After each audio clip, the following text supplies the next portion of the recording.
Synopsis. Reborn as a blue-silver grass, Qingfeng bonds with Ah Yin. After Tang Hao tricks her into sacrificing herself, he vows revenge. Using a system that boosts his power by multiplying his grass lineage, he rapidly spreads across the Douluo Continent. Defying heavenly tribulations, he evolves into the immortal blue-silver emperor. His overwhelming life force shocks everyone, easily suppressing foes like Bibi Dong and leaving Tang San envious. As he builds his strength and marries Xiao Wu, his ultimate goal remains clear: resurrect Ah Yin and make Tang Hao pay. Chapter 1. Consciousness slowly coalesced in the boundless darkness. Linai opened his eyes. No, he has no eyes. It's a mysterious perception. He can see everything around him. Towering ancient trees blocked out the sun, and huge vines coiled like dragons. The air was filled with the damp scent of earth and the fragrance of plants. Occasionally, the roars of unknown soul beasts could be heard in the distance, carrying a primal and wild pressure. Starry Sky Forest. The thought flashed through his mind. Immediately afterwards, he began to examine himself. It had no hands, no feet, only 3 slender blue blades of grass, swaying weakly in the breeze. His true form was a fragile blue-silver grass.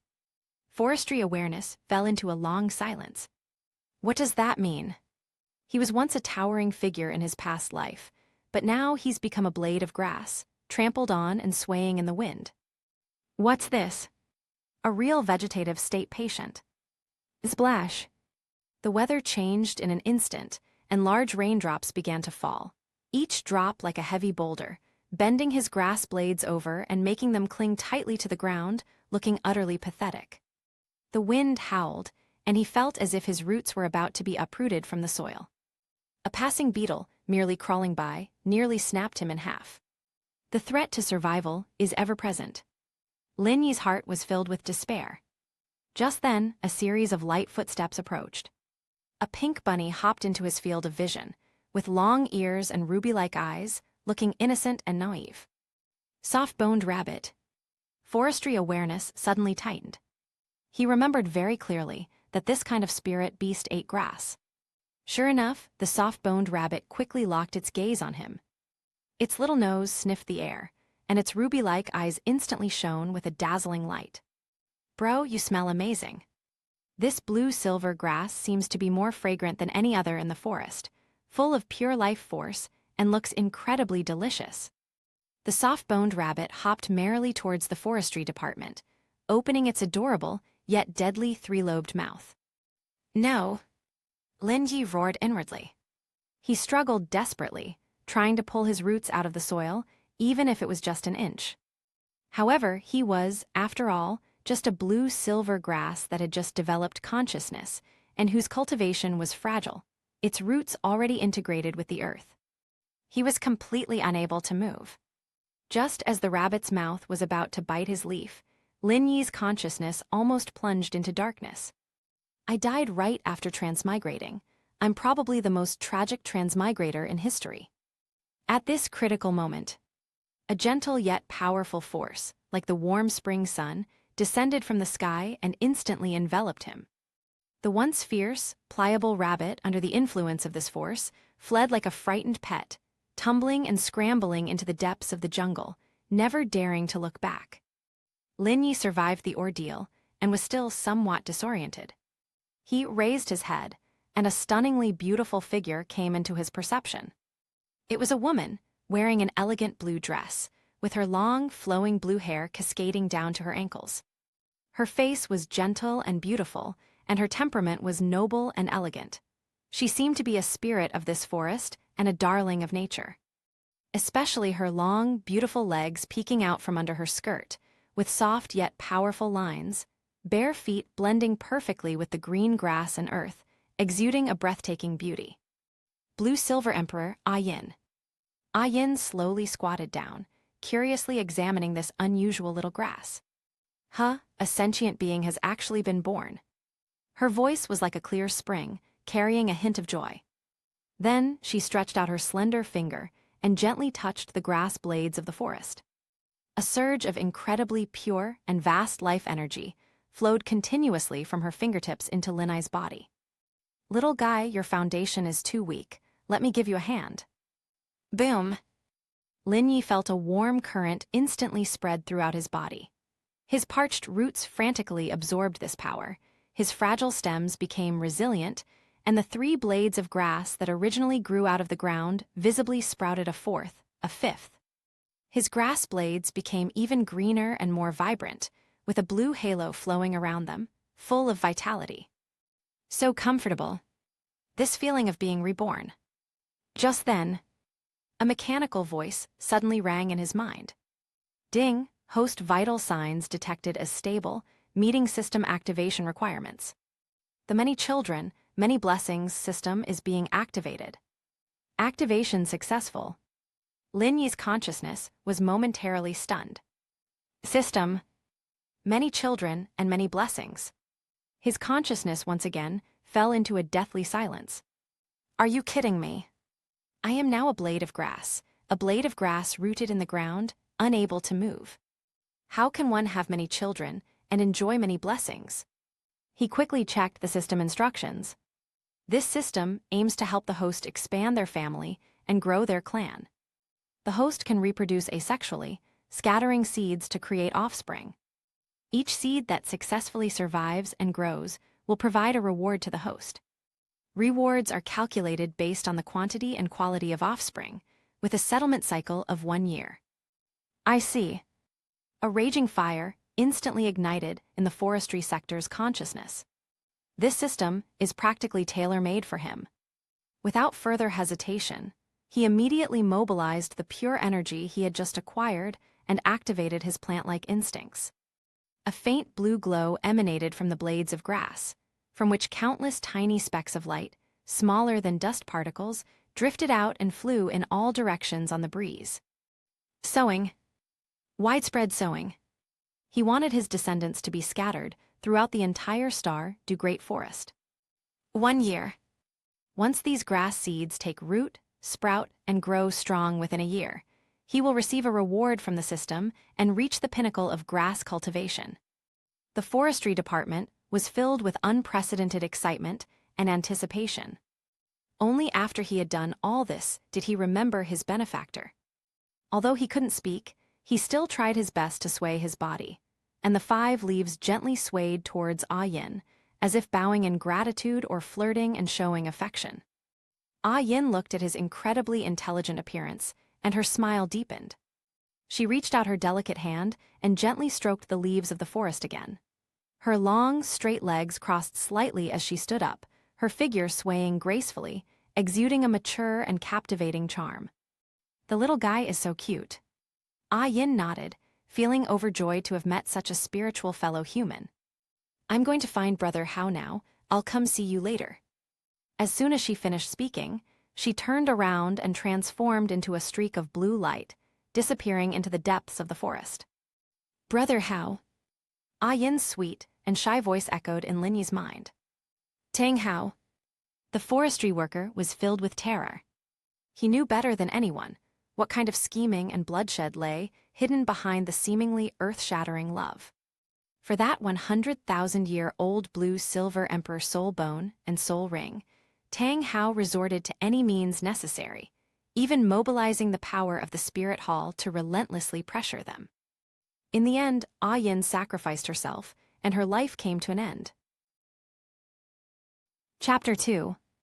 The gentle and kind woman before him, who saved Linyi from the jaws of the soft-boned rabbit, nourished him with her life energy, and confided her innermost thoughts to him without any reservations, is about to perish. No. We must stop her. Linyi's heart was screaming wildly. He tried his best to make a sound and tell Ah Yin the truth. However, he was just a blade of grass.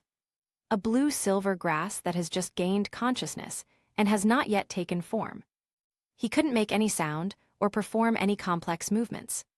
He could only watch helplessly as Ah Yin's figure disappeared from the spot, carrying with her beautiful dreams for the future, heading towards the abyss called Tang Hao. In the blink of an eye, Ah Yin's presence completely disappeared from his perception range. Forestry officials were once again plunged into anxious and powerless waiting. There's nothing he can do. We can only stay where we are and wait quietly. Time seems to have little meaning for a blade of grass. Sunrise and sunset, light and shadow alternate. In the long solitude, the forestry consciousness felt the warmth of the sun, the nourishment of the rain and dew, and a deep worry for Ah Yin's safety. I don't know how much time passed. It might be a few days, or it might be more than 10 days. That familiar and comforting life force reappeared in his senses. Ah Yin is back. She was still wearing an elegant blue dress, barefoot, and walked silently to Lin Yi, slowly squatting down.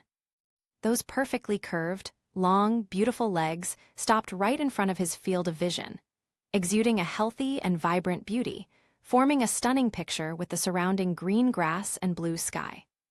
"Little one, I'm back to see you." Ah Yin's voice was filled with obvious pleasure. She stretched out her slender fingers and, as before, gently stroked the leaves of the forest.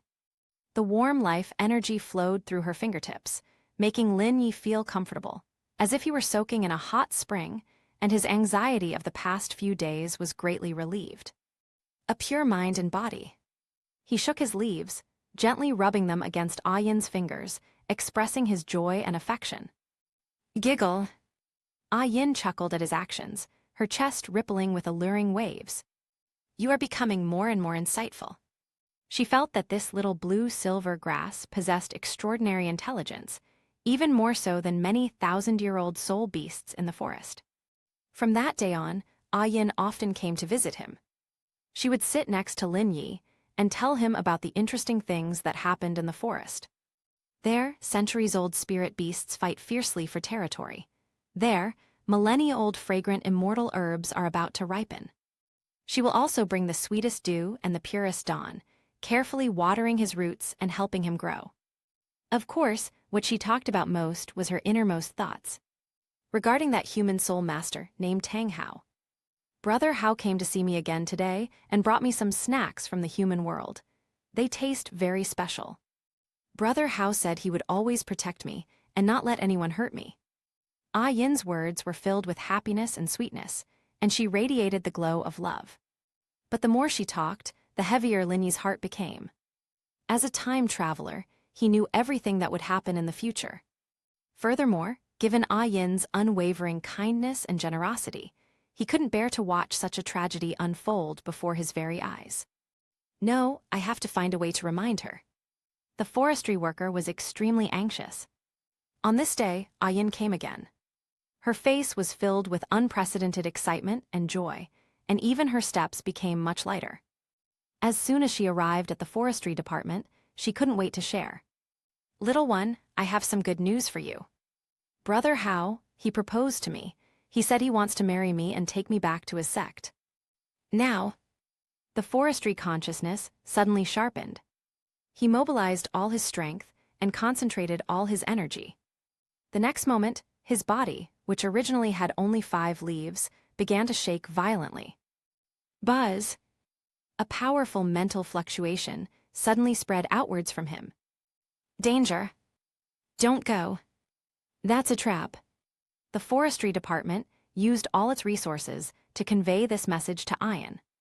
Ah Yin, who was immersed in joy, was startled when she sensed this sudden mental fluctuation.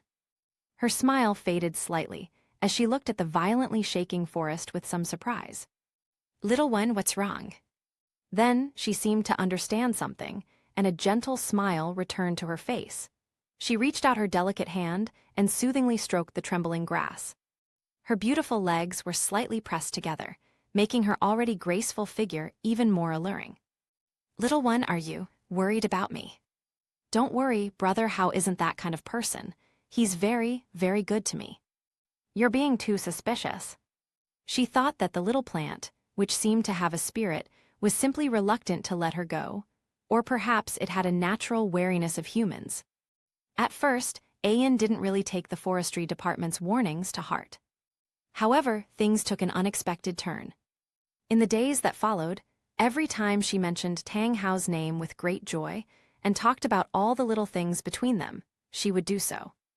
Forestry would erupt in a violent mental upheaval, just like last time, frantically warning her.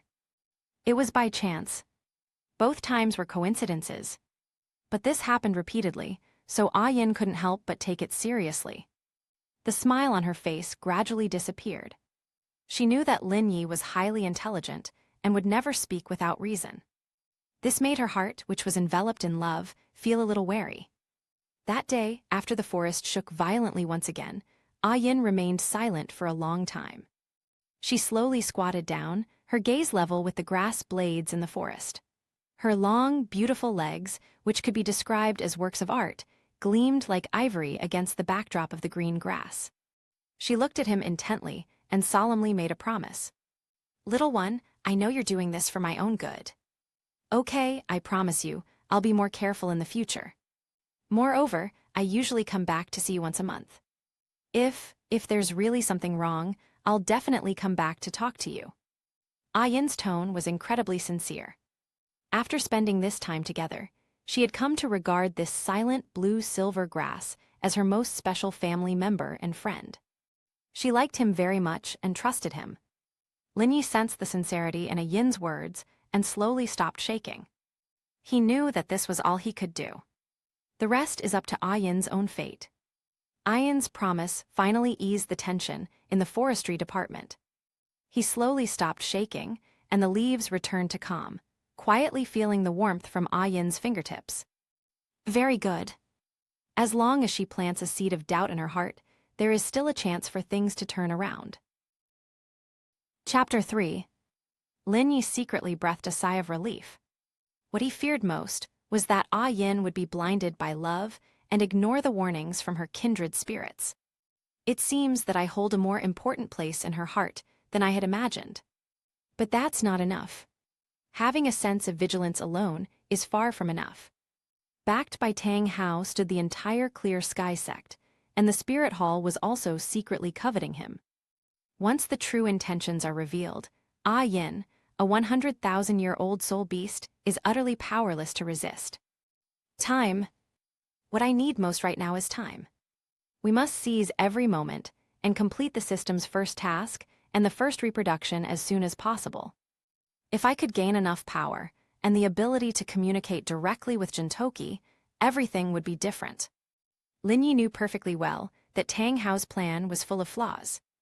How could someone who truly loves her take her around in public, only to bring about his own death? How could someone who truly wanted to protect her always, coincidentally, encounter a powerful enemy, forcing her to take action? If these doubts could be voiced, Ah Yin, with her intelligence, would surely be able to figure out the key to them. At that time, Tang Hao's hypocritical mask will no longer be able to be concealed. Forestry awareness has been united like never before. He no longer focused his attention on the outside world, but instead devoted himself to circulating his own essence, frantically absorbing the energy between heaven and earth. Sunshine, rain, nutrients in the soil, the gentle glow of the moon. Everything transformed into the purest life energy, flowing into his body, where he compressed and purified it, ultimately condensing it into vibrant grass seeds. Spring goes and autumn comes, and the seasons change. The scenery in the forest has changed several times, and the land beneath the forestry workers' feet has long been covered by a more verdant patch of blue-silver grass. These are all his offspring.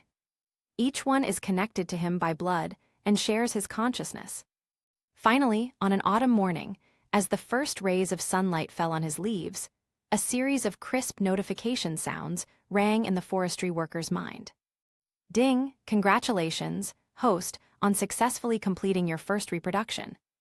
Offspring survival rate 94%, overall rating, perfect. Rewards being processed. Congratulations, host, you have gained 1,000 years of soul power cultivation. Boom! A tremendous force surged from nothingness and instantly permeated the very essence of forestry.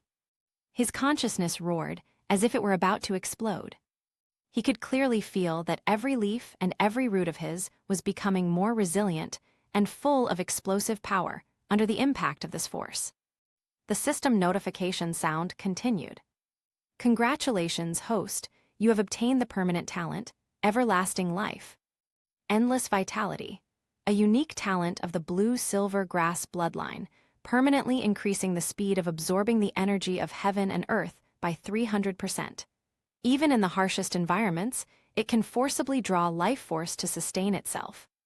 This talent is simply a divine skill, tailor-made for blue-silver grass. The forestry worker was overjoyed. Congratulations, host, you have received a special reward, a bottle of star dew. Starry dew, formed from the essence of the ancient tree of life, it cleanses the body and removes all impurities after consumption. Furthermore, during nighttime cultivation, it allows one to draw upon the power of the stars, greatly accelerating the cultivation process. A dewdrop, sparkling with starlight, appeared out of nowhere on a forest leaf, emitting a refreshing fragrance. Without the slightest hesitation, he absorbed the drop of starlight dew completely with a thought. A refreshing sensation instantly spread throughout his body, as if cleansing him inside and out, making his mind clearer and more lucid. Congratulations, host, you have mastered the innate skill, Life Domain. Life Domain creates a life force field centered on itself. Within the domain, all friendly units will receive a life force boost, significantly increasing their regeneration and growth rates. All the rewards are incredibly useful. At that moment, Lin Yi felt that the energy in his body had accumulated to a critical point. With 1,000 years of cultivation and the cleansing of starlight and rain, he finally touched the barrier to transformation. Host energy sufficient, meeting the transformation conditions. Proceed with transformation. Yes. Forestry cried out in its heart. The next moment, a dazzling blue-gold light burst forth from him. The surrounding blue-silver grass offspring seemed to be summoned, swaying in unison and gathering the purest life energy to pour into his body. Amidst the light, the form of a blue-silver grass was rapidly elongating, twisting, and reshaping. Bones, meridians, flesh, and blood. The human form is being constructed little by little. When the light faded, the blue-silver grass was nowhere to be seen. Instead, there was a shirtless young man with long black hair. He had a handsome face, with sharp eyebrows, bright eyes, a high nose bridge, and well-defined lips. His physique is slender and well-proportioned, with smooth and elegant muscle lines that are not exaggerated, but contain astonishing explosive power. Especially those eyes, as deep as the starry sky and as clear as a mountain spring, carrying a unique warmth and vitality of plants. Lin Yi looked down at his hands. He clenched his fist, feeling the real sense of power, and a long-lost excitement welled up in his heart. Finally, I'm no longer that swaying blade of grass. At the same time, a sudden realization dawned on me. After transforming, he not only gained the ability to move and speak, but also awakened the instinct for sexual reproduction within his blue-silver emperor bloodline. Ah Yin. Lin Yi uttered the name softly, his voice clear and slightly magnetic. He calculated the time. It had been almost a month since Ah Yin last left. There were less than a few days left until the day she promised to return. Involuntarily, the image of that blue figure, those long, beautiful legs with bare feet tracing graceful arcs on the grass, appeared in Lin Yi's mind. That healthy, natural, and vibrant beauty stirs his heart every time he recalls it. This time, I had enough confidence. He was absolutely confident that he could persuade Ah Yin to see Tang Hao's true colors.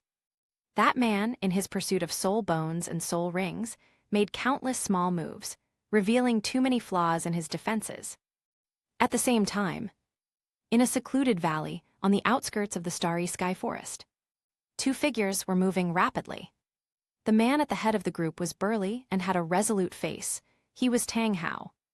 He grabbed Ah Yin from behind, his face showing unprecedented solemnity and anxiety. Ah Yin, hurry, the spirit hall people are catching up. He pulled Ah Yin along, her blue skirt fluttering in the wind, her beautiful face showing a hint of confusion. Brother Hao, how could this be?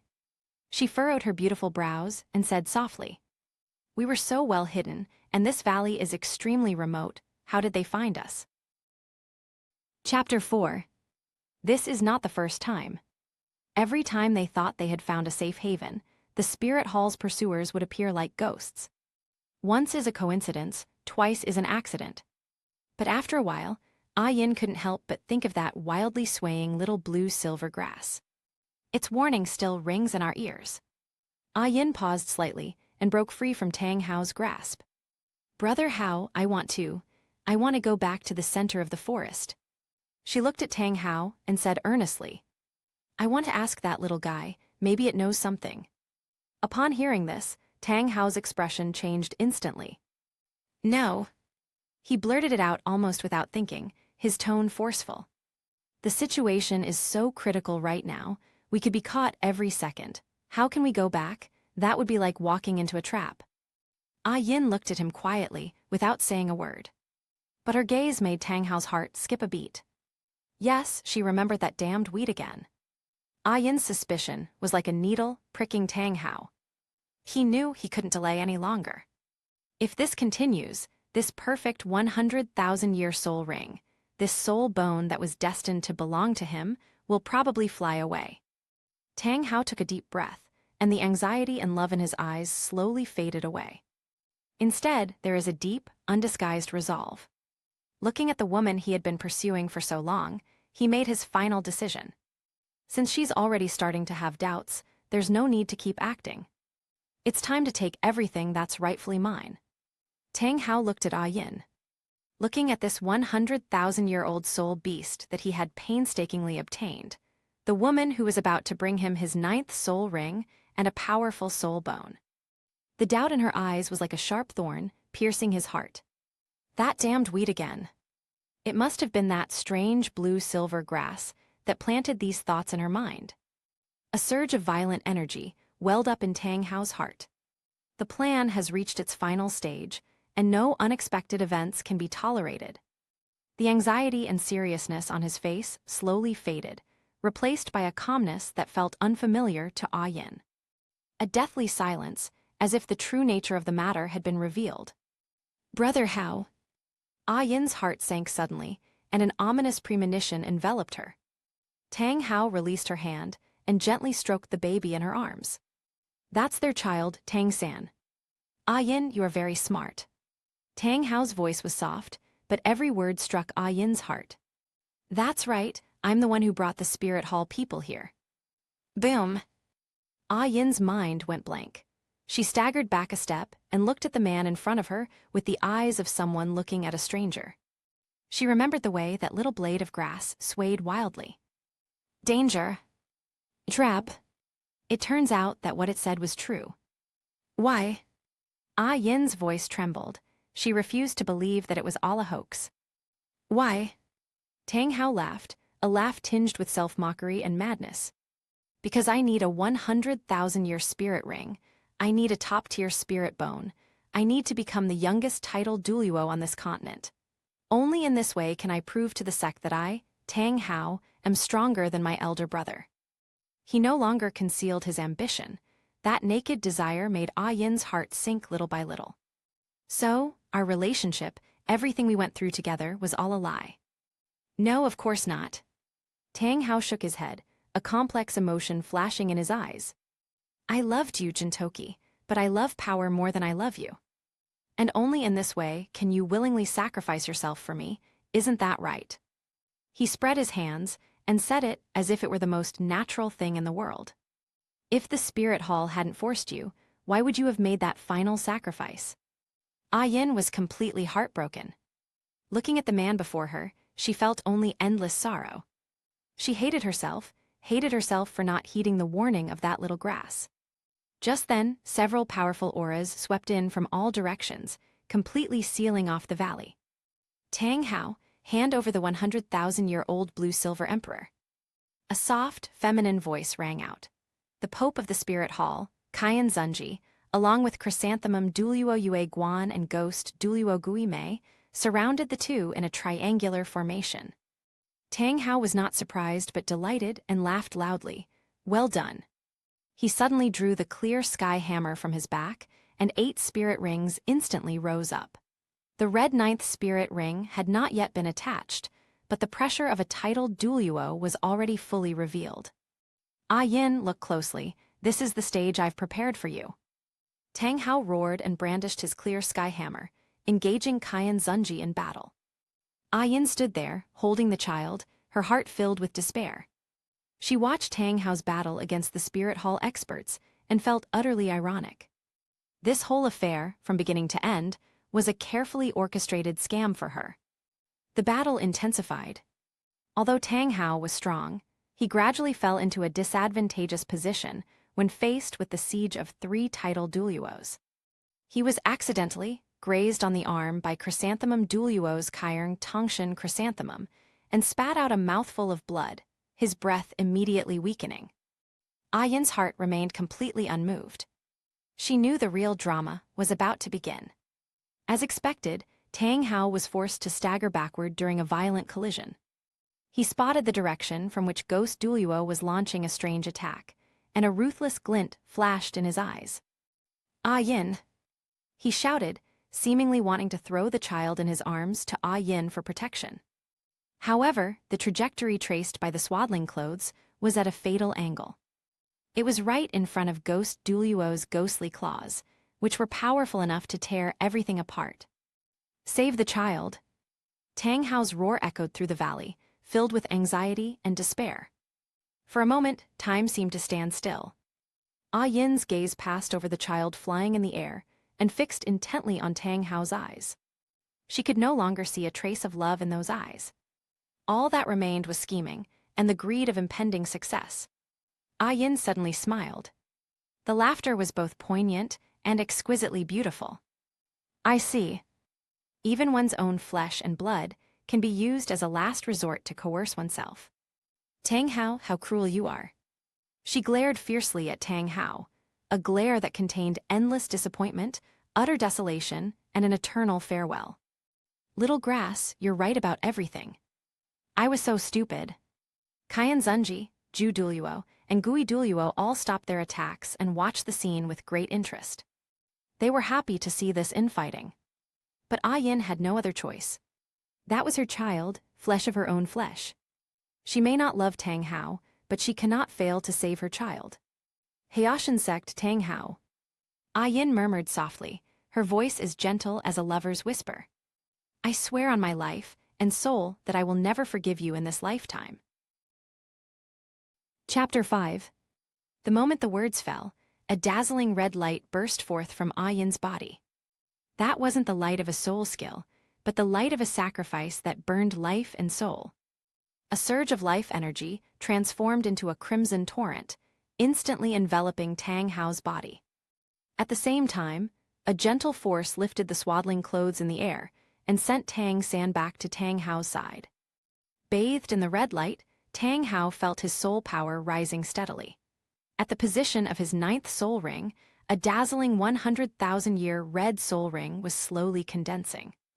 He succeeded. He finally got everything he had ever dreamed of. In the final moment before the sacrificial light faded, Ah Yin's soul transformed into a phantom. She didn't look at Tang Hao again.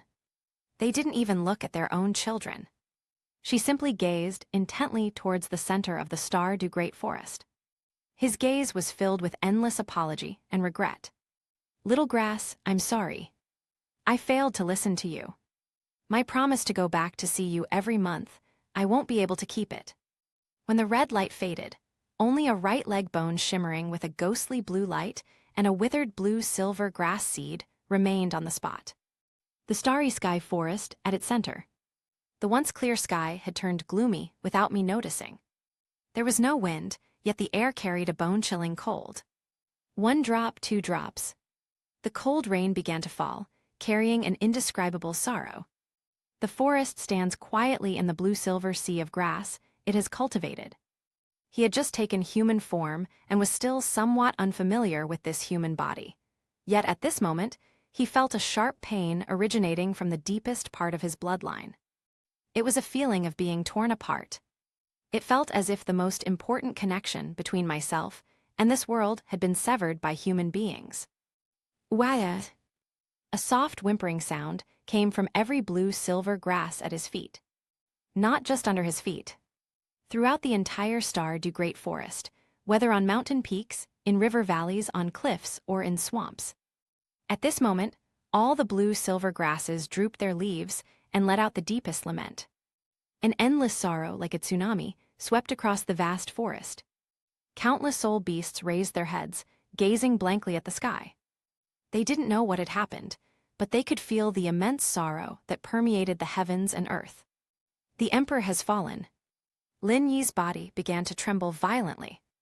He stretched out his hand, looking at his long, strong fingers, but felt no strength at all. The warm energy that nourished him, saved him, and connected him to his soul vanished. They completely disappeared from this world. Ah Yin, the forestry worker muttered to himself. He thought that he had planted the seed of doubt, and that Ah Yin would be more wary. He thought that if he waited another half-month for her to return, he could use words and facts to completely tear off Tang Hao's hypocritical mask. He thought there was still time. But reality dealt him the heaviest blow. Ultimately, it was not enough to prevent the tragedy from happening. Lin Yi's mind was filled with uncontrollable memories of his time with a yin. The first time we met, I felt a warm vitality emanating from her fingertips. She sat beside him, barefoot, and softly recounted the interesting things that happened outside the forest. She was so flustered by her own shaking that she looked adorable with her brows furrowed. She ultimately chose to believe in herself and made a promise to visit him every month. Scene after scene flashed through his mind. Now everything is gone. The gentle emperor, who would confide his innermost thoughts to a blade of grass, is gone. Tang Hao. Lin Yi slowly stood up. This blood debt. Tang Hao must pay for his crimes in blood. A violent killing intent rose from his body, causing the blue-silver grass offspring around him to tremble. Who is Tang Hao? A once-in-a-century genius of the Haitian sect, and one of the youngest titled Douluo on the continent. Now, having absorbed Ah Yin's 100,000-year soul ring and soul bone, his strength has undoubtedly surged to an extremely terrifying level. And what about myself? It was just a soul beast that had just taken human form through the system, and whose cultivation was only 1,000 years old. To challenge Tang Hao now is like an ant trying to shake a tree, or an egg hitting a rock.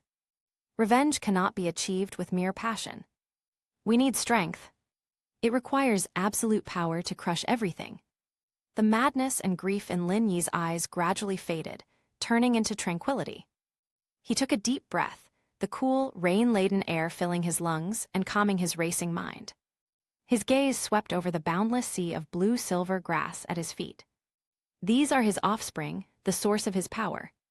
The many children, many blessings system. Lin Yi closed his eyes and let his consciousness sink into the system. He needs to speed things up. Sow the grass seeds as quickly as possible, and improve your cultivation level as quickly as possible. Tang Hao, you just wait. One day, I will personally smash your Haitian hammer and make you kneel before Ah Yin's grave to repent. No. A resolute glint flashed in Lin Yi's eyes. That alone is not enough. He wants to resurrect Ah Yin. You must let her see with her own eyes how you, this hypocritical man, die in front of her like a dog. Lin Yi sat cross-legged and began circulating his qigong again. Around him, countless offspring have multiplied, each brimming with vitality, adorning this land with vibrant life. However, in this vibrant heart of life, forestry exudes a heavy aura that seems out of place with its surroundings. That was the weight of a blood feud. The emperor has fallen, and the entire clan mourns. Every corner of the starry sky forest, every blue-silver grass, felt this deep sorrow. Their emerald-green leaves lost their luster, and their soft stems became droopy, as if all their life force had been drained away. The entire blue-silver grass clan fell into a deathly silence. Forestry can clearly perceive all of this. He could hear the mournful cries emanating from the depths of the soul of every member of his kind. The wailing was like countless steel needles, repeatedly piercing his heart, reigniting the anger and grief that had just subsided. Not enough. That's far from enough.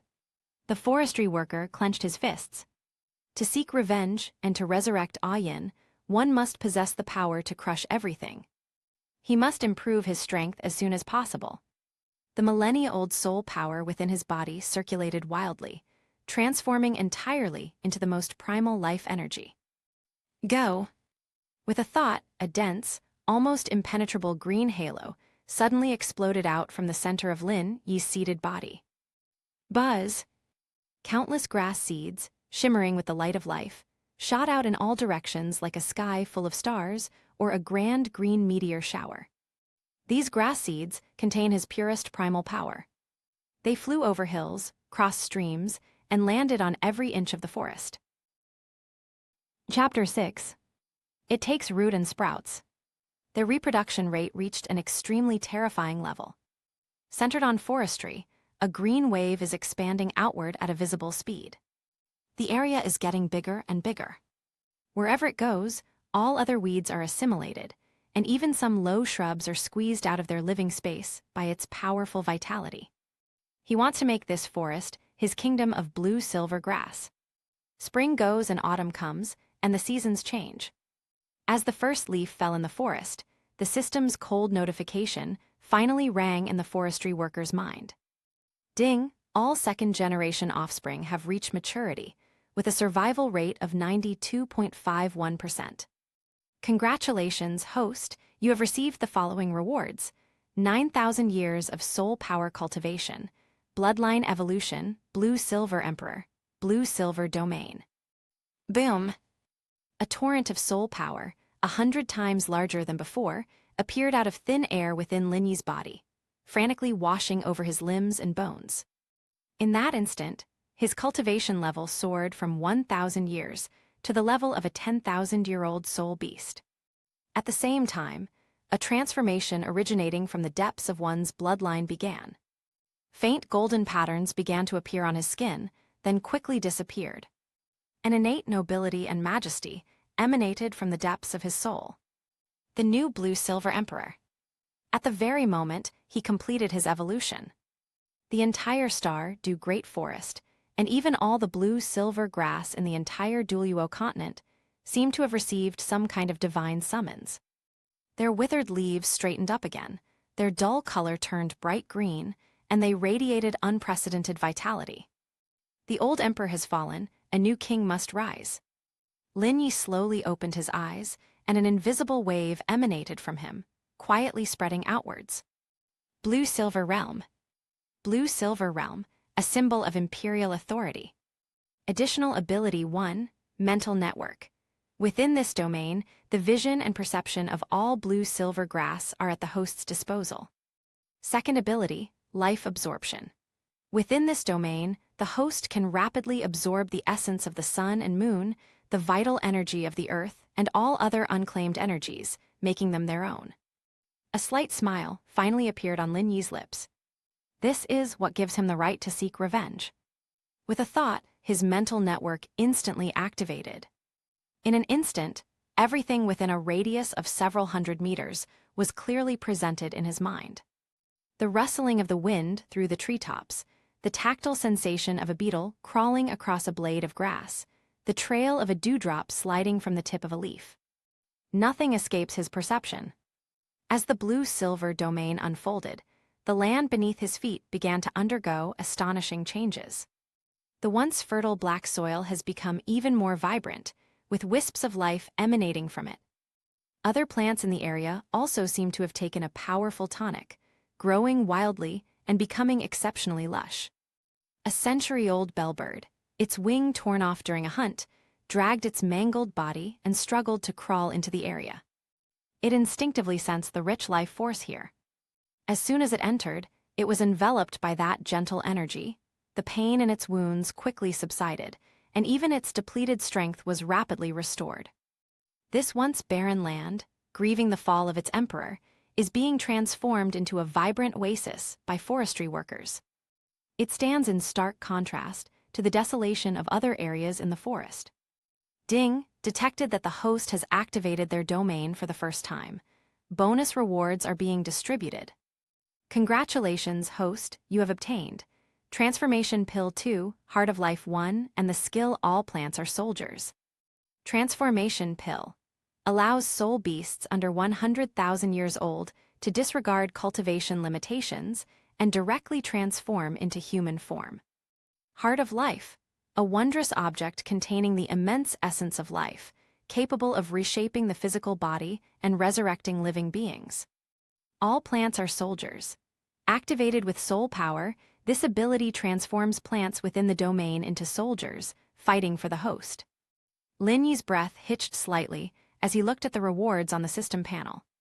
His gaze was fixed intently on the 4 words, Heart of Life. Revived in Toki.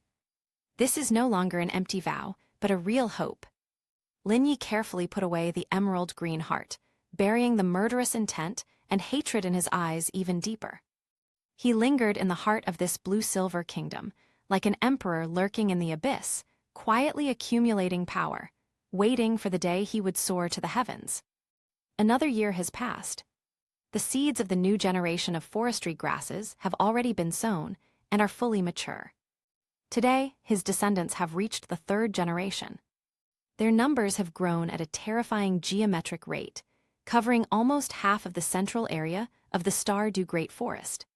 His mental network also expanded to a range of thousands of meters. Within this absolute domain, no movement, not even the crawling of an ant, could escape his keen eyes. At the same time, the system notification sound arrived as expected. Ding, all 3rd-generation offspring have reached maturity, with a survival rate of 99%. Congratulations, host, you have received a reward, 90,000 years of soul power cultivation. Boom! The infusion of 90,000 years of soul power allowed Lin Yi's cultivation to break through the final bottleneck instantly, steadily stepping into the threshold of 100,000 years. Congratulations, host! You have achieved 100,000 years of cultivation and unlocked the ultimate reward. Rewards: Branch of the Ancient Tree of Life 1, Innate Divine Ability Wildfire Unquenchable, Divine Essence Fragment 1. The forestry worker's gaze fell on that ancient, unassuming branch. Branches of the Ancient Tree of Life. Containing the life laws of creation, they can be refined into natal magical artifacts. Refine it. Lin Yi did not hesitate at all. He reached out and beckoned, and the seemingly ordinary branch flew into his hand.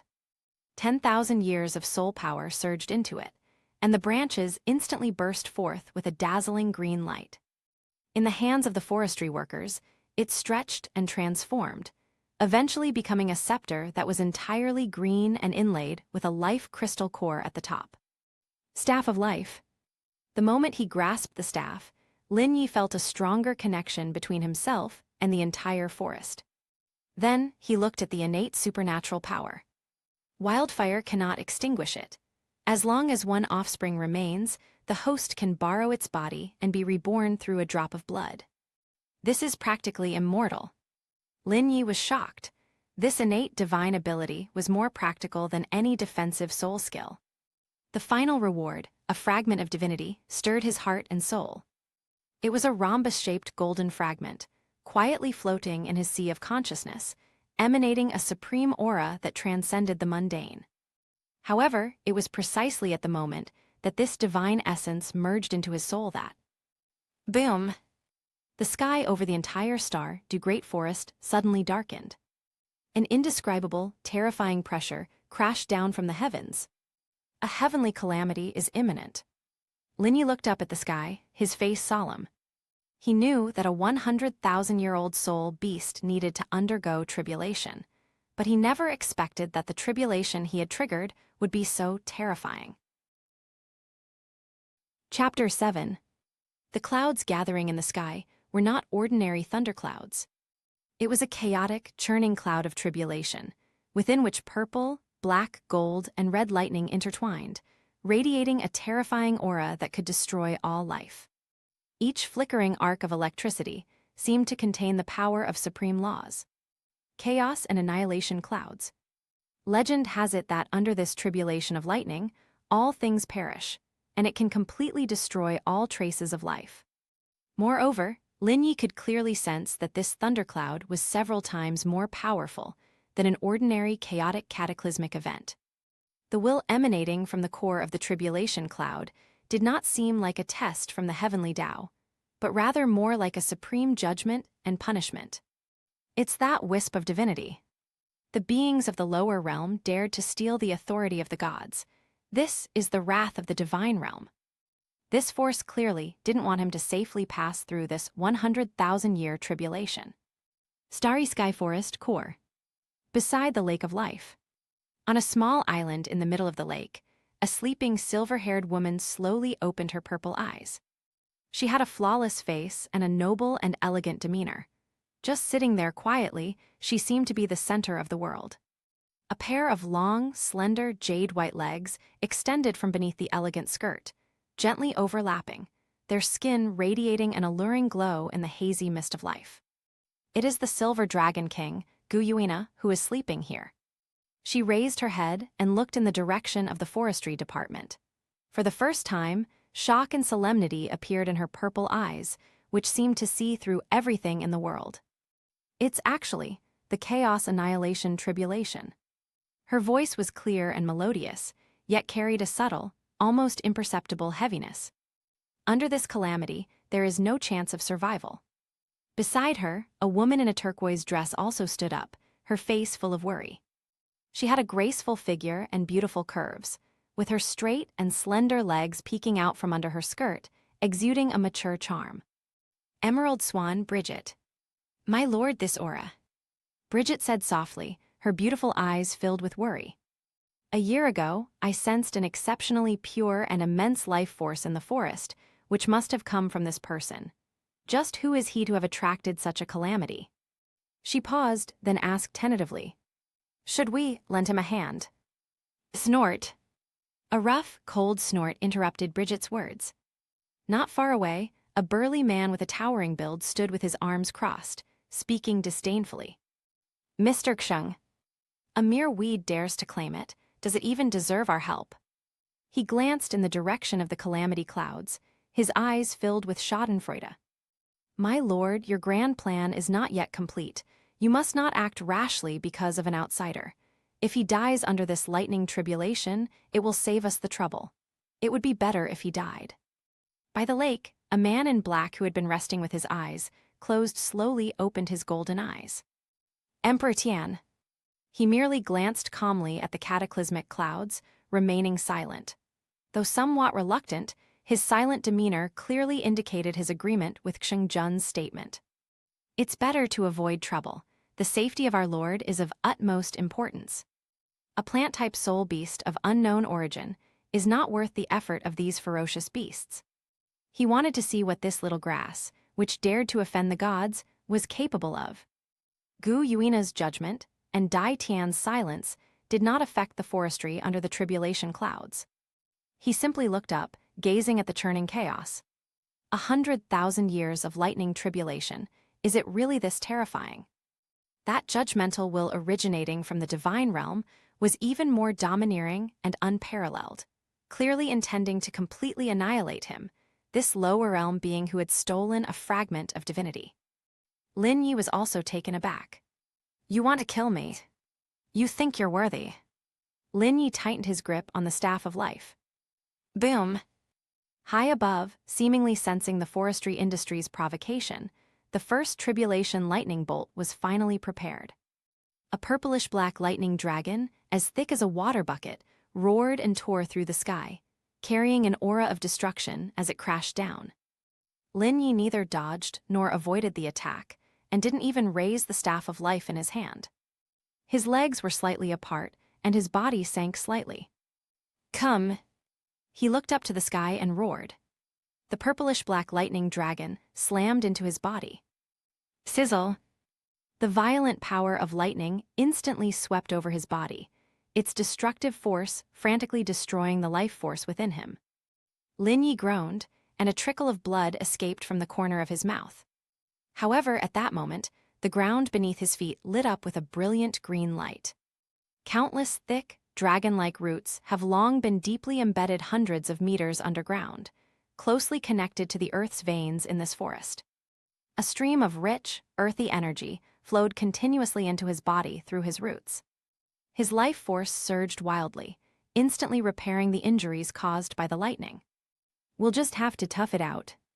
He actually withstood the first tribulation lightning by relying on his incredibly powerful body and solid foundation connected to the earth.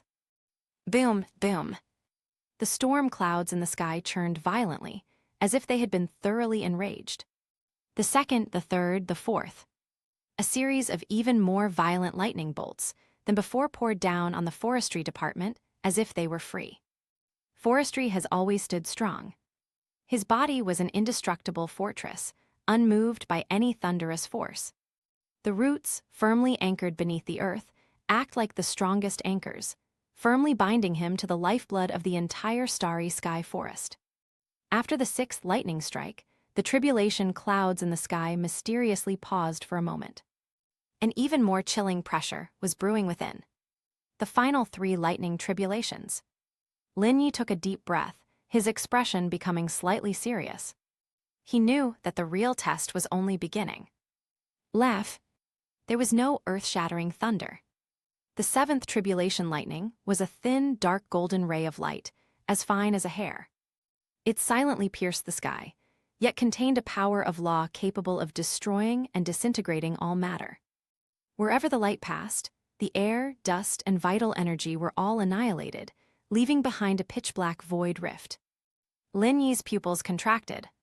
He felt a deadly threat. Life protection. He raised the staff of life high, and the life crystal core at the top of the staff burst forth with unprecedented light, enveloping him in a thick green light curtain. However, the dark golden light ignored the light barrier and easily pierced through it. As the sunlight shone into the forestry field, the fertile soil beneath his feet and countless blue-silver grasses turned to ashes in that instant. Everything withers, and life is extinguished. Absolute destruction has arrived. Lin Yi's body also began to disintegrate inch by inch under this force. Life goes on and on. Just as his body was about to collapse, a glint of light flashed in Lin Yi's eyes. The staff of life slammed heavily onto the ground. Chapter 8. Buzz. An immense surge of life force erupted from the staff. The blue-silver grass that had just turned to ashes instantly regenerated, even greener and more vibrant than before. Lin Yi's disintegrating body was forcibly pulled back by this force, and while being destroyed, it was also frantically reshaping itself. Destruction and rebirth reached a strange balance. When the power of the 7th tribulation lightning was exhausted, Lin Yi's domain had returned to normal, and he himself was only a little paler. Rumble. The heavens are enraged. The 8th tribulation lightning bolt descended fiercely. This time, it was no longer a single bolt of lightning, but a sea of lightning woven from purple, black, gold, and red. This sea of lightning seemed poised to completely cleanse the entire world. Not good. The forestry sector underwent a dramatic change. He held the staff of life across his chest and poured all his soul power into it. Click. In a single glance, the staff, which contained the laws of creation and life, let out a mournful cry of being unable to bear the burden, and its surface was covered with spider-web-like cracks. The next second, bang! The staff of life, this natal magical artifact, was directly destroyed by the raging sea of lightning. Having lost its greatest asset, Lei Hai instantly swallowed up the forestry industry. Mental network open. At this critical moment, Lin Yi's thoughts, through that invisible spiritual network, were transmitted to the minds of every offspring within his domain. In an instant, the blue-silver grass, which covered a small part of the central area of the forest, had tiny arcs of electricity flickering on its leaves. The destructive power of thunder was forcibly distributed among billions of blue-silver grass plants. Even so, that power was terrifying. Puff. The forestry sector is stagnant. This was the most serious injury he had suffered since he took human form. However, he didn't even have time to catch his breath. Above the sky, at the core of that chaotic tribulation cloud, a black light that would make even the gods tremble was slowly gathering. The last one, the 9th tribulation lightning. Unprecedented and utterly terrifying. Lake of Life. The atmosphere on the small island in the middle of the lake had become extremely heavy. He actually withstood the 8th strike. For the first time, an undisguised shock appeared in Gu Yuina's beautiful purple eyes that seemed to see through everything. Her posture was no longer casual. Her long, crossed, pale legs were slightly tense, outlining a breathtaking curve that revealed her inner turmoil. This plant repeatedly defied her understanding. I underestimated him. Dai Tian, who had been silent all along, slowly spoke, his golden eyes flashing with a complex light. To spread the damage among hundreds of millions of offspring, what a bold move, what a bizarre supernatural power. HMPH, so what if that's the case? Although Xingjun was equally shocked, he still didn't hold back his words. The final lightning strike is a guaranteed kill, he's doomed. Even so, his thick arms, which were clasped to his chest, unconsciously tightened their grip. My lord. Betty, standing to the side, had her pretty face already filled with anxiety and worry.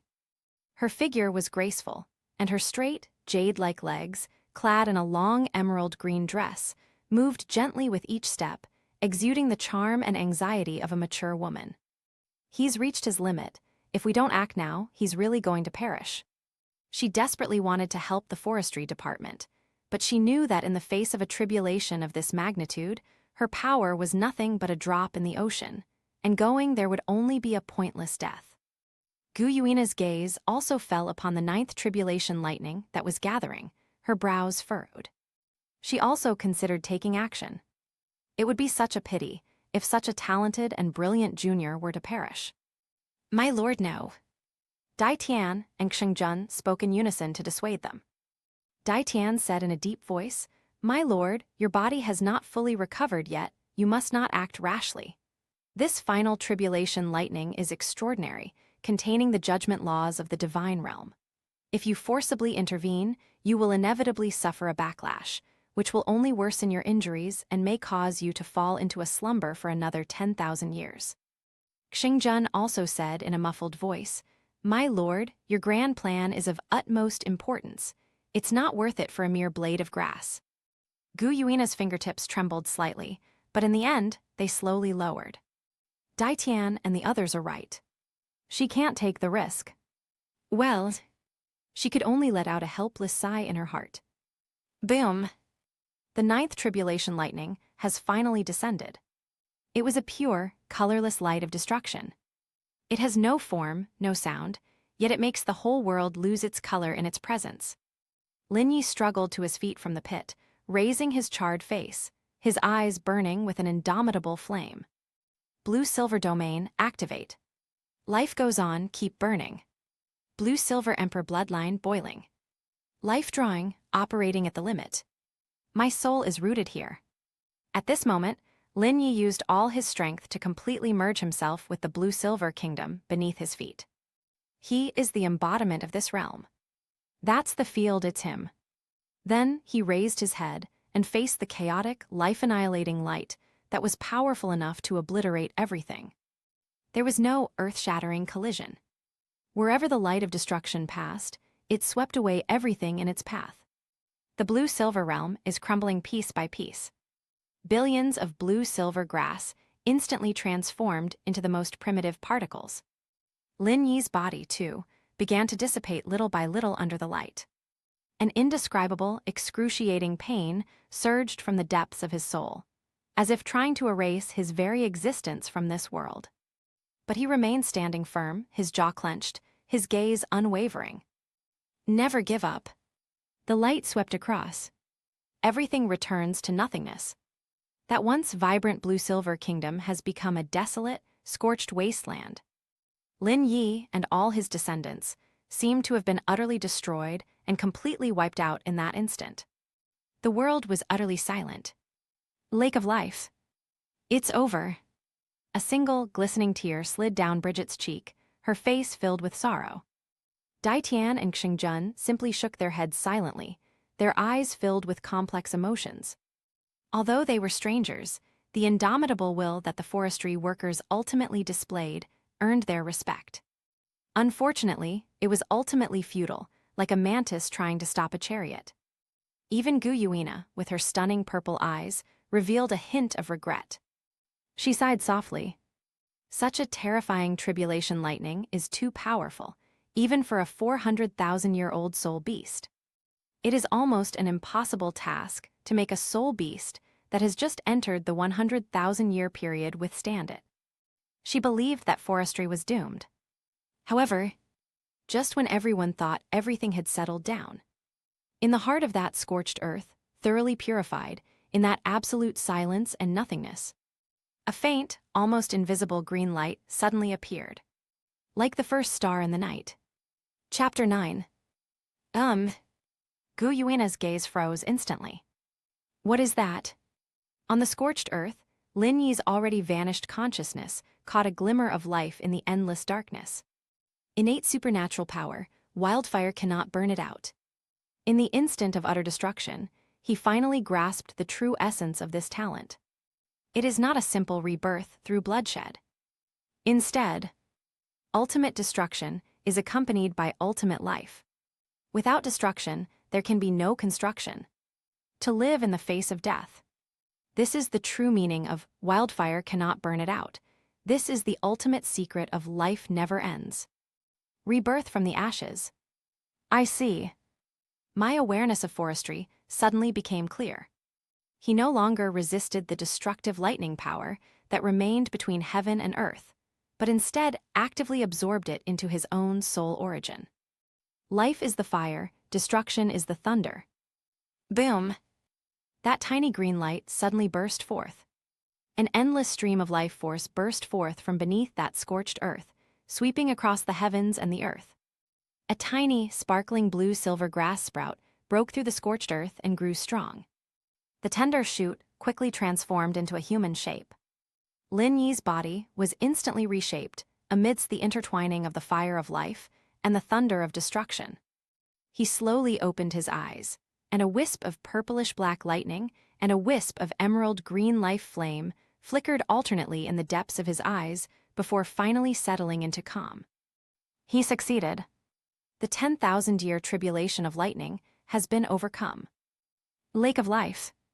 Whether it was Dai Tian, Xingjun, or the kind-hearted Bai Jai, they could only silently watch the scorched earth that had been completely purified by the chaos annihilation tribulation light. There was no trace of life there anymore. Gu Yuina's voice carried a hint of surprise, and her beautiful purple eyes, which were about to look away, froze instantly. What is that? Hallucination. No. That glimmer of green light not only did not dissipate, but instead began to radiate the brilliance of life in an extremely slow yet unwavering manner. The next moment, a faint but extremely pure life force traveled from that direction, across a vast distance. Gu Yuina suddenly stood up from the throne.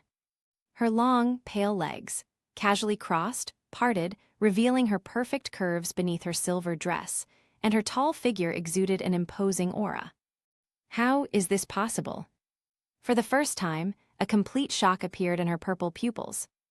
Dai Tian and the others were also surprised by their master's reaction, and they all focused their attention to sense it. This vitality. Bridget was the first to notice, and she covered her mouth in surprise.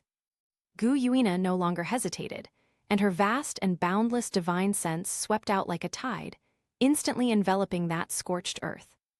Within her divine sense's vision, at the heart of that scorched earth, a tiny blue-silver grass sprout was breaking through the lifeless soil, bathing in the lingering aura of the lightning tribulation and growing vigorously.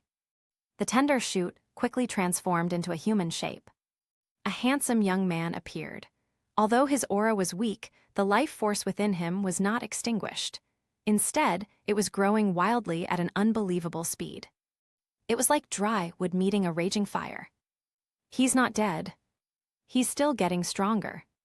In a way that defies common sense, they draw nourishment from death on the ruins of destruction and are reborn. To live in the face of death, to rebuild from destruction. Gu Yuina parted her red lips slightly and murmured to herself. The shock on her face slowly subsided, replaced by a genuine, interested smile. Her smile, as gentle as a spring breeze, added an even more captivating charm to her already stunning beauty. She sat down again, her slender fingers gently tapping the armrest of the throne, her posture languid yet exuding an air of absolute control. Interesting. That's really interesting. A remarkable new neighbor, has been born in the starry sky forest. A brand new, 100,000-year-old soul beast that survived the tribulation of divine punishment has been born. My lord, he's still alive. Bridget's voice trembled with excitement. Her graceful figure and emerald green dress accentuated her mature and alluring curves. Her straight, jade-like legs were slightly pressed together with excitement, exuding feminine charm. She looked at Gu Yuina, her eyes full of pleading.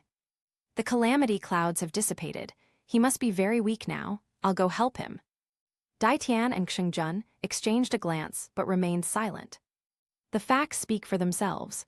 The potential and value of this plant have far exceeded their expectations. Gu Yuina glanced at Bai Jai and nodded slightly. Go. A flash of light appeared at her fingertips, and a drop of crystal-clear liquid, like a green gemstone, containing immense life energy, floated in front of her. Bring him this drop of the essence of the lake of life. Yes, my lord. Bridget respectfully accepted the drop of essence and carefully held it in her palm. She bowed to Gu Yuina, then transformed into a streak of green light and raced excitedly toward the forestry area. She was just so curious. What kind of existence is it exactly? To be able to survive such a terrifying lightning tribulation and even be reborn from the ashes. Moreover, the pure life force emanating from him, even from such a distance, made this emerald swan unable to resist wanting to get closer. On scorched earth, Linyi sat cross-legged with his eyes closed. He was operating endless life at full power, recovering the strength that had been almost completely depleted during the tribulation. His rebirth deepened his understanding of the laws of life and destruction, but the fact that his body's fundamental essence was depleted was undeniable. Just then, his eyelids twitched slightly. He sensed a powerful life force approaching at high speed. Are they up to no good? Alarm bells rang loudly in the forestry department's mind. Soon, a graceful figure in emerald green landed elegantly not far in front of him. She was a young girl in a green dress, with a graceful figure, stunning beauty, and an aura of life that soothed people. However, the moment she stepped one of her delicate feet onto this scorched earth, the forestry idea was sparked. Sizzle! In an instant, beneath the once desolate scorched earth, countless blue-silver grass vines, shimmering with subtle lightning, burst forth from the ground like awakened venomous snakes. These vines were incredibly tough, covered with a layer of fine golden patterns. They carried no murderous intent, but rather an irresistible will, binding the girl in the green dress tightly. The vines seemed to possess a life of their own, deftly avoiding vital points while binding her exquisite body tightly. Her breathtaking curves were accentuated even more clearly by the vine's entanglement. Lin Yi's figure appeared before Bridget like a ghost. He stood there, looking down at the girl in the green dress who was suspended high by vines. Bridget was startled by this sudden turn of events, but she did not resist. Chapter 10.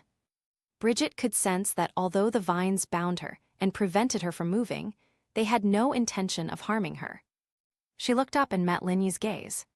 Who are you? Lin Yi asked. Lin Yi watched the girl in the green dress with suspicion. He could sense the other party's strength. The sheer volume of that life force far surpassed his own. It was at least the life force of a soul beast that had existed for hundreds of thousands of years. At this moment, although he has successfully survived the tribulation, his vitality has only recovered to less than 10%, and he is at his weakest. If the other party makes a move now, I will be powerless to resist. Bridget was bound by vines, but instead of looking disheveled, she exuded a unique charm. Green vines entwined around her fair skin, outlining her slender waist and long, beautiful legs, making her skin appear even whiter and her figure more alluring. She looked at Lin Yi, her clear eyes filled with curiosity and goodwill, without any hostility. Don't be nervous, I'm not here to harm you. Bridget's voice was like a clear mountain spring, melodious and pleasant to the ear. She shook her only still functional right hand, and in her palm, a drop of emerald green liquid emitted a soft glow. My lord, seeing that you have had a difficult time overcoming this tribulation, has specially ordered me to send you a drop of the essence of the lake of life to help you recover. Lin Yi's gaze fell on that drop of liquid. With just one glance, a strong desire surged within his blue-silver emperor bloodline. That is an instinctive attraction to the purest life energy. With a thought, a vine deftly extended, coiled up the drop of life essence, and delivered it to him. Without the slightest hesitation, Lin Yi opened his mouth and swallowed it. Boom! An indescribable, powerful surge of life force exploded within his body. Like a long-awaited rain after a drought, it nourished his parched limbs and body, repairing the deep-seated wounds within him. The charred marks on his body faded quickly, and his listless aura surged at a visible speed. In just a few breaths, his depleted life force was restored to 70%. Lin Yi slowly exhaled a breath of stale air, a glint of shrewdness flashing in his eyes. He waved. The vines binding Bridget receded like the tide, disappearing once more beneath the scorched earth. Bridget regained her freedom and landed on the ground. She patted her full little breasts and complained half-jokingly, "Oh dear, these vines are really tight. They almost strangled me." She knew, of course, that with her cultivation level, these vines could not possibly harm her in the slightest. Lin Yi also knew that if the other party had tried to resist, the restraints he had hastily set up would not have been able to hold her back at all. "Feel sorry." The forestry department offered a brief apology. "I was in a weak state at the time and had to be on guard." His attitude was very sincere. Seeing his reaction, Bridget stopped pressing the matter and instead began to look him up and down. The young man before me had long black hair, a handsome face, and a unique temperament, possessing both the gentle warmth of plants and the fierce, domineering power of thunder. Indeed, he's incredibly handsome. "It's okay, I understand." Bridget waved her hand and gave a sweet smile. As a healing-type spirit beast, she has the most acute perception of life force. "Your injuries were too severe. That lightning tribulation, it's unheard of," she said with concern. "Although you have the help of the essence of life, your essence is still deficient. I am the Emerald Swan, and I can help you heal and speed up your recovery." Lin Yi shook his head. "No. Thank you for your kindness, but I can handle the rest myself." The words had barely left his mouth. Lin Yi took a deep breath, releasing all the life force within him without reservation. Buzz! Centered on him, a vibrant green wave of life spread out like ripples. Where the ripples passed, miracles occurred. That barren land, destroyed by the light of the chaos annihilation, began to come back to life. 1 plant, 10 plants, 100 plants, 10,000 plants. Countless tender shoots of blue-silver grass broke through the scorched earth and grew wildly in a savage manner. In the blink of an eye, this desolate land of lightning tribulation was transformed once again into a boundless, vibrant ocean of blue-silver grass. Wildfire cannot burn it all. The spring breeze brings it back to life. Life goes on endlessly, without end. Bridget stood right in the center of this miracle of life, completely stunned. She was so close that she felt this power most deeply. Pure, vast, and domineering. That vitality was even more aggressive and creative than her healing light. Staying in this blue-silver kingdom, she felt every cell in her body was cheering and jumping for joy, as if she were soaking in the most luxurious hot spring, feeling extremely comfortable. The way she looked at Lin Yi had completely changed. Shock mixed with a hint of worship. Lin Yi felt the renewed strength within him and nodded in satisfaction. He turned to look at Bridget, who was still standing there in a daze, and said, "I'll take the things. You're not planning to leave." Bridget came to her senses, her pretty face blushing slightly. She straightened her green dress somewhat shyly, her long, straight legs gently pressed together, revealing a touch of girlish charm. I want to stay here for a while." "Is that not allowed?" Lin Yi glanced at her, but didn't say anything more. "Whatever." After saying that, he sat down cross-legged again and began to consolidate the realm he had just broken through. Lin Yi sat down cross-legged again, but he was not truly in a state of deep meditation. Part of his mind was focused on his body, processing the newly generated and surging power after the tribulation, while the other part remained on the uninvited guest. Bridget did not leave. She stood not far away, curiously observing this sea of blue-silver grass created by the forestry department. She stretched out her slender hand and gently touched a blue-silver grass swaying in the wind. The blades of grass seemed to possess a spirit, affectionately nuzzling her fingertips. Bridget could sense that each blue-silver grass contained the life imprint of the young man before her, sharing the same roots.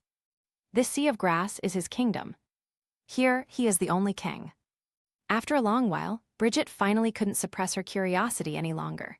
She walked gracefully to Lin Yi, her long, beautiful legs encased in a green dress. She organized her thoughts, her turquoise eyes gleaming with a thirst for knowledge. Can I ask you a question? Lin Yi opened his eyes, his gaze calm. Ask. Why is your use of life force completely different from mine? Bridget asked earnestly. I am the Emerald Swan, a healing-type soul beast, and I use the purest life force.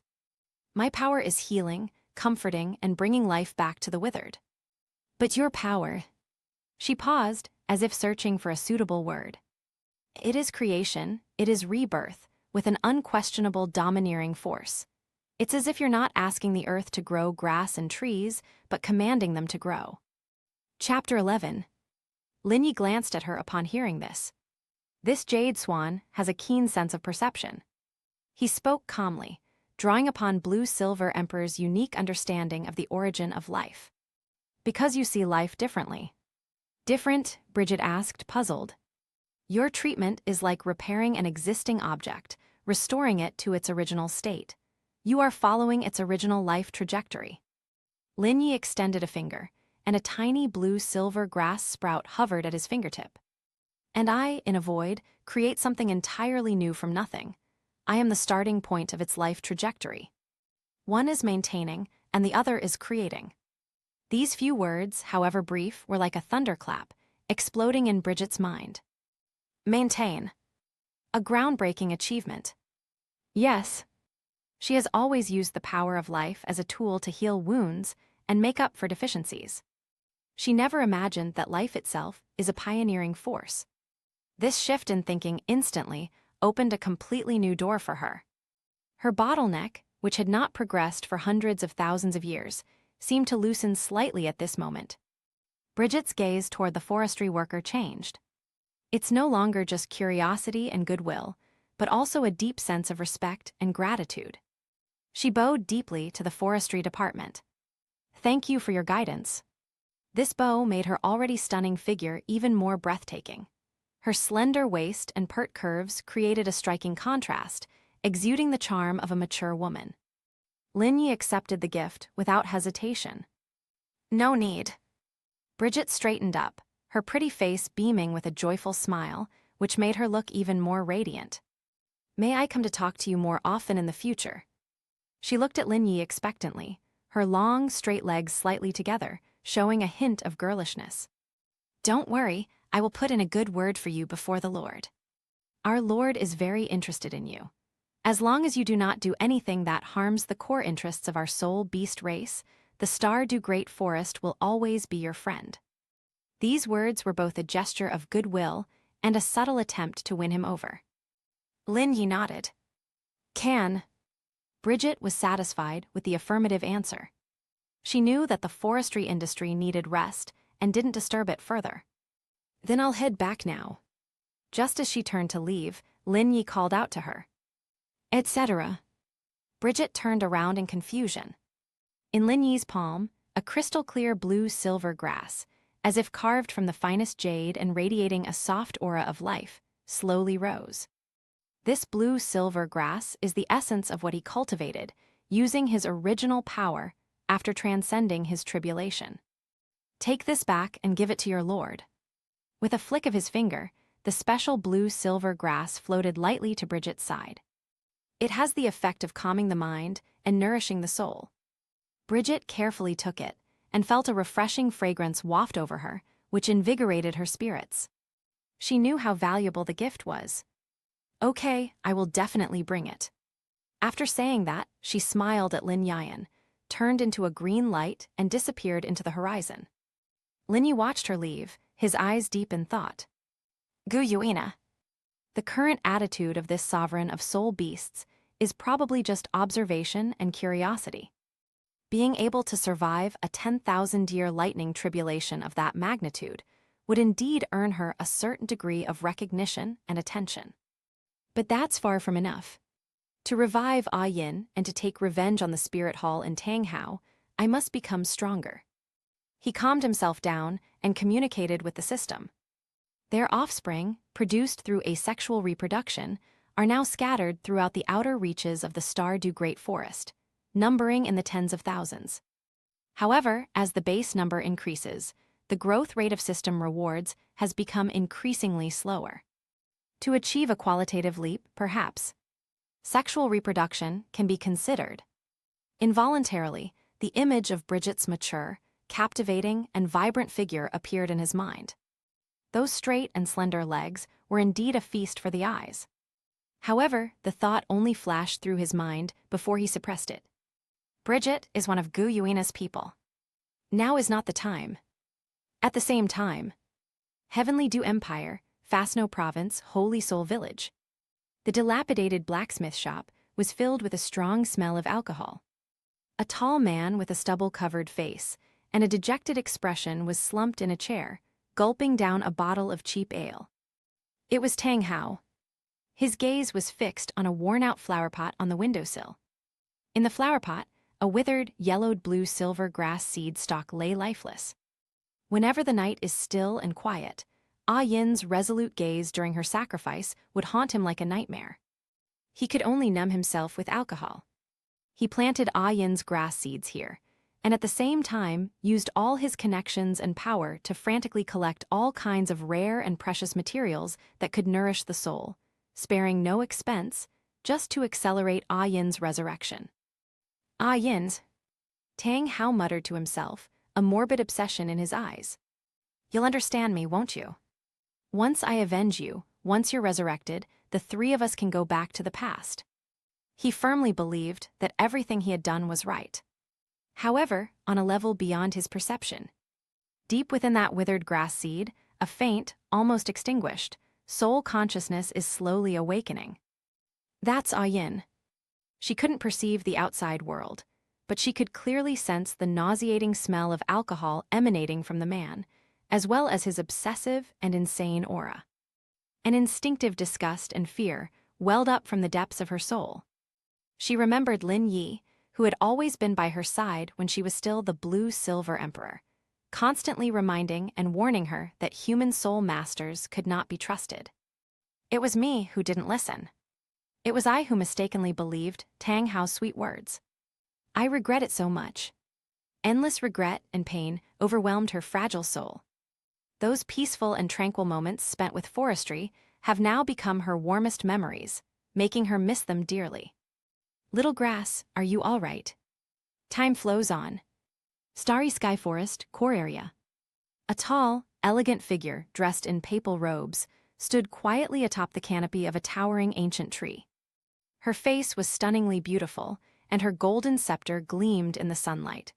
Yet, her purple eyes held an indifferent gaze that seemed to look down upon all living beings. It was Bibi Dong, the Pope of the Spirit Hall.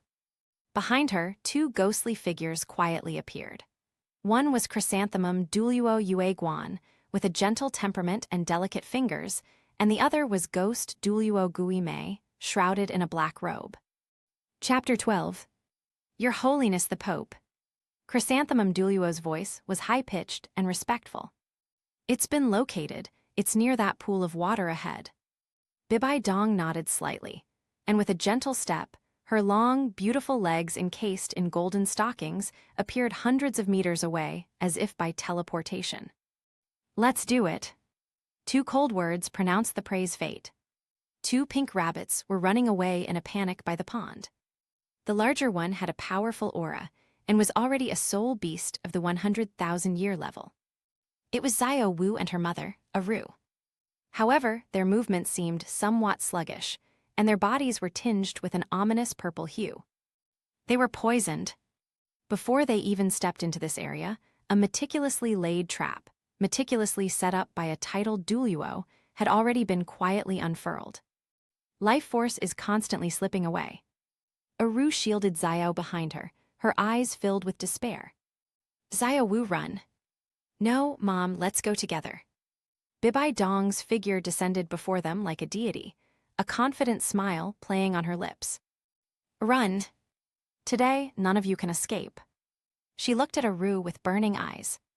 I'll accept your spirit ring and spirit bone, you 100,000-year-old soft bone rabbit. Be good, become the cornerstone of my 9th spirit ring. The true form of the Death Spider Queen's martial spirit appeared behind her, its 8 ferocious spider legs emitting a ghostly light. A fatal blow, the ball soaring high, is about to fall. Xiao Wu and Ru were completely desperate. However, at this critical moment, hiss.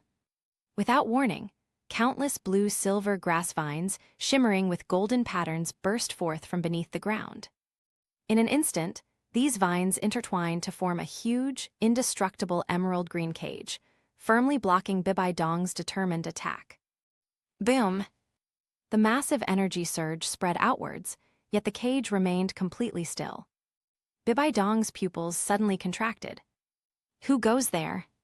The next moment, beside the blue-silver cage, countless blue-silver grasses gathered, and a tall, slender young figure slowly condensed into form. He had long, black hair, a handsome face, and held a staff made of emerald green vines. The heart of life at the top of the staff was radiating a soft glow. Forestry emerged. Bibi Dong looked at him, feeling the vast, ocean-like life force emanating from him, and for the first time, a crack appeared on her calm face. A 100,000-year-old soul beast. How come there's another 100,000-year-old soul beast that has taken human form here? Chrysanthemum Douluo and Ghost Douluo also appeared beside Bibi Dong, but their reactions were completely different: excitement and greed. Your Holiness the Pope is blue-silver grass. He is the blue-silver emperor, 100,000 years old. Ha, this is a huge win. Buy one get one free, at least 2 100,000-year soul bones. The forestry department ignored their clamor. His gaze fell on Xiao Wu and her mother, who were trembling in the cage, sensing their pure soul beast aura and the despair in their hearts. He gently tapped the staff of life in his hand on the ground. Buzz! The blue-silver domain unfolds instantly. With him at the center, the whole world seemed to have turned into a blue ocean. At this moment, all the plants in the forest bowed their branches and leaves, paying the highest tribute to their king. An invisible pressure enveloped Bibi Dong and the other two. They felt their soul power becoming sluggish, as if the entire forest was against them. Playing tricks. Bibi Dong's face darkened. Take him down. 9th soul skill. Chrysanthemums wither, wounds cover the ground, fallen flowers break the heart. 9th soul skill, Hellish Wraith. Chrysanthemum Douluo and Ghost Douluo no longer held back and directly unleashed their strongest techniques. In an instant, the petals in the sky transformed into sharp blades, and countless ghostly figures roared out. Bibi Dong also made her move at the same time, the Death Spider King's venomous sting tearing through the air.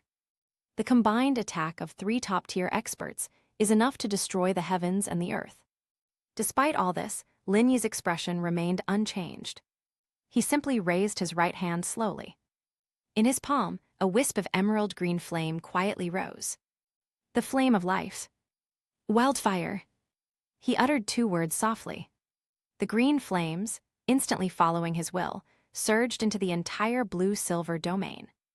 The next moment, whether it was the petals falling from the sky, the hideous ghostly figures, or the venomous spider stings, the moment they came into contact with this area, the enormous soul power contained within them began to be ignited, burned, and decomposed at an alarming speed. All the attacks vanished in midair. Bibi Dong, Chrysanthemum Douluo, and Ghost Douluo all shuddered simultaneously.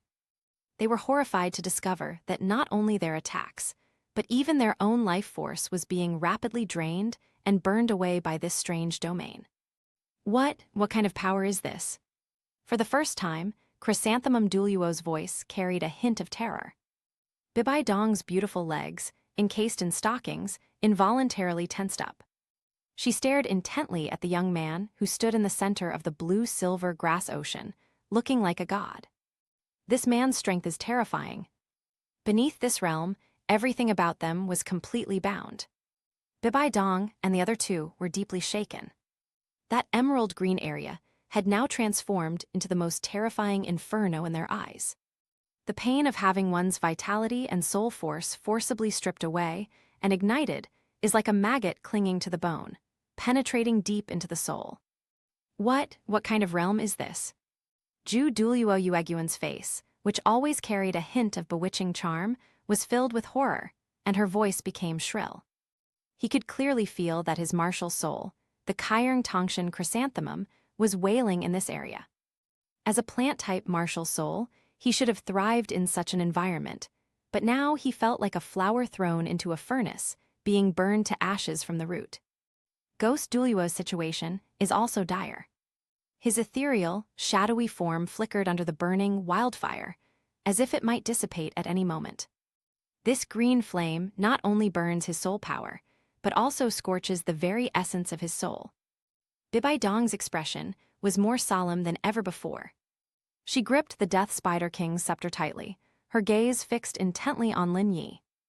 Both are 100,000-year-old soul beasts.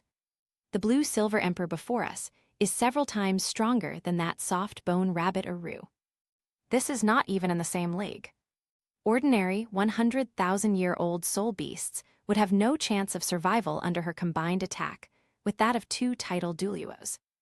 But this person... No, this plant. He merely unleashed his domain, and the three of them were plunged into a desperate situation that they could hardly withstand. If this continues, in no time, their soul power will be completely drained, turning them into lambs to the slaughter. No. This field must be broken. Chapter 13. What a magnificent blue-silver emperor. A resolute glint flashed in Bibi Dong's purple eyes. She knew very well that conventional soul skill attacks would only be used as fuel by the opponent in this strange domain. To break this deadlock, we must use poison. Use her most primal and potent venom from the Death Spider Queen. It was created specifically to counter soul beasts, beings with vigorous vitality, and can disintegrate their life structure from the inside and corrode their souls. A subtle glance was directed at Chrysanthemum Douluo and Ghost Douluo. Decades of tacit understanding allowed the two to instantly grasp the Pope's intentions. Draw his attention, create an opportunity for His Holiness the Pope. Old Ghost. Yueguan let out a sharp whistle. Soul fusion technique, polar stillness domain. The ghostly figure instantly merged with Yue Guan, and two beams of light, one black and one gold, shot into the sky, attempting to forcibly carve out an absolute space belonging to them in this blue ocean. However, they were wrong. Within the blue-silver realm of forestry, all plants obey his commands, and all life is at his disposal. You want to perform a fusion technique in my domain. A faint sneer curled at the corner of Lin Yi's mouth. He didn't even make any extra movements, it was just a thought. Boom! Countless thick, dragon-like blue-silver vines burst forth from the ground, their bodies shimmering with golden, sacred patterns. The moment they appeared, they transformed into emerald chains, binding Chrysanthemum Douluo and Ghost Douluo tightly, who were not yet fully fused. What? Yue Guan was greatly alarmed. Their spirit fusion technique was actually interrupted. A trivial skill. The forestry assessment was detached, yet brimming with absolute confidence. He raised his right hand and made a grasping motion in the air towards the bound Yue Guan. In an instant, countless blue-silver grass vines gathered, compressed, and solidified in his palm, transforming into a domineering spear that was entirely emerald green, with a golden tip that shimmered with a sharp edge, exuding an aura of invincibility. Blue-silver Overlord Spear. This is the purest and most powerful attack method of the blue-silver Emperor lineage. Go! The forestry worker swung his arm. The blue-silver Overlord Spear tore through the air, accompanied by a sharp whistling sound, and instantly pierced through the distance of space, appearing in front of Yue Guan. That unparalleled sharpness and domineering power made even the most mortals in Yueguan tremble with fear. Ninth soul skill, Chrysanthemum's wither, wounds cover the ground. He exerted all his strength, mobilizing all his soul power, and countless huge chrysanthemum petals layered upon each other to form a huge flower shield in front of him. However, it was useless. Left, completely crushing everything in its path. The golden spear tip easily pierced through the seemingly sturdy flower shield, and then slammed heavily into Chrysanthemum Douluo's chest. Puffed. As if struck by lightning, Yue Guan spat out a mouthful of blood and flew backward like a kite with a broken string, his aura instantly weakening to the extreme. One move. Just one move. The renowned title Douluo, Chrysanthemum Douluo Yue Guan, is seriously injured. Just as the forestry department's attention was focused on Chrysanthemum Douluo, Bibi Dong has moved. 8th soul skill, Spider Emperor Clone. 7th soul skill, Martial Soul True Body. Her figure split in two, and her true form and clone simultaneously unleashed their strongest forms. 8 ferocious spider legs ripped through the sky, stabbing towards Lin Yi's back and head from 2 completely different and tricky angles. Most deadly of all was the faint, dark green light shimmering at the tip of the spider's leg. That was the essence of all the poison she had ever used. The timing was perfect. The forestry department had just unleashed the blue-silver overlord spear, a time when the old forces had dissipated and the new forces had not yet emerged. Faced with this sudden and deadly attack, he seemed to have no way to avoid it. One of the spider's legs successfully pierced the forestry worker's shoulder. The dark green toxin, as if it had come to life, surged wildly into his body through the wound. It's a success. Upon seeing this, Ghost Douluo was overjoyed. Even as Yue Guan lay on the ground severely injured, a smug smile crept onto his lips. Even a true god would have their divine body corrupted by the Pope's spider queen poison. This blue-silver grass is doomed. They could almost see the forestry plant's body being corroded by toxins, turning into a pool of pus.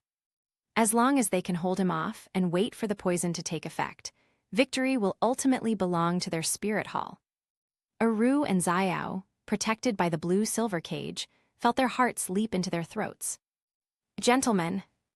Big brother. They gasped in surprise, their eyes filled with worry. They could clearly see that the powerful man like them had been poisoned by Bibi Dong. However, faced with all of this, Lin Yi's face showed no sign of panic. He simply turned around slowly, looked at Bibi Dong's joyful face, and a cold smile appeared on his lips. Is this your trump card? The Pope of the Spirit Hall is nothing special. Before he could finish speaking, a vast and pure life energy suddenly erupted from his body. A green halo could be seen flowing around the wound on his shoulder. The dark green spider king poison that had just entered his body, enough to kill a title Douluo, was purified, decomposed, and assimilated the moment it came into contact with this life energy, just like ice and snow meeting the blazing sun. The wound healed at a speed visible to the naked eye, leaving not a single scar. Bibi Dong's smile froze. For the first time, her proud purple eyes revealed an emotion called shock. How is this possible? Her spider king poison, powerful enough to subdue all soul beasts in the world, couldn't even withstand a single breath against this man, and was simply disintegrated. This is beyond her comprehension. The game is over. The forestry department's voice rang out indifferently. He slowly raised the staff of life in his hand. The emerald green heart of life at the top of the staff burst forth with an unprecedentedly brilliant light. The myriad phenomena of the universe. As soon as he finished speaking, the entire blue-silver domain erupted in chaos. All the blue-silver grass on the ground, all the trees in the forest, and all the plant elements in the air all grew and surged wildly at this moment. Countless vines transformed into cages, whips, and swords. Countless trees rose from the ground, transforming into giants on the battlefield. The entire world seemed to have transformed into an army of plants, completely subservient to him. This is the true essence of the realm of life. This is for the purpose of pioneering. But this is not the end. Lin Yi's other hand, palm up, began to conjure fine, black arcs of electricity carrying an aura of destruction from thin air. That was the lightning of destruction that he forcibly refined and absorbed from the chaos annihilation tribulation. Life and destruction. Creation and end. Two diametrically opposed, yet ultimately fundamentally connected supreme powers were perfectly intertwined in his hands. Chapter 14. Lin Yi gently pressed the ball of destructive lightning onto the staff of life. Buzz! In an instant, all the blue-silver grass, all the vines, and all the tree giants were wrapped in a layer of black, destructive electric arcs. Emerald green and pitch black intertwine, life and death coexist. A deadly aura, powerful enough to make heaven and earth change color and gods tremble, enveloped the entire battlefield. At this moment, the souls of Bibi Dong, Chrysanthemum Douluo, and Ghost Douluo screamed frantically as a warning. Run! Run! If we don't run now, it will really be too late. The shadow of death had never loomed so clearly over their hearts. Withdraw!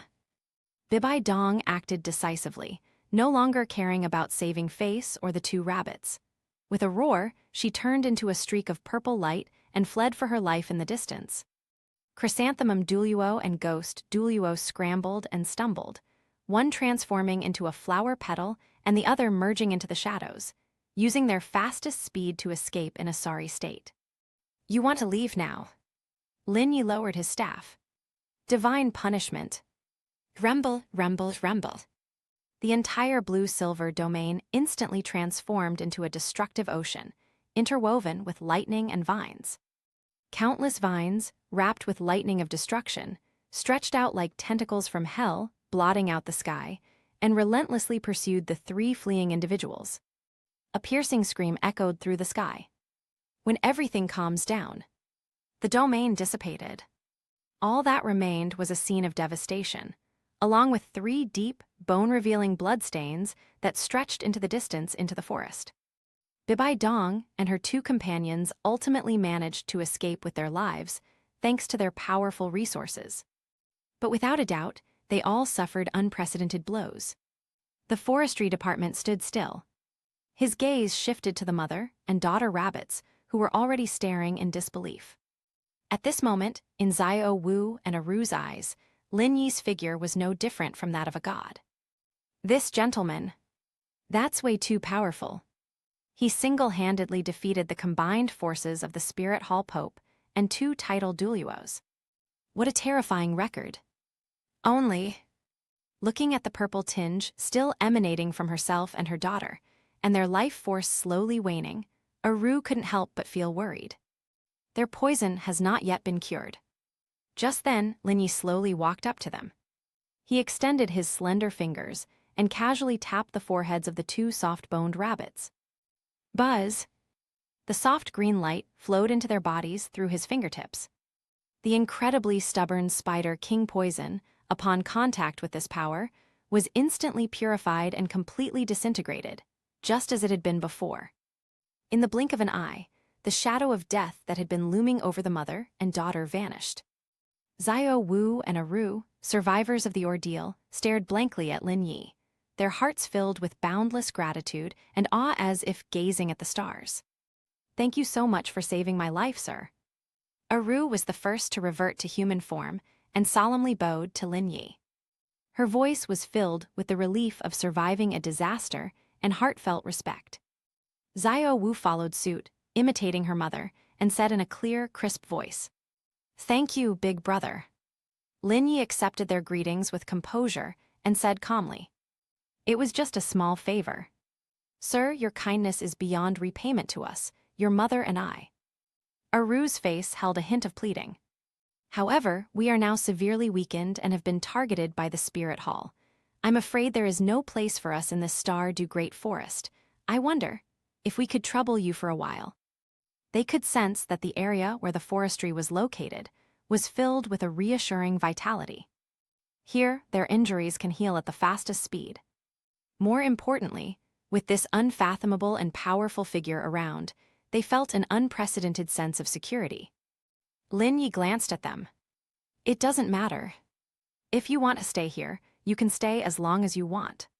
His voice was calm, yet carried an undeniable certainty. Very good. Xiao Wu jumped up happily, her face beaming with an innocent smile.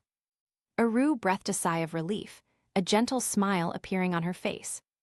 They looked around at the lush and vibrant kingdom of blue-silver grass, created by the forestry industry. Every blade of grass radiates pure vitality. Here, they felt a long-lost peace and tranquility. It was as if all the strife and killings of the outside world were isolated from this place. This is a true paradise. Lin Yi looked at the lively and agile Xiao Wu, and a gentle smile appeared on his face. He reached out and gently picked up Xiao Wu, who was in rabbit form rubbing against his feet. Its fluffy texture and warm body temperature make it incredibly cute. Lin Yi gently stroked Xiao Wu's smooth, shiny pink fur with his hand. Xiao Wu squinted comfortably, making gurgling sounds in her throat, and nuzzled her head affectionately against his chest. She raised her large, ruby-like eyes and looked at Lin Yi's handsome profile, her heart filled with admiration and gratitude. This older brother is strong, gentle, and so handsome. Lin Yi teased the little rabbit for a while, then suddenly asked a question. You too, would you like to transform into human form? As soon as the words were spoken, Xiao Wu's ears perked up instantly. Transform. Become a real human being. I do. Xiao Wu blurted it out almost without thinking, her tone filled with excitement and anticipation. However, Ru's expression changed, and she quickly reminded him. Xiao Wu, don't be silly. She looked at Lin Yi and explained with a hint of apology. Sir, you are unaware that the transformation of a soul beast into human form is extremely dangerous. To transform into human form, one must sacrifice all one's power, dissipate all cultivation, and start growing anew as a human infant. If a soul master discovers this during the process, the consequences will be unimaginable. Moreover, the path of rebuilding is also full of unknowns and dangers. Ru's eyes were filled with the worries of a mother. Xiao Wu pouted and retorted softly. But I just want to become a human. Deep in her heart, one thought was crystal clear. She wanted to stand before this older brother in human form for a very long time. Xiao Wu looked at Lin Yi, mustered her courage, and said loudly, Mom, I'm not afraid. No matter how dangerous it is, I want to take human form. Seeing Xiao Wu's determined look, Lin Yi smiled. That's unnecessary. His voice carried a calming power. Since I've asked, I naturally have a foolproof plan. Not only will it allow you to retain your cultivation level, but it will also allow you to successfully transform into human form without any risk. Chapter 15. What? Xiao Wu and Ru were both shocked. To retain one's cultivation and successfully transform into human form. This is impossible. This completely overturned their understanding that they had held for hundreds of thousands of years. The mother and daughter's eyes were filled with disbelief. Then they saw it.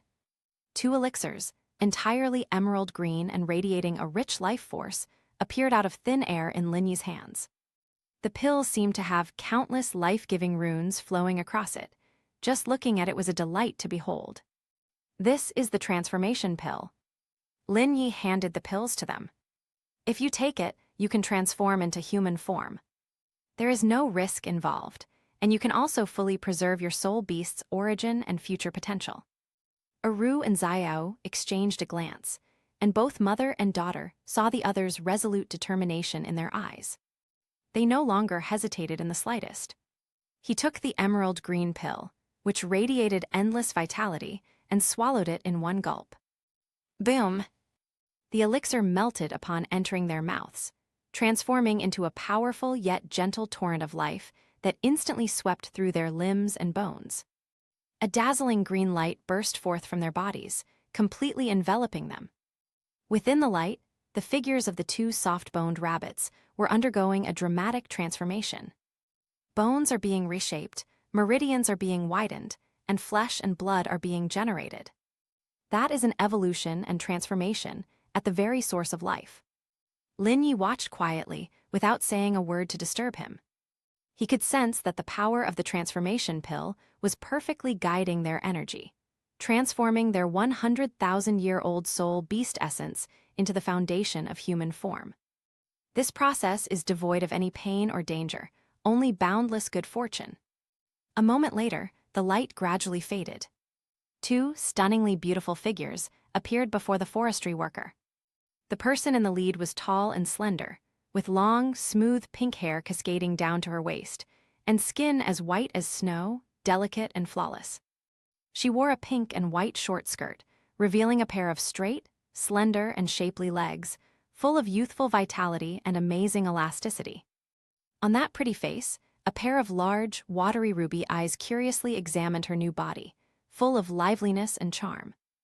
It was Xiao Wu.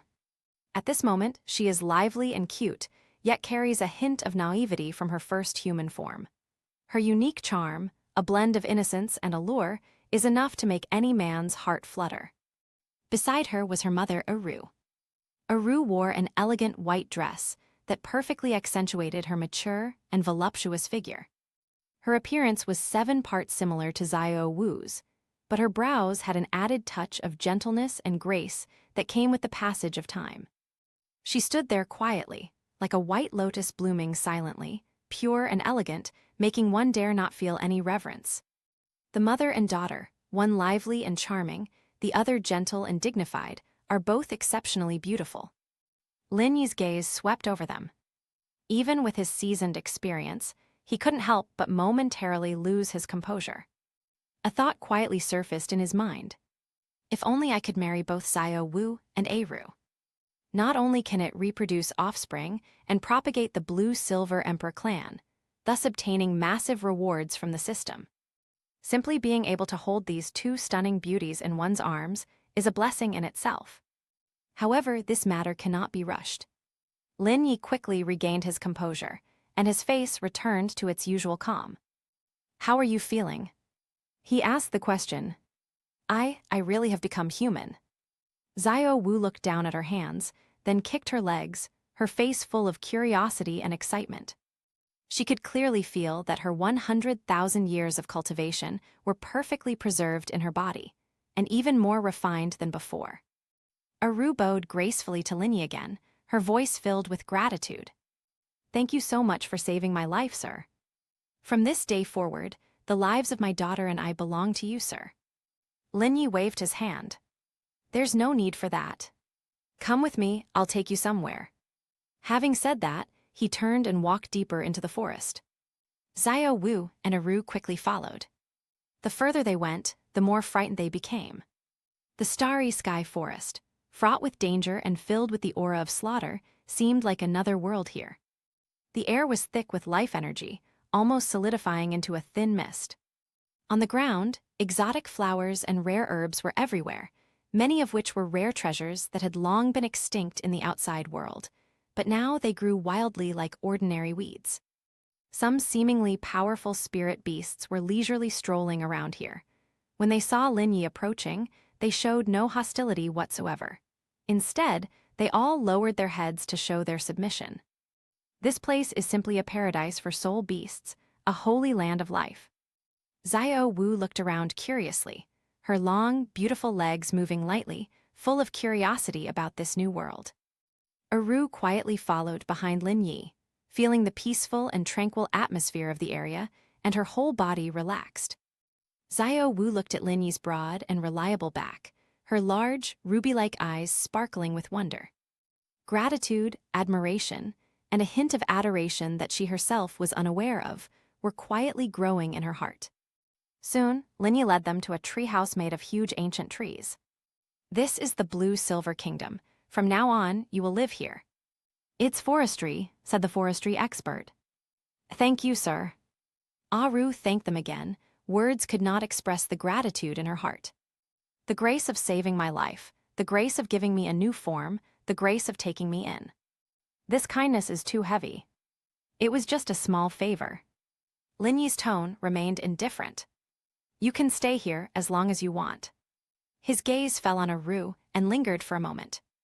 "Although the residual poison has been cleared, your early battles with soul masters have left many hidden ailments in your body. The life energy here is beneficial to your injuries. As they were talking, perhaps because she relaxed, Aru aggravated her old injury, and her body swayed slightly, her face turning a little pale. Lin Yi reacted quickly and reached out to support her arm. It feels smooth and warm to the touch. Aru instinctively tried to steady herself, but her body felt weak, and one of her long, beautiful legs uncontrollably stepped forward, just barely touching Lin Yi's leg. Even through the thin fabric, the soft touch was clearly felt. Aru's cheeks flushed instantly, and she quickly straightened up, whispering, "Excuse me, sir." "It's all right." Lin Yi released his grip, his expression unchanged. "Settle down here first and familiarize yourself with the surroundings. If anything happens, you can call me anytime through these blue-silver grasses." After giving his instructions, Lin Yi's figure slowly faded away and disappeared from the spot. Chapter 16. Rewind time. Lake of Life core area. Bridget, holding a blue-silver grass with shimmering golden patterns, quickly approached Gu Yuina. "My lord, this is a return gift from Mr. Lin." Gu Yuina opened her elegant purple eyes, and her gaze fell on the blue-silver grass. She reached out her slender hand and took it. Upon acquiring the blue-silver grass, a gentle and pure sense of affinity immediately arises. The life energy it contains is extremely pure and has a powerful healing effect. More importantly, she could sense a familiar aura emanating from this blade of grass. That was the unique scent of forestry, domineering yet full of vitality. Gu Yuina brought the blue-silver grass to her nose and took a gentle sniff. A refreshing scent of herbs and trees soothed her long-tense nerves. The corners of her mouth unconsciously turned up, revealing a faint yet captivating smile. Those beautiful purple eyes also softened considerably. Inside the treehouse. Cough, cough, cough.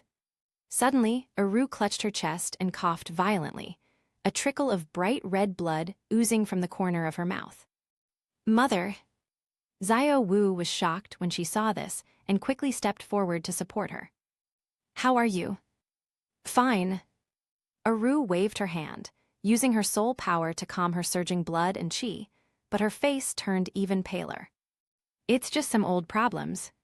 She leaned against the window, looking at the peaceful and serene blue-silver kingdom outside, a hint of weariness and emotion in her eyes. Staying outside, as a 100,000-year-old soul beast, there is never any peace. Those human soul masters will stop at nothing to obtain our soul rings and soul bones. Over the years, I've lost count of how many assassination attempts I've survived. Her voice was soft, yet it carried a deep weariness. Each time, even if I manage to escape by luck, I will always be left with some wounds that are difficult to heal. Over time, my body has become riddled with holes. Xiao Wu's eyes welled up with tears as she listened to her mother's words. She knew that her mother had put herself in danger time and time again to protect her. Aru reached out and lovingly stroked Xiao's hair, then suddenly changed the subject. "Xiao Wu, have you fallen for that Mr. Lin?" Xiao Wu's body stiffened abruptly, her pretty face flushed bright red, and she waved her hands repeatedly. "No, no, Mom, what nonsense are you talking about?" Her voice was urgent and rapid, but it seemed more like an attempt to cover up the truth. Looking at her daughter's expression, Aru immediately understood. She simply smiled gently and didn't press the matter further. As someone who's been through it all, she could tell from just one glance what the light was shining in Xiao's eyes when she looked at Lin Yi. It was a light mixed with worship, gratitude, and adoration. These days, when my daughter is bored, what she talks about most is when that big brother will come to visit them again. Aru had already made up her mind. If we could entrust Xiao Wu to someone like Mr. Lin, then I could finally relax completely. Moreover, there's a saying in the human world, a drop of water in need deserves a spring in return. Mr. Lin saved their lives and gave them a second chance at life. It wouldn't be an exaggeration for Xiao Wu to repay this kindness with her body. Seeing that her mother didn't speak, Xiao Wu became even more flustered and muttered softly. "Mr. Lin is so powerful and so handsome, how could he possibly be interested in me?" Her voice carried a hint of a young girl's inferiority complex and inner turmoil. Then, as if remembering something, she suddenly raised her head, grasped Aru's hand, and said with a firm look in her eyes, "Mom, please don't say such discouraging things. Mr. Lin is so strong, and he also possesses such a powerful life force. He definitely has a way to cure you, he definitely does. I'm going to find him right now. No matter the cost, I will make sure you live." After saying that, Xiao Wu could no longer hold back and turned to run out of the treehouse. Lin Yi sat cross-legged on the canopy of a towering ancient tree. The immense life energy and the power of heaven and earth converged on his body like rivers flowing into the sea. Suddenly, he opened his eyes and looked down. A pink figure stood somewhat awkwardly under the tree, looking up at him. She was a lively, charming, and exquisitely beautiful young girl. But at this moment, a deep sorrow lingered between her brows. Lin Yi's figure appeared silently in front of Xiao Wu. "What's up?" His voice remained as calm as ever. When Xiao Wu saw him, half of her initial courage vanished instantly. She twisted the hem of her clothes, lowered her head, and became quite reserved. I. She stammered for a long time, but couldn't utter a complete sentence. Lin Yi watched her quietly, seeing through her, but saying nothing. He waited a moment, and seeing that Xiao Wu still showed no intention of speaking, he said, "If there's nothing else, I'll go and get back to work." After saying that, he prepared to turn and leave. "Don't go." Seeing this, Xiao Wu, in a moment of panic, disregarded her shyness and reached out to grab Lin Yi's sleeve. Lin Yi stopped and turned to look at her. Xiao Wu's cheeks flushed under his gaze, but she mustered all her courage, raised her large, watery ruby eyes, and asked eagerly, "Mr. Lin, big brother, do you have any way to cure my mother?" Lin Yi's gaze was calm as still water, settling on Xiao Wu's pretty face, which was filled with anxiety. He could sense the fear and unease she felt at that moment. "There is a way, though." The forestry expert spoke slowly. Xiao Wu's large, ruby-like eyes suddenly lit up. "Really?" Her voice trembled slightly, as if she were about to cry tears of joy. "Big brother, do you really have a way to save my mother?" Lin Yi nodded slightly. "However, there's some trouble." He looked at Xiao Wu and continued.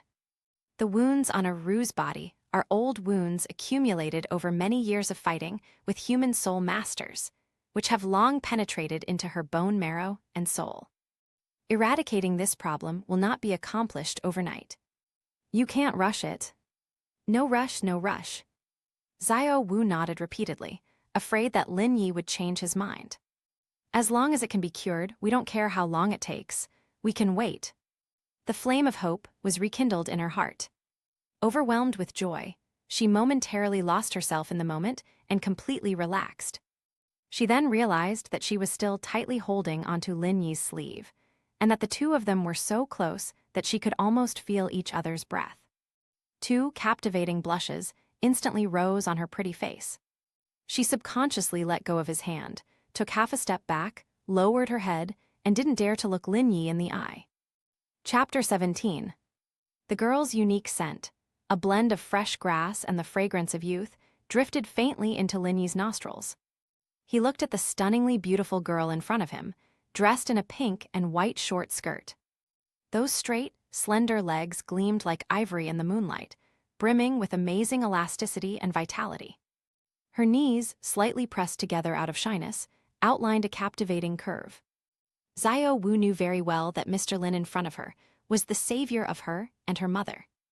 Not only did they save them, but they also bestowed upon them a heaven-defying divine object, the transformation pill, allowing them to shed their soul beast forms and be reborn. Now, he has even agreed to treat his mother's old injuries. This kindness is as heavy as a mountain. She didn't know how to repay him. It seemed that there was nothing about himself that this unfathomable man could possibly find appealing. Apart from... A bold idea surfaced in Xiao Wu's mind. Her heart began to pound violently. The blush on her cheeks spread to her snow-white neck. She took a deep breath, as if using all her strength, and suddenly raised her head, her watery red eyes looking firmly at Lin Yi. The next moment, Under the slightly surprised gaze of the forestry worker, the girl mustered her courage and took a small step forward. She tiptoed and slightly raised her pretty face. Soft, warm lips gently pressed against Lin Yi's lips. Like a dragonfly skimming the water, it touches and then disappears. After making this bold move, Xiao Wu's mind went blank for a moment. She felt her cheeks were so hot they could practically fry an egg. Her entire body, from head to toe, turned pink. Big brother. Her voice was barely audible, filled with shyness and nervousness. If only you could cure my mother. I'm willing to pay any price. I am willing to marry you, to give myself to you, and to serve you for the rest of my life. After saying that, she could no longer hold on. She lowered her head, her hands nervously twisting the hem of her clothes, her heart pounding in her throat. Looking at her shy and charming appearance, Lin Yi's lips curled into a faint smile. He was teasing her on purpose. This was your own decision. If you feel it's too much to do, you don't have to. Even if you don't do that, I will still do my best to help Aru because you have chosen to submit to me. It's not forced. Upon hearing this, Xiao Wu immediately became anxious and abruptly raised her head. She was afraid that the forestry worker would misunderstand that she was making a deal. I genuinely like you, big brother. The girl's eyes shimmered with tears, filled with sincerity and eagerness. I fell in love with you the moment you saved my mom and me. You are so strong, so gentle, and so beautiful. As long as Big Brother doesn't think I'm ugly. Xiao Wu, I'm willing to stay by your side and do anything for you. By the end, her voice had become tinged with aggrieved sobs. Those long, straight, beautiful legs trembled slightly with nervousness, and the view beneath the short skirt was faintly visible, adding to the alluring temptation. Lin Yi looked into her sincere, watery red eyes and felt a slight stirring in his heart. He stopped teasing her. He reached out and pulled the stunningly beautiful girl in front of him into his arms. Ahem. Xiao Wu gasped in surprise as her soft, delicate body crashed into a broad, warm chest. What lingered around her nose was that reassuring yet captivating masculine aura. The girl's body was so soft it felt like she had no bones.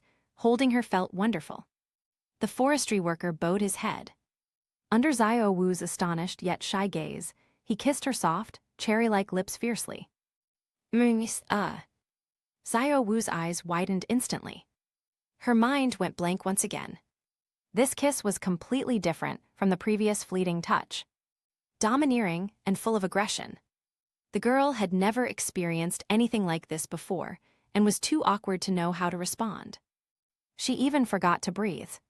Soon, her pretty face turned bright red from lack of oxygen, and her body began to weaken, almost unable to stand.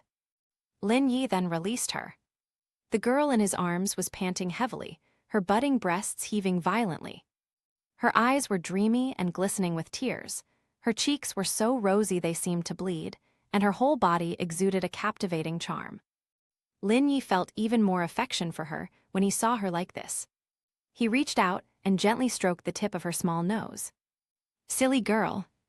His voice had a slightly husky, magnetic quality. After I meet with Aru and learn about the specifics, we'll get married as soon as possible. Xiao Wu, lying in Lin Yi's arms, was so ashamed upon hearing these words that she wished she could disappear into the ground. She buried her burning cheeks deep into Lin Yi's chest, her delicate white feet drawing anxious circles on the ground, her toes curling up. She didn't speak, but nodded heavily. Time passed. An invitation, formed from the purest life energy and carrying the unique aura of the blue-silver emperor, traveled a great distance and appeared silently in the core area of the Lake of Life. As Bridget stood beside Gu Yuina, she suddenly sensed something and reached out to catch the invitation that had appeared out of nowhere. When she saw the contents of the invitation, her beautiful emerald green eyes widened instantly. My lord. Her voice carried a hint of undisguised astonishment. Mr. Lin, he's getting married. How is that possible? How long has it been since Mr. Lin sent someone to deliver the golden-veined blue-silver grass? Is he getting married in such a short time?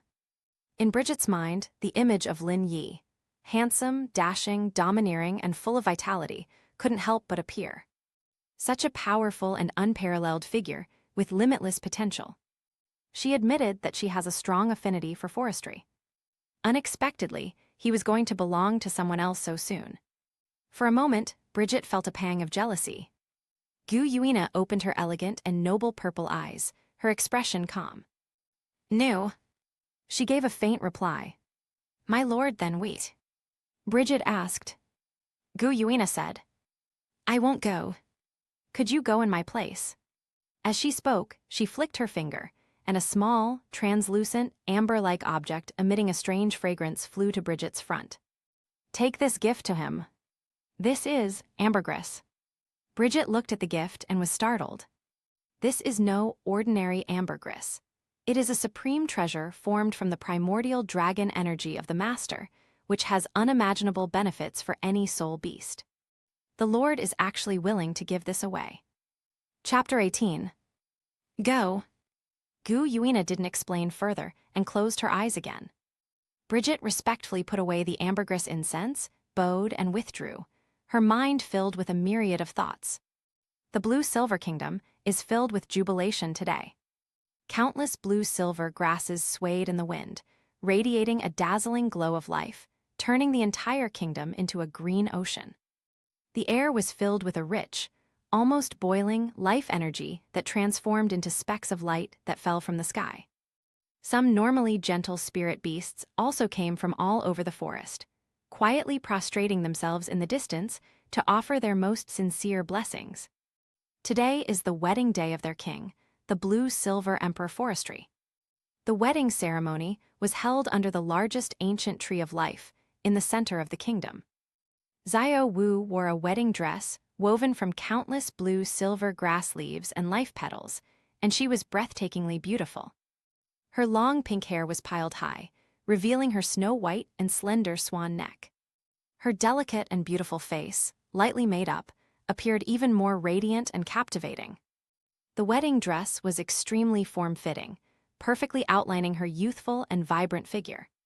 Especially her long, straight, and shapely legs, which were faintly visible under the short skirt woven from grass leaves, were enough to make any man's blood boil. At this moment, her face was flushed with happiness and shyness, and her large, ruby-like eyes were fixed on the tall and upright figure in front of her. Beside her, Aru was also wearing an extremely grand white dress, looking elegant and noble. She held Xiao's hand, her eyes slightly red, and solemnly placed her daughter's hand into Lin Yi's. Gentlemen. Aru's voice was choked with sobs. Xiao Wu used to be a soul beast and didn't understand the rules of the human world. Please take good care of her and be more tolerant of her in the future. Lin Yi held Xiao Wu's soft, boneless hand and nodded solemnly to Aru. Don't worry, I will. Just then, a green figure quietly arrived at the wedding venue. It was Biji who had come on orders. She saw the bride standing next to Lin Yi from afar. When Bai Jai saw Xiao Wu's face clearly, even she couldn't help but be amazed. What a beautiful girl. That unique blend of liveliness, agility, innocence, and charm was in no way inferior to her own. In fact, that naivety and innocence of a newborn human being is even more fatally attractive to men. Bridget felt an even stronger pang of bitterness in her heart. No wonder Mr. Lin chose to marry her so quickly. Any man would probably be unable to resist such a stunning beauty. She secretly wondered if she had taken the initiative and expressed her feelings to Mr. Lin back then, would he have been willing to accept her? Lin Yi's gaze also fell on Bridget. Today, she wore a bright green dress, perfectly blending mature charm with the vitality of life. Her graceful figure was a rare and stunning beauty. If only I could get her too. Not only will you receive system rewards, but it will also greatly benefit your own strength. A thought flashed through Lin Yi's mind. Biji stepped forward and presented the ambergris given to her by Gu Yuina. Mr. Lin, congratulations on your marriage. This is a small token of my master's appreciation. Lin Yi accepted the gift, sensing the pure dragon energy contained within it, and nodded slightly. Please thank the silver dragon king for me. After the simple ceremony, The wedding officially ended amidst the blessings of countless blue-silver grass and soul beasts. Without the slightest hesitation, Lin Yi swept his shy bride into his arms and strode towards the bridal chamber made of ancient trees amidst Xiao Wu's exclamation. The treehouse had already been newly decorated. The vines, brimming with life, are adorned with glowing exotic flowers and plants, illuminating the entire room in a dreamlike atmosphere. Lin Yi gently placed Xiao Wu on the soft bed of grass. The girl was inexperienced and as green as a fruit waiting to be picked. She curled up nervously, her long, beautiful legs pressed together, her fair, jade-like toes slightly curled up due to nervousness, making her look cute and alluring. Lin Yi looked at her, his eyes full of gentle smiles. He bent down and gently kissed away the tears at the corners of her eyes, his movements tender and full of patience. A beautiful night. In the bridal chamber, red waves surged. A month passed in the blink of an eye. During this month, Lin Yi and Xiao Wu were almost inseparable, living a blissful and shameless life together. Xiao Wu also gradually became more proactive and enthusiastic, transforming from her initial awkwardness and clumsiness. On this day, Lin Yi was treating a Ru's stubborn ailment when a long-absent system notification suddenly rang in his mind. Ding, successful conception detected, meeting reward criteria. Congratulations, host, you have gained 100,000 years of cultivation. Congratulations, host, your cultivation level has increased to 250,000 years. Congratulations, host, you have obtained a divine reward, the Lotus of Chaos. Congratulations, host, you have obtained a divine reward, the Blue-Silver Emperor's Sword. A tremendous amount of energy surged into the forestry industry in an instant.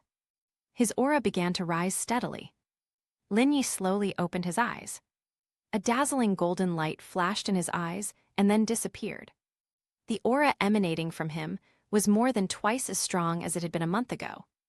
With 250,000 years of cultivation, every move he made carried an overwhelming aura that could suppress heaven and earth. With a thought, he scanned the entire blue-silver kingdom with his divine sense. Inside the core treehouse, Xiao Wu was snuggling up to her mother, a Ru chattering away. A gentle smile appeared on Lin Yi's face. He stood up, ending his seclusion. A month is but a blink of an eye for the blue-silver kingdom. But for the young girl who had just taken human form and was experiencing human affairs for the first time, it was a sweet time that she would remember for a lifetime. Sunlight filtered through the gaps in the leaves, dappling Xiao Wu's body. She stretched lazily and nestled on her mother Ru's lap like a contented cat. After a month of nourishment, the girl's already pretty face now glowed with a healthy, rosy radiance, and her youthful innocence had faded, replaced by a touch of womanly charm. Her skin was as white as snow, so delicate it seemed to break at a touch. A long pink dress perfectly accentuated her shapely figure. Those straight, slender legs were casually crossed, revealing a section of fair calves beneath the hem of her skirt. The lines were firm and beautiful, full of amazing elasticity and allure. Looking at her daughter's happy and content expression, Ru's eyes were filled with loving smiles. She reached out and gently combed Xiao Wu's long, smooth pink hair. She was genuinely happy and gratified that her daughter had found such a good home. Chapter 19. Why?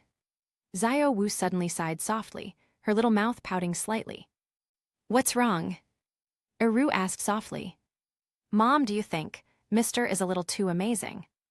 Xiao Wu turned her head, rested her head on Ru's soft thigh, looked up at her with a troubled expression, and said, I can't handle it all by myself.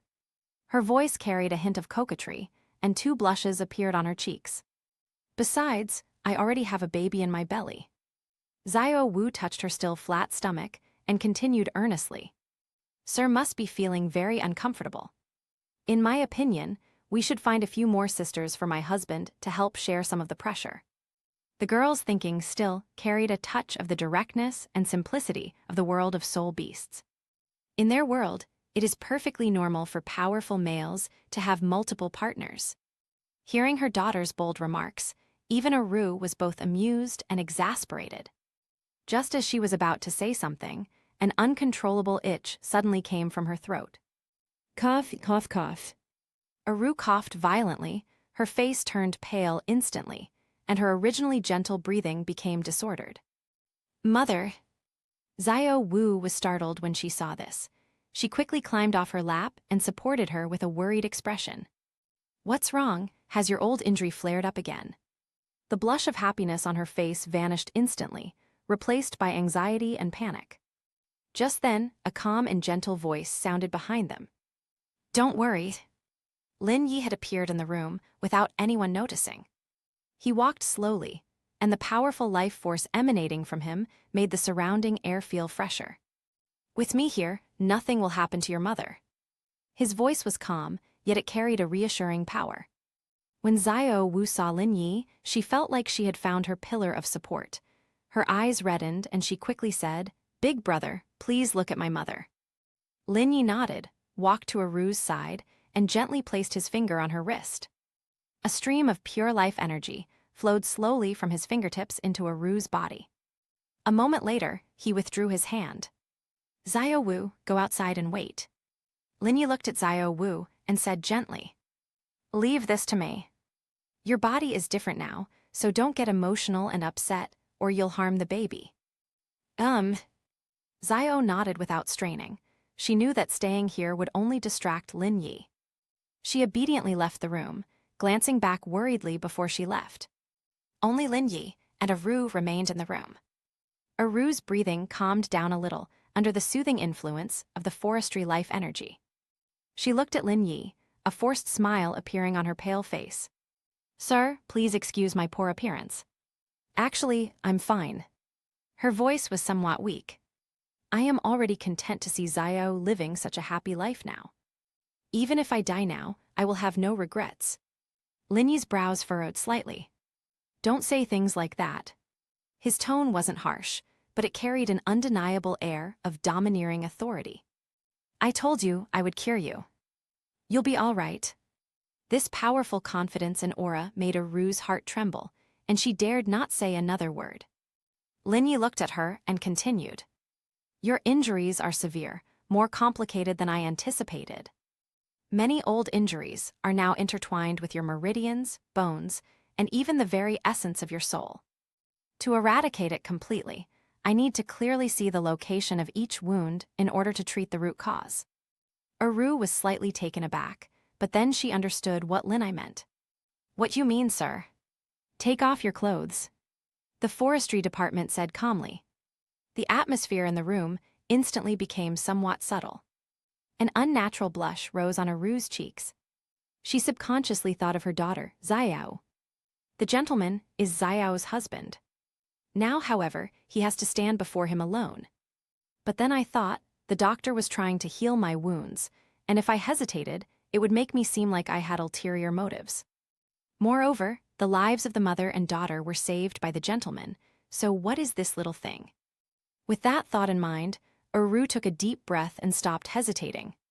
She lowered her eyes slightly, and her slender fingers trembled as she placed them on the ties of her clothes. She began slowly to take off her coat. As the white skirt adorned with light blue patterns slipped down, a mature and perfectly alluring figure was revealed before Lin Yi's eyes.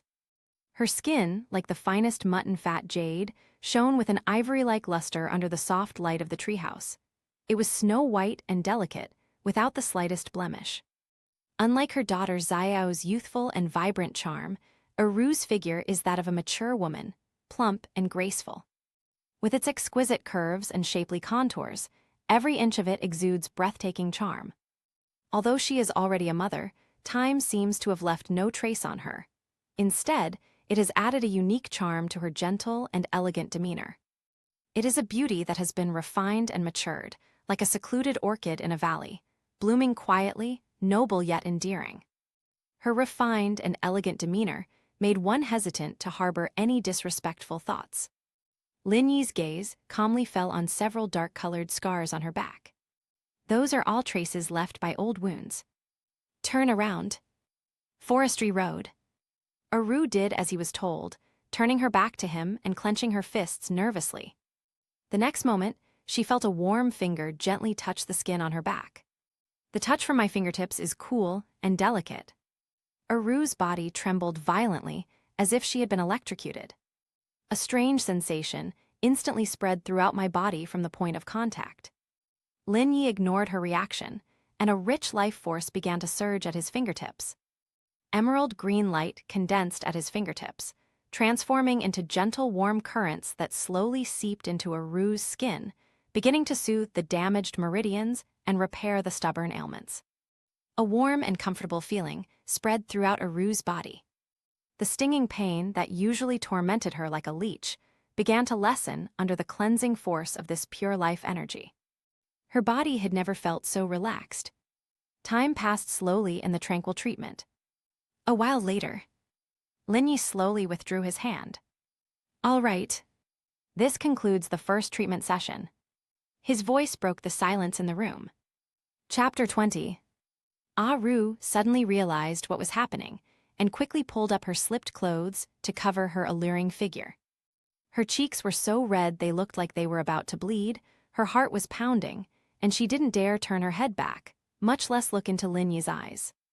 That ambiguous feeling made her flustered and confused. The forestry department's voice rang out again. "Your injuries won't heal overnight. Multiple treatments are needed to completely eliminate the hidden dangers." Upon hearing this, Aru's delicate body stiffened again. Many more times. Doesn't that mean that she will have to take off her clothes in front of him many more times like today? Just thinking about that scene made Aru's cheeks burn with shame. But she also understood that this was to heal herself.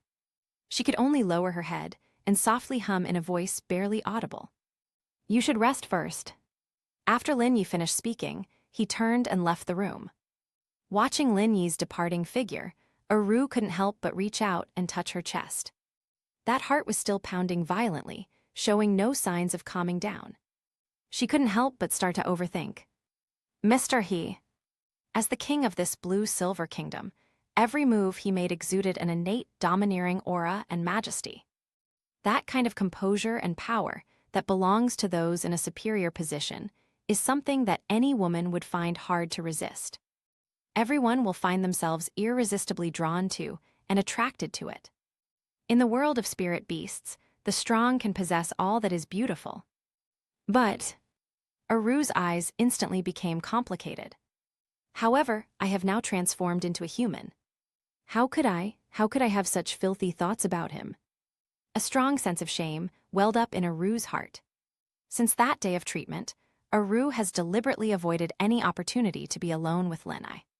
She forcibly suppressed the ripples in her heart deep within, daring not to touch them, and even less daring to let anyone notice them. Especially his own daughter, Xiao Wu.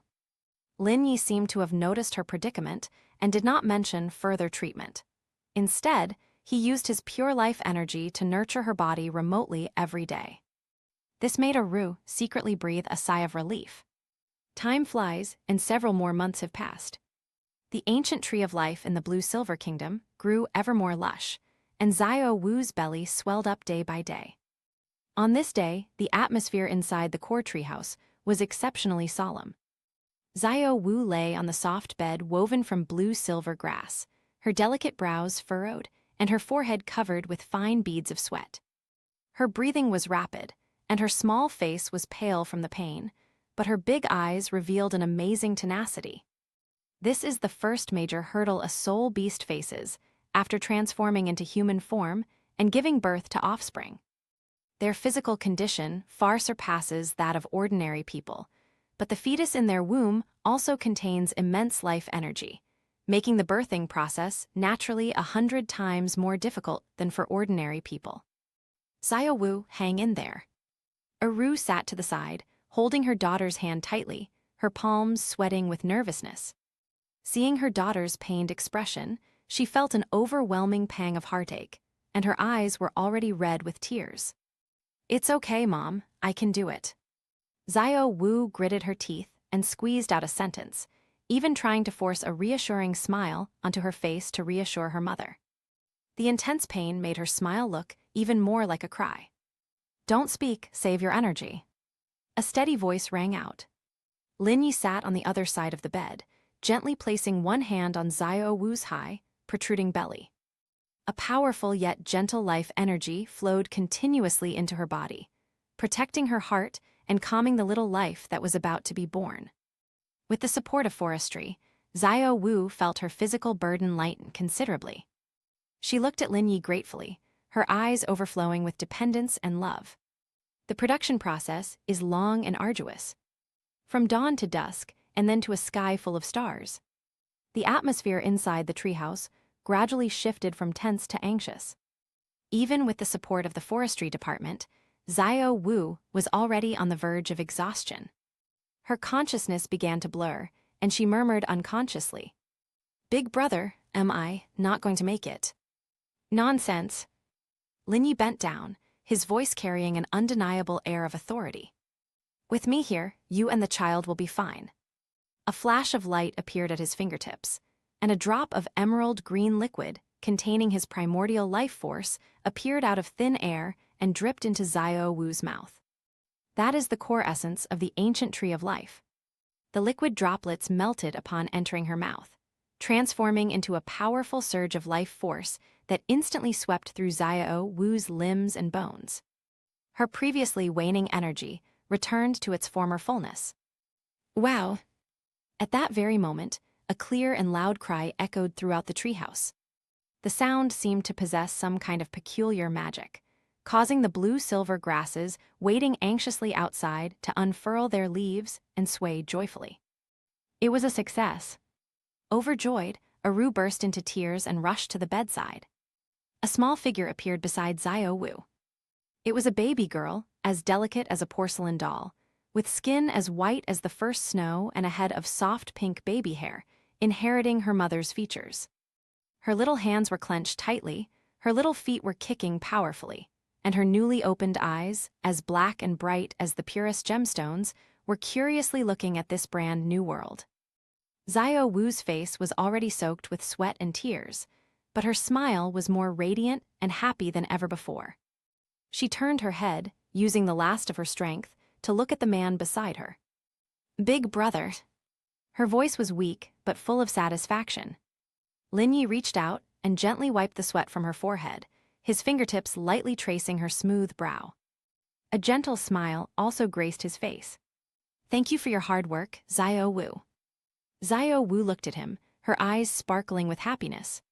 She tilted her head slightly and gently kissed his cheek. "I'm so happy to have your child. You are awesome." The forestry department expressed its sincere admiration. This resilience, this courage born of maternal love, moved him deeply. Receiving praise from her beloved, Xiao Wu's face beamed with even greater happiness. She closed her eyes peacefully and drifted off to sleep. Lin Yi tucked the blanket around her and said softly, "Have a good rest." He stood up, his gaze falling on his newborn daughter, his eyes so tender they could melt. Aru carefully picked up her granddaughter and looked at her little face, which resembled her daughter's when she was little, with a loving smile on her face. At that very moment, a cold, mechanical voice suddenly rang in Lin Yi's mind. "Ding, congratulations, host, on the birth of your offspring. Your bloodline continues, and the fortune of the Blue-Silver Kingdom is enhanced." Chapter 21. The system has detected that the host has completed the Spreading Branches and Leaves achievement. System rewards are being distributed. Congratulations, host. You have obtained a soul beast with a cultivation level of 200,000 years. Congratulations, host. You have obtained the Blue-Silver Progenitor Bloodline. Blue-Silver Progenitor Bloodline. Originating from the first blue-silver grass at the beginning of time, it contains the most primal laws of life and the power of devouring, its bloodline strength comparable to that of ancient wild beasts. Congratulations, host. You have obtained the divine artifact, Blue-Silver Overlord Armor. Congratulations, host. You have obtained the special item, Blue-Silver Desire Seed. Blue-Silver Desire Seed can be implanted into the target's body, infinitely amplifying their deepest desires. A series of system notifications made Lin Yi's eyes narrow slightly. The next moment, an unimaginable, terrifying energy erupted from his body. Boom! His original cultivation level of 250,000 years instantly skyrocketed to a terrifying 450,000 years after receiving the 200,000-year reward. Every drop of blood in his body was boiling at that moment. Golden light emanated from his blood. It was the blue-silver progenitor bloodline transforming his body. His bloodline is undergoing an epic transformation and sublimation. An ancient, primordial, and boundless aura swept outwards from him in all directions. Inside the treehouse, Aru held the child, her expression changing drastically. Faced with this aura, she felt as insignificant as a speck of dust, and even her soul trembled. This is the power of the master. How could he suddenly become so powerful? With a thought, Lin Yi completely concealed this aura, ensuring that Aru and her daughter Xiao inside the house were not harmed in the slightest. At the same time, a set of armor shimmering with brilliant blue-gold light appeared out of thin air on his body. The armor was streamlined, perfectly fitting his tall and imposing body. Ancient and mysterious patterns were engraved on it, exuding an aura of domineering arrogance and supreme dominance. It is indeed the blue-silver overlord divine armor. As Lin Yi felt the earth-shaking changes within his body and the terrifying boost brought by this divine equipment, the corners of his mouth couldn't help but turn up slightly. However, he hadn't had time to fully appreciate it. Boom! A deafening roar came from the heavens. The sky over the entire blue-silver kingdom darkened without warning in that instant. Large swaths of dark clouds gathered from all directions, forming a dark, oppressive mass, as if the sky were about to collapse. Within the dark clouds, purple electric snakes darted wildly, emitting a terrifying, sizzling sound. A destructive pressure from heaven and earth enveloped the entire land. This is a lightning tribulation. Aru, carrying her child, rushed out of the treehouse, looked up at the sky, and her pretty face instantly turned deathly pale. Moreover, it's the purple heaven divine lightning tribulation that only 200,000-year-old soul beasts would encounter. Her voice trembled slightly. Sir, his cultivation has actually broken through to this level. How is that possible? How long has it been? But at this moment, she had no time to think about these things. Her heart was filled with deep worry. 200,000 years of lightning tribulation, how terrifying. That was the might of heaven and earth, a punishment specifically sent down to annihilate those who defy the heavens.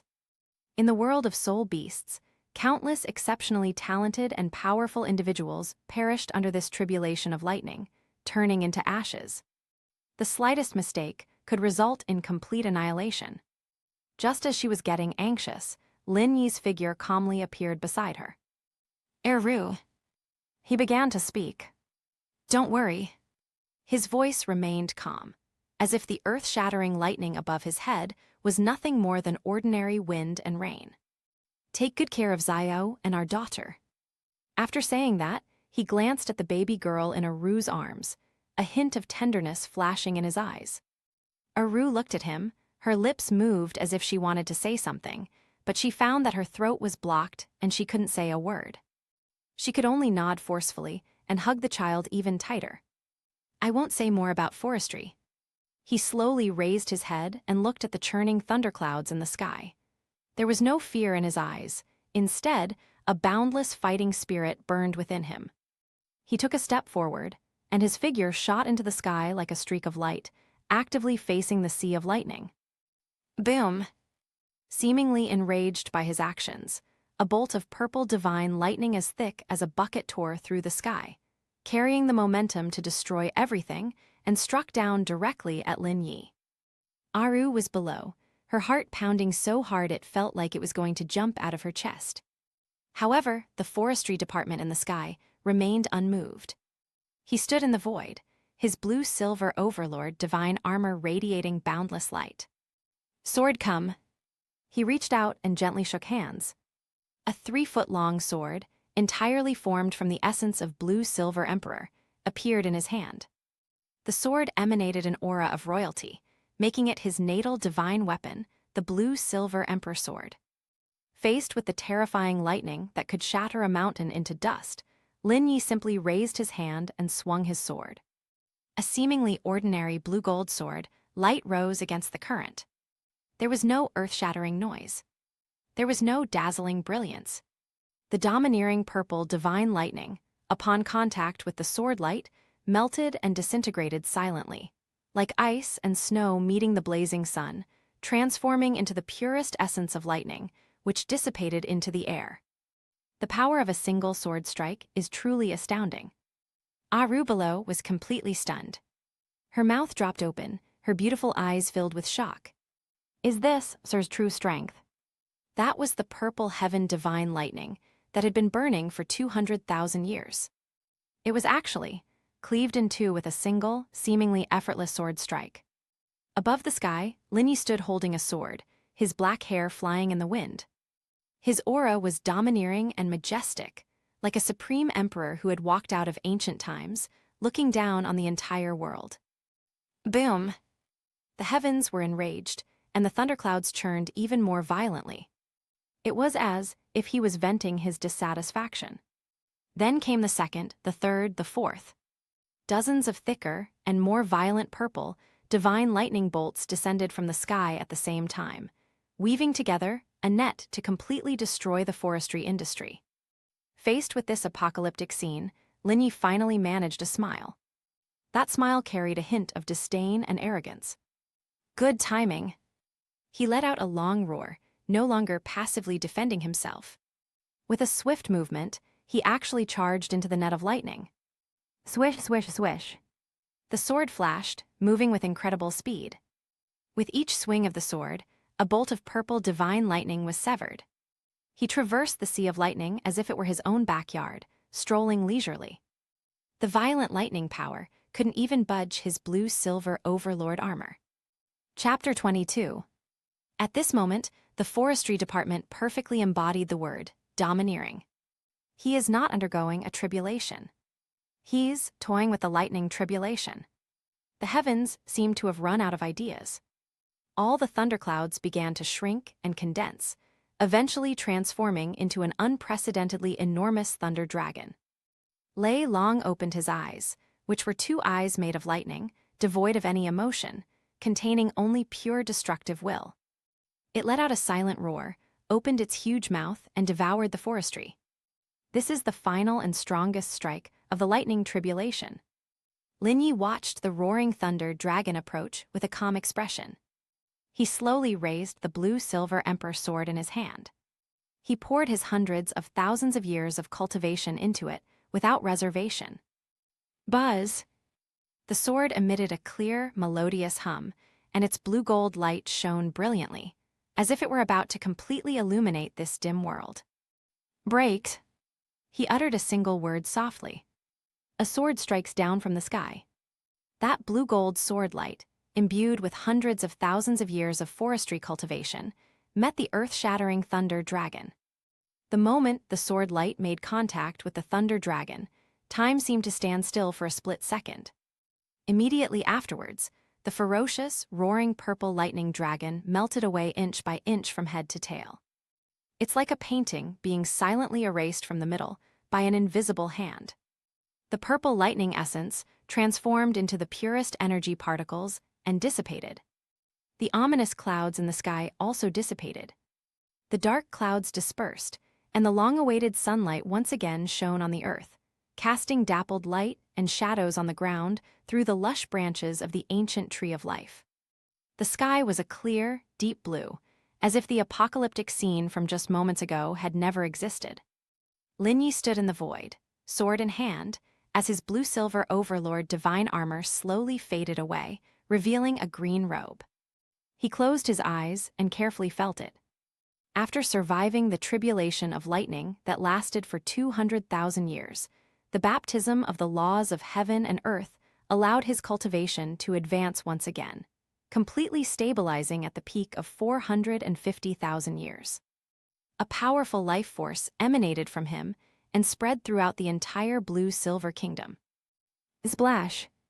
The blue-silver grass below made cheerful sounds. Their leaves unfold and grow at a visible speed, becoming greener and more glossy. Some newly sprouted buds, nourished by this life energy, instantly grew into grass clumps half a person's height. The entire Blue Silver Kingdom was immersed in a vibrant joy.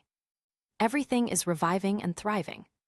Holding the baby girl in her arms, Aru looked up at the slowly descending figure, her beautiful eyes filled with adoration and infatuation. That's a purple heaven divine lightning tribulation that lasts for 200,000 years. In the world of soul beasts, countless powerful beings turn pale at the mere mention of their name and tremble with fear at the mere mention of their name. But in the master's hands, it was like child's play. He destroyed it with a wave of his hand. How magnificent this is! How domineering! Amidst her admiration, a deep sense of regret quietly welled up in Aru's heart. She suddenly remembered something from a long time ago. In the Stardew Great Forest, he was severely injured by the Spirit Hall and was on the verge of death, while Xiao Wu was also in imminent danger. It was the gentleman who descended from the sky and saved the mother and daughter. At that time, why wasn't I bolder back then? If only I had taken the initiative back then and offered myself to him. So now, is it possible that I am the one enjoying all of Mister's pampering? Could it be that I was the one who gave birth to this lovely child for him? Aru's heart was instantly thrown into turmoil.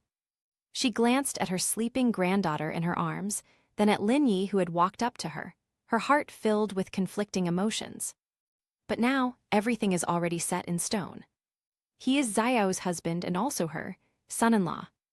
Lin Yi's gaze fell on her, seemingly noticing her emotional fluctuations, but he didn't point it out. He simply smiled gently and said, "I'll go in and check on Xiao Wu."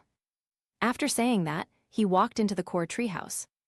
Aru watched his retreating figure, her pearly teeth gently biting her lower lip, her heart filled with mixed emotions. Inside the treehouse, Xiao Wu had just fallen asleep, but the exhaustion from childbirth still made her pretty face look a little pale. Lin Yi sat on the edge of the bed, stretched out his hand, and placed his palm on her abdomen. The pure and powerful life energy transformed into warm currents that flowed into Xiao Wu's body. The energy she lost during childbirth is recovering at an astonishing rate. All her discomfort and fatigue vanished instantly under the influence of this force.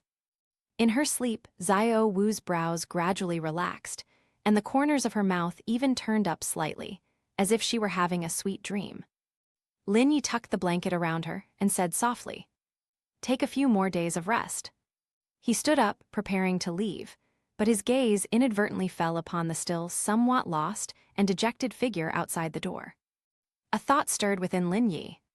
He sensed the increasingly intense turmoil within Aru's heart. That long-suppressed admiration, mixed with regret and resentment, was like a seed about to sprout. A barely perceptible glint of green light flashed and disappeared from Lin Yi's fingertips. "Go." He silently recited it in his heart. An invisible seed silently passed through space and was implanted into Aru's body. Blue Silver Desire Seed. This thing itself is neither good nor evil. If the heart is as still as water, pure and flawless, it will remain forever silent. However, if there is any desire in one's heart, even the slightest one, this seed will use it as nourishment to take root and sprout, and as time goes by, it will grow infinitely larger. After doing all this, Lin Yi's expression remained unchanged, as if he had only done a trivial matter. At the same time, Starry Sky Forest, Lake of Life. In the center of the lake, Gu Yuina sat on her throne, her beautiful purple eyes gazing towards the blue silver kingdom with a hint of solemnity in them. Below, Dai Tian, Xingjun, Baijai, and other ferocious beasts all wore different expressions, their faces filled with shock. That lightning tribulation has disappeared. Dai Tian spoke first, his voice low but unable to conceal his shock. It didn't dissipate slowly, but was instantly annihilated by an unimaginable force. He had personally experienced hundreds of thousands of years of lightning tribulations and knew their terror firsthand. He would never forget how desperately he fought when the forestry department survived the 100,000-year lightning tribulation. But how long has it been? Faced with the purple heaven divine lightning tribulation, that had lasted for 200,000 years. He was actually able to cleave it open with a single sword strike. The speed at which their strength has increased has completely exceeded their comprehension. This person's growth is simply astonishing. Gu Yuina spoke slowly, her voice clear and melodious. We must bring him closer to our side. Her words made all the ferocious beasts present nod in agreement. Such a powerful ally is crucial to their future plans. Gu Yuina's gaze finally landed on Baizhai. Beauty. Chapter 23. My lord. Bridget responded respectfully. You and he are both plants, and your life energies are compatible. From now on, you should spend more time with him. Gu Yuina's voice was devoid of emotion. If he is fond of you, for the future of my soul beast race, it would not be unreasonable to betroth you to him. Upon hearing this, both Daitian and Xingjun were slightly taken aback. But two beautiful blushes suddenly appeared on Bridget's stunning face. Her heart was pounding uncontrollably. Should we encourage her to have more contact with Mr. Lin? Even marry him? Yes, my lord. Bridget blurted it out almost without thinking, her voice carrying a hint of joy and excitement that she herself was unaware of. I will definitely complete the mission. Gu Yuina looked at her like this, a meaningful light flashing in her purple eyes, but she didn't say anything more. On the other side, Shrek Academy. In the morning sunlight, the group of people stood out conspicuously. Is everything ready? A burly, muscular middle-aged man asked in a deep, booming voice. It was none other than immovable King Xiao Wu. Standing in front of him were several energetic young men and women. Tang San, Daimubai, Zhuzhuking, Ning Rongrong, and Oscar. Ready, teacher Zhao. Everyone responded in unison, their faces filled with excitement and anticipation. They are about to head to the Stardew Great Forest to obtain their third spirit ring.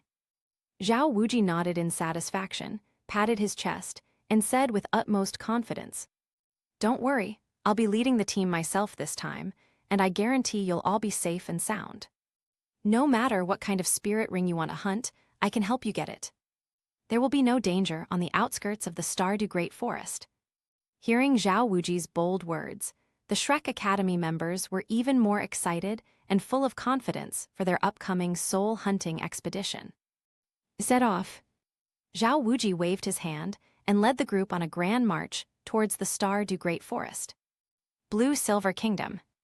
In front of the core treehouse, Lin Yi is instructing his newborn daughter on how to absorb free-floating life energy. The baby girl seemed to be naturally very sensitive to this. Without any teaching, she could instinctively absorb those emerald green light spots into her body, and a comfortable and pleasant expression appeared on her little face. Just then, a vibrant green figure, full of life, slowly descended from afar. The person who arrived was none other than Baizhai. She was clearly dressed up carefully today. Her emerald green, form-fitting long dress perfectly accentuated her exquisite and graceful figure. The neckline of the long dress was just right, revealing delicate collarbones and a small patch of snow-white skin, which aroused the imagination. Her bright green eyes were watery and seemed to speak volumes. With a touch of just the right amount of shyness and joy on her face, she exuded an amazing charm that made people's hearts flutter. Mr. Forestry. Bridget walked up to Lin Yi, gave him a graceful bow, and spoke in a soft and charming voice. She took out a jade box from her storage soul tool. This is a small gift I brought for you and your daughter. It is the fruit of life, a specialty of our Stardew Great Forest, which has a miraculous effect on restoring vitality. Lin Yi took the jade box, opened it, glanced at it, and nodded. That's thoughtful of you. When Bridget saw that he accepted it, she was overjoyed and mustered up her courage to walk closer, her beautiful eyes curiously examining Lin Yi. Sir, I can sense that the life force within you is even purer and more abundant than before.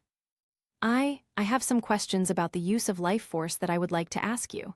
Is that all right? As she spoke, she leaned forward slightly, and a delicate fragrance wafted into Lin Yi's nostrils. The distance between the two instantly shrank considerably. Lin Yi glanced at her, his expression calm. With permission granted, Bridget became even bolder.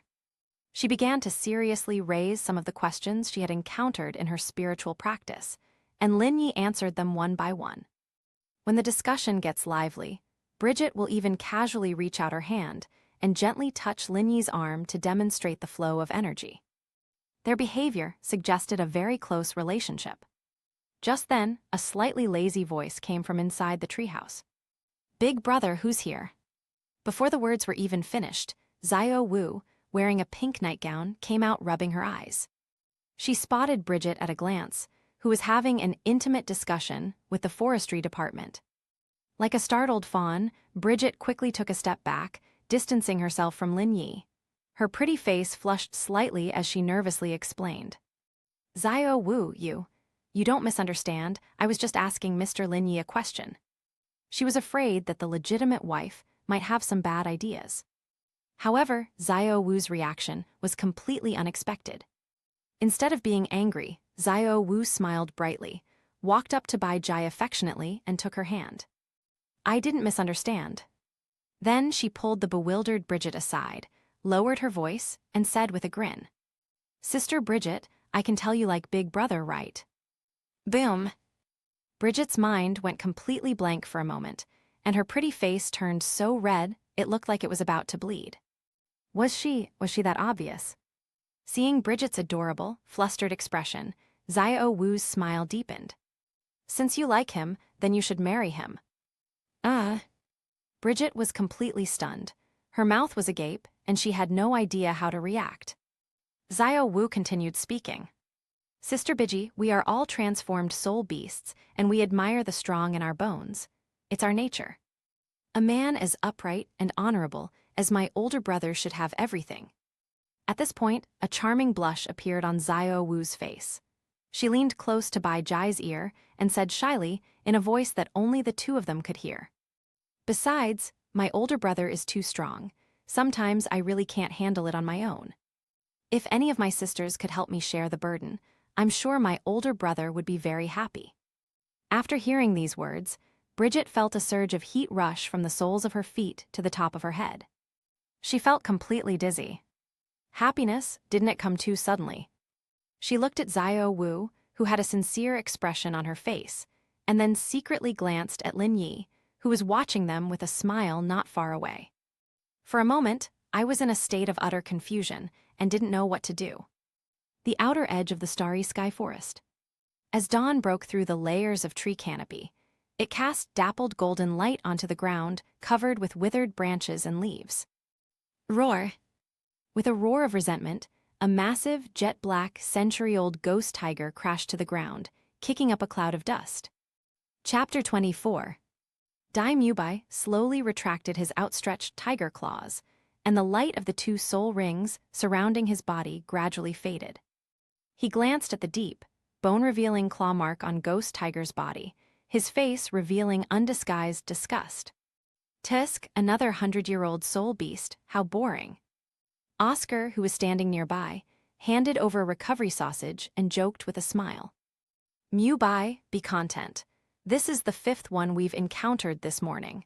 An ordinary Soul Master team might not even get this many in a day." Dai Mubai took the sausage but didn't eat it, casually tossing it aside. What's the use of having a lot of them? If the age is too low, the quality of the spirit rings won't be high either. My 3rd spirit ring is set for a period of at least 1,500 years. His gaze swept over everyone, carrying the authority of a team leader. Tang San nodded in agreement. Indeed, the quality of the soul beasts in the outer areas is generally not high, and most of them are ordinary. To find the most suitable spirit rings for us, we'll probably have to go further in. Ning Rongrong wiped the fine sweat from her forehead with a handkerchief, somewhat hesitant. But didn't Teacher Zhao say that we should just stay on the perimeter? There are 1,000-year-old soul beasts lurking inside, what if? Upon hearing this, Zhao Wuji's rugged face broke into a smug smile. He patted his rock-hard chest, making a dull thud. What's there to be afraid of? With me, immovable king, here, even a 1,000-year-old soul beast will have to cower before me. Go ahead and search with confidence. Once you find something suitable, I'll help you solve the problem. With Xiao Wuji's assurance, everyone immediately felt relieved. In that case, why don't we split up and work separately? That would be more efficient. Tang San suggested.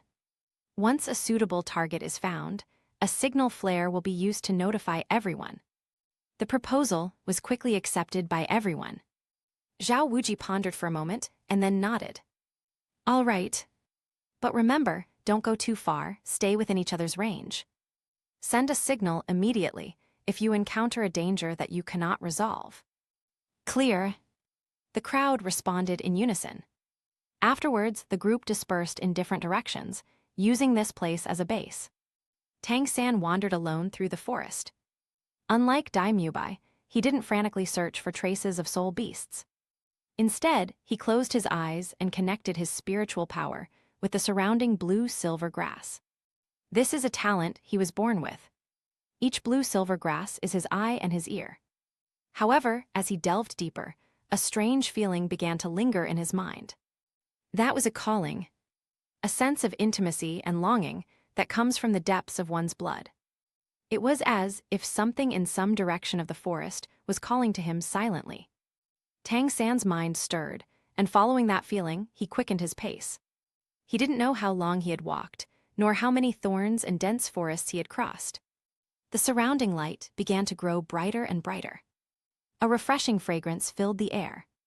When he parted the last huge banana leaf, the sight before him stunned him completely. What kind of world is this? The boundless blue-silver grass, like the finest emerald carpet, covered the entire earth. Each blue-silver grass grew exceptionally robustly, with broad and thick leaves that shimmered with crystal-clear dewdrops and exuded a powerful life force. Sunlight streamed through the gaps in the branches and leaves of a towering tree, illuminating the place in a dreamlike atmosphere.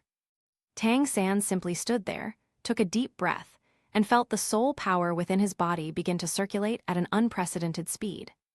He doesn't even need to meditate or practice. The life energy in the air, so dense it was almost liquefied, rushed into his limbs and bones. His blue-silver grass martial spirit emitted unprecedented joy and elation at this moment. Where is this place? Tang San was filled with shock. He was certain that even the blessed lands of those top sects could not compare to even 1/10,000th of what was here. Just then, a clear bell-like song, accompanied by a faint fragrance, entered his ears. Tang San looked in the direction of the sound. In the distance, on the grass, a stunningly beautiful girl in a pink dress was skipping and hopping in front of a clump of mushrooms, carrying a small bamboo basket. She had long, smooth pink hair, which was styled into a neat scorpion braid and hung down her back. Her skin was as white as snow, and her features were as exquisite as a fairy in a painting. Her big, watery eyes were full of innocence and liveliness as she looked around. The girl hummed an off-key tune as she carefully picked the best-growing mushrooms and put them into her basket. Her face radiated a heartfelt happiness and contentment. These mushrooms are the freshest. When we get back, I'll make a pot of mushroom soup for my older brother. Mom's body also needs to be properly nourished. And the baby, she's still small, but it'll be nice for her to smell it. Xiao Wu's lips curled up slightly, forming a sweet arc. The thought of her family sitting together, in a warm and cozy atmosphere, filled her heart with sweetness. Since the baby was born, her older brother's doting on her has reached an unprecedented level. The entire blue-silver kingdom became her backyard. All the blue-silver grasses are the embodiment of big brothers, taking meticulous care of the baby so that she doesn't need to worry at all.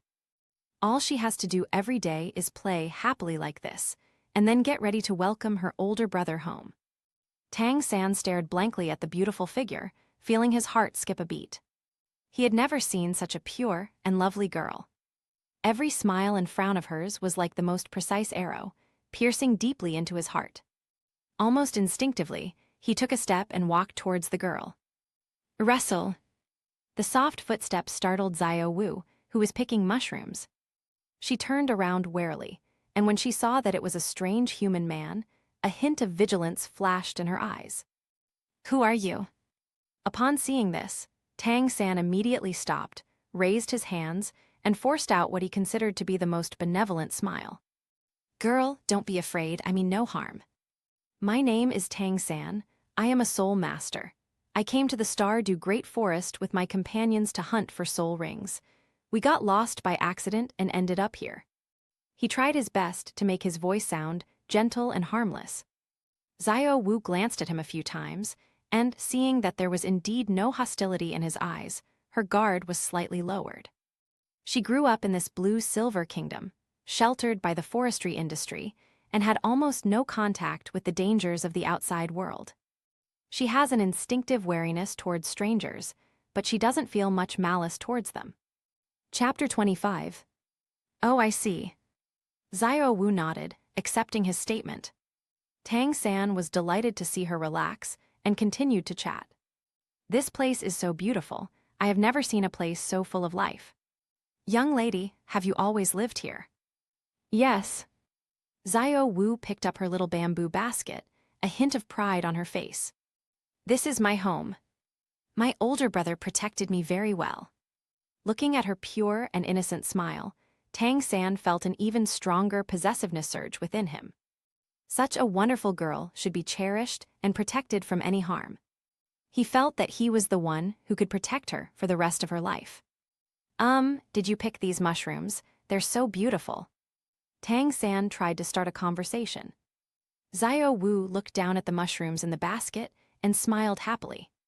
"Yes, if you like, I'll give you a few." As she spoke, she picked out several of the largest and plumpest mushrooms from the basket. Thank you. Xiao Wu waved her hand dismissively and said, "You're welcome. If you want more, I can pick some more for you." The two chatted briefly for a few more minutes. Tang San subtly inquired, and finally learned that the girl he had fallen in love with at first sight was named Xiao Wu. Xiao Wu. He silently recited the name in his heart, imprinting it deeply into the depths of his soul. Seeing that it was getting late, Tang San knew he couldn't linger any longer. "Little Wu, I should go find my companions now. Farewell." "Okay, be careful on your way." Before leaving, Tang San turned back and took a deep look at the pink figure, making a silent vow in his heart. "This girl is so cute, I have to win her over." She was like his destined wife, making him fall in love at first sight. At the same time, on the other side of the blue-silver kingdom, Dai Mubai and Zhu Zhuqing also discovered this unique region. "Look here." Zhu Zhuqing's voice carried a hint of surprise. The soul beast here seemed to have exceptionally pure bloodlines. Dai Mubai's gaze had already been drawn to a soul beast not far away. It was a female tiger, pure white with a royal stripe on her forehead. Its breath seemed weak, and two newborn tiger cubs lay beside it, crying for food. Even so, the aura of a 1,000-year-old soul beast emanating from it was undeniable. The netherworld white tiger. Dai Mubai licked his lips, a greedy glint in his eyes. And it's a netherworld white tiger that has just given birth and is in its weakest state. Zhuqing were so lucky. Its spirit rings are practically tailor-made for me. He could already imagine the tremendous increase in his strength after absorbing this spirit ring. Zhu Zhuqing looked at the mother tiger protecting her cubs with her body, her eyes filled with vigilance and maternal love, and a pang of pity flashed through her heart. But it just gave birth to its babies. Upon hearing this, Dai Mubai frowned and said coldly, "Womanly compassion. The world of soul beasts is a world where the strong prey on the weak. If we don't kill it today, it will become someone else's spirit ring tomorrow." Having said that, he no longer hesitated, and his first and second spirit rings lit up simultaneously. White tiger protective barrier. White tiger blazing light wave. A blinding white light condensed into a sphere and shot towards the weakened tigress. However, just as the white light was about to strike the mother tiger, a tall, slender figure in cyan appeared in front of the tigress without warning. He simply raised his hand casually and waved it lightly. The powerful white tiger's fierce light wave, capable of splitting stone tablets and shattering rocks, vanished silently into the air like a fragile bubble. Dai Mubai and Zhu Zhuqing's pupils suddenly contracted. They didn't even see how this person appeared. Lin Yi slowly turned around, his calm gaze falling on the two of them. "Who gave you permission to hunt soul beasts here?" His voice wasn't loud, but it carried an undeniable air of authority. After recovering from his initial shock, Dai Mubai saw that Lin Yi seemed to be around the same age as him, and his wariness immediately turned into anger. He assumed that the other party was there to steal the soul beast, just like him. "Who do you think you are? Turns out you're just here to take advantage of the situation." Dai Mubai sneered, his eyes filled with contempt. "Kid, I don't care who you are, this netherworld white tiger is mine. If you know what's good for you, get lost." Upon hearing this, Lin Yi did not get angry, but simply repeated the sentence in a calm tone. "All the spirit beasts within this kingdom are under my protection. Leave now." Kingdom, sanctuary. Dai Mubai thought he had heard the biggest joke in the world. "Ha ha ha, what a boastful statement. Kid, do you know who I am? I am a genius of Shrek Academy, a monster of the future. You dare to try and steal my spirit ring, you're practically asking for death." Before he could finish speaking, Dai Mubai launched another attack. This time, he used all his strength. Third soul skill, White Tiger Vajra Transformation. White Tiger Meteor Shower. His body swelled up dramatically, his muscles bulged, and countless white light bullets formed from soul power poured down on Lin Yi like a torrential rain. Each light bullet contains terrifying power capable of piercing through steel plates. However, faced with this overwhelming attack, Lin Yi simply raised one finger. On the fingertip, a tiny blue-silver grass quietly grows. The next moment, buzz! Centered on the forestry area, within a radius of 100 meters, all the blue-silver grasses grew wildly in that instant. They transformed into indestructible vines, weaving together into a massive, impenetrable net. The violent white light projectiles crashed into the grass net, but were completely swallowed up and dissolved without even causing a ripple. "What?" The arrogance on Dai Mubai's face froze instantly. Before he could react, the countless blue-silver grass vines, like living venomous snakes, swept towards him and Zhu Zhuqing at an even faster speed than when he attacked. Zhu Zhuqing's expression changed, and her figure instantly became illusory. Second soul skill, Netherworld 100 Claws. She tried to tear a path to survival using her speed and attacking prowess, which she was so proud of. However, those blue-silver grass vines were like maggots clinging to her bones, following her like a shadow no matter how she tried to dodge. It only takes a breath. Dai Mubai and Zhu Zhuqing were bound tightly by the tough blue-silver grass and could not move. Strange forces emanated from the vines, constantly absorbing their soul power, making even struggling incredibly difficult. Chapter 26. Damn it, what the hell is this? Dai Mubai struggled desperately, but found that the harder he tried, the tighter the vines tightened, making his bones crack. His heart was filled with humiliation and resentment. He, a genius of Shrek Academy and the successor of the evil-eyed White Tiger, was so easily suppressed by a peer who appeared out of nowhere, using the most basic blue-silver grass martial soul. Just then, a furious shout came from afar. "Who goes there? How dare you hurt a student of Shrek Academy?" Before the words were even finished, a burly figure crashed to the ground like a cannonball. The ground was cracked, and dust rose everywhere. The newcomer was none other than immovable king, Xiao Wu. He sensed the danger facing Dai Mubai and Zhu Zhuqing, and rushed over as quickly as possible. When he saw the two people bound by blue-silver grass and looking disheveled, his face instantly darkened. He raised his head, his gaze fixed intently on the figure in blue robes standing with his hands behind his back, and shouted in a deep voice. "I am Xiao Wu, the Vice Dean of Shrek Academy. Who are you, and why are you attacking my students? I hope you can give me, Xiao Wu, some face and release them." The forestry worker's gaze remained calm and unwavering. "Xiao Wu, never heard of it. To give you face." A faint smile appeared on Lin Yi's lips. "Who do you think you are, to deserve my respect?" The air froze instantly upon hearing this. Dai Mubai and Zhu Zhuqing were both stunned. They never imagined that anyone would dare to speak to immovable king, Xiao Wu, in such a tone. Xiao Wuji's rugged face instantly turned a deep liver color. He had dominated the world of soul masters for many years and had never suffered such a humiliating disgrace, especially since the other party was a young man who looked to be no more than 20 years old. Good. Very good. Xiao Wuji laughed in anger, and his 7 soul rings suddenly lit up, yellow, yellow, purple, purple, black, black, black, his powerful soul energy erupting like a volcano and sweeping in all directions. Kid, you've really angered me.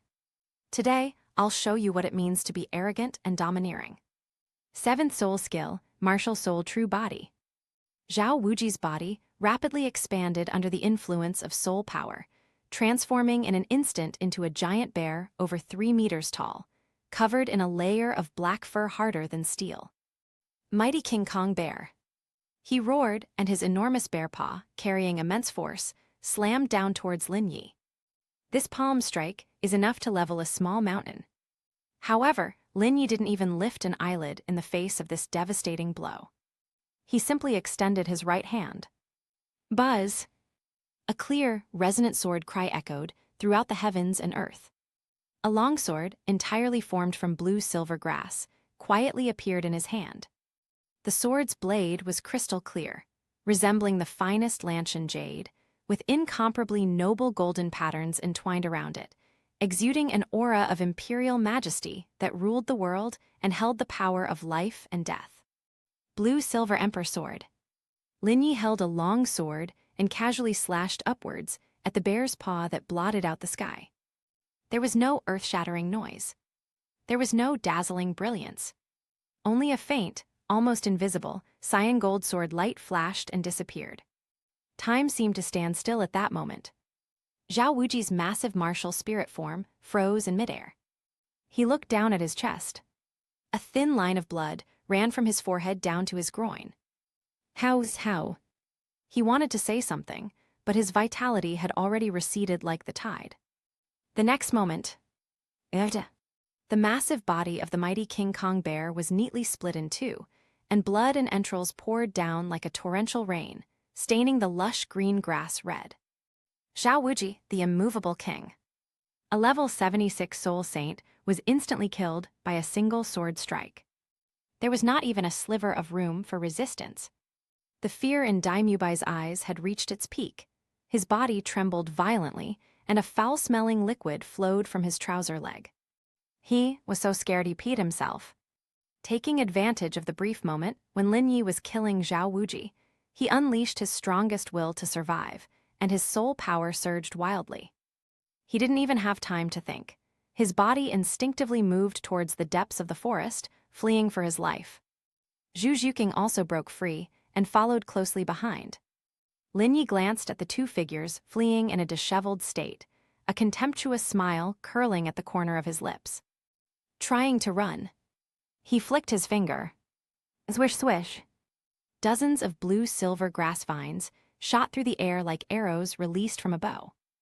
They slithered across the ground at unimaginable speed, like long, blue serpents chasing after Daimyubai and Zhu Zhuqing. As Daimyubai felt the sound of air being torn apart growing ever closer behind him, the shadow of death loomed over his heart. He felt like he was about to be pierced through by those vines at any moment. No. I can't die. I am a prince of the Star Luo Empire, and I must go back to inherit the throne. At the critical moment, a wicked thought flashed through his mind. He gritted his teeth, glanced back at Zhu Zhuqing beside him, and a resolute glint flashed in his eyes. Zhuqing, I'm so sorry. He roared and unleashed a beam of light that slammed heavily into Zhu Zhuqing. Zhu Zhuqing was completely unprepared. Pushed by the wave of light, her delicate body staggered and her speed suddenly slowed down. She turned around and looked at Daimyubai with disbelief in her eyes. She never imagined that her fiancé would push her out as a shield in a life-or-death situation. It was just this brief delay.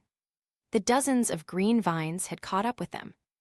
Like serpents emerging from their holes, they instantly coiled around Zhu Zhuqing's limbs and waist, lifting her into the air. With a wave of his arm, Lin Yi's vines wrapped around Zhu Zhuqing and brought her back to him. As for that clown Daimyubai, Lin Yi didn't even have the slightest interest in giving him a second glance. Having survived the ordeal, Dai Mubai ran for his life until his soul power was completely exhausted before he dared to stop. He leaned against a large tree, breathing heavily, his face covered in tears and snot. Fear and humiliation intertwined in his heart. After an unknown amount of time, he finally found the other students of Shrek Academy. At this moment, Tang San was sitting on the grass, holding a few mushrooms in his hand, with a silly smile on his face. The scene of meeting Xiao Wu kept replaying in Tang San's mind. That innocent and lovely girl has been deeply imprinted in his heart. He was thinking about how to win the girl's heart during their next meeting. Chapter 27. At the same time, in the next room, Aru was lying on her side, with her ear pressed against the wall. Her daughter's suppressed pleas for mercy reached her ears clearly. Each sound was like a heavy hammer blow, striking her heart fiercely. It was like an invisible flame, burning wildly in every corner of her body.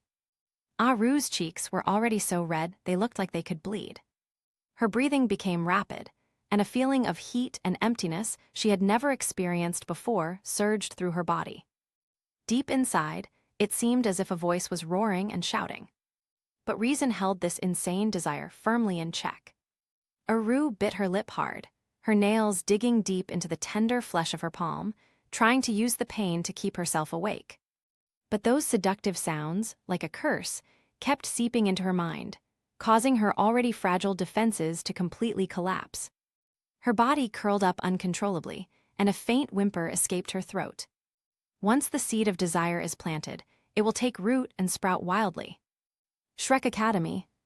When Dai Mubai and his group returned here in a daze, it was already getting dark. Flander and Yu Xiaogang were waiting at the academy gate when they saw everyone's appearance, and their hearts sank. Especially, there are fewer people in the team. Xiao Wuji Zhu Zhuking.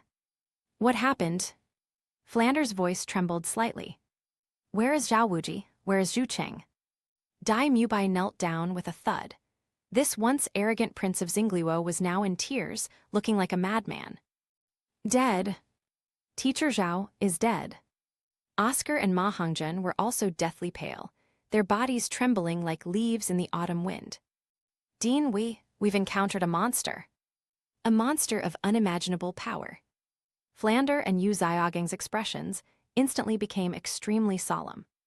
Everyone chimed in, recounting everything that had happened in the Stardew Great Forest in detail. When they heard Xiao Wuji activate his 7th soul skill, Martial Soul True Body, transforming into a mighty Vajra bear, only to be cleaved in two by the opponent's sword, the scene fell into a deathly silence. The air seemed to have stopped moving. Flander's face drained of all color. Zhao Wukai.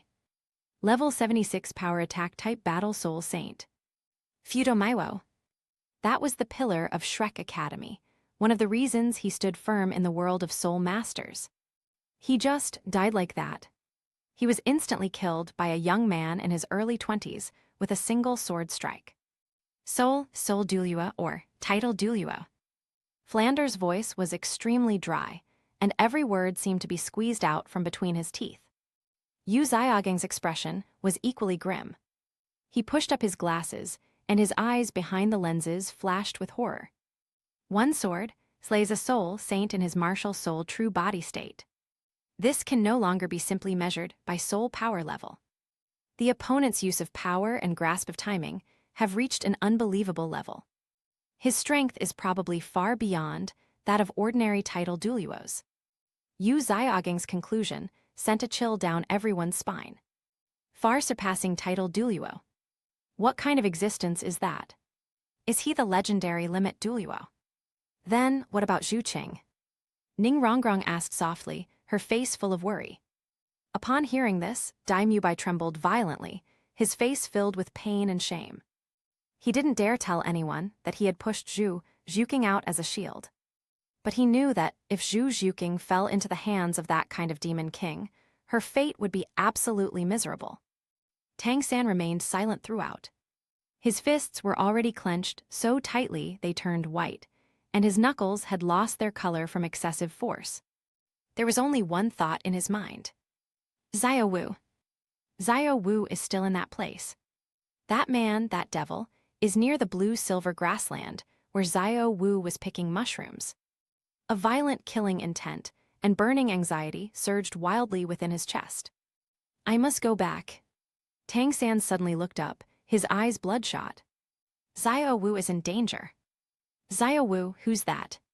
Yu Xiaoging was taken aback for a moment, but still pressed down on his disciple's shoulder. Tang San, calm down. Going back now would be pointless, except for sending yourself to your death. Even Master Zhao Wuji couldn't defeat him in a single battle, so what could you possibly do there? Let me go. Tang San struggled fiercely, his soul power surging uncontrollably.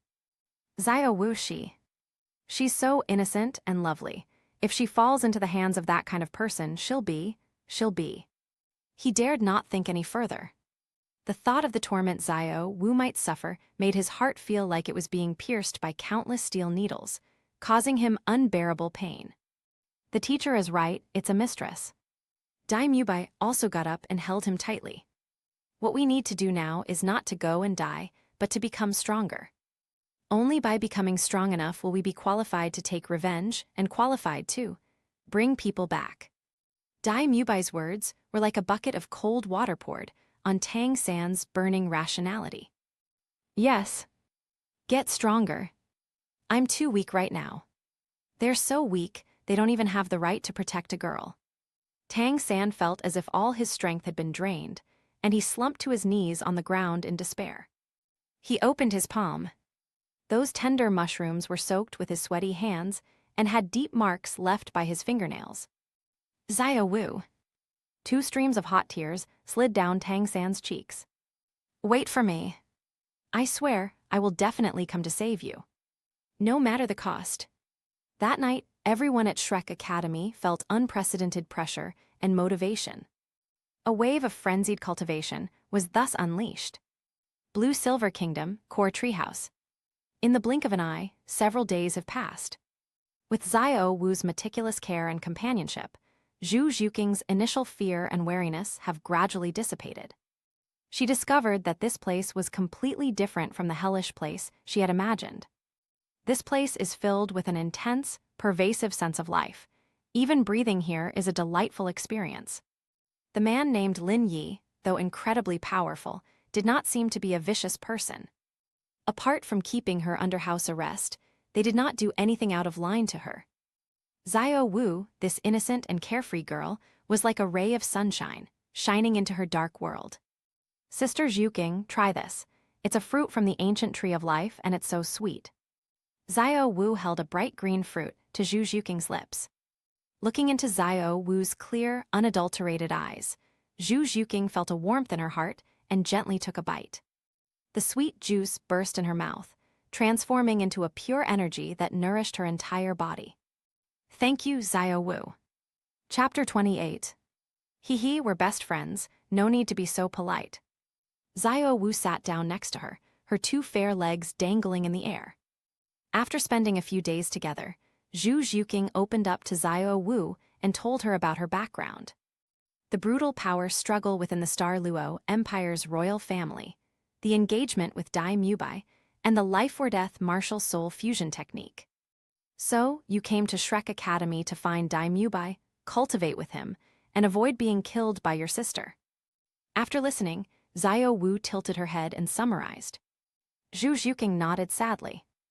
But now, Dai Mubai's betrayal at the critical moment of life and death was like a poisonous thorn, deeply embedded in her heart. That man is no longer worthy of her entrusting her life to. Seeing her dejected look, Xiao Wu suddenly spoke up. Sister Zhuqing, have you ever thought about trying a different approach? Zhu Zhuqing looked at her, puzzled. Xiao Wu said earnestly.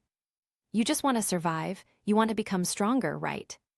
Since that Dai Mubai is unreliable, why don't you follow your older brother? Big brother is so strong, he can definitely protect you. Upon hearing this, Zhu Zhuqing was greatly shocked, and her expression instantly became somewhat unnatural. Xiao Wu, you must be joking. Lin, he's your husband, how could I? She knew that Lin Yi and Xiao Wu had a very good relationship. That kind of doting and tenderness couldn't be faked. If I were to get involved, what would that make me? Xiao Wu waved her hand dismissively. What does it matter? And at this point, Xiao Wu's pretty face flushed slightly, and her voice lowered as she leaned close to Zhu Zhuking's ear. To be honest, I feel quite sorry for my older brother. If he hadn't saved me, my mother and I would have died long ago. But my body just can't take it. I can feel that my older brother always seems to want more. Sister Zhuking, you have such a great figure and are so strong. It would be so great if you could help me. Xiao Wu's words were like a thunderclap, exploding in Zhu Zhuking's mind. Looking at Xiao Wu's sincere yet slightly shy face, she was speechless for a moment. Xiao Wu continued to persuade him. Just think about it, that daimyobai, in the most dangerous moment, actually pushed you out as a shield. This bastard doesn't deserve to be called a man. If you stay with him, he'll sell you out sooner or later. But my older brother is different. He's so good to his own people. Every word struck a chord with Zhu Zhuking. Daimyubai's betrayal is a pain that will never fade in her heart. She had also witnessed Lin Yi's strength and handsomeness firsthand. In the past few days, she had also watched Lin Yi cultivate from afar. His aura of supreme authority and his composure in control of everything exuded a fatal attraction at all times. Compared to Daimyobai, who fled in a sorry state, it was like comparing heaven and earth. Following such a powerful figure doesn't seem so unacceptable. Zhu Zhuking's heart was completely shaken. Lake of Life, island in the heart of the lake. Gu Yuina sat cross-legged, and in her fair, jade-like palm lay a blue-silver grass with golden patterns all over its body. It was the tree that Lin Yi had given to her through Bridget. Pure and abundant life energy emanates continuously from the blue-silver grass, nourishing its damaged essence. This recovery speed is far faster than her own absorption of the spiritual energy of heaven and earth. This vitality is truly incredible. Gu Yuina opened her beautiful purple eyes, a hint of admiration flashing within them. She could sense that the potential of this blue-silver grass was far greater than what she had imagined. As the man's strength continues to increase, the healing ability of this blue-silver grass will also rise accordingly.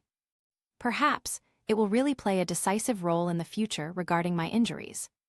Beacon stood quietly to the side, but her heart was already in complete turmoil. Xiao Wu's innocent words always echoed uncontrollably in her mind. Sister Bridget, since you admire Big Brother so much, why don't you just marry him too? Whenever she thinks about it, her heart pounds wildly and her cheeks burn. She admitted it. She idolized that man and even liked him. That kind of power that could command the might of heaven and earth with a mere gesture, that kind of composure in the face of everything, deeply attracted her. In addition, Xiao Wu didn't seem to mind. If she could, she would certainly be willing to marry Lin Yi. But Bridget secretly glanced at Gu Yuina in front of her. My life belongs to the Lord. Everything about oneself should be decided by the Lord. Will the Lord agree? She was conflicted, lost in her own thoughts, completely absorbed in her own world. Night has fallen. In the bedroom of the core treehouse, the moonlight was like water. Lin Yi finished his day of training and returned to his room. Xiao Wu was sitting on the edge of the bed, seemingly waiting for him. Lin Yi smiled slightly, stepped forward, opened his arms, and wanted to hug the cute rabbit and cherish it. However, Xiao Wu reached out her slender hand and gently pushed him away.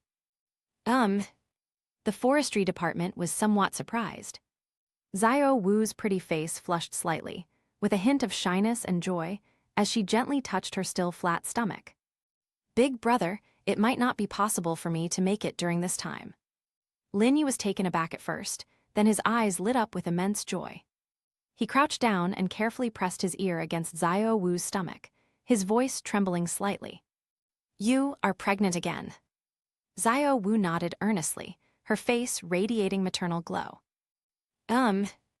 You're driving me crazy every day. It's hard not to get pregnant. Her tone carried a hint of complaint, but the happiness in her eyes was undeniable.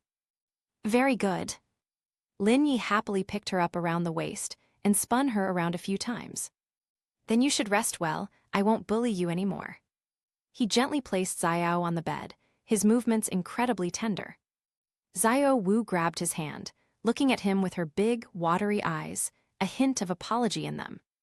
Big brother, I know you are not an ordinary soul beast. I'm sorry to trouble you during my pregnancy. But, she gave a sly smile. I've found you a younger sister to keep you company. I hope you won't mind. The words had barely left his mouth. The bedroom door was gently pushed open. A graceful figure slowly walked in. The person who came was Zhu Zhuqing. At this moment, she had changed out of her tight black clothes and put on a light, moon-white gauze dress. Her curvaceous and voluptuous figure was faintly visible under the gauze, exuding a deadly allure. Chapter 29. Zhu Zhuqing's pretty face turned as red as a ripe apple. She lowered her head, not daring to look into Lin Yi's eyes, and nervously twisted the hem of her clothes with both hands. Xiao Wu jumped off the bed, ran to Zhu Zhuqing's side, and pushed her in front of Lin Yi. Big brother, let Sister Zhuqing keep you company tonight. After saying that, she skipped and hopped out like a happy little rabbit, and thoughtfully closed the door behind her for the two of them. For a moment, only Lin Yi and Zhu Zhuqing remained in the room. The atmosphere became somewhat enchanting. Zhu Zhuqing was so shy that she almost buried her head in her chest, her voice barely audible. Lord Lin, Lord Forestry. If you are willing to help me improve my strength and help me break free from my family's fate, I want to be your woman. She mustered the greatest courage of her life to say these words. Lin Yi looked at the stunningly beautiful woman before him, whose expression, a mixture of shyness, nervousness, and determination, was quite captivating. He didn't speak, but simply reached out and gently lifted her chin. Their eyes met. Zhu Zhuqing's heart skipped a beat. A faint smile appeared on Lin Yi's lips. He didn't stand on ceremony anymore, and with a swift movement, he carried the delicate body in his arms to the soft bed. The gauze dress slipped down silently. The room was enchanting. Shrek Academy, playground. Dust flew everywhere, and sweat soaked through everyone's clothes. A full month has passed since Xiao Wuji died in battle, and Zhu Zhuqing was captured. During this month, Yu Xiaogang transformed into the most demanding and devilish instructor. His training plan was almost pushing the limits of what the human body could withstand. Every day, everyone oscillates between exhaustion and fainting, and gritting their teeth and persevering. Faster, faster. Dai Mubai, is this all the strength your white tiger protective barrier is? It can't even stop Ma Hongjun's Phoenix Fire line. Oscar, where's your recovery sausage? Tang San's soul power is almost depleted. Ning Rongrong, the light of the 7-treasure glazed tile pagoda, must cover everyone. Yu Xiaogang's voice was hoarse, yet carried an unshakable authority, echoing across the playground. Everyone gritted their teeth and squeezed out the last bit of strength from their bodies. Their eyes no longer held the naivety and liveliness of when we first met. Instead, they held a resolute look forged in blood and hatred. During a break, Tang San sat alone in a corner, silently wiping his huge divine crossbow. His hands were steady, and his eyes were extremely focused. But if you look closely, you can see the burning flame deep in his eyes, a flame that seems to consume everything. Xiao Wu. These two words, like a brand, are deeply engraved on his soul. He thinks about her every day. I think of her innocent smile, and the adorable way she proudly showed off the mushrooms she found. What will that man, that demon king, do to her? He dared not think about it too deeply. Every time the thought popped into his head, it felt like a knife was ripping into his heart. Pain. Boundless pain. After the pain came overwhelming hatred and murderous intent. Xiao Wu. Tang San muttered to himself, his voice so soft that only he could hear it. You must wait for me. I am getting stronger, at an unprecedented rate. He could feel that the speed at which the Xuan Tian Gong was circulating within his body was several times faster than before. Each time he pushed himself to the limit, his meridians became more resilient, and his soul power became increasingly pure. When I'm strong enough, I'll come and bring you back. At that time, let's see who dares to lay a finger on you. I will protect you for the rest of my life and never let you get hurt again." He carefully tucked the few dried-up mushrooms into his bosom. They were his only keepsake and the source of his strength. Not far away, Dai Mubai was punching the hard stone target again and again. Bang! Bang! Bang! He used all his strength with every punch. His tiger's mouth was already split open and bleeding profusely, but he was completely unaware of it. He was repenting. They were also venting. Zhu Cheng. The scene from that day kept replaying in his mind. The moment he pushed her away, her eyes, filled with despair and death, were like needles piercing his heart. "I'm so sorry." Dai Mubai's eyes were bloodshot as he slammed his fist into the stone target, instantly causing it to crack and collapse. He was panting heavily when he knelt down on the ground. "I'm a bastard, I'm a coward. But at the time I had no choice." He clutched his head in anguish, trying to justify his actions, but he couldn't even convince himself. The man's power prevented him from even having the slightest thought of resistance. The fear of death caused him to abandon his dignity as a prince and his responsibilities as a man. But Dai Mubai suddenly raised his head, his eyes revealing a mad, resolute determination. "I swear, once I become stronger, I will definitely rescue you. No matter how strong that man is, even if he's a god, I will take you back from him. For the rest of my life, I will treat you well and make up for my mistakes with everything I have." His vow echoed in the wind. Oscar and Ma Hongjun watched the scene silently, feeling the same way. The death of teacher Xiao Wuji and the capture of Zhu Zhuqing weighed heavily on the hearts of every member of Shrek Academy. All they could do was train like crazy. Transform all grief and indignation into motivation to improve strength. Blue Silver Kingdom, Core Treehouse. The first rays of morning, sunlight filtered through the gaps in the huge leaves and fell onto the soft bed. Zhu Zhuqing's long eyelashes trembled, and she slowly opened her eyes.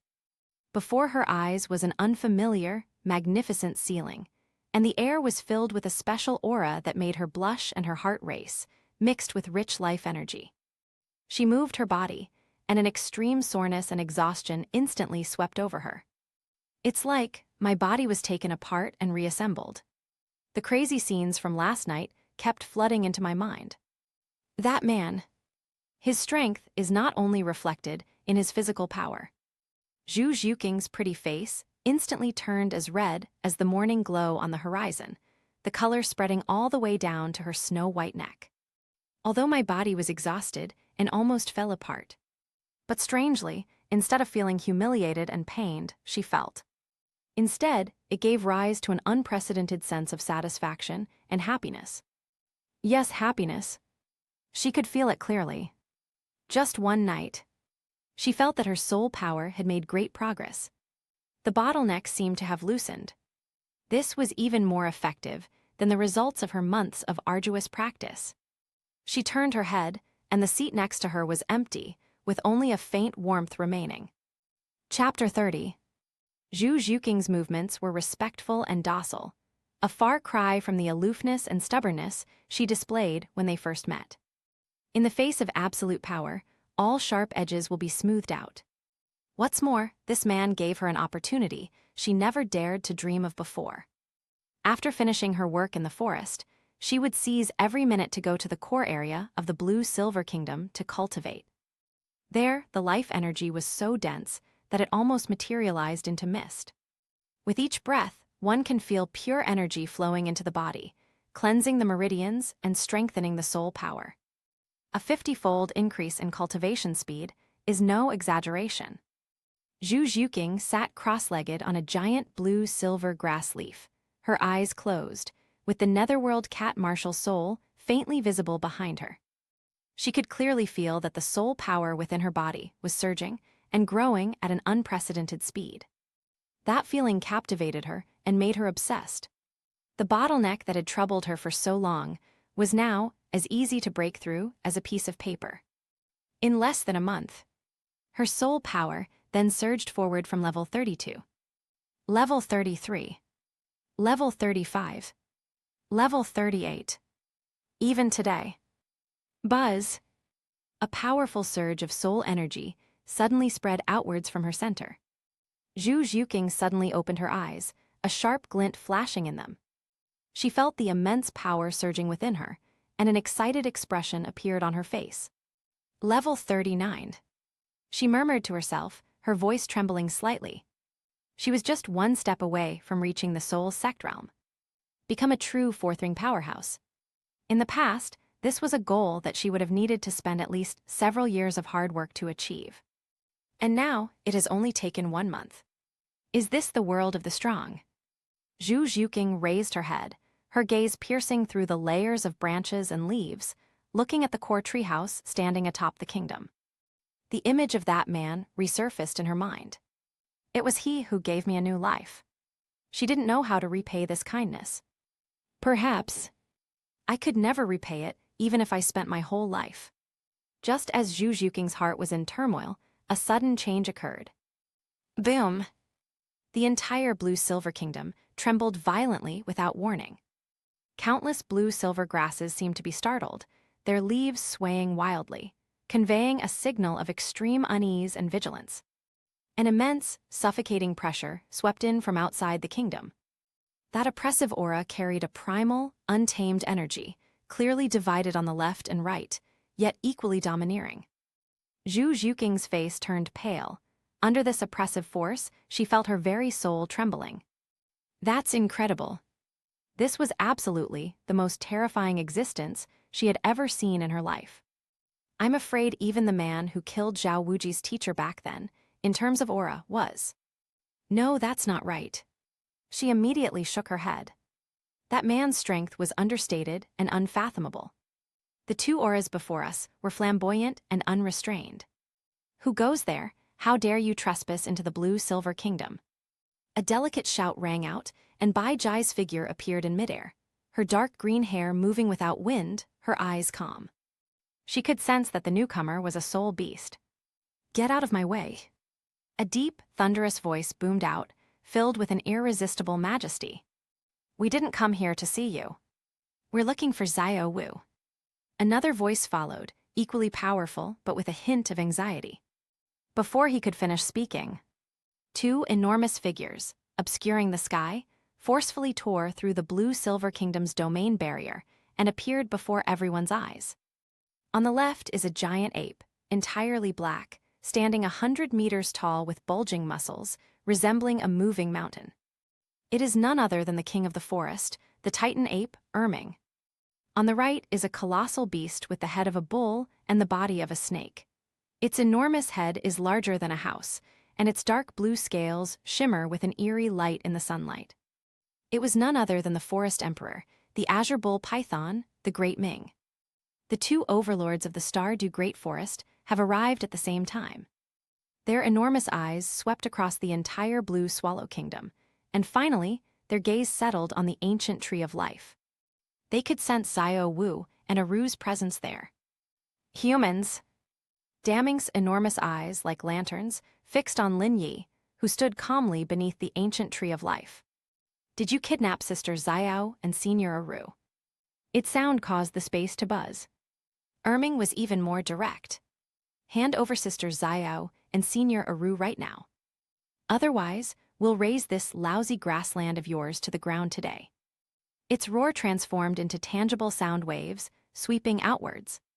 However, the sound waves that were powerful enough to shatter mountains vanished silently as soon as they came within 3 feet of Lin Yi. Lin Yi raised his eyelids and glanced at them indifferently. They stayed here voluntarily.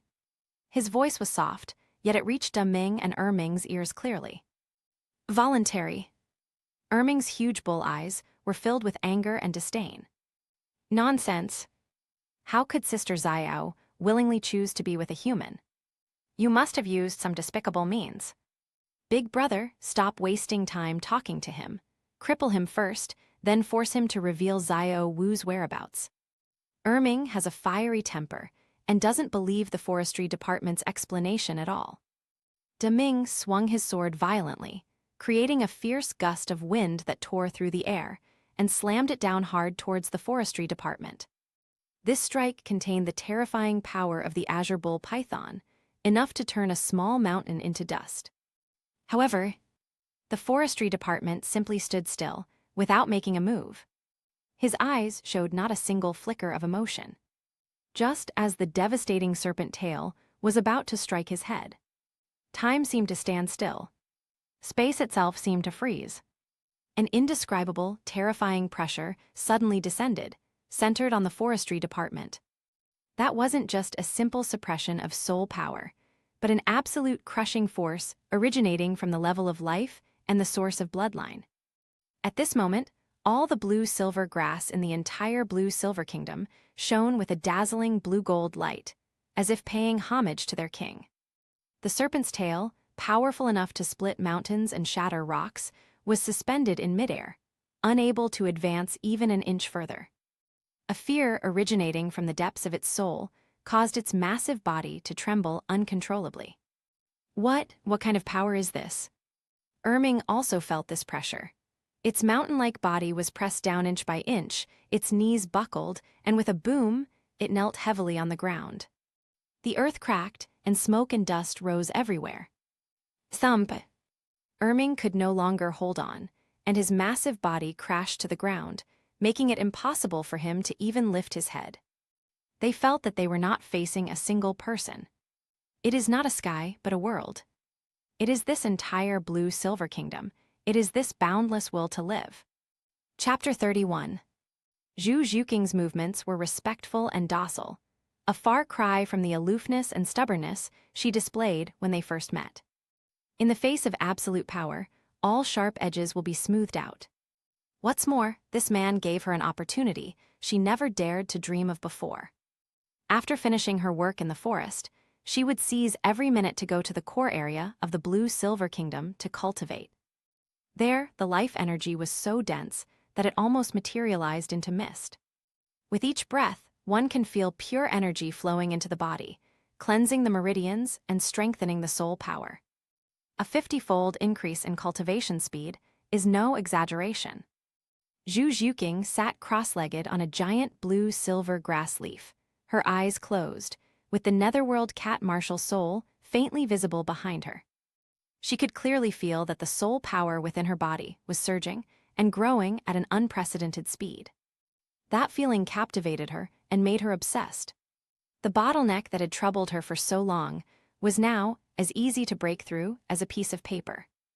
In less than a month, her soul power then surged forward from level 32. Level 33. Level 35. Level 38. Even today. Buzz! A powerful surge of soul energy suddenly spread outwards from her center. Zhu Zhuqing suddenly opened her eyes, a sharp glint flashing in them. She felt the immense power surging within her, and an excited expression appeared on her face. Level 39. She murmured to herself, her voice trembling slightly. She was just one step away from reaching the soul sect realm. Become a true fourth-ring powerhouse. In the past, this was a goal that she would have needed to spend at least several years of hard work to achieve. And now, it has only taken 1 month. Is this the world of the strong? Zhu Zhuqing raised her head, her gaze piercing through the layers of branches and leaves, looking at the core treehouse standing atop the kingdom. The image of that man resurfaced in her mind. It was he who gave me a new life. She didn't know how to repay this kindness. Perhaps I could never repay it, even if I spent my whole life. Just as Zhu Zhuqing's heart was in turmoil, a sudden change occurred. Boom! The entire blue-silver kingdom trembled violently without warning. Countless blue-silver grasses seemed to be startled, their leaves swaying wildly, conveying a signal of extreme unease and vigilance.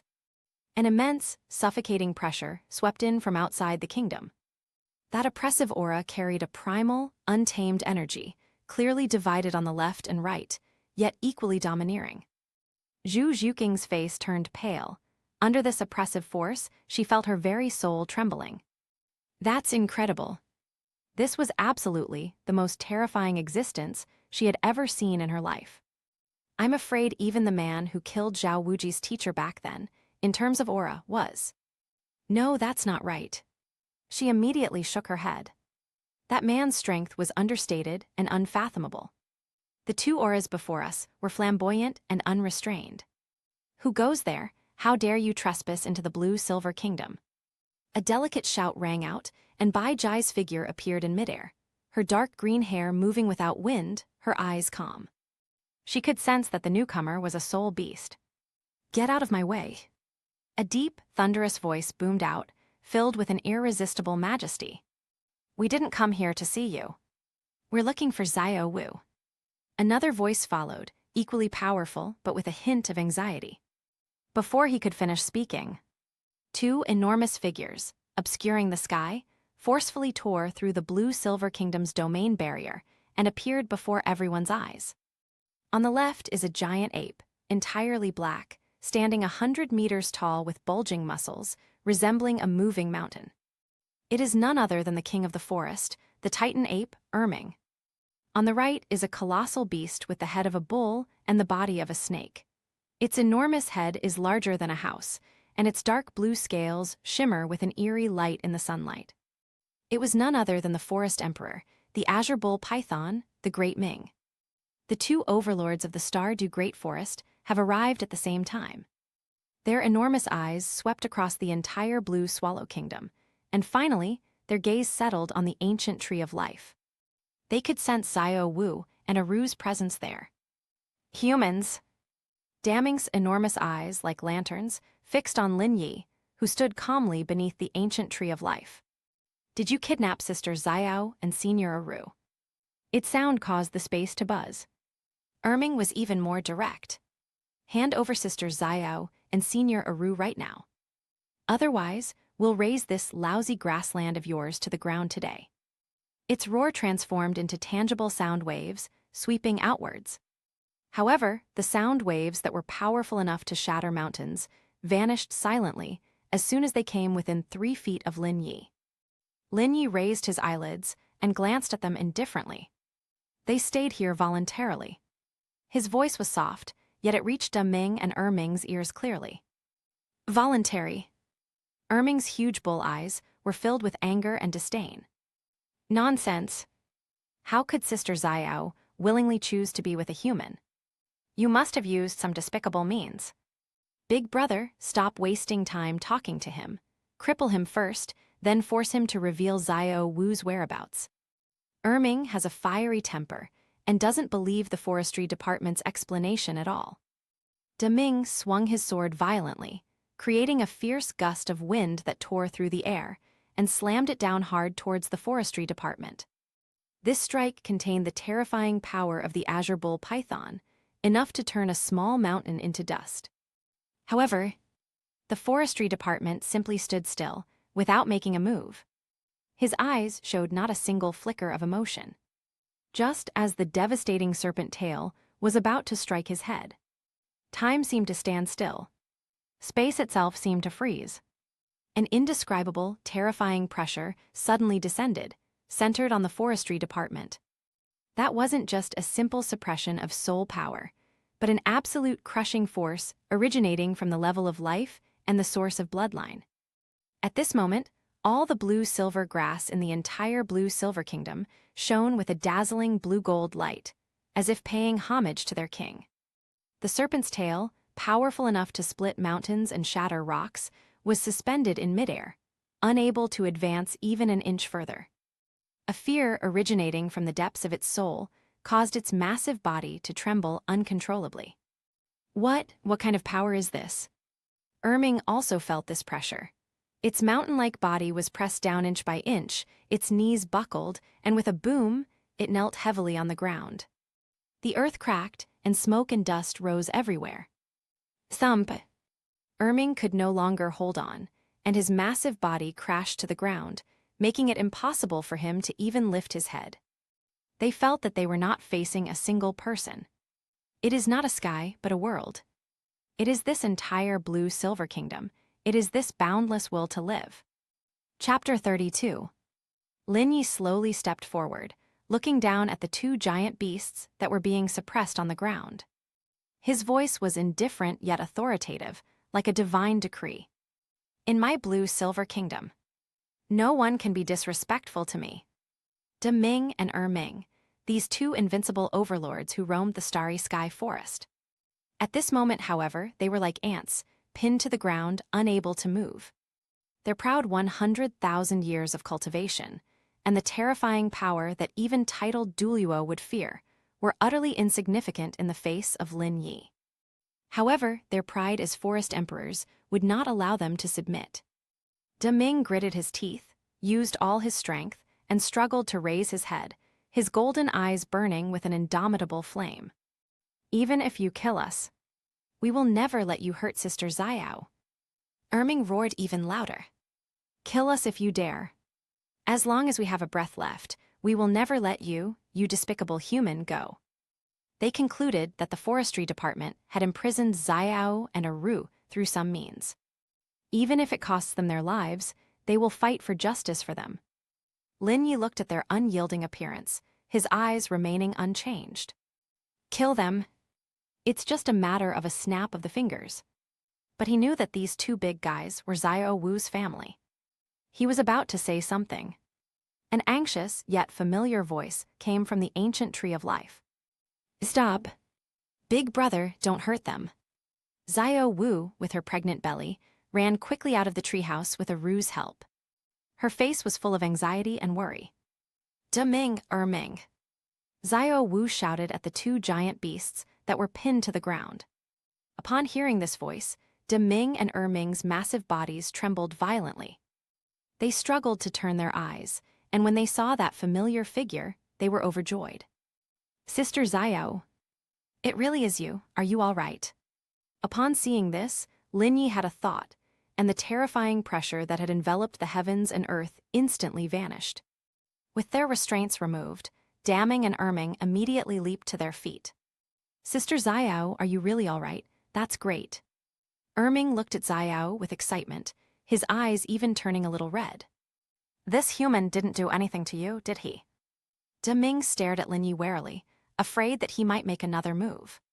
They went crazy with worry after Xiao Wu and Ru disappeared in the core area of the Star du Great Forest. They mobilized countless soul beasts, turning the entire forest upside down, but still couldn't find any trace of them. In the end, relying on that faint connection in their bloodline, they managed to find their way here. Seeing that Xiao Wu was safe and sound, they finally felt a sense of relief. I'm fine, I'm perfectly fine. Xiao Wu felt a warmth in her heart when she saw the concerned looks on her two younger brothers' faces, but then she straightened her face and said somewhat angrily, "What's going on with you two?" They started fighting and killing right away, almost causing a major disaster. Quickly, apologize to your older brother. Apologize? Ming was taken aback, scratched his head, and looked puzzled. Sister Xiao, why should we apologize to him? He's the one who arrested you. Ming frowned and said, Sister Xiao, don't be afraid of him. With us here, he won't dare to do anything to you. We'll take you and Senior Ru away from here now. What nonsense are you talking about? Xiao Wu was both angry and anxious, and stomped her foot. She took a deep breath, walked to Lin Yi's side, took his arm, and then looked up at Ming and Ming, who were both stunned, and solemnly announced, "Let me introduce you. This is my husband, Lin Yi. I am his woman now. And I'm pregnant with his baby." These words struck Ming and Ming like a bolt from the blue. The two froze instantly, their minds going completely blank. Husband, woman, baby. The combination of these words is so rich in information that it completely disrupted their calm and composed state of mind, which had remained undisturbed for hundreds of thousands of years. Sister Xiao, you're not kidding, are you? Ming stammered, his huge bull eyes wide open. Ming was also stunned, completely unable to process this fact. The innocent and carefree Xiao Wu, whom they had to protect with everything they had actually become the wife of a soul beast. Are you going to have children with this soul beast? How is that possible? Ru then walked over and smiled gently at Ming and Ming. What Xiao Wu said is true. Moreover, it was forestry that saved my daughter and me."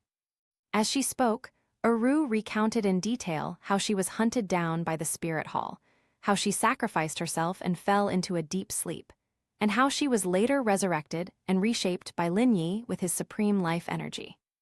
The more Ming and Ming listened, the more shocked they became. Only then did they realize that, in all those years they had been unaware, Xiao Wu and A Ru had endured so many hardships and dangers. But this seemingly ordinary soul beast actually possesses the extraordinary ability to bring the dead back to life and reshape the true form of a soul beast. When they heard that Lin Yi had expended a vast amount of his essence to save Ru, their gazes toward Lin Yi changed from initial hostility to awe and gratitude. "So that's how it is," Ming murmured, his anger long since extinguished, replaced by deep fear and guilt. If it weren't for forestry, Senior Uru would probably never have been brought back to life. As for Sister Xiao Wu, she had already fallen into the clutches of the spirit hall. It was this man who saved the most important person to them. And just now, she had actually tried to attack him. I'm sorry." Ming blushed and bowed deeply to the forestry department. "We were rash, please forgive us." Ming also realized what was happening and bowed to Lin Yi, his tone full of sincerity. "Thank you so much for saving Senior Uru and Sister Xiao. We brothers will never forget this great kindness." Lin Yi remained calm and simply gave a soft "hem." He wouldn't stoop to the level of arguing with those two idiots. Seeing this, Xiao Wu breathed a sigh of relief, and a smile appeared on her face. She took Lin Yi's hand and said to Ming and Ming, "You've all witnessed Big Brother's strength just now. He's very strong, much stronger than the two of you combined. With him protecting me, you can rest assured." Upon hearing this, Ming and Ming exchanged a glance, and both gave a wry smile. "It's more than just strong. He's a monster." With just their intimidation, they were completely powerless to resist. This level of strength has probably exceeded their understanding of the world's powerful individuals. However, it was precisely because of this that they were finally able to put their minds at ease. Chapter 33. With such an unfathomable and powerful figure by her side, Xiao Wu's safety is naturally assured. Once they understood this, the two brothers' attitudes underwent a complete 180-degree change. Ming chuckled sheepishly, scratched his head, and called out to Lin Yi somewhat embarrassedly, That, brother-in-law." The azure bull python Daming also lowered its proud head. "Brother-in-law, thank you so much for saving Sister Xiao and Senior Uru. We brothers will never forget this great kindness." They genuinely endorse forestry. It wasn't just because forestry saved Xiao and her mother. It is also because of the unfathomable and terrifying strength of the forestry industry. Following such a powerful figure is far safer for Sister Xiao than staying in the Star-du-Great Forest. They can finally rest assured. Lin Yi remained calm, neither confirming nor denying the address of brother-in-law. He simply said, "Ignorance is no excuse. Get up." Having received Lin Yi's forgiveness, Ming and Ming felt as if they had been granted a pardon and stood up. Once the misunderstanding was cleared up, the atmosphere immediately became harmonious. Xiao Wu chatted with them about many interesting things in the forest. Ming and Ming also told Xiao Wu about some changes that had occurred in the forest after they left. Until dusk. After confirming that Xiao Wu was doing well and was safe, Ming and Ming reluctantly bid farewell to Lin Yi and Xiao Wu. "Brother-in-law, Sister Xiao, we'll head back now. We'll come to see you again when we have time." Lin Yi nodded slightly. Two enormous figures soared into the sky, tearing through space, and quickly disappeared into the horizon. The Blue-Silver Kingdom has returned to peace. At the same time, Shrek Academy. The atmosphere in the dean's office was somewhat somber. Flander sat in the main seat, his face so gloomy it could drip water. Yu Xiaogang, standing to the side, crossed his arms, his eyes flickering behind his glasses, as if he were deep in thought. "Wuji's death has dealt a huge blow to the reputation of our academy." Flander spoke first, his voice hoarse. "Right now, the entire Heavendew City is laughing at Shrek Academy. Yu Xiaogeng pushed up his glasses and said in a deep voice, "Reputation is a minor matter. The key is how we should avenge this. That man named Lin Yi is unfathomably strong. Even Wuji, who possesses a martial soul true body, is no match for him. We simply don't have the resources to compete with him." The mere mention of forestry ignited a fierce rage in Flanders' eyes, but it was quickly replaced by a deep sense of powerlessness. Yes, what can we use to take revenge? Just then, there was a knock on the office door. "Come in." Tang San, Daimyobai, and Ma Hongjun walked in. Their faces also bore an uncontrollable rage and hatred. "Dean Master," Tang San bowed respectfully. "Are we really just going to let it go like this?" Daimyobai's wicked eyes were filled with resentment. "We must avenge Teacher Zhao," Ma Hongjun said through gritted teeth. Yu Xiaogeng looked at the 3 disciples in front of him and slowly stood up. Of course, revenge must be taken. His voice wasn't loud, but it carried a resolute tone. "But not now. We need an opportunity that can deliver a decisive blow." Flander looked at him suspiciously. "Xiaogang, what's your plan?" A cold, hard line slowly appeared at the corner of Yu Xiaogeng's mouth. He took a letter out of his pocket. "Just received the message. The last member of the Golden Iron Triangle, Mai Erlong, has been located." "Liu Erlong?" Flander suddenly stood up, his eyes flashing with a sharp light. "Where is she?" Yu Xiaogeng said, "Not far from Tiandu City, a Blue Overlord Academy has opened. As long as I can find her and persuade her, our golden trio can reunite." Hearing this, Tang San and the others were still completely confused.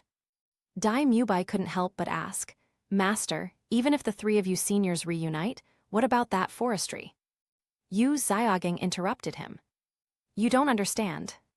If the 3 of us join forces, we can unleash our unique martial soul fusion skill, Golden Sacred Dragon." "Golden Sacred Dragon?" Tang San's eyes showed curiosity. Yu Xiaogeng proudly declared, "That's right. Once the Golden Sacred Dragon is summoned, its power is comparable to that of a true title Douluo. At that time, a mere forestry sector will surely be reduced to ashes under the Holy Dragon's wrath." The moment those words were spoken, the entire office erupted in excitement. Comparable to title Douluo. Tang San, Daimyobai, and Ma Hongjun all began to breathe rapidly, their faces showing expressions of ecstasy and excitement. They could almost see the forestry industry being torn to shreds by the Golden Dragon. "Very good. Master, when shall we set off to find Senior Liu?" Yu Xiaogeng nodded in satisfaction as he looked at his disciples' renewed fighting spirit. "There's no time to lose. I'll set off immediately. You all stay here in the academy and cultivate diligently, and wait for my good news." "Yes, Master." A conspiracy targeting forestry is about to unfold. Blue Silver Kingdom, Core Treehouse. Forestry was unaware of Shrek Academy's plans. Even if he knew, he wouldn't care. At this moment, he was feeling a slight tremor within his body caused by the arrival of De Ming and Ming. A faint sense of crisis lingered in his mind. "Looks like we need to hurry," the forestry worker muttered to himself. Although he is powerful now, it is still far from enough. It's time to bring Ah Yin back. His gaze seemed to pierce through the endless void, landing on some distant place. He could sense that the Blue Silver Emperor was enduring immense pain and torment. "Tang Hao." A cold glint flashed in Lin Yi's eyes. "A despicable and shameless person like you doesn't deserve to have Ah Yin. I will bring her back to life in her most perfect form, so that she may bloom again on this continent." Just as his thoughts were wandering, a series of light footsteps came from outside the door. Zhu Zhuqing appeared at the doorway. She had changed out of her simple cultivation clothes from the daytime and into a tight-fitting black silk cheongsam. The cheongsam had an extremely high slit, almost reaching the top of her thigh, perfectly showcasing her shapely, long, and flawless legs. Her slender waist, so thin it could be encircled by a single hand, contrasted breathtakingly with her full curves. The black silk tightly wrapped around her exquisite figure, perfectly blending her aloofness and charm. Her face was adorned with delicate, light makeup, and her usually cool, Cat-like eyes now held a hint of moisture and softness. "Owner." She walked slowly to Lin Yi, knelt down respectfully, and poured him a cup of fragrant tea that exuded the vitality of life. Her movements were elegant and skillful, with a captivating charm. Chapter 34. Lin Yi snapped out of his thoughts, his gaze falling on her as he scrutinized her for a moment. "Good." He made a casual comment. Zhu Zhuqing's heart skipped a beat.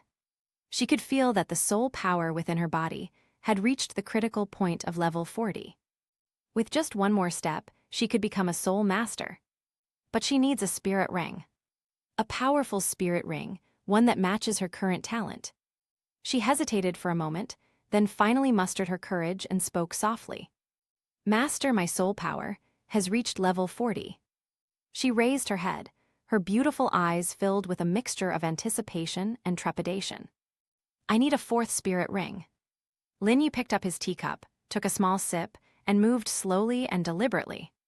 "What kind of spirit ring do you want?"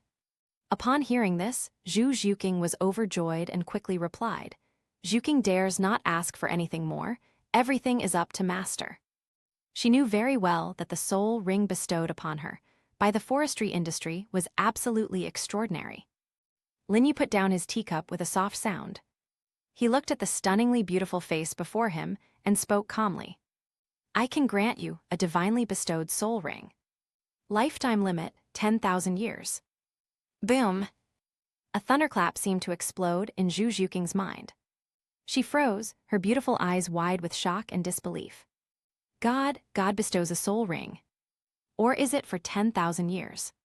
The fourth spirit ring is a 10,000-year spirit ring. This is impossible. This has completely overturned the ironclad rules of the soul master world." She felt her breathing become difficult, and her heart was pounding wildly in her chest. Excitement, ecstasy, and a mix of other emotions left her mind blank. Lin Yi looked at her flustered appearance, and a playful smile appeared on his lips. He reached out and gently lifted her smooth chin, forcing her to look him in the eye. "But..." His voice carried a seductive magic. "Whether you can get this spirit ring depends on how you perform tonight."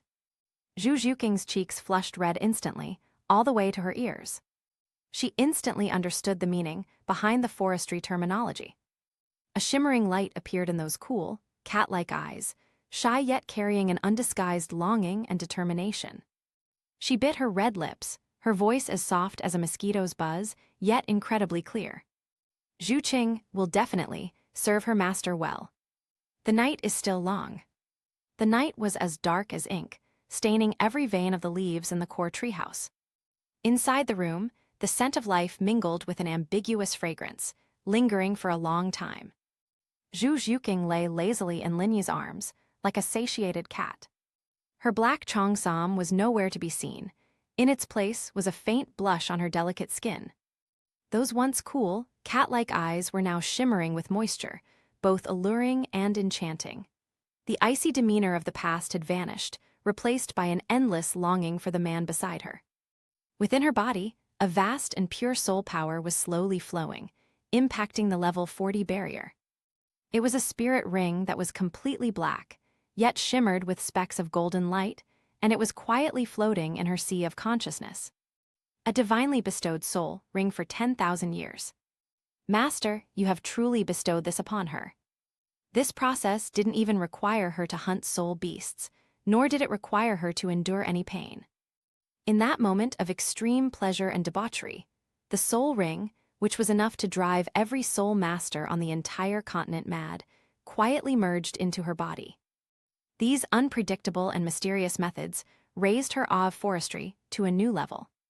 Zhu Zhuqing knew that from this night onwards, her life was completely intertwined with this man's. She did it willingly. Lin Yi rested one hand behind his head, while the other hand casually rested on Zhu Zhuqing's smooth back, feeling its amazing elasticity. His gaze, however, did not linger on the alluring body before him. Lin Yi's deep gaze pierced through the treehouse's barrier, looking out at the endless night sky. Time passed by, second by second. Deep in the remote sunset forest, in a secluded valley. Here there are no roars of spirit beasts, No cries of birds, only deathly silence. In the center of the valley, there is a small hot spring, where steam rises year-round. Beside the hot spring, a blue-green plant, shimmering with golden light, was quietly growing. It is the blue-silver emperor, Ah Yin's true form. At this moment, a figure was kneeling dejectedly in front of the blue-silver emperor. He was tall and strong, with a resolute face. His messy black hair and beard made him look haggard and worn out. Those once domineering eyes are now filled with endless regret and pain. It was none other than Haitian Douluo, Tang Hao. Ah Yin's. Tang Hao's voice was extremely hoarse. He reached out, wanting to touch that familiar blue leaf, but stopped in midair, not daring to desecrate that purity. I'm sorry, I'm so sorry. Two streams of murky tears flowed from his tiger-like eyes. It's all my fault, I'm useless, I'm the one who ruined you. If I hadn't been unable to obtain a 100,000-year soul ring normally, you wouldn't have had to sacrifice yourself. Our family of 3 should have been the happiest people in the world. He slammed his fist into the ground, and the hard rock cracked instantly, with spiderweb-like fissures spreading outwards. However, the blue-silver emperor plant did not react in the slightest. The leaves were still, the golden light dimmed, like a soulless sculpture. Tang Hao sensed that alienation and disgust emanating from the depths of his soul. But he did not give up. Ah Yin, believe me, I will definitely bring you back to life. At that time, you will be able to transform back into human form, and our family will be truly reunited. However, all he received in response was deathly silence. The leaves of that blue-silver emperor even curled up slightly, as if resisting his voice. Ah Yin's soul is weeping in despair. All she felt for this man was endless disappointment and hatred. Tang Hao was unaware of the dramatic change deep within Ah Yin's soul. He assumed that Ah Yin's soul was weak and unable to respond to him. He took a deep breath and stood up. Ah Yin, wait for me here. The mistress has grown up and needs my help. Once I've dealt with everything and cleared all the obstacles for us, I'll come back and take you home. After saying that, he took one last deep look at Blue-Silver Emperor, turned around and strode away. His back view was resolute, carrying an indomitable spirit. The valley returned to deathly silence. Only the Blue-Silver Emperor swayed gently in the breeze. The next morning, the sunlight in the Blue-Silver Kingdom is always so gentle. Lin Yi was already dressed in full attire, his imposing presence concealed beneath a simple white robe, yet it still couldn't hide his commanding aura. Chapter 35. In the living room of the core treehouse, Ru, Xiao, and Zhu Zhuqing, who had changed into a light purple dress, were already waiting there. 3 women, each with a distinct and unparalleled beauty, seemed to brighten the treehouse. But at this moment, a hint of worry appeared on their faces. Lina, are you really leaving? Aru spoke first, her tone full of concern. She had already learned of the forestry department's decision from her daughter. Lin Yi nodded slightly. Yes, there are some things that need to be taken care of. Xiao Wu, her pregnant belly already showing, walked to Lin Yi's side, reached out and wrapped her arms around his waist, pressing her cheek tightly against his chest. How long will it take? Is it dangerous? Her voice was filled with deep reluctance. Lin Yi stroked her soft, long hair and said gently, Don't worry, I'll be back soon. As for the danger. He paused, a faint smile playing on his lips. There are not many things in this world that can make me feel dangerous anymore. This is not arrogance, but rather confidence stemming from absolute strength. Zhu Zhuqing stood silently to the side, without saying a word, but the hands that were tightly clenched around the hem of her clothes betrayed her inner turmoil. She looked at Lin Yi with a complicated expression. There was worry, reluctance, and a hint of anticipation that she herself hadn't even noticed. We hope he can return soon. Aunt Ru, while I'm away, please take care of Xiao Wu and Zhu Qing. Lin Yi looked at Aru. Aru smiled gently. Don't worry, I'll take good care of them. You, take care of yourself too. Lin Yi nodded, then looked at Xiao Wu in his arms and Zhu Zhuqing beside him. You too, remember, no matter what happens, don't try to tough it out. Take care of yourself and wait for me to come back.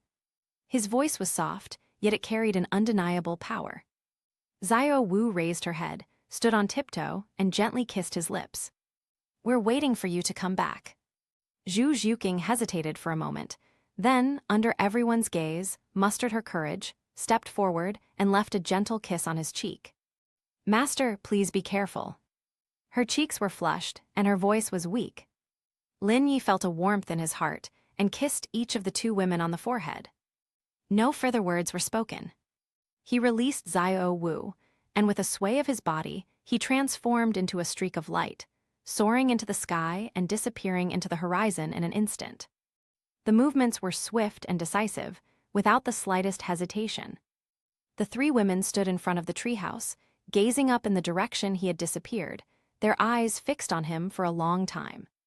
High above, the sea of clouds churns and surges. Lin Yi stood suspended in midair, his eyes tightly closed.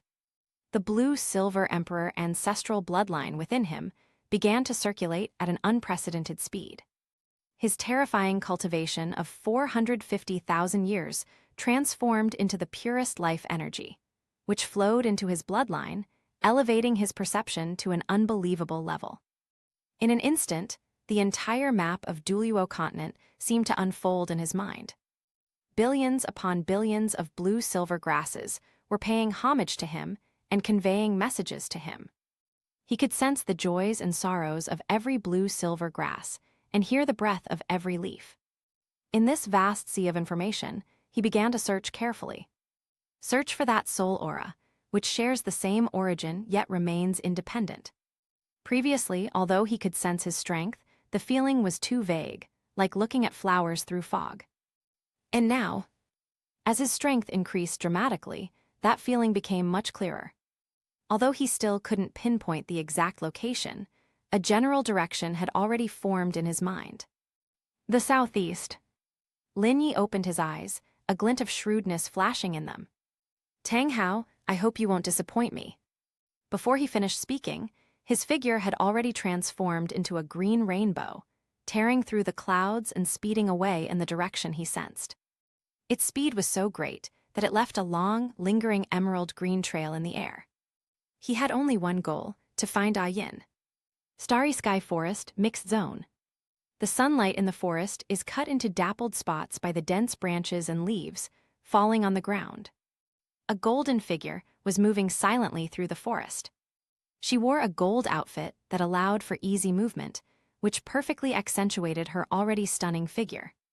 Her long, radiant golden hair cascaded down her back like a waterfall, swaying gently with her movements. Her face was exquisite, like the most perfect masterpiece of the gods, with skin as white as snow and no flaws in her features. Especially those pale golden eyes, noble and indifferent, as if they didn't care about anything in the world. A pair of straight, slender, beautiful legs, encased in golden trousers, exuded amazing power and beauty with every step, naturally alluring. This person was none other than Qian Rengsu, the holy maiden of the Spirit Hall, who had disguised herself and come to hunt for spirit rings. Her purpose in this trip was to find a suitable soul ring for her soul power, which had already reached level 60. As the owner of the six-winged angel martial soul and the inheritor of a god-level martial soul, her requirements for soul rings are naturally extremely demanding. Ordinary 10,000-year-old soul beasts are simply not worthy of her attention. Wrestle. A slight, unusual noise came from the bushes ahead. Qian Rengsu paused, her figure instantly blending into the shadow of a large tree, her aura completely concealed. Her gaze was fixed on the bushes. A moment later, a giant lion, its entire body engulfed in purple flames, slowly emerged from the bushes. It is over 10 meters tall, with a mane that stands on end like steel needles, and a pair of lantern-sized eyes filled with savagery and majesty. What is most striking is the powerful fluctuation of soul energy emanating from it. A purple flame demon lion with 30,000 years of cultivation, not bad. A hint of satisfaction flashed in Qian Rengsu's beautiful eyes. The attributes of this soul beast are quite compatible with her angelic martial soul, and its age also meets her minimum requirements. This is it. She had made up her mind and was preparing to show herself and make her move. However, at that very moment, Rumble. The entire ground began to tremble violently, without warning. It was as if some ancient behemoth was awakening.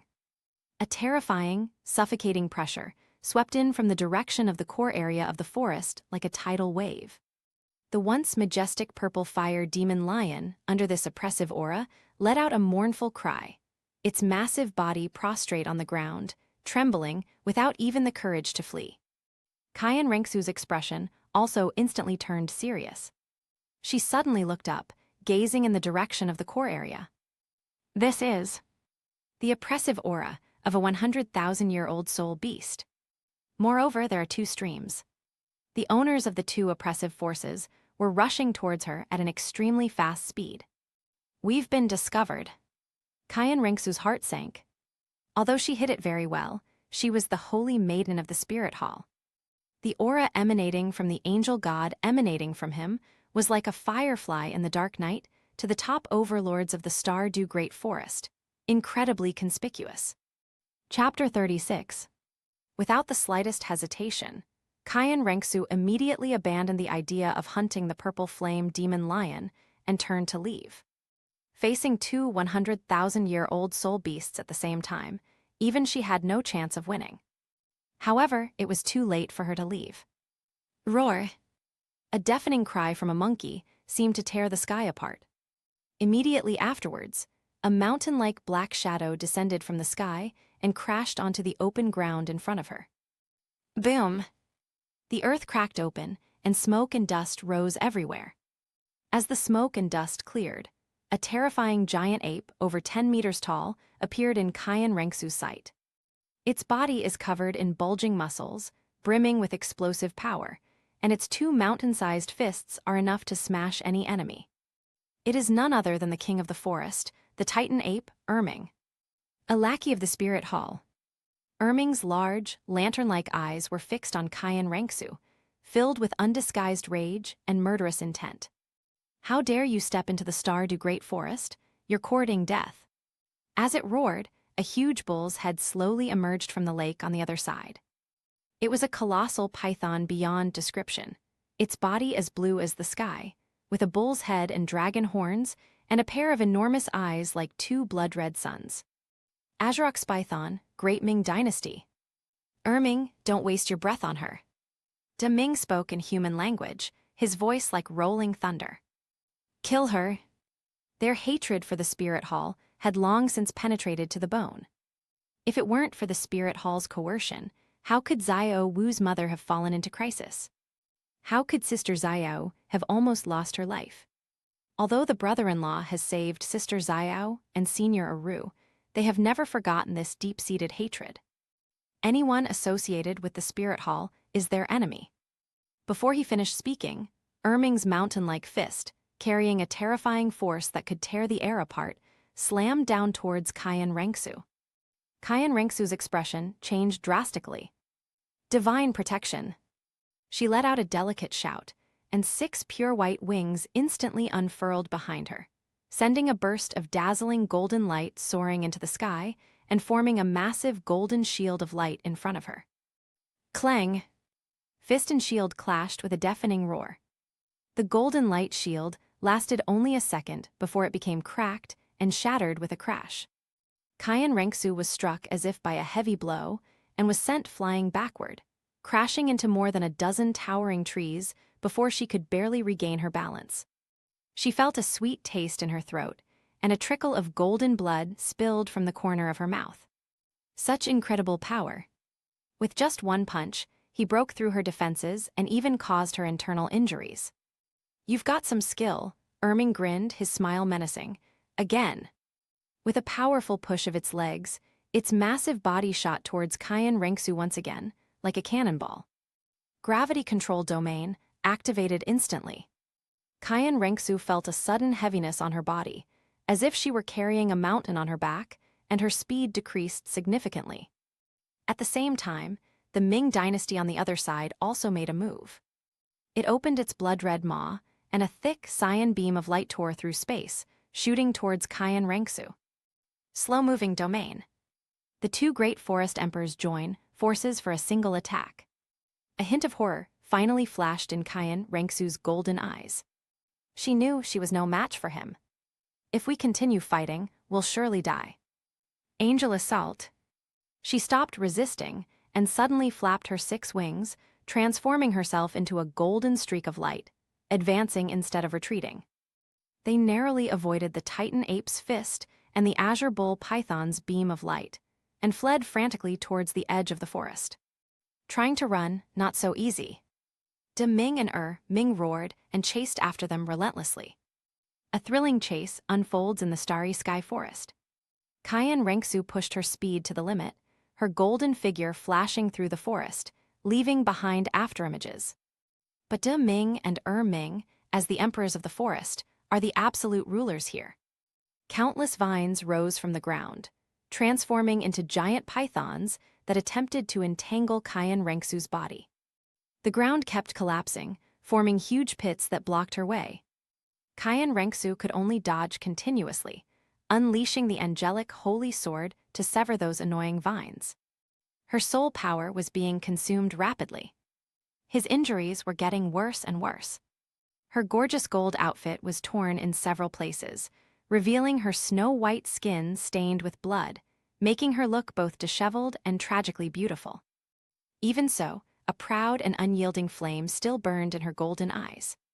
She is a descendant of the angels. She will not die here so easily. However, reality is cruel.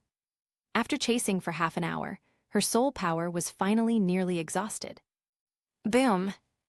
Ming seized an opportunity and unleashed a punch from a distance. The terrifying force of the punch created an invisible shockwave that slammed into Qian Rengsu's back. Puffed! Qian Rengsu could no longer hold back and spat out a mouthful of blood, falling from the sky like a kite with a broken string. She fell heavily to the ground, struggling to get up, only to find that all the bones in her body felt like they were broken, causing her excruciating pain. 2 enormous dark shadows loomed over her. De Ming and Ming, one on the left and one on the right, completely blocked all her escape routes. It's over, you lackeys of the spirit hall. Ming looked down at her.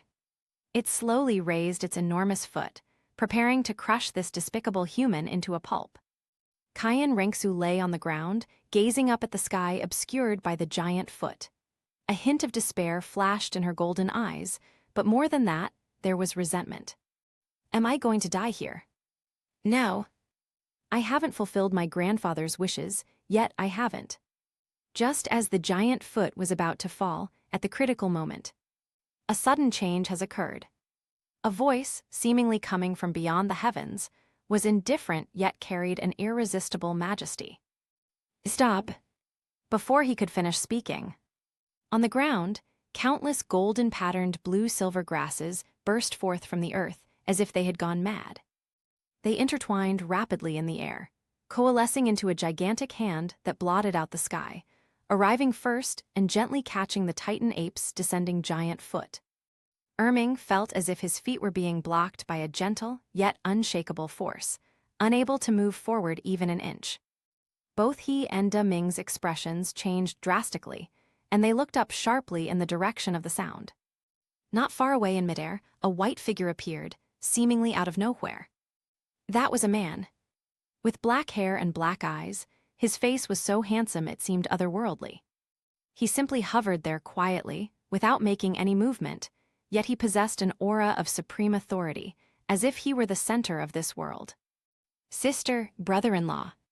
The moment they saw who it was, De Ming and Ming cried out in surprise. The overwhelming killing intent vanished without a trace, replaced by deep awe and a hint of guilt. They never expected to encounter this terrifying being here. Chapter 37. Rewind time. The forestry department, which was traveling at high speed, sensed the tremendous commotion in the core area of the starry sky forest. He didn't want to meddle in other people's business. But those 2 familiar auras made him frown slightly. It refers to the Ming dynasty and the second Ming dynasty. Who are they hunting? His powerful divine sense instantly enveloped that area. The next second, a scene clearly appeared in his mind. 2 colossal beasts, each reaching the sky, are attacking a blonde woman. That woman. Lin Yi's gaze fell on Qian Rengsu. Even when she was in dire straits and covered in wounds, her unparalleled elegance could not be concealed. Her long, golden hair was scattered messily on the ground, stained with dust and blood. Her delicate face was pale, and a glaring red mark hung at the corner of her mouth. Beneath the tattered clothes, snow-white skin was faintly visible, and her long, straight, beautiful legs, even when stretched out limply, still maintained a breathtaking curve. In her eyes there was no pleading, no fear, only resentment and determination. This is a woman who is proud to the core. A strange look flashed in Lin Yi's eyes. He guessed who the other person was. 1,000 feet of snow. And so, the scene we just witnessed unfolded. He ignored De Ming and Ming's exclamations, his gaze remaining fixed on Qian Rengsu on the ground. He saw that after he appeared, the woman's resentment and determination turned into deep shock and vigilance. Lin Yi had a sudden thought. The giant hand made of blue-silver grass gently swept across the ground. A gentle force lifted the snow from the ground and slowly brought it to his face. Throughout the entire process, Qian Rengsu couldn't even put up the slightest resistance. She could only watch helplessly as she fell into the control of this mysterious man. Qian Rengsu hovered in front of Lin Yi, unable to move. The force binding her was gentle yet vast, leaving her with no thought of resistance. She could only stare intently at the man who had suddenly appeared with her stubborn golden eyes. Who is he? Why do these two ferocious, 100,000-year-old soul beasts have such awe for him? On the ground, the massive bodies of Daming and Ming looked somewhat comical at this moment.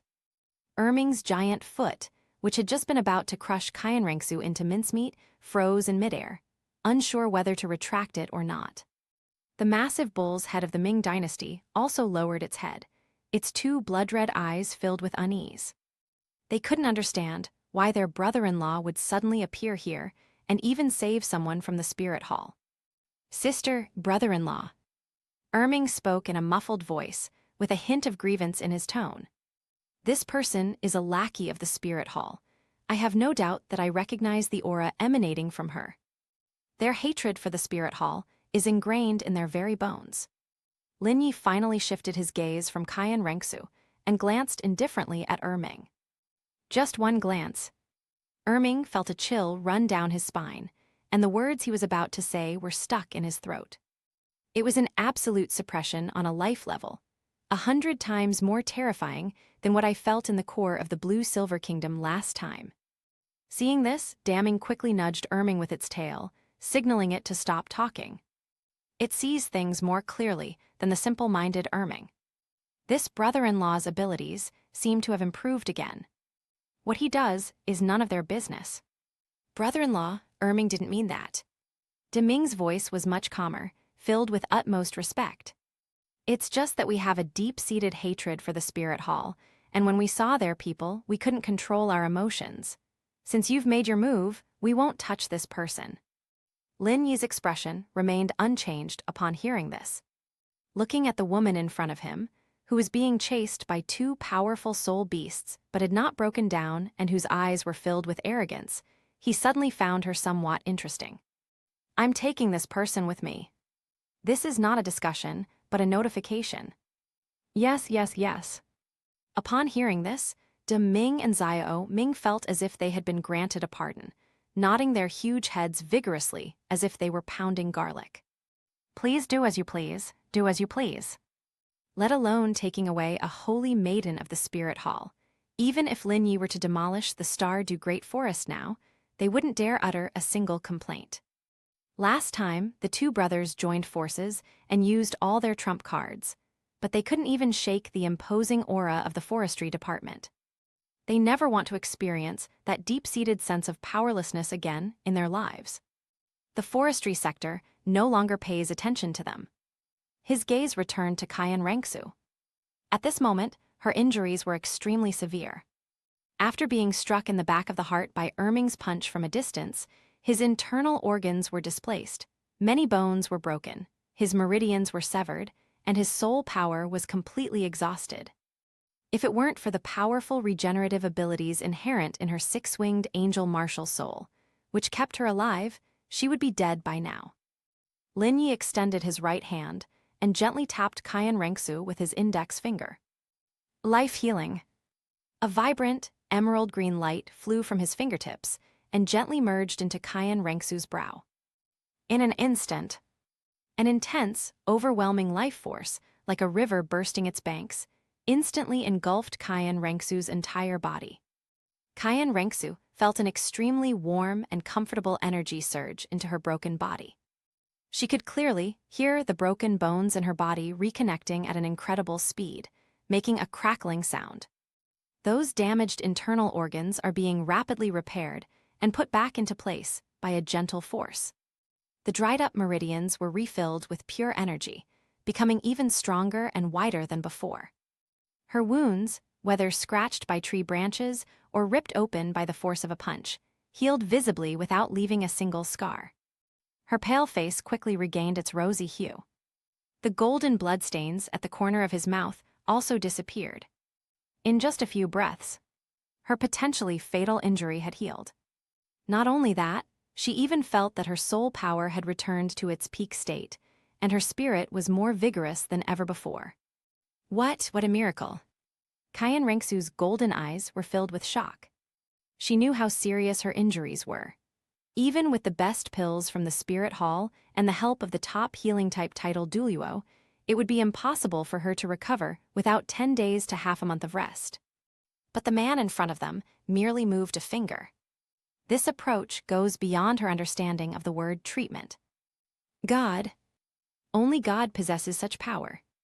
As her injuries healed, the power that had bound her also disappeared. Qian Rengsu regained control of her body and slowly fell from the air, her feet landing firmly on the ground. Chapter 38. Qian Rengsu looked down at herself. The golden outfit, already tattered from the previous chase, now looked even more disheveled.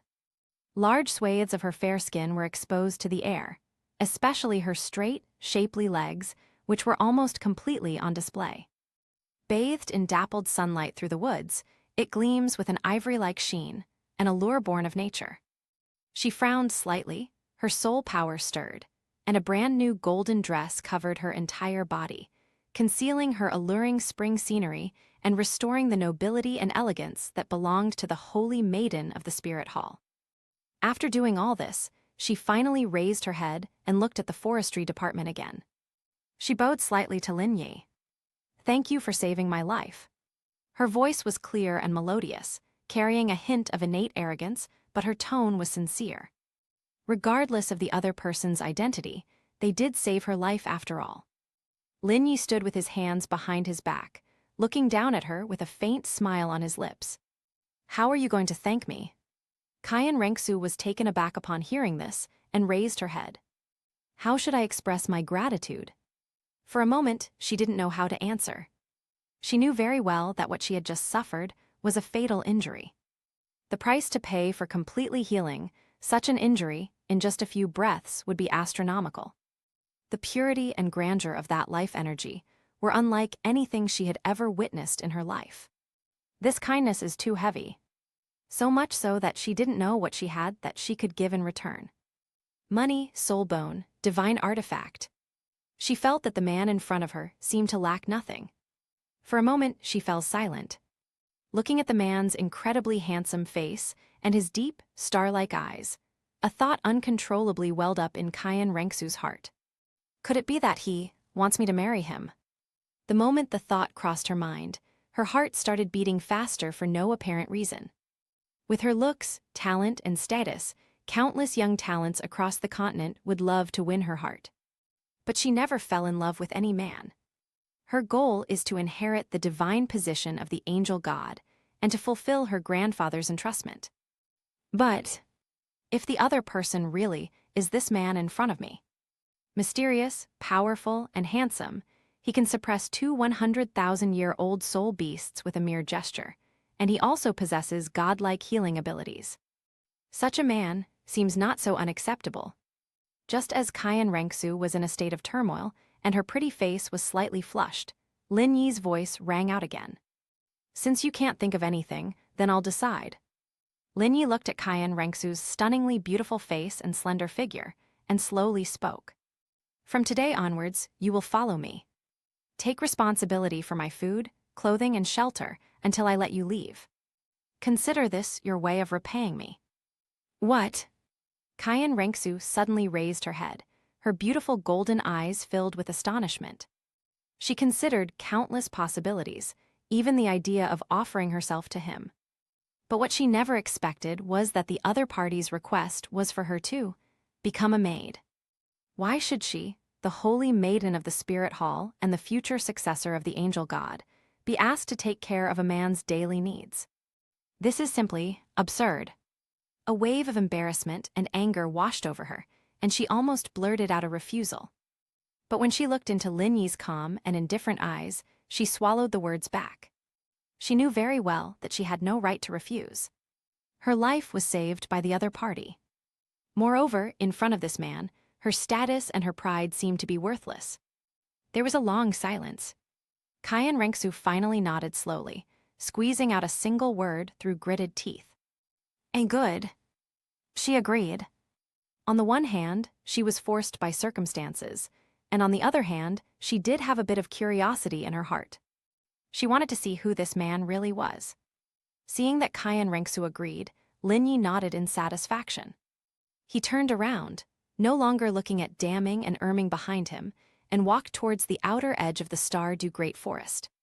Kayan Rengsu hesitated for a moment, then took long strides and silently followed. Watching the two figures walk away one after the other, Daming and Erming looked at each other, their huge eyes filled with confusion. "Brother, what does brother-in-law mean by this?" Erming scratched his huge head. "He took that woman from the spirit hall away. Sister Xiao Wu, won't you be angry if you find out?" Deming pondered for a moment, then slowly said, "My brother-in-law has his reasons for doing things, which are beyond our comprehension. All we need to know is that he is Xiao's husband and he is our family. That's enough. As for that woman, perhaps my brother-in-law has other plans. Forestry is leading the way, at a pace that is neither too fast nor too slow." As he walked, he spread his senses out in all directions like a spider web. Under his influence, the bloodline of the blue-silver emperor ancestor established a mysterious connection with all the blue-silver grass on this continent. However, Ah Yin's true form's aura was still too weak. Even with his greatly increased cultivation level, he can only sense a vague general direction. Southeast. He still needs to search for its exact location, bit by bit. Kayan Rengsu followed behind him, keeping a distance of 3 steps. She lowered her head, her long golden hair falling down, obscuring her complex expression. The shift from saint to maid was a change of identity that she found difficult to adapt to for a while. But she was also secretly observing the forestry industry. This man remained calm and composed throughout, as if nothing in the world could move him. Where exactly is he going? What is he going to do? She knew nothing about it. The two walked on in silence, one after the other. Soon, they left the Star du Great Forest. Ahead, a rather prosperous town came into view. The forestry worker headed straight towards the town. After entering the town, he found the largest restaurant in town and booked the most luxurious suite. "Bring up all the best food and drinks in your restaurant." Lin Yi gave instructions to the waiter and then made to sit down. Seeing this, Kayan Rengsu silently stepped forward and first used her soul power to wipe the tables and chairs clean. After confirming that they were spotless, she stepped aside. Lin Yi glanced at her, but didn't say anything. Soon, one delicious dish after another was served, filling the entire table. Lin Yi ate by himself, his movements elegant yet fast. Kayan Rengsu stood to the side, watching him eat. She had expected to feel humiliated. But for some reason, watching the man eat, she felt surprisingly calm. I even felt that this scene wasn't so hard to accept. After the meal, the waiter came over with the bill, all smiles. "Sir, there are a total of 327 gold soul coins."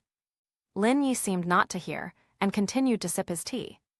The waiter's gaze involuntarily fell on Kayan Rengsu. Chapter 39. Kayan Rengsu's brows furrowed, almost imperceptibly. She silently took out her money pouch from her storage soul tool and paid the bill. More than 300 gold soul coins. This meal is enough to allow an ordinary family to live comfortably for several years. As the holy maiden of the spirit hall, she naturally possessed a great deal of wealth. But looking at Lin Yi's matter-of-fact attitude, she suddenly had a bad feeling. Really? In the following days, this premonition came true. They traveled southeast. In every town they visit, Lin Yi chooses the best inn, eats the most expensive food, and sees the most beautiful scenery. All the expenses were naturally borne by Cayenne Rengsu. He had no concept of spending money on forestry, spending it lavishly, as if gold soul coins were no different from pebbles on the roadside in his eyes. Although Cayenne Rengsu was wealthy, she couldn't afford his extravagant spending. She watched as the gold coins in her storage soul tool rapidly dwindled. Although her face remained calm, her mind was in turmoil. Is this man treating her like a walking money vault? However, putting aside the issue of spending money, Cayenne Rengsu discovered that being with the forestry workers wasn't actually a bad feeling. You could even say it's very comfortable. He doesn't talk much and is quiet most of the time. But his calm and composed demeanor gives people a sense of inexplicable peace of mind. Sometimes, they would sit atop a scenic mountain and gaze at it for an entire afternoon. Lin Yi closed his eyes to rest, seemingly sensing something. Cayenne Rengsu would sit not far away, quietly watching his profile. The sunlight shone on him, gilding him with a faint golden glow, making him as handsome as a god. As she looked at it, she would become somewhat lost in thought. Her long, beautiful legs, encased in a gold dress, would unconsciously come together, striking an elegant and relaxed pose. Over the past few days, she has gradually gotten used to her role as a maid. She served him food, poured him tea, and tidied his room. She became more and more skilled and natural at these things. That day, the two dined at a lakeside restaurant. The scenery of the lake and mountains is breathtaking. Lin Yi put down his chopsticks, picked up his teacup, and suddenly asked a question. What was your purpose in going to the Star du Great Forest? Cayenne Rengsu paused slightly as she was adding tea to his cup, but then resumed her normal movements. She answered softly, My soul power has reached level 60, and I need to acquire my 6th soul ring. Oh, Lin Yi became interested. Did you find it? A hint of regret flashed in Cayenne Rengsu's eyes. It had already been found. It is a purple fire demon lion with 30,000 years of cultivation, and its attributes are quite compatible with my martial soul. Unfortunately, before I could even make a move, I encountered those two 100,000-year-old soul beasts. She sighed. Now that all our previous efforts have been wasted, it will probably not be so easy to find a suitable replacement. We can only take a long-term approach. High-age soul beasts with compatible attributes are rare and hard to come by. Lin Yi nodded upon hearing this. He looked at Cayenne Rengsu's beautiful face, which was slightly disappointed, and suddenly smiled. His smile was like a spring breeze, making the surrounding lake and mountain scenery seem a little dimmer. Cayenne Rengsu was slightly stunned. Lin Yi spoke slowly. I'll give you a gift after I've finished my business. Gift? Cayenne Rengsu looked at him with some confusion. What gift will he give himself? A sense of curiosity arose in her heart. The lakeside breeze, carrying a slightly cool and damp feel, gently caressed the shore. Lin Yi shifted his gaze from Cayenne Rengsu's face to the shimmering lake, his eyes looking distant. Gift. He repeated it softly, but offered no further explanation.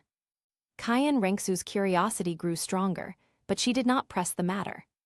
After spending these past few days together, she had figured out some of the man's temperament. Asking him about things he doesn't want to talk about is pointless. She simply poured him a cup of hot tea quietly, her movements practiced and elegant, as if she had done it 1,000 times before. After the meal, the two continued their journey. The direction remained southeast. This time, however, Cayenne Rengsu could clearly sense that the pace of forestry work seemed to be faster than before. His usually calm and collected demeanor had taken on a subtle, almost imperceptible, air of seriousness. It seems that our destination is not far away. They traveled for several more days. The road beneath their feet gradually became more remote, and the surrounding towns became increasingly sparse. The number of times and the duration of the forestry workers' closed-eye perception are increasing. The blue-silver emperor ancestral bloodline within him was pulsating at an unprecedented frequency. That call from the depths of my blood, that faint yet incredibly comforting presence, is right ahead. It's getting clearer and clearer, stronger and stronger. Finally, on a hilltop, the forestry work came to a halt. He opened his eyes and gazed into the distance to the southeast, at a small village nestled among the green trees. Found it. Ah Yin's aura originates there. That village is called Holy Soul Village. An overwhelming surge of excitement welled up inside him, but he quickly suppressed it. His senses also detected another aura. An aura of domineering power, heaviness, and murderous intent filled the air. Tang Hao. He's here too. Linya's eyes instantly became deep. Let's go to the town ahead. He said something to Qian Rengsu behind him in a calm voice. Qian Rengsu was somewhat puzzled, but she still silently followed. The two settled down in a small town, dozens of miles away from Holy Soul Village. It remains the best inn, with the best rooms. Linyi knew very well that Tang Hao's strength was extraordinary. Most importantly, I must not allow Tang Hao any opportunity to harm Ah Yin's true form because of my recklessness. He needs to be fully prepared. Night has fallen. The moonlight outside the window was like water, and the inn was brightly lit. Linyi stood alone by the window, hands behind his back, gazing in the direction of Holy Soul Village, his expression more solemn than ever before. The aura around him also became somewhat oppressive. Qian Rengsu had already noticed that something was wrong with him. Since this afternoon, the man has become much quieter, and he barely touched his dinner. She carried a pot of freshly brewed hot tea and walked lightly to the forestry department. What are you worried about? She placed the teacup on the table and asked softly. Linyi slowly turned around, looking at Qian Rengsu, who appeared even more noble and beautiful under the lamplight. The solemnity in his eyes faded slightly, replaced by a touch of gentleness. 1,000-foot snow. He suddenly spoke and called her name. Thank you for your company along the way. Linyi's voice was soft, yet carried a sense of solemnity. I'm happy to be with you. Upon hearing this, Qian Rengsu's heart skipped a beat, and her hand holding the teapot paused for a moment. She looked up and met Linyi's deep eyes, and for a moment she didn't know what to say. Chapter 40. Linyi smiled and continued. I told you I would give you a gift after I finished my business. Now it's time. The words had barely left his mouth. Linyi raised his right hand, palm facing up. Buzz! A dazzling red halo rose from his palm without warning. That red color, like the purest blood or like a burning flame, exuded a vast and boundless soul power. The entire room was instantly enveloped by this terrifying energy pressure. A 100,000-year soul ring. Qian Rengsu's pupils suddenly contracted, her beautiful golden eyes filled with shock. She never dreamed that the gift Linyi mentioned would actually be a 100,000-year soul ring. Moreover, judging from his appearance, this spirit ring seems to have been condensed out of thin air by him. This is a power only a god could possess. This is for you. Forestry is a very small field.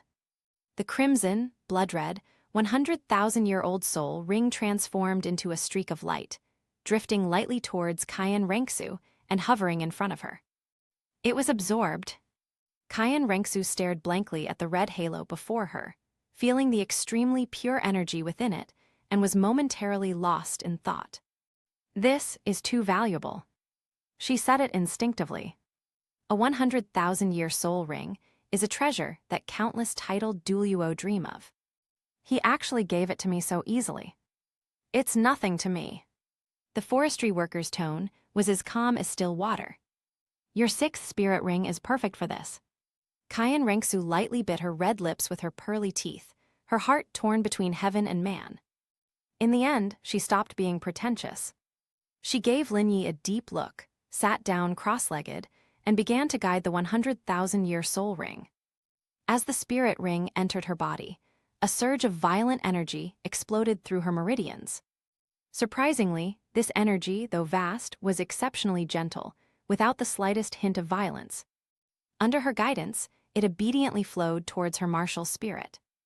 1 hour later, Kayan Rengsu suddenly opened her eyes. 2 dazzling golden lights flashed and disappeared from her eyes. Yellow, yellow, purple, purple, black, red. 6 spirit rings hovered silently around her. The last spirit ring, with its eerie blood-red color, was so striking. Her soul power skyrocketed from level 60 to level 65. The strength has undergone a tremendous change. She could feel that every bit of power within her was filled with explosive energy. This is the terrifying boost brought by a 100,000-year soul ring. Kayan Rengsu stood up, feeling the surging power within her body, and her gaze towards Lin Yi became incredibly complex. Gratitude, shock, and a touch of emotion quietly rose in her heart. This man kept redefining her understanding of things. What exactly happened? She took a half step forward, her long, straight, and shapely legs appearing and disappearing beneath the hem of her skirt. Someone like you would find this troublesome. She tilted her pretty face up, her golden eyes fixed on him. Tell me. Her voice carried a hint of unwavering insistence. You treat me as your maid, and now, your maid wants to know what her master is going to face. Lin Yi looked at her stubborn eyes and remained silent for a moment. In the end, he decided to tell her. This story goes back a long time. His voice became somewhat ethereal. When I was just an ordinary blue-silver grass, there was another blue-silver emperor by my side. She was the blue-silver emperor of that generation, and her name was Ah Yin. Kayan Rengsu listened quietly without interrupting. We basked in the sunshine together and spent peaceful years together. A rare tenderness and nostalgia appeared in Lin Yi's eyes. She was the blue-silver emperor who transformed into a human and met a man. That man's name is Tang Hao. Upon hearing this name, Kayan Rengsu's body stiffened almost imperceptibly. Tang Hao deceived her and made her fall in love with him, but their union attracted the pursuit of the spirit hall. In the end, in order to protect Tang Hao, Ah Yin chose to sacrifice herself. She gave all her 100,000 years of cultivation, all her soul rings and soul bones to that man, and then turned herself back into a seed. Lin Yi's voice narrated calmly, but Kayan Rengsu could hear the suppressed raging anger and endless sorrow within it. And my purpose in coming here is to bring Ah Yin's true form back from Tang Hao. Give me the chance, I will bring her back to life. After hearing the whole story, Kayan Rengsu was deeply moved. It turns out his trip was for a woman. No, it was for the family members who had been with him. This affection, transcending the years, was so profound that it moved her deeply. She looked at Lin Yi and suddenly spoke, her voice trembling slightly. Tang Hao. He is also my enemy. My father died under his Haitian hammer. At that moment, a deep-seated hatred blazed in her eyes. Lin Yi was also taken aback upon hearing this. He hadn't expected that there was such a connection between the two of them. So, Kayan Rengsu stepped forward, almost pressing herself against Lin Yi, revealing the curves of her body. She raised her hand and gently stroked Lin Yi's chest, feeling his strong heartbeat. Take me with you. For you and for me. I want to see that man pay the price with my own eyes. Her gaze was firm, without the slightest wavering. Lin Yi looked at her and finally, slowly nodded. The next day, before dawn, 2 figures left the town and sped off like arrows toward Holy Soul Village.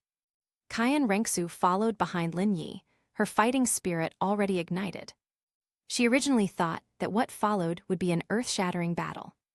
She will join forces with Lin Yi to completely defeat the arrogant Haitian Douluo, expose his hypocritical mask, and avenge Ah Yin and her father. However, the moment they stepped into Holy Soul Village, they were stunned. The village is small and quiet. The forestry department's powerful senses instantly enveloped the entire village. Now, the domineering aura that belonged to Tang Hao disappeared. Lin Yi's brows furrowed instantly. Tang Hao left Ah Yin alone here and then departed. Without further hesitation, he flashed forward, following that most familiar scent, and arrived at the west end of the village, outside a dilapidated blacksmith shop. In the corner of the blacksmith's courtyard, a lone blue-silver grass was growing. It looked somewhat withered and yellow, its leaves drooping and lifeless, like a candle flickering in the wind, ready to go out at any moment. But Lin Yi recognized it at a glance. It's her. It's Jintoki.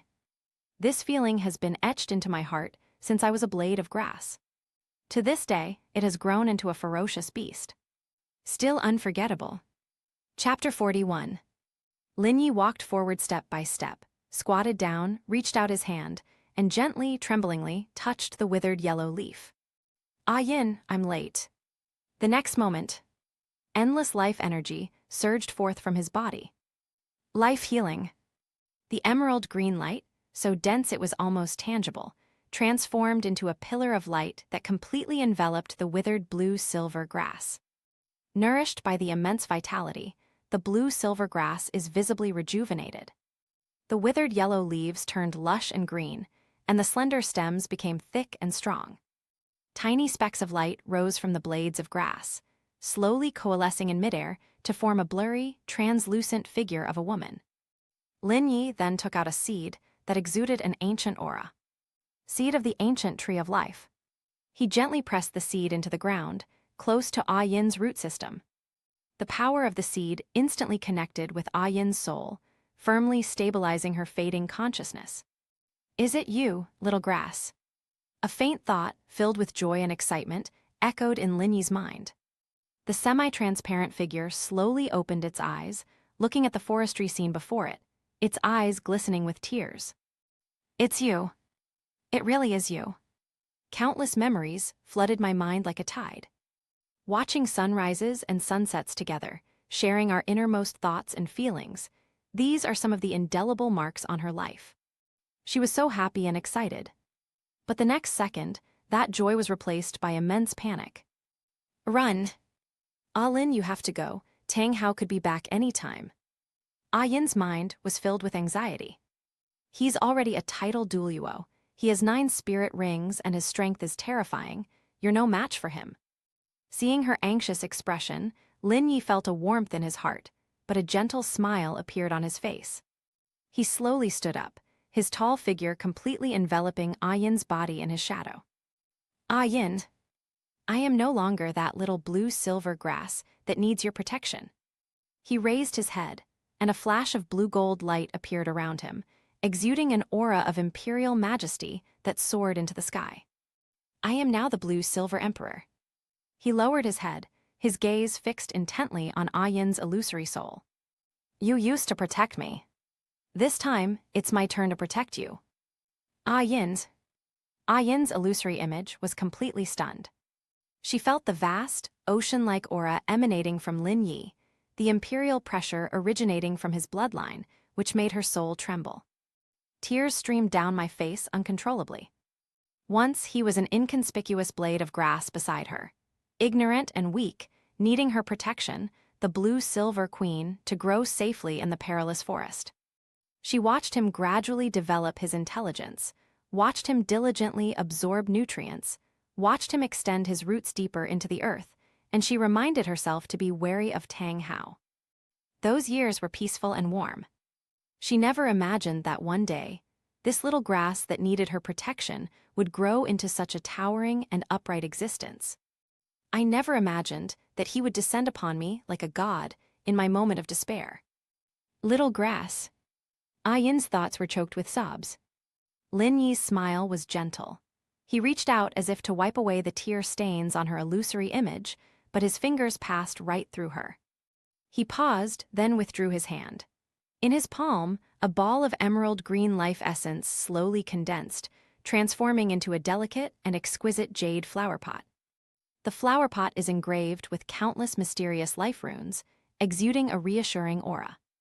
I'm sorry to trouble you, but you'll have to stay here for now. The forestry worker's voice was gentle. He carefully channeled his soul power and transplanted Ah Yin's body, along with the surrounding soil, completely into the jade flower pot. The power of the seed of the ancient tree of life had long been connected to her roots, and at this moment it was continuously supplying the purest energy, stabilizing her soul and repairing her damaged origin. After doing all this, Lin Yi slowly stood up, holding the flower pot, and turned to Qian Rengsu, who had been standing quietly to the side for a long time. Throughout the entire process, Qian Rengsu was merely an observer. She watched as this man transformed from a decisive and efficient person to a gentle and considerate one, two completely different qualities blending perfectly within him without the slightest sense of incongruity.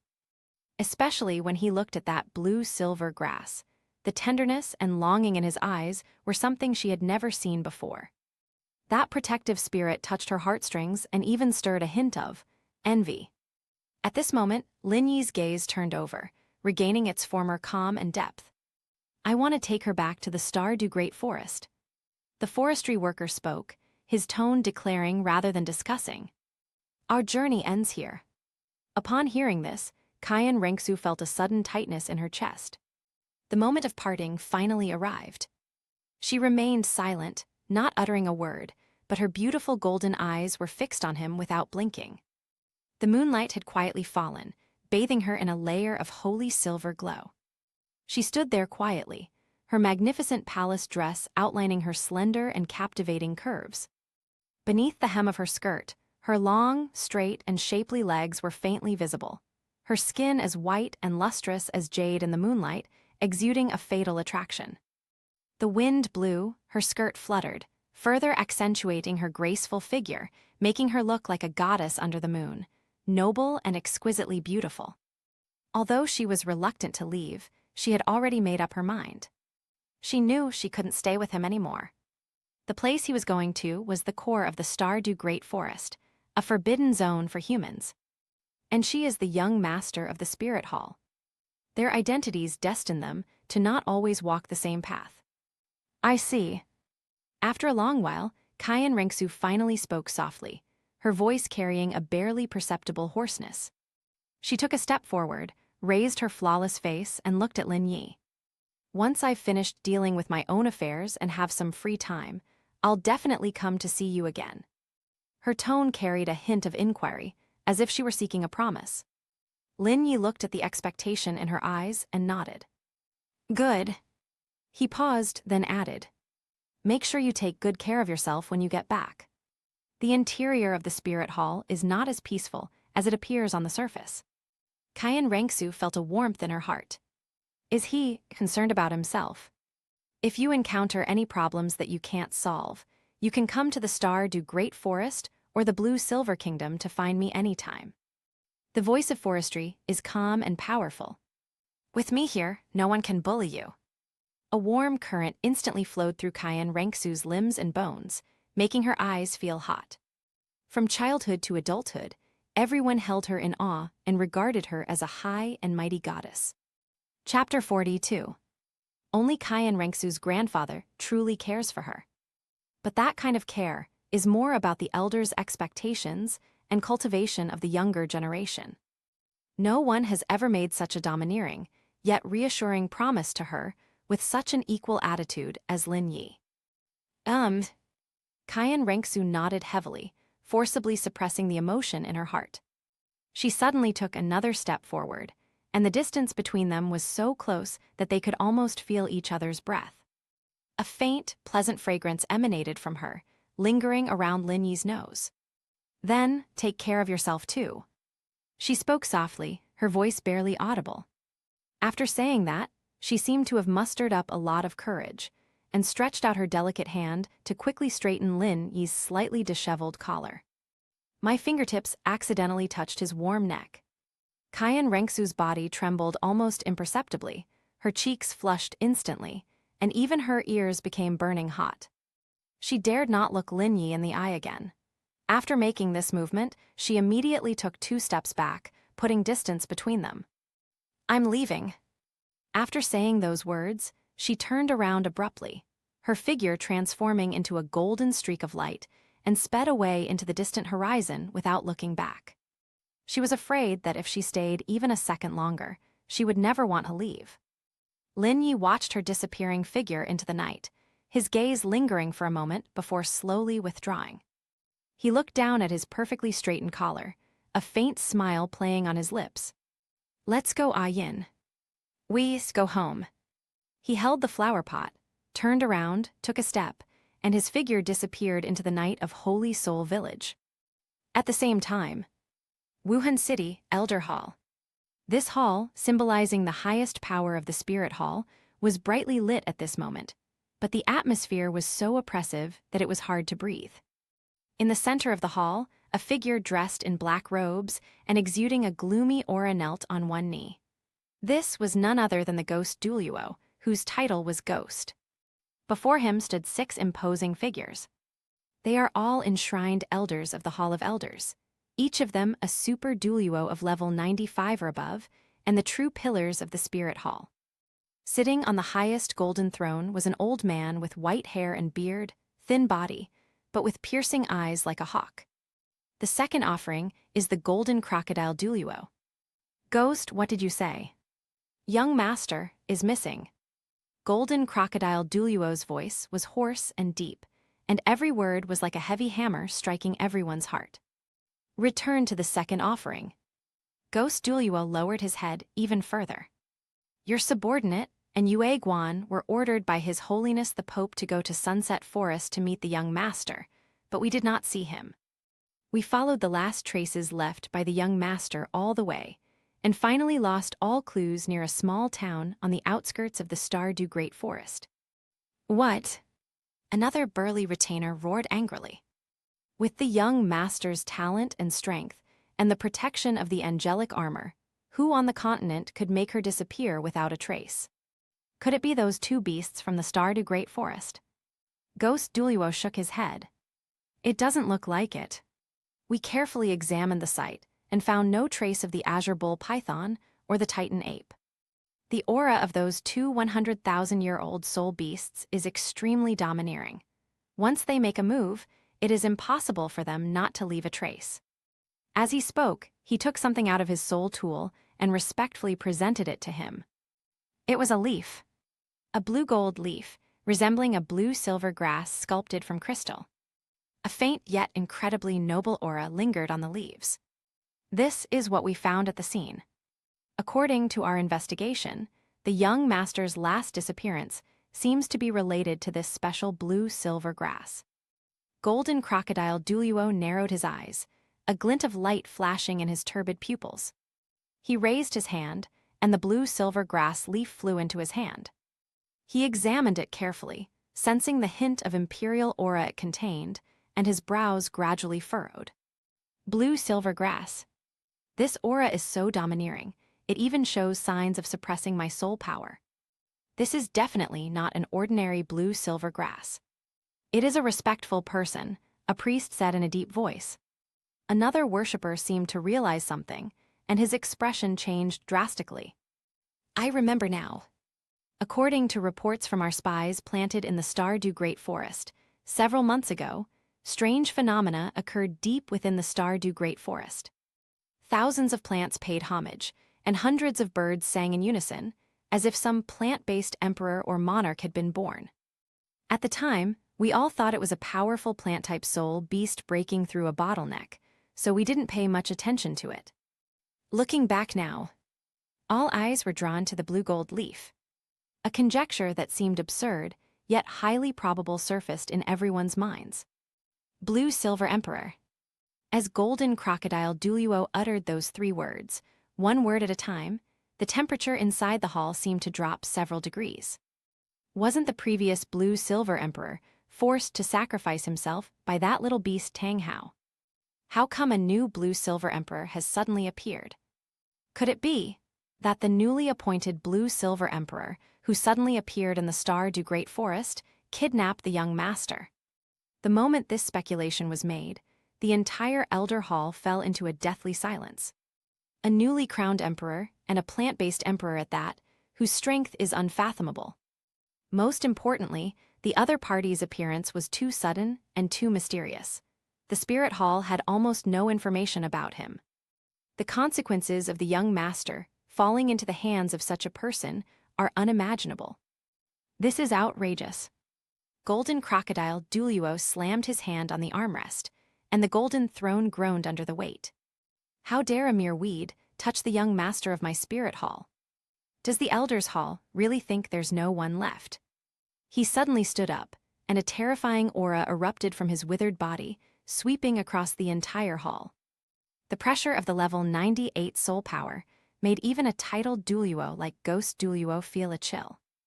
This matter must be reported to the Grand Master immediately. At the same time, relay my orders. Golden Crocodile Douluo's voice carried an irresistible majesty. Summon all titled Douluos from the Elder Hall who are currently on missions outside the city to return to Spirit City immediately. Furthermore, have Chrysanthemum Douluo and Ghost Douluo set off immediately for the Star du Great Forest and investigate the background of that blue-silver emperor at all costs. His gaze swept over all the offerings present, his voice heavy. Young Master is the future of our spirit hall, the inheritor of the angel god, and we must not allow him to fail. We must rescue our young master safely. Yes, Second Master. All the worshippers, including the Ghost Douluo, responded in unison, their voices echoing for a long time in the magnificent Elder Hall. Chapter 43. The starry sky forest remains as vibrant with life as ever. Holding the jade flower pot, Lin Yi traversed an endless distance in a single step, his figure appearing directly above the blue-silver kingdom. In an instant, the entire kingdom was in an uproar. The leaves of countless blue-silver grass plants all swayed joyfully in the same direction. Pure life energy transformed into visible emerald green specks of light, converging from all directions and surrounding the forestry, as if welcoming their supreme ruler.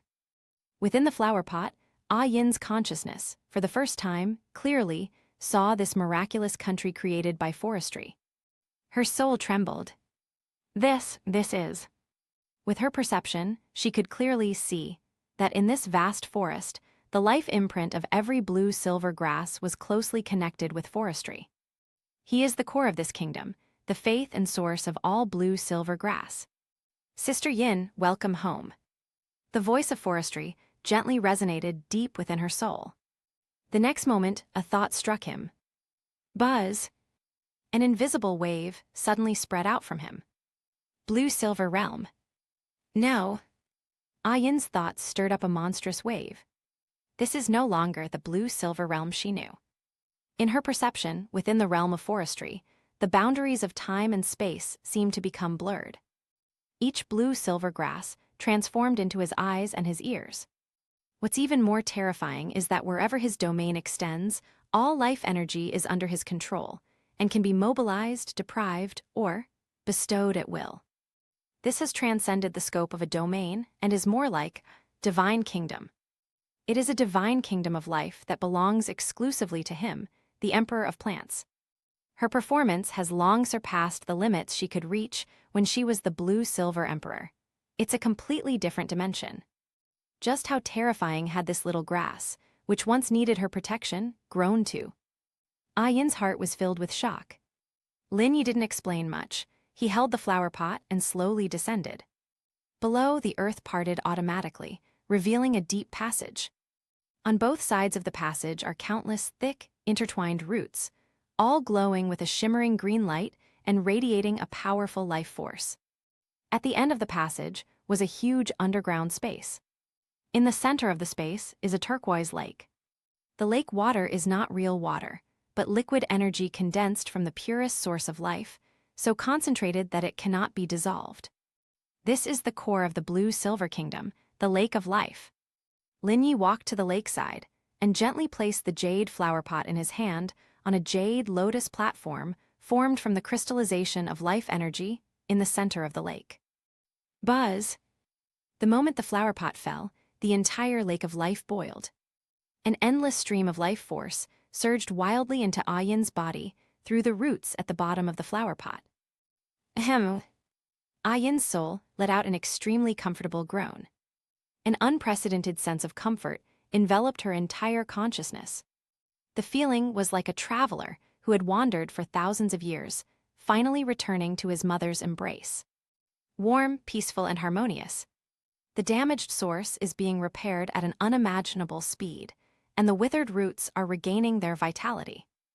Her own leaves swayed gently on the jade lotus platform, and a phantom leaf stretched out, affectionately rubbing against the hem of Linai's trousers as he stood beside the lotus platform.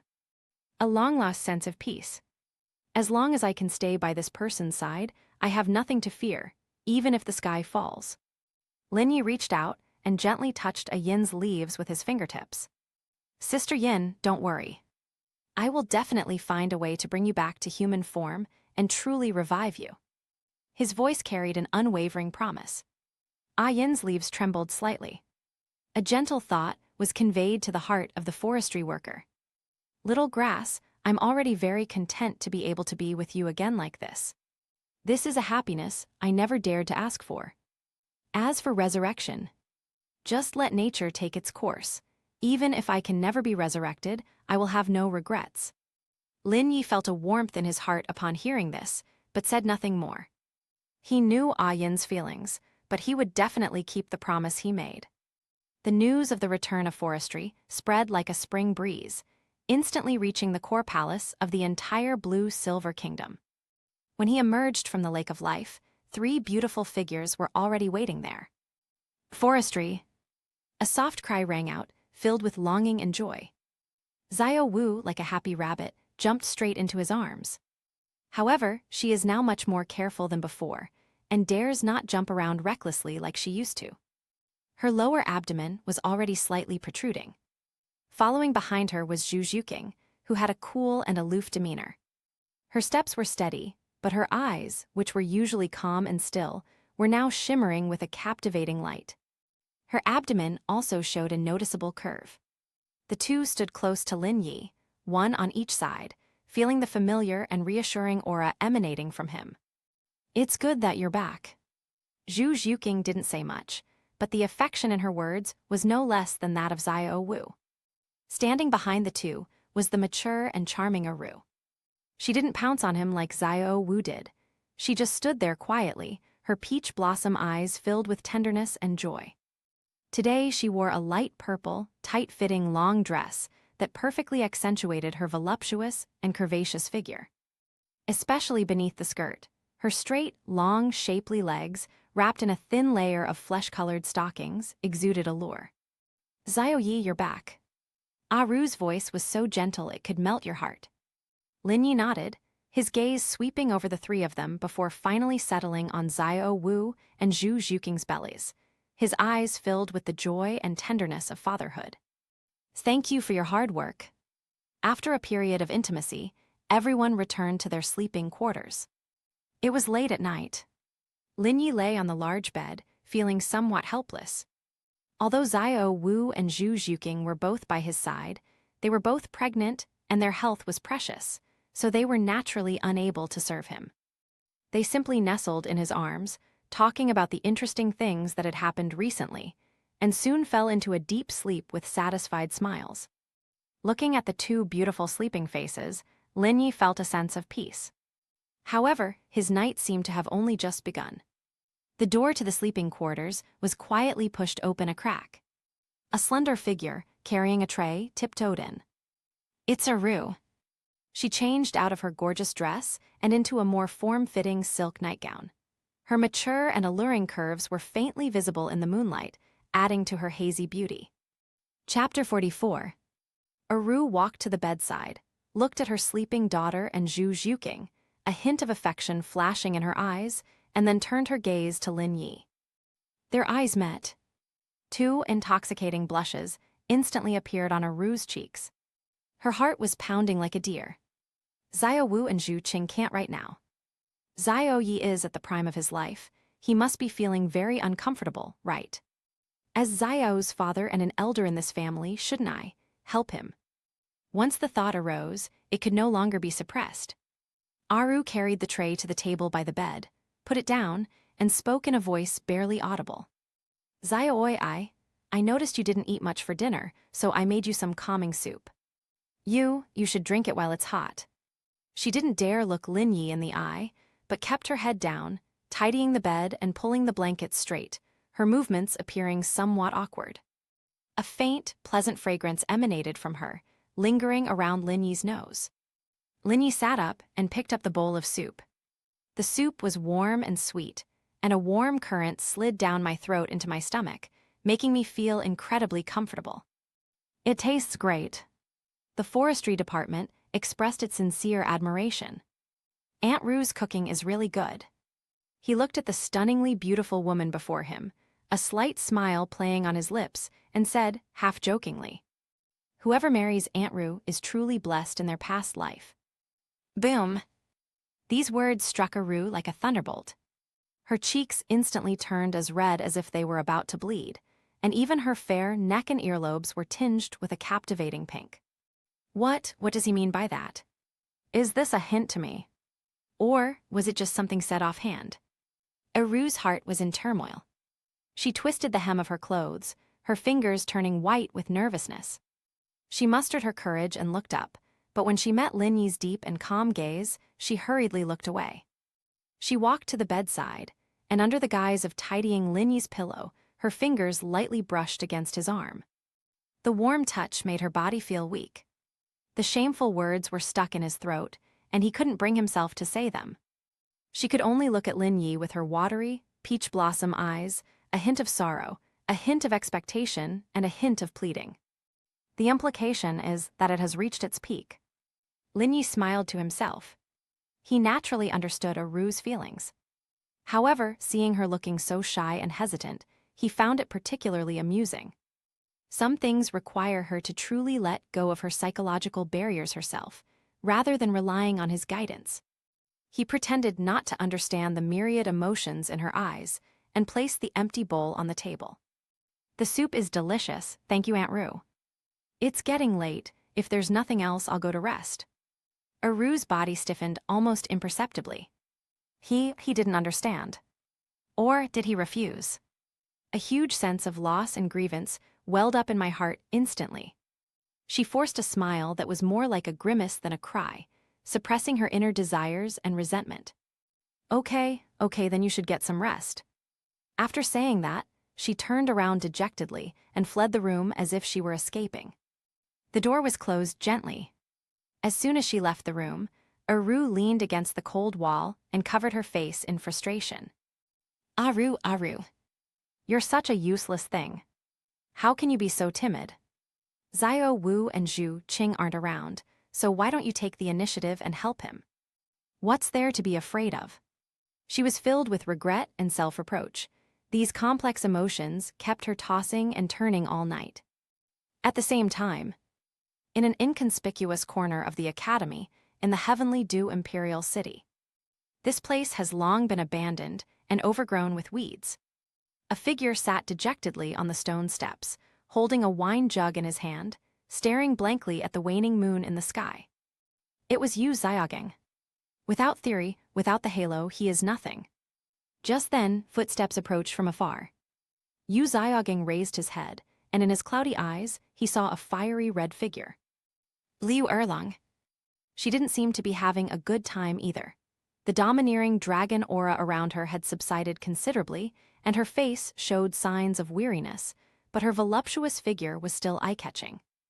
The tight leather jacket hugged her mature body, and her long legs were outlined in leather pants, creating a stunning curve that exuded power and wild beauty.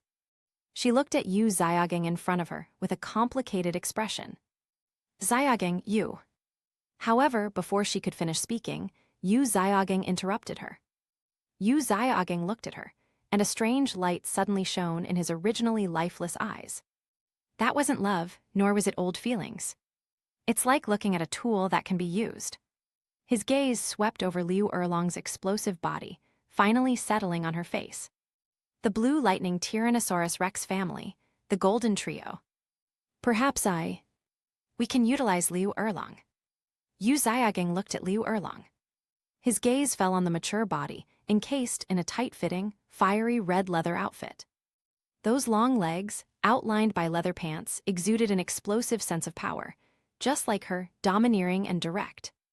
Liu Erlang felt a little uncomfortable under his gaze, and her brows furrowed slightly. "Xiaogeng, what's wrong with you?" Flander said. "You. Two dragons." Yu Xiaogeng interrupted her. He slowly stood up, staggered, as if he had exhausted even the strength to stand. Shrek needs you. Upon hearing this, Liu Erlong's expression froze, and his eyes became complicated. Shrek. That was a dream that the three of them once shared. However, since that incident, she has been completely disappointed in Yu Xiaogeng. Yu Xiaogeng once deceived himself and abandoned himself. Xiaogeng between us. I wasn't talking about what happened between us. Yu Xiaogeng suddenly raised his voice, his eyes bloodshot, like a wounded wild beast. I'm talking about the academy. I'm talking about my students. He pointed to his chest, his face showing a look of utter heartbreak. Erlong, do you still remember that child, Zhu Zhuqing? Liu Erlong nodded. She certainly remembered that girl with a cool and aloof demeanor, but an exceptionally voluptuous figure, who was more diligent in her cultivation than anyone else. She also followed Shrek. I also got to know that girl, Zhu Zhuqing. Yu Xiaogeng clenched his fist tightly, his knuckles turning white from the force. His voice was filled with barely suppressed grief, indignation, and self-reproach. She's in trouble. Just recently, Zhu Qing was captured by an evil soul beast in the Stardew Great Forest. What? Liu Erlong's expression changed instantly. Yu Xiaogeng closed his eyes in pain, and 2 streams of turbid tears slid down his haggard face. Chapter 45. It's all my fault. It's all my fault for being such a useless teacher. What good is strong theory if it's useless? I couldn't even protect my own student. I watched helplessly as she was taken away. Yu Xiaogeng slammed his fist into the stone wall beside him, blood trickling down between his fingers, but he seemed to feel no pain. I hate it. I hate that I'm so weak. I hate that I'm only a level 29 Great Soul Master. This eloquent and moving accusation struck Liu Erlong hard. She looked at the man in front of her, who was dejected, self-blaming, and in extreme pain. The disappointment and estrangement of the past seemed to be diluted at this moment by an emotion called sympathy and old feelings. Regardless of what mistakes he made, his feelings for his students seemed genuine. For a teacher, there is no greater pain than this. Xiaogeng, don't do this. Liu Erlong stepped forward, wanting to comfort him. Yu Xiaogeng suddenly grabbed her arm, his bloodshot eyes staring intently at her, full of pleading. Erlong, I'm begging you. Come back to Shrek, come back to us. Flander isn't strong enough, and I'm even more useless. Only you can help us. Only when our golden iron triangle reunites can we go to the Stardew Great Forest and rescue Zhu Qing. The golden triangle. These 5 words, like a magic spell, instantly struck the softest spot in Liu Erlong's heart. Those were the most passionate and glorious memories of her youth. It is proof that she and he and Flander fought side by side and dominated the world of soul masters. Looking at Yu Xiaogeng's face, which was filled with pity and pleading, Liu Erlong's last line of defense completely collapsed. She took a deep breath, her full breasts heaving violently. Finally, she nodded heavily. Good. I promise you. In her eyes, the domineering flames that belonged to the fire dragon Douluo were rekindled. Our golden trio is invincible. As long as the 3 of us join forces and unleash our martial soul fusion skill, Golden Sacred Dragon, no matter what kind of evil soul beast it will have to obediently hand over the person. Yu Xiaogeng looked at her, a glint of triumph flashing in the depths of his eyes. When Yu Xiaogeng brought Liu Erlong back to Shrek Academy, the entire college was in an uproar. Teacher Erlong, Tang San, Mubai, and the others excitedly surrounded the fiery red figure. Mubai, in particular, had his eyes turn red instantly. Teacher Erlong, will you help us save Zhuqing? Liu Erlong looked at the boy, who was also filled with self-reproach, and patted him heavily on the shoulder. Don't worry, with us here, we'll definitely bring Zhuqing back to you safe and sound. Upon receiving an affirmative answer, Mubai's eyes shone with intense hope. He clenched his fists. Zhu Qing, wait for me. I'm coming to save you right away. This time, I will never let you get hurt again. From now on, I will treat you even better and make it up to you with my whole life. Meanwhile, Tang San's heart was in turmoil. Looking at Yu Xiaoging, Flander, and Liu Erlong reunited, he felt a strong sense of urgency. No. We must get Xiao Wu out of here as soon as possible. The terrifying being who kidnapped Zhu Zhuqing was someone even the teachers feared. Just in case. What if his target is Xiao Wu? Tang San dared not think any further. He had to seize every moment and take Xiao Wu away during their journey to the Star-Du Great Forest. The reunion of the Golden Trio filled the entire Shrek Academy with confidence. They set off immediately, preparing to head to the Starry Sky Forest to rescue their companions. At the same time, the Blue Silver Kingdom, at the heart of the Lake of Life. Lin Yi was sitting, cross-legged on the edge of the Jade Lotus platform, quietly watching Ah Yin in the flower pot. Nourished by the primordial energy of the Lake of Life, Ah Yin's body has regained its full-blown emerald green and luster, and every leaf is full of vitality. A gentle thought flowed through the heart of the forestry worker. Little grass, what interesting things happened to you on your trip? With a gentle smile on his face, Lin Yi shared with her, without reservation, his encounter with Cayenne Rengsu and his experiences at the Spirit Hall. The person and the blade of grass communicated quietly, in a relaxed and joyful atmosphere. This is a peaceful time that belongs only to them. A long time. Lin Yi's fingertips gently brushed across Ah Yin's leaves. Sister Ah Yin, I want you to be truly resurrected. It's not just about restoring the original body, but about regaining a human body and a complete soul. The leaves of Ah Yin swayed gently, conveying a sense of contentment and open-mindedness. Little grass, I have no other wish than to be like this now. Lin Yi shook his head. This is different. He said it very seriously. I will always keep the promises I make. However, even with his current strength, truly reversing life and death, and transforming a blade of grass back into a perfect human form is a bit tricky. Relying solely on his own strength, it might take a long time to research and experiment, and it would be difficult to succeed in a short period of time. But, in Lin Yi's mind, a cool and noble silver-haired figure appeared. Gu Yuina. If we could harness her power as the ruler of all soul beasts, and combine it with the extreme yang and cold power of the yin-yang well, we could harmonize yin and yang and reshape our physical body. The chances of success will increase significantly. It seems it's time to go and meet the Silver Dragon King. Just as Lin Yi was pondering, a graceful figure appeared silently at the entrance to the Lake of Life. It's Bridget. She walked slowly with elegant steps. Wearing a long, emerald green dress, her skin appeared even whiter than snow, radiating vitality. When she saw the scene beside the lotus platform in the middle of the lake, she couldn't help but pause. Zhu Zhuqing, with her cool and aloof demeanor, was nestled carefully in Lin Yi's arms, her face radiating maternal warmth and overflowing with sweetness and happiness. Her lower abdomen was already noticeably protruding. One hand gently stroked it, while the other tightly held Lin Yi's hand. That scene was so heartwarming that one didn't want to disturb it. But it also stung Bridget's eyes. A burning flame suddenly rose in her heart. It was envy, it was longing, and it was also a strong sense of crisis. Zhu Zhuqing. This human girl is pregnant with Lin Yi's child. What about myself? He was one of the first soul beasts to see the Blue Silver Emperor, but he hesitated to take that step. No. We can't wait any longer. I have to find a way to become his woman as soon as possible. Otherwise, as the number of women around him increases, you don't know how far down your position in his heart will be. Chapter 46.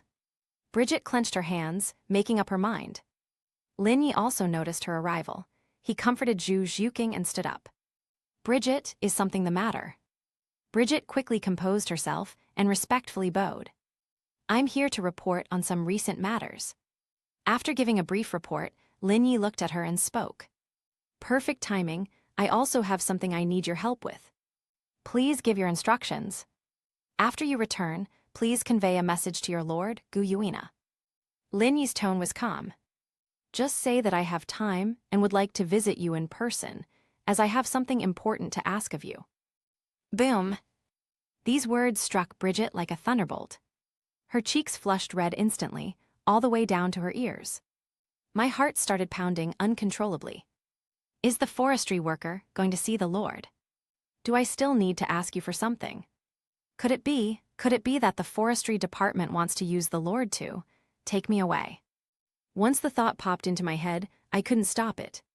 Bridget felt her whole body burning up, and even her long, straight legs, hidden by her skirt, felt a little weak. She lowered her head, not daring to look into Linyi's eyes, her voice barely audible. Yes. I will definitely pass on the message. After saying that, she turned and left hastily, like a startled fawn. The outer edge of the starry sky forest. The group from Shrek Academy has arrived at their destination. Led by the Golden Iron Triangle, Tang San, Dai Mubai, Ma Hongjun, Oscar, and others solemnly gazed at the boundless green ocean before them. Flander glanced at the map, then at the crowd, and said in a deep voice, "The Stardew Great Forest has now expanded to an extremely terrifying extent, almost becoming one with the Blue-Silver Kingdom. The soul beast that kidnapped Zhu Qing is incredibly powerful. If we go in so openly, we'll easily be discovered." Yu Xiaogang nodded and took over the conversation. "That's right. Therefore, we must split up and act separately." His gaze swept over the crowd. This way, the target is smaller, and it's easier to find the location where Zhu Qing is trapped without alerting the soul beast. Once anyone discovers a clue, they should immediately use a signal flare to notify the others. Our ultimate goal is to bring Zhu Qing out quietly. That would be the best outcome. Upon hearing this, everyone agreed that the plan was feasible and nodded in their approval. They had no idea what kind of divine kingdom they were about to enter. What they didn't know was that, in the eyes of the forestry department, their so-called separate operations were no different from fireflies in the dark. At Yu Xiaogang's command, the crowd scattered, disappearing into the dense jungle like a drop of ink falling into clear water. They agreed on a signal, divided the area, and each person, with their own thoughts, ventured in different directions. The Golden Trio, Flander, Liu Erlong, and Yu Xiaogang, traveled together, groping their way towards the heart of the forest. They were the main force in this operation, and the group most confident in their own strength. However, when they actually stepped into the area covered with blue-silver grass leaves, the three of them stopped in their tracks simultaneously. A look of utter astonishment crossed Flander's face. He took a deep breath and felt an unprecedented surge of pure energy flow into his lungs through his nasal cavity, instantly spreading throughout his body. That feeling was more pleasant than absorbing any rare and precious herbs. The bottleneck in his soul power even showed a slight, almost imperceptible, loosening. Where is this?" Flander's voice trembled slightly. He looked around and saw nothing but ordinary grass and trees. Yet, every single plant here exudes a faint, visible aura of life. Even the soil beneath our feet seemed to contain boundless vitality. Liu Erlong was equally shocked. As the possessor of the fire dragon martial soul, she has an explosive temper and domineering soul power. But in this area, she not only did not feel any discomfort, but also felt a sense of peace in her heart. That volatile soul power, enveloped by this gentle, water-like life energy, became much calmer.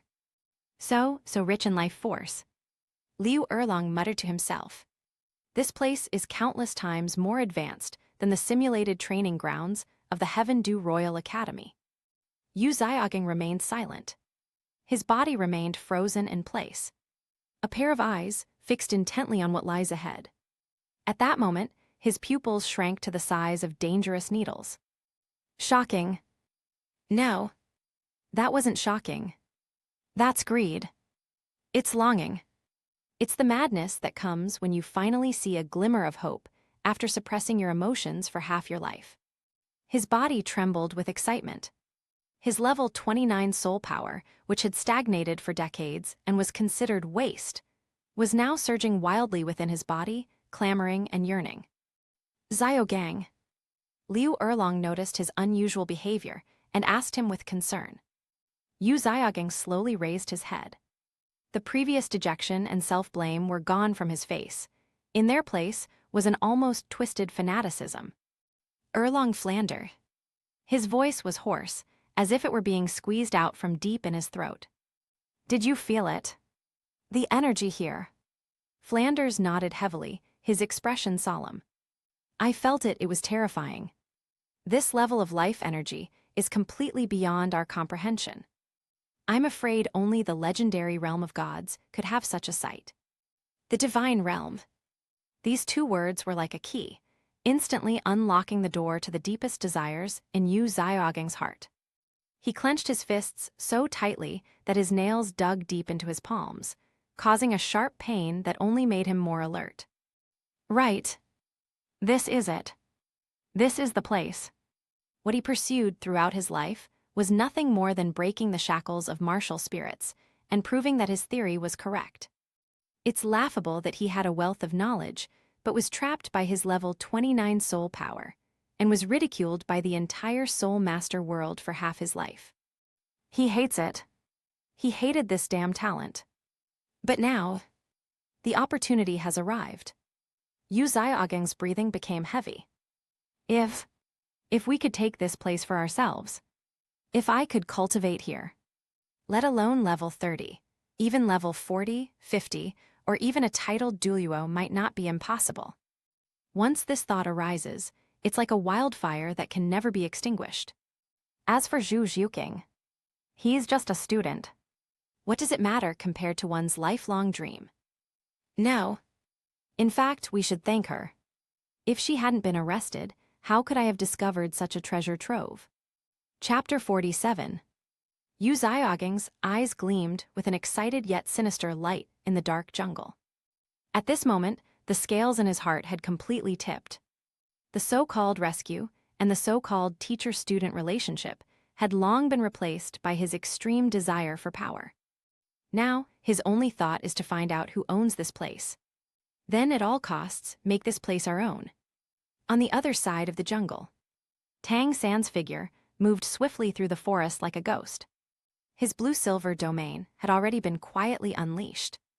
Unlike Flander and others, as a direct descendant of the blue-silver emperor, he could perceive the essence of this divine kingdom more clearly.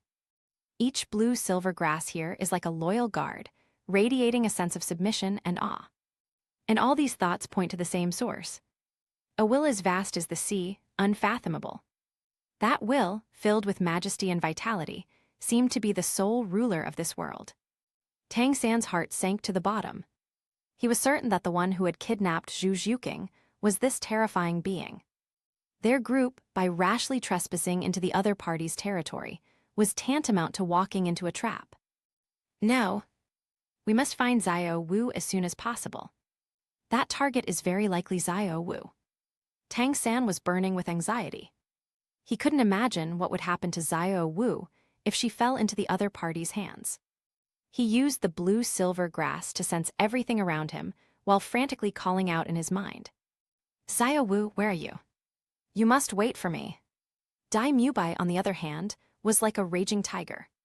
His eyes were bloodshot and appeared red. His evil eyes were activated to the fullest extent, leaving no corner unchecked. There was only one thought in his mind. Find Zhu Qing. Get her out.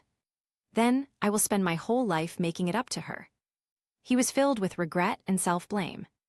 If I hadn't been such a jerk before, why would Zhu Qing be so cold to me?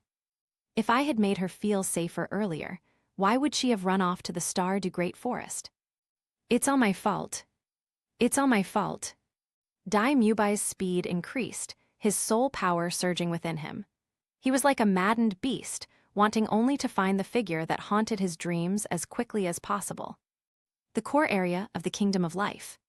Beside a clear stream, flowers bloom in profusion and grasses grow lush and green. Zhu Zhuqing was leaning against an ancient tree that emitted a soft glow, a serene and sweet smile on her face. She gently stroked her noticeably protruding belly. There, the fruit of her love with Linai was being conceived. The thought of that man made her lips involuntarily curl into a smile. There was a time when she thought her entire life would be spent in the intrigues and endless pursuit within the Star Luo Empire. She cultivates in order to survive. She became stronger in order to escape her destiny. Her life was filled with coldness and gloom. Until I met him. That godlike man pulled her out of the mire and gave her a real home. Here there is no deceit or treachery, no life or death struggle. Only peace and tranquility. Xiao Wu treated her like a sister. Senior A Ru cared for her deeply. And although Sister Bai Jai occasionally had some minor mood swings, she never harbored any ill will towards her. Most importantly, he's here. It's only been a short month. Nourished by this extremely rich life energy, her soul power advanced by leaps and bounds, breaking through one after another, reaching a realm she never dared to imagine before. More importantly, her heart found its home. This peaceful and happy life was something she never dared to dream of. Baby, grow up quickly. Zhu Zhuqing lowered her head and spoke softly to her stomach. When you come out, Dad will definitely like you very much. Her face shone with maternal radiance, and she was breathtakingly beautiful. Just then, a series of hurried footsteps, accompanied by heavy breathing, approached from afar, breaking the tranquility of the place. Zhu Zhuqing's brows furrowed slightly. She looked up and headed in the direction from which the sound came. A familiar yet unfamiliar figure stumbled out of the woods. The man had blonde hair, and his clothes were torn in several places while running, making him look somewhat disheveled. His handsome face was filled with anxiety and ecstasy. It was Dai Mubai. When Dai Mubai's gaze fell upon the beautiful figure by the stream, his entire world seemed to freeze at that moment. Found it. We finally found it. Zhu Cheng. He called out the name hoarsely, his voice trembling violently with excitement. He rushed over like a madman, taking 3 steps at a time. Zhu Zhuqing looked at him, her eyes calm as still water, without a trace of emotion. She slowly stood up, one hand still protecting her lower abdomen. Dai Mubai. Her voice was cold and distant. Dai Mubai rushed to her side, and seeing that she was safe and sound, finally felt relieved. Overwhelmed with joy, he was instantly engulfed. He wanted to reach out and grab her hand, but his movements froze when he saw her distant gaze.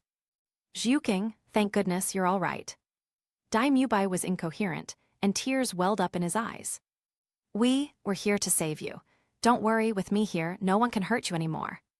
He eagerly expressed his determination, wanting to hold his beloved, whom he had lost and found again, tightly in his arms. His eyes were filled with the ecstasy of something lost and found, and a strong sense of possessiveness.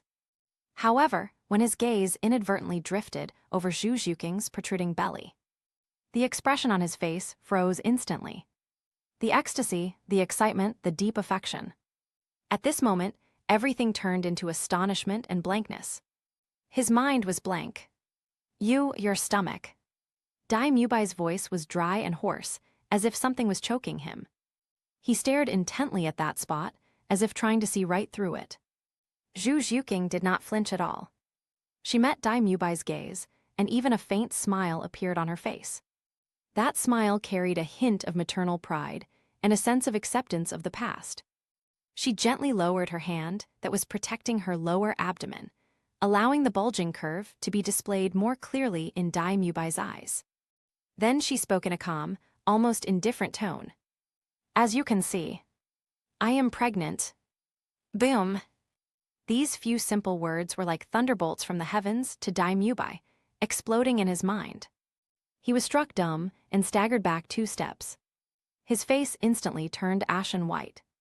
Chapter 48. I am pregnant. The 4 words, plain, exploded wildly in Dai Mubai's mind. He seemed to have all his strength and soul drained away, staggering and uncontrollably retreating backward. 1 step, 2 steps. He tripped over a blade of grass and nearly fell to the ground, his face as pale as a sheet of paper. Impossible. That's absolutely impossible. His gaze was fixed on Zhu Zhuqing's protruding belly, and the ecstasy and excitement in his eyes had long been replaced by a hollow, ashen look. His bamboo-like purity. The woman who should have belonged to him is now. Dai Mubai's gaze slowly moved upwards and landed on Zhu Zhuqing's face. He hoped to see even the slightest bit of coercion, pain, or humiliation. However, there was nothing there. On her face was a tranquility and contentment he had never seen before. That inner peace pierced his heart more than any sword. She's even more beautiful than before. In this land teeming with life, her skin was as smooth and delicate as jade. Even a simple long dress couldn't hide her breathtaking curves. Especially her long, beautiful legs, straight and well-proportioned, exuding a fatal attraction. This scenery should have belonged only to him. Dai Mubai's breathing became extremely heavy, the flames of jealousy mixed with humiliation and resentment burning wildly in his chest. Zhu Qing. He struggled to speak, his voice hoarse beyond recognition. You tell me this isn't true. Zhu Zhuqing looked at him, her gaze unwavering. That aloofness remained unchanged, yet it now possessed an additional, unbreakable barrier. Dai Mubai, what brings you here? Her words sounded as if she were asking a complete stranger. This question completely ignited the last glimmer of hope in Dai Mubai's heart. He suddenly stepped forward, staring at her with bloodshot eyes. Why am I here? I'm here to save you. Zhuqing, let me explain. Back then, I didn't mean to abandon you. We are forced by circumstances. The enemy is too strong, and someone must escape to deliver the message. Dai Mubai tried desperately to explain, clinging to the last straw.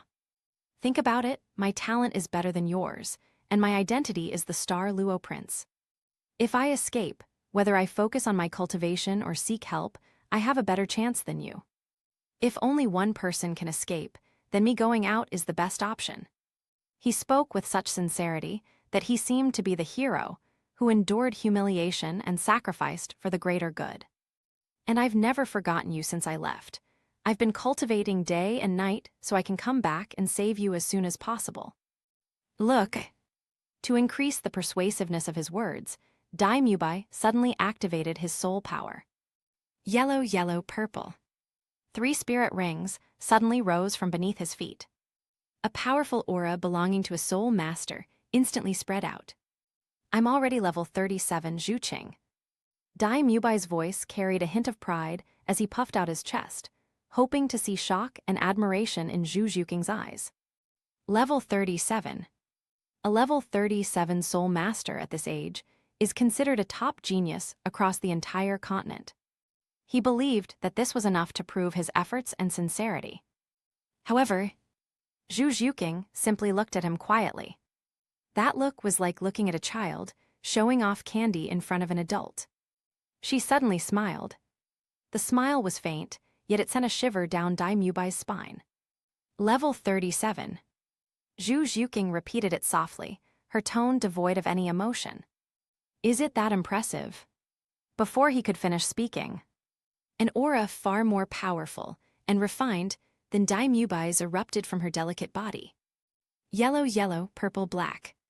4 spirit rings quietly appeared around her. Especially the 4th spirit ring, which shimmered with a deep and dark black light and emitted a terrifying pressure that made Dai Mubai feel as if he had fallen into an ice cave. A 10,000-year-old soul ring. Dai Mubai's pupils contracted sharply. He felt the almost suffocating surge of soul power, and his mind went blank once again. Level 4, level 47. This is impossible.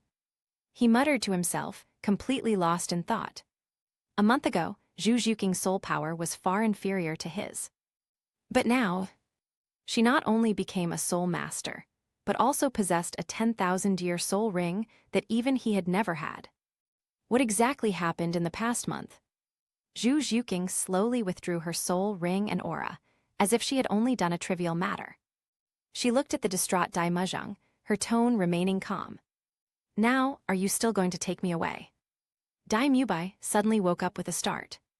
Looking at Zhu Zhuqing's calm face, the pride that had just been crushed in his heart turned into even more frantic suspicion. You. He pointed at Zhu Zhuqing, his fingers trembling slightly from the force he was using. You were here unharmed, and your strength has actually increased by leaps and bounds. You. A terrible thought took shape in his mind. He stared intently at Zhu Zhuqing's belly, then glanced at her stunningly beautiful face, his voice distorted with rage. Are you doing this to save your life, to compromise your principles? You've already had relations with the soul beast that captured you? He asked the question that terrified him the most. Zhu Zhuqing's brows finally furrowed slightly. But she was neither angry, nor did she offer any explanation. She simply said it. Forestry, he's very good to me. Forestry. Upon hearing this name, Dai Mubai felt as if he had been struck hard in the chest by a heavy hammer. He understood. He understood everything. All the wishful thinking, all the illusions, were shattered to pieces at this moment. Good, very good. Dai Mubai laughed in extreme anger, his laughter filled with sorrow and madness. So, you willingly got pregnant with that beast's child. Zhu Zhuqing, what have I, Dai Mubai, ever done to wrong you? You bitch. He practically shouted the last two words. All pretense was completely torn away at this moment.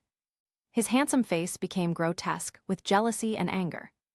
On the other side of the jungle, Tang San walked through a riot of colorful flowers, then suddenly stopped in his tracks. The figure he had been longing for appeared on the grass, not far away. Xiao Wu was sitting on a swing woven from huge vines, her two fair and slender legs swinging gently in the air. She was wearing a pink dress, and her long scorpion braid hung down her back, swinging back and forth with the swing. Sunlight filtered through the leaves, bathing her in its glow, making her appear to be radiant. Her face was beaming with a carefree smile. Around her, several adorable soul beasts were playing and frolicking. The scene was as beautiful as a painting. Chapter 49. At this moment, Tang San's heart settled down. Xiao Wu. He called softly, his voice trembling slightly. Upon hearing the familiar voice, Xiao Wu's body stiffened. Tang San, what brings you here? She ran up to Tang San, her face full of joy at the reunion, and her attitude as friendly and affectionate as ever. Seeing that she was safe and sound, Tang San finally felt relieved. Xiao Wu, as if presenting a treasure, took out a pink mushroom from her soul tool. Are you hungry? Would you like some mushrooms? The mushrooms here are delicious. Tang San looked at her innocent and carefree appearance and felt a bitter smile in his heart. Stop fooling around. We need to get out of here right now. Xiao Wu tilted her head, somewhat puzzled. Leave, why leave? It's great here. Tang San lowered his voice, his tone serious. An extremely powerful soul beast has appeared here. It's the one who kidnapped Zhu Zhuqing. This entire forest is under its control. It's terrifying. It's too dangerous for you to stay here. The safest thing to do is to leave with me. The heart of the forest. The three members of the Golden Triangle are cautiously advancing forward. Yu Xiaogeng walked in the middle, his eyes shining, his excitement completely overshadowing his original intention to find Zhu Zhuqing. He seemed to already see the day when he broke through level 30, became a true soul master, and even went further, making the entire soul master world take notice. Here, it has to be mine. Just as Yu Xiaogeng was immersed in his own fantasy. A sudden change has occurred. Rustling sound. Suddenly, a series of dense friction sounds came from the surrounding ground. Countless blue-silver grass vines, as thick as a baby's arm, burst forth from the soil like awakened venomous snakes. These vines are emerald green all over, but their surfaces shimmer with a metallic sheen, and the leaves at the tips are as sharp as knives. They intertwined into a vast net, sweeping wildly towards the three of them. Careful! Flander exclaimed in surprise, reacting extremely quickly. His fourth spirit ring shone brightly, and his body instantly expanded, transforming into his true form as a cat owl. He swung out his sharp claws, tearing at the vines. Liu Erlong roared and unleashed her crimson dragon martial soul, spewing forth scorching dragon flames from her mouth. Sizzle! The flames collided with the vines, producing a piercing sound. However, something shocking happened. Under Liu Erlong's domineering dragon flames, the blue-silver grass vines were only charred on the surface, but were not immediately burned off. Its toughness is terrifying. Flander's claws only left a few white marks on it before being repelled by a tremendous force. Damn it, what the hell is this thing? Flanders cursed, his expression grave. It took Liu Erlong, and Yu Xiaogang a lot of effort to clear a foothold in the encirclement of vines. But those broken vines regenerated rapidly at a speed visible to the naked eye. The blue-silver grass here, its vitality is too strong. Liu Erlong was panting heavily, his eyes filled with horror. This is nothing like the blue-silver grass we know. In Yu Xiaogang's eyes, the look of greed intensified. Even the most ordinary blue-silver grass can be enhanced to this extent. The value of this divine kingdom exceeds his wildest imagination. Just then, a calm voice rang in their ears without warning. This is the blue-silver kingdom. The three of them felt a chill run down their spines and looked up abruptly. Not far away, under an ancient tree, stood a young man dressed in black. He stood there quietly, as if he had become one with the entire forest. The raging blue-silver grass vines around him were as docile as pets beside him. Retreat as soon as possible. Lin Yi's gaze swept over the three of them, his tone calm. Otherwise, you will not be able to afford the price of intruding into the blue-silver kingdom. When Yu Xiaogang saw the main character appear, he was not afraid at all. Instead, he took a step forward and put on his airs as a theoretical master. We are teachers from Shrek Academy. Hand over our student Zhuking immediately. Upon hearing this, Lin Yi's lips curled into a faint smile. Zhuking. She stayed here voluntarily. Nonsense. Yu Xiaogang rebuked him sternly. Of course he didn't believe such an explanation. In his view, this was nothing more than a trick used by soul beasts to bewitch people. He glanced around, a calculating glint in his eyes, and spoke with righteous indignation. Such blessed lands are naturally formed and nurtured by nature, and are shared by all soul masters in the world. You're just lucky to have discovered this place early, and you want to claim it as your own territory. That's utterly ridiculous. Yu Xiaogang's voice grew increasingly loud. I order you to hand over Zhuking immediately and leave this area at once. From this moment forward, this place will be under the control of Shrek Academy. Otherwise, don't blame us for being impolite. Upon hearing these robber-like remarks, Lin Yi's smile finally became apparent. He looked at the indignant yet greedy man before him, as if he had heard the biggest joke in the world. Oh. Lin Yi chuckled softly and slowly raised his hand. In an instant, all the blue-silver grass in the forest swayed gently. A vast and unfathomable pressure descended upon this space. I'd like to take a look. How exactly can you be so impolite? On the other side, Dai Mubai's face, which had been contorted with jealousy and anger, suddenly calmed down upon hearing Lin Yi's name. But beneath this calm lies an even more turbulent vortex of darkness. He forcibly suppressed the murderous intent that was about to burst forth and took a deep breath. He suppressed his anger deeply. He knew he couldn't beat Zhuking now. If we force it, we'll only end up dead. Since that's the case, then we can only resort to deception. Countless malicious thoughts flashed through Dai Mubai's mind in an instant. Zhuking's figure is even more stunning than before. Those long, beautiful legs, that slender waist that could be encircled with one hand, and those breathtaking curves. Wait until you trick her into going out. Once I leave this awful place, I'll make sure she knows the consequences of betrayal. Dai Mubai is going to imprison her and ravage her day and night. Once you're tired of playing with it and have had your fun, you can throw it away like trash. Thinking of this, the ferocious look on Dai Mubai's face gradually faded, replaced by a heart-wrenching sorrow. Zhuking, how could you be so foolish? He stepped forward and spoke with a heavy heart. Do you really think that spirit beast named Lin Yi is sincere towards you? Don't be silly. What are soul beasts? They're animals. They have no emotions, only the most primal desires. It's only being nice to you now because it's attracted to your beauty, treating you as a plaything, a tool for procreation. Chapter 50. Dai Mubai's performance was so vivid and expressive that it seemed he was genuinely worried about Zhuking's future. If you stay here, the only thing you'll do is be used and then ruthlessly discarded. Come with me, Zhuqing, let's go back to Shrek Academy. With the master and the dean here, your skills will definitely be improved. Let's work together, and the entire Star Luo Empire will be ours in the future. He painted a beautiful picture, trying to awaken the ambition and persistence that Zhu Zhuqing once had in her heart. However, Zhu Zhuqing simply looked at him quietly, her eyes showing no emotion whatsoever.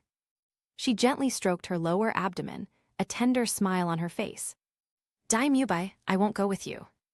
I am pregnant with Linai's child, and this is my home. Shrek Academy, I will never go back." Her words, calm yet firm, shattered the last shred of hope in Dai Mubai's heart. All pretense collapsed at that moment. Dai Mubai was furious. "You bitch!" He roared hoarsely, his voice shrill with extreme rage. "You are a shameless woman. It's only been a few days. It's only been a few days, and you've already gotten pregnant by that beast. How could you do this to me? How could you do this to our marriage of so many years?" Humiliation, jealousy, resentment, all the negative emotions erupted at this moment. Dai Mubai could no longer bear it, and his first spirit ring suddenly lit up. White Tiger Protective Barrier. He roared and pounced on Zhu Zhuqing like an arrow released from a bow. His sharp tiger claws gleamed with a chilling light, aiming straight for Zhu Zhuqing's throat. He wanted to tear the woman in front of him, who had brought him such humiliation, to shreds. Faced with Dai Mubai's angry attack, Zhu Zhuqing's eyes finally turned cold. She stood still, without moving an inch. She didn't move until the sharp claws were about to touch her skin. She slightly shifted her body, her movements as light and agile as a falling leaf, easily dodging Dai Mubai's attack. Immediately afterwards, her straight and slender right leg kicked upwards at an amazing angle with lightning speed. Third soul skill, Netherworld Slash. A jet black claw blade shot out from her toes and slammed solidly into Dai Mubai's chest. Bang! A muffled thud. Dai Mubai was sent flying like a kite with a broken string, crashing heavily onto the grass more than 10 meters away. He spat out a mouthful of blood, his clothes on his chest were completely torn, and there were 5 deep claw marks that revealed the bone, a horrifying sight. He struggled to stand up, only to find that all his soul power had been scattered by that attack, leaving him with no strength at all. Crush them. A complete and utter crushing defeat. Dai Mubai collapsed to the ground, his eyes filled with horror and despair. He stared intently at Zhu Zhuqing. A 10,000-year soul ring, level 47. Where exactly did you obtain the 10,000-year soul ring? Your soul power, why has it increased so quickly? His heart completely collapsed at that moment. His prized talent and the level 37 soul power he had painstakingly cultivated became a complete joke in front of Zhu Zhuqing. Zhu Zhuqing slowly walked up to him, looking down at him with no emotion in her eyes. "I'll spare your life today out of consideration for our past as classmates." Her words, like the cold wind of December, pierced Dai Mubai's very bones. "Get lost. Never set foot in the Blue Silver Kingdom again, and never disturb my and Linai's life again. Otherwise, next time, not only me, but my husband, will never let you off the hook either." After saying that, she didn't look at Dai Mubai again, turned around, and slowly walked towards the ancient tree of life. On the other side of the jungle, Tang San looked at Xiao Wu, who had an innocent and carefree expression and was still defending that soul beast, and felt both anxious and angry. "Xiao Wu, you're too naive. That evil spirit beast that kidnapped Zhu Zhuqing must be the forestry you mentioned." Xiao Wu immediately became anxious upon hearing Tang San's words and quickly spoke up. Her face flushed red, her long scorpion braid swayed back and forth, and her 2 fair and slender legs tensed slightly with excitement, making them appear even more shapely. "You've misunderstood. Linyi is not a bad person, he's a very nice person, he's also very good to me." Seeing Xiao Wu anxiously protecting the soul beast, Tang San became even more certain of his guess. He said with great distress, "Xiao Wu, you've been bewitched by him. He must be attracted to your beauty, that's why he's pretending to be so gentle and considerate. This is all his trick. He just wants to trick you into his hands, and once he's had his fun, he'll throw you away like trash." Tang San's voice was full of unwavering determination. "Don't worry, Xiao Wu. I've already invited Dean Flander, Teacher Erlong, and the Grandmaster. Our 3 teachers from the Golden Iron Triangle are all here. They will definitely be able to defeat that evil soul beast and rescue all those he has imprisoned. What? Upon hearing this, Xiao Wu's beautiful eyes widened in shock and fear. They actually brought outsiders with them. They're targeting forestry. Just then, boom! A deafening roar came from the direction of the heart of the forest. Immediately afterwards, an extremely terrifying dragon's might soared into the sky and swept across the entire blue-silver kingdom. Xiao Wu's face turned deathly pale in an instant. That's the direction the forestry team is heading. Something's happened. Forestry is dangerous. At this moment, Xiao Wu no longer cared about explaining to Tang San. All that remained in her heart was worry for Lin Yi. Ignoring Tang San, she turned around and rushed towards the direction of the energy fluctuation with all her might. Xiao Wu. Tang San was shocked to see this and quickly gave chase. The heart of the forest. Lin Yi calmly looked at the 3 people in front of him. Flander and Liu Erlong exchanged a glance and made a decision instantly. Let's test the opponent's strength first. 4th soul skill, Wrath of the Cat Owl. Flander launched the first attack, his body leaving a trail of afterimages in the air.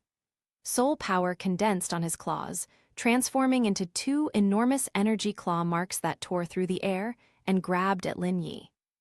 5th soul skill, Crimson Dragon. Liu Erlong held nothing back, letting out a roar as his entire body was covered in crimson dragon scales. Her voluptuous figure, enveloped in dragon scales, appeared even more curvaceous, exuding a powerful and wild beauty. She transformed into a streak of crimson light, closely following Flander, and the blazing dragon flames condensed into a giant fireball, crashing down on Lin Yi. The terrifying power instantly swept across the entire area. Chapter 51. Faced with the combined attack of the 2 soul saints, Lin Yi didn't even lift an eyelid. He simply raised his right hand slightly. In an instant, the ground beneath his feet was covered with countless blue-silver grasses that grew wildly and instantly condensed into a giant emerald green hand that was over 10 meters tall. On that giant hand, the veins of every blade of grass were clearly visible, radiating a boundless, ocean-like life force. The next second, a giant emerald green hand casually waved towards the sky. Boom! Flander's energy claw mark was as fragile as paper in front of this giant hand and was instantly crushed. Immediately afterwards, the giant hand spread its 5 fingers and grabbed the dragon flame fireball that Liu Erlong had spat out. Hiss, hiss, hiss. The raging dragon flames burned wildly in the giant hand made of blue-silver grass, but could not harm it in the slightest. The giant hand clenched tightly. Bang! That fireball, powerful enough to melt steel, was actually crushed by force. The raging fire energy turned into sparks and dissipated into the air. The whole process was smooth and effortless, described with a light touch. Flander and Liu Erlong's figures came to an abrupt halt in midair, their faces filled with horror. A suffocatingly terrifying aura emanated from Lin Yi. That wasn't the pressure of a soul master's soul power, but a more ancient and primal kind of pressure. It's like facing an ancient ferocious beast that has been sleeping for millions of years. So strong. Yu Xiaogang's pupils contracted sharply, and his greed was replaced by a huge shock. But he quickly calmed down. He shouted at Flander and Liu Erlong. He's very strong, we must not underestimate him. Use the soul fusion technique. Upon hearing the words soul fusion skill, Flander and Liu Erlong's expressions turned serious. They immediately flew backward and stood with Yu Xiaogang, forming a perfect triangle. The 3 of them immediately adjusted their breathing and unleashed their soul power without reservation. The Iron Triangle unite. With the 3 of them shouting in unison, a dazzling golden light shot into the sky. Amidst the golden light, the soul power of the 3 rapidly merged. A golden holy dragon, over 15 meters long, appeared beneath the ancient tree. Its powerful momentum swept across all directions. That pure and majestic dragon aura made the surrounding soul beasts tremble.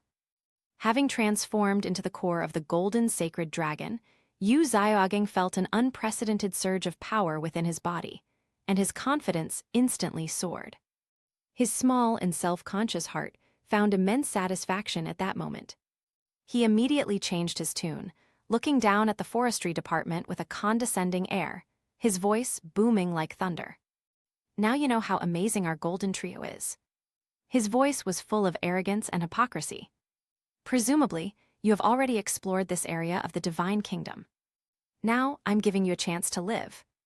Immediately draw a map of the entire area and give it to us so we can explore and study it.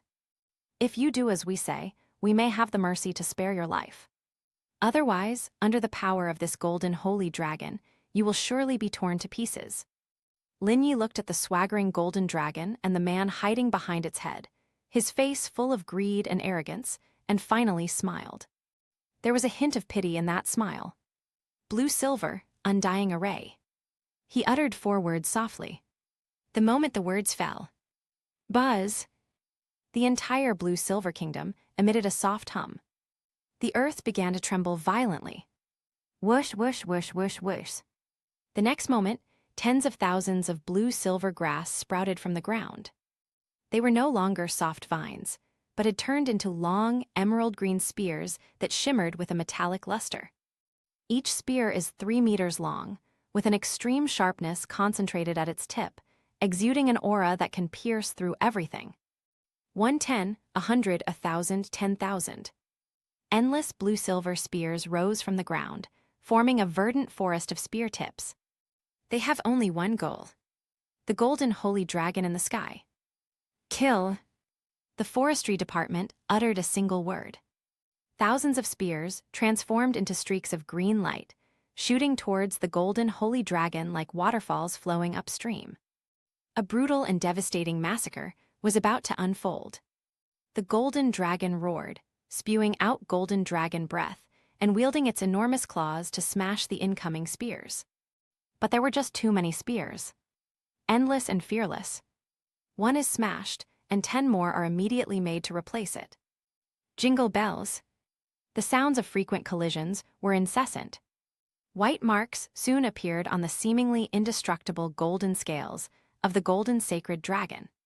Next, there was a crack. The 3 members of the golden trio are under immense pressure. Each collision caused their blood to surge, and their faces grew paler and paler. Liu Erlong let out a painful roar, her soul power being consumed most severely. Flander's face was also covered with large beads of sweat. Yu Xiaogang's face was filled with pain and contortion. But he still gritted his teeth and persevered, looking down at the calm figure below and roared at the top of his lungs. Hold on. This must be his most powerful ability. If we can hold out, he's doomed. Another part of the forest. Ning Rongrong and Ma Hongzhen were carefully making their way through the woods. Suddenly, Ma Hongzhen stopped in his tracks. Rongrong, look over there. Ning Rongrong looked in the direction he pointed, and her face immediately paled.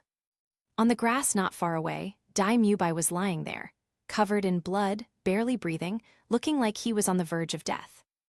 Boss Dai. The 2 exclaimed in surprise and rushed over.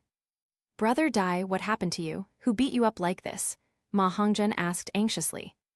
Ning Rongrong also hurriedly took out pills from her soul tool, wanting to feed them to Dai Mubai. Dai Mubai opened his eyes with difficulty, and when he saw that it was them, a trace of humiliation flashed in his eyes. He coughed up a mouthful of blood and spoke in a voice so weak it was almost inaudible. It's Zhu Zhuking. What? Ning Rongrong and Ma Hongzhen were both stunned. The expressions on their faces froze instantly, filled with indescribable shock. Zhu Zhuking. The person who beat Boss Dai up like this was Zhu Zhuking. How is that possible? Boss Dai, are you sure you're not mistaken? Ma Hongzhen stammered. Dai Mubai's eyes were filled with pain. He shook his head with difficulty, and then, due to the severity of his injuries, he completely lost consciousness. Ning Rongrong and Ma Hongzhen exchanged a glance, both seeing horror in each other's eyes. What exactly happened here?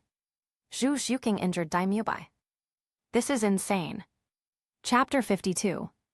No, we have to go find third brother right away, and then meet up with the teachers, Ning Rongrong said decisively.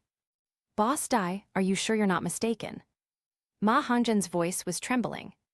Dai Mubai's eyes were filled with pain and resentment. He nodded with difficulty, then could no longer hold on and fainted. Ning Rongrong and Ma Hongzhen exchanged a glance, both seeing horror in each other's eyes. Zhu Zhuqing, the girl who was always quiet and slightly less capable in their impression, actually managed to injure Boss Dai like this. What exactly happened in this forest? No, this place is too eerie. Ning Rongrong made a quick decision, her tone urgent. We need to hurry and find third brother, then we can meet up with the teachers. Ma Hongzhen nodded emphatically, carried the unconscious Dai Mubai on his back, and the two of them hurriedly headed towards the direction where the energy fluctuations had been the most intense. At the same time, the heart of the forest. Boom! With a deafening roar, the once invincible golden holy dragon finally broke free from the strangulation of the blue-silver, undying array in a very disheveled state. Its massive body was covered with dull, dark golden scales, now riddled with countless cracks. Several places were even pierced through, and golden blood gushed out, dripping onto the ground and staining the blue-silver grass below with a layer of gold. Huff it huffs. The golden sacred dragon was breathing heavily, and the three people maintaining the martial soul fusion technique were all under tremendous pressure. Especially Yu Xiaoging, who was at the core of the group, was as pale as a sheet, and his clothes were soaked with sweat. However, when he saw that the figure below was still standing calmly in place and did not launch any further attacks, his heart, which had been consumed by fear, had been given a new, laughable sense of self-confidence. He thought that the devastating move he had just made was the limit of forestry. He believed that the other side must be at its wit's end, all bark and no bite. Cough coughs. Yu Xiaoging forcibly suppressed his surging blood and qi, controlled the golden holy dragon, and once again adopted a superior posture. You beast, your strength is indeed quite impressive. He made a feigned comment, his voice weak yet filled with the arrogance of someone in a superior position. You've managed to force our golden triangle to use all their strength. You should be proud of yourself. It's just a pity that you've run into us. Your path can only end here. At this point, Yu Xiaoging changed the subject, revealing his self-righteous benevolence on his face. However, I see that you are exceptionally talented, and it would be a real pity if you died like this. I'll give you a chance. Join our Shrek Academy, and I can offer you a position as a guest elder. Based on my theories and your talent, your position in the world of soul beasts will be unshakable in the future. He extended an olive branch to forestry, as if he were bestowing a handout. In his view, this was an irresistible temptation for any soul beast. Upon hearing this, the forestry department finally responded. He raised his head and looked at the fierce-looking but cowardly golden dragon, and at the man hiding behind the dragon's head, whose face was full of greed and stupidity. He smiled. It was a cold laugh, tinged with pity and mockery. Guest elder. Your theory. The forestry worker's voice was soft, yet it reached everyone's ears clearly. Yu Xiaoging, who gave you the courage to think, you have the right to negotiate with me. Before he could finish speaking, Lin Yi slowly raised his right hand. Buzz. In an instant, all the life energy in the entire blue-silver kingdom frantically converged into his palm. Strands of emerald-green light surged from all directions, intertwining, swirling, and coalescing in his palm. An indescribable sense of terror began to permeate the air. That's neither soul power nor mental power. It was a kind of pressure that originated from the deepest part of one's bloodline and the very essence of life. It was like an ancient emperor who had been asleep for millions of years, slowly opening his eyes. Faced with this aura, the so-called dragon might of the golden sacred dragon was as insignificant as a firefly compared to the bright moon. The confidence on Yu Xiaoging's face froze instantly. An unprecedented fear began to frantically grow from the depths of his soul. He tried to escape, but found that his body, along with the golden holy dragon, was locked in place by that aura and he couldn't move. The next second, a long sword, entirely emerald green and seemingly carved from the purest life crystal, appeared in Lin Yi's hands. Ancient and noble golden patterns flow across the blade, as if recording the origin and end of life. Blue-silver Emperor sword. The moment the sword flashed, all was silent. Lin Yi held the Emperor's sword and casually swung it at the golden holy dragon in the sky. There was no earth-shattering spectacle, no dazzling special effects. Only a seemingly ordinary emerald green sword light flashed and disappeared. However, it was this sword light that made Yu Xiaogang, Flander, and Liu Erlong simultaneously feel the approach of death. Click! A crisp cracking sound rang out. A neat crack appeared on the massive body of the golden sacred dragon from head to tail. Immediately afterwards, to the utter horror of the three, this powerful being, formed by the fusion of martial souls, shattered like glass being cut. Puffed! Puffed! Puffed! The martial soul fusion skill was forcibly broken, and all three suffered a terrifying backlash. They fell from midair like kites with broken strings, crashing heavily to the ground. Each of them coughed up a mouthful of blood, their breath instantly becoming extremely weak. They struggled to get up, but found that the oppressive aura emanating from Lin Yi was like a mountain pressing down on them. Forget about moving a finger, even breathing has become incredibly difficult. The suffocating feeling of impending death enveloped everyone. Only at this moment did they truly realize just how terrifying the existence they had provoked was. Fear spread endlessly in the hearts of the three, especially Yu Xiaogang. He was more afraid of death than anyone else. He still has great theories that have not been proven, he has not yet stood at the top of the continent, and he has not yet made all those who look down on him kneel at his feet. He didn't want to die. The will to survive instantly overwhelmed his pitiful dignity and pride. His so-called masterly integrity proved incredibly fragile in the face of death. Spare my life. Yu Xiaogang used all his strength to squeeze out 2 words from his throat. Then he did something that left both Flander and Liu Erlong speechless. He struggled to move his body and knelt down in the direction of the forestry department.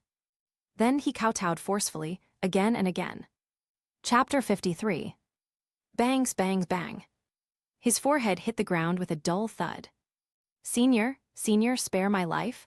I was blind and didn't recognize your greatness. I deserve to die. Please, Senior, spare my dog's life for the sake of my hard-won cultivation. He wept bitterly, his face covered in snot and tears, looking nothing like a master anymore. He was clearly a spineless coward begging for mercy. In order to survive, he has completely abandoned all principles. Looking at Lin Yi's unwavering gaze, he steeled himself, as if he had just thought of something, and immediately shouted loudly. Senior, Liu Erlong is still a virgin. I swear, in all the years we've been together, I've never laid a finger on her. Although she has a fiery temper, her figure is absolutely top-notch. Look at her legs, so long and straight. Senior, why don't you take her away? If you're willing to put in a little effort to train her, she'll definitely be a unique experience. Please, just let me go and she's yours. Upon hearing this, the entire room fell silent. Flander stared at Yu Xiaogang in shock, his eyes filled with disappointment and disdain. Liu Erlong, who was slumped not far away, was struck dumb, his whole body stiffening as if by lightning. She slowly turned her head and looked at the man kneeling on the ground, who was willing to offer himself up like a commodity in order to survive. That was the man she loved her whole life. That was the man she was willing to give everything for. But when it came to a life-or-death situation, this man was not only a coward who feared death, but he also wanted to use her chastity to save his own life. Liu Erlong's eyes went from initial shock to anger, and finally to utter despair. She smiled. The laughter was bleak, the laughter was desperate. It turns out that all my lifelong persistence and love were just a joke. My heart died completely at that moment. When a person's heart dies, death is no longer frightening. The greatest sorrow is the death of the heart. Just then, a petite figure, filled with anxiety and worry, ran quickly out of the woods. Forestry. When Xiao Wu saw the scene in the field, especially the three people lying on the ground vomiting blood, her heart jumped into her throat. Ignoring everyone else, she ran straight to Lin Yi's side, her beautiful big eyes looking him up and down, and asked nervously, "Big brother, are you all right? Are you hurt?" Looking at Xiao Wu's concerned face, Lin Yi's coldness melted away instantly, turning into tenderness. He reached out and pulled Xiao's soft, boneless body into his arms, gently stroking her smooth, long hair. Xiao Wu's two fair and slender legs, wrapped in close-fitting pink trousers, outlined a breathtaking curve, and were slightly tense at this moment due to nervousness. "I'm fine." The forestry department's voice was as gentle as water. "Those good-for-nothings can't hurt me." Hearing Lin Yi's words and feeling the warmth of his embrace, Xiao Wu finally breathed a sigh of relief and slumped into Lin Yi's arms. However, this scene was both heartwarming and ambiguous. But Tang San, who had just arrived, saw everything. He was frozen in place, as if struck by a bolt of lightning from the heavens. His pupils shrank to the size of pinpoints from shock. His mind went blank, and he was at a loss. What did he see? That innocent, lovely, and pure Xiao Wu in his heart. She nestled in a man's arms like a docile kitten. And that man was the evil soul beast he mentioned. How could they be so close? Tang San felt his worldview collapse at that moment. At the same time, third brother, Ma Hongzhen and Ning Rongrong also rushed over, carrying Dai Mubai on their backs. When they saw what was happening, they were equally stunned and stood frozen in place. Dean Flanders, Teacher Liu Erlong, and the Master. The Golden Trio were all seriously injured and lying on the ground, looking utterly pathetic. The Master actually knelt before that man, kowtowing and begging for mercy like a dog. What on earth is going on?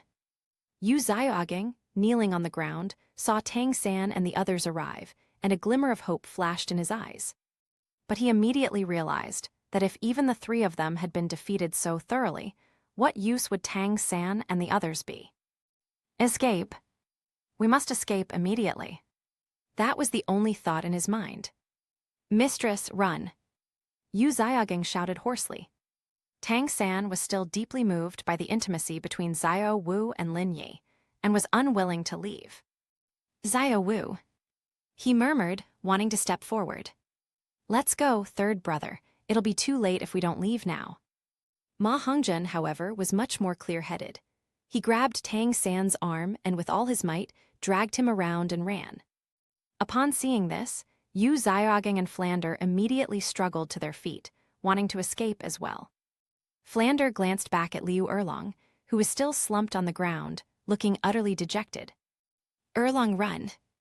However, Liu Erlong ignored his calls. She looked dazed, her face ashen, her eyes staring blankly at the ground, as if she could no longer hear any sound from the outside world. Yu Xiaogeng glanced at her, and without the slightest hesitation, turned around and fled out of the forest without looking back. In his view, a woman who had lost all hope was no longer of any use, and would only become a burden to him as he fled for his life. Lin Yi watched the few figures fleeing in panic, a mocking smile curling at the corner of his mouth. You chickened out so quickly. He spoke softly, his voice not loud, yet it reached everyone's ears clearly. The moment the words fell, buzz!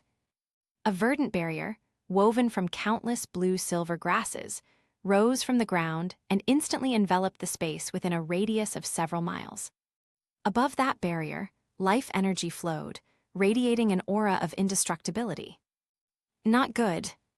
Yu Xiaogeng, who had already reached the edge of the barrier, crashed headfirst into it and was bounced back by a huge force, falling face-first into the dirt. The last trace of color drained from his face, and he turned to Ning Rongrong, shouting mournfully. Rongrong, quick, use the thing your grandfather gave you. At this point, Yu Xiaogeng couldn't care less about anything else.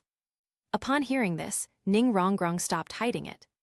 She gritted her teeth and took out a crystal-clear jade pendant from her soul tool. On the jade pendant, a small sword is carved, with faint sword energy flowing around it. This is a protective talisman that Giant Daochen Zin made for her by hand, and it contains a powerful sword aura of his. Without the slightest hesitation, Ning Rongrong smashed the jade pendant to the ground. Snap! The jade pendant shattered. A soaring sword aura suddenly erupted. The sword energy was domineering and unparalleled, and with an invincible force, it slashed fiercely at the emerald green barrier. Chapter 54. Boom! The barrier shook violently, and cracks appeared where the sword energy struck. Run! Yu Xiaoging was overjoyed, and was the first to crawl out of the crack.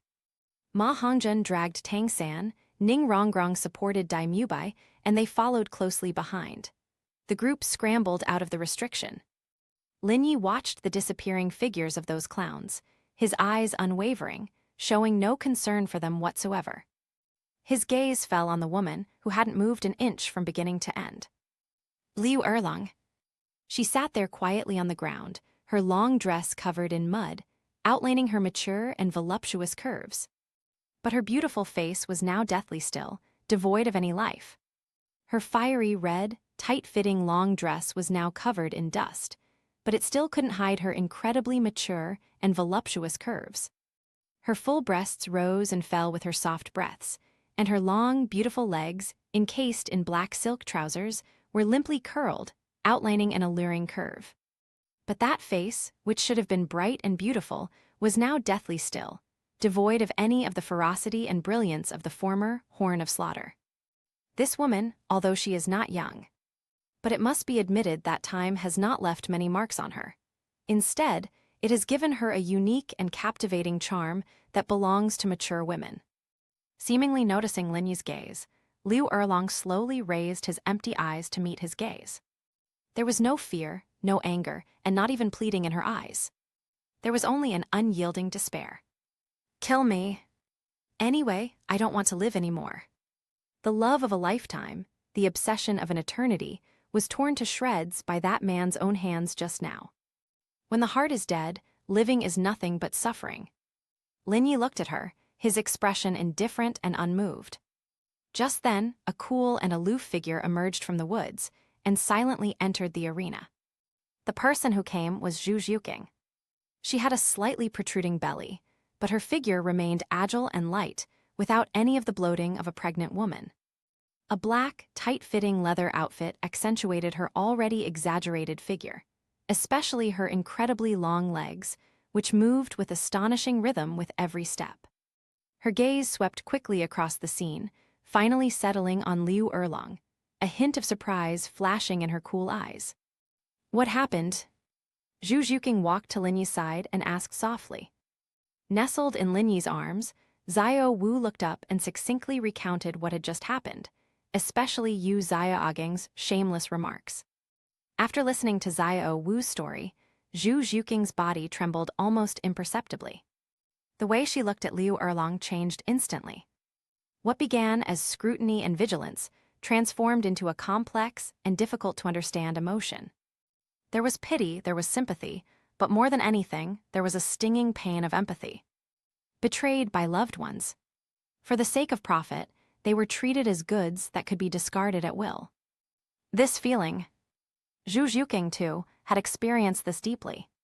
Her sister, Zhu Jian, and her fiancé, Dai Mubai, had treated her the same way. If he hadn't encountered Lin Yi, his fate might have been even more tragic than that of the woman before him. In an instant, Zhu Zhuqing felt a sense of shared misfortune towards Liu Erlang. She raised her head and looked at Lin Yi, her cool voice carrying a hint of pleading. Forestry. Xiao Wu also looked up, blinked her big, watery eyes, and said in a soft voice, "Yes, big brother, she's quite pitiful. That guy named Yu Xiaoging is the real culprit." Lin Yi looked down at the two stunning beauties in his arms, their faces showing reluctance.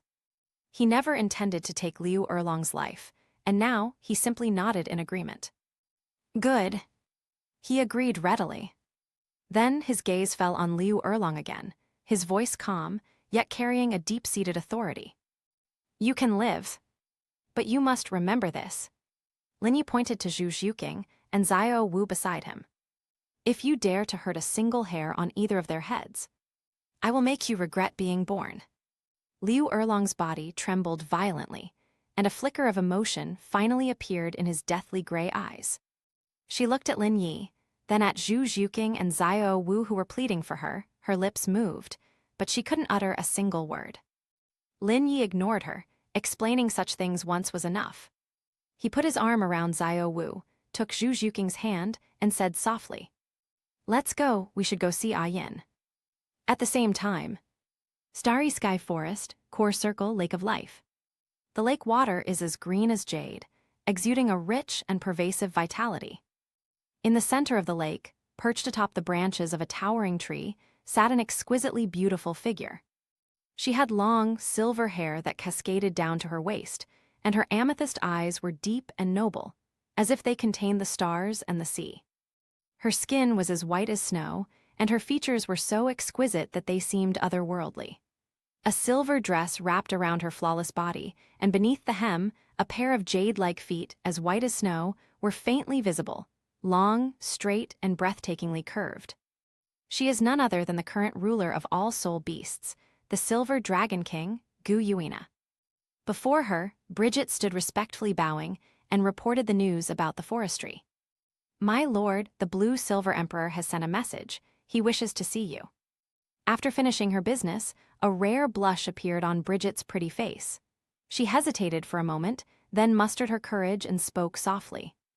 "My lord, Bridget thinks that Lord Blue Silver Emperor is very good. If he wishes for Bridget to leave Stardust and follow him, I hope your majesty will agree." Upon hearing this, Gu Yuina's beautiful purple eyes remained completely unmoved. She merely glanced at Bai Jai indifferently. Her gaze fell on a blue-silver grass, swaying in the wind not far away. That blue-silver grass was completely different from the surrounding plants, its entire body displaying a noble blue-gold color, and every leaf flowing with pure life light. It was a gift that Lin Yi had entrusted to Bridget to deliver. Gu Yuina could clearly feel that the life essence contained in this small blue-silver grass had a great soothing and benefit to her injuries that had been dormant for 10,000 years, and her restless soul. This feeling was even more comfortable than being at the heart of the Lake of Life. This new Blue-Silver Emperor is indeed quite interesting. Very capable, very mysterious, and growing at an unbelievable speed. Gu Yuina parted her lips slightly, her voice clear and cold like moonlight. "Tell him I agree to see him." As soon as the words fell, two vast and terrifying auras rippled slightly in the depths of the Lake of Life, before returning to silence. Chapter 55. Emperor Tian, Lord Xing. These slumbering beast overlords all felt immense curiosity about the Blue-Silver Emperor, whom their lord had made an exception to grant them an audience with. Blue-Silver Emperor. What kind of existence is it exactly? It can pique the interest of the lord. Within the Blue-Silver Kingdom, Lin Yi, along with Xiao Wu and Zhu Zhuqing, once again arrived at the Jade Lotus platform. On the Lotus platform, the Blue-Silver Emperor in the jade flower pot is stretching out its crystal-clear leaves, exuding a sense of warmth and joy. Lin Yi reached out and gently stroked one of the largest leaves, as if caressing a lover's cheek. "Ah Yin, I'm back." He began to quietly recount the interesting things that had happened to him recently. "Today I encountered a few clueless humans who claimed to be from Shrek Academy. The three leaders even came up with a martial soul fusion skill called the Golden Iron Triangle, which turned them into a golden dragon. It looked quite intimidating." Lin Yi spoke casually, but a Yin's mind instantly tensed up. A wave of anxiety and worry washed over Lin Yi. "Golden Holy Dragon, Lin Yi, are you all right?" Ah Yin's heart jumped into her throat. She knew all too well the power of the martial soul fusion skill. Lin Yi sensed her worry, and a gentle smile appeared on his face. "Don't worry, Ah Yin." He continued to communicate, using mental fluctuations. "They can't hurt me." With a single sword strike, he cleaved that great dragon in two. The forestry worker's tone was full of absolute confidence. Ah Yin's mind finally relaxed, transforming into pure joy. Good riddance, humans who provoke others like this deserve to be taught a lesson. Silver's leaves swayed happily. Lin Yi chuckled and continued, "The funniest part is yet to come. The core of that martial soul fusion skill, a man named Yu Zhaogang, was defeated and immediately knelt on the ground, begging for mercy like a dog. In order to save his own life, he even offered me his lover, a woman named Liu Erlang. Upon hearing this, Ah Yin's leaf suddenly stopped. A surge of emotion, a mixture of contempt and anger, welled up within him. Yu Zhaogang, he's not even a man, he's a piece of trash. He can't even protect the woman he loves, and he even uses her as a bargaining chip to save his own life. Such a person is a disgrace to the soul master world. Ah Yin appeared extremely agitated. However, after the anger subsided, a faint sadness permeated from the depths of her being. Yes. Thinking about my own past experiences, I realized that I had also entrusted the wrong person to whom I had been trusted, and that I had also suffered disguised deception and betrayal. That long-buried pain began to ache again. But this sadness lasted only a moment. When she felt the warmth from Lin Yi's palm and sensed his pure and powerful life force, all the gloom vanished. What's past is past. Now, being able to stay quietly by his side, feel his presence, and hear his voice is the happiest thing. Ah Yin's thoughts became gentle and content again. Lin Yi noticed the subtle change in her emotions, his heart softened, and he spoke. Ah Yin, I'm going to find the Lord of Soul Beasts, Gu Yuina. I obtained a dragon blood ginseng fruit from her. With this divine fruit, I can reshape your physical body and bring you back to life. Upon hearing the words, dragon blood ginseng fruit, Ah Yin's outstretched blue-gold leaves suddenly trembled. That's a legendary divine object. It contains the blood of a true dragon and the essence of heaven and earth, and has miraculous effects on reshaping the physical body. With it, I am no longer a plant that can only depend on others, but can truly stand beside him in human form. However, this ecstasy lasted for less than a second. What followed was an overwhelming wave of worry and fear. Gu Yuina. Lin Yi, you're going to go find her. No, that's too dangerous. Ah Yin's thoughts became extremely urgent, even trembling slightly. She is the ruler of all soul beasts, the Silver Dragon King. She is one of the most powerful beings in the world. Going to her is like asking a tiger for its skin.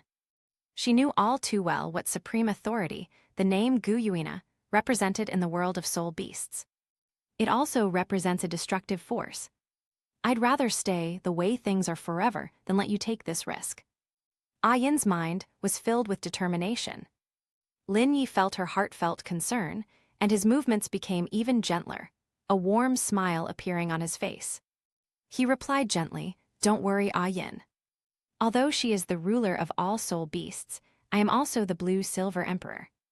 As fellow soul beasts, she has no reason to attack me. Moreover, I'm not going to steal, I'm going to ask." Lin Yi's tone was calm, yet it contained an unwavering confidence. Ah Yin's mind gradually calmed down. She knew that once the forestry department made a decision, no one could change it. The worry still lingered, but more than that, a deep sense of emotion and sweetness flowed slowly from the depths of her being. This man, for his own sake, was willing to face the legendary Silver Dragon King. This friendship is of paramount importance. How fortunate I am to have met him after going through that unbearable past. Ah Yin's leaves gently brushed against Lin Yi's palm, like a docile cat being affectionate. In her heart, she silently made a vow.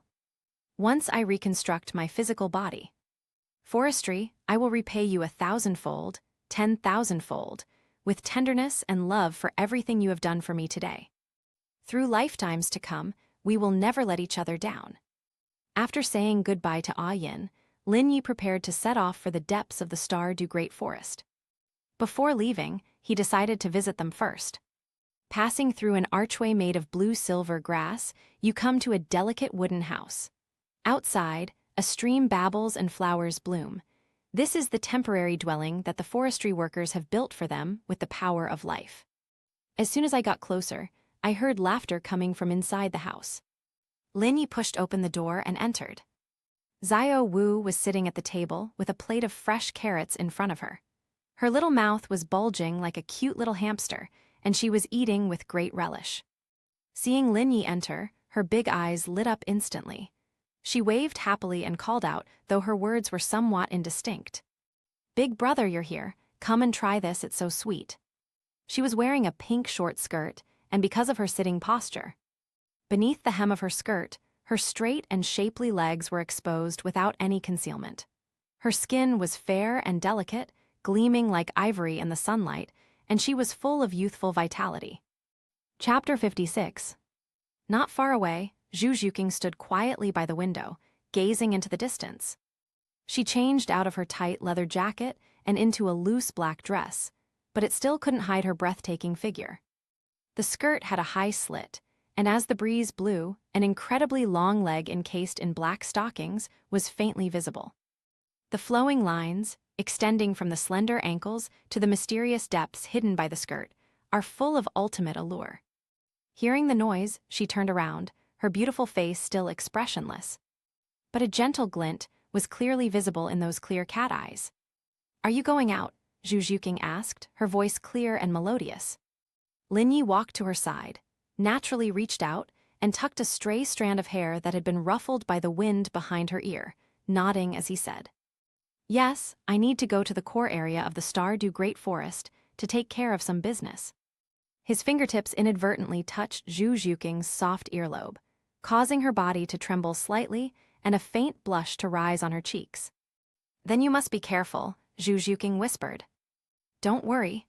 Lin Yi smiled and turned to look at Xiao Wu, who was still struggling with the carrot. "While I'm gone, you two take good care of yourselves and the baby in your bellies." Xiao Wu nodded vigorously, swallowed the food in her mouth, and said earnestly, "Okay, you have to come back soon too." "By the way," Lin Yi asked, as if he had just remembered something, "how is Liu Erlong?"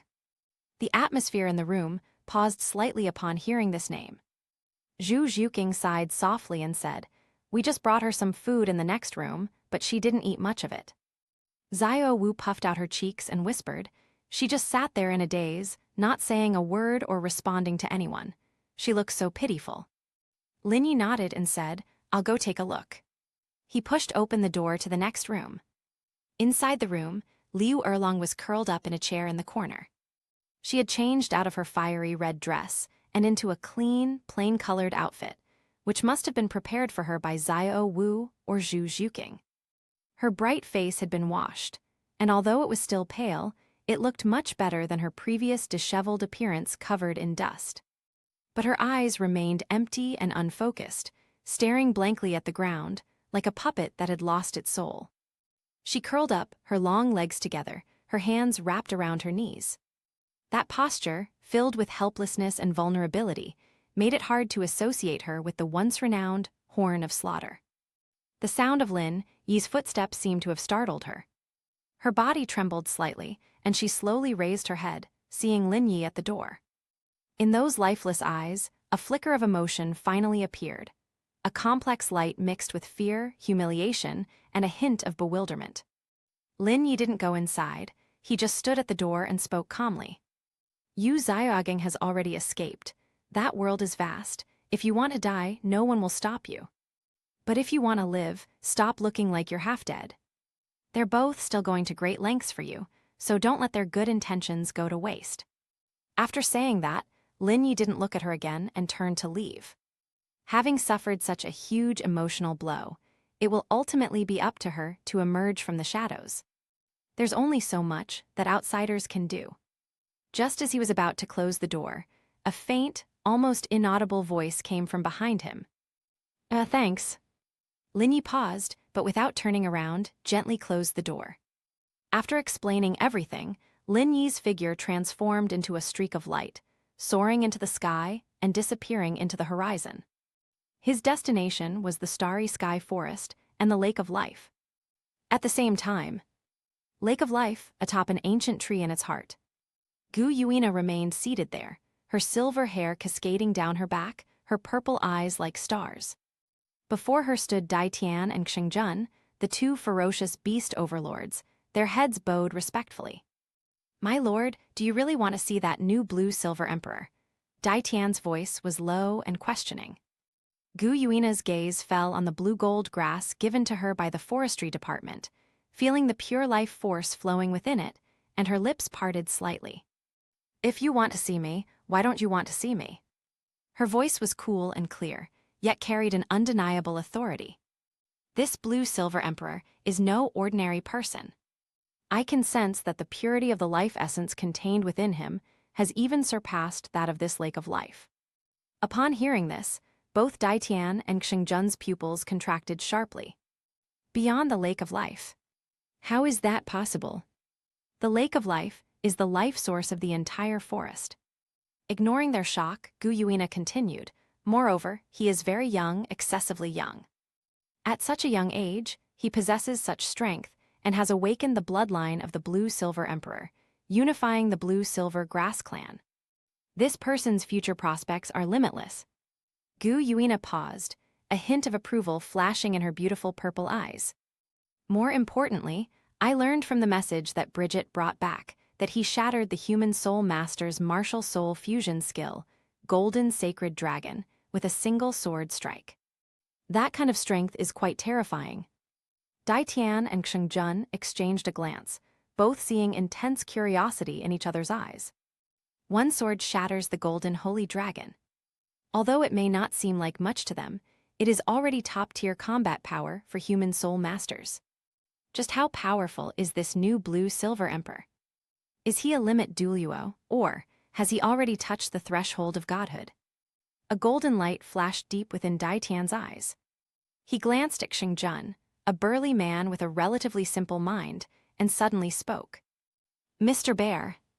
Huh, boss, what's up? Xingjun responded in a muffled voice.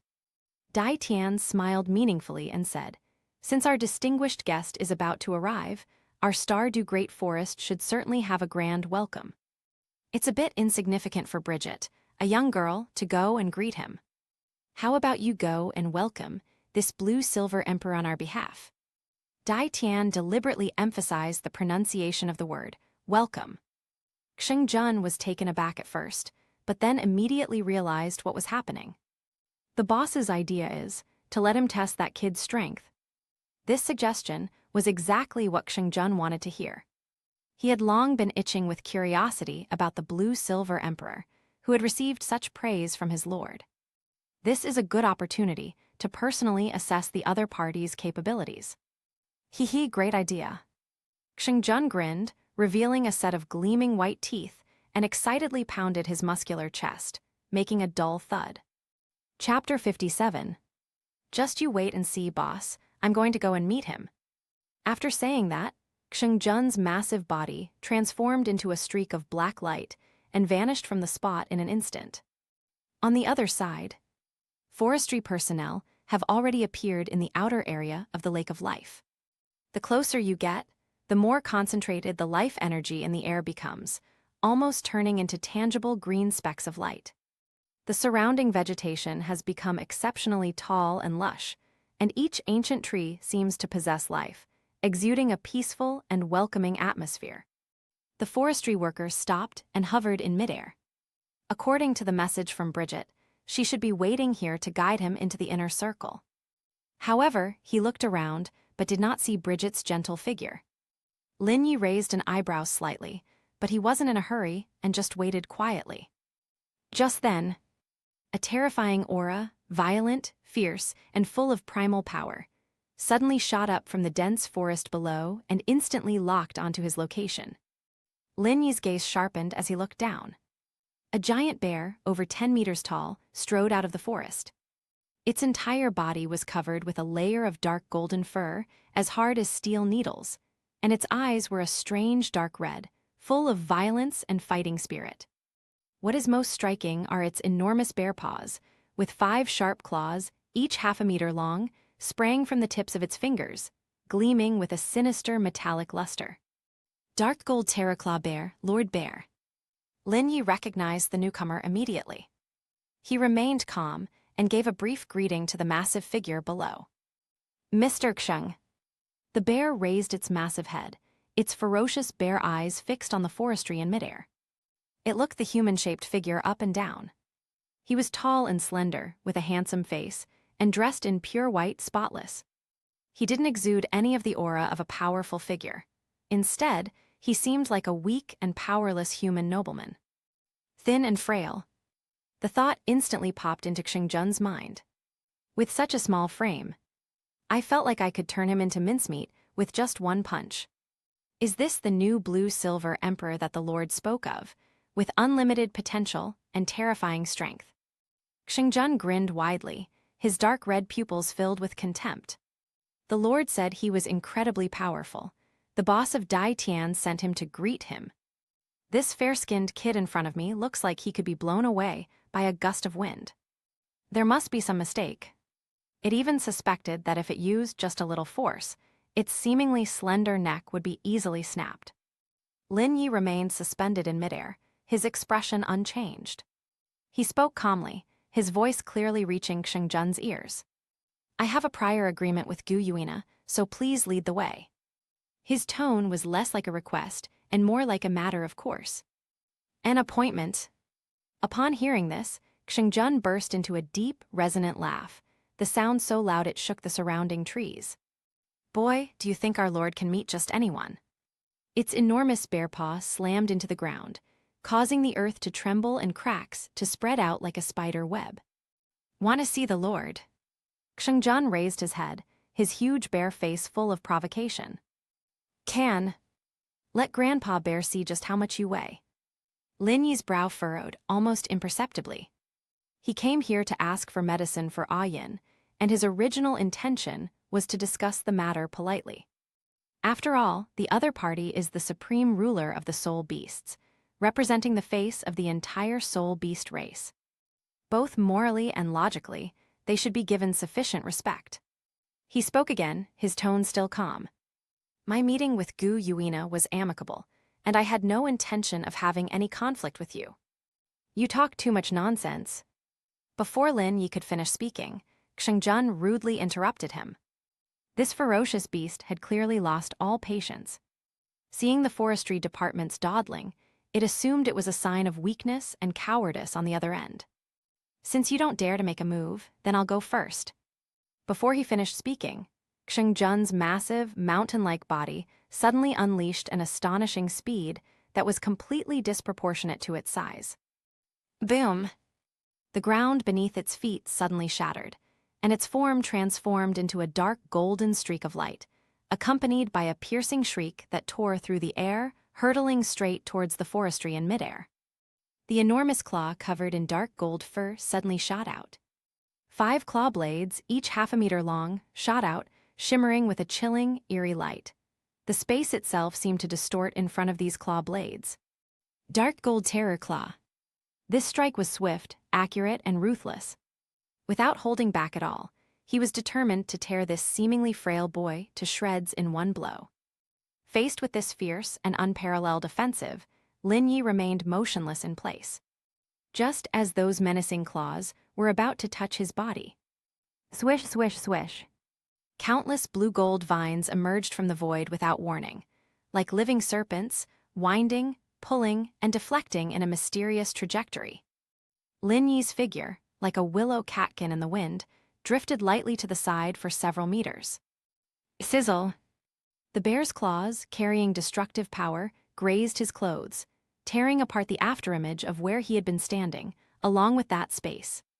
When his attack missed, a hint of surprise flashed in Xingjun's eyes. What a quick reaction! Before it could adjust its posture, Lin Yi's figure was once again lifted up by countless blue-silver grasses and gracefully landed on the top of a towering ancient tree dozens of meters away. He stood dressed in pure white, hands behind his back, his expression indifferent, as if the thrilling scene just now had nothing to do with him. Roar! Xingjun roared, feeling that his authority had been challenged. It sprang up again, its massive body rampaging through the forest, easily snapping countless giant trees and leaving huge craters in the ground. Its claws lashed out continuously, and dark golden claw shadows, like a dense net of knives, swept across the forest. However, the presence of forestry has always been like a ghost. The blue-silver grass beneath his feet seemed to possess intelligence, sometimes transforming into a spring to send him soaring into the sky, sometimes into a vine bridge to allow him to stroll through the void, and sometimes into a barrier to shield him from the aftershocks. Each time, he managed to dodge Xingjun's attack with the slightest movement and the most effortless manner. No matter how ferocious Xingjun's attacks were, he couldn't even touch a corner of Xingjun's clothes. Hide, hide, hide. The repeated failures fueled the bear's rage. It stopped attacking, its dark red eyes fixed on Lin Yi, and let out a deafening roar. All you can do is hide like a mouse. If you're so capable, don't hide. What kind of skill is it to be a coward? Come and have a good match with Grandpa Bear. Xingjun's massive chest heaved violently, and he exhaled scorching breath. Chapter 58. If you don't have the ability, then get lost. Don't even think about seeing the Lord. After saying that, Xingjun launched another attack. This time, its offensive was even more ruthless than before, almost without reservation. Dark golden energy surged wildly across its body, and when it swung its claws, it was no longer a simple physical attack, but carried a terrifying power that could tear apart the soul. Kid, let's see how you hide this time. The roar of the bear was filled with cruel pleasure. Faced with this increasingly aggressive offensive and unbearable ridicule, a slight ripple finally appeared in Lin Yi's usually calm eyes. He had intended to treat him with courtesy. Unfortunately, there are always fools who ignore goodwill. He slowly raised his eyes, his gaze meeting Xingjun's violent eyes in midair. Since you are so eager for war. For the first time, the forestry worker's voice carried a hint of emotion. Then so be it. The moment he finished speaking, he stopped dodging. Faced with the terrifying claw shadow coming towards him, he simply raised his right hand. Blue-silver cage formation. Rise. Buzz. In an instant, the ground around the entire area surrounding the Lake of Life trembled violently. Boom! Tens of thousands of blue-silver emperor vines, like awakened dragons, suddenly burst forth from the earth. These vines are quite different from ordinary blue-silver grass. Each one is as thick as an arm. It is entirely blue and gold in color, with mysterious golden patterns flowing across it, and it is incredibly tough. Centered around the bear, they grew wildly, intertwined, and entangled. In the blink of an eye, a huge circular cage was formed, trapping Xingjun's massive body in the center. Immediately afterwards, countless even more delicate vines sprouted from the inner walls of the cage, forming one more complex array after another. Blue-silver undying formation. With the two formations combined, it's as solid as a rock. A trivial skill. Xingjun was trapped inside. He was stunned for a moment, then let out a disdainful sneer. It thought it was some amazing move, but it turned out to be just another old-fashioned soul-binding technique. For a powerful and ferocious beast like it, these vines are no different from tofu dregs. Breaks. With a roar, Xingjun's muscles bulged, and dark golden energy erupted like a volcano. It swung its claws fiercely, tearing at the inner wall of the cage. It will use the purest brute force to tear this ridiculous cage, along with that boy's dignity, to shreds. Snap! Under its indestructible claws, several blue-gold vines snapped in two. However, the sinister smile on Xingjun's face froze instantly before it could fully bloom. Because the vines that it tore apart did not create a gap in the cage. Instead, they seemed to be stimulated. At the break, more, thicker, and tougher vines grew at a speed visible to the naked eye. In just a moment, the opening it had torn open was completely sealed off by dense new vines, which were even several times thicker than before. How is this possible? For the first time, a look of astonishment finally appeared in Xingjun's eyes. In that instant of its daze. Outside the cage, Lin Yi also underwent an astonishing transformation. Clang! With a crisp ringing sound, a magnificent suit of armor, gleaming with blue and gold light, appeared out of thin air and quickly covered his entire body. The armor's lines are smooth and elegant, as if it were carved from the purest life crystal. On his chest was a lifelike blue-silver grass emblem, and behind him were a pair of leaf-shaped capes made of energy that moved without wind, making him look like a god descended to earth. Blue-silver Emperor Divine Gear. The moment the divine equipment was applied, the forestry aura surged, and a vast, abyss-like life pressure swept across the entire world. He slowly raised his right hand and stretched it into the void. Buzz! The space distorted slightly, and a longsword formed entirely of blue-gold light slowly appeared in his palm. The sword is long and slender, with a shimmering light on the blade. A golden gem is inlaid in the guard, exuding an aura of supreme imperial dominance. Blue-silver Emperor Sword. Holding the Emperor's sword and dressed in blue-silver divine armor, Lin Yi's aura reached its peak at this moment. He was no longer that gentle visitor, but the true emperor who held the life and death of billions of blue-silver grass in his hands. He glanced indifferently at Xingjun, who was still struggling in vain in the cage, and slowly raised the long sword in his hand. Heaven and earth as one sword. 4 words were softly uttered from his mouth. The sound was not loud, but it was like a decree from heaven, resounding throughout the world. As soon as he finished speaking, the life energy of the entire Star-Du Great Forest began to converge frantically towards the Emperor's sword in his hand. The wind stopped and the clouds dispersed. Time seemed to stand still at that moment. An extremely powerful and terrifying aura, enough to make the heavens and earth lose their color, erupted from Lin Yi's body, like billions of mountains, pressing down heavily on Xingjun. Thump! Under the immense pressure of this aura, Xingjun's massive body couldn't help but buckle at the knees. He knelt down on the ground, creating 2 huge craters. Its bones were creaking and cracking, and for the first time, its dark red pupils were filled with an emotion called fear. I can't breathe. It felt like its heart was about to be crushed by this oppressive force. What kind of power is this? Bound by the blue-silver cage, and under the dual pressure of this earth-shattering aura, Xingjun felt the shadow of death for the first time.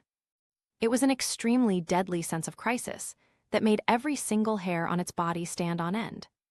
It finally understood why its master had said this person was terrifyingly powerful.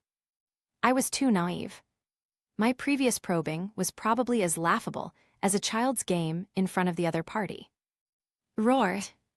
The instinct for survival unleashed unprecedented power in Xingjun. It let out a roar of unwilling anger and used all its cultivation to try to contend with this power.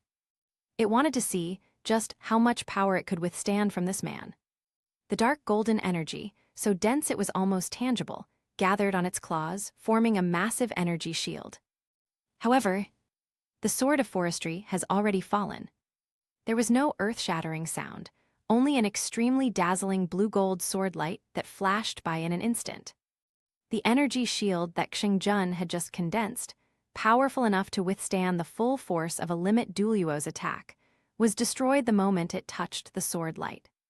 Like ice and snow under the sun, it collapses, disintegrates, and vanishes silently and instantly. Xingjun's pupils suddenly shrank to the size of pinpoints. Chapter 59. Xingjun's mind went completely blank. It's over. A deadly sense of threat enveloped its entire mind. It knew very well that if this sword struck, even if it didn't die, it would definitely be severely injured and on the verge of death. Just as the sword light was about to strike Xingjun's head at the critical moment, a gentle female voice, filled with anxiety and fear, came urgently from the direction of the core circle of the Lake of Life. Blue Silver Emperor, spare my sword. Don't kill it. Her voice was gentle, yet tinged with urgency. The forestry work paused for a moment. His indifferent gaze swept briefly toward the direction from which the sound came. What came into view was a swiftly approaching emerald green figure. It's her. Emerald Swan Bridget. Lin Yi loosened his grip on the sword slightly.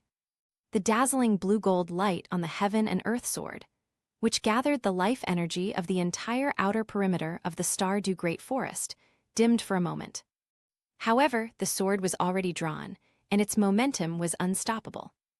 Even with its power reduced by 30%, the terrifying force it contains is still far beyond what Xingjun can withstand. Boom! There was no earth-shattering explosion, only a muffled, extremely loud bang. The blue-gold sword light, like a divine punishment from the heavens, struck Xingjun's massive body squarely. It was not a chopping motion. Instead, it suppresses with a pure and extreme power. Crack, bang. The dark golden energy shield that Xingjun hastily condensed could not even last a moment, shattering into countless points of light like the most fragile glass. The sword light, still powerful, slammed into its chest. Puffed. A jet of blood gushed from Xingjun's mouth like a fountain, tracing a shrill, dark red arc in the air. Its mountain-like body was blasted backward by this enormous force. It crashed into and broke more than a dozen ancient trees that required several people to encircle, before finally crashing heavily onto the ground hundreds of meters away. Boom! The earth trembled violently, and a huge, human-shaped crater was formed. Smoke and dust filled the air. Everything around them fell into a deathly silence in an instant. Lin Yi slowly lowered his hand, and the blue-silver emperor sword in his palm turned into specks of light and dissipated. His blue-silver imperial armor had not faded, still radiating a faint aura of power, making him appear like a god overlooking the devastation. The blue-silver cage array that had originally trapped Xingjun so tightly disappeared quietly, just as he wished, and turned back into ordinary grass and trees as if it had never existed. In the deep pit, Xingjun struggled to get up, but another mouthful of blood welled up in his throat. The dark gold fur on its chest had disappeared, revealing the charred skin underneath, and even the bare bones were visible. The excruciating pain swept over every nerve in its body like a tidal wave. But what shocked it even more than the pain was the relief and lingering fear of surviving a disaster. It could clearly sense the moment the sword light was about to strike. The destructive power that was enough to completely crush its soul suddenly weakened considerably. Otherwise, Xingjun dared not even think about it. It had no doubt that if that sword had fallen without reservation, it probably wouldn't even have left behind a complete corpse. This man held back. Just as it was feeling agitated, a verdant figure gracefully landed beside it. The newcomer wore a long, emerald-green dress, the hem of which swayed gently with her movements, outlining a breathtakingly beautiful silhouette. Her skin was as white as snow, her face was exquisitely beautiful, and her pair of emerald-green eyes were filled with anxiety and concern. Especially her long, beautiful legs, half hidden by the slit in her long dress, were as white as jade and had smooth lines, enough to make any living being turn their heads. It was the Emerald Swan, Bridget. "Bear King, how are you?" Bridget's voice was clear and melodious. She did not hesitate. Buzz.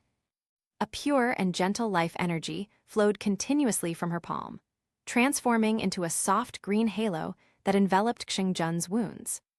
Nourished by this healing energy, the hideous wound on Xingjun's chest began to heal at a speed visible to the naked eye.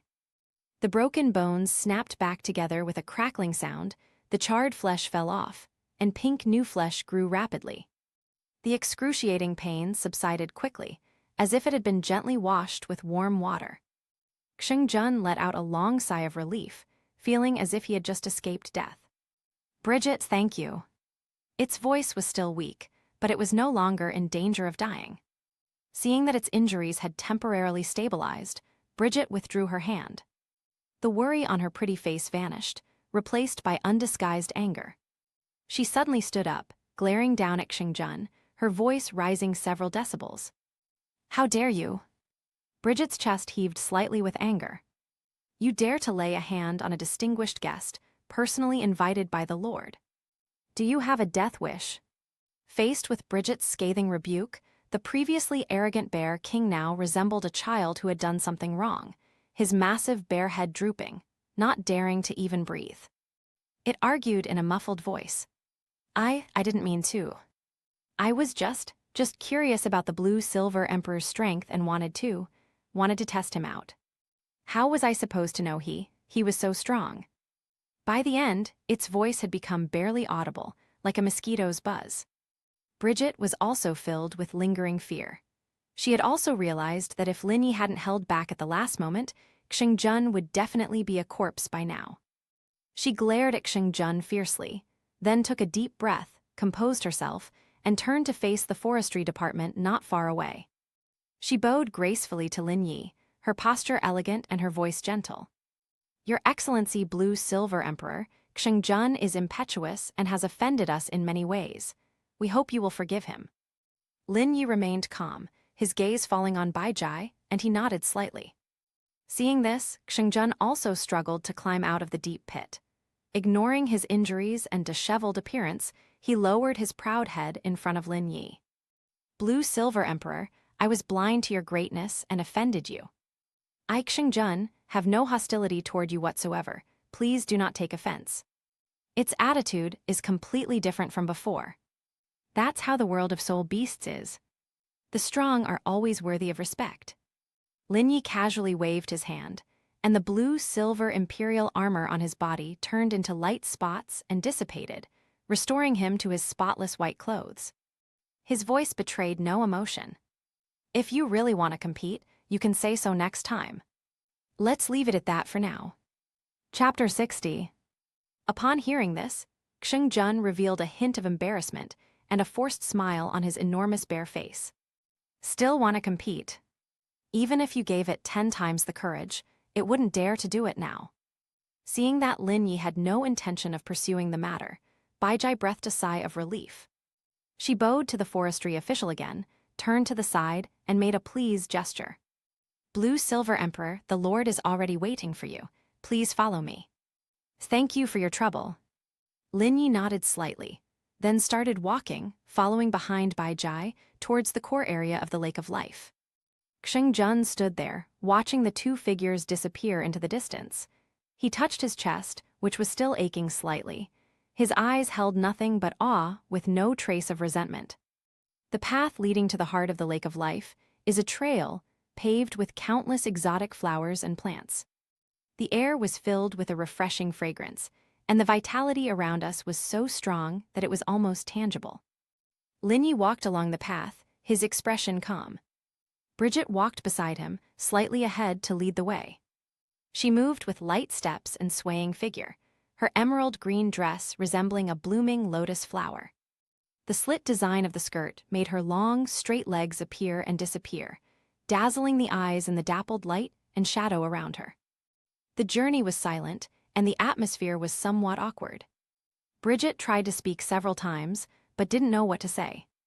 The man in front of her, though he appeared gentle and harmless, had left a deep impression on her with that devastating sword strike. That was a power powerful enough to threaten Emperor Tian and even the Lord. After a long silence, Bridget finally mustered the courage to break the tranquility. Her voice remained as gentle and melodious as ever. "Blue Silver Emperor, your strength has truly broadened Bridget's horizons. This is not flattery, but a heartfelt expression of admiration." Lin Yi looked ahead and said calmly, "It's just a means of self-preservation." Upon hearing this, Bridget's lips twitched slightly. The strength to kill a dark gold terrorclaw bear with hundreds of thousands of years of cultivation with a single sword strike is merely a means of self-preservation. This Blue Silver Emperor is far too modest. She composed herself and spoke again, this time voicing the biggest question in her mind. "May I ask, Blue Silver Emperor, what brings you here to see the Lord?" She paused, then added, "I heard that you seem to want to ask the Lord for something extremely precious. The work of forestry has not stopped." "Good." He readily admitted it, without any intention of hiding anything. "I need the dragon blood ginseng fruit to restore my wife's physical body. This matter is of utmost importance to me." Upon hearing the words, dragon blood ginseng fruit, Bridget's pupils contracted slightly. That is the most precious treasure at the core of the Lake of Life, a divine object that the Lord has nurtured with countless efforts. Its value is immeasurable. Unexpectedly, this was what he wanted. But in her heart, Bridget couldn't help but think of another possibility. She secretly glanced at Lin Yi beside her. He was handsome, had an extraordinary temperament, and his strength was unfathomable. Such beings are among the most elite, whether placed in the human world or the world of spirit beasts.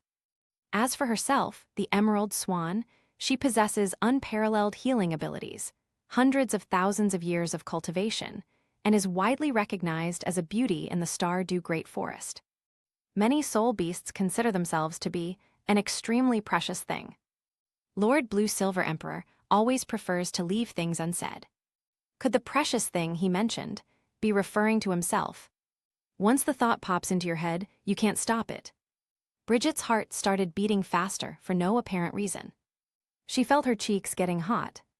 Could it be that this blue-silver emperor wants to propose marriage to the Lord and wants to take me away? Although he said it was for his wife, perhaps that was just an excuse. An excuse. After all, for a strong person like him, having one or two more companions doesn't seem like a big deal. For a moment, Bridget was in a state of turmoil, and two beautiful blushes quietly appeared on her fair and jade-like face. As she walked beside Lin Yi, her steps became lighter. The initial tension and unease caused by Xingjun's reckless actions had long been replaced by a strange sense of anticipation and shyness.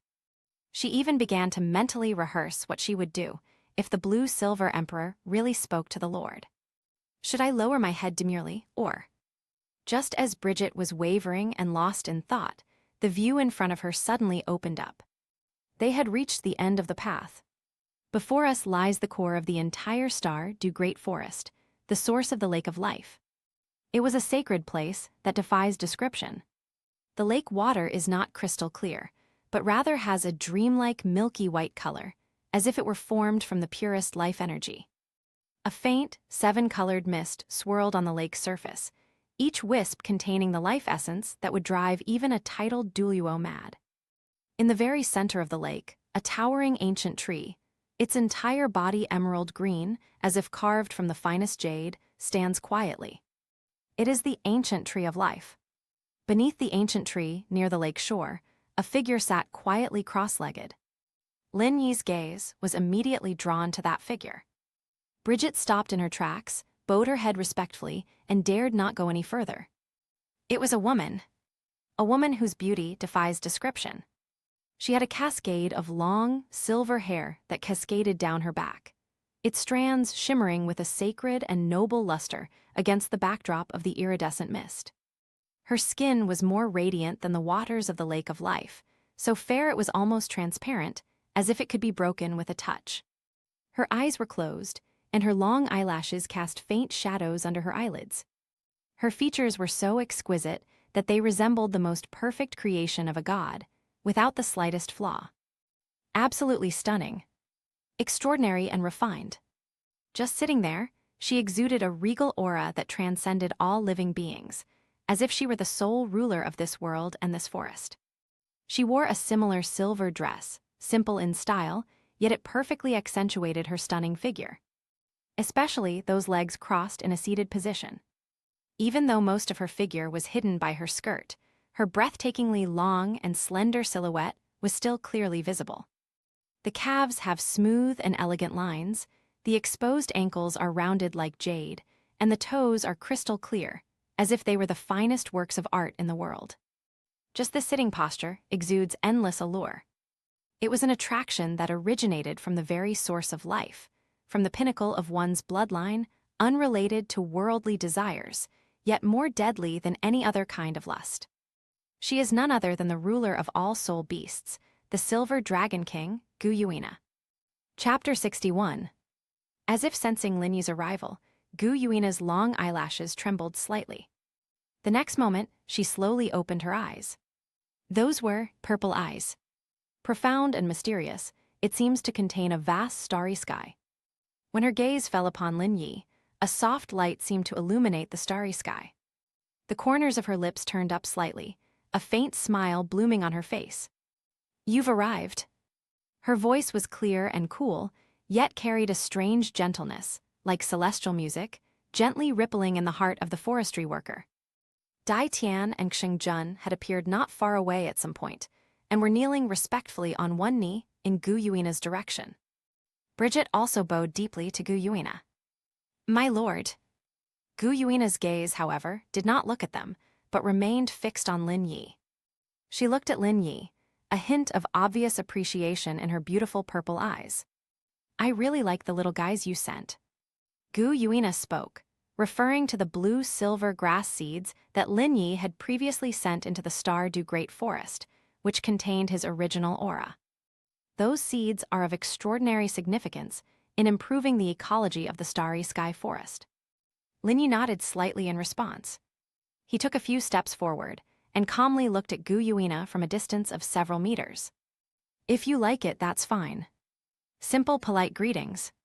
Forestry has always been characterized by a dislike for beating around the bush. He paused for a moment, then explained his purpose. I have come here today because I have a request. Gu Yuina's smile remained unchanged, as if she had expected this. Tell me about it. Lin Yi's tone was calm yet firm. I need dragon blood ginseng fruit. Upon hearing this, Bridget, who was standing behind, felt her heart skip a beat. It's here. She held her breath, her beautiful eyes fixed on Lin Yi's back, her gaze filled with barely concealed tension and anticipation. Dai Tian and Xingjun also showed a change in expression. Dragon's blood ginseng fruit. That was a divine fruit that the Lord cultivated over tens of thousands of years, using his own essence and blood, combined with the origin of the ancient tree of life. Its value even surpasses that of many 100,000-year-old soul beasts. There is only one in the entire star, Du Great Forest. What does he need this for? After hearing this, Gu Yuina's smile finally faded a bit. Her purple eyes gazed silently at Lin Yi, without giving an immediate answer. The surrounding air seemed to freeze as a result. After a long while, she slowly spoke, her voice still melodious, but with a hint of detachment. Do you know what that is? The forestry worker nodded. No. Gu Yuina said. Then you should also know what it means to me, and to the entire star Du Great Forest. That thing is far too precious. Her words sounded like a statement of fact, but also like a subtle refusal. Bridget's heart leaped into her throat. My lord seems somewhat troubled. Yes, that is, after all, dragon blood ginseng fruit. If it were someone else, they probably wouldn't even have the right to bring it up. The fact that the lord did not get angry on the spot was already a huge favor to the blue-silver emperor. Lin Yi's expression remained unchanged. He looked at Gu Yuina, his tone as steady as ever. I understand its value. Therefore, I can pay any price. His voice wasn't loud, but it carried an unwavering determination. As long as you are willing to give me the dragon blood ginseng fruit, from now on, whenever you need my help, I, Lin I, will do my best without hesitation. This is a promise. Given the strength he just demonstrated, the weight of this promise is as heavy as Mount Tai. A strange light flashed in Gu Yuina's eyes. She seemed to have developed a slight interest in the forestry department's response. She shifted to a more comfortable position, and one of her long, slender legs emerged from its crossed position. The hem of her skirt slid down her smooth skin, revealing most of her fair, snow-white calf. Those perfect lines are enough to make any brilliance in the world pale in comparison. She asked with great interest, Is this dragon blood, ginseng fruit, extremely important to you? Forestry did not hesitate. Yes. Gu Yuina asked again. Is it to help a friend? The forestry worker nodded. Yes. Before Ah Yin is truly resurrected and regains her senses, he doesn't want anyone, under any pretext, to disturb her. A playful smile returned to Gu Yuina's lips. Her captivating purple eyes scanned Lin Yi from head to toe, as if trying to see right through him. Oh. Is it a man or a woman? This question was asked rather abruptly and also somewhat ambiguously. Bridget's heart tightened suddenly. She could feel her master's gaze glancing in her direction, almost imperceptibly.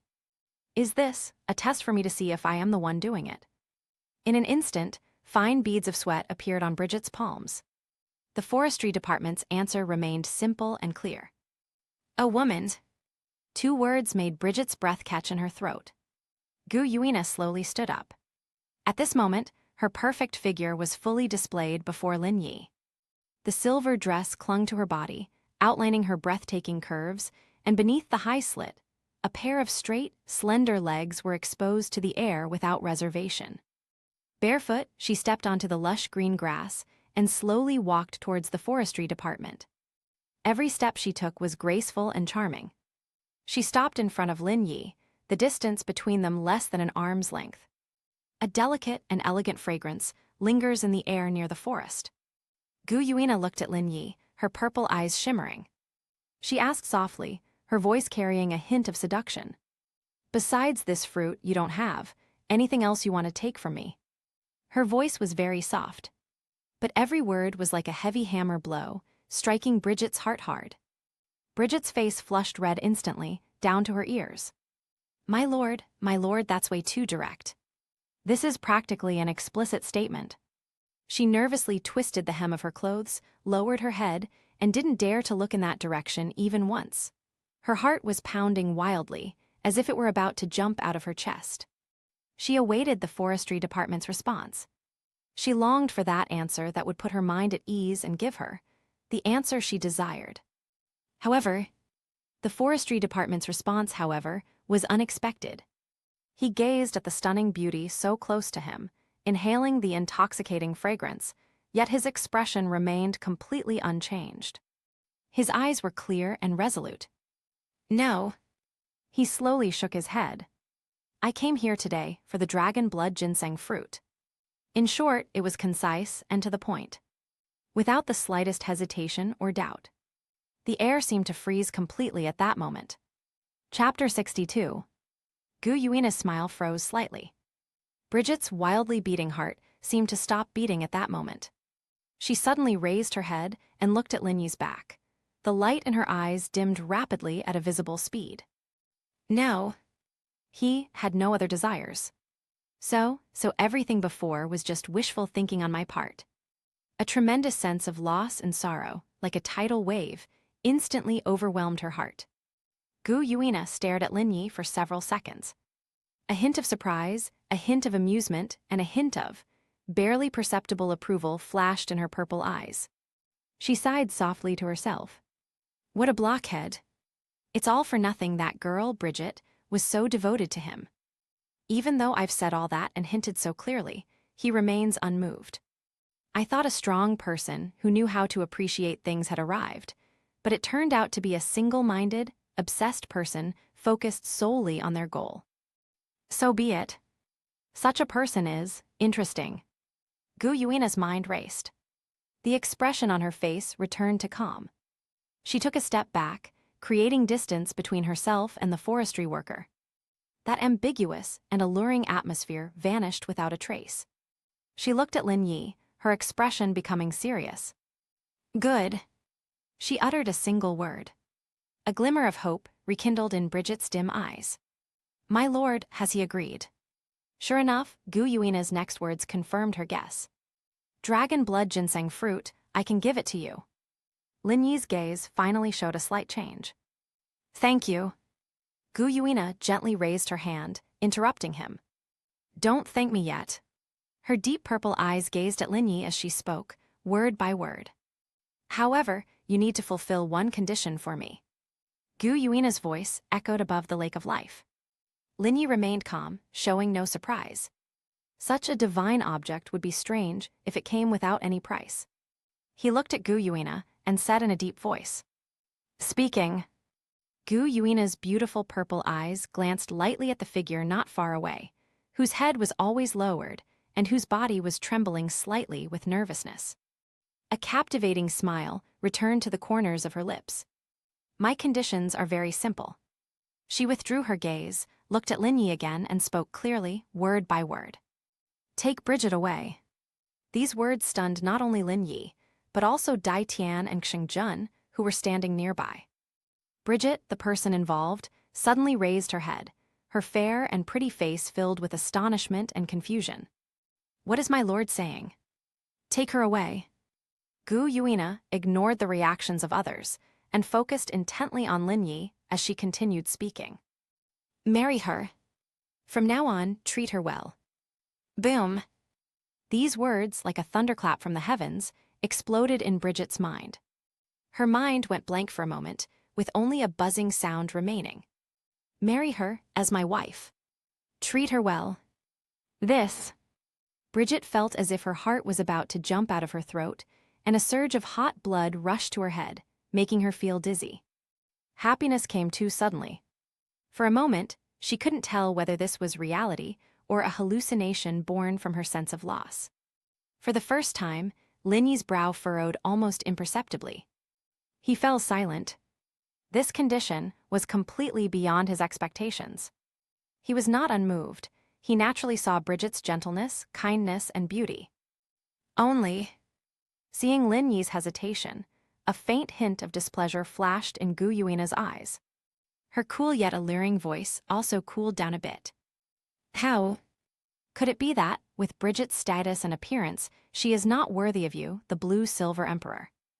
One sentence instantly made the atmosphere a little tense. Dai Tian and Xingjun's gazes also fell on Lin Yi. Bridget's heart, which had just soared to the clouds, suddenly sank again. She stared nervously at Lin Yi, her hands gripping the hem of her clothes tightly, her knuckles turning white from the force. Will he refuse? As expected, he didn't have those feelings for me. Lin Yi shook his head, met Gu Yuina's gaze, and spoke frankly. You've misunderstood. Miss Bridget is gentle and virtuous. It is an honor for our forestry department to have won her favor. Upon hearing this, Bridget's heartstrings trembled involuntarily, and a glimmer of light returned to her eyes. Lin Yi paused for a moment, then continued. However, I already have several female confidants by my side. I'm afraid that if Miss Bridget comes with me, she will suffer mistreatment. Moreover, this matter concerns Miss Bridget's lifelong happiness, so we should also ask for her own wishes. His words were reasonable and justified, expressing his stance while also taking into account Bridget's feelings. However, Gu Yuina didn't seem to want to hear any of this. She waved her hand, her tone calm, yet carrying an undeniable decisiveness. I know her wishes better than you do. As for feeling wronged, my princess of the Stardew Great Forest is not that delicate. I'm only asking you, do you agree to this condition? Gu Yuina stepped forward, her captivating purple eyes locking onto Lin Yi. As long as you nod. This dragon blood ginseng fruit is now yours. Her words handed the choice, once again and for the last time, to the forestry department. Alternatively, take Bridget and the divine fruit and leave. Or you go home empty-handed with nothing. Lin Yi's gaze swept over Gu Yuina's resolute expression, then glanced at the stunningly beautiful woman not far away, whose eyes were filled with anticipation and trepidation. Finally, he took a deep breath. For Ah Yin, and also so as not to betray this profound affection. Good. Lin Yi nodded solemnly. I agree. These 3 words seemed to possess a magical power, instantly causing the stagnant air around them to start flowing again.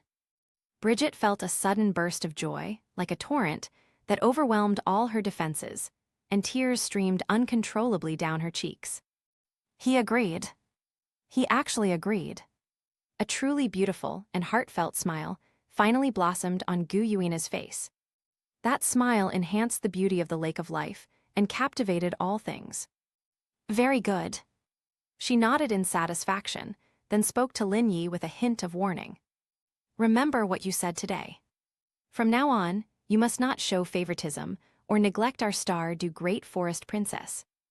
Otherwise, she didn't finish her sentence, but the meaning in her tone was self-evident. I will never let you go. Lin Yi nodded calmly. Rest assured. Chapter 63. Gu Yuina was finally satisfied.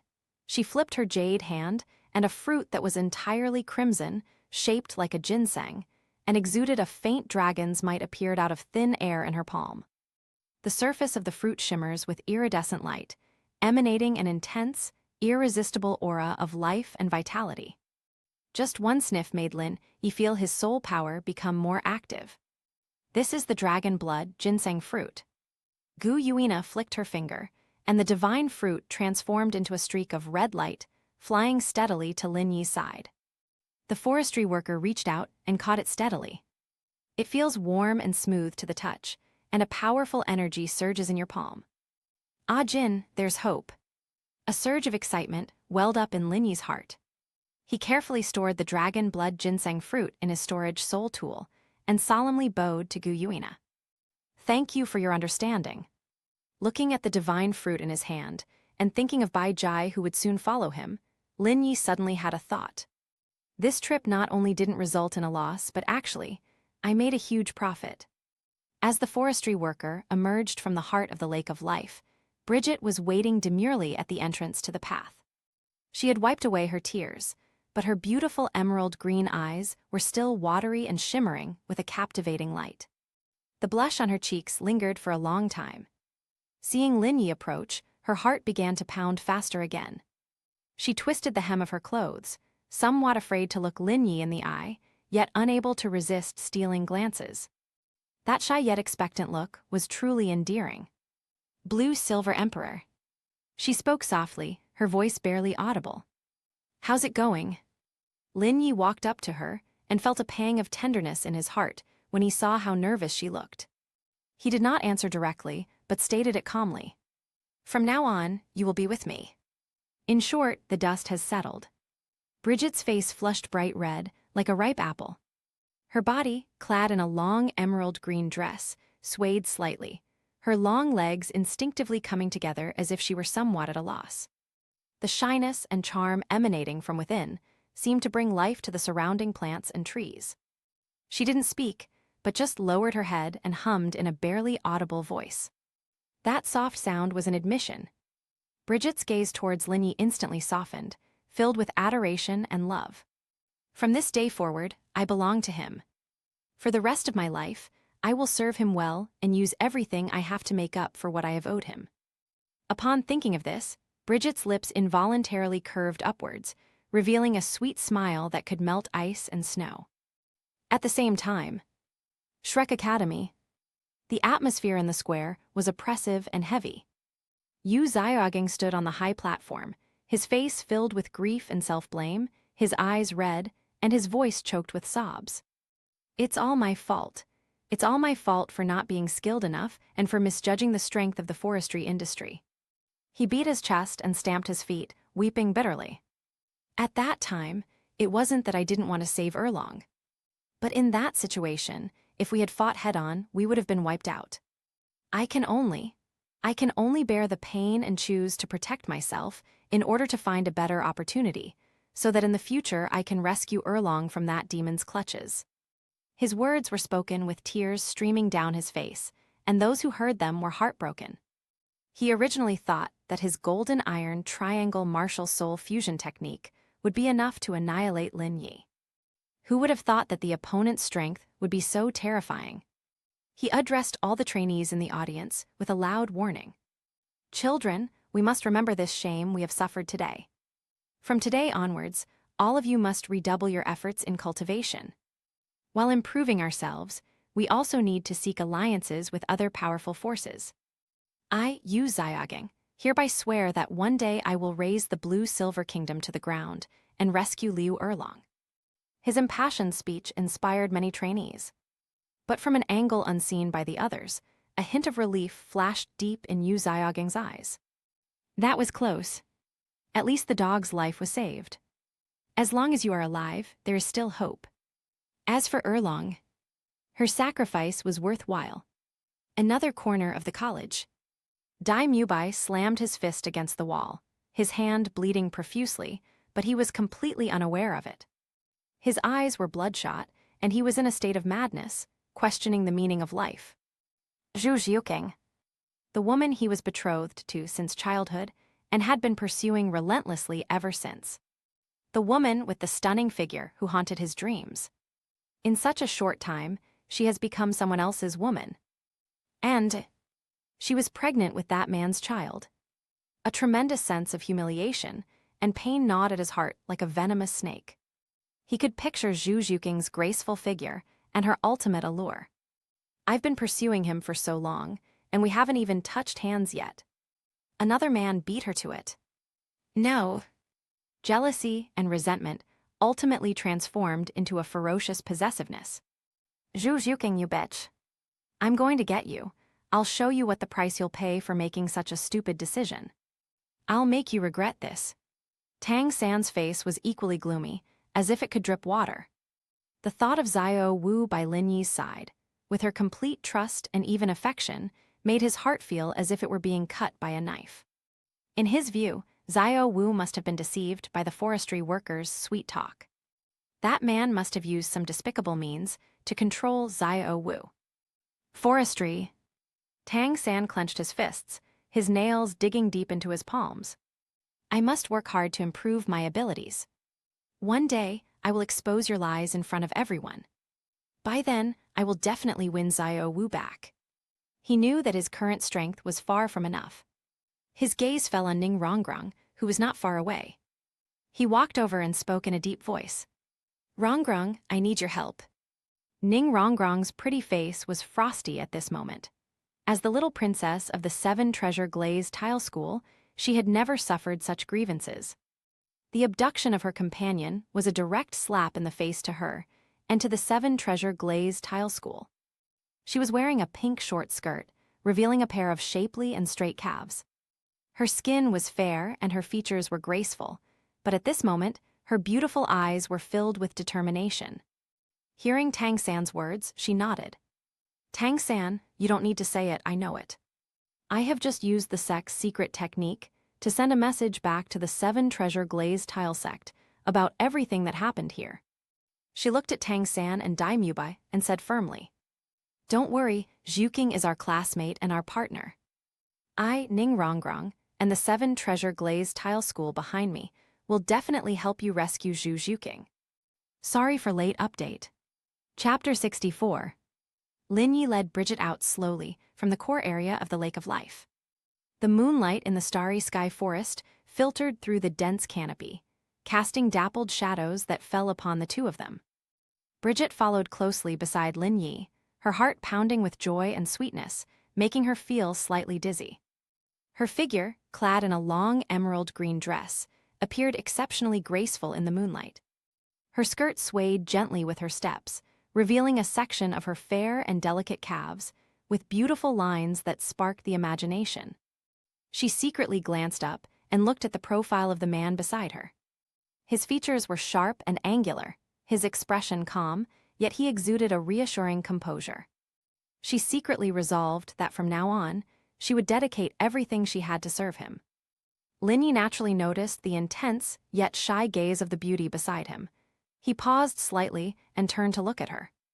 What are you thinking about? His voice was gentle, with a hint of a smile. Upon being looked at like that, Bridget blushed deeply and quickly lowered her head, her voice barely audible. And nothing. She nervously twisted the hem of her clothes, her heart pounding even faster. Lin Yi felt a warmth in his heart as he looked at her shy and charming appearance. He didn't ask any further questions, but simply reached out and naturally took her soft, boneless little hand in his. Bridget's body trembled violently as a warm current instantly spread from her palms throughout her body, making her feel weak all over. She didn't struggle. Instead, she instinctively gripped that warm, broad hand, as if she were holding the whole world in her grasp. The two walked silently through the tranquil forest. Back in the life god kingdom of the Blue Silver Kingdom, night had fallen. Xiao Wu and Zhuking were not asleep. They were sitting on the stone benches in the courtyard, chatting softly. Xiao Wu was still wearing that pink short skirt, her long, straight, beautiful legs together, gleaming like ivory in the moonlight. Zhuking, who was pregnant, did not lose her figure. Instead, she gained a more mature charm. Black, tight leather pants hugged her stunning leg curves, exuding an explosive beauty. Seeing Lin Yi walking towards them hand in hand with Bai Jai, the two of them stood up. Forestry, you're back. A sweet smile spread across Xiao Wu's face as her gaze swept over Bai Jai, her eyes filled with curiosity. Zhuking watched quietly. She had a cool and aloof personality, but the concern in her beautiful eyes was genuine. Bridget felt a little embarrassed by their stares and instinctively shrank behind Lin Yi. Lin Yi gently patted the back of her hand to reassure her, and then introduced her to Xiao Wu and Zhuking. This is Bridget. From now on, she is part of our family. Xiao Wu and Zhuking were both very intelligent. Upon hearing these words and seeing the two holding hands, they instantly understood what was going on. Xiao Wu, being a lively person, immediately greeted him with a smile. Hello, Sister Bridget, my name is Xiao Wu. Zhuking nodded, her voice clear and crisp. My name is Zhuking, welcome. As both are transformed soul beasts, Xiao Wu and Bai Jai have a natural affinity for each other. Although Zhu Zhuqing was not talkative, she was friendly and showed no sign of rejection. The three women quickly became acquainted and started chatting away. Their figures are already exceptional, and standing together now, they form an absolutely stunning sight. Whether it's Xiao Wu's energetic, straight, long legs, Zhu Zhuqing's mature and sexy curves, or Bai Jai's gentle and elegant figure, they are all enough to drive people crazy. Seeing how well they got along, Lin Yi couldn't help but smile with satisfaction. However, at that moment, he sensed a strange gaze. He followed his intuition and looked down, and saw a beautiful figure standing quietly under the eaves not far away. It was Xiao Wu's mother, Aru. Today, Aru wore a light purple dress that perfectly accentuated her mature and voluptuous figure. The high slit in the skirt revealed glimpses of her shapely, long legs, exuding a fatal allure. At this moment, she was staring intently at Lin Yi, her beautiful eyes seemingly burning with a flame. That gaze, undisguised, carried an almost primal longing. It's like a wild beast that has been starving for a long time has seen the most delicious prey. Aru felt like she was going crazy. Since her soul was nourished by forestry and reborn, the life force within her has been more active than ever before. What followed was an emptiness and heat she had never experienced before, one that almost burned her to ashes. The feeling intensifies, especially whenever I see forestry. The boundless, ocean-like life force emanating from him was, to her, both the most potent poison and the finest wine in the world. With each breath, she felt her soul tremble and yearn. She knew this was wrong, he was Xiao's man. However, the instinct that came from the depths of her soul made it impossible for her to control herself. She felt she could fall for him at any moment, and could throw herself at him without thinking. Therefore, the way she looked at Lin Yi always carried a hint of slyness. Lin Yi and Aru's eyes met in the air. He could clearly feel that undisguised desire. Lin Yi understood. Taking down Aru should be no longer a difficult task. He doesn't even need to do anything, he just needs to wait quietly. When she could no longer suppress herself, she took the initiative to come to him. Lin Yi calmly withdrew his gaze and nodded slightly to Aru as a greeting. Then he spoke to Xiao Wu and the others. You guys talk first, I'll go check on Ah Yin. Inside the palace, where Ah Yin's true form is housed. The jade flower pot was placed on a lotus platform, surrounded by rich life energy, and a crystal-clear blue-silver grass was quietly unfolding its leaves. Ah Yin's phantom soul floated above the flower pot. Seeing Lin Yi walk in, a gentle smile appeared on her beautiful face. You're back. Lin Yi nodded and walked to the lotus platform. Yes, things went very smoothly. Ah Yin's gaze, however, fell on Lin Yi's back. She naturally sensed the presence of a powerful soul beast outside. Moreover, that aura was currently subtly merging with the aura of forestry. You brought back another sister. Ah Yin's voice was very soft, and you couldn't tell what emotion she was saying. Lin Yi did not hide anything and spoke frankly. Her name is Bridget, the Emerald Swan, and she is the princess of the Starry Sky Forest. From now on, I will be your sister too. Upon hearing the words Jade Swan, Ah Yin's soul body trembled almost imperceptibly. That's a soul beast renowned for its beauty and healing abilities. Absolutely gorgeous, exceptionally beautiful. Ah Yin's face still wore a gentle smile.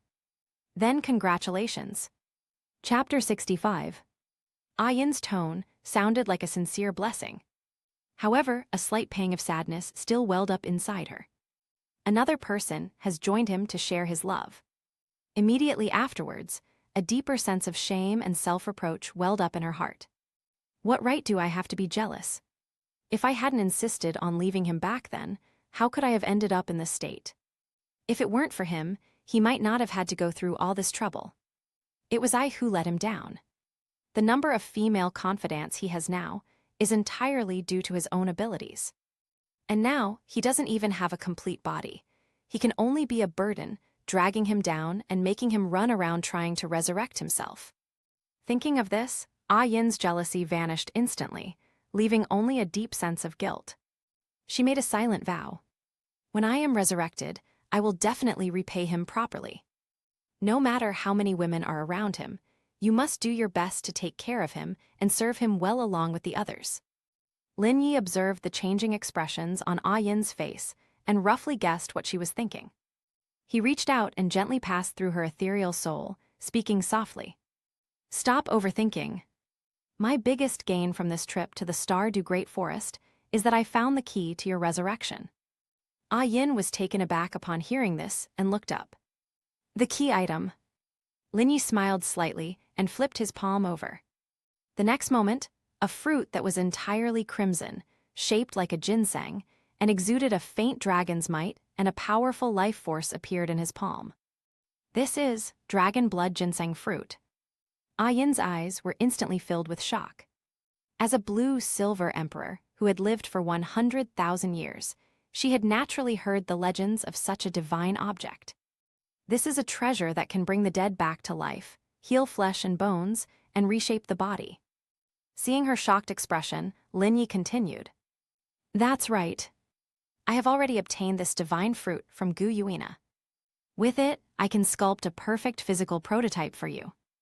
Ah Yin's soul trembled violently. It was excitement, it was joy. She looked at Lin Yi, her eyes glistening with tears. Forestry. All those words could be summed up in just two. Lin Yi smiled gently.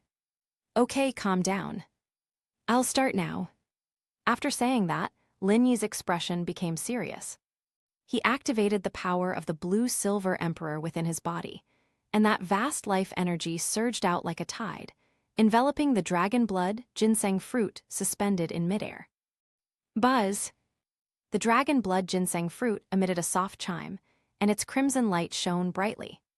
The abundant life essence and vital energy, under the control of the forestry department, were guided out strand by strand and slowly condensed in the air. The forestry expert's eyes shone with a brilliant blue-gold light. In his mind, Ah Yin's most perfect image appeared. He began to use his own power, taking heaven and earth as a chisel and life energy as a rough jade, to begin carving. A pair of beautiful feet were the first to take shape. Her ankles were slender, and her toes were round and smooth like jade, perfectly flawless. Next, the calves. The lines are smooth and beautiful. Any more would be too plump, any less would be too dry, it's just right. Then there were those long, beautiful legs that would make any woman in the world envious, straight and full of amazing elasticity. Ah Yin's illusory soul watched quietly from the side. A look of shock gradually appeared on her face. Forestry knows itself so well. He even remembers the curve of his toes clearly.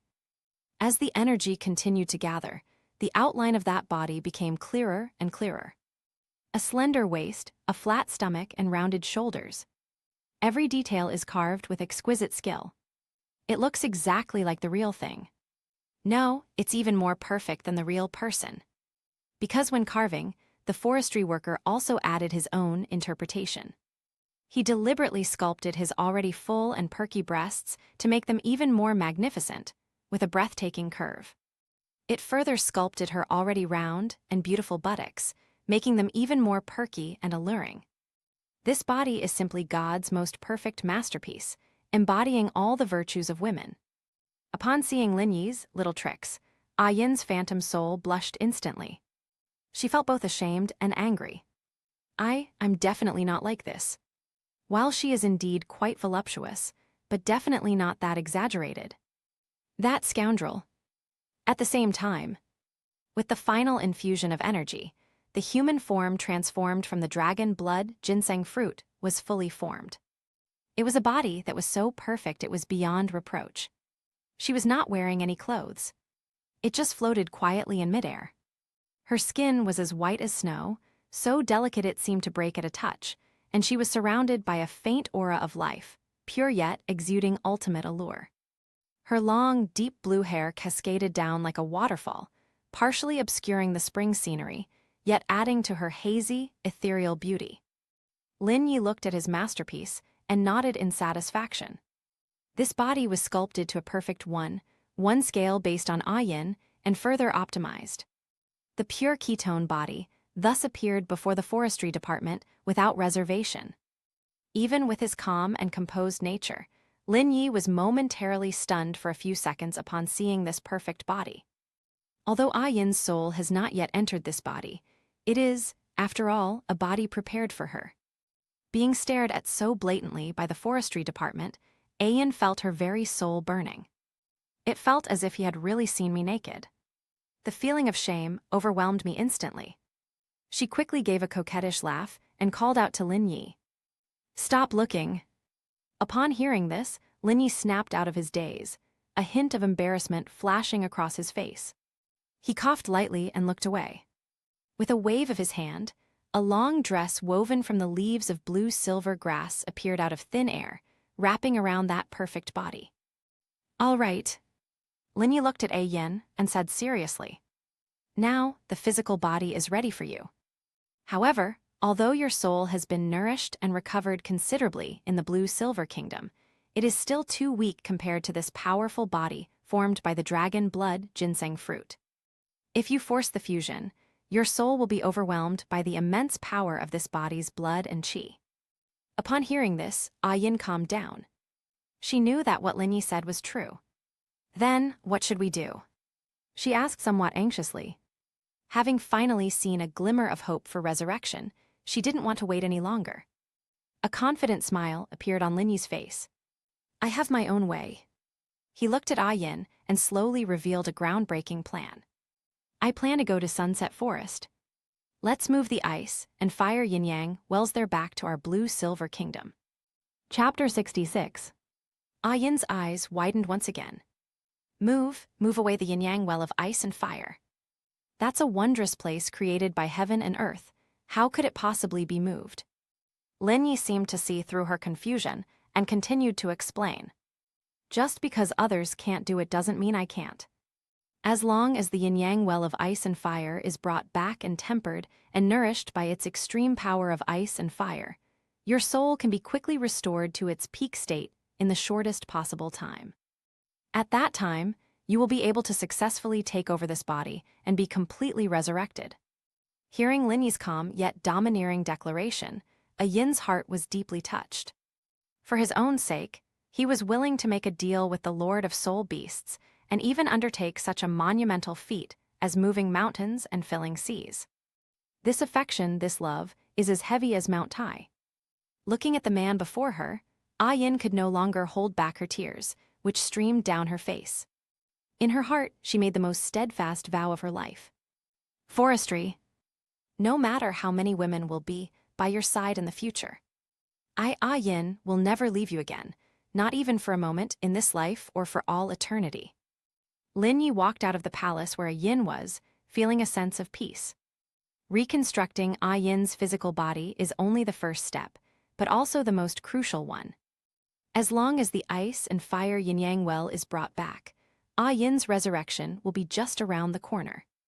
As soon as he stepped out of the palace gate, a graceful figure in emerald green came to greet him, her eyes filled with expectant concern.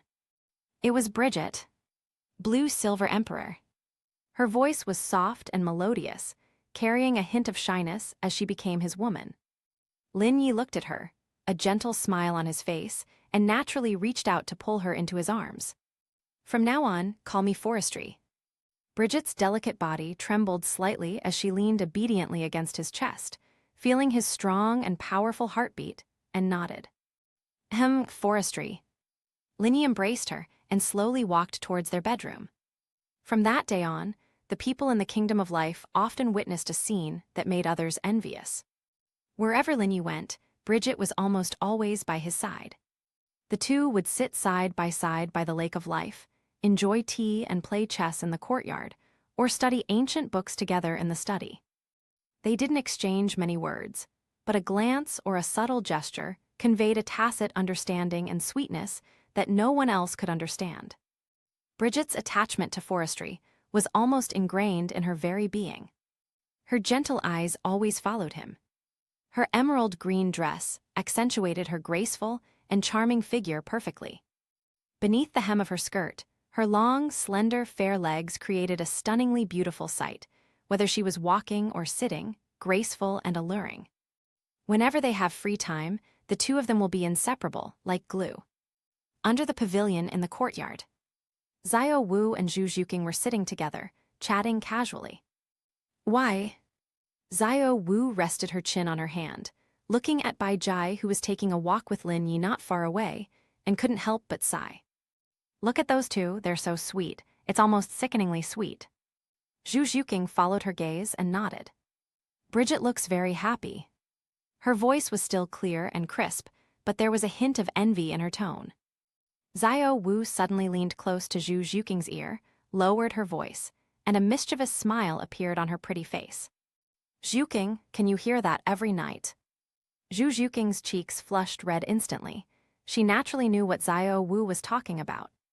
Although the buildings in the Kingdom of Life have excellent sound insulation, what are their cultivation levels? That melodious yet resonant cry, belonging to Sister Bridget, could be clearly heard almost every night. Zhu Zhuqing gave Xiao Wu a light glare. Don't talk nonsense. Xiao Wu chuckled, then said seriously. I'm not talking nonsense, I'm just worried. At this rate, I'm afraid it won't be long before Sister Bridget is pregnant. Upon hearing this, Zhu Zhuqing's expression became somewhat subtle. Xiao Wu continued. At that time, she'll have to hold it in too. Look, you, me, and her are all pregnant and can't take care of the forestry. Then forestry, won't they have to suffer again? At this point, the two girls exchanged a glance, both seeing a hint of heartache in each other's eyes.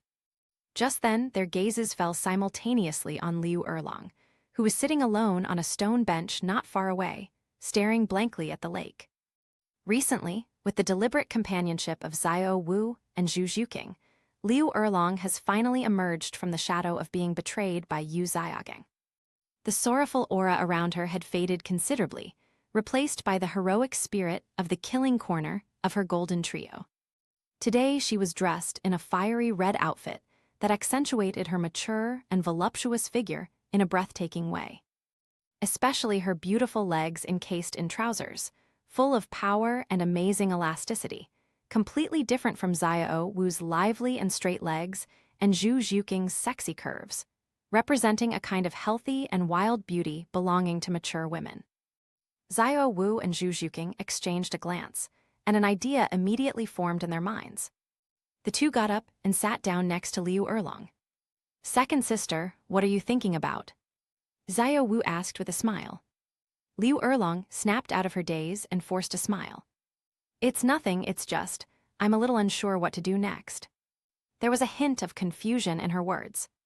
Betrayed by the man she trusted most, her beliefs and her world collapsed, and she truly didn't know where the future lay. Zhu Zhuqing looked at her and suddenly spoke. I do have a good medicine here. Liu Erlong looked at her curiously. What kind of good medicine? Zhu Zhuqing's eyes were clear as she spoke slowly. The best way to forget someone is to fall in love with someone else. Liu Erlong's body stiffened slightly. Before she could react, Xiao Wu, who was standing to the side, had already started to cheer and tease her. Yes, yes, Sister Erlong, I think you should consider forestry. Look at him, not only is he incredibly strong, but he's also handsome and dashing, and he treats his women exceptionally well. Aside from having a lot of girls around him, he's practically the perfect husband candidate. Boom! Liu Erlong's cheeks instantly turned as red as if they were about to bleed. She was both embarrassed and anxious, and quickly waved her hands. What nonsense are you talking about? Forestry is your husband, how could I? How could I? She vehemently refused, her voice even stuttering slightly. However, it was as if a seed had been planted in her heart, instantly taking root and sprouting. Unexpectedly, the image of Lin Yi's calm, yet dignified face appeared in my mind. His strength, his domineering nature, his determination to defy fate for Ah Yin, the figure of him saving himself from Yu Xiaogeng. Chapter 67.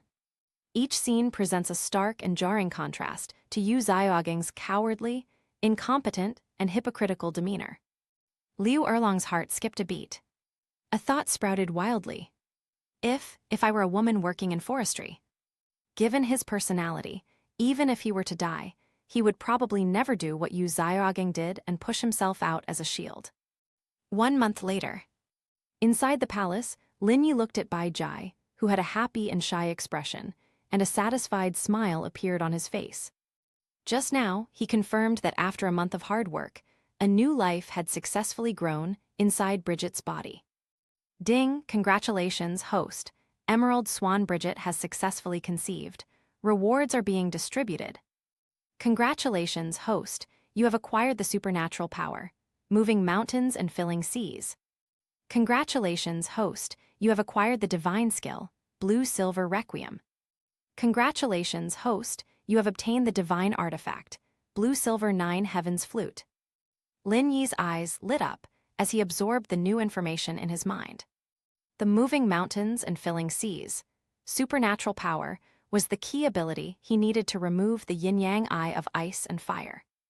The Blue-Silver Requiem and Blue-Silver Nine Heavens Flute are a set of combined divine skills, possessing powerful soul attack and soothing effects, which can be used to assist Ah Yin in refining her soul. Everything is ready. Bridget gently stroked her flat belly, where the fruit of her love with Lin Yi was growing. Her face radiated maternal glow and boundless joy. That's great, I'm just like Xiao and Zhuking now. She finally conceived a child for him. In the courtyard, when Biji told everyone that she was pregnant, Xiao and Zhuking immediately surrounded her, chattering away and sharing their pregnancy experiences. Liu Erlong, meanwhile, watched this scene with a complicated expression. As expected, she got pregnant. Xiao Wu rolled her eyes and pulled Zhu Zhuking and Liu Erlong aside. Second sister, look, Sister Biji is pregnant now too. For the time being, there really isn't a woman around Lin Yi. Zhu Zhuking chimed in. Sister Erlong, you must seize the opportunity and not hesitate any longer.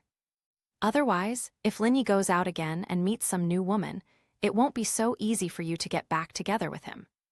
The requirements for forestry are very high.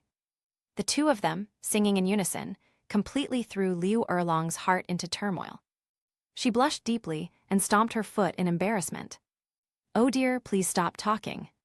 She verbally refused, but her long-dormant heart was already stirring with desire. However, she could never get over that hurdle in her heart. Moreover, I look considerably older than Lin Yi. Just as Liu Erlong was struggling with this dilemma. The borders of the Blue-Silver Kingdom. A stunningly beautiful figure, dressed in a long, golden palace gown, descended silently. She had long, dazzling golden hair, an unparalleled beauty, and a noble air, like a goddess walking among mortals. It was none other than Qian Rengsu, the young master of the Spirit Hall. She came here to fulfill her original agreement with the forestry department. She had promised him that she would visit him in the Blue-Silver Kingdom after she finished dealing with the affairs of the Spirit Hall. The moment she stepped into this territory, a deep look of shock appeared on Qian Rengsu's delicate face. What a powerful life force! Even the six-winged angel martial soul within her body emitted a pleasant humming sound under the nourishment of this aura. The concentration of life energy here is 100 times higher than that of the Elder Hall of the Spirit Hall. This forestry company has actually created such a divine kingdom all by itself. Qian Rengsu took a deep breath, suppressing the shock in her heart, and took out a specially made communication talisman from her soul tool, injecting soul power into it. Domestic god of life. Lin Yi, who was chatting with several girls, suddenly sensed something. He flipped his wrist, and a talisman appeared in his palm, emitting a faint light. He saw the information on the talisman, and a smile appeared on his lips. She's here. Xiao Wu asked curiously, who is it? Lin Yi stood up and looked into the distance. A friend. Wait here for me, I'll go pick her up. Before he finished speaking, his figure transformed into a streak of light and disappeared into the horizon. At the border of the Blue-Silver Kingdom, the space rippled slightly. A tall, slender figure stepped out from the void. It was Lin Yi. His gaze immediately fell upon the stunningly beautiful figure waiting ahead. 1,000 feet of snow.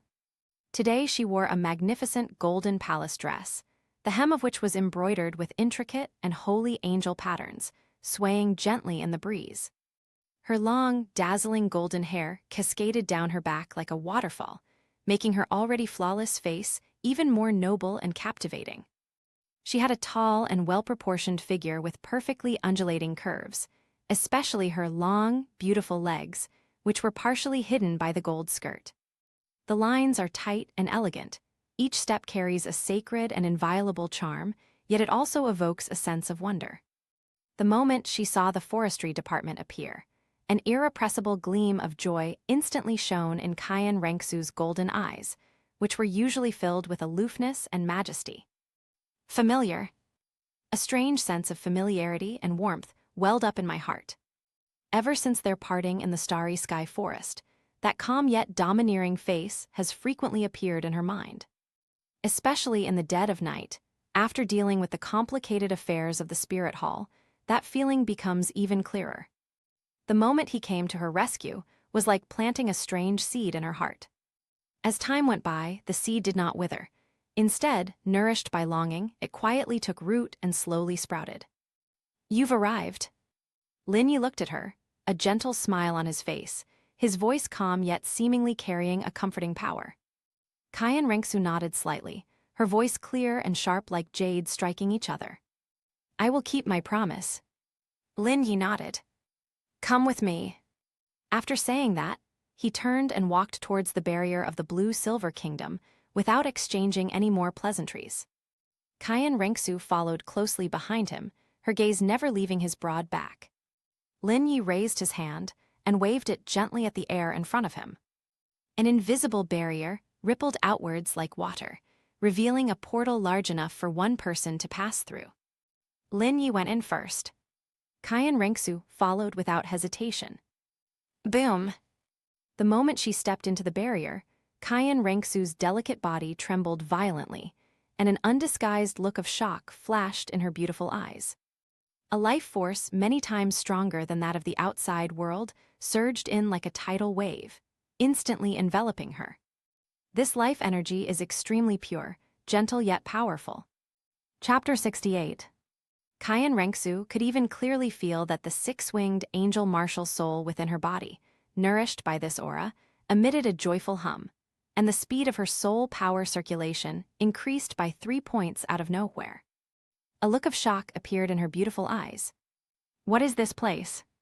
The Elder Hall of the Spirit Hall is already recognized as one of the holy places for cultivation for soul masters on the Douluo Continent. Even the energy concentration in the core area of the Elder Hall is nothing compared to that of this place. It's like comparing a firefly to the moon. One day of cultivation here is probably more effective than a month of arduous training outside. This man actually created a cultivation kingdom comparable to the realm of gods all by himself.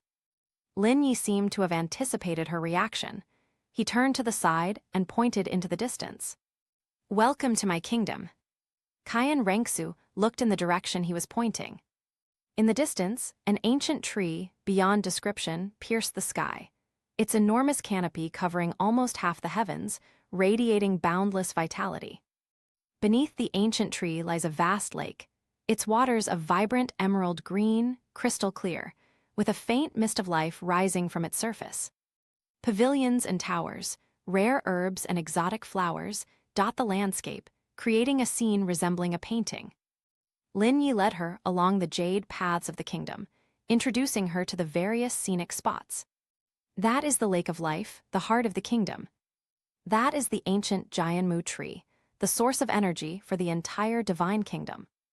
Qian Rengsu listened quietly, her heart filled with wave after wave of shock. She suddenly realized that her previous understanding of the word powerful seemed to be too narrow. The two walked along and soon returned to the courtyard, where Lin Yi had left earlier. Under the pavilion in the courtyard, several beautiful figures were still waiting. When Lin Yi appeared with Qian Rengsu, Xiao Wu, Zhu Zhuqing, and Liu Erlong all turned their gazes toward them. The air seemed to freeze for a moment. Xiao Wu and Zhu Zhuqing exchanged a glance, both seeing a hint of amazement in each other's eyes. The blonde woman in front of me is absolutely stunning. That innate nobility and sanctity was a quality they had never seen in anyone else. Even Xiao Wu and Zhu Zhuqing, who were extremely confident in their appearance, couldn't help but feel a little overwhelmed the moment they saw Qian Rengsu. They subconsciously puffed out their chests as if to assert their dominance. Xiao Wu couldn't help but mutter to herself. The allure of forestry is truly astonishing. How does it manage to attract such stunning beauties wherever it goes? They also keenly noticed that Qian Rengsu's gaze, from beginning to end, was only fixed on Lin Yi, gentle and focused, as if there was no room for anyone else in her world. Qian Rengsu naturally noticed the three women under the pavilion. When she saw Xiao Wu and Zhu Zhuqing's noticeably protruding bellies, a fleeting hint of surprise flashed in her golden eyes, but she quickly regained her composure. She didn't speak, but simply stood quietly beside Lin Yi. The atmosphere suddenly became somewhat awkward. Just then, Xiao Wu quietly nudged Liu Erlong beside her with her elbow. "Second sister, did you see that?" Her voice was so low that only the two of them could hear it. Liu Erlong's heart tightened suddenly. Of course she had seen it. Xiao Wu continued, her tone carrying a hint of urgency. "Look at this girl. In terms of beauty and temperament, she's no less than us. Let me tell you, this is definitely a formidable opponent. You'd better seize this opportunity, or you'll really lose your place." Xiao Wu's gaze swept over Liu Erlong's voluptuous figure, which was covered in a fiery red outfit, especially his long legs that exuded power and wild charm, and she continued to urge him on. "Look at us, Zhuqing and I are both pregnant, and Sister Biji has just become pregnant as well. This is the perfect opportunity for you to take advantage of us. Otherwise, once this blonde moves in, you won't have much of an advantage anymore." Xiao Wu's words were like fine needles, piercing Liu Erlong's heart with precision. Liu Erlong's breathing suddenly became rapid. A storm raged within her. Yes, another one has arrived. And she was such a perfect, dazzling woman. Looking at Qian Rengsu, Liu Erlong felt an overwhelming sense of inferiority welling up from the depths of his heart. What about the women around Lin Yi? Xiao Wu and Zhu Zhuqing are pure and innocent, in the prime of their youth. Now they are all carrying the children of forestry workers, and their positions are secure. Sister Biji is an emerald swan from the Star du Great Forest, of noble birth and gentle as water. Even Ah Yin, whom he has never met, is the beloved Lin Yi cherishes and is willing to defy fate to revive. The new blonde woman in front of them was like a goddess. It was clear at a glance that she came from an extraordinary background. What makes me think I can compete with them? In terms of age, I am older than them. As for innocence, I am no longer the person I used to be. In terms of beauty, compared to a beauty of Qian Rengsu's caliber, her own proud looks and figure seemed to pale in comparison. Liu Erlong clenched his fists so tightly that his nails dug deep into his palms. She felt that she was not good enough for forestry. Once this thought arose, it was like a wildly growing vine, instantly wrapping around her heart and making it hard for her to breathe. But her heart started pounding uncontrollably. The image of forestry once again surfaced in her mind. His domineering presence when facing chrysanthemum demon Douluo, his tyranny in defying heaven and earth for Ah Yin. This stands in stark contrast to Yu Xiaoging's cowardice and hypocrisy. She longed for a man like Lin Yi to rely on. She also wanted to experience what it felt like to be cherished by a strong and upright man. Give it a try. Should we really give it a try? Liu Erlong was caught in an unprecedented dilemma and struggle. She felt inferior about her past, yet she couldn't suppress her restless heart. The feeling was like two hands tearing at her soul. The atmosphere under the pavilion became tense with the arrival of Qian Rengsu. Xiao Wu's eyes flashed with hostility, Zhu Zhuqing looked wary, and Liu Erlong, instigated by Xiao Wu, was going through an internal struggle. Lin Yi took in the expressions of the three women, but did not point them out. He simply smiled faintly, breaking the momentary silence. "Come on, I'll show you around." His voice remained calm, as if the delicate confrontation had never happened. These words were spoken to Qian Rengsu. Qian Rengsu nodded slightly, her golden eyes focused only on Lin Yi's figure. She gave the three women beside her only a polite glance and then paid them no further attention. This composure and nobility made Xiao Wu grit her teeth inwardly. Chapter 69. HMPH putting on airs. Xiao Wu muttered something softly, but loud enough for Zhu Zhuqing and Liu Erlong beside her to hear. Lin Yi ignored the small movements behind him and led Qian Rengsu out of the courtyard. The two walked side by side along the jade-paved path, passing through patches of vibrant blue-silver meadows. Every single blue-silver grass here resonates with my heart. Lin Yi casually brushed aside the grass beside him and said softly. Qian Rengsu glanced at him sideways. Sunlight filtered through the gaps in the branches and leaves of the ancient Jianmu tree, casting dappled shadows on his handsome profile, causing her heart to skip a beat. Soon, a roaring sound of water reached my ears. The two walked to the end of the path, and suddenly the view opened up before them. A massive waterfall cascades down a cliff hundreds of meters high, like a silver dragon, crashing into the deep pool below and creating a cloud of mist. Under the sunlight, the mist formed a magnificent rainbow that stretched across the deep pool, a truly breathtaking sight. How magnificent! Qian Rengsu exclaimed in sincere admiration. Lin Yi smiled and pointed to an ancient vine beside the waterfall. Hanging from the ancient vine was a swing woven from blue-silver grass. Want to give it a try? A flicker of interest crossed Qian Rengsu's eyes, and she nodded.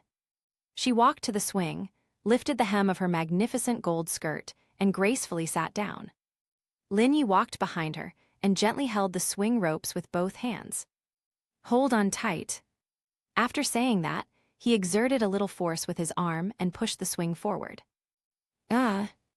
Qian Rengsu let out a soft cry as her body swung high on the swing, her golden dress drawing a graceful arc in the air. Beneath the hem of her skirt, a pair of long, beautiful legs encased in gold stockings were faintly visible, their lines taut and their curves perfect, exuding a fatal allure. The wind brushed her cheeks, blowing her cascading blonde hair. Qian Rengsu closed her eyes, enjoying this rare moment of comfort and relaxation. In the spirit hall, she was the high and mighty young master, the successor of the angel god, and every move she made represented the majesty of the spirit hall. She had never been so relaxed before. Lin Yi pushed her from behind, watching her soar through the air, a faint smile playing on his lips. The swing was going a little too fast when it swung back. Qian Rengsu instinctively tried to stop, lightly touching the ground with her toes, but her body became unsteady due to inertia and leaned backward. Just as she was about to fall, a pair of strong hands steadily wrapped around her slender waist. Lin Yi had somehow appeared behind her and pulled her entire body into his arms. Boom! Qian Rengsu's body froze instantly. A fresh scent of grass and trees lingered around my nose. It was the unique aroma of forestry. Her back was pressed against a warm and firm chest, and through the thin fabric, she could even feel the other person's steady and powerful heartbeat. Are you all right? The forestry worker's voice rang in her ears, gentle and calm. No, it's nothing.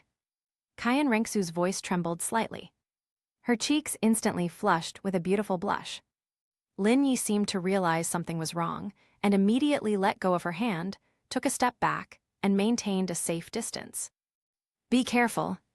He said this with a calm expression, as if the hug he had just given was just an unintentional gesture. Qian Rengsu composed herself, stood up from the swing, straightened her slightly disheveled skirt, and dared not look Lin Yi in the eye. Her heart, however, was pounding like a deer, unable to calm down for a long time. The feeling of being held in someone's arms was safe and warm, something she had never experienced before. Although it was only for a moment, it was deeply imprinted in her heart. To cover up her embarrassment, she took the first step and walked away into the distance. Let's go take a look over there. Lin Yi followed. Next, Lin Yi led her to the highest peak of the blue-silver kingdom. The two stood side by side on the mountaintop, looking down at the towering mountains below, where the sea of clouds churned, creating a scene resembling a fairyland.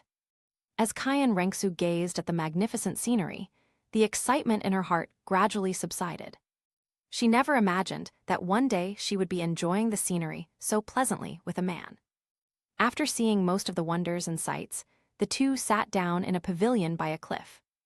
With a wave of his hand, Lin Yi conjured up 2 cups of clear tea, radiating the essence of life, on the stone table in front of him.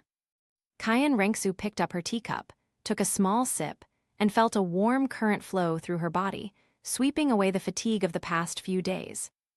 Your blue-silver kingdom is really interesting. Kayan Rengsu put down her teacup and spoke sincerely. Even these seemingly ordinary blue-silver grasses exude a vibrant vitality that startles me.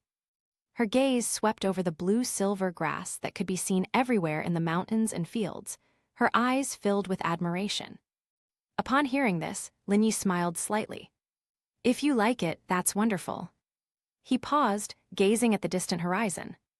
However, even the most beautiful scenery needs someone to appreciate it with. Alas, every gathering must eventually come to an end. Kayan Rengsu was incredibly intelligent and immediately understood the hidden meaning in his words. Her beautiful golden eyes flickered slightly, and a playful smile appeared at the corner of her lips. Her exquisite figure, which could not be concealed by her magnificent palace attire, leaned slightly forward, her long, beautiful legs crossed, making her curves even more exquisite. How? She began with a hint of amusement. You want to kick me out? I was just thinking of staying in your peaceful blue-silver kingdom for a while. Linyi was taken aback by what he heard, then burst out laughing. Of course not.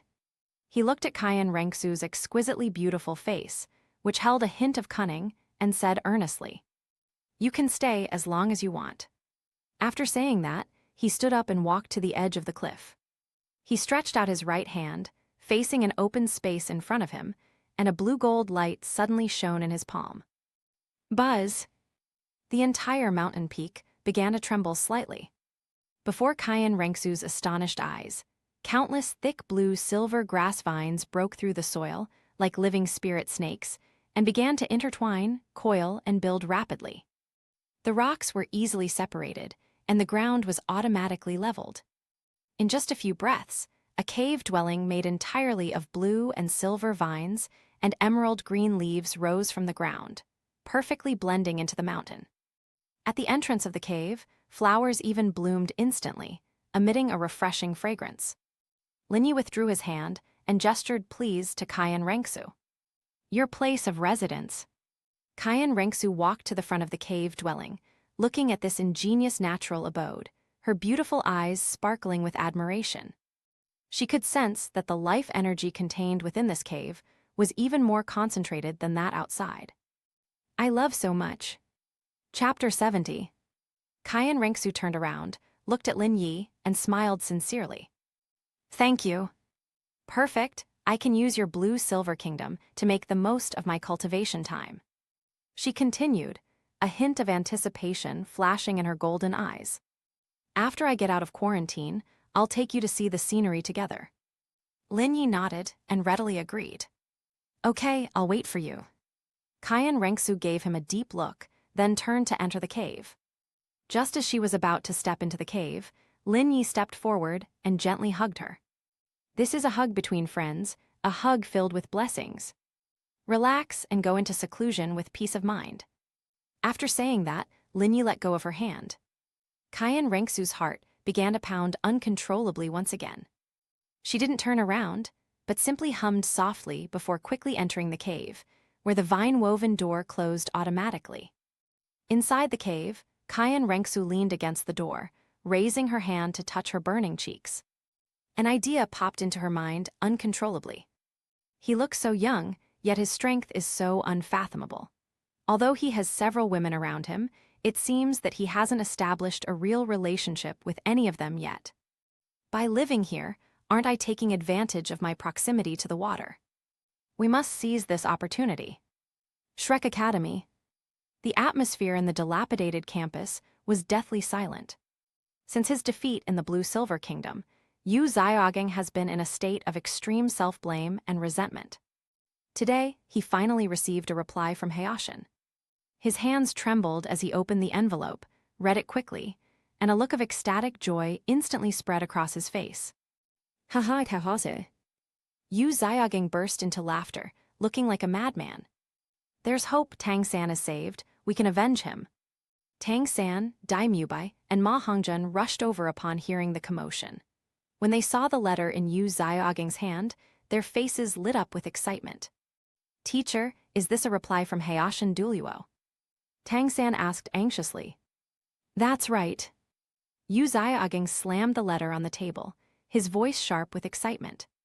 Tang Hao said in his letter that he was furious when he heard about what happened to you. He said that anyone who dares to bully his son, Tang Hao, will pay a bloody price. He's dealing with some matters right now.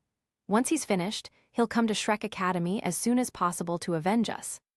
Upon hearing this, Tang San clenched his fists instantly, his eyes burning with the flames of revenge. "Very good."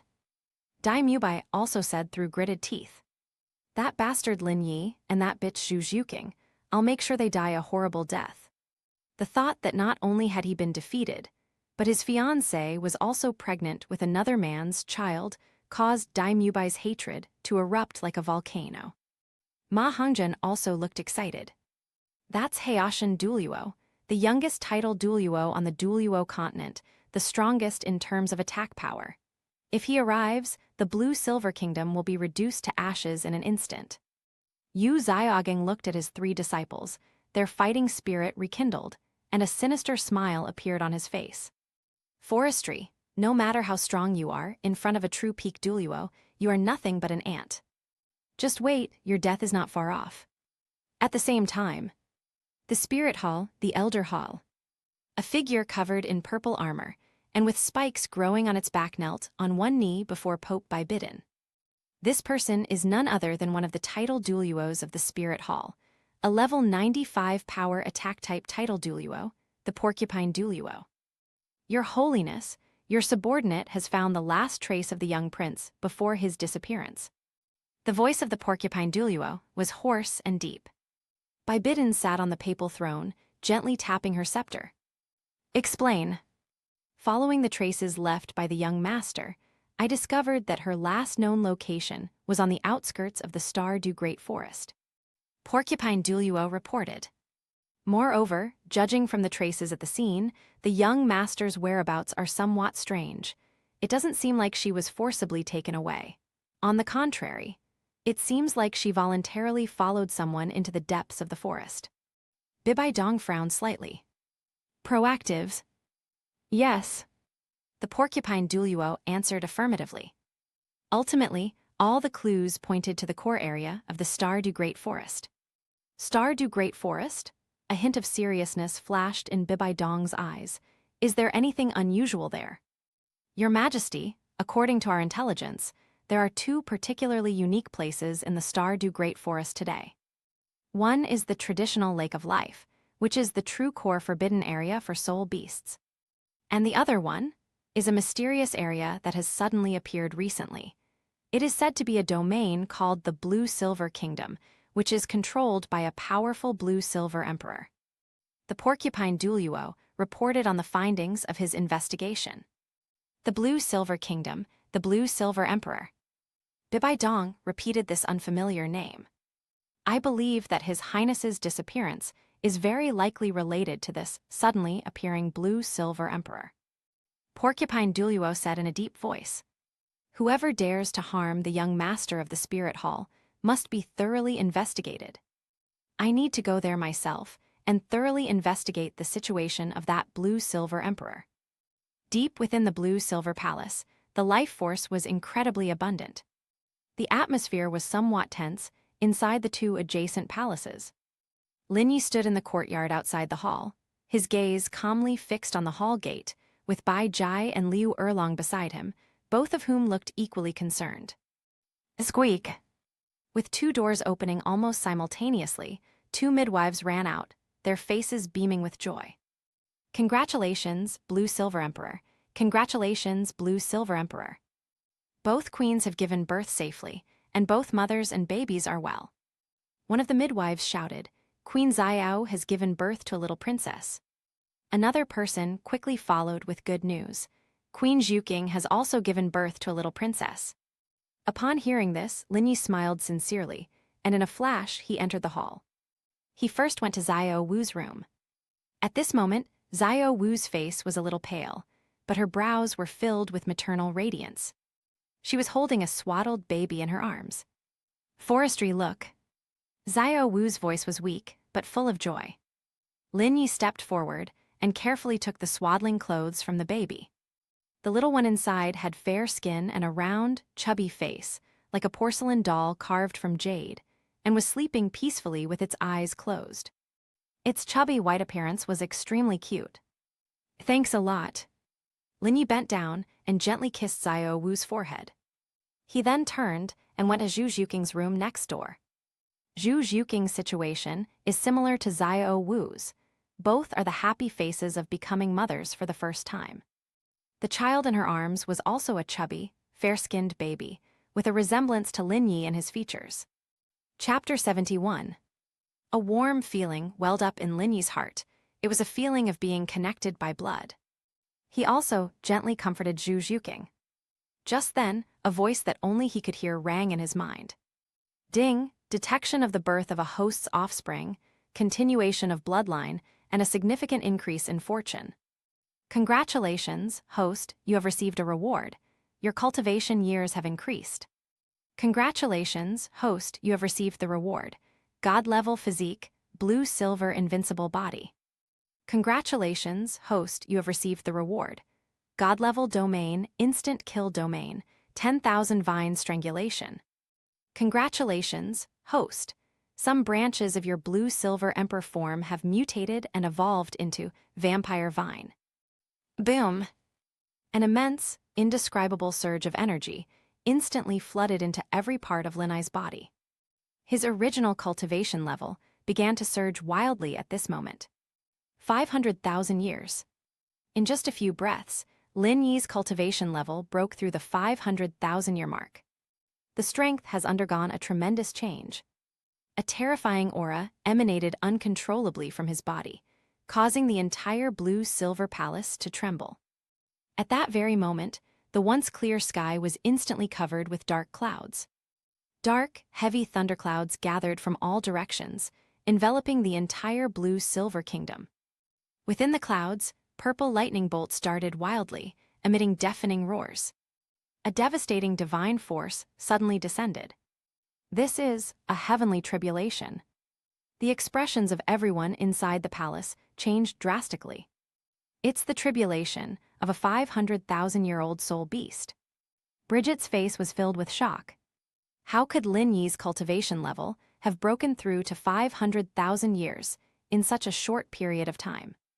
Stay in the palace and don't come out.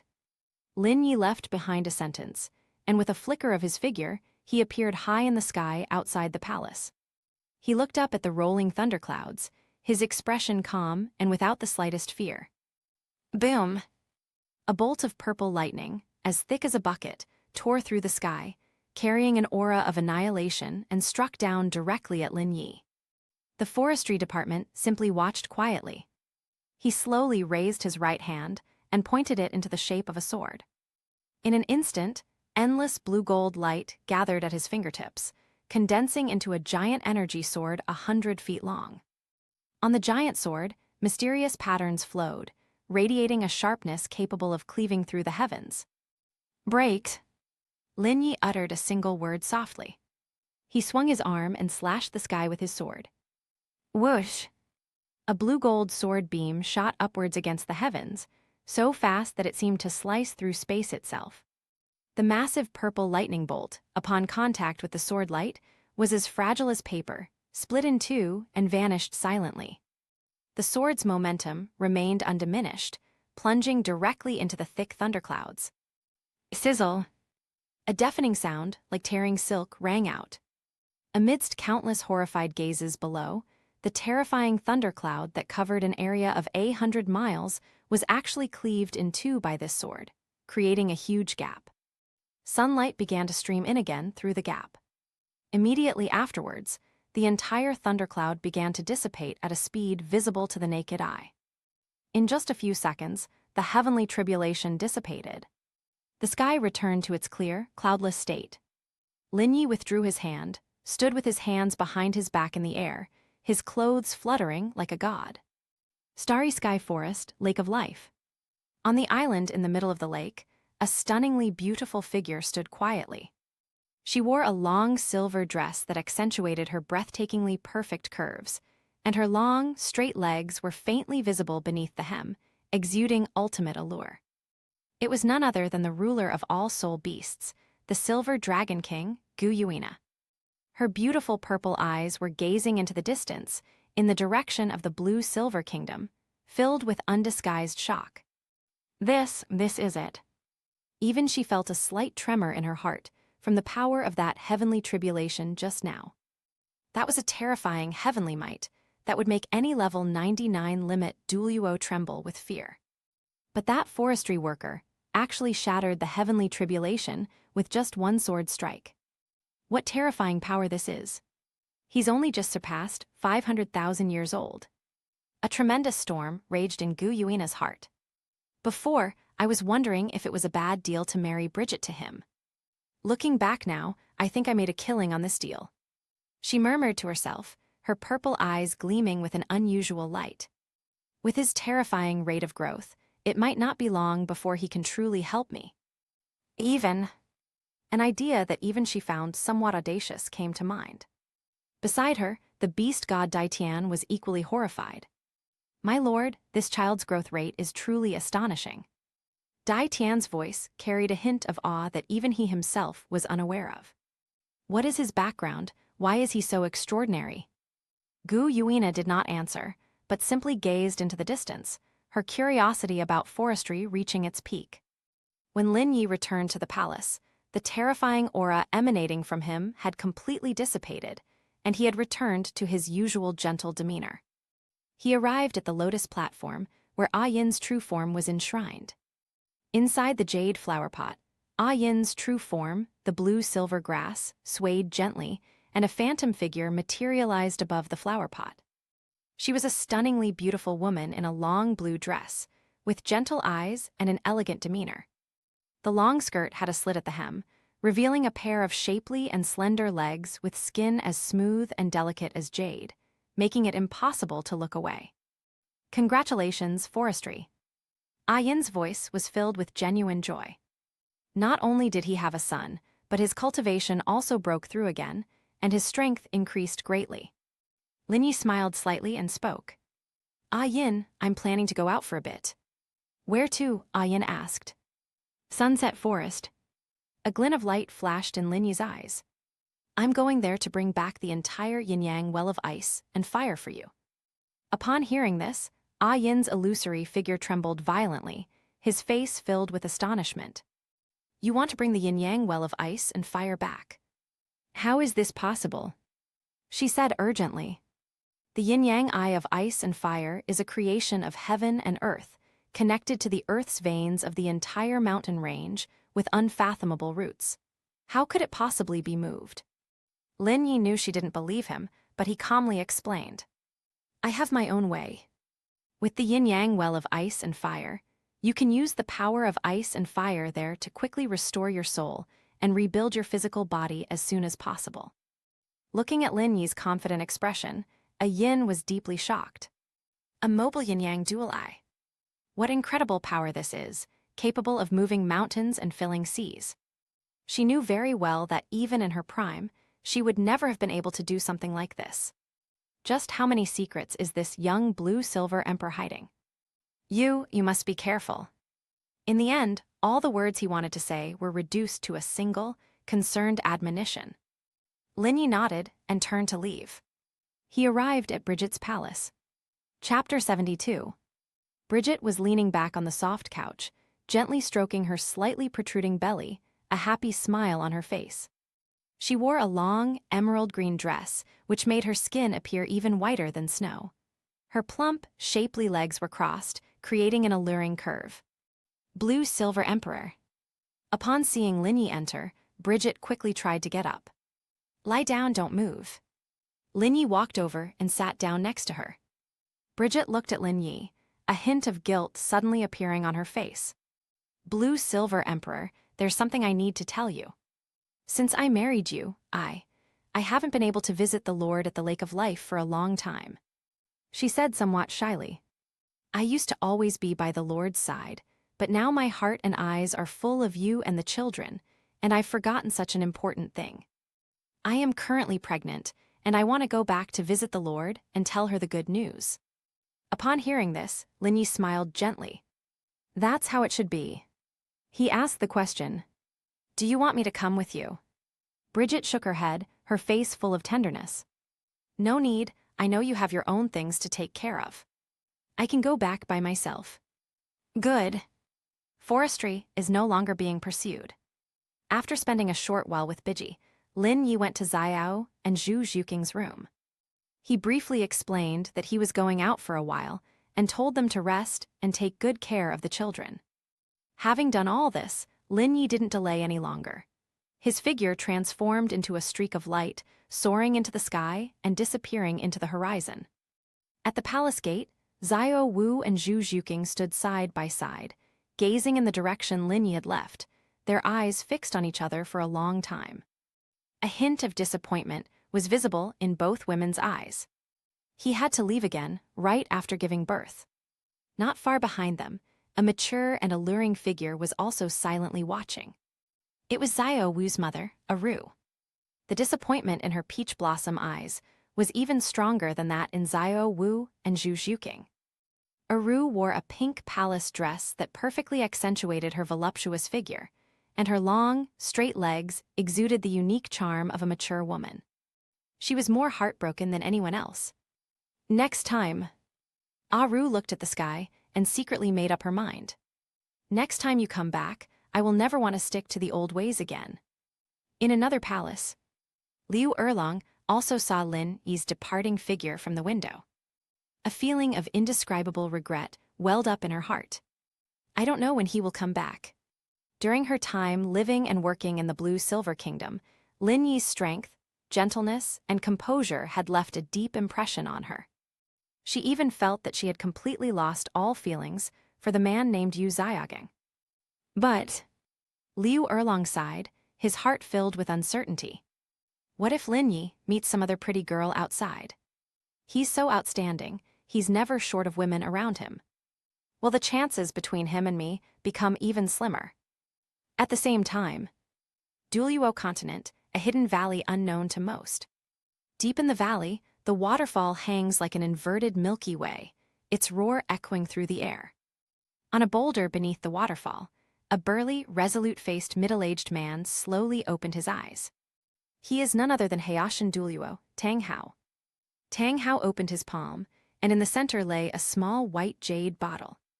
He carefully put the stopper back on the bottle and solemnly stored it in his soul tool. The bottle contained the wondrous treasure of heaven and earth that he had found at great cost, the heavenly divine water. This item was the most crucial element in his many preparations for reviving Ah Yin.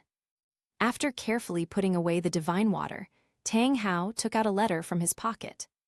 The letter was already a bit wrinkled, clearly indicating that he had read it many times. This was a secret letter that Yu Xiaogang sent through special channels not long ago. The contents of the letter still stir up Tang Hao's murderous intent. In the core of the Stardew Great Forest, a blue-silver grass spirit beast transformed into a human and declared itself emperor. Its name is Forestry. It has seized the Lake of Life and established the Blue-Silver Kingdom. Recently, its two queens, the 100,000-year-old soft bone rabbit and the netherworld spirit cat, gave birth to twins at the same time. Tang Hao clenched his fist suddenly, and the tough letter turned to dust in his hand. "This is outrageous." He uttered 4 words, and his aura exploded, instantly covering the massive boulder beneath him with spiderweb-like cracks. Blue-Silver Emperor. In this world, besides Ah Yin, who else is qualified to be called the Blue-Silver Emperor? A guy who appeared out of nowhere not only stole the title that should have belonged to Ah Yin, but also dared to establish a kingdom. Now they even have offspring. In Tang Hao's eyes, this was a ruthless trampling and humiliation of the love between him and a Yin. In his letter, Yu Xiaogang also mentioned that his son, Tang San, suffered great humiliation in the so-called Kingdom of Life. Even Zhu Zhuqing was taken away by him and has now become that Lin Yi's woman, and even had a child for him. A good-for-nothing like you dares to bully my son. Tang Hao's eyes flashed with murderous intent. He suddenly stood up, his tall figure resembling a volcano about to erupt. "You've got the guts of a bear and the gall of a leopard." His original plan was to wait until he had gathered all the materials to revive Ah Yin before searching for Ah Yin's original body. But now he can't wait any longer. Perfect timing, let's go to Shrek Academy first. Tang Hao made a decision in an instant. He wanted to see his son Tang San first, and then drag out that arrogant, blue-silver emperor and beat him up in front of everyone, so that he would know who the real strongman on this continent was. Then I will bring Sanner to a yin. A smug smile appeared on Tang Hao's face. He firmly believed that as long as Ah Yin saw him and her excellent son, she would definitely change her mind. As for that fake blue-silver emperor, it's just a stepping stone. With this in mind, Tang Hao no longer hesitated. He moved, transforming into a streak of blood-red light, soaring into the sky and disappearing into the horizon. On the other side, Sunset Forest, inner area. Ancient trees reach for the sky, and miasma permeates the air. A lithe figure darted swiftly through the forest, as fast as a ghost. She was an extremely beautiful woman. She wore a dark green, tight-fitting leather armor that perfectly accentuated her hot and eye-catching figure, exuding a wild and mature charm. Especially her long, straight, beautiful legs, wrapped in well-tailored leather pants, exuded amazing elasticity and power, and every step she took drew a beautiful arc through the forest. The woman was none other than Dugu from the Heavenly Dew Royal Academy. At this moment, her emerald-green snake eyes gleamed with focused excitement as she locked her gaze on a dark figure fleeing for its life not far ahead. It was a huge spider, entirely black, with 8 scythe-like limbs. Chapter 73. Eight-faced poisonous spider. A rare and powerful venomous soul beast. This 8-faced poisonous spider had reached an astonishing 10,000 years of cultivation, making it the perfect target that Dugu had chosen for her 5th soul ring. After a fierce battle, the soul beast was severely injured by her azure phosphorus serpent venom, with a deep, bone-revealing wound on its abdomen from which dark green, foul-smelling blood was flowing. Even so, the soul beast's survival instinct still allowed it to unleash astonishing speed, frantically fleeing through complex terrain. Trying to run. A confident smile appeared on Dugu lips. She lightly touched the thick tree trunk with her toes, and her body accelerated again, like a green lightning bolt, relentlessly pursuing the 8-faced poisonous spider. A man and a beast engage in a life-or-death chase through the forest. The 8-sided venomous spider, in a panic, plunged headlong into a denser thicket of bushes. Seeing this, Dugu did not hesitate at all, lowered her body and rushed in as well. All her attention was focused on that soul beast. She was determined to win. However, just as she was passing through the bushes and about to catch up with the 8-faced venomous spider. Bang! A muffled thud. Dugu, who was chasing at full speed, felt as if she had crashed into a warm and solid wall. A gentle yet irresistible force surged through her, causing her to stumble backward several steps before she could barely regain her balance. Hua! Dugu was both surprised and angry, and suddenly looked up. Not far ahead, a young man was standing. The young man was dressed in a simple blue robe, with long, blue-gold hair reaching his waist cascading down his back. He had a handsome face and an otherworldly air about him.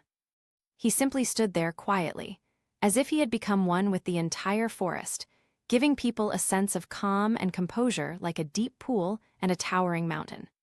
His eyes were like a deep pool containing the entire starry sky, calm and profound. Dugu heart skipped a beat for no apparent reason. What a handsome man! But then she was filled with anxiety about her prey about to escape. Taking advantage of this brief delay, the 8-faced venomous spider darted more than 10 meters away again. Damn it, get out of my way! Dugu shouted and tried to bypass the young man to continue the pursuit. However, the young man did not move, but merely glanced at the departing 8-faced poisonous spider. He slowly raised his right hand and casually waved it in the direction the spider had fled. Whoosh! A slender blue-gold vine suddenly burst forth from the ground, like a living serpent, shooting out at a speed imperceptible to the naked eye. The vines, though arriving late, arrived first, precisely wrapping around the 8 segments of the 8-faced venomous spider, and tightened suddenly. Squeak! The 8-sided venomous spider, which had been running wildly, let out a shrill scream. Its massive body was instantly bound, and it crashed heavily to the ground, unable to move any further. The whole process was smooth and effortless, described with a light touch. Douluo Yan froze in place as she prepared to charge forward. She stared wide-eyed at those beautiful, emerald-green snake eyes, her face filled with shock. What kind of strength is this? The soul beast that he had fought so hard to severely injure was actually subdued by him in a single move. Moreover, judging from his appearance, it seems that he did not use his martial soul at all, nor did he release his soul rings. Who exactly is this person? Douluo Yan's pupils suddenly contracted, and her mind was shaken. The scene before her was completely beyond her comprehension. That's a 10,000-year-old 8-sided venomous spider. Even if her grandfather, Douluo Bo, were here, it would be absolutely impossible for him to subdue her so easily. Who exactly is this man? In that brief moment when Douluo Yan lost her composure, the 8-sided poison spider, tightly bound by the blue-gold vines, flashed a look of madness born of despair in its eyes. The instinct to survive overcame everything. Snap! With a few crisp sounds, the 8-faced venomous spider brazenly severed 3 of its own limbs. Dark green blood gushed out, and it let out an extremely painful scream. Its huge body suddenly shrank, and it forcibly broke free from the vine's restraints. The moment it escaped, it didn't even dare to linger for a moment. Dragging its broken body, it used its remaining 5 legs to plunge into the depths of the dense forest without looking back, and disappeared in the blink of an eye. My spirit ring. Douluo Yan finally snapped out of her shock, watching helplessly as the 5th spirit ring she was about to obtain slipped away. Her pretty face turned red with anger, and her chest heaved violently. She prepared for months to hunt down this soul beast, and it took a tremendous amount of effort to severely injure it. Success was within reach, but it was all ruined because of this man who suddenly appeared in front of them. Anger instantly clouded her judgment. Douluo Yan suddenly turned around, her pair of emerald green snake eyes glaring intently at Lin Yi, and rebuked him. It's all your fault. If you hadn't been meddling in my business, how could my soul beast have escaped? Upon hearing this, Lin Yi raised an eyebrow slightly and looked calmly at the somewhat exasperated woman in front of him. It's because you're not strong enough that the soul beast escaped. He spoke calmly, his voice revealing neither joy nor anger. What does this have to do with me? These words were like adding fuel to the fire, instantly igniting all of Douluo Yan's anger. She was a genius of the Heaven Du Royal Academy, the granddaughter of a titled Douluo and a soul king at a young age. Wherever she went, she was the center of attention. This guy in front of me, who looks to be about the same age as me, actually dares to talk to me in such a tone. You. Douluo Yan gritted her teeth in anger and laughed in her fury. Good, very good. My soul beast escaped today, and I'm putting the score on you. She gave a sharp shout and stopped talking nonsense. I don't care who you are, you have to give me an explanation today. Pay back my soul beast. Lin Yi looked at her unreasonable behavior, and a smile appeared on his lips. Oh, how do you want me to compensate you? It's simple. Douluo Yan raised her chin and said arrogantly, either you go and catch me a soul beast right now that's just as old and of just as good quality as the one we just had. Or you'll have to compensate me and become my underling. Before she finished speaking, her aura suddenly exploded. Yellow, yellow, purple, purple. 4 spirit rings instantly rose from beneath her feet and spiraled upwards. The surge of soul power swept outwards, causing fallen leaves to flutter all around. Martial soul possession. Douluo Yan's delicate body writhed, and dark green snake scales emerged from under her skin, covering her arms.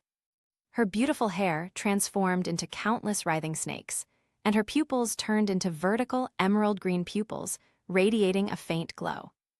A gigantic emerald green serpent phantom coiled and coalesced behind her, its gaping maw spitting out a scarlet tongue. Duguyan was clearly blinded by anger, completely forgetting the unfathomable strength that the person in front of her had just displayed. She just wanted to teach the culprit, who caused her to lose her spirit ring, a lesson. Third soul skill, Azure Phosphorus Serpent Venom. The illusory image of the azure phosphorus serpent behind her suddenly opened its mouth and spewed out a cloud of dark green poisonous mist, which descended upon Lin Yi. At the same time, she herself also took action. Fourth soul skill, Azure Phosphorescent Light. Two beams of green light shot out from her vertical pupils, heading straight for Lin Yi's eyes. The forestry worker stood still, without moving. Faced with the poisonous fog that could corrode everything, he simply waved his hand. An invisible life energy rippled outwards, and the dark green poisonous mist instantly dissipated, transforming into the purest essence of plants and trees, which then merged into the surrounding forest. The two beams of azure light that shot towards his eyes vanished silently, as if hitting an invisible barrier when they were still 3 inches away from his face. Chapter 74. What? Dugu Yan's angry expression turned into astonishment. My two great soul skills couldn't even touch the hem of the opponent's clothes. In the instant she was stunned, Lin Yi's figure suddenly disappeared from the spot. The next moment, he appeared in front of Dugu Yan. That's too fast. Dugu Yan couldn't even see his movements clearly. A huge sense of crisis enveloped her heart, and she subconsciously activated her martial soul true body. A huge azure phosphorus serpent shot out from her body, bared its fangs, and bit down hard on Lin Yi's shoulder, who was standing right next to her. The sharp fangs pierced into the flesh and blood of the forestry worker. It's done. Dugu Yan was overjoyed, and a smug smile instantly appeared on her face. Her azure phosphorus serpent venom is so potent that even a soul emperor-level expert would not survive more than half a quarter of an hour if bitten. Now you know how powerful I am, right? She spoke triumphantly, her tone filled with the pleasure of revenge. Now, kneel down and kowtow to me to beg for mercy. Maybe if I'm in a good mood, I might consider giving you the antidote. Otherwise, in less than 10 breaths, you will turn into a puddle of pus and die here. However, the scene she had envisioned, forestry collapsing in agony and kneeling to beg for mercy, did not materialize. Lin Yi merely glanced down at the azure phosphorus snake that was biting him tightly on his shoulder, his expression remaining unchanged. The dark green poison was rushing into his body. Strangely, as soon as these deadly poisons entered his body, they were enveloped and devoured by an even more powerful and vast blue-gold life energy. Then it was quickly decomposed and transformed into streams of pure energy, nourishing his limbs and bones. To him, this so-called deadly poison was nothing more than a slightly spicy tonic. That's it. Lin Yi raised his head, looked at Dugu Yan, and calmly uttered 2 words. The smug smile on Dugu Yan's face froze instantly. She stared wide-eyed at the snake, her mouth slightly open, but she couldn't utter a single word. How is that possible? This is the deadly venom of the jade phosphorus snake. Why is he completely unharmed? She could even feel waves of fear emanating from her martial soul. The azure phosphorus serpent emperor, as if it were biting not a human, but an abyss that devoured everything. Lin Yi's eyes finally took on a serious look. I was just passing by and didn't want to argue with you. But since you took the initiative, and you're being so rude. His voice rang out slowly, carrying a hint of reprimand. Before he finished speaking, a vine suddenly sprouted from his right hand without warning. The vines were an eerie dark red, covered with fine barbs, and exuded a chilling, bloodthirsty aura. It was the vampire vine that evolved from his branches after his 500,000 years of tribulation. With a flick of his wrist, Lin Yi sent the dark red vampire vine, like a serpent, instantly coiling around the azure phosphorus serpent that was still biting his shoulder. Squeak! The azure phosphorus serpent let out a shrill wail, its massive body thrashing violently. But it was all in vain. In the face of the vampire vine, it was as if it had encountered its natural enemy. All its poison and power were completely suppressed. Lin Yi looked at Dugu Yan, whose face had turned pale, and slowly spoke. "It seems I have to teach you a lesson on behalf of your elders today." "To lecture me." Upon hearing these 3 words, Duguyan was first stunned, then her anger surged again. As the granddaughter of a titled Douluo and a top student of the Heaven Du Royal Academy, she is always pampered and protected wherever she goes. This man in front of her destroyed her 5th spirit ring, underestimated her deadly poison, and now he dares to say he wants to teach her a lesson. "You." Dugu Yan looked at the dark red vine that was wrapped around her martial soul, a hint of disdain flashing in her eyes. Playing tricks. She admitted that the man's strength was strange, but to say that he would teach her a lesson was simply a huge joke. She poured all her soul power into the jade phosphorus serpent's martial soul true body, attempting to break free from the vine's restraints. However, Linyi just looked at her quietly, his eyes as calm as if he were looking at an unreasonable child. "It seems you haven't grasped your situation yet." The moment he finished speaking, he flicked his wrist slightly. The dark red vampire vines suddenly detached from the azure phosphorus serpent king, transforming into a blood-red afterimage that tore through the air with a sharp whistling sound, and lashed straight towards Dugu Yan herself. The speed was so fast that it completely exceeded Dugu Yan's reaction limit. A strong sense of crisis made her hair stand on end. She instinctively wanted to dodge, and her soul power exploded without reservation, causing her body to turn to one side to the extreme.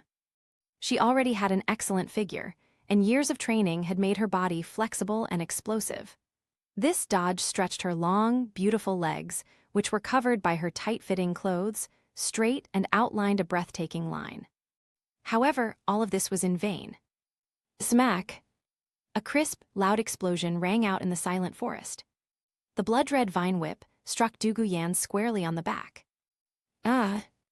Dugu Yan let out a shrill scream. She was struck as if by lightning and was thrown away by an irresistible force, crashing heavily onto the grass several meters away. A gruesome tear was instantly ripped out of her dark green outfit. Beneath the gash, skin and flesh tore open, and a deep, bone-revealing bloodstain ran across her fair back, with bright red blood gushing out. Excruciating pain swept over her every nerve like a tidal wave. However, before she could recover from the excruciating pain, the dark red vine stained with her blood seemed to come alive. The barbs on the vine stood up, emitting a faint buzzing sound, and the entire vine emitted an extremely excited crimson light. "Call out!" The sound of something cutting through the air rose again. The vampire vine, like a venomous snake attracted by the smell of blood, instantly darted onto Dugu Yan's body. It moved nimbly, wrapping tightly around her delicate body, which hadn't even had time to get up. He was bound tightly from ankle to neck, unable to move. The vines clung tightly to her body, displaying her curvaceous figure in a humiliating way. You dare to treat me like this." Dugu Yan was both shocked and furious, her body trembling violently from the pain and shame. She struggled desperately, but the vines tightened their grip, and the barbs pierced more of her skin, causing her to gasp in pain. Fresh blood seeped out continuously, greedily absorbed by the vampire vines. Linyi walked slowly to her and looked down at her from his superior position. "Are you convinced now? Admit it, let me tell you you're dead." Even in this predicament, Dugu Yan still refused to bow her head. She raised her pretty face, which was covered in mud and tears, and her emerald green snake eyes were filled with resentment. "My grandfather is Dugubo, he's a titled Douluo. You dare to humiliate me like this today, he will definitely not let you get away with it." Chapter 75. Dugubo. Linyi murmured the name, a smile appearing on his face. "A titled Douluo, is that so great?" He reached out and flicked the vampire vine that bound Dugu Yan. "Since you like bringing your parents around so much, then I'll have to teach you some manners properly." Before the words were even finished, the tip of the vampire vine suddenly shot up, drawing a sharp arc in the air. Smack! With another sharp crack, this time the rattan whip struck her firm, round buttocks squarely. Waya! Dugu Yan's eyes widened instantly, and her mind went completely blank. The pain from this lash was far less than that from the back, but the humiliation was 1,000 times stronger. In all her life, she had never suffered such a humiliation. "You bastard, you shameless scoundrel." She twisted her body frantically, trying to break free from this humiliating restraint, but her struggles were in vain. The more she struggled, the tighter the vampire vines bound her, their fine barbs digging deep into her flesh, causing a constant stinging pain. The more blood flowed from his body, the more excited the dark red vine became, its red light intensifying. Smack! Smack! Smack! Lin Yi remained expressionless as he lashed out with his rattan whip, the crisp sound echoing through the forest. Dugu Yan's curses gradually turned into suppressed sobs, and finally into intermittent pleas for mercy. "Stop hitting me. I was wrong, I was really wrong. Please, let me go, it hurts so much." Her dignity and pride were utterly shattered by these relentless blows. The physical pain and the weakness caused by blood loss made her unable to hold on any longer. However, amidst this endless pain and shame, a strange shiver suddenly shot up from her tailbone and instantly spread throughout her limbs and bones. It was a tingling, numb sensation that made her tremble and her body involuntarily go limp. The pain seemed to lessen a little, replaced by a strange sensation that made her cheeks burn and her heart race. She bit her lower lip, afraid to make any more noise, though her body was still trembling slightly. Lin Yi noticed her change and stopped what he was doing. He looked at the woman in front of him, who had completely lost her temper and was curled up on the ground like a frightened kitten, and slowly released the restraints of the vampire vine. The vines receded like a tide and returned to his wrist. Dugu Yan collapsed to the ground, panting heavily, her body covered in cold sweat and blood, looking utterly disheveled. The forestry department withdrew the magic vine, and a calm voice sounded above her head. "Remember, arrogance takes skill. If you don't have the corresponding strength, then put away your ridiculous pride and claws. Otherwise, next time, it won't be such a simple lesson." Lin Yi didn't give the disheveled woman on the ground another second.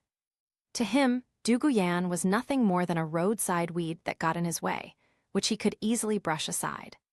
His destination was the heart of Sunset Forest, the eye of ice and fire. He turned around and walked into the depths of the forest. As the blue-silver emperor, this vast forest is his kingdom.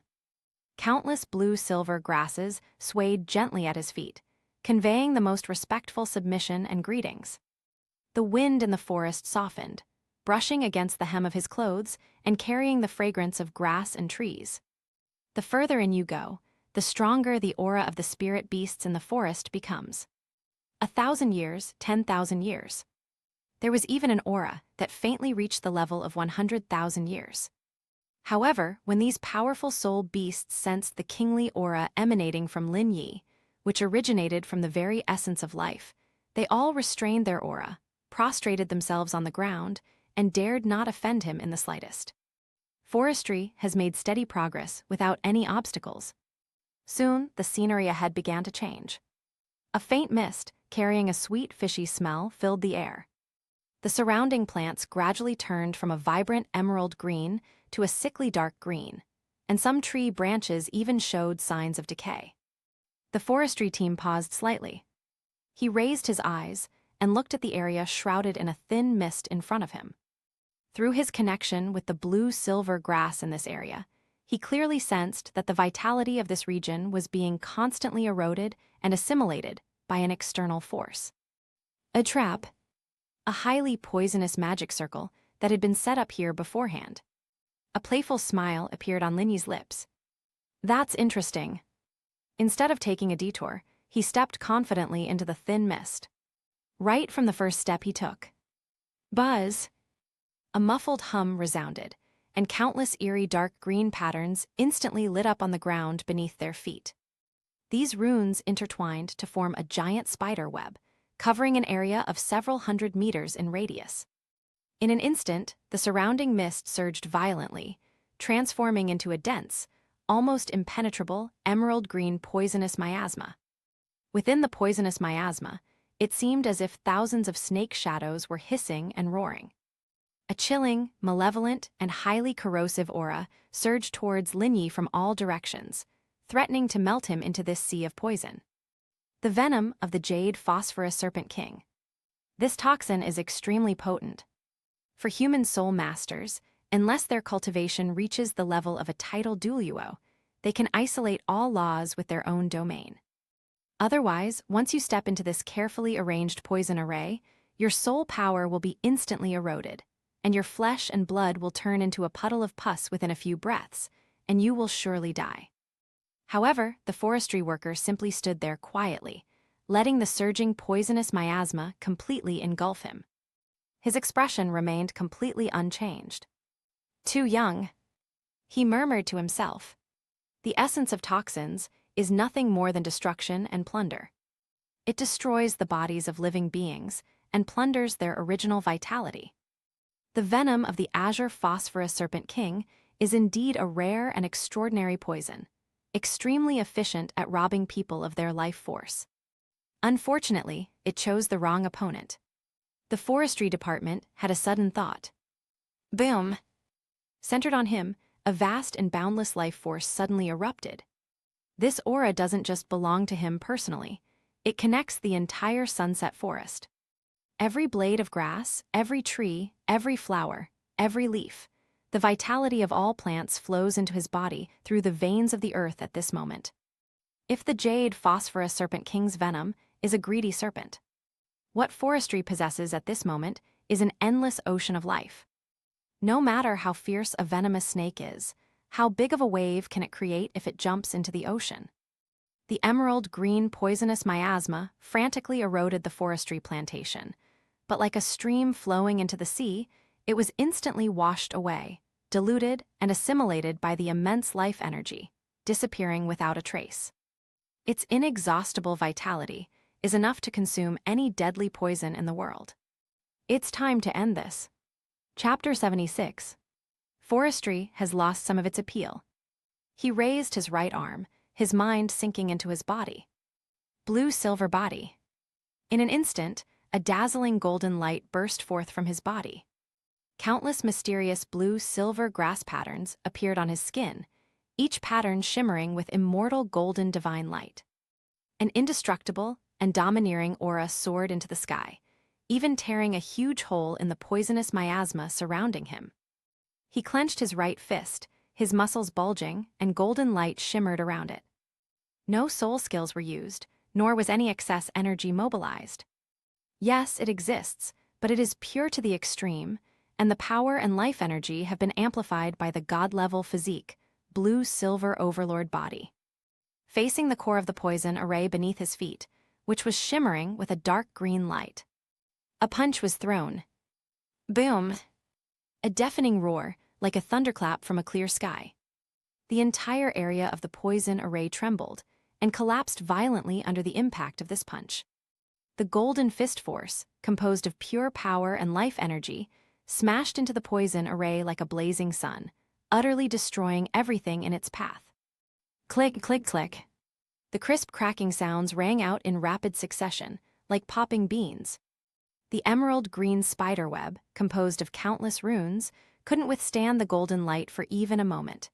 It crumbled inch by inch, turning into countless points of light that vanished without a trace. The poisonous miasma that shrouded the heavens and earth, having lost the support of the formation, vanished in an instant, like clouds scattered by a gale. The sunlight began to fall again. Lin Yi withdrew his fist, and the golden light around him gradually faded. Without even glancing at the huge crater he had blasted into the ground, he continued walking unhurriedly towards the deepest part of the forest. Sunset Forest, the heart of the forest. In a valley, half is a fiery red, and the other half is an extremely cold blue. The red and blue spring waters are clearly distinct, forming a unique Tai Kai pattern in the center of the valley. This is the treasure land, the eye of both ice and fire. At this moment, a gaunt figure sat cross-legged beside the spring. The old man wore a simple gray robe, had a thin face, and long, dark green hair that was casually draped over his shoulders. His eyes were closed, his brows were furrowed, and his body was trembling slightly uncontrollably. Wisps of emerald green poisonous gas continuously seeped from his 7 orifices, only to be forcibly drawn back into his body. He is none other than Dugubo, the title Douluo known as Poison. For many years, he has relied on the environment of the ice and fire yin-yang well to suppress the backlash of the deadly poison in his body caused by cultivating his martial spirit. This is a painful and lengthy process. However, just as he was fighting the toxins in his body to the most critical moment, puffed, Dugubo's body trembled, and he suddenly opened his mouth, spitting out a mouthful of dark green poisonous blood. His equally emerald green snake eyes suddenly snapped open. His eyes were filled with shock and bewilderment. Just a moment ago, he clearly felt that the azure phosphorus serpent emperor formation, which he had set up around the ice and fire yin-yang eye to guard against and block outsiders, had been broken.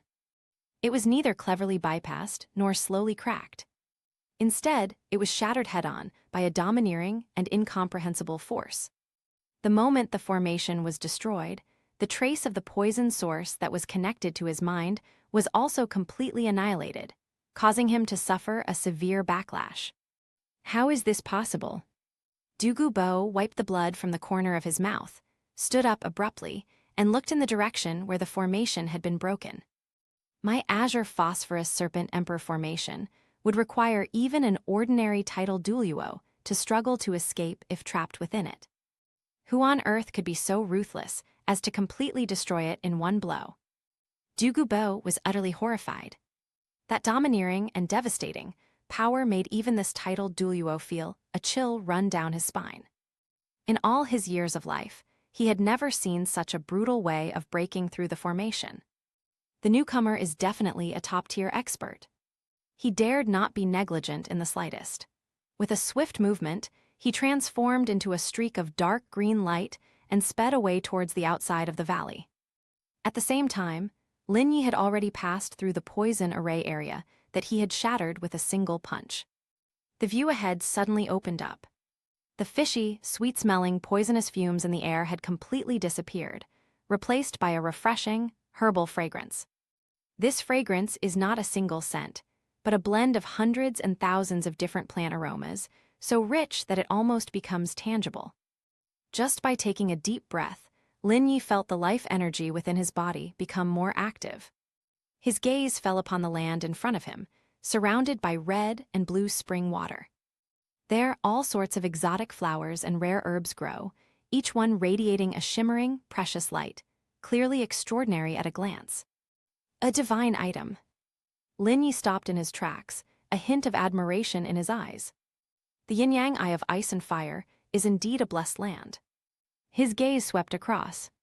A pure white herb, topped with octagonal leaves, exudes a chilling aura, causing a layer of frost to form on the surrounding ground. 8-pointed ice grass. Not far from it, a plant that resembles a daffodil and is fiery red makes the surrounding air feel distorted and hot. The apricot blossoms are delicate and sparse, like flames. And then there's the Qiluo tulip, which resembles a white tulip with a celestial aura flowing in its stamen. And a rare chrysanthemum with 9 petals of different colors. These legendary medicinal herbs, which exist only in legends, are now growing here casually, all of them mature and at the peak of their medicinal power. For Lin Yi, who now has 500,000 years of cultivation and a god-level physique, these immortal herbs are no longer of much use. His level of existence has long surpassed the scope that these mortal herbs can elevate. But Lin Yi thought of his several wives. Xiao Wu is a 100,000-year-old soul beast with a solid foundation. If she obtains a compatible immortal herb, her cultivation will surely advance by leaps and bounds. Zhu Zhuqing's martial soul is the netherworld cat, which has a cold and yin attribute, making the immortal herbs seem tailor-made for her. And then there's Ah Yin, who has just reconstructed her physical body. It's precisely the time for her to consolidate her foundation. Even if Qian Rengsu, who is far away in Wuhan City, could obtain the Qiluo tulip, it would be of great benefit to her angelic martial soul. If they possessed these magical herbs, their strength would increase significantly. Thinking of this, a gentle smile appeared on Linyi's face. He stopped being polite. With a thought, countless slender blue-silver grass, vines quietly grew from the ground beneath his feet. These vines, like living and intelligent arms, gently and precisely wrapped around the roots of each herb, carefully peeling them, along with the soil around their roots, completely from the ground. The entire process was smooth and seamless, without harming a single herb. 1, 2, 3. Chapter 77. In no time at all, the forestry worker had harvested most of the precious medicinal herbs on this land and stored them in his own storage space. The overwhelming sense of accomplishment made him feel increasingly cheerful. Just as he was putting away the last, longing for autumn dew plant, a dark green figure, radiating fury, shot across from the other side of the valley and landed in front of Lin Yi in an instant. Stop! The visitor was none other than Douluo. He immediately saw his once barren medicinal herb garden, which had been ransacked, and he trembled with rage, his long, dark green hair moving on its own even without wind. Where did this madman come from? How dare he trespass into my territory and destroy my herb garden? Before he could finish speaking, Douluo had already made his move. With a sudden wave of his right hand, a cloud of emerald green poisonous mist instantly condensed into a ferocious serpent, its blood-red maw wide open, carrying a pungent, fishy smell as it lunged toward the entrance of the forestry shop. Lin Yi didn't even lift his eyelids. It was just a casual wave of the hand. A pure life energy emanated from the body, transforming into a gentle barrier. The menacing, venomous snake crashed into the barrier, but it failed to budge it in the slightest. Instead, it was like ice and snow meeting the blazing sun, instantly melting and disintegrating, turning into the purest plant energy, which was completely absorbed by the blue-silver grass around the forestry worker. Douluo's pupils suddenly contracted. He stopped his subsequent attacks, his pair of emerald green snake eyes fixed on Lin Yi. He could clearly feel the vast, pure, and boundless life force emanating from the young man before him. This aura was even more powerful than all the immortal herbs in his herb garden combined. His own azure phosphorus serpent king poison was essentially a variant of life energy, but in front of the opponent, it was like a firefly compared to the bright moon, not even in the same league. No wonder the poison array outside was shattered in one blow. The person before me possesses unfathomable strength. Douluo suppressed his anger, his voice becoming hoarse and solemn. Who are you? This is my territory. You have come uninvited and are picking my herbs at will. You are showing far too little respect for me, Douluo. He revealed his identity, attempting to intimidate the other party with his title of Poison Douluo. Lin Yi then slowly raised his eyes and looked at him calmly. Your territory. Lin Yi spoke in a calm tone, as if stating a fact. This place is a treasure nurtured by heaven and earth, and you just happened to find it first. He paused for a moment, then continued. In places like this, the capable have always been the ones who reside. Douluo was momentarily speechless after hearing that. He wanted to argue back, but after thinking about it carefully, he realized that what the other person said actually made a damn good point. In the world of soul masters, isn't it simply a matter of who has the bigger fist and who is right? The reason I've been able to occupy this place for so many years is because of my strength as a titled Douluo. Now, someone with a fist that might be bigger than himself has arrived. Douluo took a deep breath, a hint of madness and fighting spirit flashing in his snake eyes. Good. Well said, the capable should be in charge. He stomped his foot, and a powerful burst of soul energy erupted, causing cracks to appear in the ground. In that case, let's follow the rules of the Soul Master world. If you can defeat me, this yin-yang well of ice and fire, along with my life, Douluo, will all belong to you. If you lose, leave me your life and the immortal herbs you took. Upon hearing this, Lin Yi's lips curled up slightly. Can. In short, it was decisive and efficient. Arrogant. Douluo roared angrily, no longer suppressing his power. Martial soul possession. Yellow, purple, purple, black, black, black, black, black. 9 spirit rings rose up one after another from beneath his feet. The last 3 spirit rings emanated a deep, chilling black color, representing the pinnacle of 10,000-year spirit rings. A terrifying pressure, belonging to a tidal Douluo, instantly enveloped the entire valley. His body began to undergo drastic changes. A layer of fine, dark green scales appeared on his skin, his hands transformed into sharp claws, his long hair danced wildly, and his emerald green snake eyes were filled with a violent aura. Behind him, an enormous phantom slowly materialized. It was a giant snake over 30 meters long, entirely emerald green, with a pair of enormous eyes on its triangular head, exactly the same as Douluo's snake pupils. The ultimate beast spirit, the azure phosphorus serpent emperor. The overwhelming aura caused the spring water in the entire ice and fire yin-yang well to surge violently. The scorching Yangquan spring unleashes towering heat waves, while the frigid Yingquan spring emits a chilling aura that freezes the soul. Under the influence of Douluo's aura, the 2 extreme forces became extremely violent. Douluo's momentum reached its peak. He unleashed his level 92 soul power without reservation, and emerald green energy flames shot into the sky, dyeing the sky above the valley with an ominous green hue. The spring water of the ice and fire, yin-yang well boiled completely under this pressure. Half of it was rolling lava, and the other half was bone-chilling ice. The 2 extreme forces collided with each other, producing a deafening roar. However, at the heart of this raging natural phenomenon, the forestry department remained quietly standing.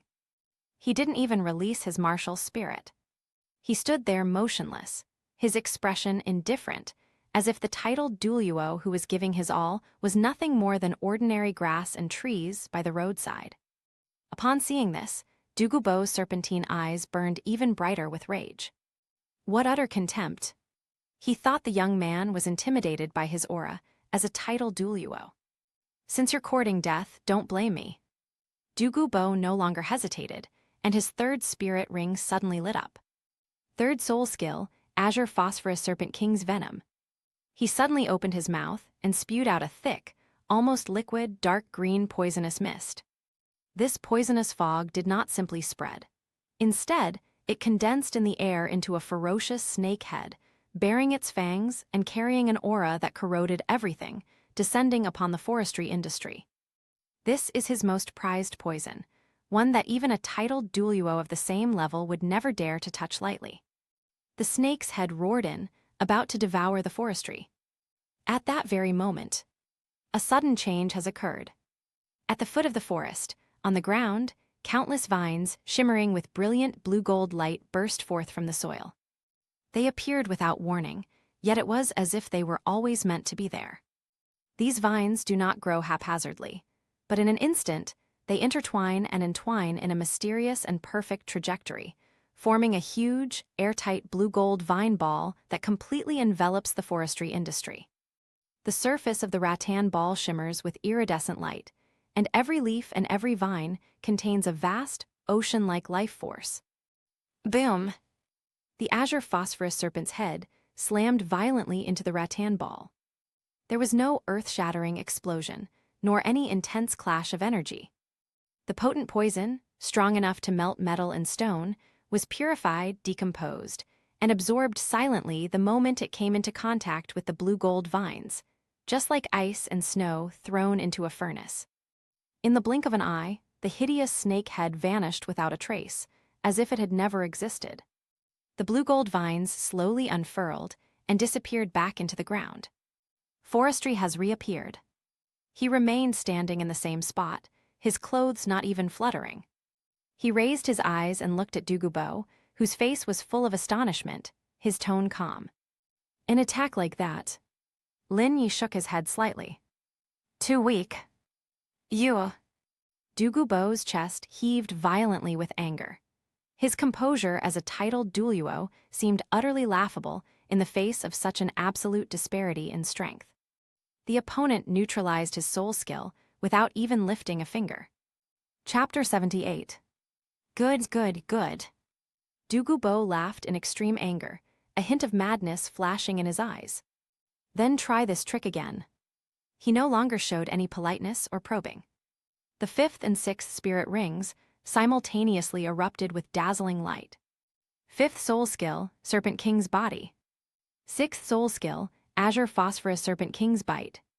Douluo's body suddenly swelled up, and dark green scales covered his entire body. Under the influence of his soul power, his body gradually merged with the illusory image of the Azure Phosphorus Serpent Emperor behind him. In the blink of an eye, he transformed into a half-human, half-snake monster with a body length exceeding 50 meters. With a sudden flick of its massive tail, the magma in Yongquan was churned up into a colossal wave that swept towards the forestry department. At the same time, his huge snake mouth opened, and a dark green beam of light, condensed to the extreme and containing the essence of his life's poison skills, tore through the air and shot straight into Lin Yi's chest. This attack was more than 10 times stronger than the last one. However, the forestry work remained unchanged. On the surface of his simple blue robe, a layer of magnificent and mysterious blue-gold armor quietly emerged. This is neither a soul bone nor a soul skill. Rather, it was the blue-silver divine armor that naturally condensed from his physical body after he, as the blue-silver emperor, reached the ultimate level of life evolution. Boom! The magma waves crashed against Lin Yi, but they couldn't even make him take a single step back. The scalding magma flowed down the patterns on his divine armor without causing any damage. Immediately afterwards, the dark green poisonous light struck him precisely in the chest. Hiss, hiss, hiss. The sound of corrosion could be heard.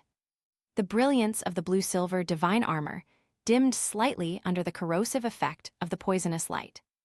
A very fine crack appeared on the surface of the armor. A wisp of poison gas seeped into his body through the crack.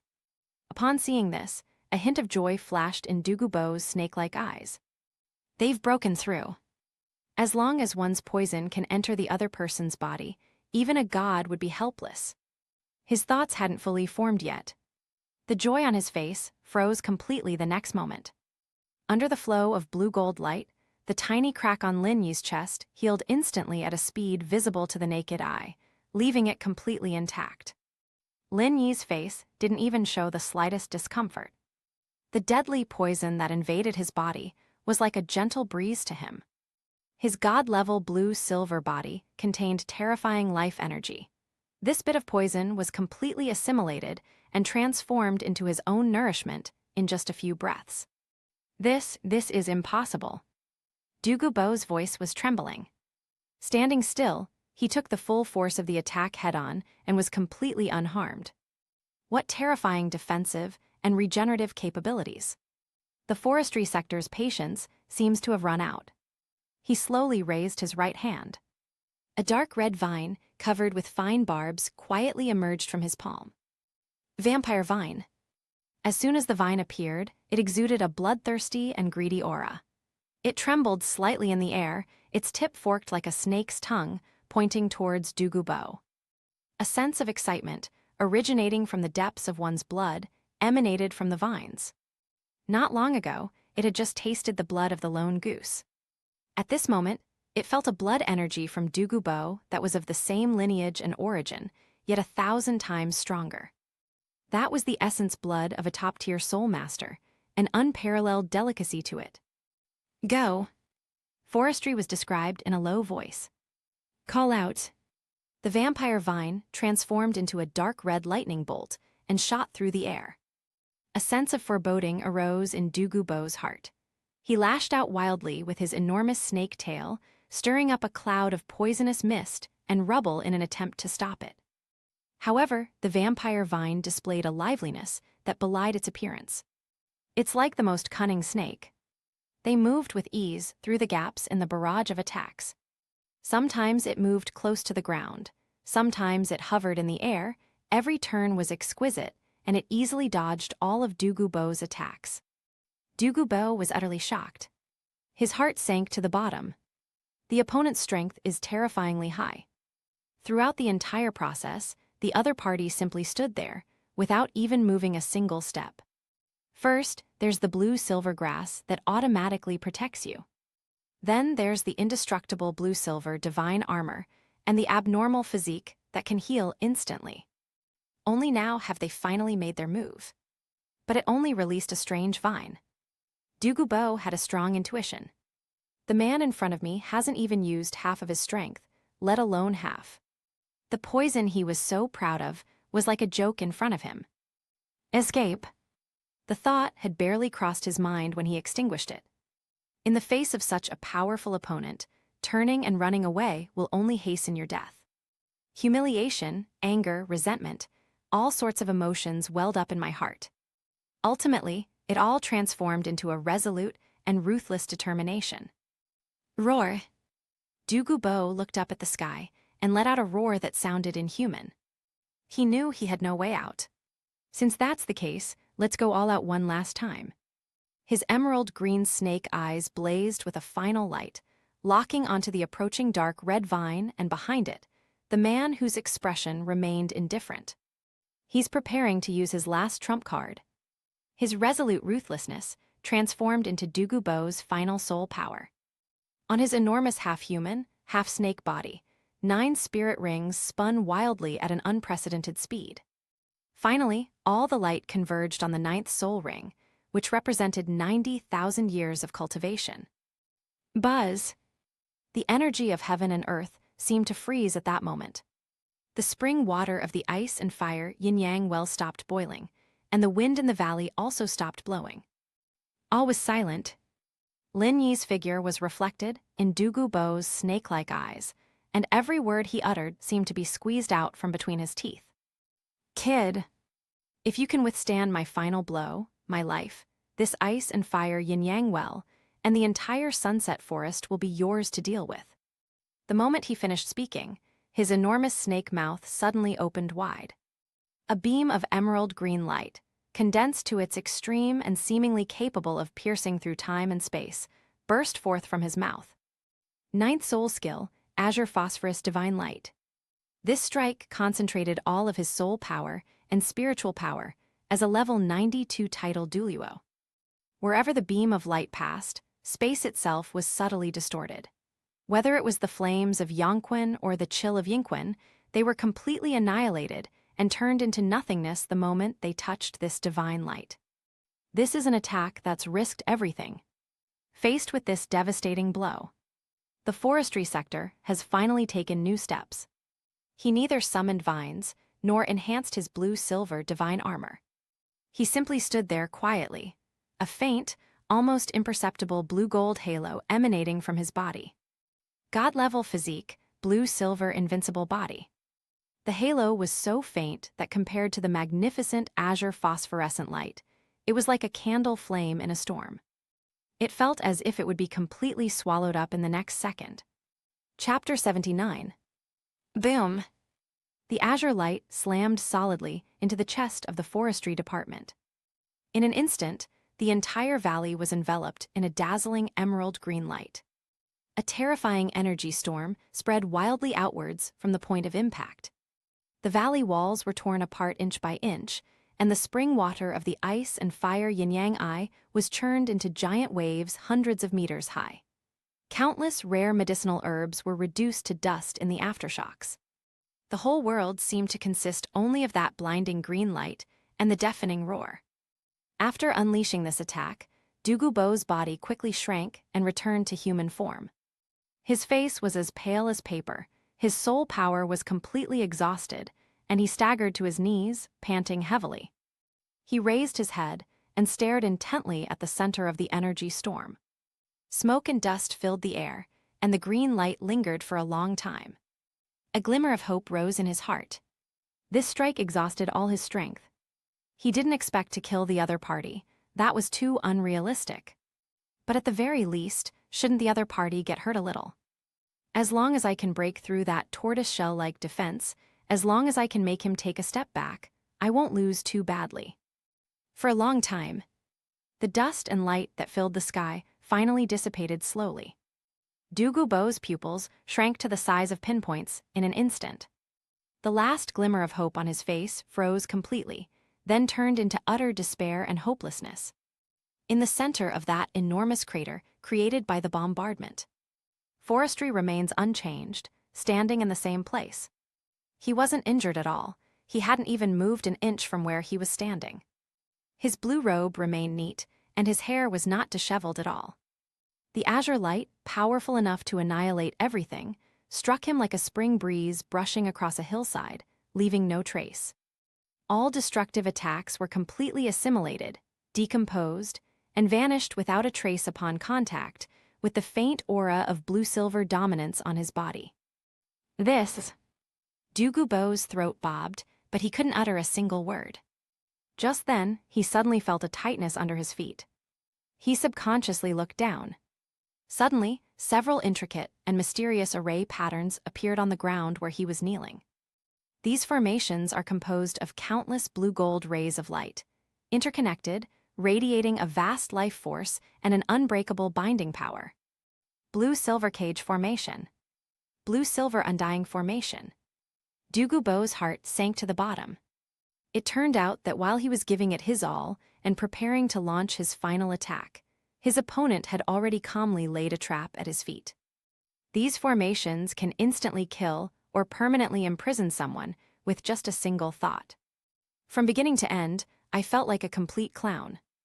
All the struggles, all the trump cards, are just a joke in front of the other side. A surge of immense resentment and humiliation welled up within him, but in the end, it all dissipated into a long sigh. He straightened his body, and the last bit of pride that belonged to a titled Douluo prevented him from begging for mercy. I lost. Douluo Bo's voice was hoarse, yet unusually calm. He looked at the forestry department and said frankly, "Kill me or torture me, it's all up to you." Lin Yi's gaze was calm as still water. He slowly raised his hand and gently waved it. The arrays on the ground, powerful enough to trap and kill a titled Douluo, vanished like phantoms, turning back into specks of light and disappearing into the earth. Lin Yi spoke, his voice indifferent. "From this moment on, this yin-yang well of ice and fire belongs to me." He paused, then continued. "No one may set foot in this place without my permission." Upon hearing this, Douluo Bo's body trembled, and he nodded bitterly. "Yes. We are at their mercy, like fish on a chopping board."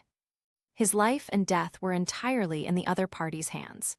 Let alone the ice and fire yin-yang well, even if it meant taking away his entire poisoned Douluo's fortune, he wouldn't have the right to say no. "Get up. Forestry Road. Take me on a brief tour of this sunset forest." Douluo Bo dared not be negligent and quickly struggled to his feet, standing respectfully beside Lin Yi. He put away all his arrogance and resentment, adopting an extremely humble posture. "Yes, Your Majesty." Sunset Forest covers a vast area. The outer perimeter is mostly inhabited by soul beasts that are hundreds or thousands of years old, and their strength is not great. However, the core area is home to many powerful beings that are over 10,000 years old. Douluo Bo began to give a detailed introduction to the forest where he had lived for decades. From the terrain and landforms to the distribution of spirit beasts, and even some special natural danger zones, he spoke frankly and without reservation.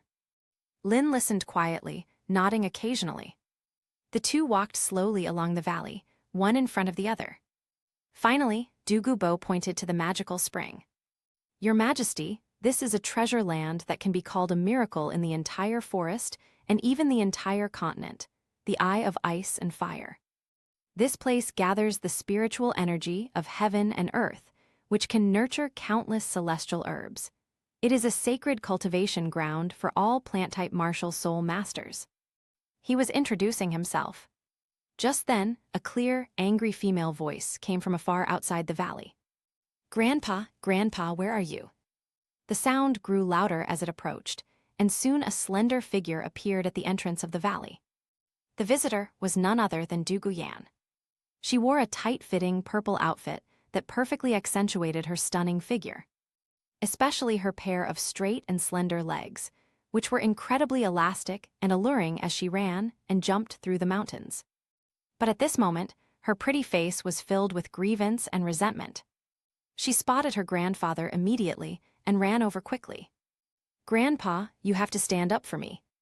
Dugu Yan ran to Dugu Bo's side, but did not notice Lin Yi, who stood to the side with an indifferent expression. Her mind was filled with the humiliation she had suffered before. She took Dugu Bo's arm, muttering curses under her breath. That bastard not only grabbed me, but also, he used those disgusting vines to suck my blood. Look, my arm still hurts. Grandpa, you're a titled Douluo. You must find him, capture him, and torture him 100 times with your poison. Avenge me. Dugu Bo felt a chill run down his spine. Before he could think further, Dugu Yan had already rushed to his side. Grandpa, you're finally here. The girl's voice was choked with sobs, filled with resentment at having suffered a tremendous injustice. Just as Dugu Bo was about to speak, he noticed that his granddaughter's walking posture was somewhat strange. With each step, the body would make an unnatural, slight twist, as if trying to endure some pain.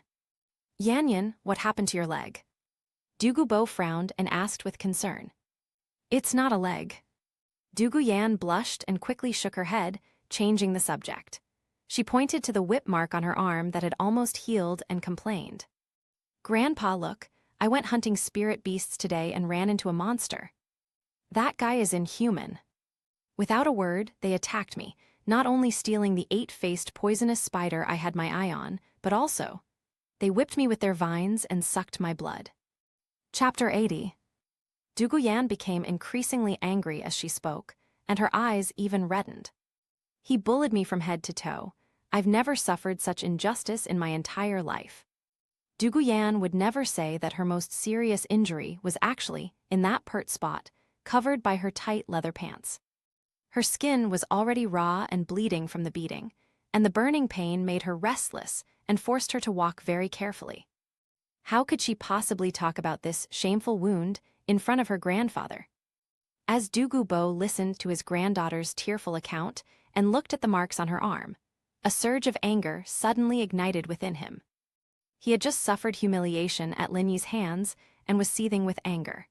Now, hearing that his precious granddaughter was being bullied like this, he could no longer suppress the murderous aura that belonged to a titled Douluo. What? Dugu Bo's face instantly darkened, and the dark green soul power around him uncontrollably dissipated, causing the grass clippings on the ground to fly everywhere. This is outrageous. Who is so bold as to dare to touch my granddaughter, Dugu Bo? He said through gritted teeth. Don't worry, Yan. Tell Grandpa what that person looks like and what his features are. I'll turn this sunset forest upside down to find him and make him wish he were dead.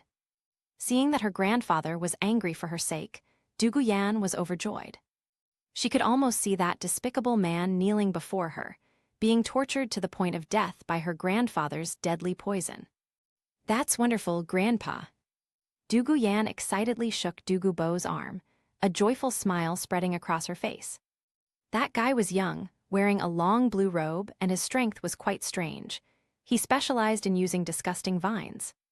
She was describing the scene with great enthusiasm, preparing to have her grandfather set off immediately to seek revenge.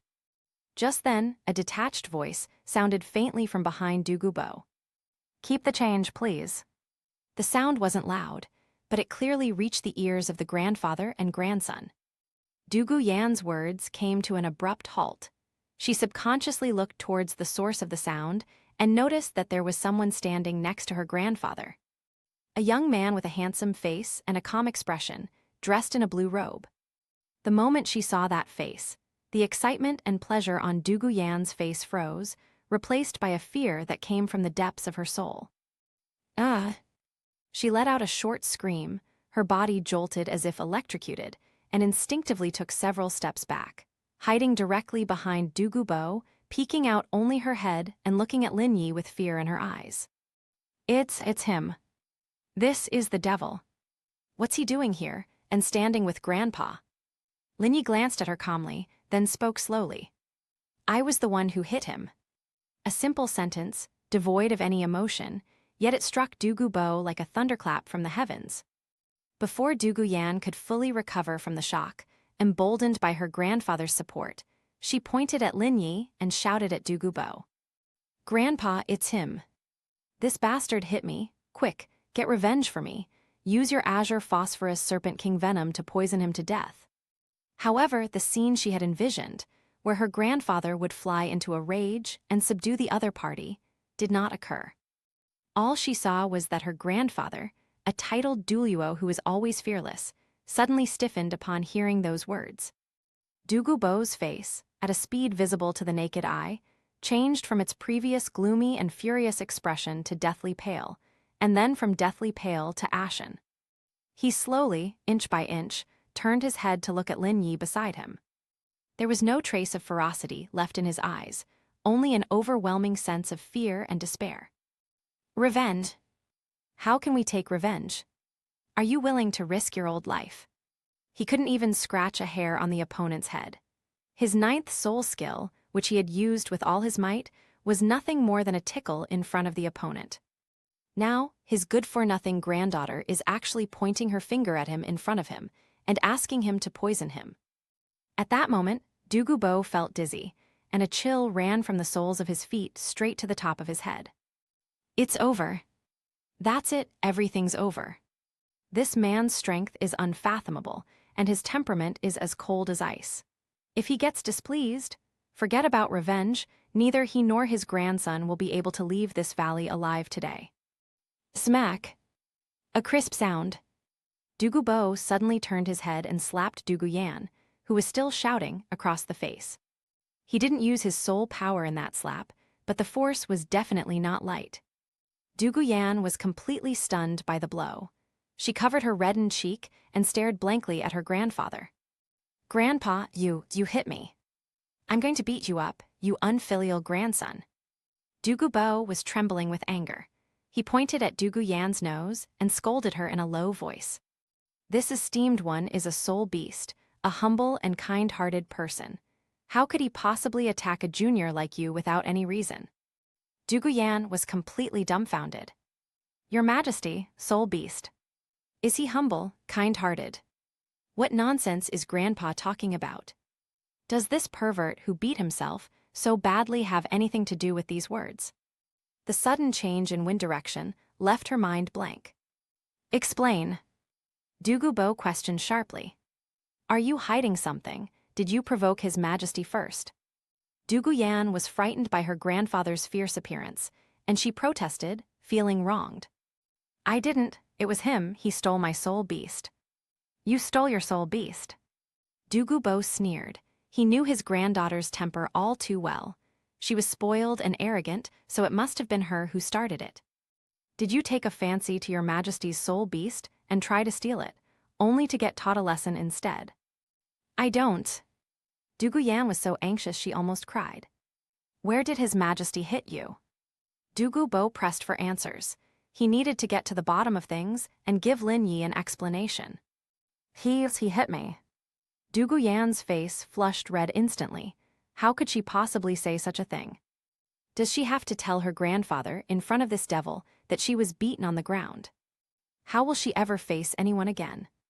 Seeing his granddaughter's ashamed and indignant expression, yet unable to stammer out a word, and recalling her strange gait earlier, Douluo immediately understood 7 or 8 parts of the situation. He felt a sense of powerlessness. This Your Majesty probably only gave his granddaughter a small lesson and didn't really go all out. But his own granddaughter, oblivious to the danger, came to complain and demanded that he avenge her. This is practically pushing the grandfather and grandson into a fire pit. Chapter 81. Looking at her grandfather's unpredictable expression, and then at Lin Yi who remained expressionless as if watching a farce, Douluo felt a surge of resentment and anger well up inside her. She couldn't understand why her grandfather, who had always loved her the most, had become so unfamiliar today. Not only did they not help me, they also hit me and questioned me. You bastard. Seeing that she still didn't speak, Douluo became increasingly anxious. He took a deep breath and suddenly pushed Douluo's back. What are you still standing there for? Go back and apologize to Your Majesty. What? Douluo screamed. Make me apologize to him. Why should I? He's the one who bullied me. Shut up. Douluo's voice suddenly rose, carrying an undeniable air of authority. I told you to go, so go. Do you want both of us, grandfather and grandson, to die here today? He spoke his last words in a voice that only the two of them could hear. Douluo Yan's body trembled violently. Looking at the unprecedented fear and solemnity in her grandfather's eyes, her heart sank deeper and deeper. Even if she's stupid, she'll understand now. The man before them was a terrifying being whom even their own titled Douluo grandfather dared not provoke. Faced with an absolute disparity in strength, all reason and grievances seemed so pale and powerless. Douluo forcefully grabbed her hand, dragged her in front of Lin Yi, and then pressed down hard on her shoulders, forcing her to lower her head. Douluo Yan bit her lip, her nails digging deep into her palms, her whole body resisting. The purple outfit that accentuated her fiery curves now felt like a prison uniform binding her. Those long, beautiful legs, which were once full of pride and allure, were now trembling slightly.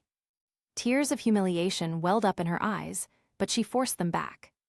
Under Douluo's murderous gaze, she finally managed to squeeze out 3 words through gritted teeth.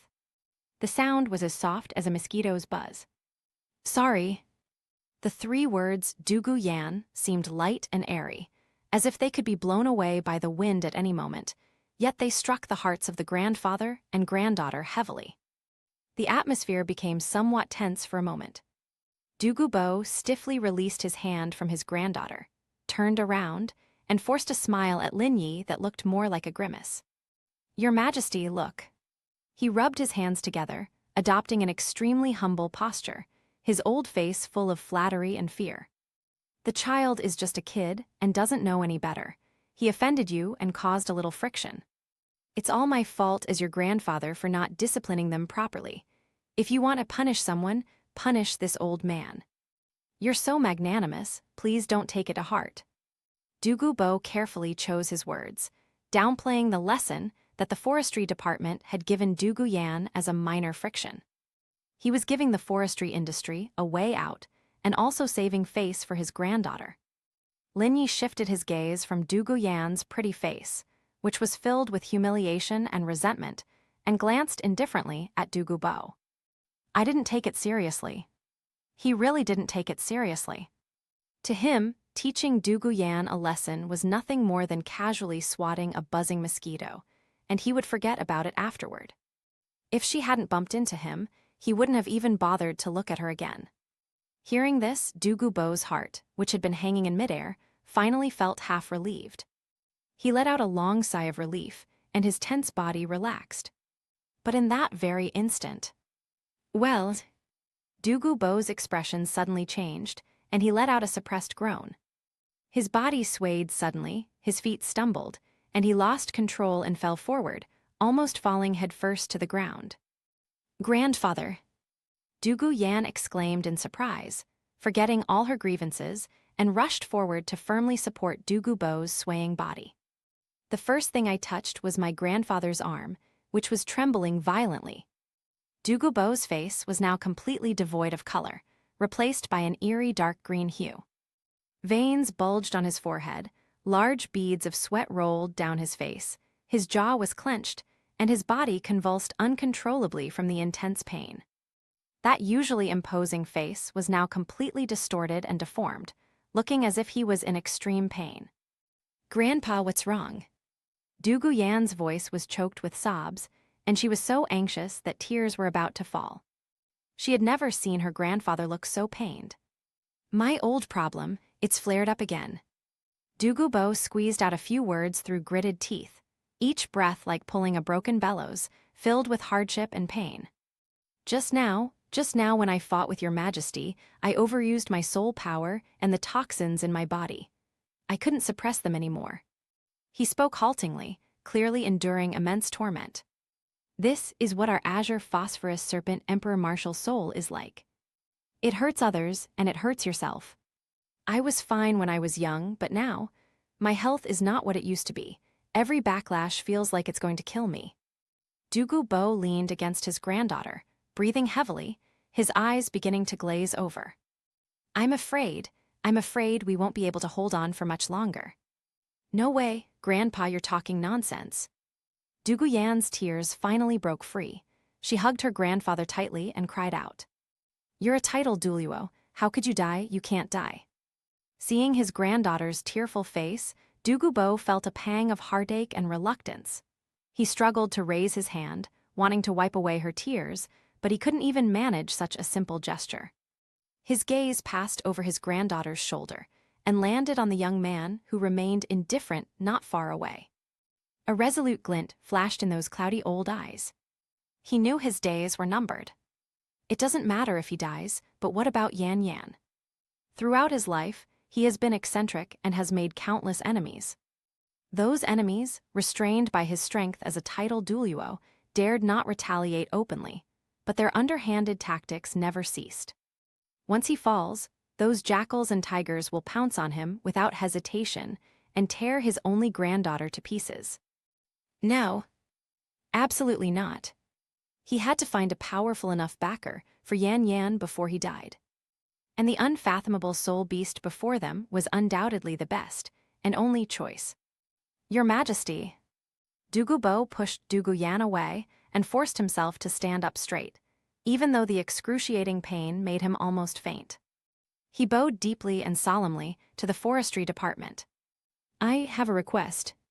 Linyi looked at him without saying a word, his eyes calm and unwavering. Douluo took a deep breath and said in a deep voice, "Your Majesty's strength is boundless, and you must have seen that my body is already at its limit. I have no other attachments in my life except for this granddaughter." Chapter 82. Douluo turned to look at Dugu Yan, whose face was streaked with tears, his eyes filled with love and worry. "Although your Majesty punished her, you showed mercy, which shows that you are not an evil person who indiscriminately kills the innocent. I dare to ask that Yan Yan be entrusted to you." Upon hearing this, Dugu Yan suddenly raised her head and stared blankly at her grandfather. Entrust it to him. Entrusting it to this demon, who just beat him half to death. Ignoring his granddaughter's shock, Douluo continued, "Throughout my life, I have enemies everywhere. Once I die, they will surely target Yan Yan. If your Majesty can promise to protect her, I am willing to serve you as a guest minister of my Douluo family. All the wealth I've accumulated in my life, all the poisonous scriptures and herbs I've collected, I offer them all with both hands. I beg you, please spare my granddaughter's life, considering all that I have left." After saying this, he was about to bow down again. This is a titled Douluo, using his last shred of dignity and a lifetime of accumulated wealth to plead for a way out for his granddaughter. He looked at the forestry department with hopeful eyes, thinking that with such generous terms, the other party had no reason to refuse. However, Linyi simply looked at him quietly and then slowly shook his head. There were no words, only one action. "Reject." The expectation on Douluo's face froze instantly, and the last glimmer of light in his eyes dimmed. He opened his mouth, as if he wanted to say something. But he couldn't catch his breath. Thump. This poisoned Douluo, who had roamed the continent for many years, suddenly went limp, his eyes rolled back, and he fell straight backward, completely unconscious. "Grandfather." Dugu Yan let out a shrill scream and rushed over to hug Douluo. As she sensed the faint breath emanating from her grandfather, her fear and despair reached their peak. She suddenly raised her head, her bloodshot eyes staring at Linyi with a resolute stubbornness. "Who cares? I don't need anyone to take care of me, and I don't need your pity. I can live without you." The girl's cries echoed through the empty valley, sounding so helpless. Linyi watched this scene without any change in expression. Just as Dugu Yan was holding her grandfather and crying her heart out, the forestry official's indifferent voice rang out once more. "Let him go." Dugu Yan paused, raised her tear-filled face, and looked at him with confusion. Linyi took a step forward and slowly walked to the grandfather and grandson, looking down at the unconscious Douluo. "I can cure his illness. I have the ability to completely remove the backlash poison of his martial soul that has plagued him throughout his life." Dugu Yan was stunned. Her mind went blank, and she even forgot to cry. She just stared blankly at the man in front of her with her red eyes. "What did he say?" "He said he could cure my grandfather. It can also," Completely eliminate the poison of the backlash from the martial soul that had plagued Grandpa his whole life. How could that be? That's absolutely impossible. Dugu Yan's first thought was disbelief. She didn't believe a single word of it. Who is Grandpa? Title Douluo, the most outstanding poison master on the mainland. To resolve this backlash of poison, Grandpa devoted his entire life to searching through countless ancient books and trying hundreds of methods, all of which ultimately ended in failure. This has become the greatest despair in the hearts of the grandfather and grandson. Now this mysterious soul beast, this enemy who just wanted to kill him, is casually saying that he can cure him. How absurd. You can't fool me. Dugu Yan's voice trembled with excitement. She hugged her grandfather tightly, shrinking back as if the forestry industry were some kind of monstrous flood. Do you think I'd believe your nonsense? What are you planning to do to my grandfather? She knelt on the ground, holding the unconscious Dugu Bo in her arms. Her shapely figure was tense with anger and fear. Those long, beautiful legs, encased in snake-scale stockings that had transformed when she was possessed by her martial spirit, were now curled up in a defensive posture, outlining breathtaking curves, but she herself was completely unaware of it. Lin Yi's gaze did not linger on her for even a second.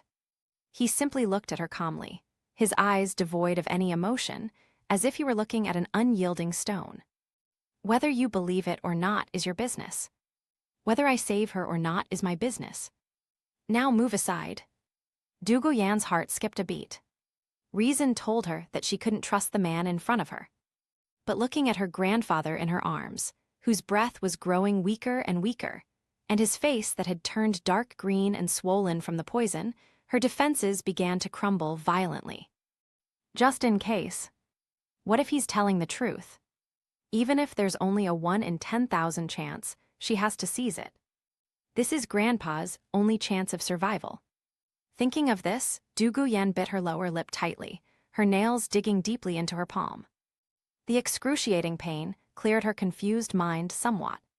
She raised her head, met Lin Yi's indifferent gaze, struggled for a long time, and finally squeezed out a few words through gritted teeth. Good. I'll let you try. However, if you dare to harm my grandfather in the slightest, I, Dugu Yan, will never let you go, even if it costs me my life. To Lin Yi, the girl's threat sounded like the babbling of a child. He didn't respond, he just stretched out a hand. Dugu Yan hesitated for a moment, but still carefully laid her grandfather's body flat and stepped aside, watching Lin Yi's every move without blinking. Lin Yi gently placed his palm on Dugu Bo's chest.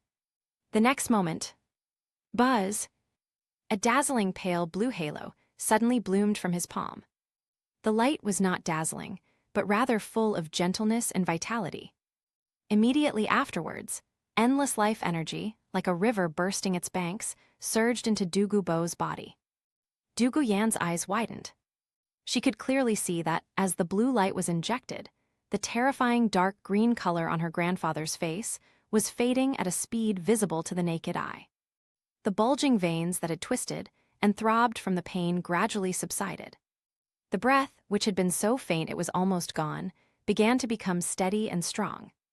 This immense life force was like the most domineering purifier in the world, forcefully suppressing the rampant poison of the jade phosphorus serpent king within Dugu Bo's body. At the same time, it is like the gentlest elixir, silently repairing his meridians that have been riddled with holes by toxins. One retreat, one advance, one destruction, one construction. The whole process was full of mystery and wonder. Dugu Yan was completely stunned. She had never seen such pure and vast life energy. This is simply a miracle. A few minutes later, Lin Yi withdrew his hand. The dark green color on Dugu Bo's face had completely faded, and he had regained his normal complexion. His breathing was even, and his expression was peaceful, as if he had simply fallen into a deep sleep. Chapter 83. After doing all this, Lin Yi didn't even glance at it again, as if he had only done a trivial little thing. He stood up, ready to leave. Wait. Dugu Yan spoke subconsciously. Due to prolonged tension and intense emotional fluctuations, she suddenly stood up, but everything went black before her eyes, her body went limp, and she fell straight forward. Just when she thought she was about to fall to the ground, an arm came across and steadily wrapped around her waist. Duguyan stumbled into a solid embrace. A fresh scent of grass and trees lingered around her nose, and through the fabric, she could feel the astonishing heat emanating from the other person's body, and the terrifying power hidden beneath their calm exterior. She froze, her cheeks turning bright red in an instant. Lin Yi helped her up, his brow furrowing almost imperceptibly, before letting go of her hand. "Stand firm." He uttered 2 words, turned around and walked away.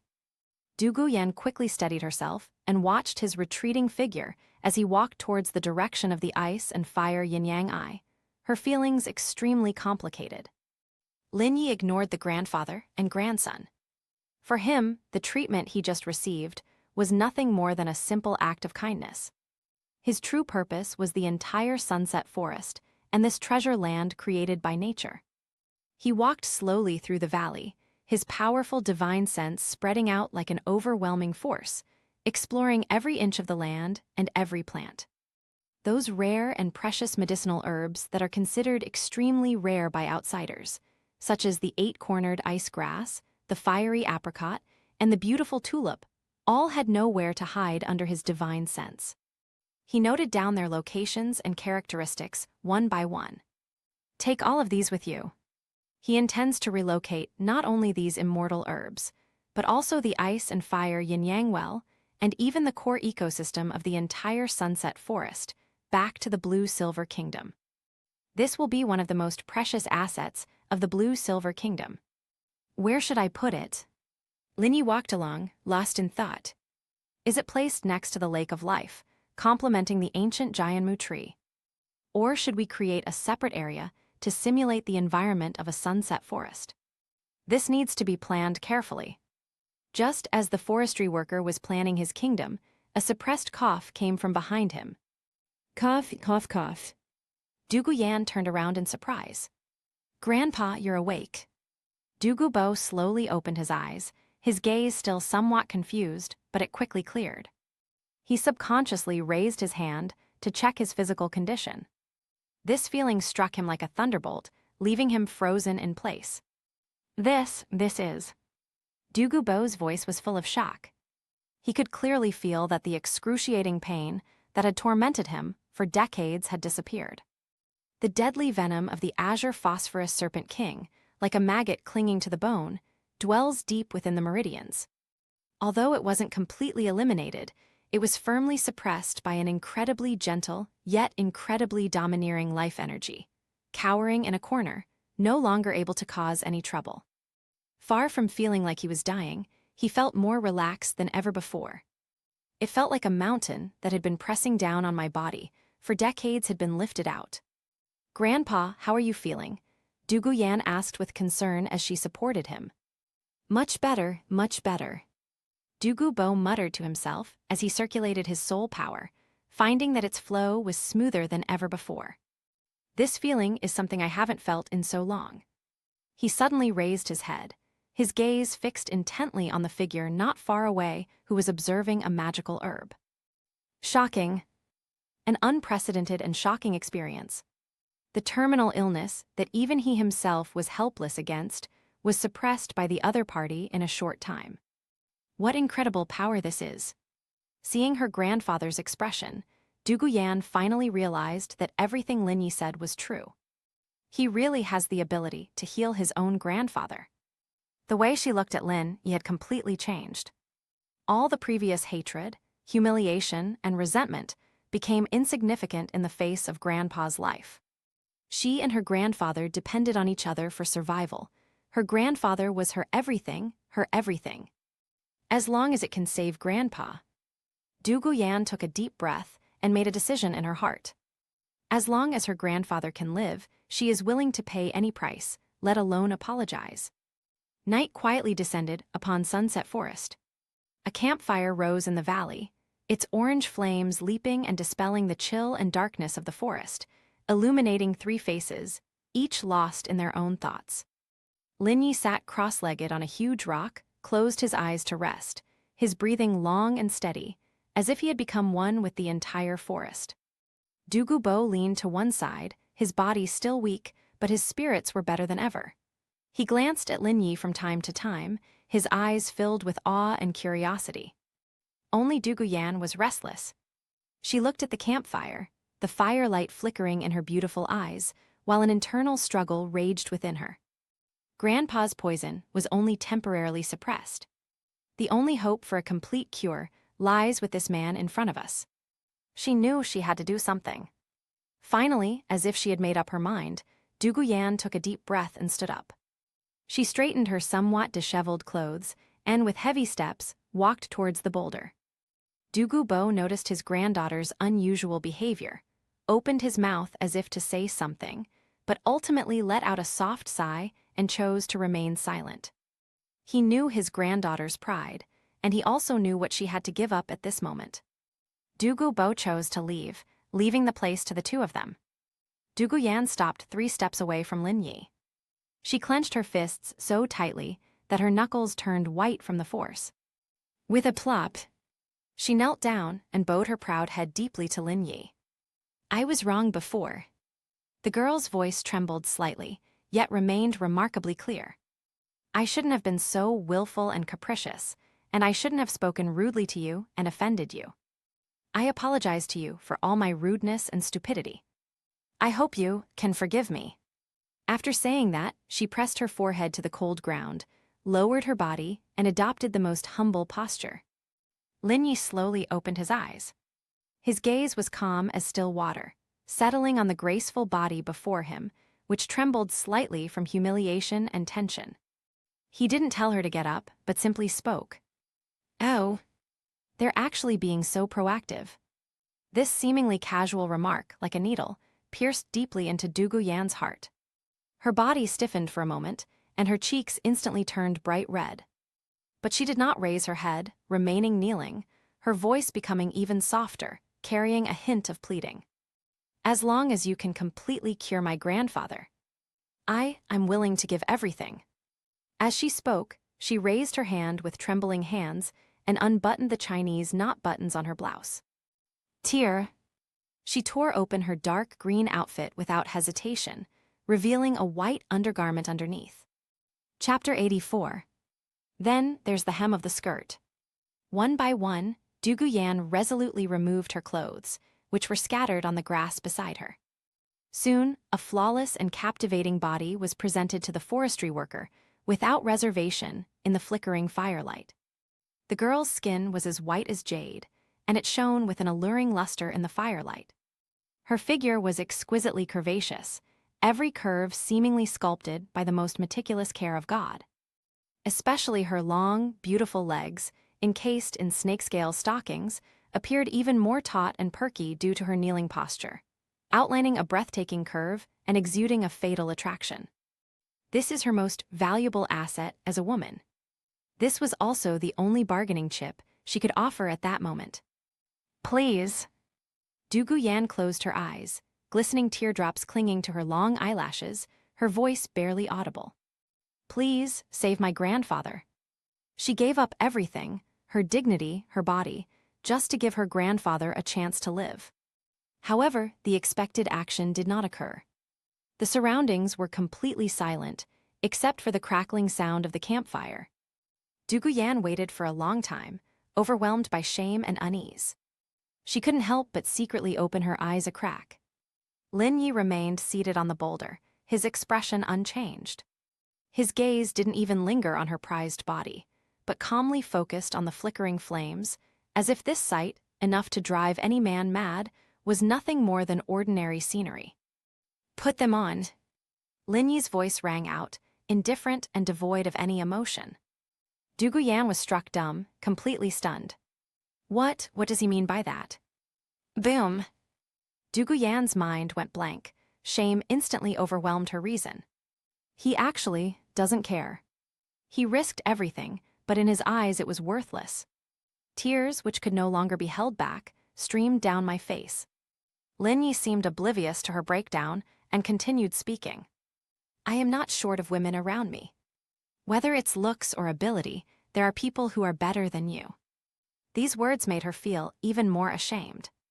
Just as Du Guyan was falling into despair, Lin Yi suddenly changed the subject. But I happen to need a well-behaved and obedient maidservant.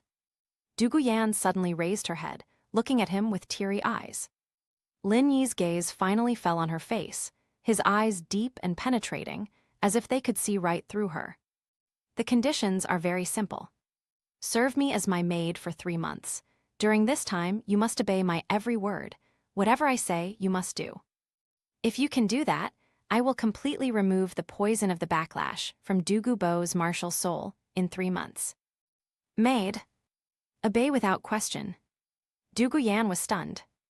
These conditions seem easier to accept than sacrificing oneself. But in a sense, it is an even greater insult. This means that during these 3 months, she will completely lose herself and become his appendage. But did she have a choice? Du Guyan felt only bitterness in her heart. She didn't hesitate for long. I agree. She squeezed out those 3 words through gritted teeth, her voice hoarse. Having received an affirmative answer, Lin Yi nodded, then closed his eyes again, ignoring her completely. Du Guyan then seemed to wake from a dream, and a huge sense of shame washed over her once again. She frantically grabbed the clothes around her and hurriedly put them on. She dared not go to see the forestry department, much less her grandfather. She had been kneeling naked for so long, and this man was truly unmoved. His composure and temperament far exceeded his own expectations. This man is extraordinary. A thought quietly took root in her heart. At the same time, Shrek Academy, Dean's office. The lights were on, but the atmosphere was extremely oppressive. Yu Xiaogeng's face was ashen as he sat in the main seat, his fists clenched tightly. Flander, Dai Mubai, and the others stood to the side, all looking dejected and bearing injuries. The ordeal they suffered at the hands of the Kingdom of Life was an unprecedented and humiliating disgrace. Yu Xiaogeng, in particular, was not only severely injured, but his beloved Erlong also fell into the hands of the other party. Just then, the office door was suddenly pushed open from the outside. A tall, imposing figure, exuding an aura of dominance, strode in. The newcomer was dressed in a simple black robe, his face weathered, and his messy hair and beard could not conceal the majesty in his eyes. An invisible pressure instantly enveloped the entire room. Your Majesty Hayashin. Upon seeing who it was, Yu Xiaogeng jumped to his feet, his previously dejected face instantly replaced by ecstasy and excitement. The newcomer was none other than Tang Hao, the Hayashin Douluo, one of the world's top-titled Douluo. Tang Hao's gaze swept over everyone present, finally settling on Yu Xiaogeng, and he asked in a low voice, "Is what the letter says true?" "Absolutely true." Yu Xiaogeng's voice trembled with excitement. He quickly stepped forward and recounted the events again, embellishing them with extra details. That spirit beast named Lin Yi not only stole the blue-silver emperor that should have belonged to Tang San, but also established some blue-silver kingdom. He's extremely arrogant. He injured us and kidnapped Erlong. Your Majesty, you must do us justice. After listening to Yu Xiaogeng's tearful account, Tang Hao's gaze grew increasingly solemn, and his aura became more violent. Blue-silver emperor. These 3 words touched the deepest chord in his heart. Seeing Tang Hao's reaction, Yu Xiaogeng felt reassured. He knew he had made the right bet. He thought with immense excitement. We have Hayashin Douluo.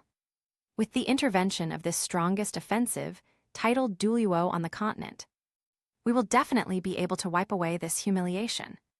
That damned soul beast, that so-called blue-silver kingdom, will all be reduced to dust under the clear sky hammer. He has a better chance of rescuing Liu Erlong. The appearance of Hayashin Douluo swept away the oppressive atmosphere at Shrek Academy, and everyone saw hope for revenge. Tang Hao's weathered face showed no emotion whatsoever. He did not immediately agree to Yu Xiaogeng's request. Blue-silver emperor. He simply repeated those 3 words in a low voice, as if recalling something, and the violent aura around him subsided, becoming heavy and distant. Your Majesty. Upon seeing this, Yu Xiaogang felt a pang of anxiety and tentatively called out. Tang Hao ignored him, turned around, took a step, and disappeared from the office, leaving only a low voice echoing in the room. I will handle this matter myself. Sunset in the forest, within the valley. Dugu Yan had just finished dressing, and the humiliation and shock in her heart had not yet subsided, when she saw Lin Yi gracefully fall from the boulder. He walked up to Dugu Bo. Upon seeing this, Dugu Bo's expression turned solemn, and he struggled to stand up and bow. Chapter 85. Sit still. Lin Yi spoke calmly. Dugu Bo's body stiffened, and he truly stopped moving. Lin Yi extended a finger, and at the tip, a dazzling emerald green light quietly gathered, like the purest jade in the world. Within those points of light lay a breathtakingly powerful life force. Just looking at her made Dugu Yan feel much of her fatigue dissipate. This is... Dugu Bo's pupils suddenly contracted as he stared intently at the green light. He could feel the potent poison within his body becoming restless and agitated because of this aura, as if it had encountered a natural enemy. The forestry department did not provide an explanation. He flicked his finger, and the green light entered Dugu Bo's brow. Buzz! Dugu Bo trembled violently, a feeling of comfort spreading throughout his body, as if a riverbed that had been dry for many years had been nourished by sweet rain. Immediately afterwards, Lin Yi pressed down lightly with one hand.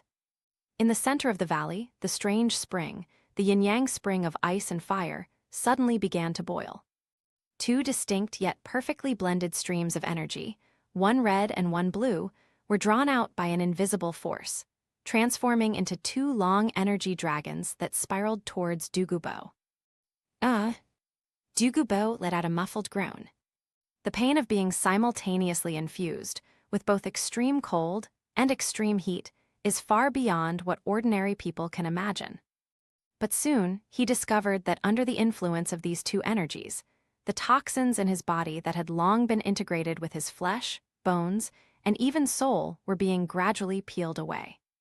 The life energy that had entered his body earlier acted like a gentle net, precisely repairing his body damaged by the toxins and the power of ice and fire, ensuring that his life force would not be lost.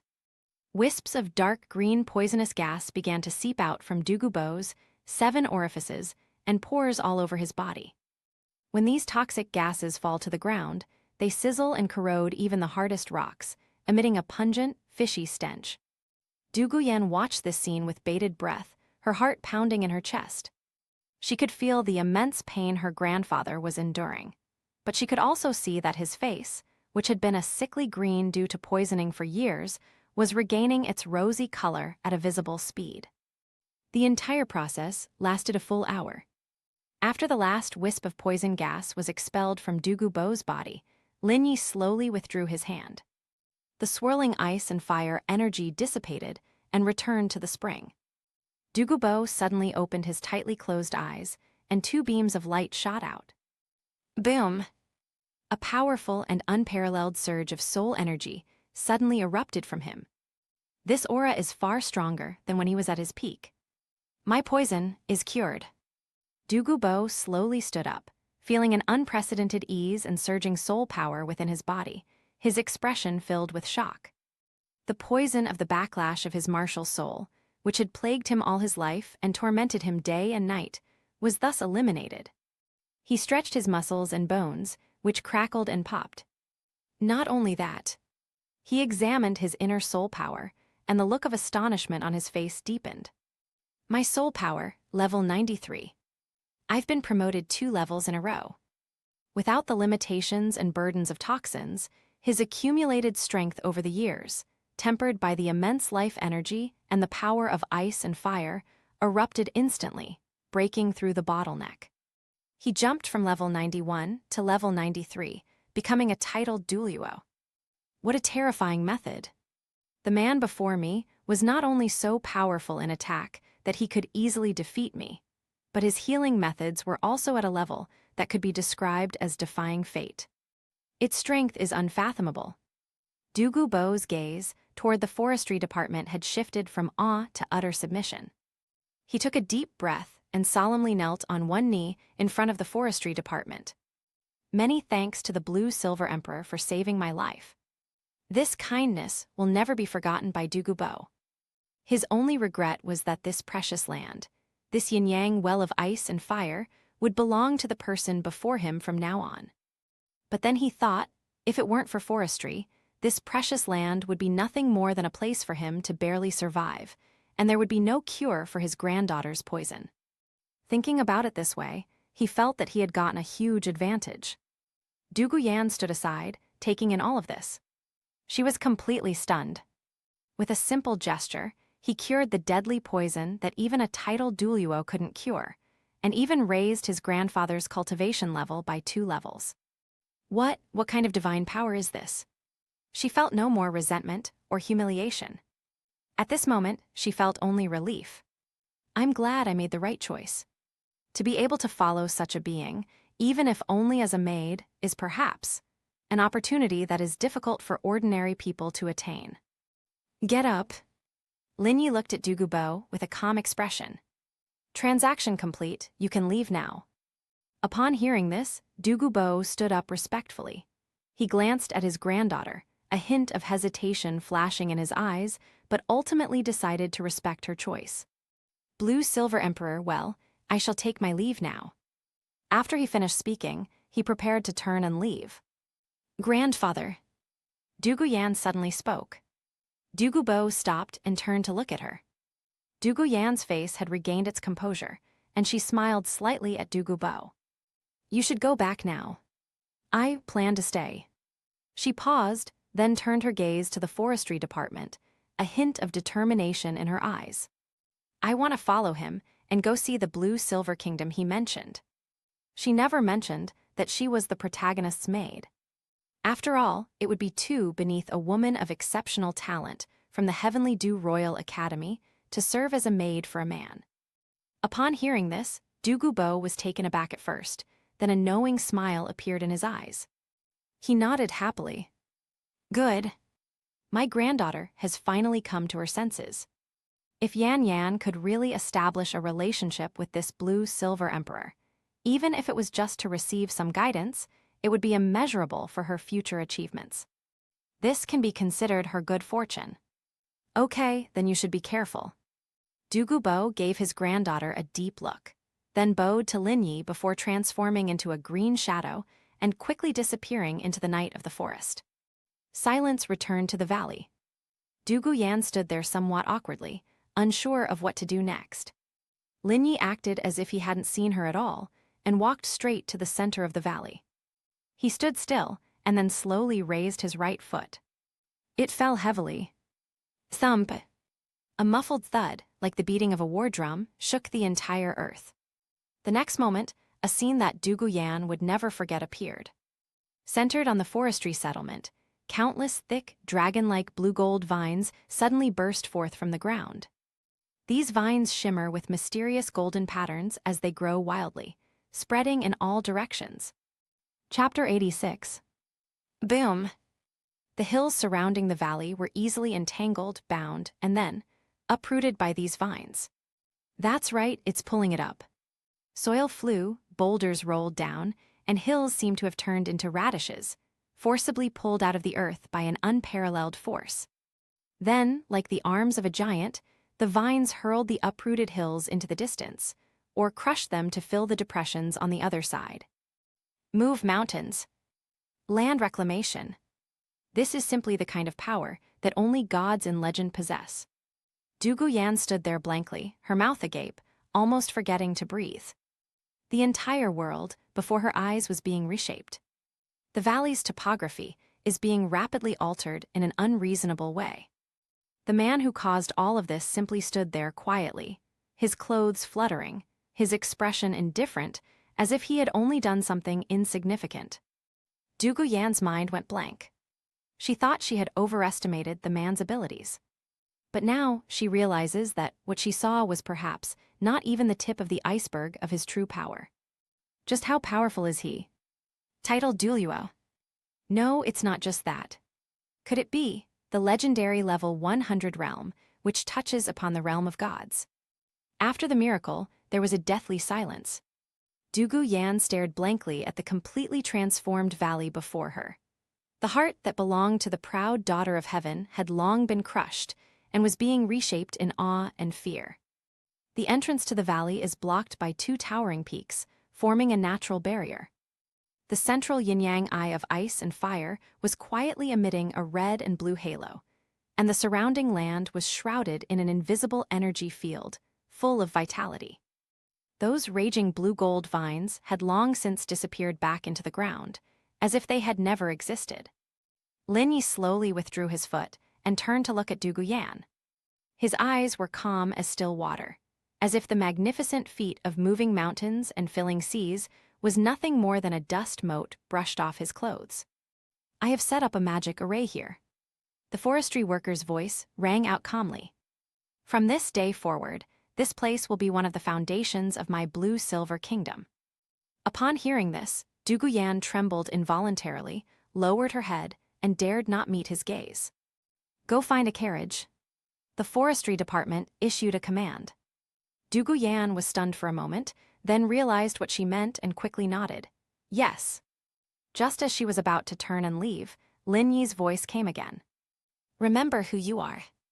Douluo Yan paused, her body frozen in place.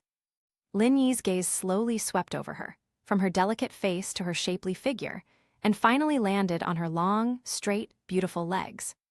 That gaze, devoid of any lust, carried an indifferent detachment, as if scrutinizing merchandise, sending a chilling humiliation through Douluo Yan.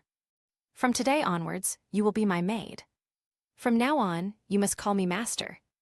The word master weighed heavily on Douluo Yan's heart like two mountains. Her face flushed instantly, her lips moved, but she couldn't make a sound. She was a top student at the Heaven Du Royal Academy and the granddaughter of a titled Douluo. She had never suffered such humiliation. To make her address a man as master. Lin Yi watched her quietly, without urging her, but the pressure of that silence was heavier than any words. Douluo Yan's fingernails dug deeply into her palms as she struggled internally with a profound internal conflict. Just then, smack, a whooshing sound rang out. A dark red vine appeared out of thin air in Lin Yi's hand, and like a venomous snake, it lashed mercilessly across Douluo Yan's thigh. "Ah!" Douluo Yan let out a short cry of pain, staggered, and almost fell to the ground. A sharp pain shot through her. She looked down and saw a clear red welt on her smooth leg, burning with pain. Shame, anger, grievance, all sorts of emotions surged into my heart in an instant. But then, a strange tingling sensation came from the wound, spreading throughout her body along the nerve endings, causing her body to tremble involuntarily. This feeling, a hint of confusion, flashed in Douluo Yan's eyes. Surprisingly, she didn't find it that unbearable. Even beneath that extreme shame, there was a hint of perverse pleasure. "It seems you need some help to understand your place." The forestry department's voice rang out again. Douluo Yan suddenly raised her head and met his deep eyes. The last bit of pride and resistance in her heart completely crumbled under this whip. She bit her lower lip, tears of humiliation welling up in her eyes, but finally, trembling, she uttered those two words that sent shivers down her spine. "Master, master." The sound was as faint as a mosquito's buzz, yet it reached the forestry worker's ears clearly.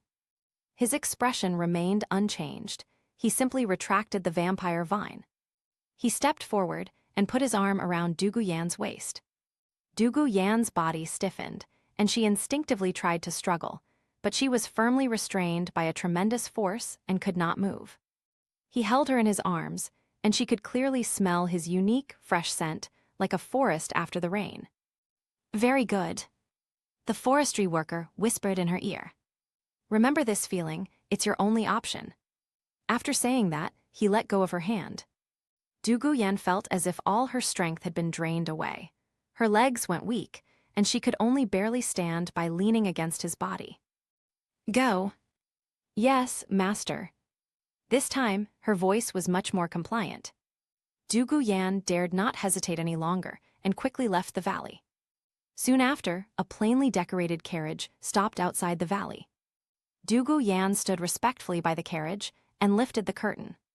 Lin Yi walked slowly over, and Du Guyan quickly reached out and carefully supported his arm, helping him into the carriage. "Master, where are we going?" "Return to the Blue Silver Kingdom." Meanwhile, at Shrek Academy, the atmosphere in the office was lively and exciting. Flanders and the others were looking at the burly, weathered man with an almost worshipful gaze. Hayashin Douluo Tang Hao. The legendary being stood right in front of them, alive and well. Yu Xiaogang stood beside Tang Hao, his face also showing barely suppressed excitement. He pointed at the boy in front of him and said to Tang Hao, "Tang San." Tang Hao's gaze fell on Tang San. A complex emotion flashed in those deep eyes, guilt, relief, but mostly pride. Yu Xiaogang continued, "Tang San is not even 14 years old this year, but his soul power has already reached level 39. Upon hearing this, Tang Hao's eyes shone even brighter. "Good. As expected of my son, Tang Hao." Chapter 87. "Very good." Tang Hao finally spoke, his voice deep and powerful. He walked up to Tang San, extended his large, kind hand, and patted him heavily on the shoulder. "You did not disappoint me." Tang San was somewhat moved by his father's gaze, straightened his chest, and loudly proclaimed, "Father." Tang Hao nodded, then turned his gaze to the crowd and said in a deep voice, "I came back this time to avenge my son. Tell me who hurt you." His words were full of domineering arrogance and confidence. Upon hearing this, Dai Mubai was overjoyed and was the first to jump out. "Your Majesty Hayashin, it's that blue-silver emperor named Lin Yi. He not only injured us but also kidnapped Zhuking. Please, you must do justice for us." The thought of Zhu Zhuking filled Dai Mubai's eyes with resentment. "Once I catch that bitch, I'll make sure she knows the consequences of betraying me, Dai Mubai." Tang San's expression also hardened. Looking at his father, who was like a god, he felt an unprecedented sense of confidence. He stepped forward and said, "Father, that man is very strong and has even bewitched Xiao. I believe that as long as you take action, you will be able to expose his true colors and make Xiao change her mind." In Tang San's view, Xiao Wu must have been deceived. Once she sees the immense power standing behind her, she will understand who her best choice is. Tang Hao listened without showing any expression. "Blue Silver Emperor." He uttered the title once more, a fierce glint flashing in his eyes that went unnoticed. "I see." Tang Hao nodded slowly. "I will handle this." He looked at Tang San again, his gaze softening slightly. "After we've dealt with things here, I'll take you to see someone." Tang San was taken aback. "See whom?" A rare tenderness appeared on Tang Hao's face, a longing that was deeply buried in his bones. "Go see your mother, Ah Yin." He believed that as long as he took Ah Yin's biological son, Tang San, with him, the woman he had missed for more than 10 years would definitely change her mind and return to his side. No one can refuse their own child. The carriage slowly drove away from Sunset Forest. The interior of the carriage is spacious. Du Guyan knelt on a soft carpet, with an exquisite tea set on a low table in front of her. She lowered her head, her slender, fair fingers carefully manipulating the tea set to prepare tea for Lin Yi. The movements were slightly awkward. She, the granddaughter of a titled Douluo and the pride of the Heaven Dew Royal Academy, had never done such servant work before. But at this moment, she dared not utter a single complaint. The man was leaning against the soft couch opposite him, resting with his eyes closed. He made no move, yet the invisible pressure he exuded made the air in the entire carriage feel heavy. Du Guyan could even feel that her every breath seemed to be under his control. "That's not how you brew tea." Lin Yi's voice rang out, but his eyes remained closed. Du Guyan's body trembled, and she almost dropped the teapot in her hand. Master, I." She was flustered and didn't know how to explain. "As my maid, can't you even do this little thing right?" Lin Yi's tone was flat, revealing neither joy nor anger, yet it made Du Guyan's heart sink to the bottom. She bit her lip, her heart filled with grievances and resentment. A layer of mist clouded over those emerald-green snake eyes. She recalled the burning pain in her leg and the strange tingling sensation that followed, and her body involuntarily tensed up. Lin Yi slowly opened his eyes. His gaze fell on Duguyan. Today, she was wearing a tight-fitting green outfit that perfectly accentuated her curvaceous figure. Especially the kneeling posture, which makes the round and perky curves of her buttocks and her pair of straight and slender legs form an alluring sight. "Come over." The forestry department issued a command. Duguyan hesitated for a moment, but still obediently crawled a few steps on her knees to the soft couch. Lin Yi reached out, pinched her chin, and forced her to raise her head. "Remember, your pride is worthless in front of me." His fingers gently caressed her smooth skin, his voice deep. "Your only value right now is to please me." Tears of humiliation finally streamed down Duguyan's face. But deep inside her, besides the humiliation, there was also a tremor that frightened even herself. This man is too powerful and too domineering. So powerful that she couldn't even muster the thought of resisting. At the same time, on the outskirts of the Stardew Great Forest, at the entrance to the Blue-Silver Kingdom, Tang Hao and his group have arrived here. "This is it." Dai Mubai pointed to the seemingly ordinary forest ahead, his eyes filled with resentment and excitement. That forestry worker, along with Xiao Wu and Zhu Zhuqing, are hiding inside. Tang San's gaze was also fixed on the front, his fists clenched unconsciously. With her father right beside her, he was determined to bring Xiao Wu back today and make her face reality. "Rush!" Dai Mubai couldn't wait any longer. He shouted and rushed out first. Tang San followed closely behind. However, bang! A muffled thud. Dai Mubai felt as if he had crashed into an invisible wall and was bounced back violently, falling to the ground in a disheveled state. What happened? He clutched his chest, which felt tight, and stared ahead in astonishment. There was nothing there, yet a powerful force was blocking his way. Tang San also stopped in his tracks. He stretched out his hand and cautiously reached forward. Where his fingertips touched, a pale blue halo rippled out like water, and a gentle yet irresistible force pushed his hand away. "It's a barrier," Yu Xiaoging said with a solemn expression. "Such strong energy fluctuations. This is definitely not something an ordinary soul master could create." "Playing tricks." Dai Mubai cursed angrily and leaped to his feet. "Watch me break it. White Tiger, possess me." His martial spirit was infused with power, his muscles bulged, and his whole body exuded a formidable aura. First soul skill, White Tiger Protective Barrier. Third soul skill, White Tiger Vajra Transformation. Dai Mubai pushed himself to his limit, his fists gleaming with dazzling golden light. White Tiger Blazing Light Wave. A huge white ball of light spewed from his mouth and slammed into the invisible barrier. Tang San was not to be outdone.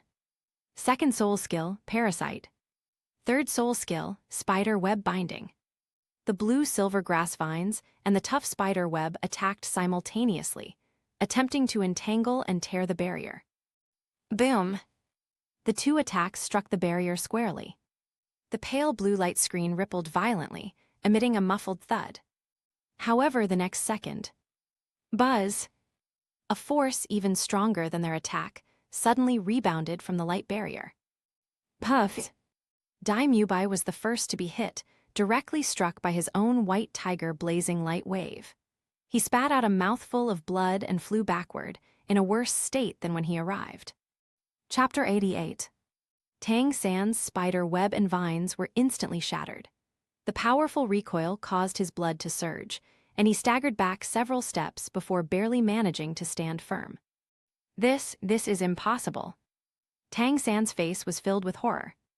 Their attacks were not only ineffective, but were also completely deflected. "Let me." Dean Flanders' face darkened, and he leaped forward. Seventh soul skill, Cat-Owl True Form.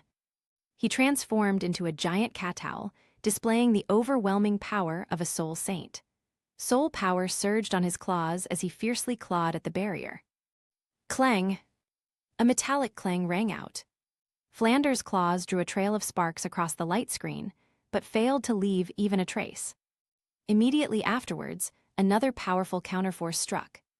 Flanders grunted, his massive body staggering in the air. He quickly flapped his wings to steady himself, his face flushed red. Even the Soul Saint's full-force attack couldn't shake it in the slightest. The students of Shrek Academy fell silent for a moment. Was this barrier set up by the blue-silver Emperor Forestry? Before they even saw the person, the protective barrier alone left them helpless. Dai Mubai and Tang San's faces burned with shame and indignation. Just when everyone was at a loss. A bunch of useless trash. Tang Hao finally spoke. He slowly stepped forward and stood in front of the barrier. Buzz! A heavy, mountain-like aura suddenly erupted from him. A red light shone brightly. A colossal, jet-black hammer covered in intricate patterns appeared in his right hand. Heian hammer. The #1 weapon spirit in the world. Tang Hao didn't even use any soul skills. He simply raised the clear sky hammer in his hand. In that instant, the air in the world seemed to freeze. Then he swung the hammer. The movements are simple and unpretentious. Boom! The Heian hammer slammed into the pale blue light screen. There was no violent explosion, only a deafening roar that shook the heavens and the earth. Click and click. A crisp cracking sound rang out. The protective barrier, which even a soul saint could not shake, shattered inch by inch under the clear sky hammer, like fragile glass. Finally, with a bang, it turned into countless points of light and vanished without a trace. Broken. Dai Mubai was stunned. Incredible, no wonder he is His Majesty Heian.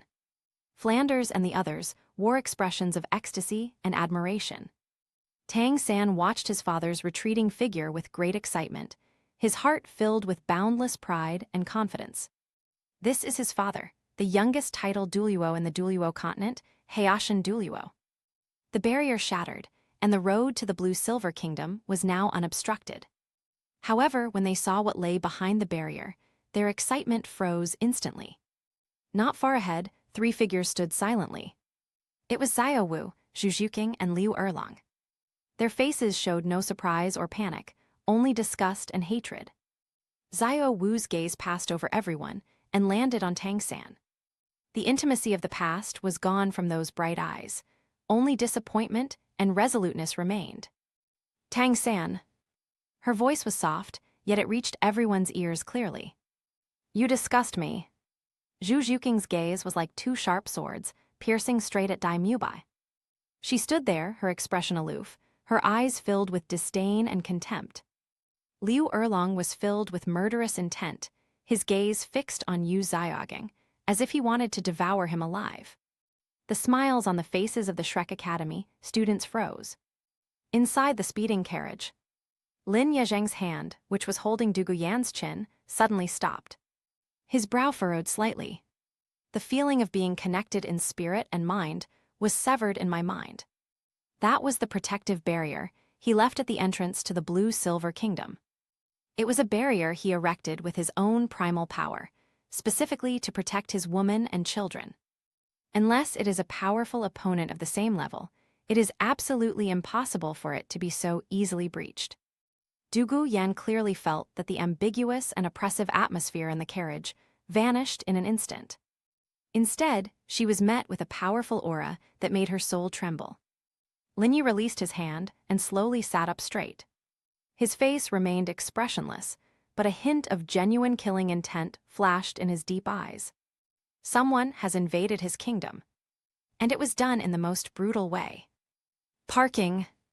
Linyi spoke, his voice not loud, but it penetrated the carriage. The carriage stopped immediately. He lifted the carriage curtain and stepped out. Dugu Yan quickly followed. Linyi stood by the roadside, looking up towards the direction of the starry sky forest, his gaze seemingly piercing through endless space. It seems some fools are rushing to their deaths. He muttered to himself. The next moment, he reached out and put his arm around Dugu Yan's waist. Owner. Dugu Yan was startled. We need to hurry. Before he could finish speaking, countless blue and gold vines burst forth from the ground, instantly enveloping the two of them. A flash of light. Only the empty carriage remained. At the entrance to the starry sky forest, the air seemed to freeze at that moment. Tang San's face turned deathly pale instantly. Nausea. Standing behind him, Tang Hao frowned almost imperceptibly, his gaze sweeping over the three figures before finally settling on Liu Erlong, a complex look flashing in his eyes. Seeing this scene before him, Dai Mubai's shame and indignation were replaced by anger. He took a step forward, his evil eyes fixed on Zhu Zhuqing. Zhu Zhuqing. His voice carried a condescending tone. Have you made enough trouble? Come back with me now, back to Shrek Academy, and I can pretend nothing happened and let bygones be bygones. He straightened his chest, as if saying these words was a tremendous favor to Zhu Zhuqing. Upon hearing this, Zhu Zhuqing reacted as if she had heard the biggest joke in the world, her lips curling into a sarcastic smile. Dai Mubai, are you talking to me? She leisurely stretched out one hand and tidied the hair behind her ear.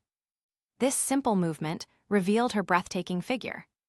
A tight black leather outfit hugged her shapely figure, her full breasts almost bursting out, and her waist so slender it could be grasped in one hand.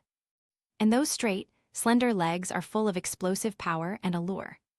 She simply stood there quietly, radiating a fatal attraction. Do you still think you're that high and mighty Prince Xingliwo? Zhu Zhuqing's voice was clear and crisp, yet every word she uttered was piercing. In my eyes, you're nothing but a good-for-nothing who can't even keep his engagement and only knows how to wallow in women. You. Dai Mubai's face instantly turned a deep purplish red, the public exposure of his wounds nearly driving him mad. Chapter 89. At the same time, on the other side of the battlefield, in a dense canopy of trees, a slender figure lurked like a ghost, dressed in the standard robes of the spirit hall and holding a dark green spear in his hand. He was none other than Shilong, whose title was Serpent Spear. He saw that earth-shattering hammer blow clearly. The clear sky hammer, it's Tang Hao. A storm raged in Shilong's heart. He was sent by the Pope to investigate the true nature of Blue-Silver Emperor Forest and to search for the missing young master, Qian Rengsu. The Papal Palace has a very high assessment of Lin Yi's abilities, even believing that he may have already reached that legendary realm. Therefore, Shilong was extremely cautious on this trip, not daring to even get close and only observing from a distance. He witnessed firsthand how Flanders' attack was easily deflected by the barrier, which deepened his apprehension towards the forestry industry. But to his utter surprise, Tang Hao appeared and shattered the powerful protective barrier with a single blow. Tang Hao broke the Blue-Silver Emperor's barrier. This is going to be interesting. Excitement gleamed in Shilong's eyes. These two are both at the pinnacle of the continent. Their collision would inevitably be devastating. However, after waiting for a long time, the scene of the Blue-Silver Emperor appearing in anger, as he had expected, did not occur. Behind the barrier, there were only 3 women. The Blue-Silver Emperor isn't here. A bold idea suddenly came to Shilong's mind. Since Tang Hao is here, he will inevitably bear the brunt of the Blue-Silver Emperor's wrath. But the Blue-Silver Emperor is not in the kingdom at the moment. Isn't this a golden opportunity? His Holiness the Pope said that the young master's aura is very likely in this forest. A glint of light flashed in Shilong's eyes. Fortune favors the bold. Without further hesitation, he swayed and silently descended from the treetop, disappearing into the shadows without making a sound. Instead of going through the main entrance, he chose an extremely tricky angle and circled around to the side and rear of the battlefield. With his title Douluo's keen perception of space, he easily found the weak point after the barrier broke. With a twist of his body like a snake, he sneaked into the Blue-Silver Kingdom's territory. Upon entering, an extremely rich life force rushed towards him, instantly invigorating Shilong. Such pure life energy.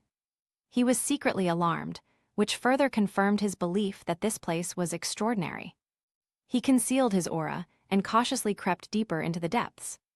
He quickly stopped. His nose twitched slightly, and his eyes revealed a look of ecstatic joy. Found it. In the air, he caught a faint, yet incredibly familiar, divine aura. That was the aura unique to the 6-winged angel martial soul. It's the aura of young Master Qian Rengsu. He looked in the direction from which the aura was coming and found that the deeper he went into the core area of the kingdom, the stronger the aura became. The young master is indeed here. Suppressing his excitement, Shilong continued to dive deeper. On the other side, Yu Xiaoging finally found an opportunity to speak. He looked at Liu Erlong's pretty face, which was filled with murderous intent, squeezed out a complicated expression, and spoke in a hoarse voice. "Erlong, are you all right?" Upon hearing this, Liu Erlong's eyes showed even greater disgust. "Yu Xiaoging, put away your hypocritical face." Yu Xiaoging's face stiffened, and he hurriedly explained, "Erlong, listen to me, I had my reasons for leaving you back then. Our relationship, I did it for your own good." He took a deep breath and pointed to Tang Hao behind him.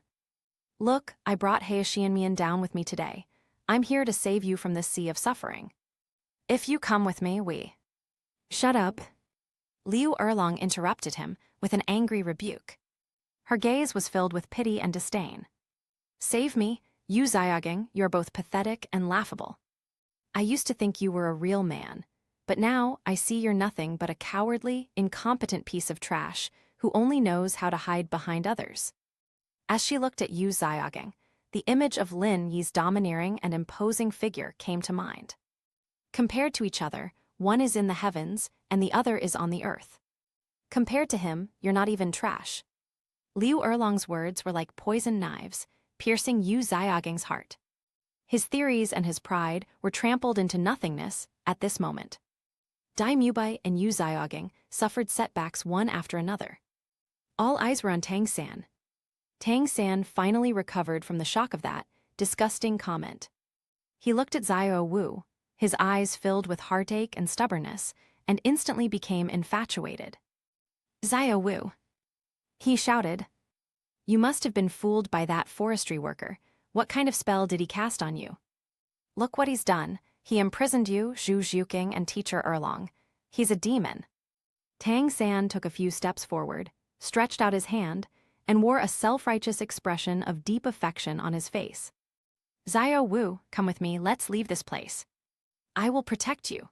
From this day forward, I, Tang San, will protect you with my life and never let anyone hurt you again." His words were impassioned, as if he were a knight rescuing a princess. However, Xiao Wu just watched him quietly. That look was like looking at an unreasonable child. "Protect me?" Xiao Wu asked softly, her tone carrying a hint of sarcasm. "Tang San, you can't even protect yourself. How can you protect me?" She shook her head, her eyes becoming incredibly determined.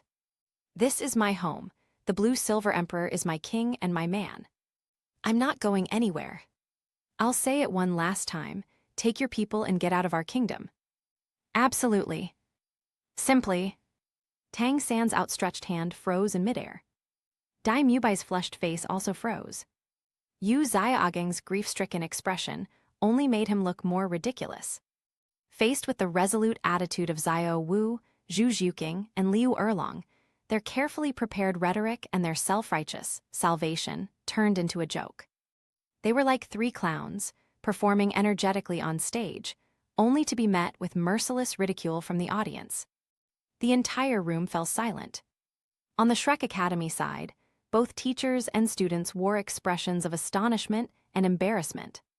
Their proud identity and self-proclaimed righteous stance were shattered in the face of Xiao Wu, Zhu Zhuqing, and Liu Erlong's resolute words.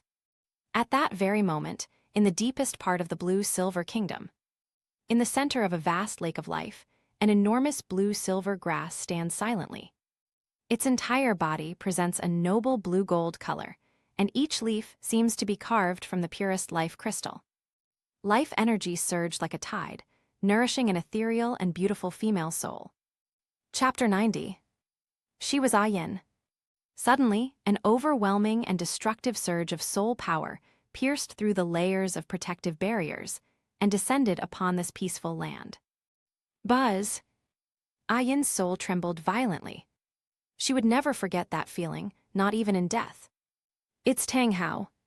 The man who ruined her life, forced her to sacrifice herself, and separated her from her own flesh and blood. Boundless hatred, like lava gushing from the depths of hell, instantly engulfed her soul. Tang Hao. A venomous thought echoed through the space. She wanted nothing more than to rush out immediately, tear that man to pieces, and make him taste the pain of having his soul ripped apart. However, she couldn't do it. She is now merely a remnant soul protected by the Blue-Silver Emperor's supreme power, imprisoned within this primordial blue-silver grass, unable to move even an inch.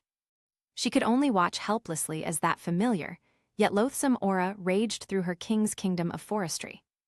The sense of powerlessness and overwhelming anger almost consumed her soul. Kingdom entrance. Tang Hao's patience completely ran out at this moment. He took a step forward, and the earth trembled. A heavy, mountain-like aura suddenly erupted, pressing down on Xiao Wu, Zhu Zhuqing, and Liu Erlong. Blue-Silver Emperor. Tang Hao's voice was like a thunderclap, resounding through the sky. How long are you going to keep hiding your true colors after bullying Shrek Academy and insulting Tang Hao's son? Come out and face your death. His voice was filled with an irresistible authority as his gaze swept over the three women in front of him, and then over Aru, who slowly walked out from behind them with a solemn expression. If you don't come out now, don't blame me for being rude to you women. Faced with the pressure of the title Douluo, Xiao Wu and the other three girls paled slightly, but their eyes showed no sign of backing down. You are not worthy to see our king. Liu Erlong had the most fiery temper. Crimson's soul power surged around her, and the phantom of a fire dragon appeared and disappeared behind her. Zhu Zhuqing and Aru also activated their soul power, ready for battle. Xiao Wu took a step forward, facing Tang Hao directly, her pretty face showing no fear whatsoever. Tang Hao, you are not welcome here. Just then, Tang Hao's gaze suddenly sharpened. His gaze was fixed on Xiao Wu and Aru beside her. As a man who had once merged with a 100,000-year-old soul beast, he was all too familiar with that unique aura. Soul beast. Tang Hao's breath hitched slightly, and a terrifying glint flashed in his eyes. And they are 200,000-year-old soul beasts. Greedy. Naked greed instantly replaced anger. A 100,000-year soul ring. A soul bone that's been around for 100,000 years. This is the most coveted treasure that every soul master dreams of. If we capture them, we can sacrifice them to our son Tang San. The thought of this made Tang Hao's heart pound uncontrollably. Father. Tang San instantly sensed the undisguised killing intent and greed emanating from Tang Hao. His expression changed drastically, and he rushed forward. Father, no. He spread his arms, blocking Tang Hao's way, and anxiously looked back at Xiao Wu. Please don't hurt Xiao Wu, she's the woman I love. Upon hearing this, a hint of disgust flashed in Xiao Wu's eyes, and a cold smile appeared on her lips. Your liking makes me feel disgusted. Tang San was struck dumb, his body stiffening as if by lightning. Tang Hao glanced at his son, then at the several stunningly beautiful women with distinct personalities, and the murderous intent in his eyes subsided slightly. It would be a real shame to kill him outright. Good, Tang Hao said in a deep voice. Since that person refuses to come out, I'll destroy its lair first. Before he finished speaking, he suddenly raised his right hand. Buzz! A colossal, jet-black hammer covered in dark gold, patterns appeared out of thin air in his hand. Hayashin hammer. The #1 weapon spirit in the world. 9 spirit rings rose up beneath his feet. The terrifying fluctuations of soul power transformed into a tangible storm, sweeping across all directions. Break for me! Tang Hao roared and raised the clear sky hammer high, aiming it at the vibrant forest of the Blue-Silver Kingdom, ready to smash it down. This is Xiao's and the others' home. It is a paradise where they escaped the disturbances of the outside world and lived a carefree life. They will not allow anyone to damage a single blade of grass or tree here. Stop! You dare! Xiao Wu, Aru, Zhu Zhuqing, and Liu Erlong all shouted out at the same time. Netherworld thrust. Fire dragon breath.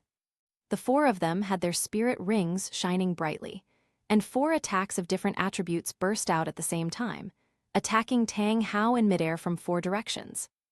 A bunch of ants, how dare they be so insolent? Tang Hao didn't even look, and his protective soul power automatically erupted. Boom! The four people's attacks collided with the invisible barrier of soul power, vanishing instantly like mud oxen entering the sea. The immense force of the recoil caused the four women to grunt in unison, each staggering back several steps, their blood churning. The gap in strength is too large. They don't even have the right to challenge Tang Hao. Seeing the unwilling expressions on the four women's faces, a cruel glint flashed in Tang Hao's eyes. Without pausing for a moment, the Haitian hammer in his hand crashed down with a devastating force. Xiao Wu and the others closed their eyes in despair. It's over. Just then, a calm yet supremely authoritative voice rang in everyone's ears. My kingdom, is it a place where you can run wild? The moment the voice rang out, a slender blue-gold vine unexpectedly emerged from the void.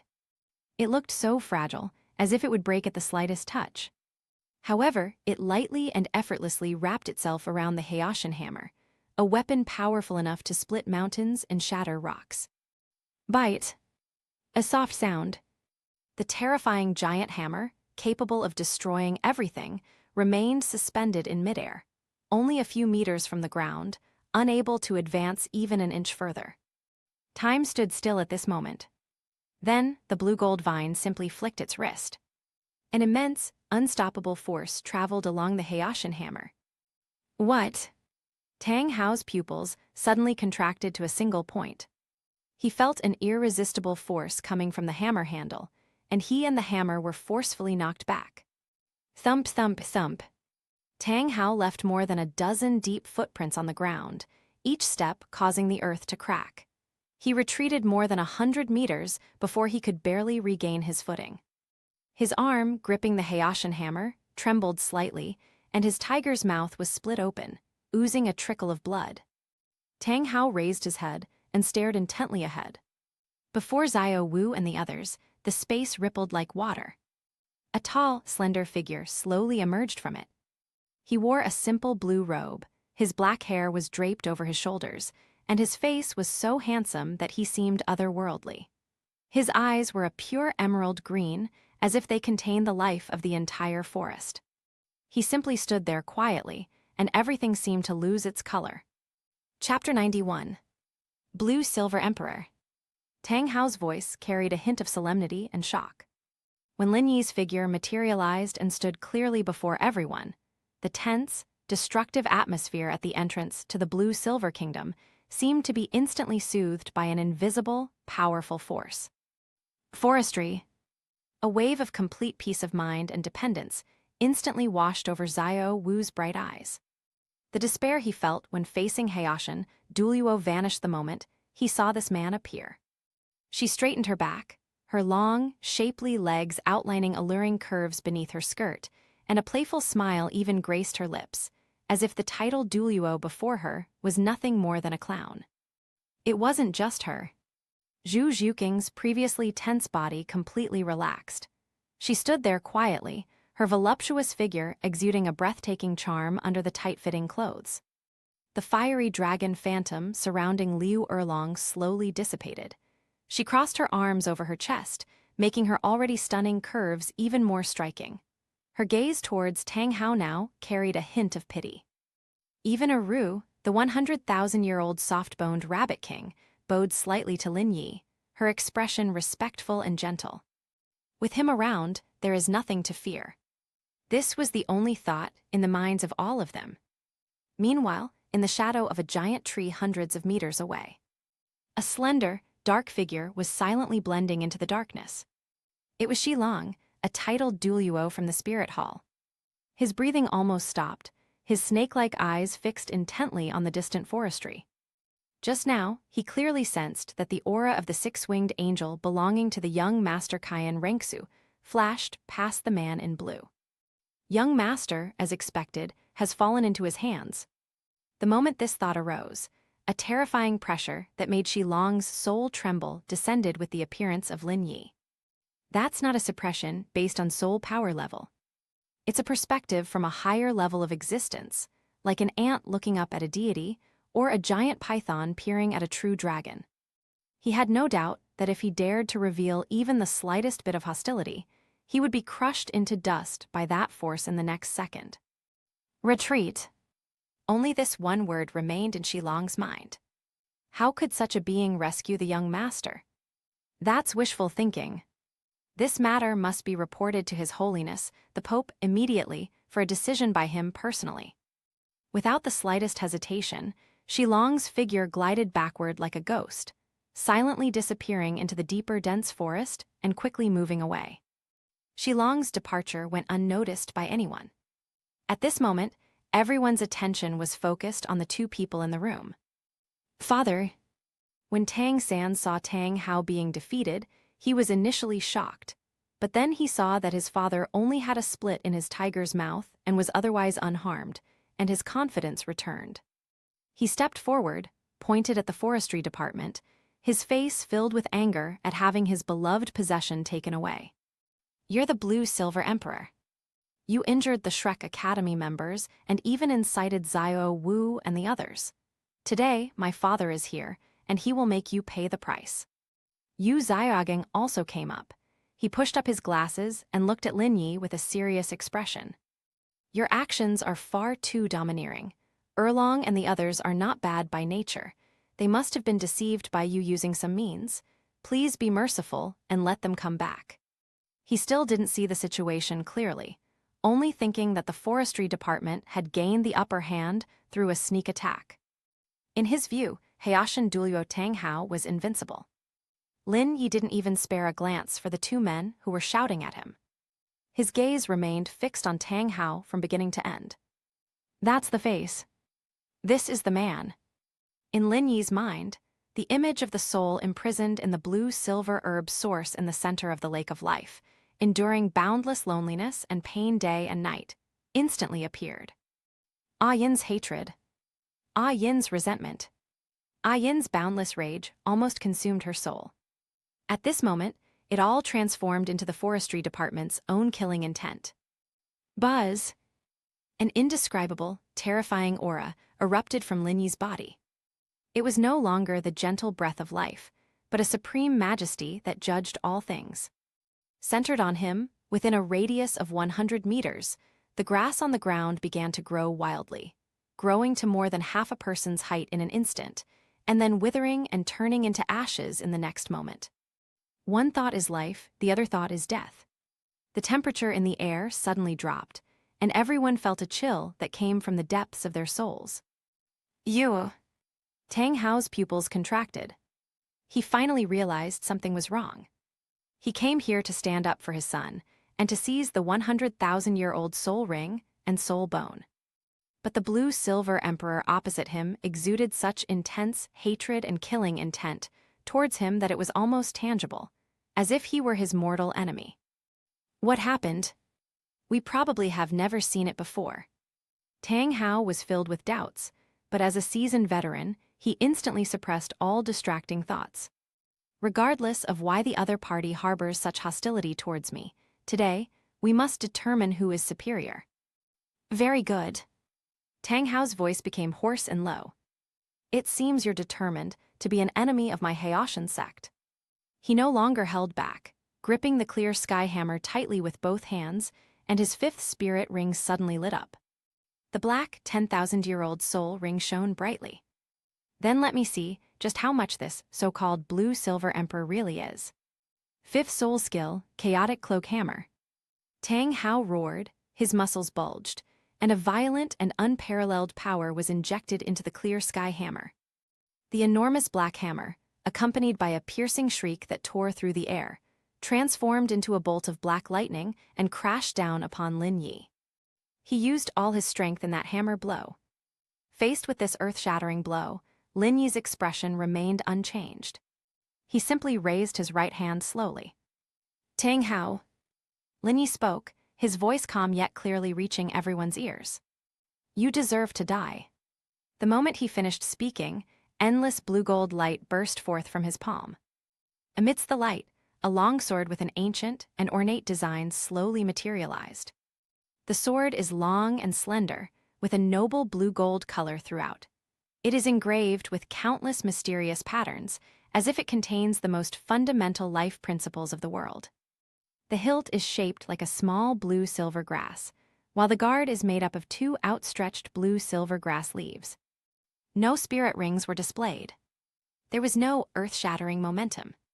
But the moment this sword appeared, all the plant-type martial soul owners present, whether they were students of Shrek Academy or soul beasts from the Blue-Silver Kingdom, felt an impulse originating from the depths of their blood. It was an urge to worship. Blue-Silver Emperor Sword. Lin Yi, wielding the Emperor's sword, casually swung it forward at the oncoming Hayashan hammer. Chapter 92. Clang.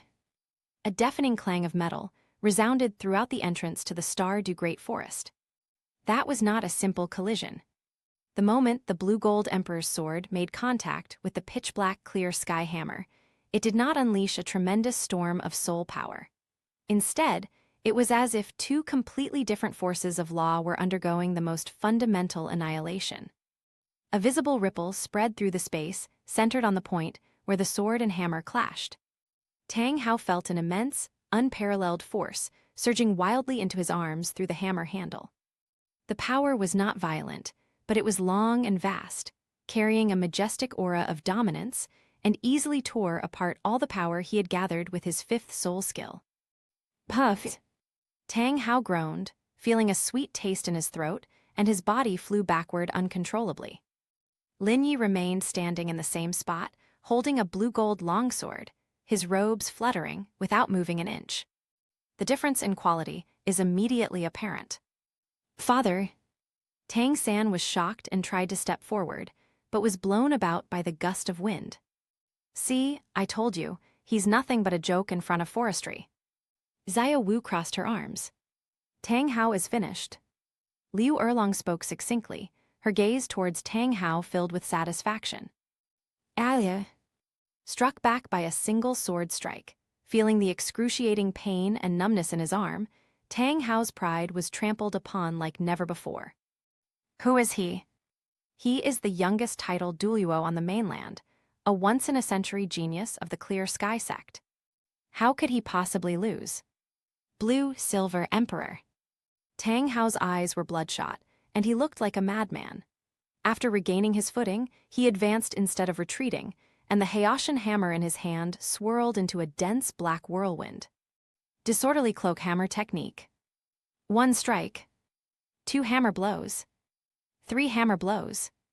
Each hammer blow was more powerful and heavier than the last, the hammer shadows overlapping as if to shatter the heavens and earth. This is the secret technique passed down by the Hayashan sect. It becomes stronger when facing stronger opponents, and its power can be stacked infinitely. Keep going, Dad, that's it.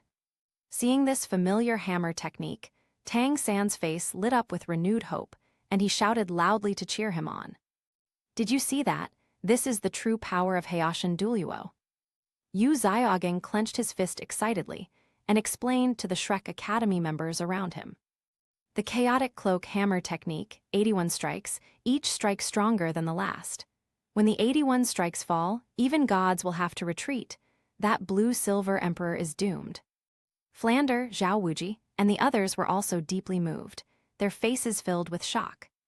In their view, under such a ferocious attack, the man in blue would have no other fate but to be smashed into a pulp.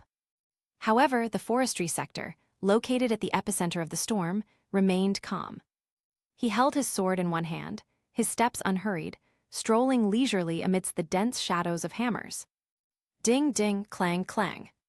Every swing of the blue-gold emperor's sword struck with pinpoint accuracy the weakest point of the clear sky hammer's power.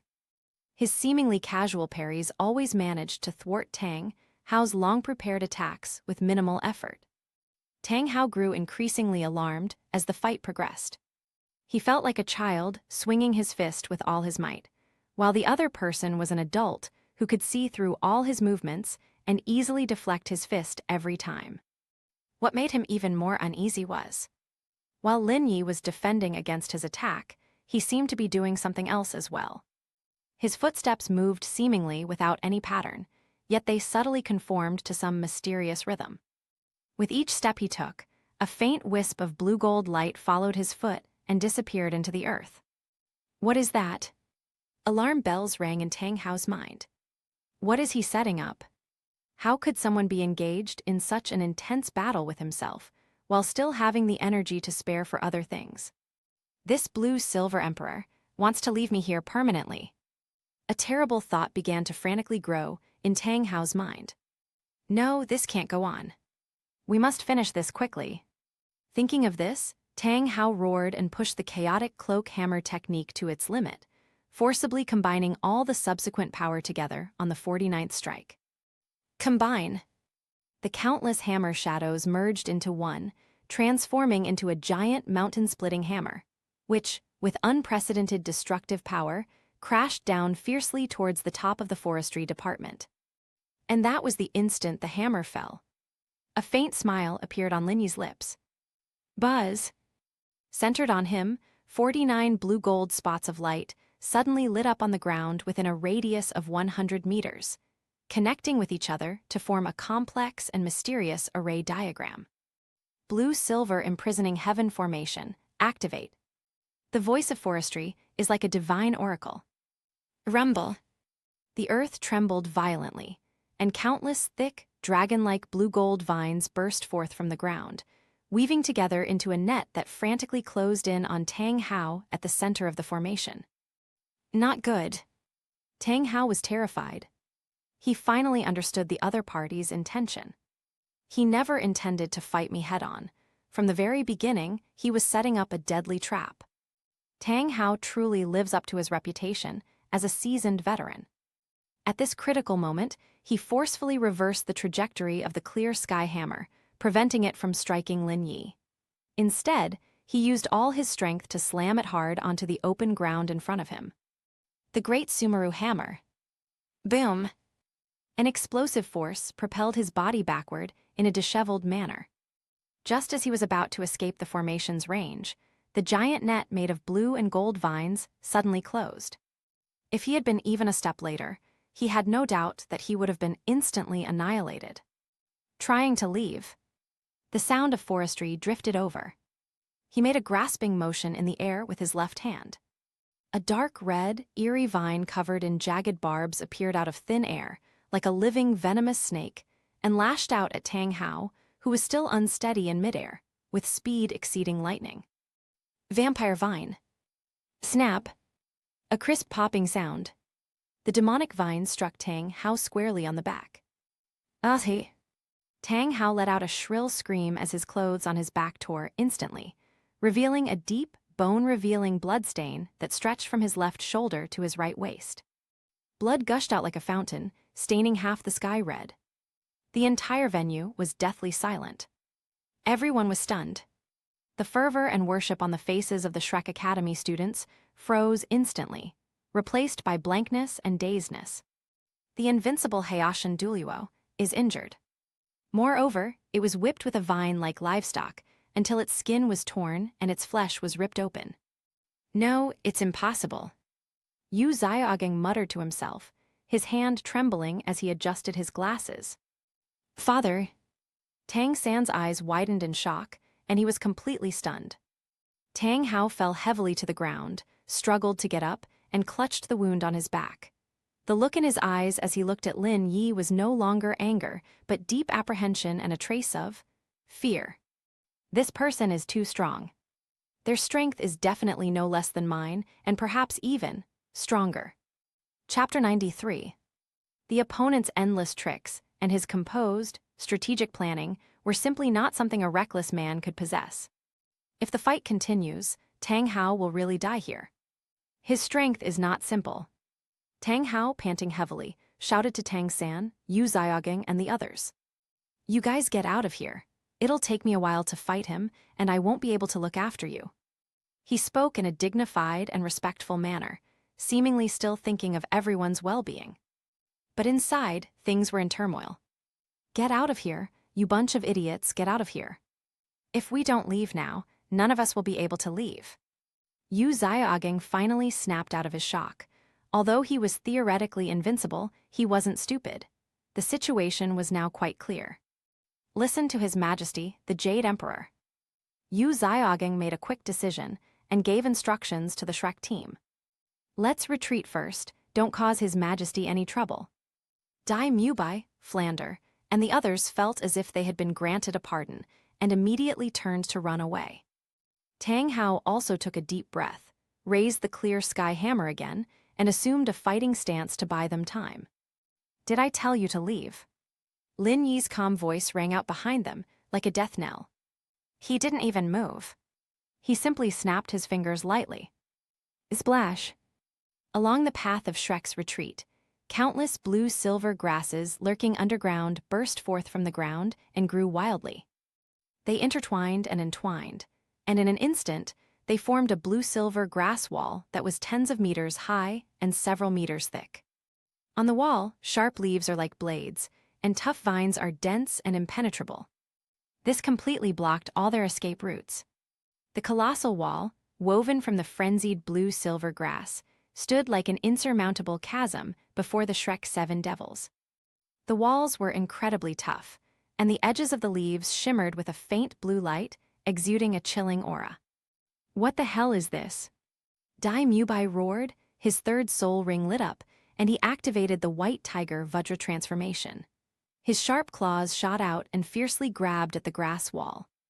However, the tiger's claws, powerful enough to split stone tablets, only made a muffled plop sound when they landed on the grass wall, tearing open a few shallow wounds that were instantly repaired by countless new vines. Even worse, several vines coiled back like venomous snakes, wrapping around his wrists. Dai Mubai was shocked and retreated, his face turning pale. It's useless. Yu Xiaogang's face turned extremely ugly as he shouted at the crowd. These blue-silver grasses contain an extremely large amount of life force. Unless they can be completely destroyed in an instant, it is impossible to break through them. Tang San stood still, his fists clenched, his eyes fixed on the figure in green. His blue-silver grass martial soul was trembling slightly uncontrollably, as if it were paying homage to its king. This suppression from the very source of his martial soul prevented him from even having the slightest thought of resistance. Father, Tang San's voice trembled slightly. Seeing that his escape route was cut off, Tang Hao's last glimmer of hope was completely shattered.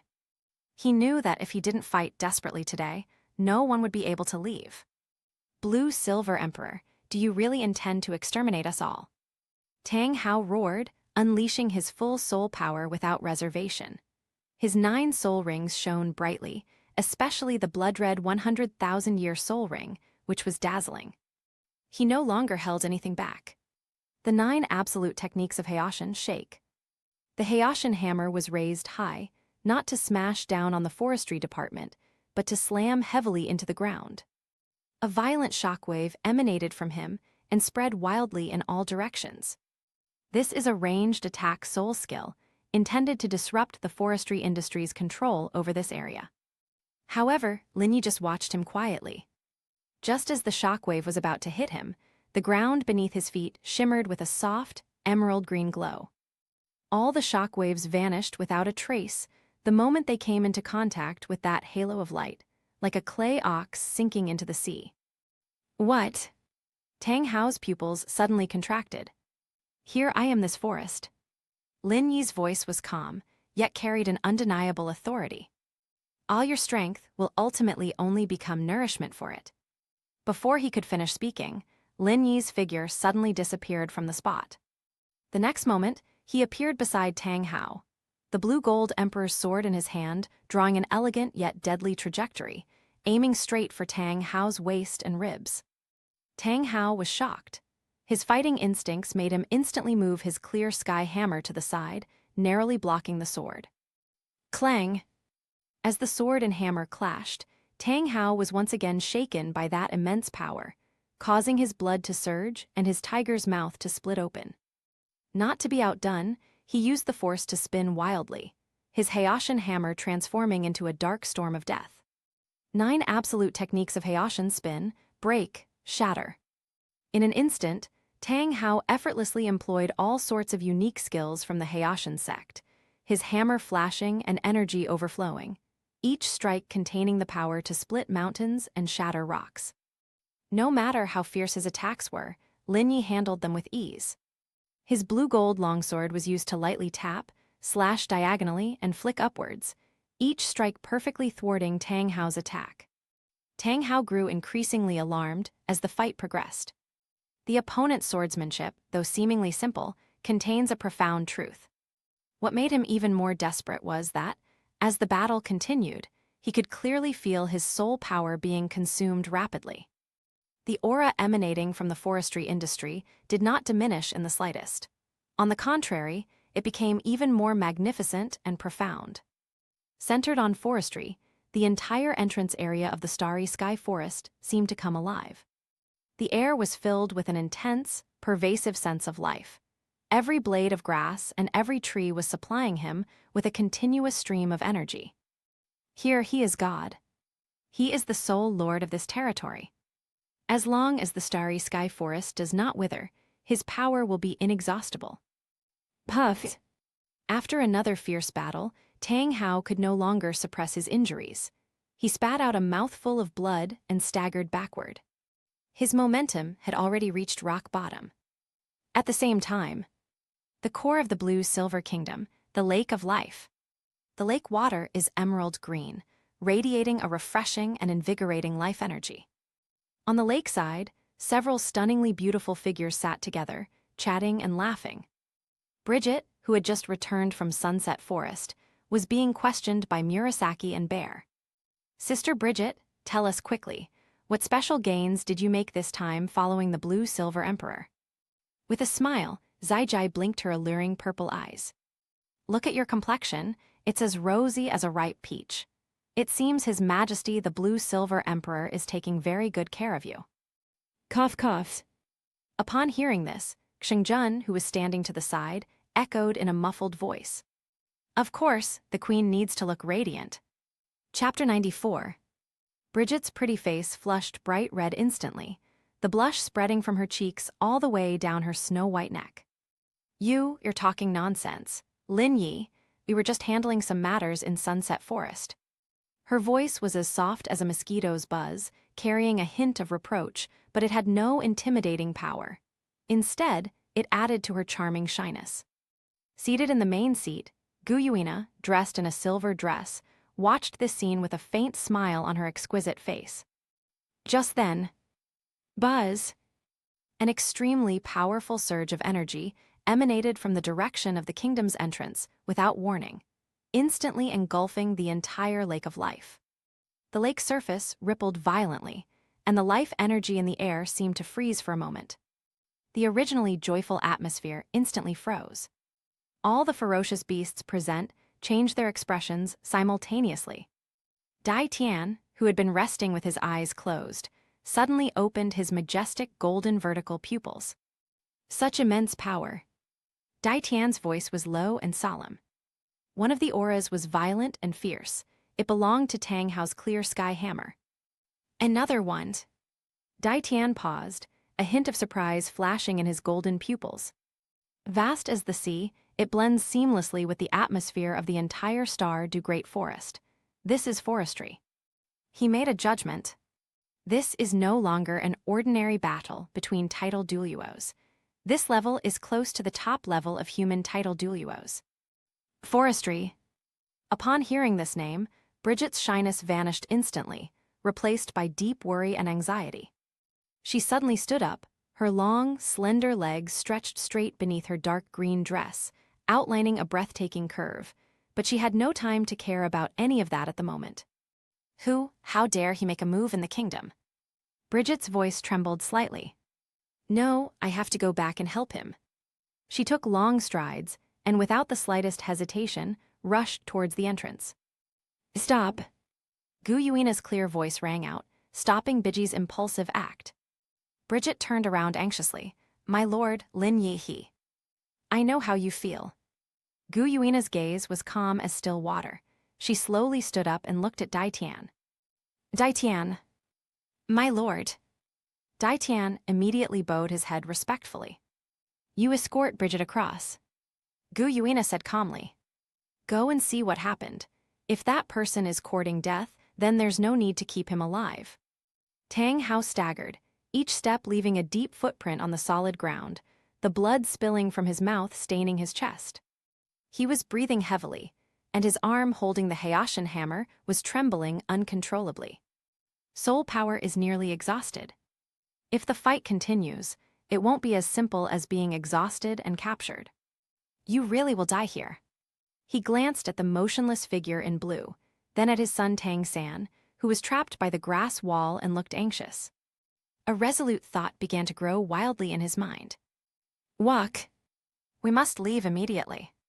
Even if it costs me my life, I will tear a path to survival for my son and the others. Ugh! Tang Hao roared to the sky in resentment, pouring the last remaining soul power in his body into the clear sky hammer in his hand. On that pitch-black giant hammer, the 9 spirit rings were flashing wildly with unprecedented brightness, especially the blood-red 100,000-year spirit ring, which at this moment seemed to be burning. This was his final, soul-burning strike. However, the target of this blow was not forestry. Instead, it was that giant wall of blue-silver grass that blocked everyone's escape route. Fry! Tang Hao used all his strength to throw out the hammer, which embodied his life's cultivation and fatherly love. Boom! The Hayashin hammer exploded the moment it touched the grass wall. A devastating energy storm swept out in all directions, and the seemingly indestructible blue-silver grass wall was finally blasted open, with a gap several meters wide by this self-destructive force. Countless broken blue-silver grass leaves danced in the air, transforming into pure life energy the moment they landed. Go quickly! Tang Hao roared hoarsely, spitting out another mouthful of blood. Teacher! Dai Mubai and the others exclaimed in surprise. Don't worry about me, let's go. The moment the gap appeared, a figure was faster than anyone else, practically tumbling and crawling as he rushed out.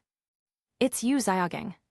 His face now showed no trace of the composure and calmness of a master, only the terror and relief of surviving a disaster. He ran wildly out of the forest without looking back. Seeing this, Dai Mubai, Flander, and the others disregarded everything else and followed closely behind, rushing out of the encirclement in a sorry state. Only Tang San hesitated.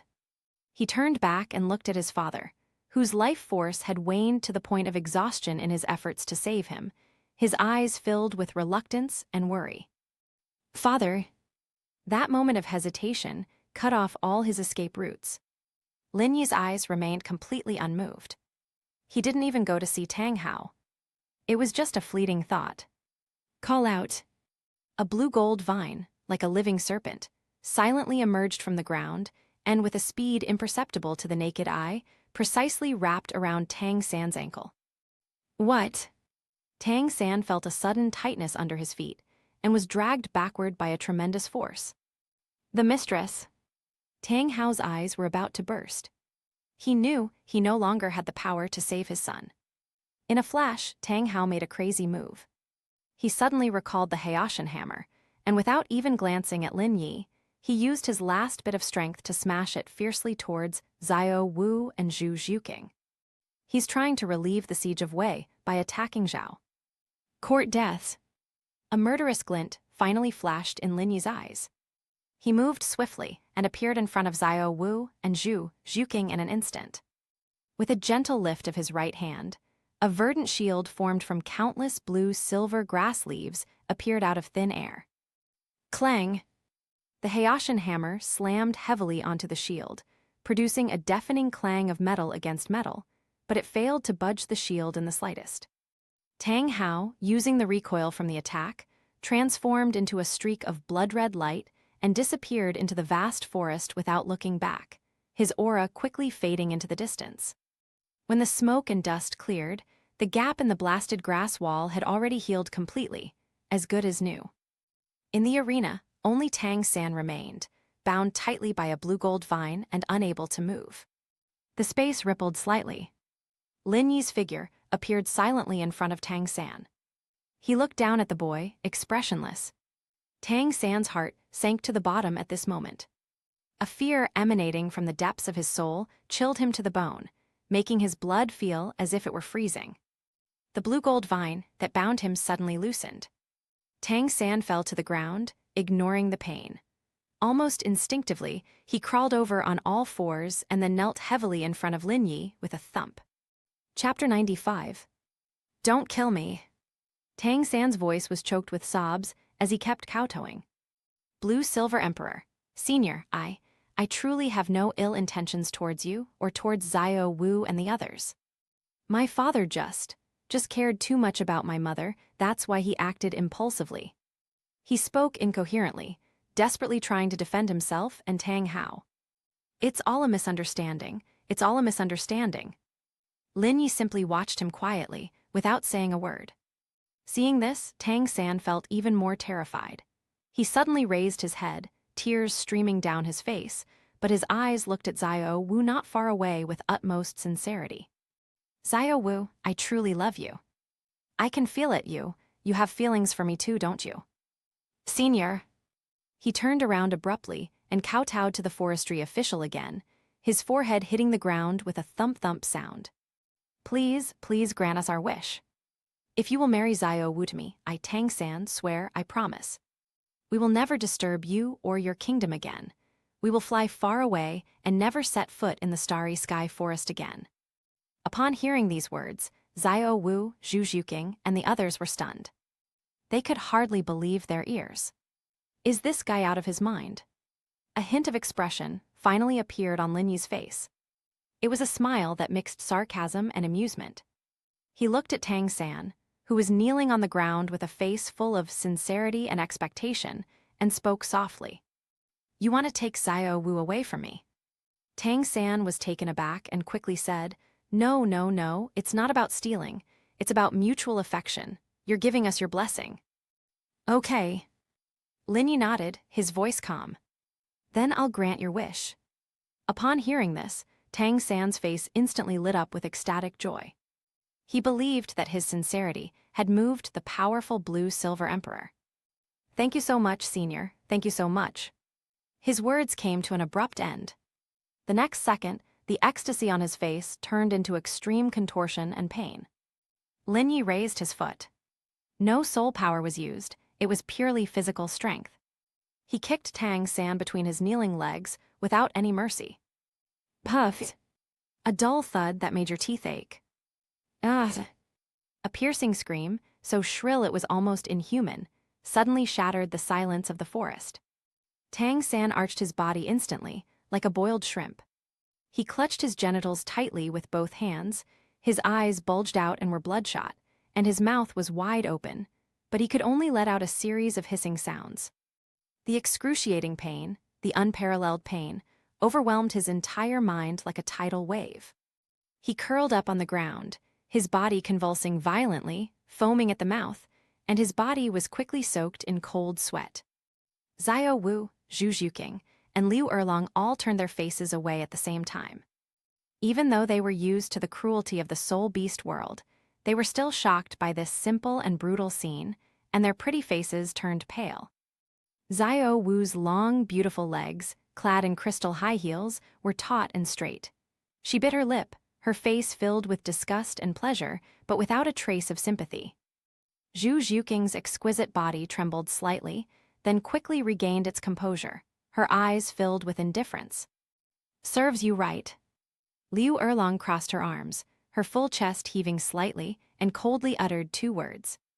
Always bringing people to harass us, do they really think we're made of clay? They show no mercy to their enemies.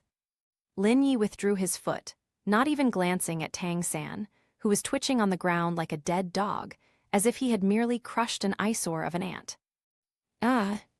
Tang San's curled-up body trembled violently on the ground, making hoarse sounds from his throat. Every sound was filled with heart-wrenching pain. His consciousness sank in a sea of excruciating pain, his vision blurred intermittently, and his features were distorted and deformed by extreme agony. Gone was all the composure and scheming of his usual self, only the most primal wailing remained. Ah, it hurts, kill me. He pleaded intermittently. For him at that moment, death might be a relief. However, the forestry department clearly had no intention of letting him off so easily. He remained indifferent, casually raising his right hand with his palm facing upwards. Buzz! A dark red light appeared in his palm. Immediately, a black vine seed covered with jagged barbs quietly took root and sprouted. It grew wildly at a speed visible to the naked eye, and in an instant it transformed into several terrifying vines as thick as an arm. Like a venomous snake lurking in the darkness, it shot towards Tang San on the ground. Vampire vine. A domineering plant that feeds on the essence and blood of living beings, representing the darkest and cruelest aspect of the blue-silver emperor bloodline in the forestry industry. No, don't. Tang San's pupils contracted sharply with fear. He wanted to struggle and escape, but the excruciating pain in his body made it incredibly difficult for him to even move a finger. Sizzle, sizzle, sizzle. The vampire vines did not pause for a moment. They instantly wrapped around Tang San's body, the sharp barbs on the vines like terrifying thorns, mercilessly piercing his skin and digging deep into his flesh. Ugh! Tang San let out another shrill scream. If the pain of that previous kick was like a landslide and a tsunami, then this pain is like being torn to pieces. Countless sharp thorns churned inside his body, frantically sucking his blood and soul power. He could clearly feel that the life force within him was draining away at an alarming rate. As life force fades, the excruciating pain not only does not lessen, but is amplified tenfold or 100-fold. Lin Yi watched this scene without a ripple in his eyes. He spoke slowly, his voice not loud, but clearly reaching the ears of everyone present. This is what happens. Upon seeing this horrifying scene, Xiao Wu, Zhu Zhuqing, and Liu Erlong all turned their faces away and covered their cheeks with their hands. Although it is a bit cruel. Xiao Wu bit her lip, peering through her fingers at Tang San, who was convulsing on the ground, his body gradually shriveling up. But a person like him doesn't deserve any sympathy at all. Serves you right. Zhu Zhuqing and Liu Erlong didn't speak, but the expressions on their faces clearly showed that they agreed with Xiao Wu's point of view. Tang San's wails gradually weakened, his skin began to lose its luster, becoming like withered tree bark, and the light in his eyes quickly dimmed. The world is in turmoil. An aura, purely formed from slaughter and bloodshed, was chilling and domineering, as if it would drag the entire world into an endless blood-red hell. The realm of the god of slaughter. Lin Yi frowned slightly and looked up into the void. Without the slightest hesitation, a bright green halo suddenly spread out from beneath his feet. Chapter 96. Blue-Silver Realm. In an instant, two completely different, yet equally powerful, domains collided with a deafening roar. On one side is a vibrant green full of endless life, and on the other side is a blood red representing ultimate destruction. The two colors intertwined and eroded each other wildly in midair, making a sizzling sound, and the surrounding space was violently distorted because it could not withstand this force. Immediately afterwards, a blood-red killing intent, condensed to its extreme, slashed down from the blood-red domain like an invisible heavenly blade. Its target is not the forestry industry itself, but the energy connection between the forestry industry and those few vampire vines. Click. A crisp sound. That invisible connection was abruptly severed by this powerful killing intent. Without the support of Lin Yi's soul power, the several blood-sucking vines withered and fell off Tang San's body. Snort. Lin Yi let out a soft snort, unsurprised by this. He pointed his right hand like a sword and casually swung it at the core of the crimson domain. A dazzling blue-gold sword beam shot through the air, tearing a dark rift in the space it passed through. A muffled groan came from the depths of the crimson domain. It seems they didn't expect the forestry department's counterattack to be so swift. The blood-red light surged violently, and a blurry figure withstood the sword strike. Immediately afterward, a mouthful of blood sprayed down from the sky. But the figure showed no intention of lingering in the fight. With a swirl of blood-red light, it enveloped Tang San, who was barely clinging to life on the ground, and then transformed into a streak of light, tearing through space and disappearing without a trace. It comes quickly and goes quickly. Lin Yi watched the departing figure with a deep gaze. That aura, that divine power. The Asura god king. He murmured to himself. He destroyed his own foundation, and had most of his essence and life force drained by the blood-sucking vine. Even if they survive, they won't be able to cause any trouble. He's just a useless person. Just then, two figures rushed out from the depths of the forest and landed beside Lin Yi. It was Daitian and Baijai. Forestry. As soon as Bridget landed, she looked Lin Yi up and down with a worried expression. She breathed a sigh of relief when she saw that he was safe and sound. Are you all right, that aura just now? Was it a Tang human? She had sensed the fluctuations in the battle and was extremely anxious, wanting to come and fight alongside Lin Yi. However, to her surprise, by the time she and Daitian arrived, the battle was already over. Seeing her concerned expression, Lin Yi's indifference turned into tenderness. He reached out and gently pulled Bridget into his arms, his large hand naturally resting on her slightly protruding belly. I'm fine. But you, carrying our child, shouldn't be doing this. His gaze fell on Bridget's long, beautiful legs, which were wrapped in a bright green dress, and his eyes held a hint of indulgent smile. Look at you, running so fast. What if you upset the baby? Bridget blushed slightly, feeling the warmth and domineering presence of the man's embrace, and calmed down, obediently nodding. Okay, I understand. She nestled in Lin Yi's arms, enjoying this moment of tranquility. Meanwhile, Daitian, standing to the side, was experiencing a storm of emotions. He glanced at the remaining traces of the battle on the ground, and then sensed the lingering aura of two terrifying domains in the air. One is the clear sky hammer, and the other is the mysterious powerhouse who just took Tang San away. Both of them are among the top in the continent. But Lin Yi, not only did he fight two against one, he also ended the battle so quickly. They even managed to drive the other side away. Daitian looked at the forestry department with a gaze filled with shock and awe. The blue-silver emperor's strength far exceeded his expectations. Rest assured. Lin Yi's gentle voice rang in Bridget's ears, carrying a calming power.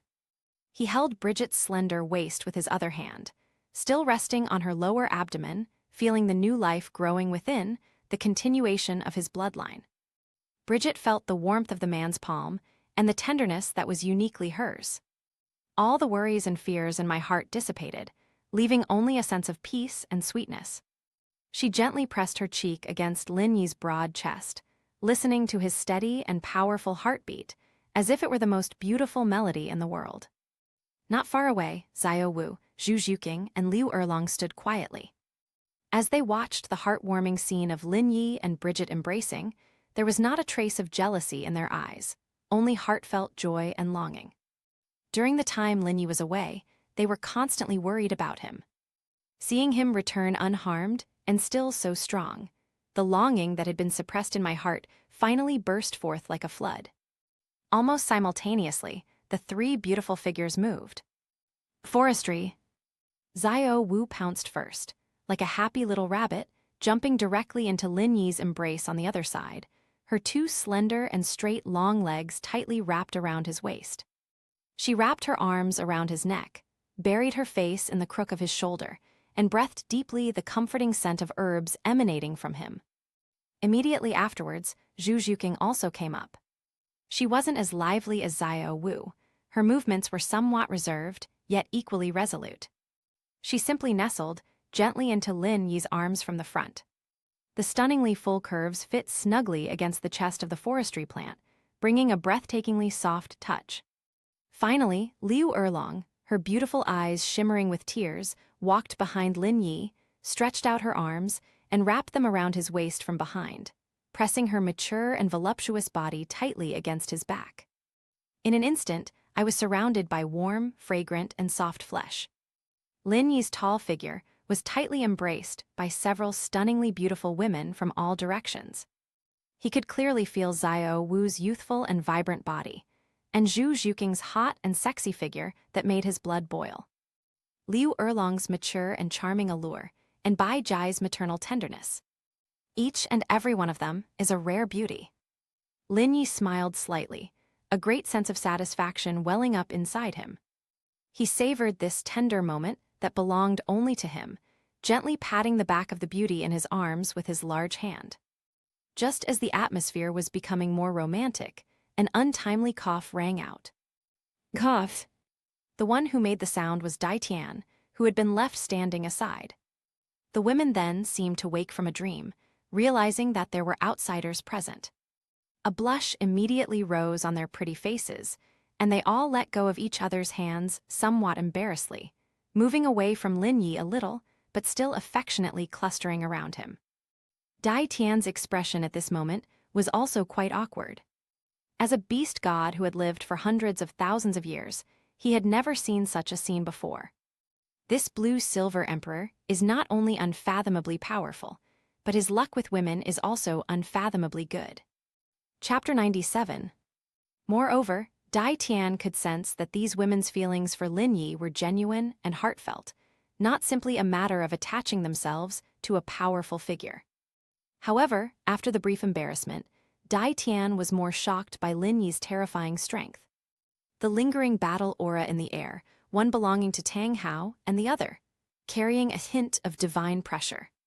But the owners of both of these auras were defeated decisively and cleanly. Dai Tian took a deep breath, suppressing the turmoil in his heart, stepped forward, and said to Lin Yi in a deep voice, "Blue-silver Emperor, your strength commands my respect." A fighting spirit surged in his dark dragon eyes. "If I have the chance, I would like to have a friendly match with you." Upon hearing this, Lin Yi shifted his gaze from the women to Dai Tian, his eyes calm. "Can." He agreed readily. He knew very well that if he wanted to truly control the Star-Du Great Forest and completely subdue these unruly beasts, relying solely on bloodline suppression and his relationship with Gu Yuina would not be enough. We must use absolute force to defeat them until they are convinced of our superiority. Not only Dai Tian, but also Xingjun, Wan Yaowang, all these capable subordinates, he had to give them a good talking to. Even their master, the silver dragon King Gu Yuina. Lin Yi's eyes deepened. When the time is right, he wouldn't mind letting her understand who the true ruler of this forest, and even the entire continent, is. 1 month later. The forestry department has set a deadline. Good. Upon receiving a positive reply, Dai Tian's fighting spirit intensified. He nodded, said nothing more, and with a flash, transformed into a streak of black light, disappearing into the horizon.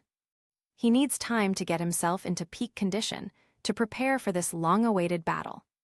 Just after Dai Tian left, a slightly disheveled figure arrived late. It was Du Guyan, who had just stepped down from the carriage. She froze as soon as she stepped into the area. "Here it is."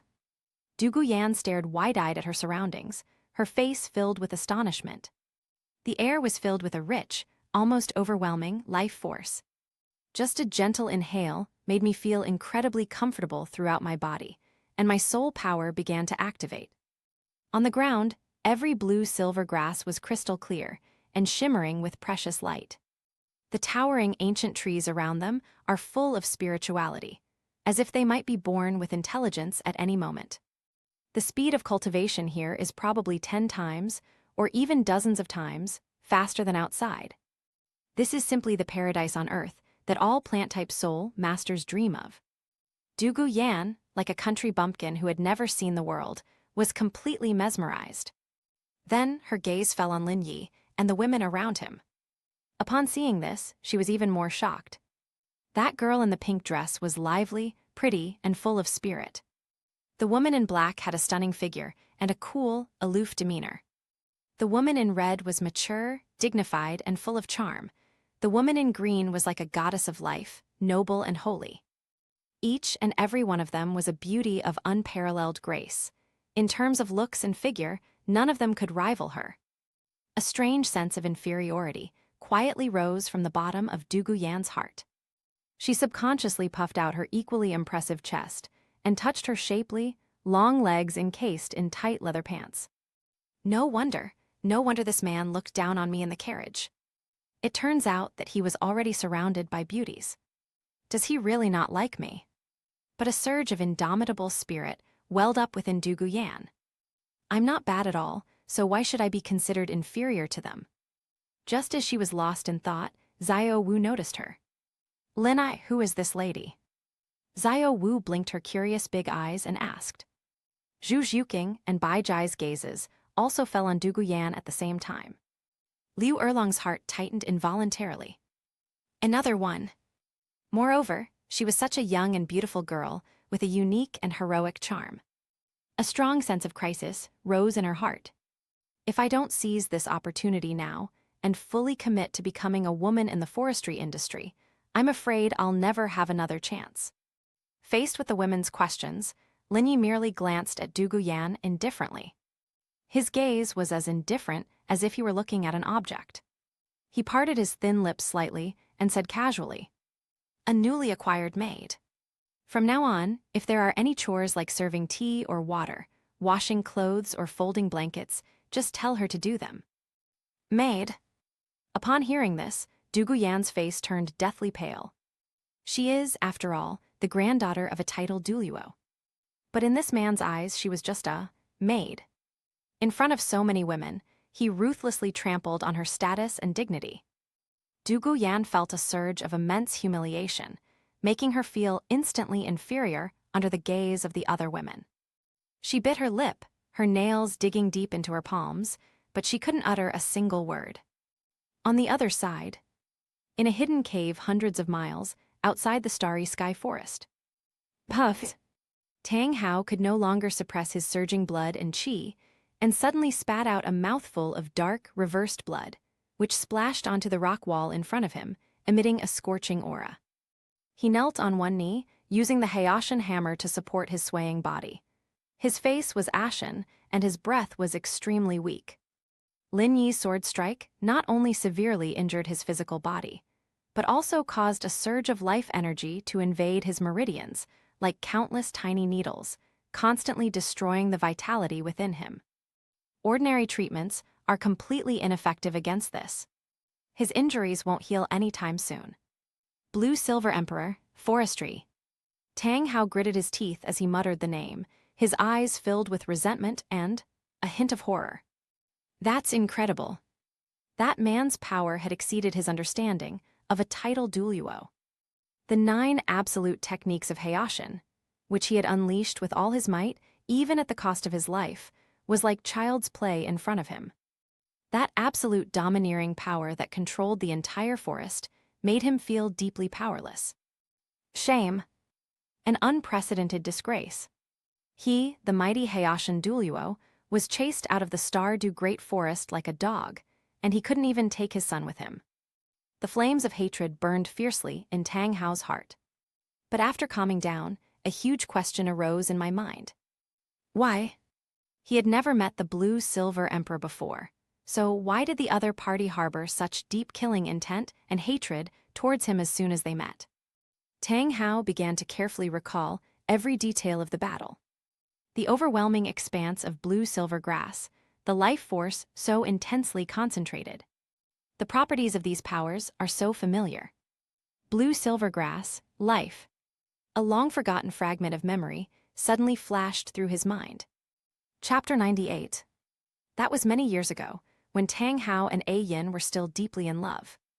Ah Yin had mentioned to him more than once, with a gentle smile, a blue-silver grass companion that had accompanied her as she grew up. She said that the little blue-silver grass was very spiritual and was the only solace she had in her long life, besides her mother. She took meticulous care of it, sharing her life energy with it and treating it like her own younger brother. Tang Hao didn't pay much attention at the time, taking it as Ah Yin's special feelings as a soul beast. But now, that man named Lin Yi is actually blue-silver grass. He harbors a deep-seated hatred for himself. All of this suddenly connected. So it was you. Tang Hao's pupils suddenly contracted, and a look of sudden realization appeared on his face. The companion that Ah Yin took such good care of turned out to be you, you beast. He finally understood the source of that hatred. It's because of Jintoki.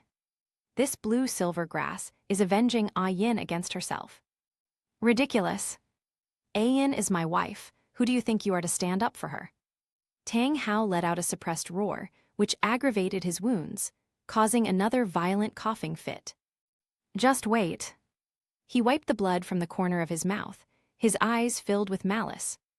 No matter how strong you are, I, Tang Hao, will personally uproot you and grind you to dust. In the Blue Silver Kingdom, at the center of the Lake of Life, Lin Yi waved to signal the women to settle down first. Du Guyan was naturally taken by Liu Erlong, and the others to familiarize herself with her duties as a maid. He took a step forward and appeared in front of the giant blue-silver grass that imprisoned Ah Yin's remnant soul.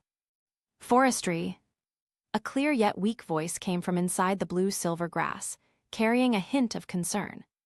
Lin Yi reached out and gently stroked the huge blades of grass, feeling a familiar warmth in his palm. Ah Yin, I'm back. Just now, that aura. Ah Yin's soul rippled slightly. It was Tang Hao, he came, didn't he? Even a trace of the Haitian hammer's aura, etched deep into her soul, was enough for her to recognize. The forestry department did not conceal anything. He brought his son Tang San here, intending to cause trouble. And the result, a hint of tension crept into Ah Yin's voice. Lin Yi said calmly, I severely injured him, and he fled in a sorry state. His son, Tang San, was crippled by me and taken away by a deity. He briefly recounted what had happened. The giant blue-silver grass remained silent for a long time. After a long while, Ah Yin's voice rang out again. Good riddance. You've really helped me get revenge. Over the years, she had been trapped here, suffering the torment of resentment and bitterness day and night. Now, hearing that her enemy had met such an end, most of the resentment in her heart dissipated. But then her tone changed, becoming pleading. Forestry, promise me one thing. You say. Ah Yin's voice carried a chilling undertone. I will spare Tang Hao's life. After I am resurrected, I will personally repay him 100-fold and 1,000-fold for all the pain and humiliation he brought me. I want to end his life with my own hands. Upon hearing this, Lin Yi looked at the enormous blue-silver grass before him and could sense her unwavering determination. He nodded. Can. He agreed. Since Ah Yin wants to take revenge herself, he will give her that opportunity. Tang Hao's life is temporarily in danger. With the forestry department's promise, Ah Yin's soul became much more stable. Lin Yi's eyes narrowed as he looked at her weakened state. Ah Yin, this recovery is too slow.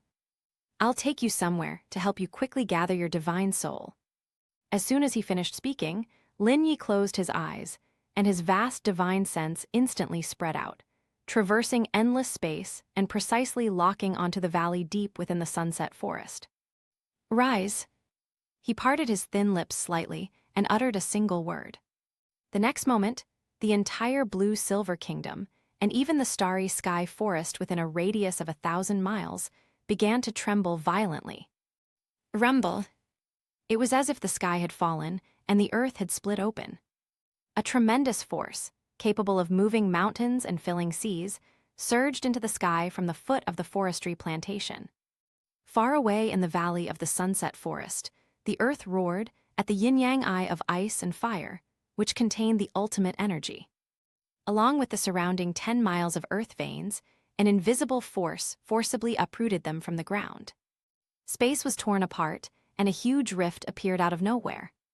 The valley that had been completely separated, along with the yin-yang well of ice and fire, was dragged directly into the spatial rift and disappeared. At the heart of the blue-silver kingdom, on the shores of the Lake of Life, space itself was also torn open. A complete valley, with a strange spring that is half scorching hot and half frigid, slowly descends from the crack and finally fits perfectly into a clearing next to the Lake of Life. The whole process took only a few breaths. After Lin Yi finished all this, his expression remained normal. With a thought, the giant blue-silver grass that enveloped Ah Yin's soul was lifted up by a gentle force. It slowly moved to one side of the yin-yang well, which was the perfect position where cold and heat met and yin and yang were in harmony. Ah Yin. It's forestry, said the forestry expert. This is the eye of ice and fire, a rare treasure of heaven and earth. The ultimate ice and fire power here can nourish your spiritual essence to the greatest extent, allowing you to recover at the fastest speed. Once your soul is completely stabilized, you can be fully resurrected with the help of the physical body I have already prepared for you. Feeling the pure and powerful energy surge into her soul, Ah Yin's weak voice was filled with unprecedented excitement and anticipation. Resurrection, can I really be resurrected? That's great, Forestry, that's great. She can finally break free from the soul state and regain her own body. The thought of that perfect body that Lin Yi had personally sculpted for her using countless rare and precious materials made Ah Yin's soul tremble. She will have fair and flawless skin, long and straight beautiful legs, and an alluring figure that would make any woman envious. Then she can lean on Lin Yi's side intimately, just like before, in the most authentic way. Instead of communicating with him through a layer of grass, as we do now. I'm waiting for that day. Ah Yin's voice was filled with longing and shyness. After settling Ah Yin in, Lin Yi felt a great weight lifted off his shoulders. He turned around, ready to go check on Xiao Wu and the others. As soon as I turned around, a gentle and soft voice sounded from behind me. Forestry. Lin Yi paused and looked back. There stood a Ru not far away, her beautiful eyes filled with concern and tenderness as she gazed at him quietly. She seemed to have been standing there for quite some time.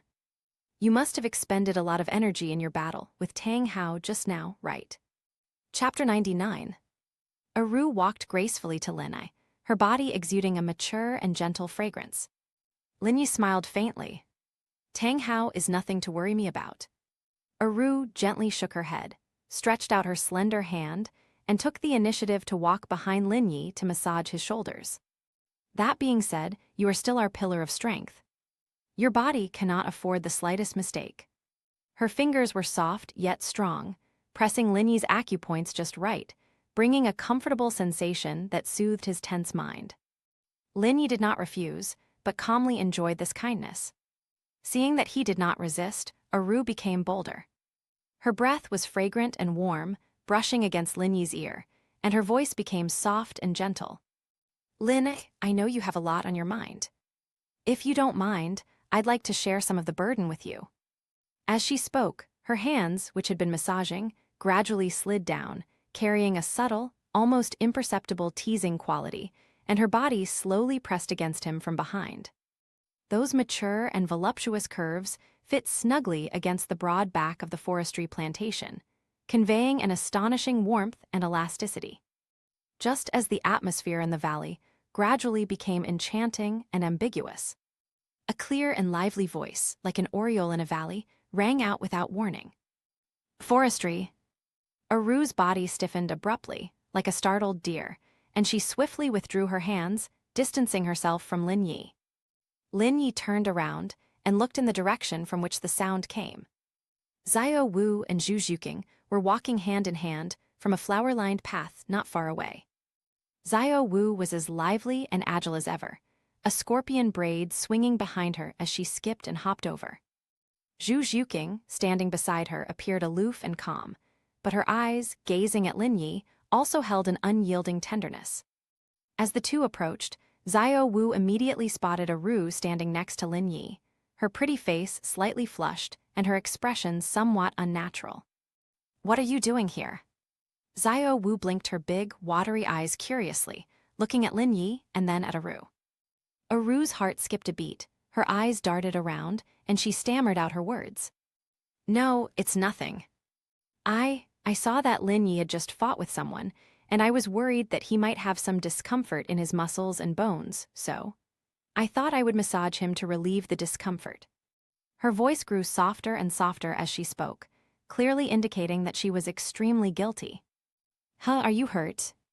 The naive Xiao Wu immediately believed it when she heard it, and her pretty face was immediately filled with worry. She rushed to Lin Yi, stood on tiptoe, and reached out her small hand to check his body.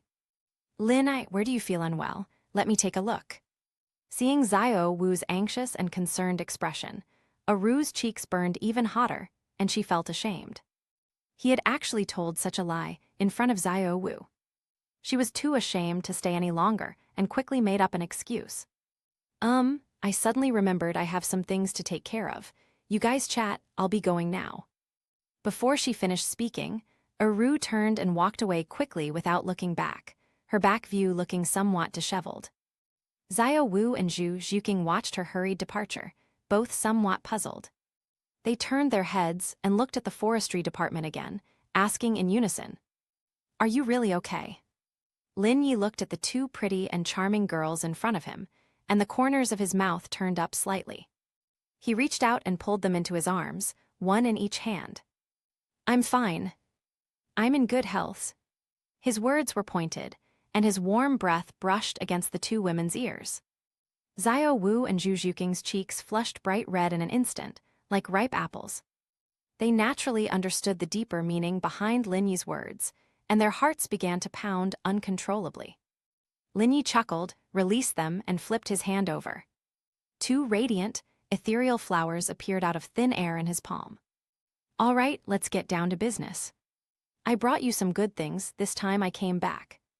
Lin Yi handed one of the pink plants, with petals that resembled boneless, delicate bodies and exuded an alluring aura, to Xiao Wu. "This item is called Love Sickness Heartbreak Red, and it is most suitable for you. After absorbing it, your soft bone rabbit martial soul will undergo a complete transformation, and your strength will increase by leaps and bounds." Then he handed Zhu Zhuqing another crystal-clear herb, as if carved from ice and jade, emitting a faint fragrance. "This item is called Narcissus Jade Skin and Bone, which is compatible with your martial soul attribute and can make your figure more perfect, and your skin as smooth as jade." Xiao Wu and Zhu Zhuqing were both stunned. They stared blankly at the magical herb in Lin Yi's hand, feeling the immense and pure energy it contained. This is a divine medicinal herb." Zhu Zhuqing's voice trembled slightly. Although they had never seen it with their own eyes, they had heard the legend of the fairy herb. Each one is a treasure nurtured by heaven and earth, rare and hard to come by, and its value is immeasurable. And now, Lin Yi casually took out two plants and offered them to them. "This affection is too heavy." Seeing their shocked expressions, Lin Yi said gently, "Take them. These things are nothing to me. The stronger you are, the more at ease I will be." Sensing the deep affection in Lin Yi's words, Xiao Wu and Zhu Zhuqing no longer felt reserved. They carefully accepted the herb, their eyes slightly reddening. "Absorb it here, I will protect you." Forestry Road. The two women nodded heavily, and without further hesitation, immediately sat down cross-legged beside him and began to absorb the power of the immortal herb according to the method taught by the forestry worker. Buzz! As the energy of the immortal herb merged into their bodies, both women simultaneously emitted a dazzling light. Xiao Wu was enveloped in a soft pink halo, exuding an extremely alluring aura. Those already long and straight legs became even more breathtaking under the light. Zhu Zhuqing was enveloped in a layer of cool white light, which made her body curves even more exaggerated. Her skin under the light almost turned into transparent jade, pure yet full of deadly allure. Their soul power soared like a rocket. Level 49, Level 50, Level 51. After an unknown amount of time, the light faded. Xiao Wu and Zhu Zhuqing opened their eyes at the same time, a flash of shrewdness appearing in their eyes. Their soul power both broke through. Lin Yi nodded in satisfaction and stepped forward slowly. Looking at the two women before him, who had undergone a complete transformation and become even more beautiful and charming, he asked directly, "Who's coming to keep me company tonight?" Xiao Wu and Zhu Zhuqing, who were just immersed in the joy of their sudden increase in strength, blushed so deeply upon hearing these words that their pretty faces turned as red as if they could bleed. This. Chapter 100. They glanced at each other, both seeing longing and shyness in each other's eyes. They all wanted to, but the girl's modesty prevented any of them from saying it. Finally, Zhu Zhuqing took a deep breath and broke the silence first. She looked at Xiao Wu, her voice soft but firm. "Sister Xiao is the older sister, so it's only right that she goes first." Upon hearing this, Xiao Wu's body trembled slightly, and she no longer politely declined. Her face flushed red, her head lowered almost to her chest, and she murmured a soft Lin Yi smiled upon seeing this. He stepped forward and swept the shy and bashful Xiao Wu into his arms. Xiao Wu exclaimed in surprise and instinctively wrapped her arms around his neck. Her flawless jade legs, refined by immortal herbs, swayed gently in the air, outlining an alluring curve. Holding the lovely, soft-smelling woman in his arms, Lin Yi turned and walked towards their bedroom, amidst Zhu Zhuqing's envious and blessing gaze. At the same time, a dark world filled with endless bloodshed and killing intent. The sky here is a perpetual dark red. The air was thick with an overwhelming, nauseating stench of blood. Deep within a palace constructed from giant skulls, Tang San lay on a cold stone bed, his body wrapped in bandages soaked in blood.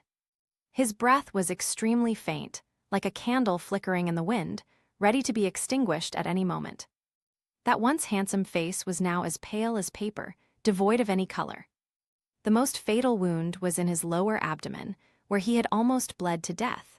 If it weren't for a strange, dark red energy protecting his heart, he would already be dead. Waste. A majestic and indifferent voice echoed in the empty hall.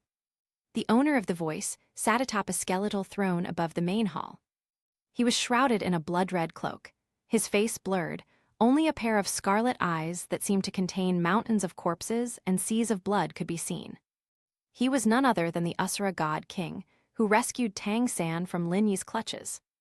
Upon hearing the rebuke, Tang San on the stone bed twitched his eyelids slightly, but did not open them. He seemed to have lost all vitality and didn't even have the strength to respond. Thanks to the all-out efforts of the Asura god king's subordinates, he barely escaped with his life. But for him, living seemed to be more painful than dying.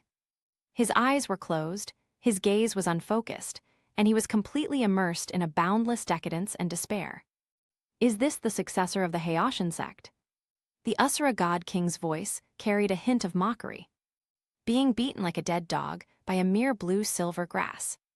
Where's your pride? Where's your clear sky hammer? Tang San's body remained motionless. The Asura god king continued to provoke him with words. I've heard that the blue-silver grass not only defeated you, but also won over the woman you liked. No, there's more than one. Xiao Wu. She is probably writhing and pleasuring herself beneath that blue-silver grass right now, while you can only wait to die here. These words pierced Tang San's heart. His fingers twitched suddenly. The Asura god king keenly noticed this detail, and the smile on his lips grew even more sinister. Oh right, I almost forgot. That blue-silver grass seems to have taken something even more important from you. You probably can't even be considered a real man anymore, can you? Boom! The last sentence, like a thunderclap from the heavens, exploded in Tang San's mind. He suddenly opened his eyes. Those eyes, which were originally empty and lifeless, were instantly filled with endless humiliation and rage. Yes, he remembered. That damned blood-sucking vine in the forest not only drained his soul power, but also destroyed his very foundation as a man. Utter disgrace. This is an even greater humiliation than killing him. An indescribable sense of shame and rage erupted from the depths of his heart like a volcano. The unique aura of the god of slaughter's domain in the city of slaughter seemed to be stirred by his emotions, and wisps of blood-red mist began to converge towards him. Tang San's eyes instantly turned blood red. Burning within is a raging rage, a vengeful flame so intense it cannot be extinguished. Ah! He let out a roar that sounded inhuman as he struggled to sit up from the stone bed. Forestry. I will make you die without a burial place. Every word seemed to be squeezed out from between his teeth, filled with endless resentment and hatred. The thought that he was no longer even a man fueled his anger to an uncontrollable rage. He vowed to make the forestry industry pay a price 10,000 times worse than his own. Seeing Tang San's seemingly crazed appearance, the Asura god king on the bone throne finally nodded in satisfaction. Very good. Hatred is the source of motivation. He said indifferently, this is a killing city. Here there is only the purest killing, only the truly strong can survive. Any strong person who can leave here is enough to dominate a region. You stay here and focus on healing your injuries as quickly as possible. Then, use your hands to kill, to become stronger, until you are qualified to take revenge on that man. Tang San's bloodshot eyes were fixed on the figure on the throne, his breathing heavy and his chest heaving violently. He didn't speak, but the resolute look in his eyes said it all. Within the blue-silver kingdom. On the shores of Lake Life, in the valley. Inside the palace, spring was in full bloom. The passionate night added a touch of mature charm to Xiao Wu's already pretty face. She nestled lazily in Lin Yi's arms, feeling his strong, powerful heartbeat, her face flushed with happiness and contentment. After last night's hard work, a new seed of life has been quietly planted within her. Lin Yi gently stroked her soft, long pink hair, feeling a sense of peace in his heart. For him, fighting against a clown like Tang San was nothing more than a pastime after dinner. The gentle embrace before him was his true refuge.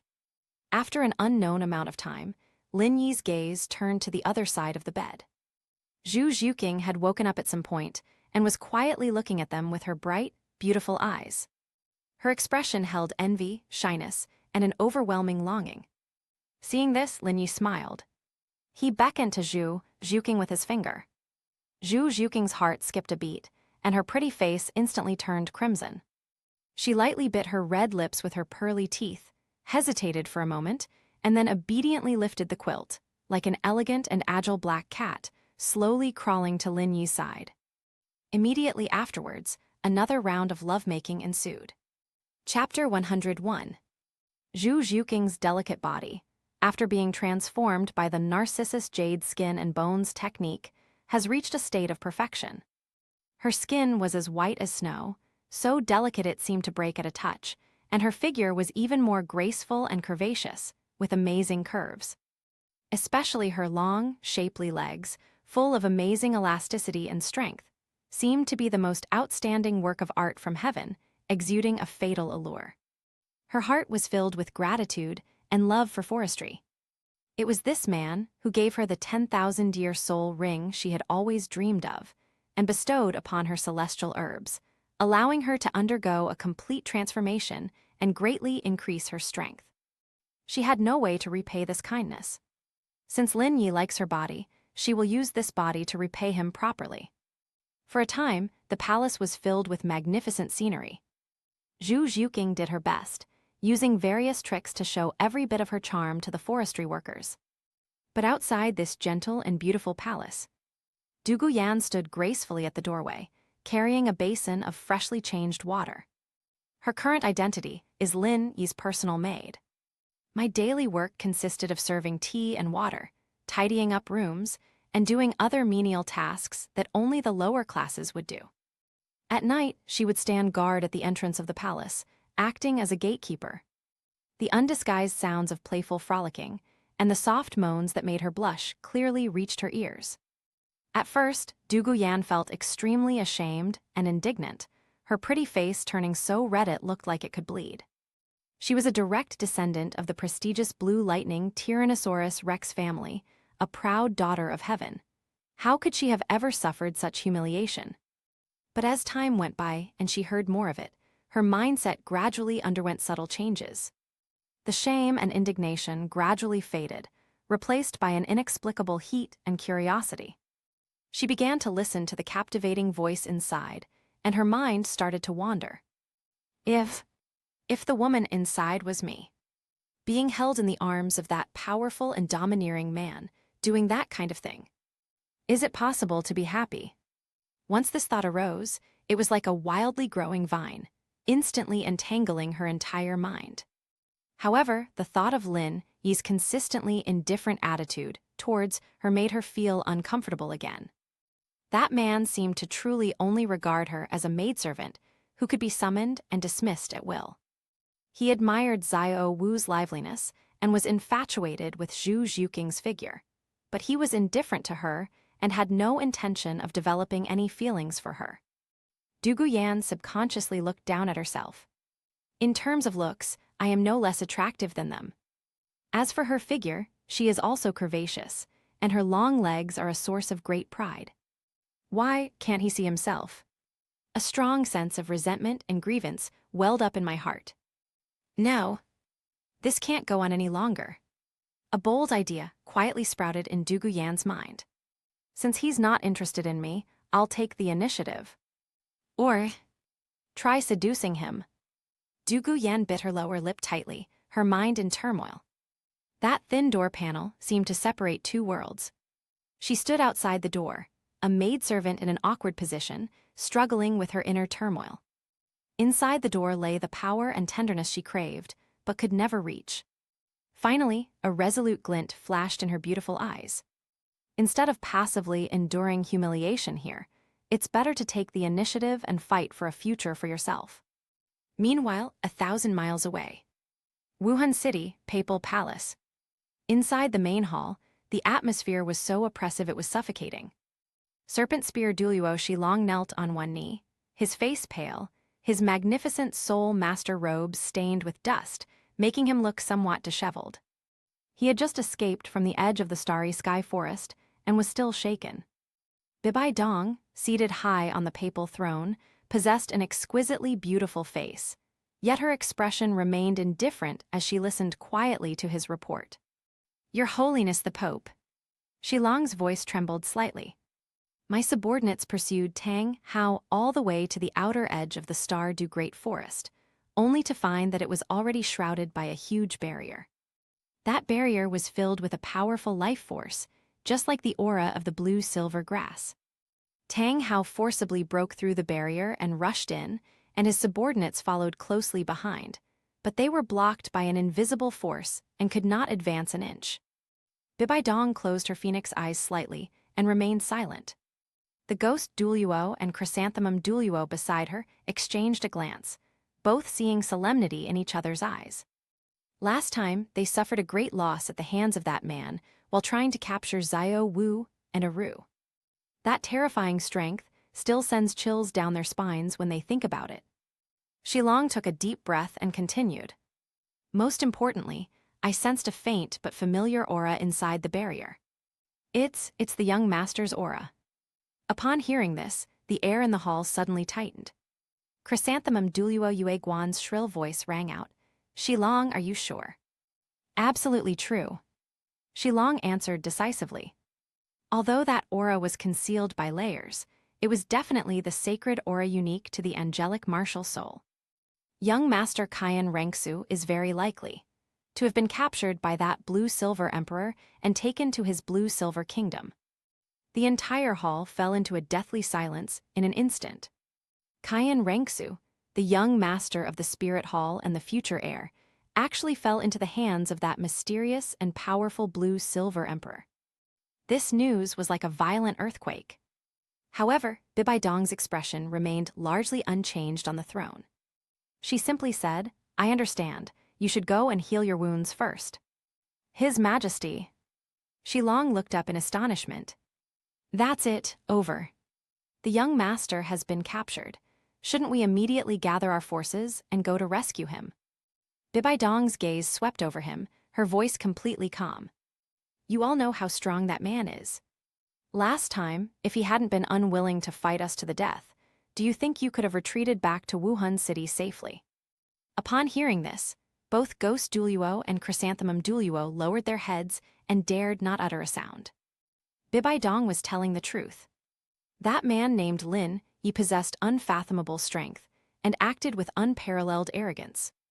Forcibly entering his territory is tantamount to suicide. Bibi Dong continued, the matter of Qian Rengsu will be put on hold for now. Before we have absolute certainty, the Spirit Hall must not engage in a direct conflict with the Blue-Silver Kingdom. Her tone was calm, yet it contained an undeniable authority. The other elders and worshippers in the hall remained silent, clearly acquiescing to the Pope's decision.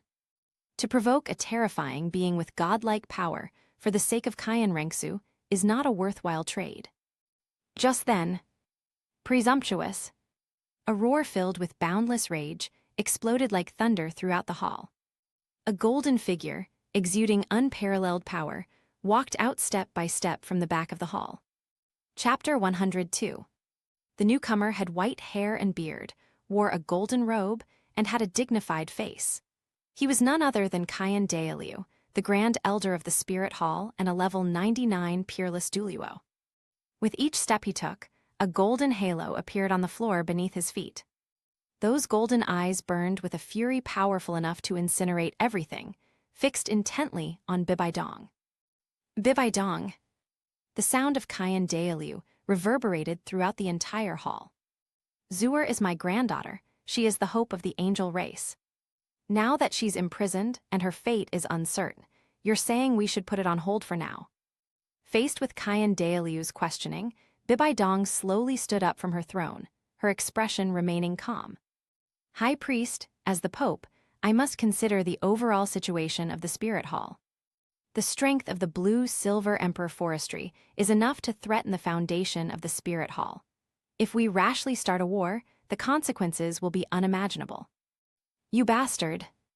Qian Dalu was furious, his hair standing on end. What overall consideration? I think you just want Zuer to die out there. Let me tell you, Bibi Dong, if anything happens to Zuer, I'll be the first to hold you accountable. A terrifying surge of soul power swept outwards from Qian Dalu's center in all directions. The titled Douluo present were all terrified and retreated in unison. Qian Dalu's gaze swept over everyone present, his voice filled with disappointment and determination. Okay. You are all cowards who are afraid of death, and none of you are willing to save Zuer. In that case, I'll go myself. He abruptly flicked his sleeves, turned around, and strode out of the hall. Even if none of you go, I, Qian Dalu, will rescue my granddaughter alone. Anyone who dares to stop me is a mortal enemy of my angel race. As soon as he finished speaking, his figure transformed into a golden streak of light and disappeared at the end of the papal palace. Inside the main hall, only the crowd remained, staring at each other in bewilderment, and Bibi Dong's increasingly deep and unfathomable eyes. Blue-silver kingdom. Inside the palace, the morning light shone through the window curtains, casting a warm glow. The torrential rain and wind that had raged all night finally subsided. Zhu Zhuqing nestled in the forestry department's arms, sleeping soundly like a contented kitten. Her delicate body was exhausted, and she didn't want to move a single finger, but her beautiful face was filled with unprecedented happiness and satisfaction. A trace of glistening tear clung to her long eyelashes, the lingering afterglow of ultimate pleasure. Lin Yi lowered his head and affectionately planted a kiss on her smooth forehead. The girl in his arms let out a soft moan and slowly opened her hazy, beautiful eyes. Forestry. Her voice was slightly hoarse from just waking up, soft and charming. Woke up. Lin Yi's fingertips gently traced her delicate, flawless cheeks. Zhu Zhuqing nodded, then seemed to recall the madness of last night, her pretty face instantly turning red, and she shyly buried her head in Lin Yi's chest. She could clearly feel that her body had undergone tremendous changes after being transformed by the immortal herbs and nourished by forestry. It's not just a surge in soul power, but a sublimation from the inside out. She is now filled with unprecedented strength and confidence. You must be exhausted, Lin Yi asked with a light laugh. Zhu Zhuqing didn't answer, but instead rubbed her cheek against his chest as if she were being affectionate. Although she was physically exhausted, her heart was filled with immense happiness. This feeling of being completely possessed and utterly conquered by the strong made her fall into a trance and become intoxicated. Lin Yi lingered for a few more moments before slowly getting up. He had more important things to do. Ah Yin's soul needed his constant attention. As he left, the brocade quilt covering Zhu Zhuqing slipped down a bit. A flawless jade-like body was displayed in the air without reservation. The delicate body, reshaped by the Narcissus jade skin and bones technique, has skin as smooth and lustrous as jade, radiating a faint glow. Those breathtaking curves are enough to drive any man crazy. Especially her long, straight, beautiful legs, firm and elastic, with smooth and graceful lines, seem to be God's most perfect masterpiece. At this moment, they are lazily intertwined, outlining infinitely alluring curves in the morning light, exuding a fatal attraction. Zhu Zhuqing lay on her side on the bed, propping her chin up with one hand, her beautiful eyes gazing intently at Lin Yi's back as he dressed, her eyes filled with unwavering love and admiration. This man was her heaven, her god, her everything. The Blue Silver Kingdom, nestled in a secluded valley. The Angel Temple here is a cultivation ground, specially opened up by the forestry department for Cayenne Rengsu. Inside the temple, Cayenne Rengsu sat cross-legged, golden soul power flames slowly flowing around her, making her appear sacred and solemn. However, her stunningly beautiful face was now furrowed with a pair of delicate brows, revealing a lingering sense of irritation. I have been in seclusion for a long time. Since being brought to the Blue Silver Kingdom by the forestry department, she has devoted all her energy to cultivation.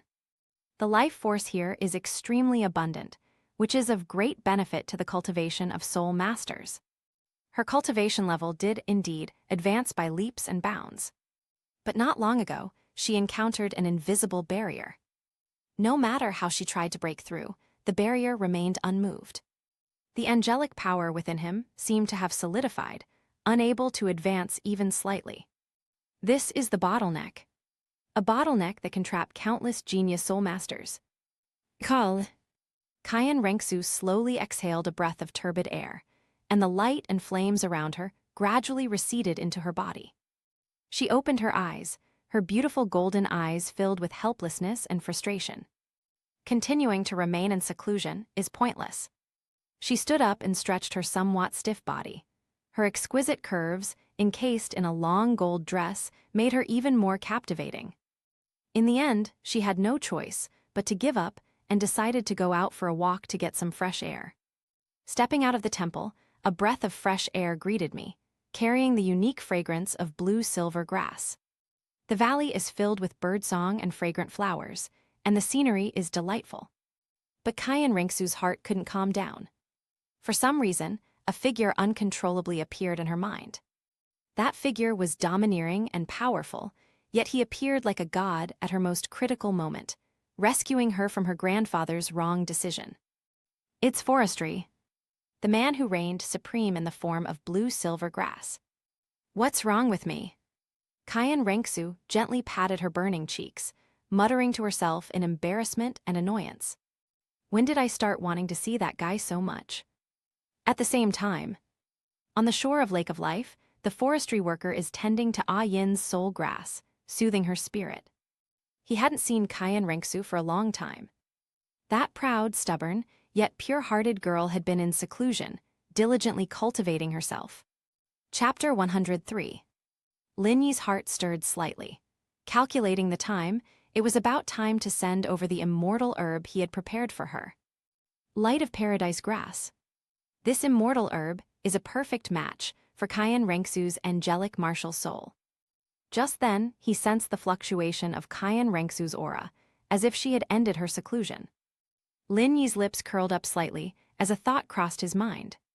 Next, his figure disappeared without a trace from the shore of Lake Life. In the valley, outside the Temple of Angels, Cayenne Rengsu was looking down, kicking a pebble at her feet, her mind preoccupied. Suddenly, a familiar presence appeared beside her without warning. What are you thinking about, so lost in thought? A voice with a faint smile rang in her ear. Ah. Cayenne Rengsu was startled by the sudden sound and instinctively jumped back, adopting a defensive posture.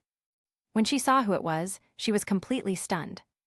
Wearing a long blue robe, with a tall and straight posture and a handsome face, who else could it be but Lin Yi?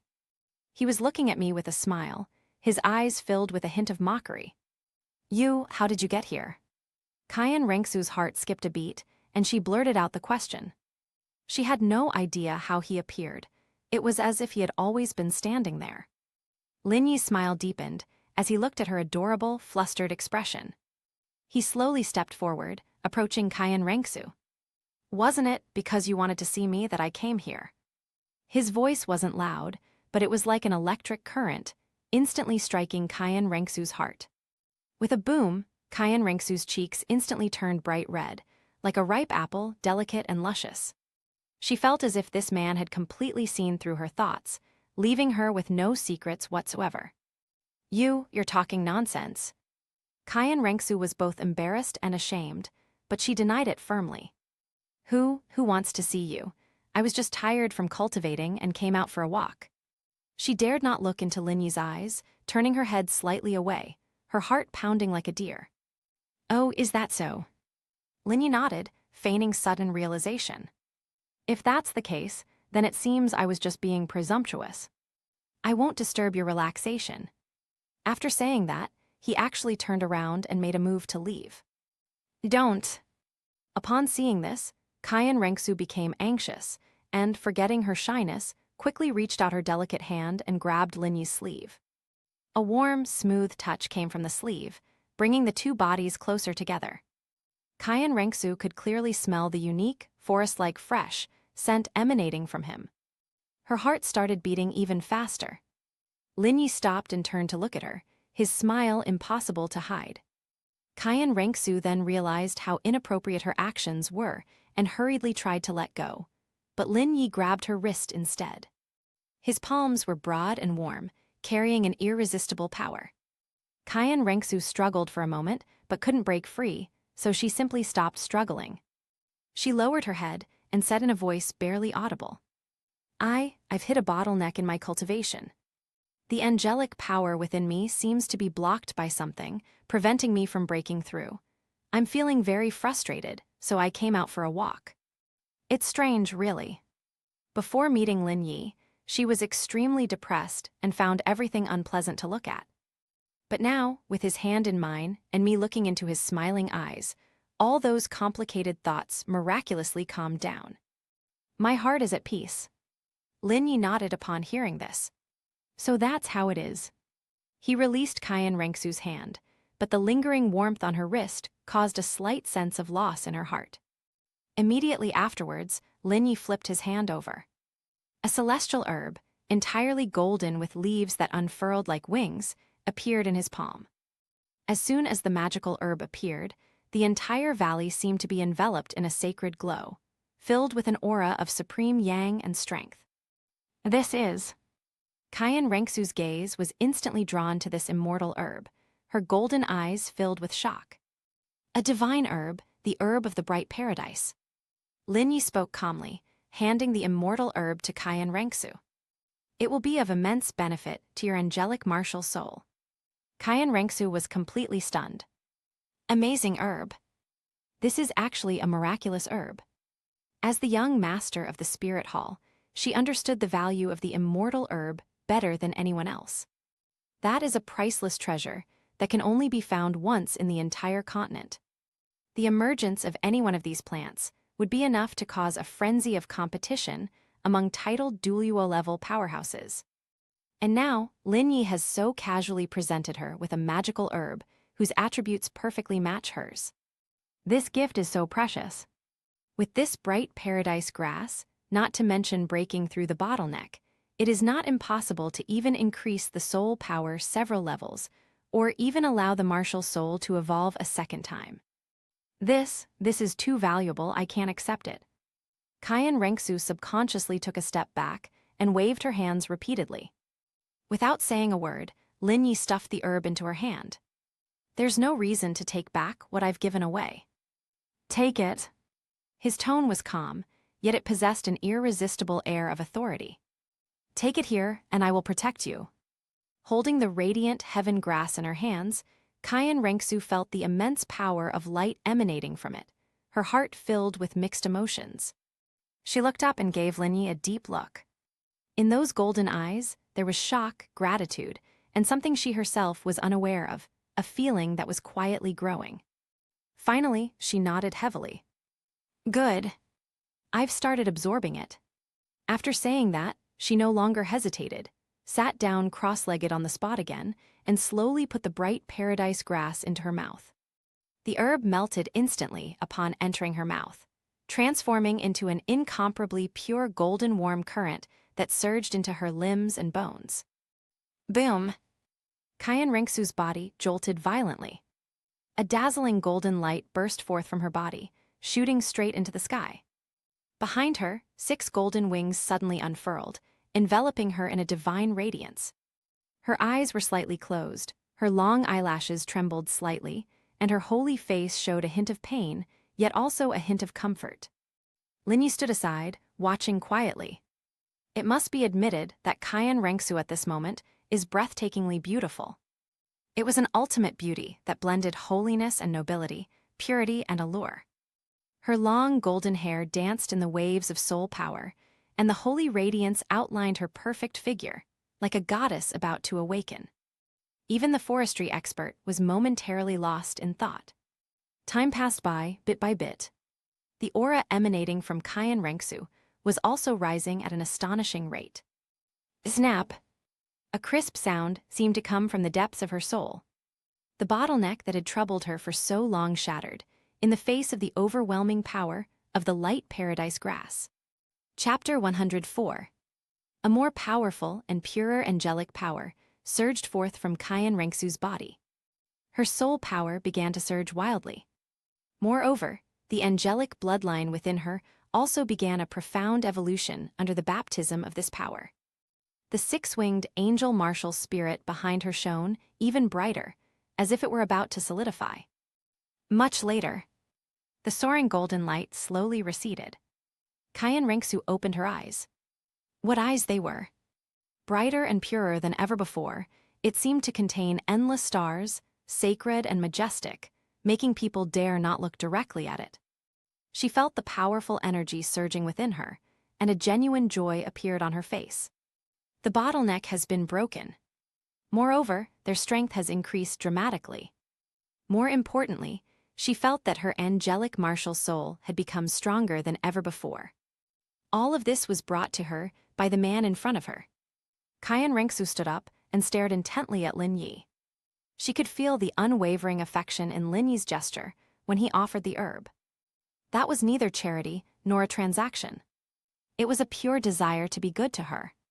At this moment, Kayan Rengsu no longer wanted to suppress her feelings. She walked step by step to the forestry department. Under Lin Yi's somewhat surprised gaze, she tiptoed slightly, mustered all her courage, and gently pressed her red lips to his. Soft and warm. Instantly separate. After making this bold move, Kayan Rengsu's face instantly turned so red it was almost bleeding, and her heart was pounding wildly, as if it was about to jump out of her throat. She lowered her head, nervously fidgeting with the hem of her clothes, not daring to look at Lin Yi's reaction. Lin Yi touched his lips, savoring the lingering fragrance, and couldn't help but chuckle. He did not give Kayan Rengsu a chance to escape. He stretched out his long arm and pulled the shy girl into his embrace. Ahem. Kayan Rengsu cried out in surprise and crashed into his solid chest. The familiar scent enveloped her completely, leaving her mind blank. You. She was about to say something when she was interrupted by Lin Yi's gentle, yet domineering voice. You like me. Those 3 simple words were like a key, completely unlocking Kayan Rengsu's heart. She buried her face in his chest, nodded sullenly, her voice trembling. She mustered her courage and poured out her heart. Ever since you saved me, your image has been constantly on my mind. I think about it when I'm practicing, and I also think about it when I'm resting. I don't know what's wrong with me, I just like you. After saying these words, she seemed to have used up all her strength. Lin Yi listened quietly, his arms around her tightening even more. He lowered his head and whispered in her ear. You are very special to me too. Upon hearing this, Kayan Rengsu's body trembled slightly, and a surge of immense sweetness and happiness welled up in her heart. She stopped talking and simply nestled quietly in his arms, savoring this hard-won tenderness. The 2 of them remained in that embrace, neither of them uttering another word. In the distance, the setting sun painted the clouds on the horizon a brilliant orange red. The afterglow of the setting sun bathed them in a golden halo, creating a beautiful and serene scene. Lin Yi held Kayan Rengsu in his arms as they watched the beautiful sunset together. He lowered his head and, taking advantage of the girl's inattention, gently kissed her cheek. Kayan Rengsu's body stiffened abruptly, and her pretty face flushed red again. She nudged Lin Yi a little shyly and protested softly. No, don't do this. We've only just started dating, no, we can't go too far. Looking at her shy yet earnest expression, Linyi found her extremely adorable. He smiled and stopped teasing her. He simply held her tighter in his arms, and together they admired the tranquil and magnificent sunset unique to the blue-silver kingdom. 1,000 miles away, in Wuhan City. Deep within the papal palace, in a secret chamber shrouded in darkness and purple soul power, Bibi Dong sat cross-legged beneath the six-winged Rakshasa statue, her eyes closed, sensing the extremely evil and malevolent power of the Rakshasa. Suddenly, her eyelids twitched violently, and she abruptly opened her eyes. A strong sense of surprise flashed in those purple pupils. Just a moment ago, she felt an extremely pure and powerful divine light rising into the sky from the distant starry sky forest. She was all too familiar with that power. It is the power of the angels. Moreover, the purity of its bloodline far surpasses that of the past. Zuer. Bibi Dong muttered to herself, her brows furrowed tightly. She could clearly sense that the source of this power was Qian Rengsu, who was trapped in the blue-silver kingdom. Who could have advanced her angelic bloodline to such an extent? The answer is self-evident. Forestry. Bibi Dong's face instantly darkened. What shocked her was not that the forestry industry had such methods, but that the strengthening of this power was not a good thing for her. The power of the angels is supremely yang and strong, and incomparably sacred. Her Rakshasa power is extremely yin and evil, treacherous and vicious. The two are natural enemies. Qian Rengsu is her only blood relative in this world, but at the same time, she is also a potential huge obstacle on her path to inheriting the Rakshasa godhood. If Qian Rengsu's angelic bloodline is allowed to grow wildly, it will definitely exert a strong restraining and damaging effect on her Rakshasa divine power in the future.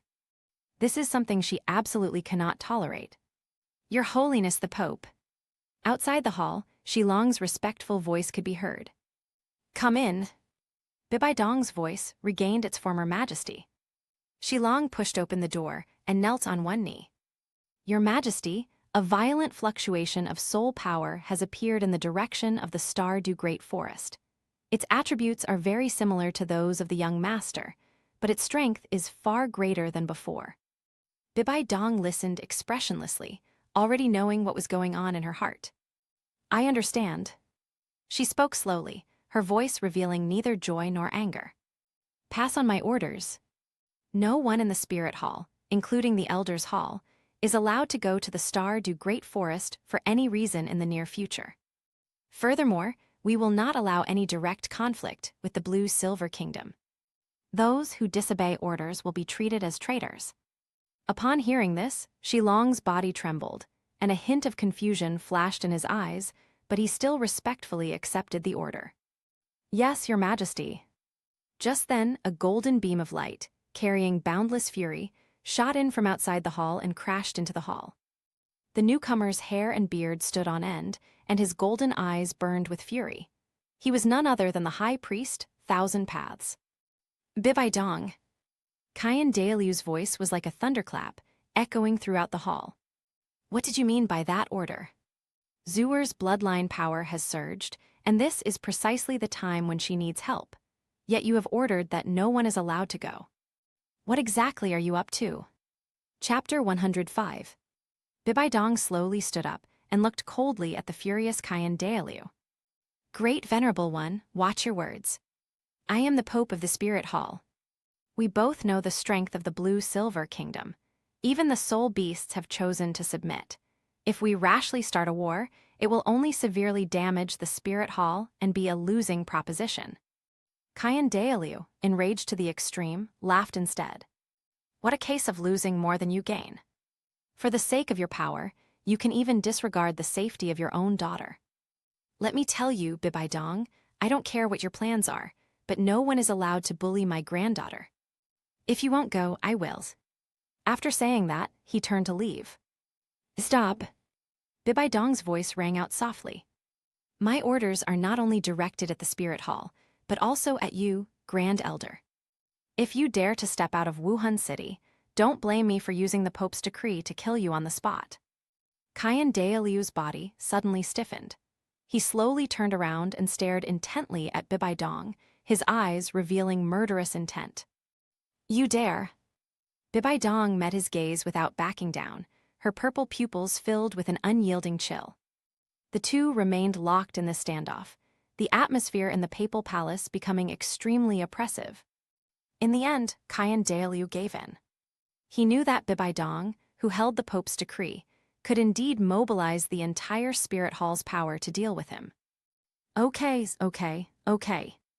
Qian Dailiu uttered 3 good s, then turned and left, leaving behind only a silhouette filled with endless anger and helplessness. After leaving the papal palace, Qian Dailiu returned to the hall of worship and immediately made secret contact with 2 trusted elders he absolutely trusted.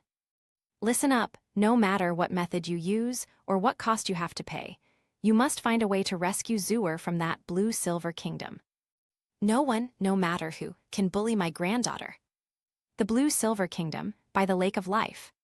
The last rays of the setting sun had long since faded, and night had fallen, revealing a sky full of stars that shone like diamonds. Lin Yi leaned against a towering ancient blue-silver tree, while Bridget nestled quietly in his arms like a docile kitten. Her head rested on his firm chest, listening to his steady and powerful heartbeat, a happy and peaceful smile on her face. Lin Yi wrapped one arm around her soft waist and gently played with her emerald green hair with the other, creating a warm and ambiguous atmosphere. Forestry.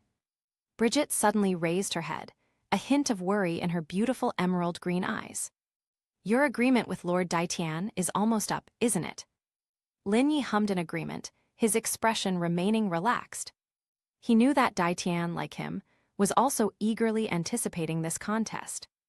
Bridget frowned slightly, and with some concern, she gave him a few words of advice. Lord Daitian's strength is unfathomable and extremely terrifying. After all, he is a soul beast who has lived for 880,000 years, and is the true king of the Stardew Great Forest. You must be careful then, and don't push yourself too hard. Hearing Bridget's concerned words, Lin Yi felt a warmth in his heart and gently kissed her forehead. Don't worry, my Bridget. He smiled, his tone filled with absolute confidence. I said I would win, and I will win. Bridget felt slightly reassured by his confident demeanor, but she was still somewhat skeptical. That's Daitian. Her eyes darted around, and a thought suddenly occurred to her, a sly smile playing on her lips. How about we make a bet? Oh, Lin Yi became interested. What kind of bet? Bridget sat up straight and said earnestly, If you defeat Lord Daitian, I will introduce you to my good sister Zaijai. But what if you lose? She drew out her words, leaned close to Lin Yi's ear, and breathed softly. From now on, you'll be at my mercy. Upon hearing this, Lin Yi couldn't help but chuckle. He pinched Bridget's delicate nose and said, feigning displeasure, What, even you don't trust your husband? The word husband instantly brought a beautiful blush to Bridget's cheeks. Seeing her shy and bashful appearance, Lin Yi was in a great mood and readily agreed. Okay, I'll take your bet. However, the method of punishment needs to be changed. He leaned closer to Bridget and said in a voice only the two of them could hear. After I defeat Daitian, and after you give birth to our daughter, I will properly punish you disobedient little vixen. Biji gasped in surprise, her pretty face turning bright red, and she buried her head in Lin Yi's arms, too ashamed to look at him again. Although Lin Yi's strength was equally terrifying, the thought of her opponent being Daitian, who had reigned over the soul beast realm for hundreds of thousands of years, still left her somewhat uncertain. Can forestry really defeat it? 3 days later. In the heart of the blue-silver kingdom, within a vast valley that had been deliberately cleared out. This is the battleground agreed upon by the forestry department and Emperor Tian. In the center of the valley, a figure dressed in black robes stood with his hands behind his back. He simply stood there quietly, and an invisible, domineering aura spread out, making the air in the entire valley heavy. It was none other than the beast god, Daitian. He had been waiting here for a while. Suddenly, his golden pupils twitched slightly, as he looked at the open space in front of him. The space there rippled slightly, countless blue-gold light spots converged, and a tall figure appeared out of thin air. Forestry has arrived. Dai Tian looked at him, his voice deep and powerful. I thought you wouldn't dare to come. Lin Yi walked forward slowly, with a faint smile on his face. There is nothing in this world that I dare not do. He stood 100 meters away from Dai Tian, his gaze calmly meeting those majestic dragon eyes. But it's you, Dai Tian. I'm curious about something. Have you ever lost? Upon hearing this, Dai Tian was taken aback. He hadn't expected that Lin Yi would ask this question as soon as he opened his mouth. He never expected that this junior, who was transformed from blue-silver grass, would actually believe that he could defeat him. Dai Tian laughed loudly, his laughter filled with domineering arrogance, which made the entire valley vibrate. Interesting, what an interesting lad. Since the Lord fell into slumber, no one has dared to say such things in front of me for a very long time. The laughter stopped abruptly. Dai Tian's eyes instantly became incredibly majestic. Boom! An extremely terrifying pressure of soul power erupted from his body like a landslide and a tsunami, sweeping towards Lin Yi. Black and golden flames shot into the sky, as if to pierce a hole in the firmament. Faced with this oppressive force that could break the mind of any titled Douluo, Lin Yi simply stood quietly, his expression unchanged. Buzz! The same magnificent blue-gold light rose from his body. It was filled with boundless vitality and imperial majesty, easily repelling the oppressive aura of the emperor. Chapter 106. Two completely different, yet equally powerful, auras clashed fiercely in the center of the valley. At the same time, in the depths of the void, beyond anyone's perception, a pair of enormous eyes, brimming with seven-colored light, slowly opened. The owner of those eyes was none other than Gu Yuina, the silver dragon king who slept at the bottom of the lake of life. It was she who instructed Dai Tian to launch this challenge against the forestry industry. She wanted to see with her own eyes just how far this variable, this blue-silver emperor who also possessed a trace of the dragon god's aura, had grown. The duel has begun in the valley. Dai Tian made the first move. He didn't use his true strength. He simply raised his right hand and casually swung it forward. A black dragon claw, formed purely from dragon energy, appeared out of thin air, carrying the power to tear through space and slash down towards Lin Yi. This was just a tentative strike. However, the forestry department's response was easier than he had imagined. Faced with an attack that could instantly kill an ordinary title Douluo, Lin Yi didn't even move an inch. He simply raised his hand, a thought forming in his mind. Splash!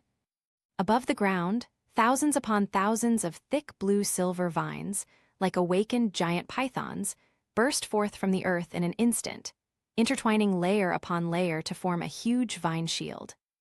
Boom! The black dragon claw slammed down on the vine shield with a muffled thud. The indestructible dragon essence was instantly dissolved and assimilated by the immense life force contained within the blue-silver emperor, vine the moment it came into contact with it. In the end, it all vanished. Dai Tian's golden pupils suddenly contracted. The casual look on his face finally disappeared, replaced by a deep shock. How long has it been? How long has it been since the blue-silver emperor truly became a soul beast? His growth rate is incredibly fast. A storm raged in Dai Tian's heart. He knew very well that Qingfeng, who had been easily defeated by the forestry department, was someone whose strength even he himself would need to put in some effort to completely defeat. But now it seems that the strength of forestry is vastly different from what it used to be. Dai Tian's expression changed. He put away all his contempt. The blue-silver emperor before me is no ordinary person. He is qualified to make me use my true power. Forestry. Dai Tian's deep voice echoed in the valley, carrying an ancient and desolate aura. I admit I underestimated you. Your growth has exceeded my expectations. However, this test ends here. The moment the words fell, a pressure 10 times more terrifying than before erupted. Buzz! Centered on Dai Tian, endless dark elements surged wildly, transforming into a tangible black light curtain that spread rapidly in all directions. The sky was instantly swallowed by darkness. At this moment, sunlight, breeze, and even all elements in the air are repelled and assimilated. The entire valley was transformed into a pitch-black kingdom where you couldn't see your hand in front of your face. This is the domain of the beast god Emperor Tian, the Dark Kingdom. Within this realm, he is the sole ruler. Lin Yi stood in the center of the darkness, his expression remaining calm. He could feel the life force around him being frantically eroded and suppressed by this domineering dark power. Now that's more interesting. Lin Yi spoke softly, his voice clearly reaching Dai Tian's ears. He no longer held back. Now that Dai Tian has taken this seriously, there's no need for him to hold back any longer. With a thought, the ground beneath his feet suddenly exploded. Sizzle, sizzle, sizzle. Countless dark red vines, exuding a bloodthirsty and ferocious aura, burst forth from the depths of the earth. These vines are different from the blue-silver emperor. They are dark red all over, covered with vicious barbs, and have tiny mouthparts splitting at the top, exuding a chilling desire to devour. It's the vampire vine. As soon as they appeared, they took root in this dark kingdom and began to devour Dai Tian's dark dragon energy. Immediately afterwards, Lin Yi loosely clenched his right hand. Buzz! Endless blue-gold light converged and condensed into a magnificent 3-foot-long sword in his palm. On the sword, blue-gold imperial patterns flowed endlessly, and where the sword's edge pointed, even the dark domain of Emperor Tian was cut open with tiny spatial cracks. Blue-silver Emperor Sword. At the same time, centered around forestry, a series of mysterious array totems lit up beneath his feet. The life force, like a boiling ocean, flowed wildly within the formation, forming a sacred emerald-green domain that rivaled the dark kingdom of the Emperor Heaven. Beyond the valley, atop a towering mountain peak, Bibi, Xiao, and Zhu Zhuqing were watching the battle unfold in the distance with bated breath. The terrifying energy fluctuations emanating from that area shrouded in darkness made their hearts leap into their throats. What terrifying power! Zhu Zhuqing's pretty face turned pale. She had never felt such a suffocating atmosphere before. In that darkness, she felt her soul tremble. Xiao Wu clenched her fists tightly, her beautiful eyes fixed on the center of the battlefield, filled with worry. Bridget's expression was the most solemn. She gazed at the emerald light that stood in stark contrast to the darkness, and her heart was filled with awe. The forestry sector seems to have become stronger again. But his opponent is Dai Tian. You all say. Bridget suddenly spoke, her voice trembling slightly. Who will win? Forestry, of course. Xiao Wu blurted it out almost without hesitation. Her eyes shone with adoration and admiration, and her tone was unwavering.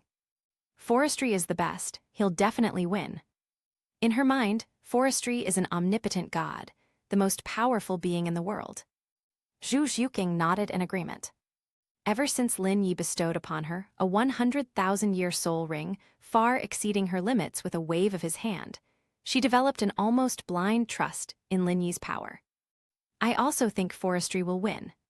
Hearing the two women's answers, Bridget gave a wry smile. Only she truly understood just how terrifying Dai Tian was. I'm afraid it's very risky. Bridget sighed softly. You don't understand Lord Dai Tian. She looked into the deep darkness, a deep sense of dread in her eyes. Lord Dai Tian is the golden-eyed black dragon king, possessing the purest dual attributes of darkness and space. His dragon claws can easily tear through space, and his dragon breath is enough to destroy a city. His body, tempered by 880,000 years of dragon energy, is indestructible. Even divine artifacts might not be able to harm him in the slightest. His combat experience is unmatched. During the years that our Lord has been asleep, he has been recognized by the entire soul beast world as the only supreme being. Although forestry is very strong, Bridget didn't say anything more, but her meaning was already clear. Chapter 107. After listening, Xiao Wu still stubbornly shook her head. I don't care. No matter how powerful that Dai Tian is, Lin Yi will definitely win. He promised me he wouldn't lose. Looking at Xiao Wu's determined eyes, Bai Jai was momentarily speechless. Deep in the void, Gu Yuina's 7-colored eyes were now filled with astonishment. She had thought that Lin Yi could only hold out for a short time under Dai Tian's rule, which would be the limit. But what she saw before her completely exceeded her expectations. That blue-silver emperor was not suppressed by Dai Tian's dark kingdom. Instead, he used his incredibly powerful life force to carve out his own domain. This level of strength far exceeded her assessment of this variable. Interesting. A smile of interest appeared on Gu Yuina's lips. Boom, booms, boom.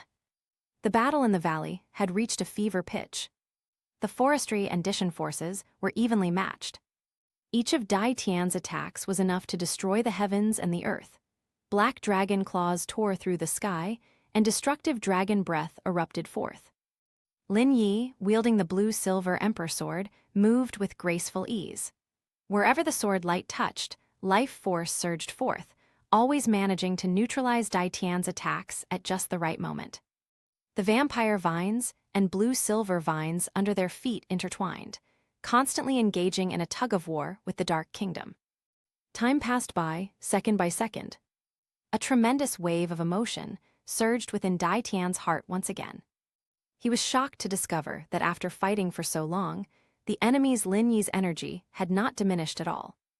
The life force within him seemed to be inexhaustible and endless. Looking at himself, although he was still powerful, the dragon energy within his body had begun to decline significantly. Dai Tian knew very well that if the fight continued like this, he would undoubtedly lose. He couldn't outlast this monster of vitality in a protracted battle. Stop! Dai Tian suddenly retreated, putting distance between himself and the forestry department. Lin Yi also stopped, stood with his sword in hand, and calmly looked at him. Dai Tian took a deep breath, his golden pupils fixed on Lin Yi. Forestry, I admit, your endurance surpasses mine. If we continue fighting, I will be the one to lose. Therefore, we'll use our last move to decide the outcome. Upon hearing this, Lin Yi smiled slightly. Good. He agreed without hesitation. Having received an affirmative answer, Dai Tian's momentum began to rise wildly. Roar! A deafening dragon roar erupted from his mouth. The entire blue-silver kingdom, no, half of the Stardew Great Forest, trembled violently at the sound of that dragon's roar. The dark realm in the sky began to shrink at a terrifying speed, eventually merging entirely into Dai Tian's body. Black and gold dragon scales appeared on his body, and an aura of destruction, dominance, and supreme rule swept across the entire world. The earth shook, and the wind and clouds changed color. This move is my strongest attack. If you can catch it, you win. If you can't handle it, you die. Dai Tian's voice, like divine punishment from the heavens, rolled in. He raised his right hand high, and endless dark dragon energy gathered in his palm, forming a black energy ball powerful enough to eclipse the sun and moon. Black Dragon, destroyer of the world. Boom! The black energy ball transformed into a destructive beam of light that pierced through the heavens and earth, hurtling towards the forestry department. Wherever the beam of light passed, space crumbled and everything was annihilated. Faced with this devastating blow, Lin Yi's expression finally turned serious. He slowly raised the blue-silver emperor sword above his head. May it live forever. With a low shout, the life array beneath his feet shone brightly, and endless life force surged into the sky, forming a verdant canopy that enveloped the entire valley. Buzz! Immediately afterwards, the immense life force surged back and quickly condensed on his body into a magnificent and majestic full-body blue-gold armor. Blue-silver god emperor armor. After doing all this, Lin Yi's eyes shone brightly. He gripped the sword hilt with both hands, pouring all the strength in his body into the blue-silver emperor sword in his hands. Blue-gold light surged from the sword's blade, transforming it into a colossal sword 1,000 meters long that seemed to reach the heavens. Heaven and earth as one sword. Forestry strikes with a single blow. A blue-gold sword beam, equally piercing the heavens and earth, fiercely slashed towards the black pillar of destruction. The next moment, the two extreme forces collided violently in the center of the valley. There was no earth-shattering noise. There was only utter silence. Two beams of light, one black and one gold, were frantically eroding and annihilating each other. The whole world seemed to lose all sound and color at that moment. I don't know how much time has passed. Perhaps it was just a moment, or perhaps it was eternity. The stalemate finally tipped. The blue-gold sword light tore through the black pillar of light with overwhelming force, advancing relentlessly. Boom! The blinding light engulfed everything. When the light faded, the center of the valley had turned into nothingness. Lin Yi held a long sword and hovered silently in midair, his divine emperor armor still shining brightly. 100 meters away from him, Dai Tian's figure appeared. He knelt on one knee, his body charred black, a trace of golden blood spilling from the corner of his mouth, his breath extremely weak. He lost. The mountain peak was deathly silent. Bridget's beautiful green eyes widened, and her body trembled slightly from the tremendous shock. She lost the bet, but she had no time to think about it. Only one thought remained in her mind. Lord Dai Tian, has he been defeated? The beast god Dai Tian, who reigned supreme in the soul beast realm for hundreds of thousands of years and was invincible, was actually defeated. They were defeated by a forestry expert who was transformed from blue-silver grass and whose combined years of cultivation were less than 100 years. This is impossible. She knew Dai Tian's true strength better than anyone else. It was already the limit that could be reached in the mortal realm. Even with such power, Dai Tian was still defeated. Bridget's heart was in turmoil. As she looked at the tall figure in the distance, an idea popped into her head uncontrollably. This man, perhaps, only the sleeping Gu Yuina can suppress him. We won. After a brief silence, Xiao Wu and Zhu Zhuqing burst into joyful cheers. The two women's faces were filled with happiness and pride. I knew it, forestry is the best. Xiao Wu jumped up and down excitedly. Yes, Zhu Zhuqing nodded vigorously, her gaze towards Lin Yi filled with admiration and worship. My man is just that powerful. Deep in the void. Gu Yuina's enormous, 7-colored eyes also shrank to their limit. She witnessed the entire battle firsthand, and the shock she felt was beyond words. Forestry actually defeated Dai Tian. Moreover, judging from his final appearance, he seemed to have some energy left. Chapter 108. For the first time, Gu Yuina felt such a strong sense of importance. She originally viewed forestry as an interesting variable, a pawn that might be useful. But now, she has to reassess the value of forestry. At this rate of growth, perhaps, he really can become my greatest asset in the future, helping me to accomplish my grand plan.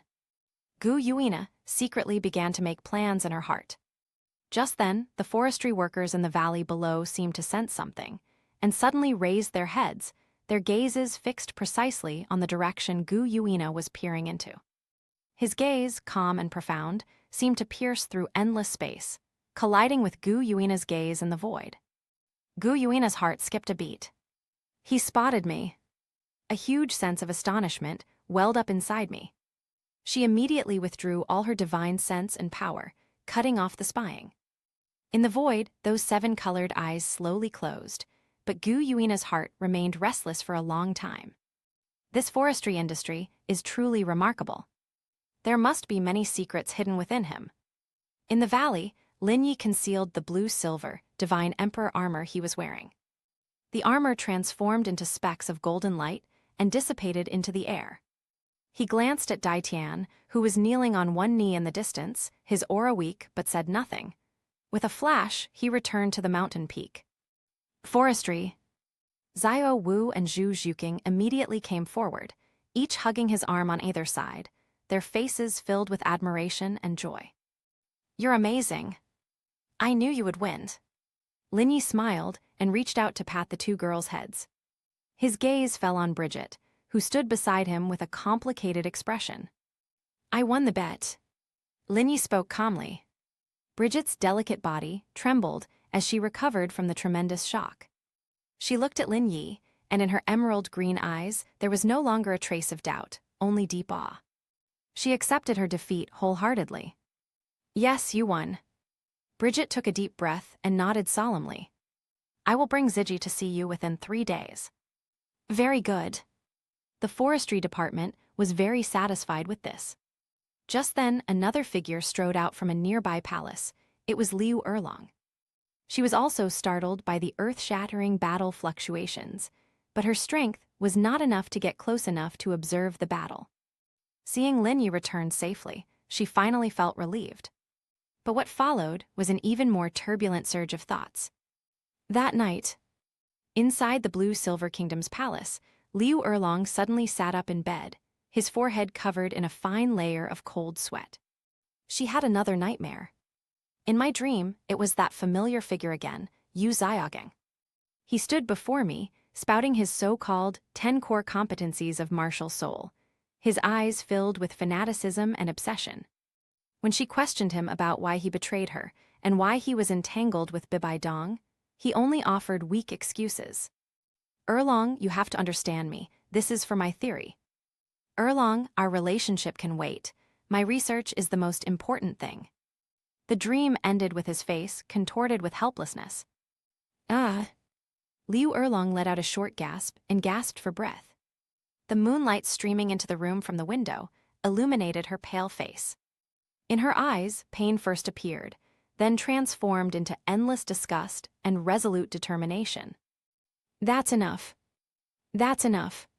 Her life in the Blue Silver Kingdom, these past few days, has shown her a completely new world. A sacred land created by forestry, brimming with boundless vitality. She also witnessed firsthand the power and dominance of forestry. Whether it was casually annihilating Tang Hao's spirit ring or defeating the legendary beast god Dai Tian head-on today.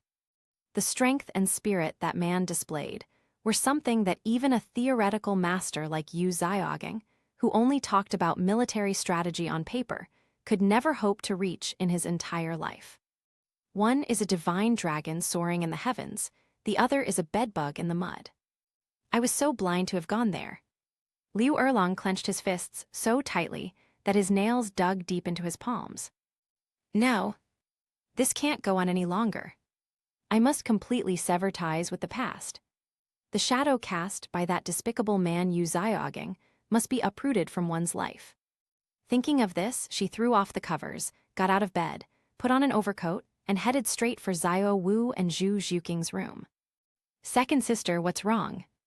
Xiao Wu and Zhu Zhuqing were both somewhat surprised to see Liu Erlong, who had come late at night with a resolute expression. Liu Erlong didn't beat around the bush. She looked at the two girls in front of her, her voice trembling slightly. Xiao Wu Zhuqing, I would like to ask you for a favor. She laid bare her pain and determination. After hearing her story, Xiao Wu was so angry that her eyebrows shot up. That Yu Xiaogang is a complete bastard. Second sister, you should have forgotten him long ago. Zhu Zhuqing's expression, however, showed more understanding and sympathy. Looking at Liu Erlong, she recalled her past experiences in the Star Luo Empire and also thought of Dai Mubai, who had disappointed her so much. She deeply understood the pain of being betrayed by the person closest to her. Second sister Long. Zhu Zhuqing stepped forward and grasped Liu Erlong's cold hand. I understand how you feel. Their eyes met, and without needing many words, the two women, both having experienced betrayal, found common ground in that moment. We'll help you. Zhu Zhuqing's tone was extremely firm. Whatever you want to do, we'll support you. Xiao Wu also came over and nodded vigorously. Yes, we'll help you. We'll make that bastard disappear from your world completely. Xiao Wu's gaze swept over Liu Erlong and Zhu Zhuqing, and suddenly her eyes lit up. She glanced at her own and Zhu Zhuqing's slightly protruding bellies, and an idea popped into her head. It's perfect timing, as both Zhuqing and I are pregnant right now, and many things are inconvenient for us. Forestry workers do need someone to take care of them. Second sister, I think. Xiao Wu didn't finish her sentence, but her meaning was already quite clear. Two blushes instantly rose on Liu Erlong's cheeks, and her heart skipped a beat. Can she do it? Seeing Liu Erlong's reaction, Xiao Wu immediately made a decision. It's settled then, let's go find the forestry department now.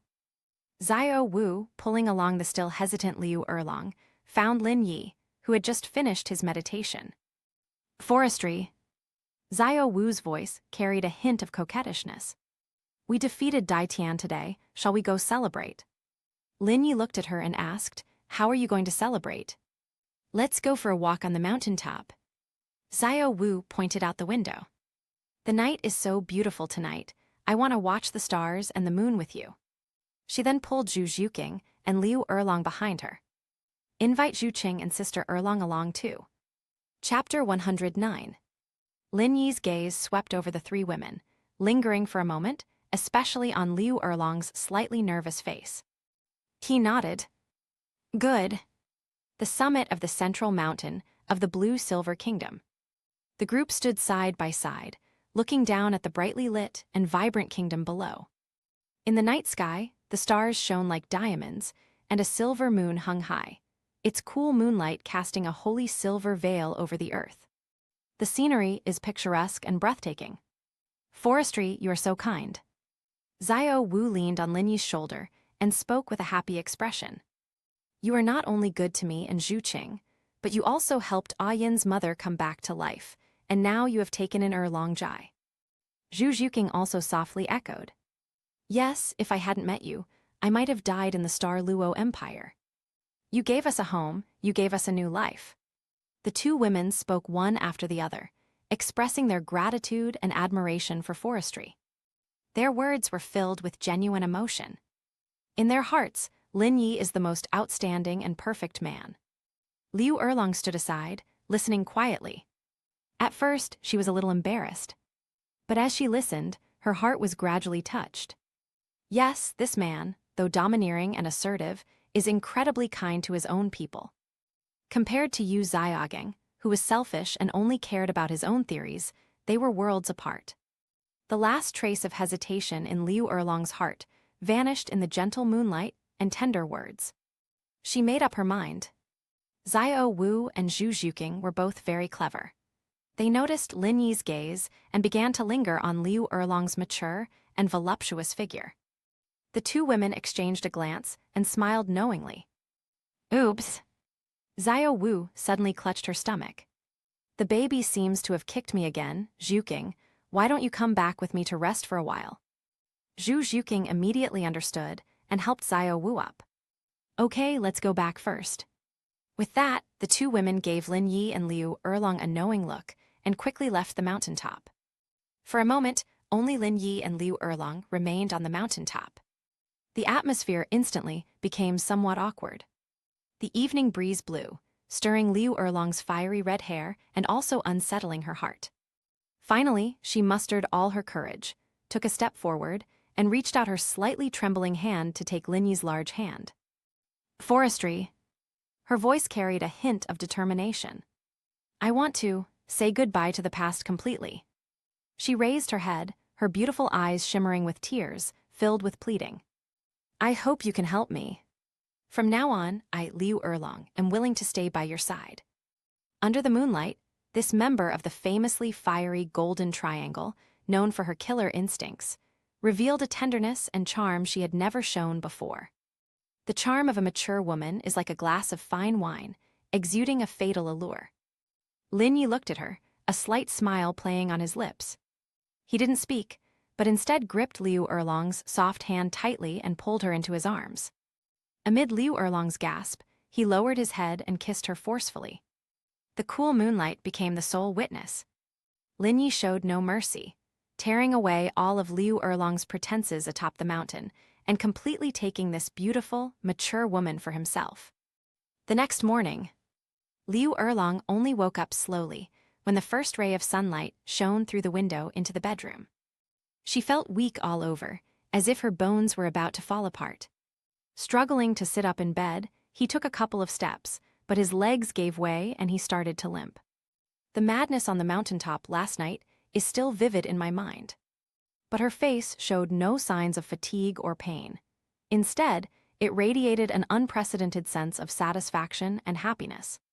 It was a radiance that emanated from within, making her look even more radiant and beautiful than ever before. Everything from the past has been completely blown away by last night's fierce winds. From now on, there will only be Lin Yi in her heart. She was willing to be this powerful man's woman. When she finished washing up and came out of the room, she saw Xiao Wu and Zhu Zhuqing sitting in the courtyard, smiling at her. "Hey, Sister Erlong, you're up." Xiao Wu's eyes swept over her, her tone full of teasing. Was the night view from the mountaintop beautiful last night? Liu Erlong's face flushed red instantly, and she glared at Xiao Wu with a mixture of shame and anger. "What nonsense are you spouting, you little brat?" Zhu Zhuqing also covered her mouth and chuckled softly. "Sister Erlong, judging from your radiant face, it seems you've finally come to your senses." Seeing the undisguised happiness on Liu Erlong's face, Xiao Wu and Zhu Zhuqing were genuinely happy for her. However, Xiao Wu still had some minor dissatisfaction. She pouted and moved closer to Lin Yi, who had just left the room, saying with a hint of jealousy, "HMPH, Lin Yi, you're being biased. I've never experienced being in the mountains with you before. No way, next time I want to fight with you in the mountains." Upon hearing this, Lin Yi couldn't help but chuckle. He pinched Xiao Wu's cheek, feeling the soul power flowing through his body, and felt relaxed all over. Liu Erlong's mature figure, unlike Xiao Wu and Zhu Zhuqing's, certainly had a unique charm and was quite an interesting experience. In the corridor not far away, a figure was silently watching all of this. Du Guyan held a basin of water, biting her lower lip, her eyes filled with complex emotions. As a maid of the Blue-Silver Kingdom, she naturally knew what happened on the mountaintop last night. Her heart was surging with emotion at that moment. That new woman, in just a few days, has already gained the favor of the Blue-Silver Emperor. Why did that man never even look at him properly? In terms of looks and figure, in what way am I inferior to Liu Erlong? Du Guyan became increasingly unwilling to accept it. She took a deep breath, straightened her carefully chosen clothes, and walked towards Lin Yi. She forced what she thought was her most alluring smile and asked softly, "Blue-Silver Emperor, do you think I look good today?" Lin Yi glanced at her, his brows furrowing slightly. He didn't say anything, but simply reached out and slapped Du Guyan's pert buttocks with a crisp smack. "Ah!" Du Guyan cried out in pain, tears welling up instantly. "Just do your job and don't get any crooked ideas." The voice of forestry is devoid of any warmth. Du Guyan covered her bottom, her face full of grievance and confusion. "It's happening again." "Why?" Lin Yi, however, couldn't be bothered to pay her any more attention. He turned and walked towards the shore of Lake of Life. "Wait here, I have something important to take care of." His destination was the yin-yang well of ice and fire.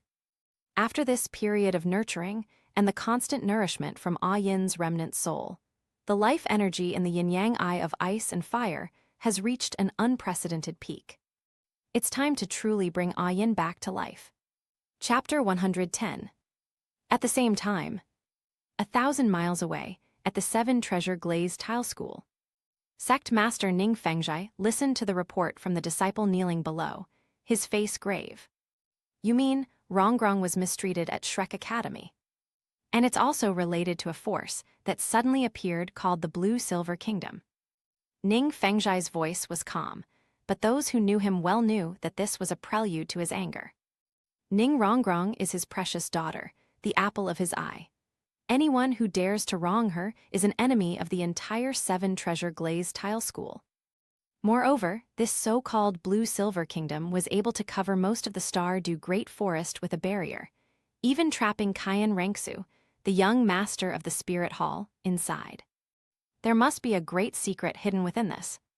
A shrewd glint flashed in Ning Fengzhai's eyes. On one hand, it was to avenge his beloved daughter Ning Rongrong and seek justice.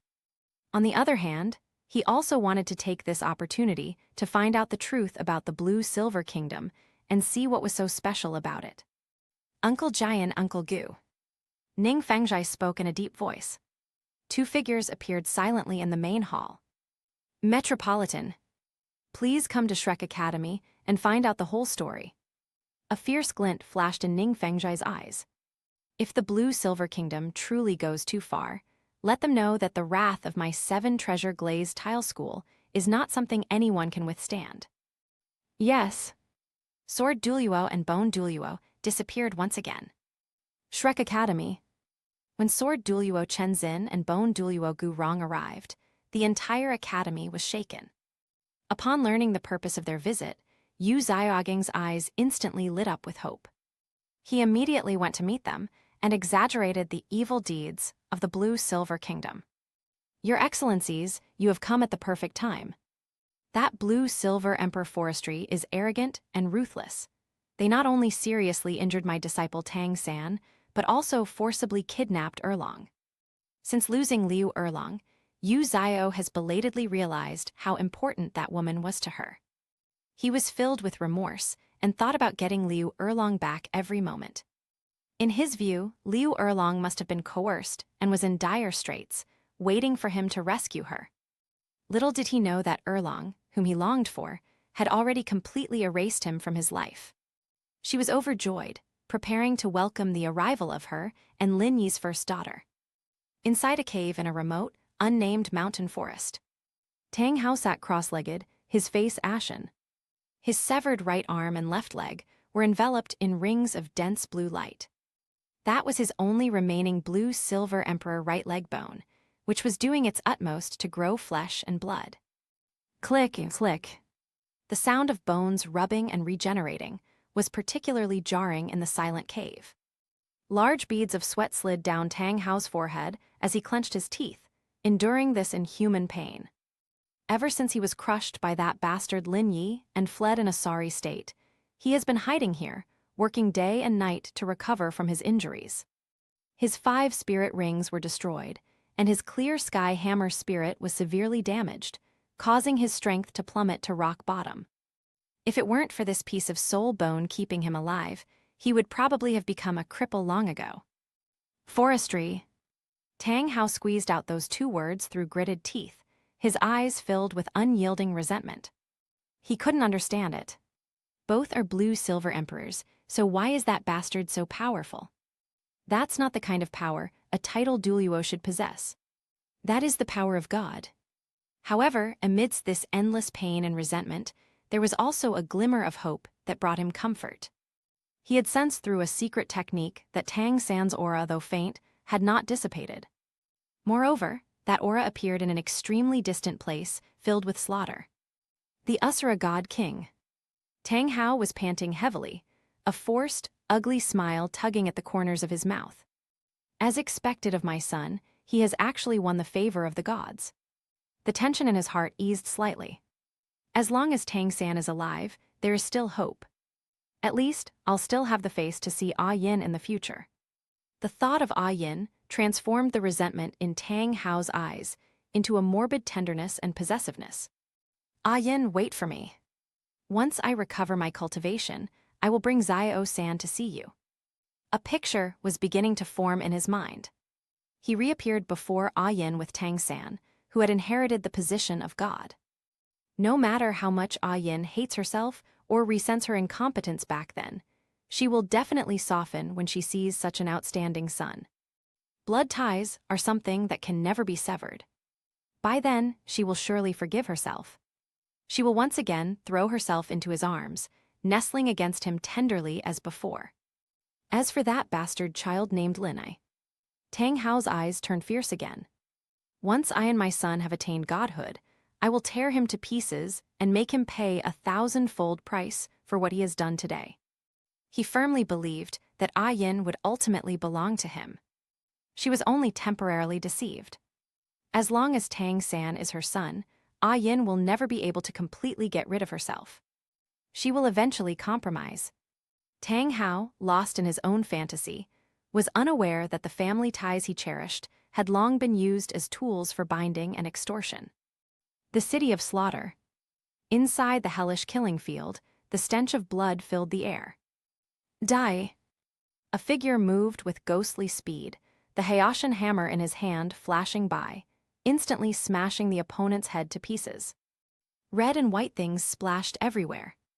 Tang San stood beside the corpse, panting with a blank expression. His face was splattered with warm blood, making his otherwise handsome features appear eerie and ferocious. He couldn't remember when he first arrived here. All he knew was to kill. Keep killing. Only killing could make him temporarily forget the deep-seated shame. Only through killing can he feel the return of his power. In his mind, the voice of the Asura god king often rang out, guiding him on how to kill more efficiently and how to use every bit of power to its fullest potential. His soul power is recovering at an alarming rate, even more solid than before. But whenever the night is deep and quiet, that sense of humiliation will overwhelm him like a tide. He would uncontrollably recall that day in the Blue-Silver Kingdom, the man named Lin Yi. How did those strange vines manage to absorb all of his soul power, along with his very essence as a man? He looked down at his reflection in the puddle. The lines of his face seemed to have become much softer than before. Between his brows, there is less of a heroic air and more of an indescribable femininity. Chapter 111. Ah! Tang San slammed his fist into the ground, causing the entire killing field to tremble. A raging fire burned within him. Forestry! I, Tang San, swear to the heavens. I swear I will not be human until I have torn you to pieces and reduced your bones to ashes. Everything he's doing now is for revenge. To reclaim everything that has been lost. He wanted to make that man experience torment 1,000 times worse than he had ever suffered. The killing was just the beginning. The Blue-Silver Kingdom, by the Lake of Life. This place is like two different worlds from the killings and conspiracies outside. Lin Yi walked slowly to the side of the ice and Fire Yin-Yang Eye. The spring that he moved here with his great supernatural powers now blends perfectly with the aura of the Lake of Life. Half of it is fiery red, and the other half is icy white. At the center of the spring, the form of the blue-silver grass was more solid than ever before, crystal clear, as if it were carved from the purest jade. A powerful life force emanated from it, nourishing the entire blue-silver kingdom. Forestry, you've arrived. A gentle and soothing thought echoed in Lin Yi's mind. It was Ah Yin. A gentle smile appeared on Lin Yi's face. He sat on the ground, his fingers gently touching the leaves of the blue-silver grass. Yes, I came to see you. His tone was as if he were chatting with an old friend he hadn't seen in a long time, relaxed and comfortable. I can feel it, your soul has recovered very well. It's all thanks to you. Ah Yin's mind was filled with gratitude. If you hadn't brought me here and nourished me with the power of the Lake of Life and the yin-yang well of ice and fire, I'm afraid I wouldn't have been able to recover to my current state even after another 100,000 years. Lin Yi smiled. We are of the same race, it is only right that we help you. He carefully sensed Ah Yin's soul strength. After this period of nurturing, her soul level has indeed reached a critical point where she can reshape her physical body. Lin Yi withdrew his hand, looked at the blue-silver grass in front of him, and slowly spoke. Ah Yin, the time is ripe. Today, I will reshape your physical body and truly resurrect you. Upon hearing these words, Ah Yin's soul, which was the true form of the blue-silver grass, trembled violently. An indescribable joy instantly welled up in her heart. Resurrection. She had been waiting for this day for far too long. She was finally able to cease existing as a blade of grass. Finally, she could stand before Lin Yi as a real person, look at him properly, and thank him properly. But after the initial joy, a sense of unease and inner conflict quietly emerged. She is about to have a new body and begin a new life. How should we deal with all that has passed? Will those painful, regretful memories also vanish like smoke? She didn't know. But she knew this was her only chance.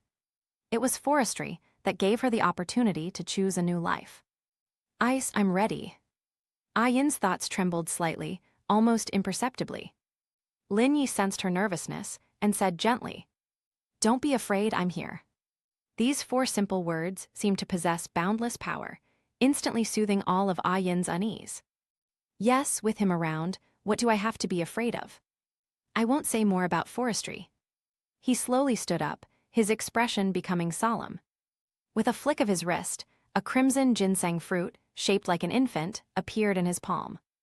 It was that dragon blood ginseng fruit that had absorbed countless amounts of dragon blood and contained terrifying life essence.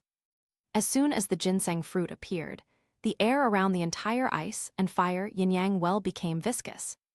The vibrant life force was almost tangible. Lin Yi held the ginseng fruit in his left hand, and his right hand with fingers cleaved like a knife. A ray of dazzling blue-gold light gathered at his fingertips. That was his most primal blue-silver emperor power, its sharpness far surpassing any divine weapon in the world. He started to move. His movements were slow, yet full of a certain mysterious rhythm. The light from her fingertips gently brushed across the dragon blood ginseng fruit. Without shaving off any fragments, the shape of the ginseng fruit was changing at a speed visible to the naked eye. This is the immense power to seize the creation of heaven and earth. In Lin Yi's mind, the image of Ah Yin when she was still human came to mind. Every cut he made was incredibly precise. Gradually, the ginseng fruit, shaped like an infant, began to take shape. A slender neck, rounded shoulders, a waist so small it could be encircled by one hand, and long, straight legs. A perfect female body was sculpted bit by bit in his hands. This body, every inch of its skin, seems to be God's most perfect masterpiece, full of the radiance of life. When the last stroke was made, Lin Yi withdrew his finger.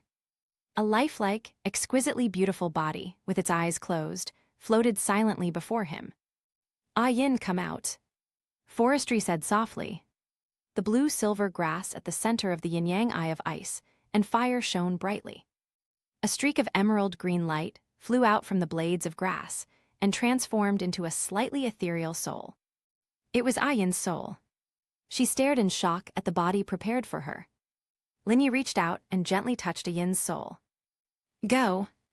Ah Yin's soul transformed into a beam of light, slowly yet with unwavering determination, flying towards that body and merging into it from between her brows. The moment the soul came into contact with the body, the entire jade body radiated a soft light. But there's still one last step. Lin Yi extended his left index finger, forcing a drop of blood from the tip. That drop of blood was not red, but a noble blue-gold. It contains the most primordial bloodline power of the blue-silver god emperor. He flicked his finger. The blue-gold blood landed precisely on the jade-like body's brow. Buzz! The entire space trembled. Centered on the center of his brow, blue-gold veins instantly spread all over his body. It was as if the parched earth had been blessed with a spring of life. That body, which was originally only in resemblance, was infused with a true soul and vitality at this moment. Her originally fair skin began to turn rosy and became full of elasticity. A head of smooth, long blue hair cascaded down from the top of her head, reaching all the way to her ankles.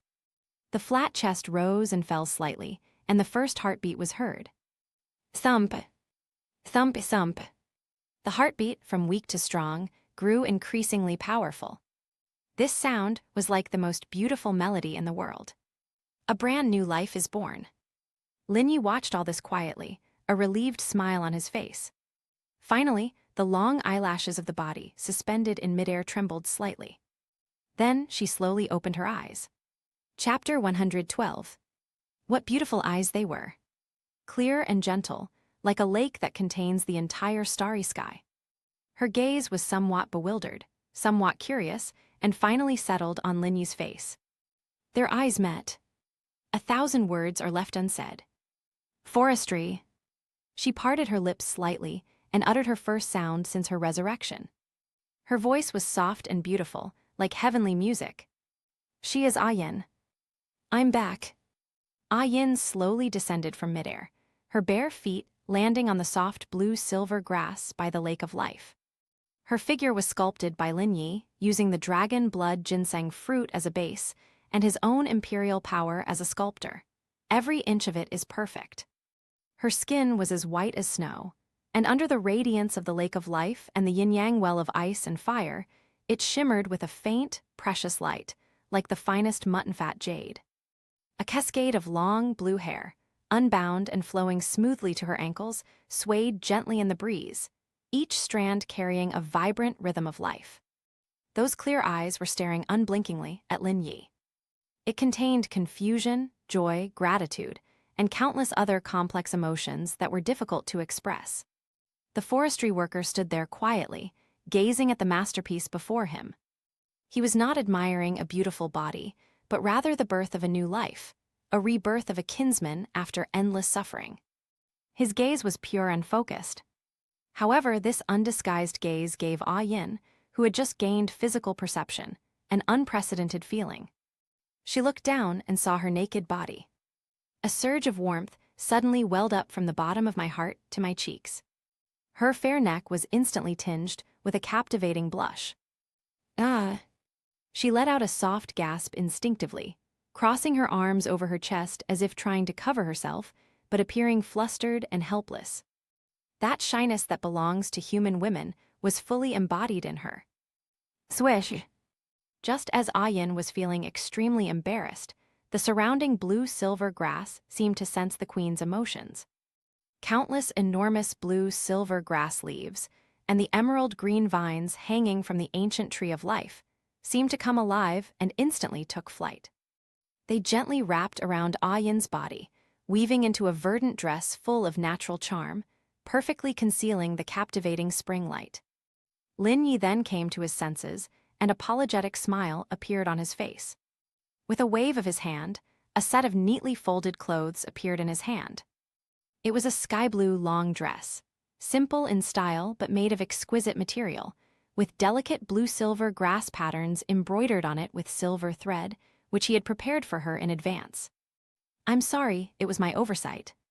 Lin Yi handed over the clothes. "Put this on first." Ah Yin took the clothes, and the soft touch from her fingertips warmed her heart. She held the clothes, turned slightly, and faced away from Lin Yi. The dress woven from leaves and vines on her body quietly dissipated, turning into specks of green light. A rustling sound arose. A moment later, Ah Yin turned around again. The sky-blue dress she wore complemented her long blue hair and gentle temperament, making her appear even more noble and elegant. She stood in front of Lin Yi again, and the two looked at each other. This time, her gaze held less shyness and more openness and intimacy. A faint sense of warmth seemed to permeate the air. "How are you feeling?" Lin Yi broke the silence first, asking gently. "Very good." A genuine smile blossomed on Ah Yin's face, pure and beautiful. "Better than ever before." She moved her hands and feet, feeling the surging life force and soul power within her body. This body is not only perfect, but also powerful. The life essence contained within it even surpassed the peak of her 100,000-year cultivation period. More importantly, the drop of blue-gold divine blood bestowed upon her by the forestry department flows in her blood, giving her a sense of blood connection with the entire blue-silver kingdom and even the plants of the world. "Thank you, forestry," Ah Yin said solemnly.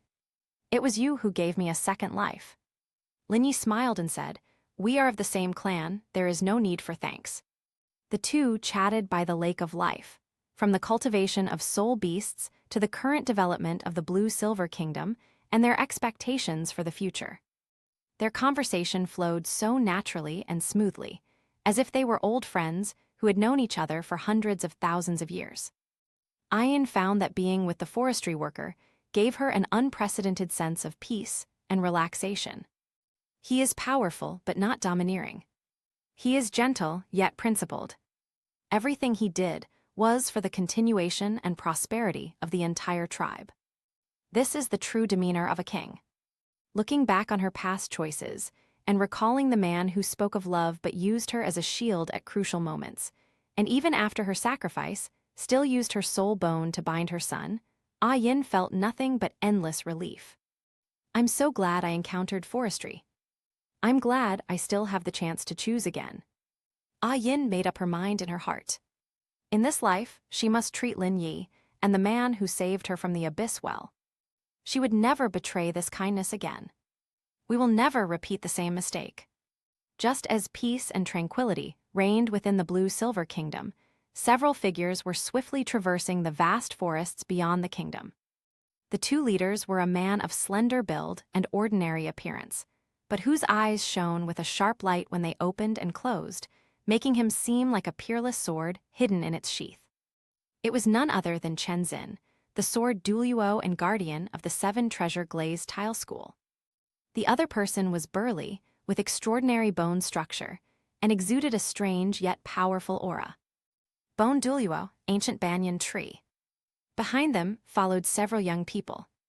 Oscar Ma Hongjun, Daimubai, and Ning Rongrong, who was surrounded and protected like a star. They were sent by Ning Fengzhai to search for Liu Erlong and Zhu Zhuqing. Uncle Bones, how much longer do we have to walk? Ning Rongrong asked somewhat impatiently, her temper as a spoiled young lady clearly showing. Rongrong, don't worry. The clues given by the sect leader point to this area. It should be soon. Gu Rong, the Bone Douluo, comforted him in his unique voice. Just then, Sword Douluo Chen Zin, who was walking at the forefront, suddenly stopped. What's wrong, swordsman? Gu Rong asked in confusion. Chen Zin did not answer, but simply raised her head, closed her eyes, and took a deep breath. So rich in life force. His voice carried a hint of shock. The soul power here is terrifyingly pure. Upon hearing this, Gu Rong immediately focused his attention to sense the surroundings. The next moment, a look of surprise appeared on his face as well. What is this place? It's practically a sacred ground for cultivation. Chapter 113. They were all titled Douluo, with extensive knowledge, yet they had never experienced such pure and boundless energy.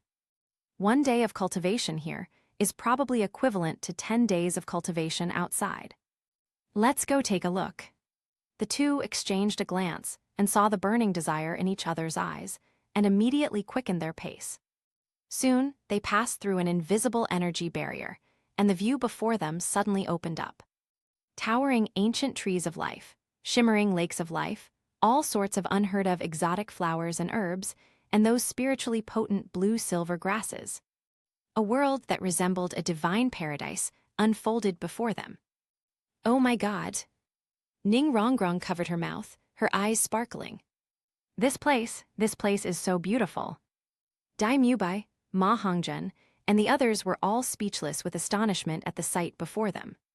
Sword Douluo and Bone Douluo's breathing became rapid. What they saw was more than just beauty. They saw the supreme foundation for the rise of a sect. Old Bones. Chen Zin's voice was somewhat hoarse. If we could move the Seven Treasure Glazed Tile School here. A fierce light flashed in the eyes of the ancient banyan tree. It's more than just a rise. Within 100 years, my Seven Treasure Glazed Tile School will surely become the #1 sect on the continent. Perhaps, even a true god will be born. Once this thought appeared, it grew like wild grass, impossible to stop. If we could take this treasure land for ourselves, the strength of all the disciples in the sect would definitely increase significantly. Everyone's face showed expressions of ecstasy and greed. Very good. Ning Rongrong was overjoyed. She had already begun to fantasize about living in the biggest tree in the future. Grandpa Sword, Grandpa Bone, let's quickly look around and see if Teacher Erlong and Zhuqing are here. They might have been captured by the owner of this place. She said it as a matter of course. However, just as they were preparing to explore further, a vast will envelop the world. Immediately afterwards, a figure appeared not far in front of them without warning. The newcomer was dressed in white, with long black hair, a handsome face, and an extraordinary demeanor. It was Lin Yi. He had just noticed someone had broken into the kingdom's barrier when he appeared here in a flash. His gaze calmly swept over the crowd, finally settling on Sword Douluo and Bone Douluo. This area is off-limits to outsiders. The forestry department's voice wasn't loud, but it reached everyone's ears clearly. Leave immediately. His words were simple, direct, and carried an air of authority. Roll. Sword Douluo and Bone Douluo frowned. They hadn't expected the master of this place to be such a young man. Ning Rongrong immediately lost her temper. Who are you? How dare you talk to us like that?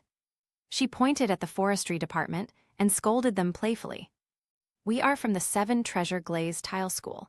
Have you hidden Liu Erlong and Zhu Zhuqing? Hand them over at once. She was convinced that it was this man who had imprisoned her in the blue-silver kingdom. Lin Yi's gaze shifted to Ning Rongrong, his eyes remaining completely unmoved. "I'll say it one last time, get out." "You." Ning Rongrong's face turned red with anger. She stomped her foot and pouted at the two titled Douluos beside her. "Grandpa Sword, Grandpa Bones. Look at him, he's bullying me. Seize him, interrogate him thoroughly." Sword Douluo and Bone Douluo exchanged a glance. They were determined to get this valuable land. "Although the young man in front of me has a strange aura, he looks too young. How strong can he be?" "Young people." Sword Douluo Chenzin stepped forward, slowly releasing the pressure of a titled Douluo. "We don't want to hurt you. You'd better surrender and come with us." Bone Douluo chuckled, and with a flicker of his figure, he appeared on the other side of the forest, blocking his retreat. "Kid, listen to me or you'll suffer." The two men, one on the left and one on the right, believed they had the whole situation under control. However, the forestry department completely ignored their words. Despite being attacked from both sides by two well-known titled Douluo, there wasn't even a trace of tension on his face.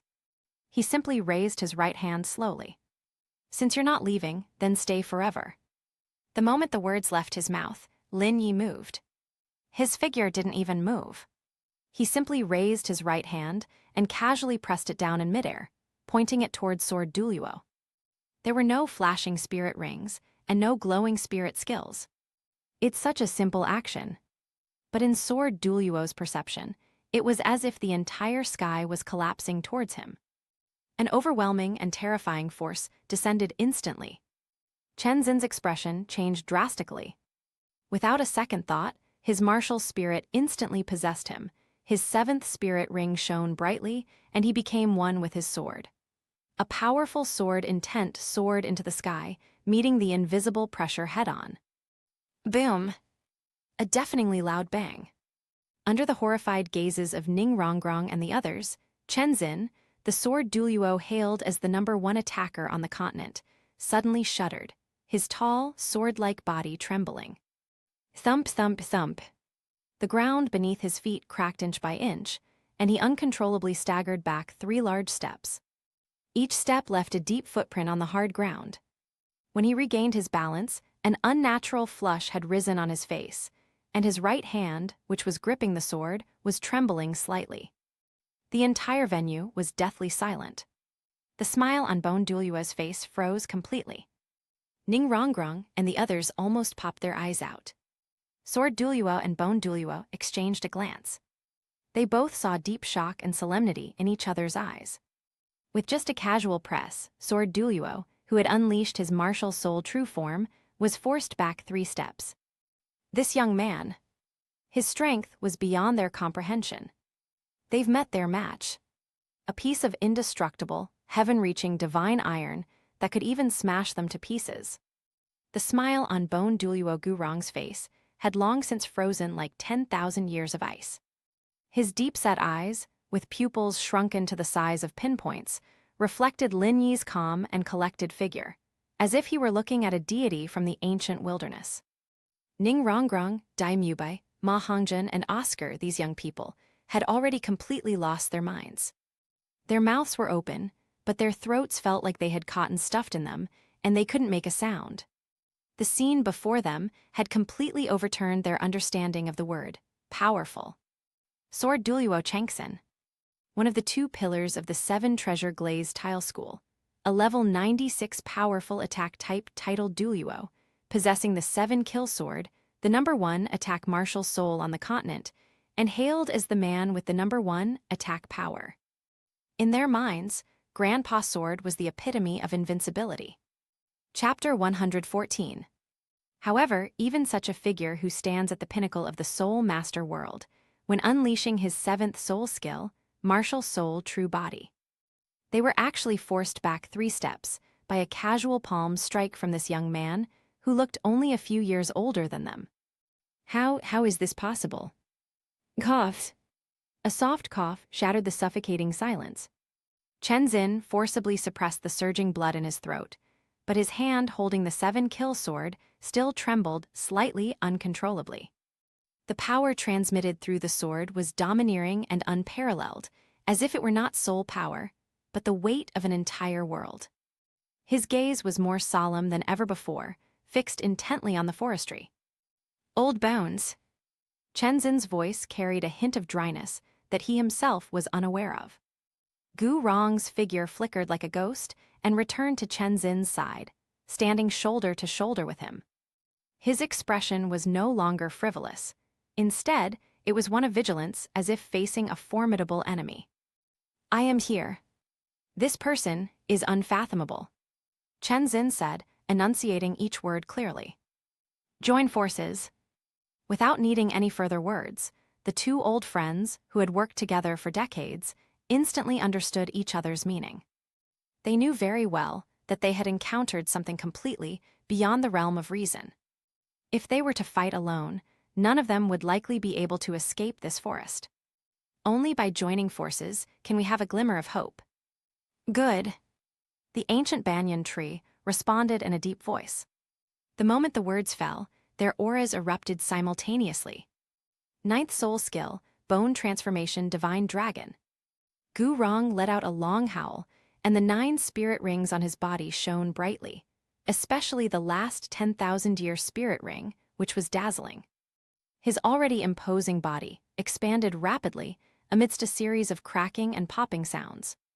The stark white bones pierced through the skin, proliferating and recombining wildly. In the blink of an eye, a gigantic bone dragon, over 30 meters long, coiled in midair. Within those empty eye sockets flickered 2 eerie green flames of the soul, and a strange yet powerful dragon's might swept outwards like a tidal wave.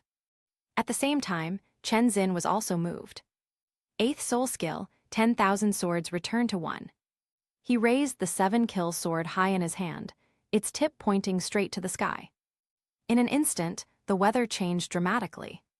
Centered on him, the space within a radius of 1,000 meters was filled with endless sword energy. Countless lightsabers formed from soul power appeared out of thin air, densely packed and blotting out the sun, each sword radiating an aura powerful enough to tear space apart. One of them is a bone dragon that controls space. One is a perfect unity of man and sword, dominating the battles. The 2 level 96 titled Douluo simultaneously unleashed their full power without reservation, and the sheer terror of their attack was enough to make the heavens and earth pale in comparison. Ning Rongrong and the others had already been forced to retreat by this force, their faces filled with horror. This is the foundation of the 7 treasure glazed tile school. This is the true power of a titled Douluo. They refused to believe that the man could remain unharmed under the powerful offensive of his 2 grandfathers. However, despite the devastating scene, Lin Yi's expression remained unchanged. He simply watched the enormous bone dragon and the countless sword shadows in the sky, his gaze as calm as if he were appreciating fireworks that had nothing to do with him. That's interesting. He spoke calmly. Since you wish to witness true power, then I will grant your wish. As soon as he finished speaking, Lin Yi slowly raised his right hand. This time, in his palm, a small blue-silver grass quietly took root and sprouted. The blue-silver grass was entirely a noble blue-gold color, and on its leaves, it seemed as if the sun, moon, and stars were flowing. Buzz! Blue-silver grass grows against the wind, shining brightly, and in the hands of forestry workers, it quickly condenses, stretches, and shapes. In the blink of an eye, a 3-foot-long blue-gold sword appeared in his hand. Divine light flowed across the sword's blade, and an aura of royalty permeated the air, as if this sword were the king of all plants in the world, the supreme authority over life and nature. Blue-silver divine emperor sword. Go! The bone dragon banyan tree roared, and its massive tail, carrying the power to shatter space, lashed out fiercely at Lin Yi. Kill! Chen Xin also swung the 7-kill sword, and the countless sword lights instantly transformed into an unstoppable torrent, rushing towards Lin Yi. Faced with the combined attack of 2 titled Douluos, Lin Yi simply swung the blue-silver divine emperor sword in his hand casually. He didn't even use any soul skills. It was just a simple, straightforward slash, a single sword strike. a sword that reaches the heavens and the earth. This sword strike lacked earth-shattering momentum and dazzling brilliance. It is simple and unadorned, yet it contains a certain supreme principle. It was as if this sword strike was the will of heaven and earth, the manifestation of the rules. A pale golden sword light flashed and disappeared.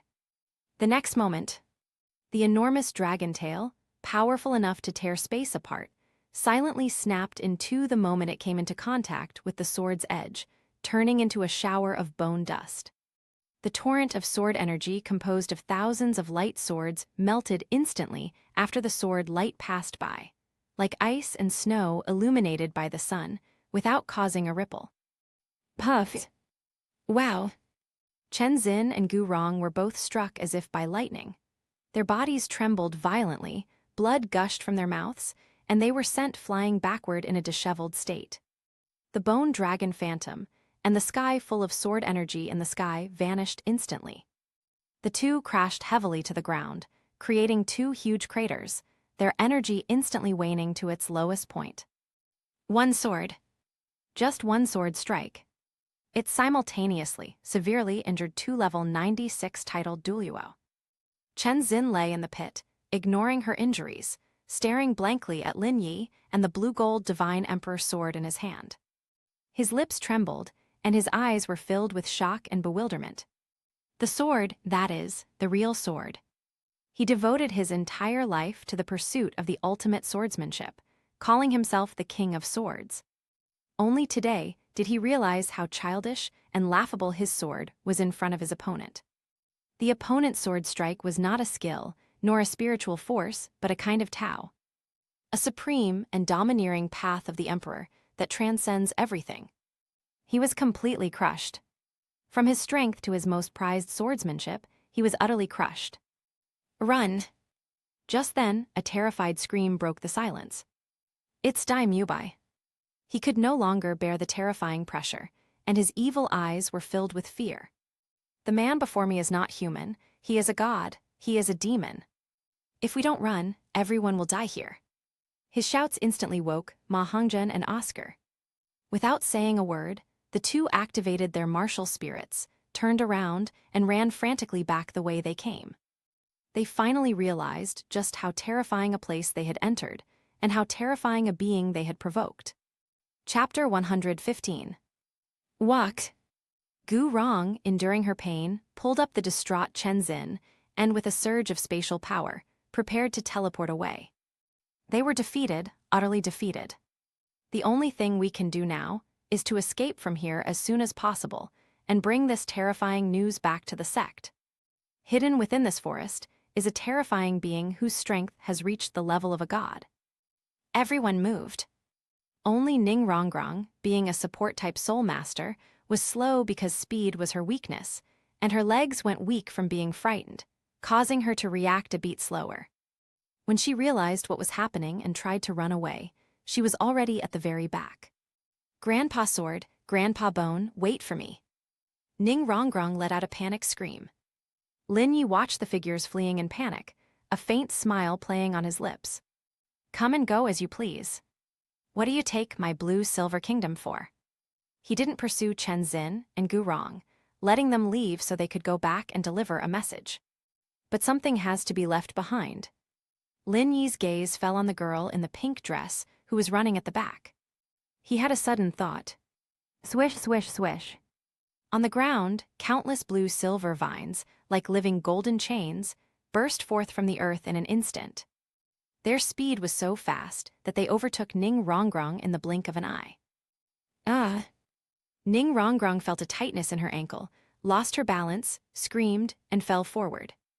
Before she even landed, the golden vines, like serpents, quickly coiled around her, binding her hands, feet, waist, and body tightly, leaving only her head sticking out. Immediately afterwards, the vines snapped shut, lifting her up from midair and bringing her right in front of Lin Yi. Let me go, you bastard, do you know who I am? Suspended in midair, Ning Rongrong was both frightened and angry. She struggled and screamed in a show of bravado, but inwardly weak voice. I am the little princess of the 7 treasure glazed tile school. My father is Ning Fengzhai. If you dare to touch me, the 7-treasure glazed tile school will never let you get away with it. Lin Yi looked at her face, which was flushed with anger, but his expression remained unchanged. He simply picked up Ning Rongrong, who was bound like a rice dumpling, turned around, took a step, and his figure disappeared from the spot. Lake of Life. Xiao Wu and Zhu Zhuqing were talking to Liu Erlong. Suddenly, the space rippled slightly, and Lin Yi's figure appeared out of thin air. And Ning Rongrong, whom he casually tossed on the ground. Forestry, you're back. When Xiao Wu saw Lin Yi, she immediately went to greet him happily. Zhu Zhuqing's gaze fell on the girl on the ground, who was writhing and cursing. When she saw what the other person looked like, she was stunned. Ning Rongrong. Zhu Zhuqing's face showed a look of surprise. How did you get here? Zhu Zhuqing. Ning Rongrong also saw Zhu Zhuqing. She was stunned at first, then her anger intensified. Oh, so you're in cahoots with this bastard. Where did you hide Teacher Erlong? Xiao Wu was completely confused and looked at the forestry department. Lin Yi briefly recounted what had happened. After hearing this, Zhu Zhuqing's face immediately darkened. She walked up to Ning Rongrong, looked down at her, and spoke with a hint of disappointment in her voice. Ning Rongrong, do you know what you're doing? The forestry department is our savior, and this is his territory.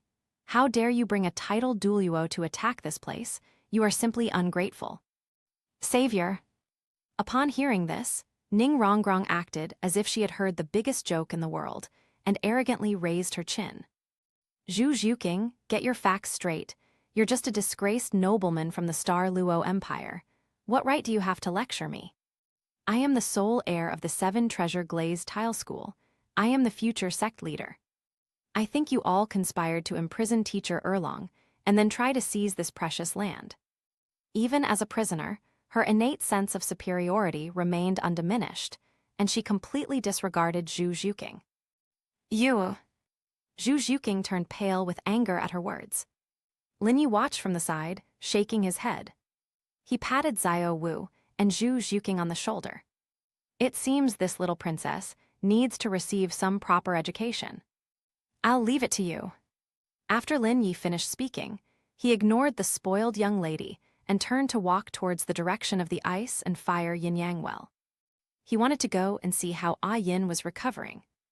Xiao Wu glanced at Ning Rongrong, who was still stubbornly arguing on the ground, and then at Zhu Zhuqing, who was quite angry. Her eyes darted around, and a mischievous smile appeared on her face. Zhuqing, don't be angry. The forestry department said we should give her a good education. I have a good idea. Xiao Wu leaned close to Zhu Zhuqing's ear and whispered a few words. After hearing this, Zhu Zhuqing's anger gradually dissipated, replaced by a strange expression. The two exchanged a glance, and without prior arrangement, turned their gaze to Ning Rongrong, who was still shouting to herself. That look sent a chill down Ning Rongrong's spine for no apparent reason. What do you want to do? The eye of ice and fire. Half of it is as hot as magma, and half of it is as cold as ice. Two distinct yet perfectly blended energies circulate endlessly within the small spring, emitting a misty haze that makes everything here seem like a dream. Ah Yin was quietly soaking in the spring water. With her eyes closed, she felt the extreme stimulation of ice and fire, cleansing her body and soul again and again. A vast and pure energy was flowing into her body through every pore, slowly and steadily restoring her depleted essence. My body is getting stronger, and my strength is returning. But her heart was filled with trepidation and unease. Forestry, how would he view himself? Now, he is the supreme emperor of the Blue-Silver clan, surrounded by so many outstanding girls. There's the lively and adorable Xiao Wu, the aloof and resilient Zhu Zhuqing, the mature and charming Liu Erlong, and the obedient and well-behaved Du Guyan. Each of them was so young and beautiful, and so considerate and dependent on forestry. And what about myself? She once gave up her identity as a soul beast for a human man, and even had a child with him. Although now I realize that the relationship was full of deception and exploitation, and that man was a complete bastard. But all of this is, after all, a fact that happened. Forestry, would he mind? Will he still look at me with that pure and gentle gaze as before? Will he still accept himself? Chapter 116. With her mind wandering, Ah Yin subconsciously scooped up a handful of spring water and gently washed her fair skin and her waterfall-like blue hair. She wanted to wash away everything from the past and face the man who gave her a new life with the purest of intentions. And just then, a soft footstep came from not far away. Lin Yi's figure appeared by the spring, passing through the misty air. He had just finished dealing with Ning Rongrong's matter when he rushed over to visit a Yin to see how she was recovering. However, when he got closer, the scene before him made him freeze in place. In the misty spring, a flawless figure stood with his back to him. Her jade-like skin shimmered with a hazy glow under the reflection of the icy hot spring water. Her long, wet blue hair, like the finest blue silk, clung to the beautiful curves of her back, cascading down into the water. The rising steam, partially obscuring the view, adds to the hazy, ethereal beauty. The scene was so beautiful it seemed otherworldly. The forestry sector paused for a moment. Seemingly sensing the gaze behind her, Ah Yin froze and slowly turned around. When she saw Lin Yi standing on the shore, her clear eyes widened instantly. The next moment, panic and embarrassment surged onto her face like a tide. Ah Yin let out a short scream, instinctively crossing her arms over her chest, and submerged herself in the water, leaving only her flushed face and bewildered eyes visible. Lin Yi immediately came to his senses and realized his abruptness. "I'm sorry, A hint of embarrassment appeared on his face. "I've come at the wrong time. I'll come back later." After saying that, Lin Yi prepared to turn around and leave, giving the other party enough space. However, just as he was about to leave, "Don't go." A voice, trembling slightly yet exceptionally firm, came from behind him. "It's Ah Yin." Lin Yi stopped walking and turned around in surprise. Ah Yin, who was in the spring, took a deep breath, as if she had made a major decision. The shyness in her eyes as she looked at Lin Yi gradually faded, replaced by an unprecedented courage and passion. Then, to the astonishment of the forestry department, Ah Yin slowly stood up from the water. The spring water cascaded down her perfect curves, creating ripples. She walked slowly, step by step, through the spring water without any concealment to the front of the forestry department. Lin Yi's pupils suddenly contracted. For a moment, his mind went blank. He didn't know whether he should look or not. Ah Yin walked right up to him, and the two were only a few feet apart. She tilted her head back, her breathtakingly beautiful face bearing a resolute air of determination. "Forestry." Her voice, still trembling, was crystal clear. "I like you." She bravely spoke her mind. "I know you have many good girls around you, and I also have a terrible past." As she spoke, her eyes reddened slightly. "But you gave me a new life. You made me understand what a true emperor is and what true reliance is. I don't want to miss out again, and I don't want to deceive myself anymore. I won't interfere with you liking other people, I only beg. Please let me stay by your side, give me the chance to repay you, to love you." Ah Yin's feelings were so passionate, so sincere, and so unreserved. She laid bare everything about herself and presented it all to the forestry industry. Looking at this woman who was so brave it was heartbreaking, and at the burning, pure emotion in her eyes. The last vestige of hesitation in Lin Yi's heart vanished completely. He stopped being polite. Lin Yi stretched out his arms and pulled the stunningly beautiful woman in front of him into a tight embrace. "Ahem." Ah Yin let out a muffled groan, her whole body stiffening. The next moment, a domineering yet gentle aura completely overwhelmed her. Lin Yi lowered his head and kissed her slightly parted red lips. He held Ah Yin in his arms, turned around, and threw her back into the spring where ice and fire mingled. The spring water surged and the mist billowed. In this sacred land that has nurtured countless rare and precious materials, a blue-silver emperor plant that has endured endless suffering finally ushered in its true spring, which was 100,000 years late. Boom! A deafening roar, as if divine punishment had descended from the heavens. Qian Dailiu's body crashed heavily into the invisible blue-gold light barrier, causing the entire kingdom to tremble. Ripples spread across the light screen, yet it remained unbreakable, completely neutralizing the terrifying impact of the level 99 peerless Douluo. Puffs! A mouthful of golden divine blood gushed out from Qian Dailiu's mouth, staining his snow-white beard red. He slowly slid down from the light screen, staggering as he landed on the ground, his eyes filled with unprecedented horror. We lost. With just one palm strike, his proud angelic armor was completely shattered. With just one palm strike, he, who stood at the pinnacle of the Soul Master world, was effortlessly sent flying. The opponent didn't even use any spirit rings. What terrifying power this is. God level. This thought flashed through Qian Dailiu's mind like lightning, making him tremble all over. No. Impossible. No gods have appeared in the Douluo Continent for 10,000 years. How could someone so young be a god? But if he weren't a god, how could he possess such incredible power? Cough coughs. Qian Dailiu coughed violently, a tearing pain shooting through his chest. But he ignored his injuries, his golden eyes fixed on the forestry worker not far away, filled with wariness and confusion. Who exactly are you? His voice was hoarse and solemn. Lin Yi stood with his hands behind his back, his expression indifferent. I already said, my name is Lin Yi. She is Qian Rengsu's friend. It seems that your excellency, the high priest, is now willing to sit down and have a proper talk. The word friend from Lin deeply stung Qian Dailiu. He suddenly raised his head, his eyes blazing with anger once more. Don't even think about it. No matter what kind of monster you are, imprisoning my granddaughter is to be an enemy of my angel clan and the spirit hall.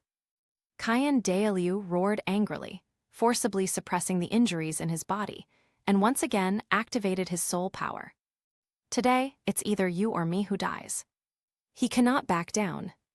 Behind them lies the glory of the spirit hall. In his heart was a promise to his granddaughter. Even if he were to die here, he would never back down.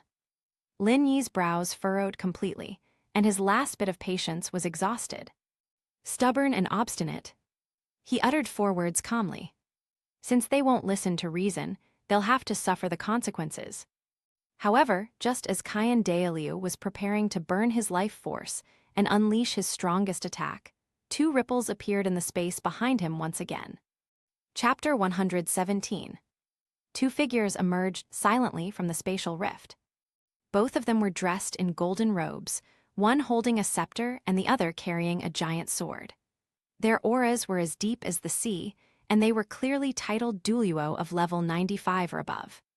They were Qian Dailiu's trusted confidants, the 2 strongest elders in the Spirit Hall's Hall of Worship besides him. Great offering.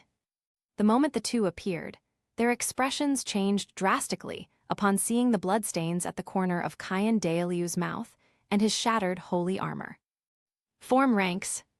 Without wasting words, Qian Dailiu issued a stern order. The 2 elders understood each other perfectly and instantly moved to form a triangle with Qian Dailiu, trapping Lin Yi in the center. 3 distinct auras of titled combat surged into the sky, intertwining to form an impenetrable net of deadly power. This person's strength is strange. Go all out and don't hold back, Qian Dailiu said in a deep voice. Yes. The 2 elders responded in unison. The next moment, all 3 of them moved at the same time. Qian Dailiu took the lead in the attack and once again condensed the angelic holy sword in his hand. It was even more solid than before, and its holy flames almost burned the sky.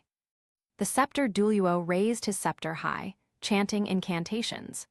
Golden halos descended from the sky, transforming into sacred chains that sealed off all of Lin Yi's escape routes.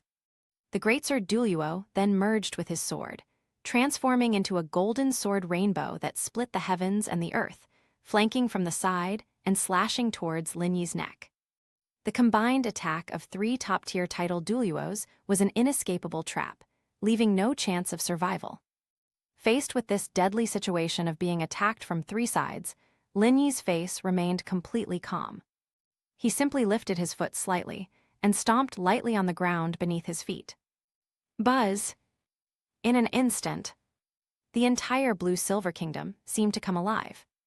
On the ground, countless blood-red vines, like a demonic dragon awakening, burst forth from the earth. These vines are blood-red, covered with jagged barbs, and their tips gleam with a cold, eerie light. Vampire vine. Tens of thousands of vampire vines, under the will of the forestry department, danced wildly, forming a sea of blood-red vines that met the sky-filling sacred chains. Hiss, hiss, hiss. The moment the sacred energy came into contact with the malevolent vines, a violent energy conflict erupted. The golden chains were constantly entangled, corroded, and pulled by the vines. The crimson vines, scorched by the sacred fire, turned into wisps of blue smoke. But this is the blue-silver kingdom. It's the absolute home ground for forestry. The moment the vines were destroyed, even more vines surged from the earth, endless and fearless. The blockade by the scepter Douluo was stopped in an instant. At the same time, Lin Yi's gaze fell on the golden sword light that was slashing towards him. He stretched out his right hand, his 5 fingers spread. Buzz! In the void, blue and gold light converged. A simple, blue-gold longsword, its blade embroidered with images of the sun, moon, stars, mountains, and plants, appeared out of thin air in his hand. At the hilt of the sword is a small, lifelike blue-silver grass. Blue-silver divine emperor sword. Clang! With a casual wave of his hand, Lin Yi's blue-silver divine emperor sword collided precisely with the sword rainbow formed by the giant sword Douluo. A deafening clang of metal clashing resounded throughout the heavens and earth. The greatsword Douluo was abruptly shaken out of his sword rainbow state, staggering back more than 10 steps. He felt that the tiger's mouth holding the sword had split open, and his entire arm was sore and numb. His eyes were filled with horror as he looked at the forestry department. The opponent actually blocked my ultimate swordman unity technique with just one hand. Breaking the 2 elders' attack was done in the blink of an eye. At this moment, Qian Dailiu's angelic holy sword, carrying the power to judge all things, slashed down. Lin Yi, with his left hand behind his back and his right hand holding a sword, calmly met the approaching figure. Jingle bells! A series of rapid sword cries exploded in midair. Lin Yi wielded the blue-silver divine emperor sword with seemingly casual movements, yet each time he managed to perfectly parry Qian Dailiu's storm-like attacks. The 2 figures moved with incredible speed, leaving afterimages in midair. The golden and blue-gold sword lights collided and annihilated each other, bursting out with dazzling energy sparks. The more Qian Dailiu fought, the more alarmed he became. The opponent's swordsmanship, seemingly simple and unadorned, was actually profound and simple. Each strike contained a profound principle of heaven and earth, giving him the illusion of facing an entire forest and the entire world. His own angelic holy sword possessed the ultimate power of light and holiness, and was indestructible. But the opponent's sword was full of endless vitality and resilience. No matter how violent one's attacks were, they would be neutralized and dissolved by that inexhaustible power. This is not a contest of soul skills at all. This is a crushing victory of principle and reason. Roar! Unable to break through after a prolonged attack, Qian Dailiu went completely mad. The 6-winged angel phantom behind him shone brightly, actually merging with the angelic holy sword in his hand. Archangel's judgment. This is one of his most treasured skills. With a single sword strike, the world lost its color. However, the forestry sector's response remained calm and composed. He held the sword in one hand and drew a circle in front of him. Blue-silver undying formation. A blue-gold light array composed of countless blue-silver grass patterns instantly took shape in front of him. The light array rotated, like a bottomless vortex, forcefully swallowing the world-destroying sword strike. Immediately afterwards, the light array reversed. Buzz! An identical golden sword light shot out from the light array and reflected towards Qian Dailiu at an even faster speed. Use their own methods against them. Not good. Qian Dailiu's expression changed drastically. He never expected that his attack would be reflected back in such a bizarre way. In the rush, he could only parry with his sword. Boom! The immense force sent him flying again. At that very moment, the scepter Douluo and the giant sword Douluo, who had just regained their footing, once again flanked from the left and right flanks. Noisy! A hint of impatience flashed in Lin Yi's eyes. He made a sword gesture with his left hand. The blue-silver Divine Emperor sword in his hand emitted a clear and melodious sword cry, instantly splitting into two, then into four. In an instant, thousands of blue-gold energy swords floated behind him, their tips all pointing at the two elders. Go! The forestry worker uttered a single word. Whoosh, whoosh, whoosh, whoosh. A multitude of swords were unleashed. The rain of swords was like a waterfall, obscuring the sky and the sun. That scene was far more spectacular and terrifying than Chen Xin's 10,000 swords returned to the origin. The two elders were terrified, and their souls trembled. They dared not attack and desperately channeled their soul power to create layers of defense in front of them. It was at this moment, at the heart of the blue-silver kingdom, on the shores of the Lake of Life. Inside a treehouse, naturally woven from divine blue-silver grass vines. Qian Rengsu, who was sitting cross-legged, slowly opened her eyes. Buzz! A powerful and sacred aura emanated from her body. Chapter 118. On Qian Rengsu's brow, a golden angel mark appeared faintly, radiating a noble and majestic light. After this period of seclusion, nourished by both the Lake of Life and the dragon blood ginseng fruit, her angelic armor has completely and perfectly merged with her. His soul power has even broken through to level 92. Feeling the unprecedented power within her body, Qian Rengsu revealed a confident smile. She is now absolutely confident that she can defeat that woman. However, just as she was about to get up and go to Lin Yi to share this joy, her expression suddenly changed. She clearly sensed a sacred aura that was both incredibly familiar and incredibly powerful, emanating from the direction of the kingdom's entrance. That is... Grandfather. Why is Grandpa here? Immediately afterwards, she sensed several other equally powerful auras colliding fiercely with a vast, ocean-like force, brimming with the majesty of life. That power belongs to forestry. Grandpa is battling forestry. A terrifying thought surfaced in Qian Rengsu's mind. She instantly understood the cause and effect. Grandpa must have thought he was missing, so he came looking for him and mistook Lin Yi for the enemy who had kidnapped him. Oh no! Qian Rengsu's face turned deathly pale instantly. She knew her grandfather's temperament better than anyone else, and had also witnessed the unfathomable strength of the forestry industry. If these two were to fight, the consequences would be unimaginable. She dared not delay for a moment. With a whoosh, 6 golden wings unfolded on her back, and she transformed into a golden streak of light, rushing towards the direction from which the battle was coming at top speed. On the battlefield, faced with the endless rain of swords, the two elders' defenses crumbled like paper. Puffed. Puffed. Almost simultaneously, both men coughed up blood and flew backward, their bodies slashed open by sword energy, leaving dozens of deep, bone-revealing wounds. Their auras instantly weakened. Sold out instantly. The strength of forestry was on full display at this moment. He didn't even glance at the two seriously injured elders again, his gaze calmly fixed on Qian Dalu, who had just regained his footing in the distance. Now it's just you left. Lin Yi took a step forward, and his figure disappeared instantly. The next moment, he appeared in front of Qian Dalu. The blue-silver Divine Emperor sword in his hand, without any fancy moves, simply stabbed towards Qian Dalu's chest. This sword strike, seemingly ordinary, blocked all of Qian Dalu's evasive maneuvers.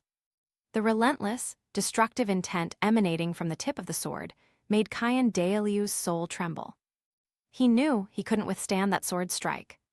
If you can't catch it, you die. A hint of madness and determination flashed in Qian Dalu's eyes. He was prepared to detonate his angelic heart and perish together with his opponent. However, at this critical moment, a desperate and piercing cry came from the distant horizon, echoing throughout the entire battlefield. Stop. Grandpa, don't hurt him. Upon hearing this voice, Qian Dailiu, who was preparing to die, suddenly froze. The tip of the sword that Lin Yi had thrust out suddenly stopped less than 3 inches from Qian Dailiu's heart. The two of them looked in the direction of the sound without prior arrangement. A golden streak of light was seen hurtling towards them at an incredible speed. As the light faded, Qian Rengsu's stunningly beautiful, yet extremely anxious face was revealed. Zuer. The moment Qian Dailiu saw his granddaughter, he was completely stunned. Qian Rengsu ignored everyone and rushed straight to Qian Dailiu. She opened her arms and shielded her grandfather behind her, her beautiful eyes pleading as she looked at Lin Yi. Lin Yi, please, don't hurt my grandfather. Then she turned around abruptly and looked at Qian Dailiu, who was looking completely bewildered. She was so anxious that tears were about to fall. Grandpa, what are you doing here? You've misunderstood. Lin Yi isn't a bad person. He saved me and even helped me cultivate. Qian Dailiu stared blankly at his granddaughter who was standing in front of him, then at her genuinely concerned eyes, and then at Lin Yi, who stood opposite him with his sword sheathed and expressionless. For a moment, the old man, who had lived for over 100 years, was completely confused. Zuer, you. He opened his mouth, but didn't know what to say. When Qian Rengsu saw that her grandfather was all right, only slightly injured, the weight that had been hanging over her heart finally lifted. She took Qian Dailiu's hand and explained the whole story in great detail, speaking very quickly. From being injured by Tang San's hidden weapon, to being rescued by Lin Yi, and then to Lin Yi providing her with the lake of life and divine medicine to aid her cultivation. After hearing his granddaughter's explanation, the anger, murderous intent, and determination on Qian Dailiu's face gradually faded, replaced by embarrassment, regret, and finally, utter shock. He wrongly accused an innocent person. Not only did he come to their door without asking any questions, but he also wanted to kill his granddaughter's savior. Even with Qian Dailiu's thick skin, he couldn't help but feel a burning sensation at the thought. But more than anything, there was lingering fear and shock. He was impressed by the strength of the forestry industry. He himself, a level 99 peerless Douluo, along with 2 level 96 elders, the 3 of them joined forces, yet they were so easily defeated by the opponent. Moreover, it seems that the opponent didn't even use their full strength. What a terrifying existence this is. At the same time, he also sensed that something was wrong. When her granddaughter was explaining, the way she looked at the young man named Lin Yi was full of trust, reliance, and even a hint of admiration and shyness that she herself was unaware of. The relationship between these two people is far more complex than simply being friends and saviors. The scene fell into a deathly silence. Qian Dailiu looked at his granddaughter in front of him, and then at the 2 elders in the distance who were severely injured by the sword energy and were struggling to get up. His old face turned pale and then red. He had never been so humiliated in his entire life. Coughed. Qian Dailiu coughed lightly, wanting to say something to ease the atmosphere. But when the words were on the tip of my tongue, I didn't know how to begin. Apologize. He is the Grand Elder of the Spirit Hall, the invincible Qian Dailiu in the sky. How could he possibly bow down and apologize to a young man? But if I don't apologize, the other person is my granddaughter's savior, and I even beat them up. Just as Qian Dailiu was caught in a dilemma, the forestry department took the lead. He walked over slowly, and the aloofness on his face had faded somewhat. When Qian Rengsu saw him approaching, she instinctively tensed up, fearing that Lin Yi might pursue the matter further. Lin Yi, my grandfather. It's all right. Lin Yi waved his hand, interrupting her. His gaze fell on Qian Dailiu. The Grand Master's love for his grandson was intense, and his momentary urgency is understandable. Chapter 119. As he spoke, he extended his right hand, and a dense, emerald-green light slowly emerged in his palm. That light contained a boundless, ocean-like life force. You. Qian Dailiu stared at the green light, his pupils suddenly contracting. Before he could react, Lin Yi's palm had already gently pressed against his chest. A warm and vast life energy instantly surged into Qian Dailiu's limbs and bones. Qian Dailiu felt that the injuries he had sustained from forcibly activating his soul power were healing at an incredible speed. The broken meridians are being reconnected. The damaged internal organs are being rapidly repaired. In just a few breaths, all his injuries were healed. But that wasn't the most shocking thing for him. He was shocked to discover that this life energy did not stop after healing his new wound, but continued to circulate within his body. Some of the chronic ailments he had accumulated from his early years of cultivation and battles, and some stubborn injuries that he himself thought were incurable, were dissolved one by one and vanished completely under the scouring of this life energy, just like ice and snow melting away. This is. Qian Dailiu's eyes widened as he felt an unprecedented sense of comfort and clarity in his body, leaving him completely stunned. He felt as if his physical condition had returned to its peak, his prime.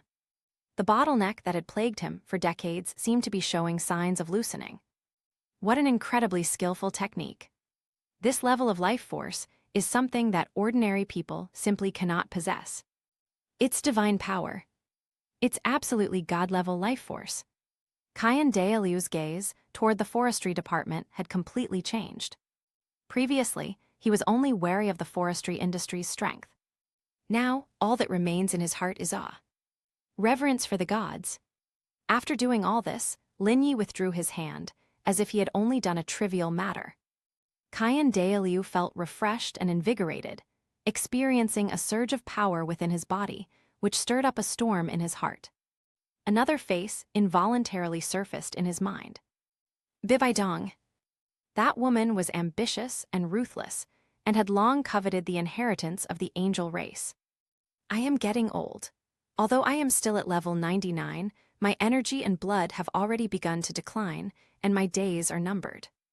If he falls, the entire angel clan and the entire Spirit Hall's hall of worship will face annihilation. His only worry was his granddaughter, who was exceptionally talented, but also too naive and kind. He was constantly worried about Qian Rengsu's future. But now, Qian Dailiu glanced at his radiant granddaughter beside him, then at the unfathomable young man opposite him who possessed God-level life power. A thought began to grow wildly in his mind. Perhaps this is the destiny that the angel god arranged for Zuer and the angel race. With such a godlike being protecting her, what worries could Zuer have about her future? Even if she encounters some insurmountable danger in the future, at least she will have such a safe haven to stay in. Having figured all this out, all the resentment and pride in Qian Dailiu's heart vanished in that instant. He straightened his tattered robes and bowed deeply to Lin Yi. Your Excellency, Forestry Minister. I was rash in what I did earlier, please forgive me. This scene nearly made the eyes of the two elders, who had just gotten up from healing their injuries, in the distance pop out. The high priest is actually bowing and apologizing to someone. Qian Rengsu was somewhat surprised, but mostly delighted. Lin Yi accepted the bow without hesitation and said calmly, It's all right, it's good that we've talked it out. Qian Dailiu straightened up, a complex smile appearing on his face. He glanced at Qian Rengsu beside him, his eyes filled with affection and reluctance. Then, as if he had made up his mind, he said to the forestry department, Your Excellency, I have another request. Speaking. Zuer has carried too much burden since she was a child. As her grandfather, I have failed her. Qian Dailiu's voice carried a hint of vicissitude. Now that I see her so happy here with you, and her strength has greatly improved, I am relieved. He paused, his tone becoming extremely solemn.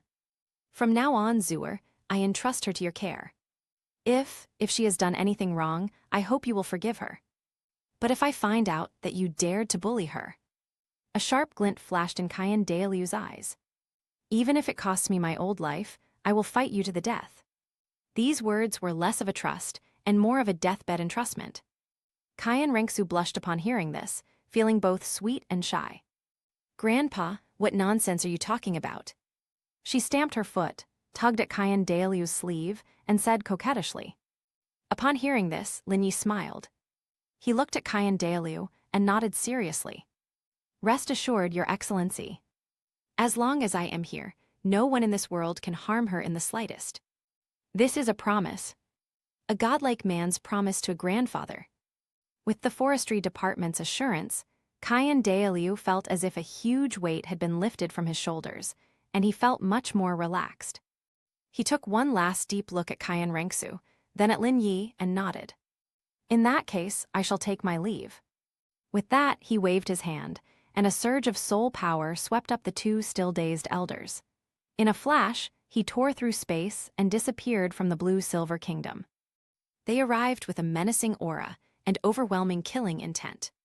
When I went there, I was completely convinced and full of hope. With the departure of Dalu and the others, the noisy battlefield returned to tranquility once more. A faint awkwardness filled the air. Rengsu lowered her head, two intoxicating blushes rising on her beautiful cheeks. She nervously twisted the hem of her clothes with both hands, not daring to look into Lin Yi's eyes. Grandpa's last words were really too embarrassing. Lin Yi's smile deepened as he looked at her shy and charming appearance. He slowly stepped forward and walked up to Rengsu. Rengsu could feel his approach, and her heart began to race. She was so nervous that her breathing became rapid. What does he want to do? Just as she was lost in thought, a pair of strong arms suddenly wrapped around her slender waist. Ah! Rengsu exclaimed in surprise, and was immediately pulled into a warm and firm embrace by an irresistible force. She instinctively tried to struggle, but Lin Yi held her even tighter. Don't move. Lin Yi's slightly magnetic voice rang in her ears. Chapter 120. Rengsu's body went limp instantly, and her pretty face turned so red it looked like it was about to bleed. She buried her head in Lin Yi's chest, like a frightened kitten, too afraid to move. Lin Yi lowered his head, looking at the blushing beauty in his arms, and chuckled softly. Did you hear that? Rengsu looked up, somewhat confused, and met his deep eyes. Lin Yi's lips curled into a beautiful smile, his eyes carrying a hint of mockery. Your grandfather entrusted you to me personally. From now on, you belong to me. Rengsu was so embarrassed by his blunt words that she almost fainted. She was about to retort, but found that she couldn't say a word. Because a warm pair of lips had already been precisely pressed onto her red lips. Ahem. Rengsu's eyes widened suddenly. Her mind went completely blank for a moment. Lin Yi's kiss, with a hint of domineering yet boundless tenderness, easily pried open her pearly teeth and conquered her territory. From initial panic to bewilderment, and finally, her heart, which had already fallen for him, completely gave up resistance. She slowly closed her eyes, her long eyelashes trembling slightly. She awkwardly responded to the man who had captivated her heart. Under the blue sky, on the shore of a golden sea of grass, the perfect couple embraced and kissed passionately. After a long while, their lips parted. Rengsu's pretty face was flushed with an intoxicating blush, her golden eyes were shimmering with tears, and her breathing became somewhat rapid. She leaned against Lin Yi's strong chest, feeling his powerful heartbeat, and felt a sense of peace and sweetness in her heart. Lin Yi looked down at the beautiful woman in his arms, her face so alluring, and gently stroked her soft, golden hair with his fingers. So beautiful, he exclaimed in genuine admiration. Upon hearing this, Rengsu blushed even more and shyly buried her head even deeper.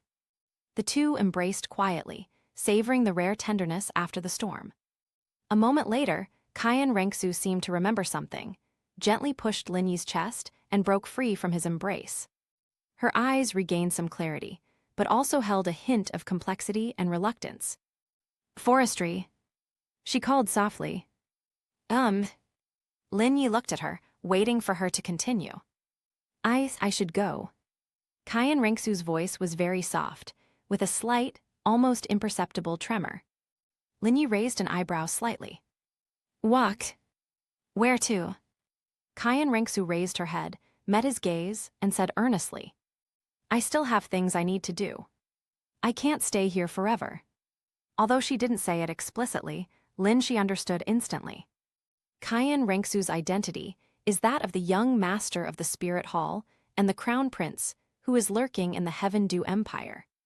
She carries the future of the entire angel race on her shoulders and has her own mission and responsibility. Forestry remained silent. He could easily force her to stay. With his current strength, no one in this world could take anything from him. However, he respected her choice. He liked Qian Rengsu, who was proud, confident, and had her own ideals and ambitions, rather than a canary kept in a cage. Seeing Lin Yi remain silent, Qian Rengsu's heart jumped, fearing he would get angry.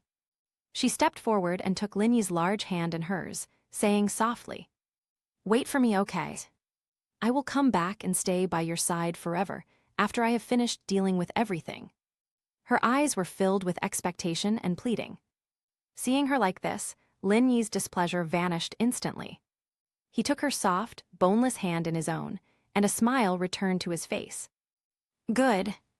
I'm waiting for you." With his promise, Qian Rengsu finally felt relieved, and a bright smile bloomed on her face. She tiptoed and gently pecked Lin Yi's lips. "Then I'm leaving." Having said that, he prepared to turn around.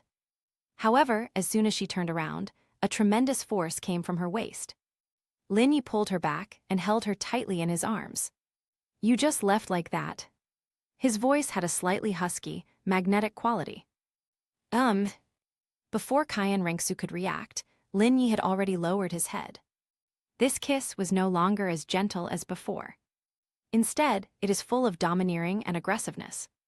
Like a hungry wolf finding its prey, it frantically takes it, venting its possessiveness. Qian Rengsu was caught off guard by this sudden attack. Her body went limp instantly, and she could only helplessly cling to Lin Yi's shoulder, enduring this storm of love. Lin Yi's large hand gripped the back of her head tightly, while his other hand began to wander restlessly over her shapely curves. Wherever it went, it ignited a wave of intense, trembling heat. Qian Rengsu's consciousness gradually began to blur. Her rationality was gradually defeated by the forestry industry's domineering offensive, and she was almost completely overwhelmed. Just as the giant hand of forestry was about to slide into that final, mysterious valley, Qian Rengsu's body trembled violently, as if she had been electrocuted. A sliver of clarity returned to her mind. "No. Not here." Her strong willpower allowed her to regain a sliver of rationality at the last moment. She used all her strength to push open a small gap in Lin Yi's chest. "Forestry, no." Her voice, barely audible, was choked with sobs and filled with pleading. The forestry work came to a halt. He looked at the stunningly beautiful woman in his arms, her clothes disheveled, her eyes filled with tears, yet desperately trying to maintain her last shred of consciousness. The desire in his eyes was gradually replaced by reason. He knew he was losing control. He took a deep breath to calm the surging blood and chi in his body. "Feel sorry." He released Qian Rengsu, his voice somewhat hoarse. Qian Rengsu straightened her slightly disheveled clothes, and looking at the lingering desire on Lin Yi's handsome face, she felt both shy and guilty. She knew that the man was in great pain. And all of this was started by myself. She bit her lower lip, her pretty face turning as red as if it were about to bleed. After hesitating for a moment, she seemed to have made a major decision. She slowly squatted down. Lin Yi was taken aback, wondering what she was planning to do. "Who are you?" The next moment, Lin Yi's body suddenly stiffened. He lowered his head and saw only Qian Rengsu's bright red ears and slightly trembling shoulders. "Feel sorry." Qian Rengsu's voice was so soft it was almost inaudible. "Not now, not yet. But I don't want you to feel bad." The forestry worker gasped in shock. He never imagined that Qian Rengsu, who was as noble as an angel, would go to such lengths for him. Chapter 121. A warm feeling welled up in my heart. The forestry department did not stop it. This was her way of expressing her love, and he chose to accept it. Much later, Qian Rengsu stood up, not daring to look Lin Yi in the eye, and simply lowered her head, whispering, I'm leaving. Next time I I will give it to you completely." After saying this, she seemed to have used up all her strength. With a whoosh, 6 golden wings unfolded on her back, and without looking back, she transformed into a golden streak of light and disappeared into the horizon. Lin Yi stood there, looking in the direction she disappeared, a gentle smile on his face. He looked down at his palm, where her warmth and fragrance still lingered. "I'll wait for you to come back."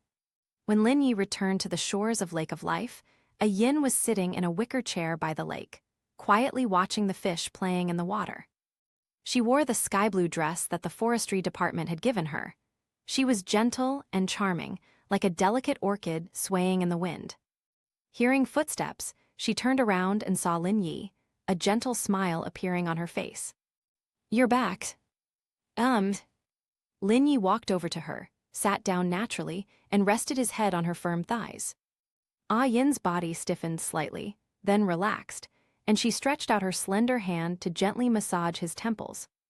"You look a little tired." Ah Yin said softly. "Yes, we've seen off a little vixen." Lin Yi said lazily, his eyes closed.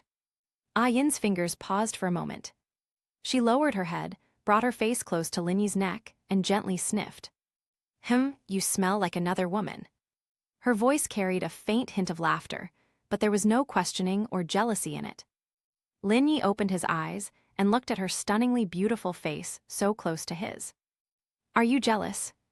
Ah Yin shook her head, her face still bearing that gentle, tender smile.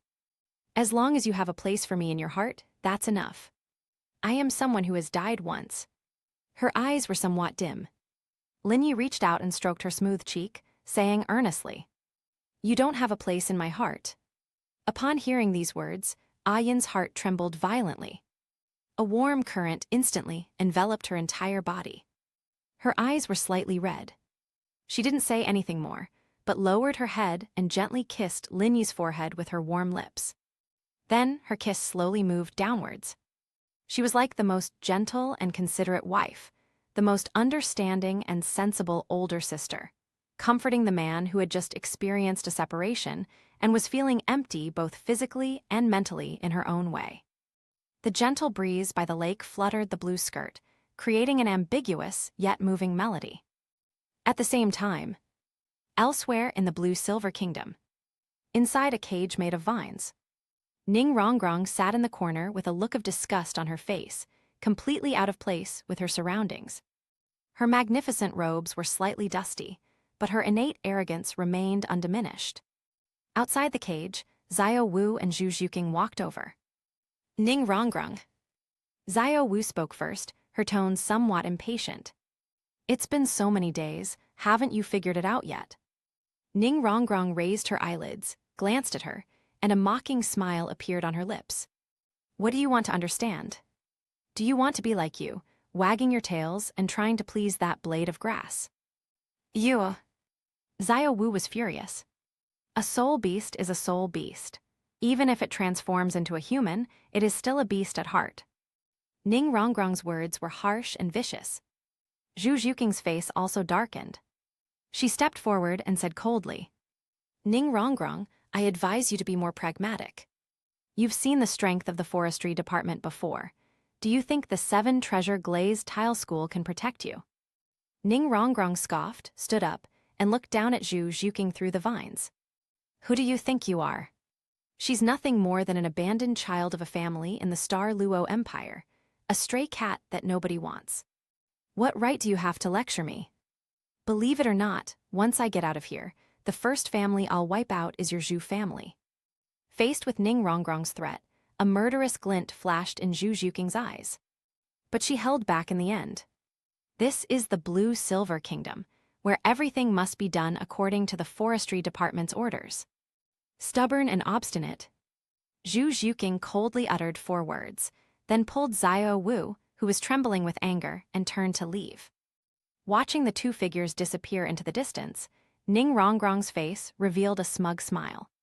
She refused to believe that she, the little princess of the 7-treasure glazed tile school, the apple of Sword Douluo and Bone Douluo's eye, would be dared to do anything to that blade of grass. As long as Grandpa Chengxin and Grandpa Gurong recover from their injuries, They will definitely raze this place to the ground and rescue her. At that time, she will make everyone who humiliated her today pay 100-fold. Grim, bloody, and depraved. This is a killing capital. It is heaven for all sinners and hell for all the fallen. In the center of the underground world, at the end of an unknown road to hell. Boom! With a loud bang, two figures emerged disheveled from the blood-red portal. One of them, tall and slender with black hair and blue eyes, was none other than Tang San, who had been missing for a long time. He is now a completely different person compared to 2 years ago.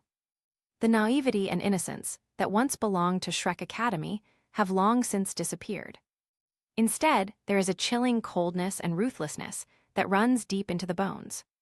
His eyes were no longer clear. Instead, they were filled with a brutal killing intent. On his forehead, a strange white sword-shaped mark appeared and disappeared. Domain of the God of Slaughter. After 2 years of hellish training and slaughter, he successfully traversed the Hell Road and obtained this supreme realm coveted by the Soul Master World. Accompanying him was Hu Liena, the holy maiden of the Spirit Hall. At this moment, Hu Liena was also deathly pale, still shaken. The dangers of the Hell Road far exceeded their imagination. "We succeeded," Tang San said, panting heavily, his voice hoarse. He felt the surging soul power within his body, as well as the enormous boost brought to him by the God of Slaughter domain, and his eyes gleamed with the flames of revenge. Soul power level 60. The God of Slaughter domain obtained. More importantly, he truly grew here. He was no longer the boy who only relied on hidden weapons and so-called wisdom. He learned how to fight and how to kill. Forestry. Tang San chewed on the name he hated to the core. The humiliation you have brought me, I will soon repay 100-fold. Wait for me. The next time we meet, I will tear you to pieces. Chapter 122. In the Douluo Continent, in an unnamed valley. Roar. A powerful roar echoed through the mountains and forests. A burly, muscular man, shirtless, held a massive black hammer in his hand. It was none other than Haitian Douluo, Tang Hao. At this moment, his aura was as solid as a mountain, and his eyes shone with a sharp light. There was no trace of the severe injury and death he had shown before. After 2 years of recuperation and the aid of a 10,000-year-old healing herb, his injuries not only healed completely, but his strength also improved dramatically. Ah Yin. Tang Hao put away the clear skyhammer and murmured his wife's name. He straightened his clothes, and in a flash, flew towards the small valley where he and Ah Yin had once lived in seclusion. He couldn't wait to tell his wife the good news that he had recovered from his injuries. However, when he returned to that familiar little valley, he was stunned. The valley remains the same, the waterfall remains the same. But the wooden house he built with his own hands was now deserted. The blue-silver grass beneath the waterfall had also vanished without a trace. Ah Yin. Yin, where are you? Tang Hao frantically searched and called out in the valley, but received no response. A tremendous panic gripped his heart in an instant. A terrible thought popped into his mind. Spirit Hall. Wrong. If it were the Spirit Hall, it would be impossible for them to leave no trace at all. Who could it be? Suddenly, he remembered the young man who called himself the Blue-Silver Emperor in the Stardew Great Forest 2 years ago. That mysterious powerhouse who defeated Ghost and Chrysanthemum Douluo in one move, and rescued Ah Yin and Xiao Wu from the Spirit Hall. Tang Hao's pupils suddenly contracted. It's him. It must be him. In this world, besides himself, the only one who can connect with Ah Yin is the Blue-Silver Grass Clan. That young man called himself the Blue-Silver Emperor. He's the one who took Ah Yin away. Having figured this out, Tang Hao's body trembled violently with extreme anger.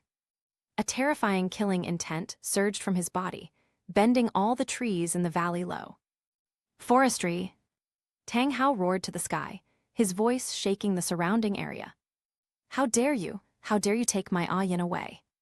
In his heart, Ah Yin was his wife, his private property, and belonged to him, Tang Hao, alone. No one can take him away from him. I don't care if you're some kind of blue-silver emperor or some kind of monster. Dare to touch my woman, Tang Hao's woman, I will make you pay a bloody price.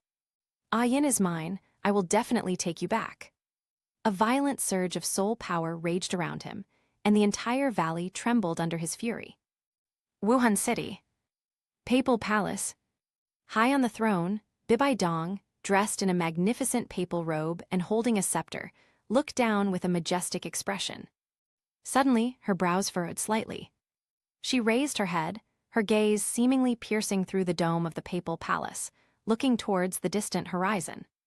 Just now, she clearly felt an extremely pure and powerful divine angelic power flash by. Although that force appeared for a very short time and from a very distant time. However, as the inheritor of the Rakshasa god, she is exceptionally sensitive to fluctuations in divine power. This feeling, a hint of surprise, flashed in Bibi Dong's eyes. It's the power of the angelic lineage. And the speed of growth is so fast. She immediately thought of someone. 1,000 feet of snow. That daughter of hers in name was also her lifelong enemy, the illegitimate child left behind by Qian Zunji. Could it be that little bitch has had some kind of extraordinary encounter again? Bibi Dong's face instantly darkened. She absolutely will not allow it. We will never allow the angel race to produce another god. The position of angels must be severed. The future of the spirit hall can only be controlled by her. 1,000-foot snow. Bibi Dong's eyes revealed a murderous intent. It seems we can't let you continue to grow like this. We must nip you in the bud before you complete the angelic test. Outside the city of slaughter, the blood-red sky remained oppressive. Tang San took a deep breath of the long-lost fresh air, but what surged in his chest was a killing intent even stronger than the bloody smell of hell. He slowly turned his head and looked at Hu Liena, who had also escaped, and whose face was still somewhat pale. Let us part ways here. Tang San's tone was flat, revealing no emotion, but deep within his blue eyes lay an unyielding gloom. Hu Liena's delicate body trembled as she looked at the man who had shared life and death with her on the road to hell with complicated emotions. She opened her mouth as if to say something, but in the end she just nodded. Good. Take care of yourself. Tang San did not respond further. He simply moved, the white sword-shaped mark on his forehead flashed by, and he turned into a blur, disappearing into the distance. He showed no regret whatsoever. To him, Hu Liena was nothing more than a pawn in his journey through hell.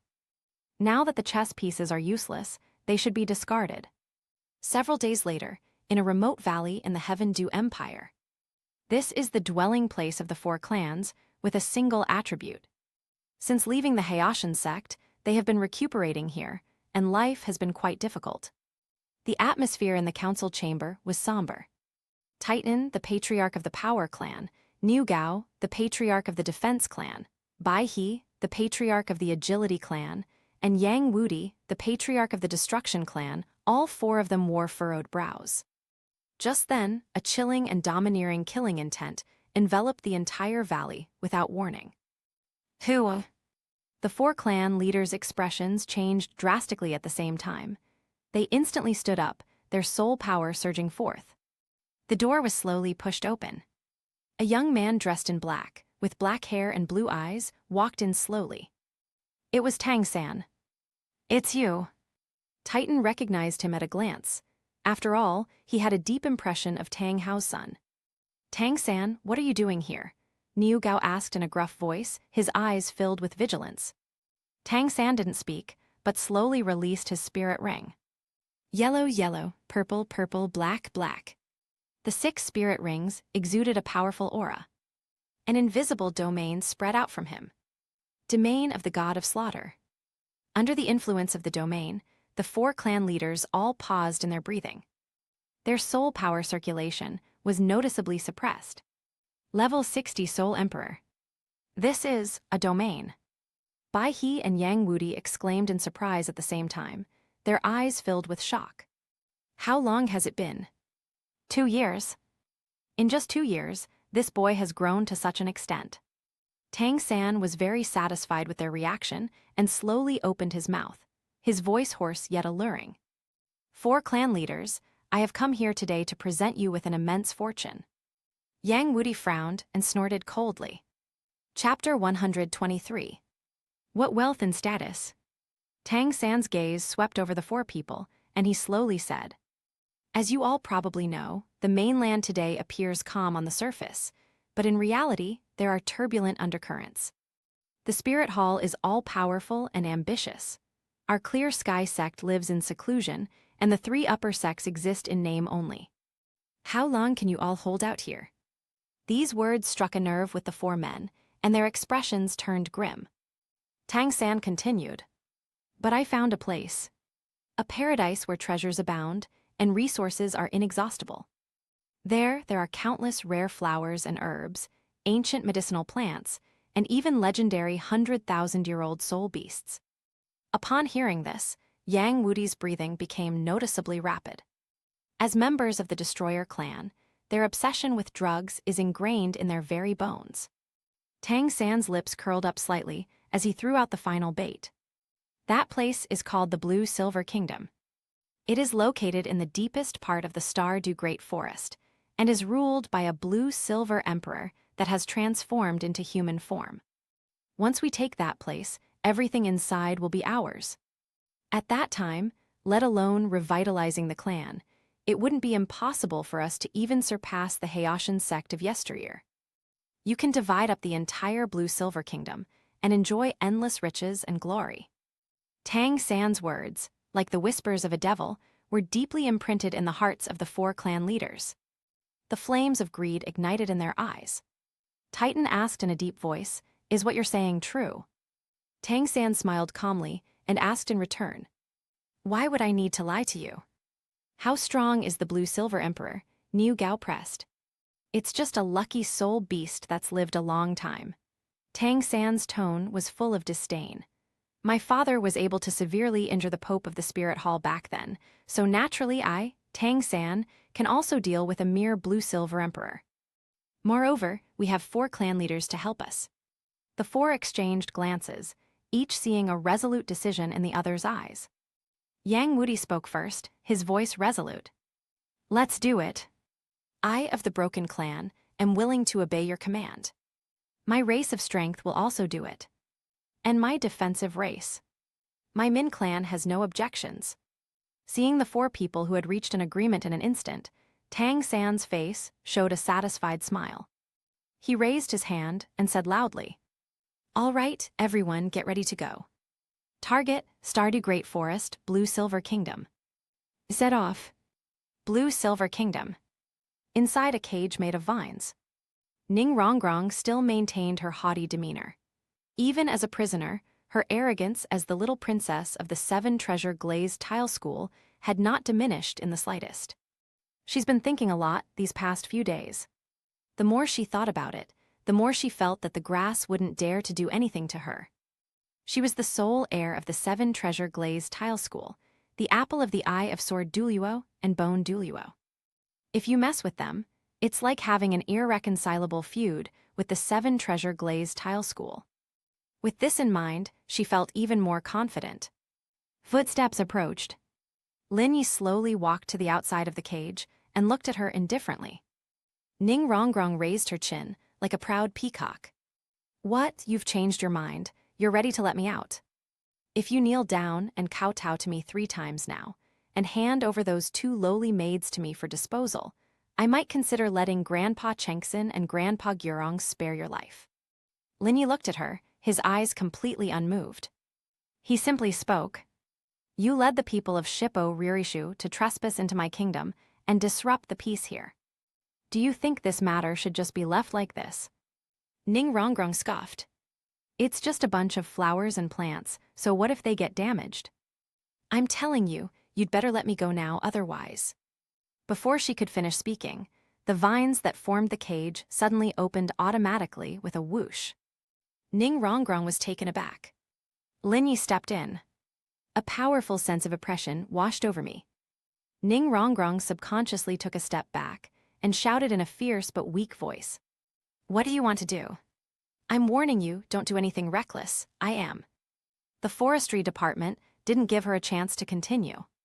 He stepped forward, reached out with his large hand, grabbed her snow-white neck, lifted her up, and slammed her heavily against the vine-covered wall behind her. Well, as she felt suffocated, Ning Rongrong's face instantly turned bright red, her feet left the ground, and she struggled incessantly. Fear, for the first time, clearly surfaced in her eyes. Stubborn and obstinate, the forestry worker's voice was devoid of any emotion. It seems that you won't understand your current situation unless you're given a profound lesson. As soon as he finished speaking, he ripped it open with his other hand. Sizzle! Ning Rongrong's body, however, gave a completely opposite reaction. Deep down, she actually felt a bit excited. This feeling of being completely conquered by a powerful force made her feel both humiliated and morbidly excited. Much later, the storm has subsided. Lin Yi released her, calmly straightened his clothes, as if he had only done a trivial thing. Lin Yi looked down at her, his voice indifferent. Now do you understand? Ning Rongrong did not answer, but stared at him with eyes full of hatred. Lin Yi didn't care and turned to leave. The vines binding the cage closed up once more. Watching his departing figure, Ning Rongrong continued to mutter curses under her breath. I won't let you get away with this, I absolutely won't. However, deep within her heart, a thought that she herself was unwilling to admit quietly sprouted. She actually started to look forward to the next time. I hope this man will treat me well. Several days later, the edge of the Blue-Silver Kingdom. Tang San, leading hundreds of soul masters from the 4 single-attribute clans, finally arrived at their destination. When they parted the last huge leaf, the sight before them made everyone gasp in astonishment. What kind of world was that? The boundless golden sea of grass ripples with golden waves in the gentle breeze. In the distance, the vast lake of life, like a sapphire inlaid on the earth, exudes a refreshing life force. The air was filled with a dense, almost tangible, energy of heaven and earth. Just by taking a breath, I felt the soul power within my body become more active. Oh my God! This is the Blue-Silver Kingdom. Such a rich life force, the herbs here must be incredibly old. Yang Wudi trembled with excitement, his eyes filled with greed. Titan, Niu Gao, and Bai He were also filled with shock and fervor. Such a sacred place has been occupied by a soul beast. It's a complete waste of its resources. That's right, this place should belong to us humans. Tang San looked at everyone's reactions, and a smile of triumph appeared on his face. He raised his right hand and shouted in a chilling voice. Everyone, listen up. Charge in. Everything here is ours. Chapter 124. Kill. At a single command, hundreds of soul masters, like tigers descending from the mountain, charged into the Blue-Silver Kingdom with hearts full of greed and killing intent. In an instant, the brilliance of soul skills raged through the tranquil kingdom. Countless docile blue-silver grass soul beasts were reduced to ashes under their attack. Just as they were advancing unimpeded, thinking the place was easily defeated, a figure appeared silently in front of them. It is Forestry. He hovered in midair, expressionless as he watched the crowd below wreaking havoc. Stop. His voice wasn't loud, but it reached everyone's ears clearly. Everyone stopped and looked up at him. Tang San's gaze met Lin Yi's in the air, sparking a flame of hatred. Forestry. He spat out the name through gritted teeth. Yang Wudi, holding the soul-shattering spear, pointed it at Lin Yi and laughed arrogantly. You're the Blue-Silver Emperor. HMPH, such a sacred place should be occupied by the capable. If you know what's good for you, get out of here, or today will be your death day. Lin Yi's gaze fell on Yang Wudi, his eyes as indifferent as if he were looking at a dead man. Noisy. He slowly raised his right hand. The next moment, a thick blue vine suddenly shot out from the ground beneath Yang Wudi's feet, wrapping around his body with lightning speed. Yang Wudi's expression changed, his soul power erupted, and the soul-breaking spear in his hand, carrying an indomitable momentum, fiercely stabbed at the vines. Braked. However, his soul-shattering spear, powerful enough to pierce through metal and stone, struck the vines but only produced a muffled thud, leaving not even a trace. What? Yang Wudi was greatly alarmed. Before he could react, the vines bound him tightly in an instant. Forestry 5 fingers gently clenched. Ah! Yang Wudi let out a shrill scream. He felt his bones groaning under the terrifying pressure. Chieftain! Let's all charge. Upon seeing this, Titan, Niu Gao, and Bai He roared in unison and led their respective tribesmen in a charge towards the forestry. Do you think having more people means you'll be effective? Lin Yi gave a cold laugh. With a thought, the entire blue-silver kingdom seemed to come alive. Countless blue-silver emperor vines burst forth from the ground in all directions, like giant dragons awakening, to meet the oncoming army of soul masters. A chaotic battle erupted instantly.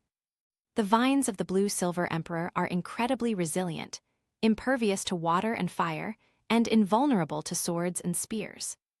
Although the individual strength of the soul masters from the 4 clans with their single attribute abilities was not weak, they were quickly thrown into disarray and fell into a disadvantageous position under the endless attacks of vines. Just then, a beautiful figure flew swiftly from the depths of the kingdom and landed at the edge of the battlefield. It was Xiao Wu. She looked at the besieged forestry department, her pretty face filled with worry. Forestry. Tang San, who was in the distance, noticed this scene. Seeing Xiao Wu's anxious expression, he assumed that Lin Yi was already in a difficult situation and was about to give up. A wicked thought arose in his mind. He stepped forward and shouted loudly at Xiao Wu. Xiao Wu, did you see that? He's dying.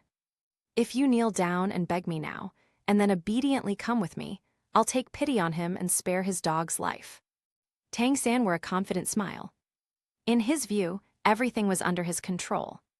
Upon hearing this, Xiao Wu's delicate body trembled, and a struggle flashed in her eyes. She was extremely worried about Lin Yi's safety. However, the forestry department, protected by countless vines at the center, let out a disdainful sneer.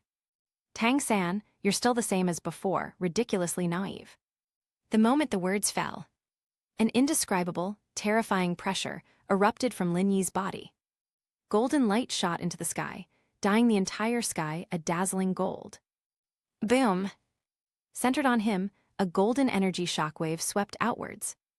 All the soul masters who were fighting the vines, including Titan, Niu Gao, and Bai He, were severely injured by the impact, spitting out blood as they were sent flying backward, instantly losing their fighting ability. At that moment, the indestructible blue-silver vines transformed into countless golden specks of light and slowly dissipated. In just a moment, sold out instantly, the entire battlefield fell into a deathly silence. Tang San was left alone, standing there blankly. The smile on his face had completely frozen. Instead, there was endless fear and horror. His mouth gaped open, his body trembled violently uncontrollably, and his eyes almost popped out of their sockets. How is that possible? How is that possible? It's only been 2 short years. How could his strength be? How could it be so terrifying?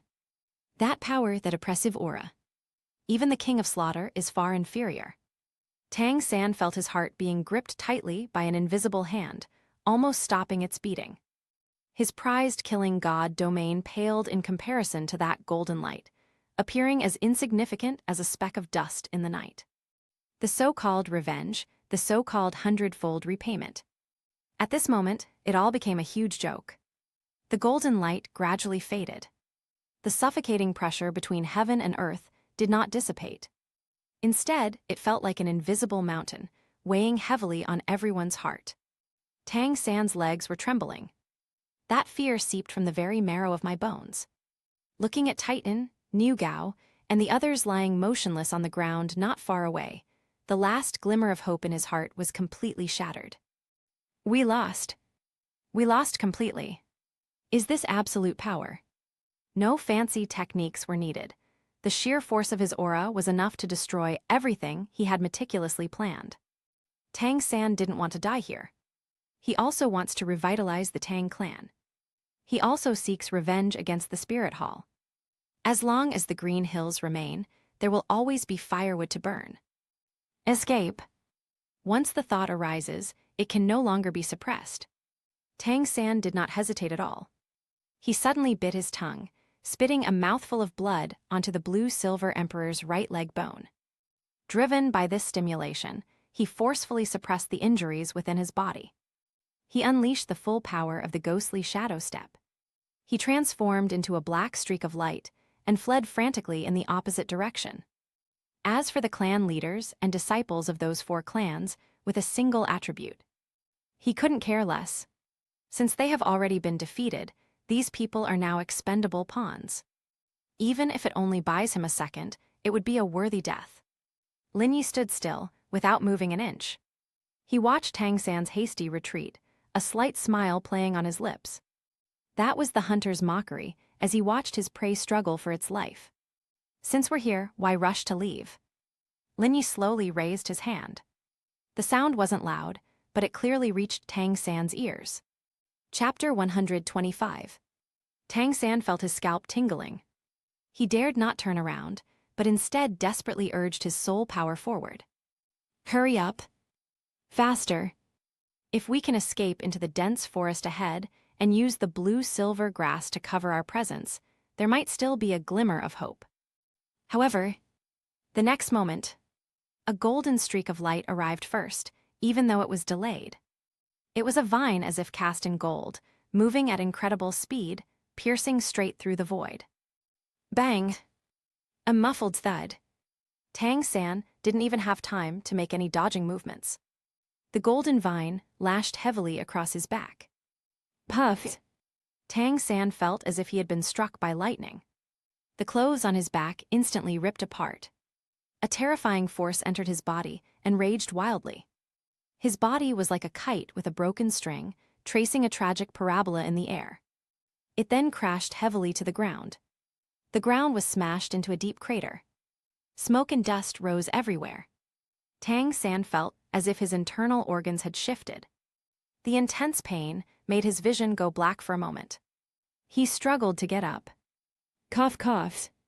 He coughed up another mouthful of blood, mixed with fragments of broken internal organs. Seriously injured. With just one strike, he lost most of his fighting ability. Why? Tang San's fingers dug deeply into the soil. He was unwilling to accept it. He had fled in a similar sorry state outside the killing city the last time. Now he has returned with hundreds of soul masters, hoping to avenge his previous defeat. The result was that they walked right into a trap. That profound sense of powerlessness almost shattered his Taoist resolve. Footsteps approached. It's very light. But to Tang San, it sounded like the death knell of the Grim Reaper. Lin Yi walked over slowly, looking relaxed. Beside him followed a pretty figure. A pink long dress and a scorpion braid. It was Xiao Wu. Tang San struggled to lift his head and look at the figure that haunted his dreams. Little Wu. His voice was hoarse, carrying a hint of hope. Regardless, they were once siblings. Even if Xiao Wu is currently blinded by this soul beast, she should soften her heart when she sees her miserable state, right? However, reality slapped him hard in the face. Xiao Wu looked at Tang San lying on the ground, without a trace of pity in her eyes. Yes, but only intense disgust and hatred. She held Lin Yi's arm, her brows furrowed tightly. Tang San, you're really annoying. Xiao Wu's voice was clear and crisp, yet it carried an undisguised chill. I and Lin Yi are very happy living here. Why do you keep bothering us?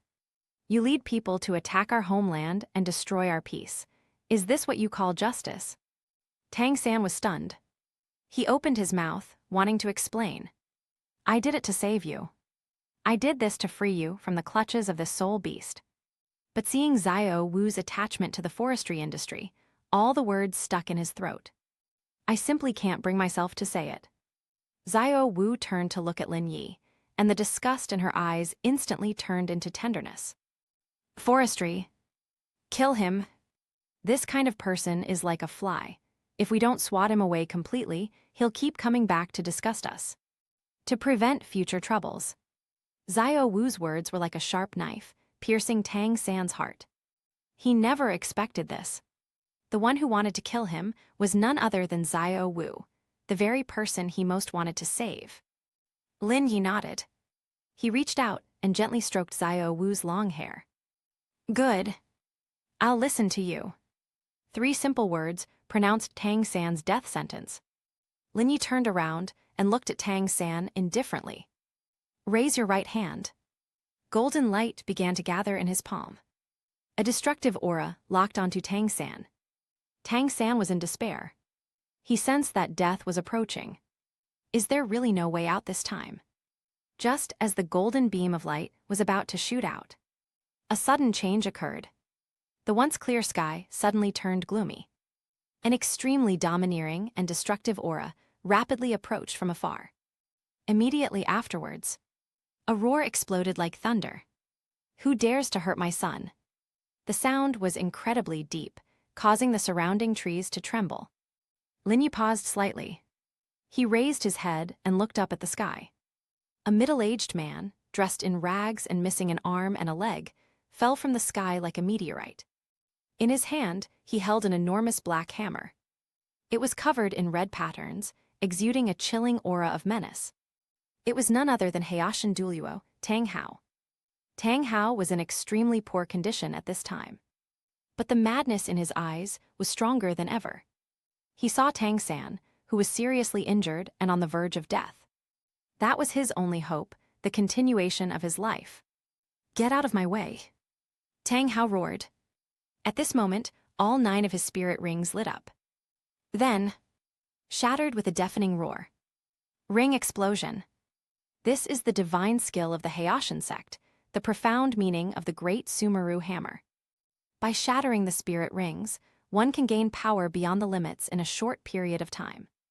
Yellow, yellow, purple, purple, black, black, black, black, red.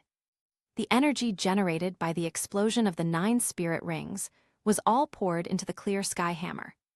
The hammerhead instantly expanded dozens of times, resembling a small black mountain. Even the surrounding space couldn't withstand this terrifying power, cracking open with tiny black fissures. Die! Tang Hao gripped the hammer with both hands and, with all his might, slammed it down on Lin Yi's head. This strike brought together all his energy and spirit. Even a level 99, peerless Douluo wouldn't dare to take it head-on. Lin Yi stared at the devastating blow. A hint of surprise flashed in his eyes. But it was just surprise. He did not back down. There wasn't even a dodge attempt. He simply raised his right hand, which was glowing with golden light. Since you want to confront them head-on, then I'll grant your wish. Lin Yi raised his palm upwards, making a lifting motion. Countless golden and blue-silver vines instantly intertwined above his head.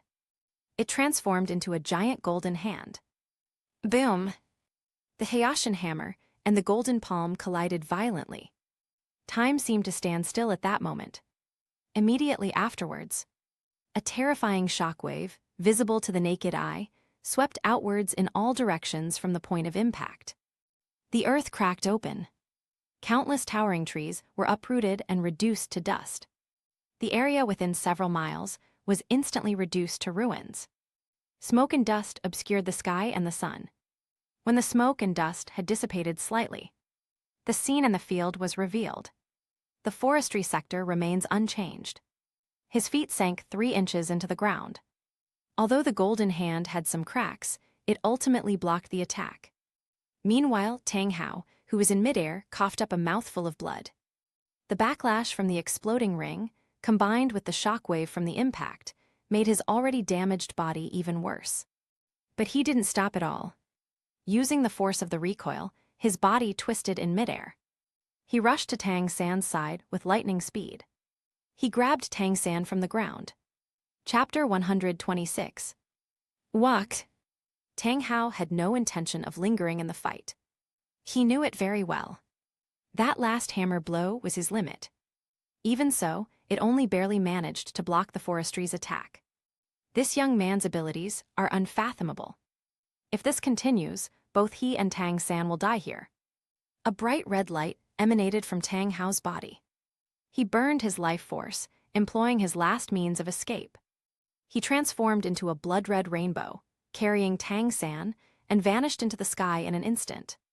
The speed was astonishing.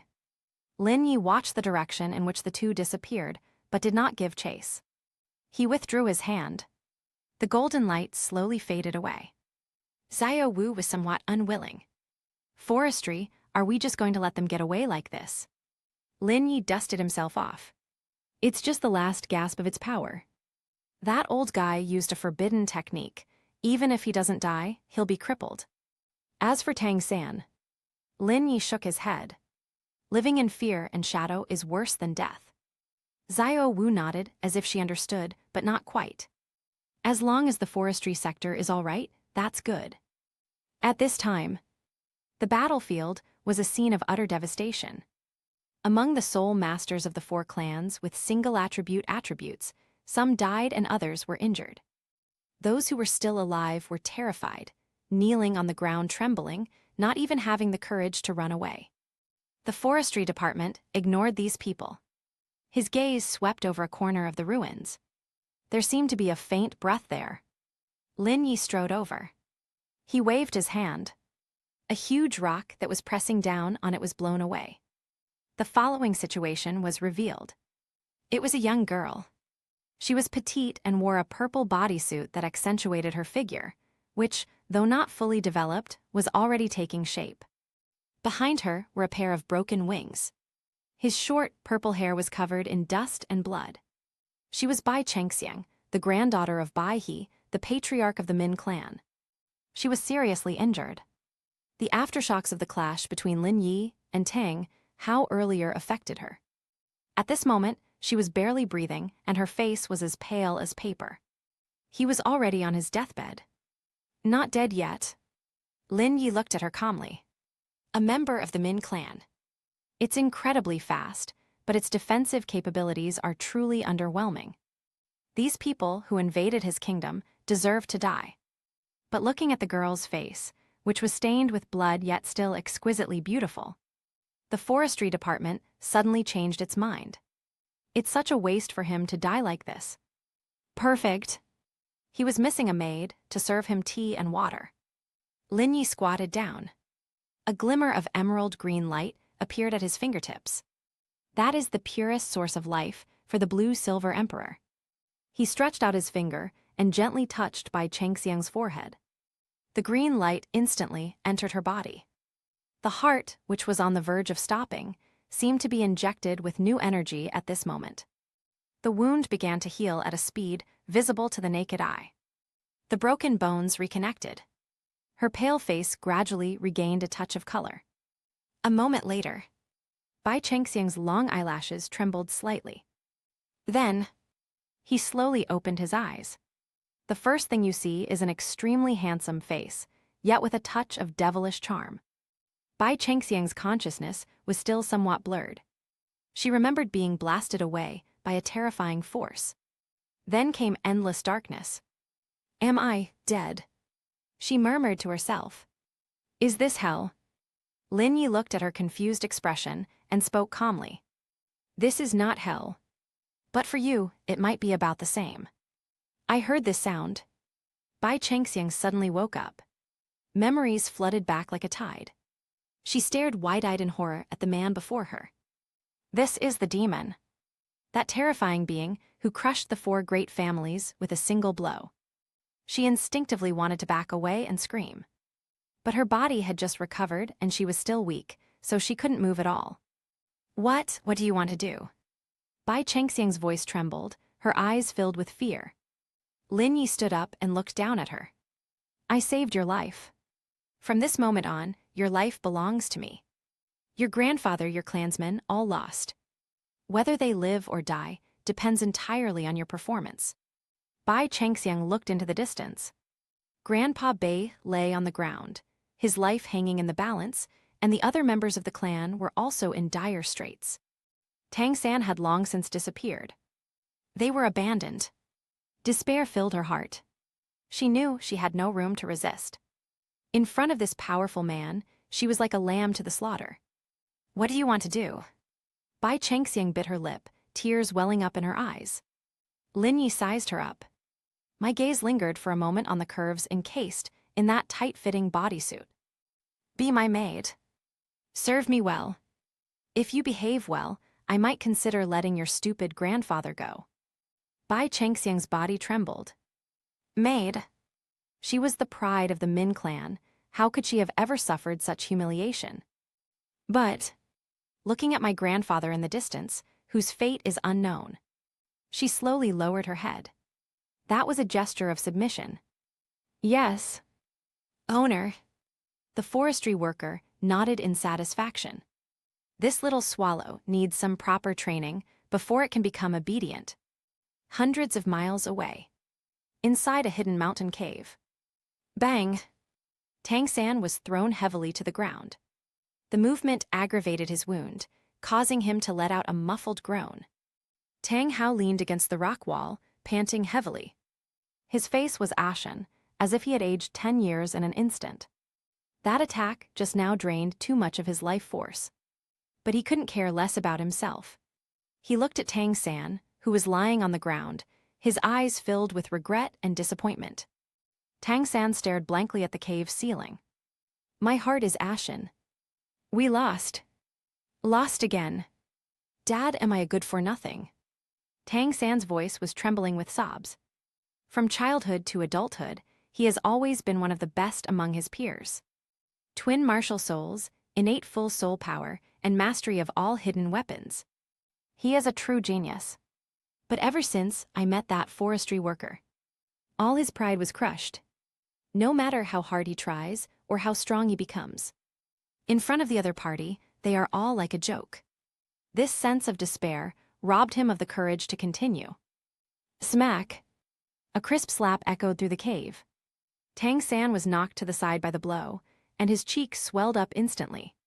He covered his face and stared blankly at Tang Hao. Tang Hao's eyes widened in anger, and he shouted sharply. You bastard! Is this little setback enough to make you give up? You are a disciple of the Haitian sect. You are my son, Tang Hao. So what if we lose? As long as you're not dead, there's always a chance to turn things around. Tang San lowered his head, tears streaming down his face. But he's too strong. That kind of power is simply beyond the ability of a soul master to resist. Even if I cultivate to the level of a titled Douluo, I still wouldn't be his match. Chapter 127. Tang Hao took a deep breath and calmed himself down. He walked up to Tang San and took out a sheepskin map from his pocket. He threw it in front of Tang San. Take a look at this. Tang San instinctively picked up the map. By the light of the fire, he could see what was written on it. That was a nautical chart. In the depths of the vast ocean, an island is marked. The island's shape resembles a trident. This is, Tang Hao said in a deep voice, Poseidon Island. That is the legendary place where the sea god ascended to heaven. There lies the legacy of the sea god. Hearing the word god, a light suddenly shone in Tang San's previously dull eyes. God. That is an existence that surpasses even the title Douluo. If it's the power of God, perhaps we really can defeat that forestry department. Looking at the light in his son's eyes, Tang Hao continued. Although that forestry industry is strong, it is still within the realm of human beings. If you can obtain the sea god's legacy, you can achieve the immortal godhood. Kill him as easily as slaughtering a dog. Mistress, this is your only chance. Whether you go or not is your choice. Tang San gripped the map tightly. The knuckles turned white from exertion. He looked up. The dejection and despair on his face vanished instantly. Instead, there was an unprecedented determination and fervor. That's the madness of a drowning person grasping at a last straw. Wow. Even if it means facing mountains of knives and seas of fire, I will go. As long as I can gain power, as long as I can kill him. I'm willing to pay any price. Tang San got up from the ground. Despite his severe injuries, he kowtowed 3 times to Tang Hao. Dad, take care. If I do not become a god, I swear I will never return. After saying that, he turned around and stumbled out of the cave, heading in the direction indicated on the map. That unknown Poseidon Island. This time, he did not act for the sect, nor for justice. All for revenge. Tiandu City. Deep within the palace. The night was deep, but it couldn't hide the stench of blood that permeated the air. A dramatic upheaval has just come to an end. Inside the main hall, the throne that originally belonged to Emperor Zhu is now occupied by someone else. Crown Prince Zhu King. Or rather, 1,000 feet of snow. She tore off her years-long disguise. She revealed her stunningly beautiful true face. Her long, golden hair cascaded over her shoulders, giving her an air of nobility and reverence. Below the main hall, Emperor Zhu has already died. The royal family's retainers were also eliminated in the previous battles. The entire heavenly Du Imperial Palace is now completely under her control. Finally, this heavenly Du Empire is mine. Qian Rengsu stroked the armrest of the throne, her eyes gleaming with ambition. She had waited too long for this day. He remained in hiding for 20 years. He lives wearing a mask day and night. Now, my wish has finally come true. Just then, a dark figure appeared silently in the main hall. That was an elder of the spirit hall. He knelt respectfully on the ground. Young master, the Grand Master has given the order. Qian Rengsu raised an eyebrow slightly. Grandfather, what did he say? The elder said in a deep voice. The Grand Master learned that the young master had launched a coup ahead of schedule. Although it was successful, he was worried that the situation was unstable and that some villains might harm the young master. Special Envoy Jin Yi led 3 elders of the Hall of Offerings to Tiandu City, traveling day and night, to protect the young master's safety closely. Qian Rengsu was stunned for a moment. A warm feeling welled up in my heart. Grandpa still loves her the most. Even though her mission was somewhat risky, her grandfather did not blame her. Instead, he immediately dispatched his strongest forces to protect her. Golden Crocodile Douluo. That's a level 98 Super Douluo. He's there. This Tiandu City is an impregnable fortress. Report this to my grandfather for me. Qian Rengsu will certainly live up to expectations. Soon, there will only be one voice in this Douluo continent. That's the voice of the Spirit Hall. Let's return our attention to the Stardew Great Forest. Blue Silver Kingdom. Despite having survived a major battle, countless blue-silver grasses grew rapidly under the control of the forestry department. The ruins were covered up. Everything is quickly returning to normal. Inside an exquisite treehouse, Bai Chengxiang huddled in the corner, like a frightened little rabbit. Her injuries have healed, but the fear in my heart cannot be eliminated. The door opened. Lin Yi walked in. Bai Chengxiang immediately stood up straight, lowered her head, and gripped the hem of her clothes tightly with both hands. Master, master. Her cheeks burned as she uttered that name. Lin Yi walked up to her and lifted her chin. It forced her to look at herself. Since you are a maid, you should act like a maid. From now on, this will be your home. I will teach you how to be a proper maid. Looking into his deep eyes, Bai Chengxiang felt both fear and a strange sensation. This man is powerful and domineering. Although it took away her freedom, but he also saved her life. And the unique aura emanating from him has a fatal attraction for soul beasts. Although Bai Chengxiang is human, her martial soul, the Swift, is also a beast martial soul. Subconsciously, she didn't have much aversion to forestry. It's more of a submission to the strong. Yes. Xiangxiang understands. She responded softly. The voice is gentle. The forestry worker smiled with satisfaction. He has acquired another interesting collectible. In this kingdom, he is the absolute ruler. Whether it's the proud Ning Rongrong, it's still this agile little Swift. They will all eventually dance in his palm. As for Tang San, who escaped, let him do what he wants. When he thinks he's strong enough, he comes back to challenge again. Give him an even deeper despair. That way. That's what makes it more interesting, isn't it? Spirit Hall. In the deepest, most secluded chamber of the papal palace, Bibi Dong stood in front of the enormous Rakshasa statue. She looked at the intelligence report that had just been sent back to her. A rare smile appeared on that stunningly beautiful face. It wasn't the kind of insincere politeness. It is a joy that comes from the heart. The coup at Tiandu Palace was a success. The daughter she considered a disgrace had finally accomplished something worthwhile. The entire royal family of the Heavenly Dew Empire was almost completely wiped out. The great emperor died suddenly on a snowy night. Zhu King ascended the throne. This means that the Heaven Dew Empire has essentially become the possession of the Spirit Hall. Bibi Dong gently stroked the gem at the top of the scepter. Deep within his eyes, a purplish-black light flickered. Now that the fruit is ripe, then there won't be too many people picking the fruit. That old guy Qian Dalu has always wanted Qian Rengsu to inherit the position of angel god. That was the scent that Bibi Dong loathed the most. Sacred. Bright. That's the most disgusting thing in the world. Bibi Dong turned around. The long purple dress rustled as it dragged on the floor. She stepped out of the secret room.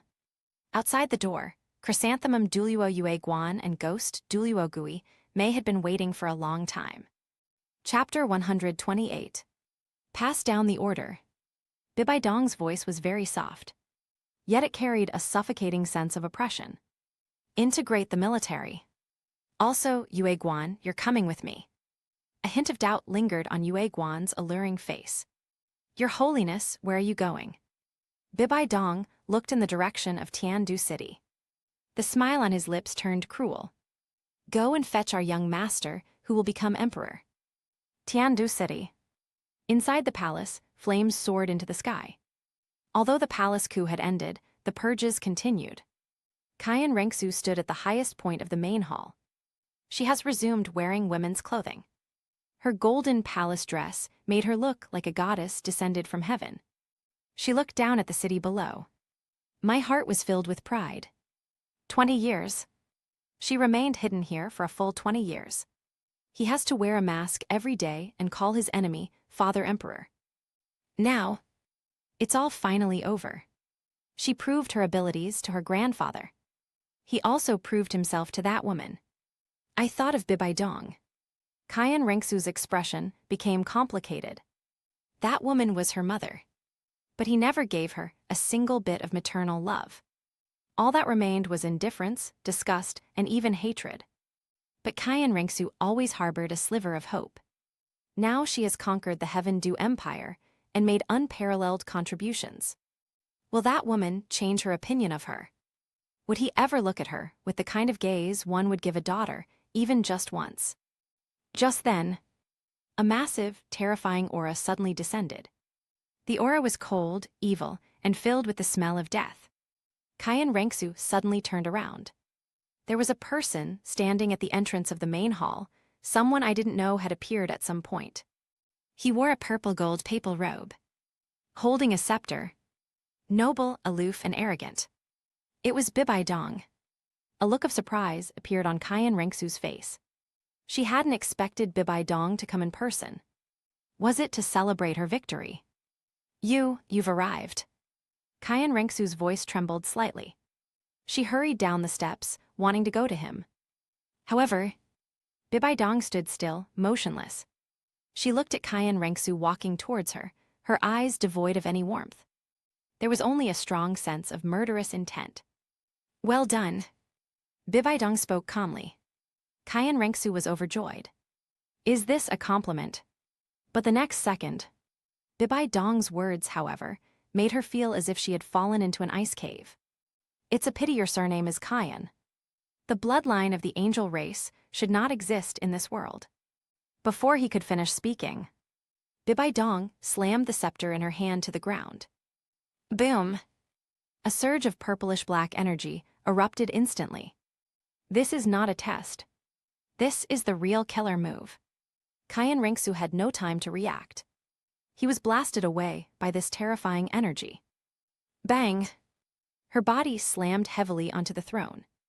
The chair, a symbol of power, shattered into pieces in an instant. Puffed! Qian Rengsu spat out a mouthful of blood. The golden palace dress was stained with a dazzling red. She struggled to lift her head, her eyes filled with confusion and astonishment. Why? She didn't understand. She has just made a great contribution to the spirit hall. Why would her biological mother kill her? Bibi Dong slowly walked up the steps. Behind her, a gigantic phantom of the Death Spider King appeared. Ferocious, terrifying. There's no reason why. I will not only destroy the angel race. I'm going to destroy this world. And you are the biggest stumbling block. Bibi Dong's voice was completely flat. She raised her hand. A purplish-black spider spear, carrying deadly poison, pierced straight at Cayenne Rengsu's throat. Cayenne Rengsu finally understood. This woman really wanted to kill her. That laughable illusion was shattered completely. Her survival instinct unleashed her full potential. Buzz! The six-winged angel martial spirit instantly possessed him. A sacred golden light attempted to dispel the surrounding darkness. But faced with Bibi Dong's near-divine power, this glimmer of light was like a candle flickering in the wind. Boom! It was another violent collision. Cayenne Rengsu was knocked away again. This time, her injuries were more severe. Bibi Dong's deadly poison entered her body through the wound. The purplish-black poison gas spread beneath her fair skin. Cayenne Rengsu knew. If we don't run now, we'll really die here. She endured the excruciating pain. The 6 wings on its back flapped suddenly. He transformed into a golden streak of light, bursting through the dome of the main hall. They fled frantically into the distance. Bibi Dong watched the fleeing figure. They didn't chase after them. She only glanced at the shadows behind her. Moon pass. You know what to do. In the shadows, Chrysanthemum Douluo Yueguan walked out. He looked in the direction where Cayenne Rengsu had disappeared, a cruel glint flashing in his eyes. Your Majesty, please rest assured. That girl has been poisoned by your deadly poison. She can't get far. I will go and bring you her head right away. After saying that, Yue Guan's figure blurred, transforming into a streak of light from a rare, towering chrysanthemum, and he quickly gave chase. Starry Sky Forest. Inside the treehouse, Lin Yu was sitting in a chair, watching Bai Chengxiang kneeling in front of him, carefully pouring tea. It has to be said, this little swallow is a bit stubborn, but his tea-making skills are actually quite decent. Just then, Lin Yi's hand, which was holding a teacup, suddenly stopped in midair. His brow furrowed slightly. My heart skipped a beat just now. A strong sense of unease welled up inside me. This feeling is very familiar. It was as if something that belonged to him was being destroyed. Lin Yi closed his eyes. An immense spiritual force instantly spread outwards from him. As the blue-silver emperor. All the blue-silver grass on this continent are his eyes. Soon, he then detected an unusual fluctuation. In the wilderness outside Tiandu City, there was an extremely faint, yet extremely familiar aura. That is Cayenne Rengsu. At this moment, Cayenne Rengsu's breathing was extremely disordered. The flame of life was flickering and about to be extinguished. And behind her, a killing intent at the level of a tidal Douluo was relentlessly pressing in. Lin Yi suddenly opened his eyes. The teacup in his hand instantly turned to dust. The scalding hot tea evaporated into nothingness before it even hit the ground. Bibi Dong, you're asking for death. A chilling killing intent flashed in Lin Yi's eyes. Although he and Cayenne Rengsu did not officially establish a relationship, but in his heart, that proud blonde woman had already been branded by him. Except for him, no one can touch her. Even her own mother wouldn't do it. Bai Chengxiang was startled by the sudden burst of murderous intent from Lin Yi. The teapot in my hand almost fell to the ground. Master, master. She cried out, her voice trembling. Lin Yi stood up. He ignored Bai Chengxiang. His figure vanished instantly. Only one sentence remained, echoing in the treehouse. Keep an eye on the house. I'm going to kill someone. Chapter 129. Outside Tiandu City. Sunset at the edge of the forest. A golden figure fell awkwardly from the sky. He fell heavily into a thicket of bushes. It was 1,000-foot snow. At this moment, she had lost all trace of her usual nobility and composure. Her long, golden hair was disheveled and covered with withered leaves and dirt. Her once stunningly beautiful face was now covered with purplish-black lines. That was Bibi Dong's death spider king poison. It is frantically eroding her vitality. Cough coughs. Qian Rengsu coughed violently. Every sip of blood he coughed up was black. Her consciousness was beginning to fade. Visibility became intermittent, sometimes bright and sometimes dim. Am I really going to die here? She was so unwilling to accept it. She has not yet become a true angel god. She hasn't made that woman regret it yet. Just then, a soft, effeminate laugh came from the treetops not far away. Oh dear! Isn't this Her Majesty, the Empress we are about to ascend the throne? Why are you lying in the mud? Qian Rengsu struggled to lift her head. There stood Douluo Yueguan, perched on a tree branch. He was playing with a huge, rare and beautiful chrysanthemum in his hand. He looked at her with a mocking gaze.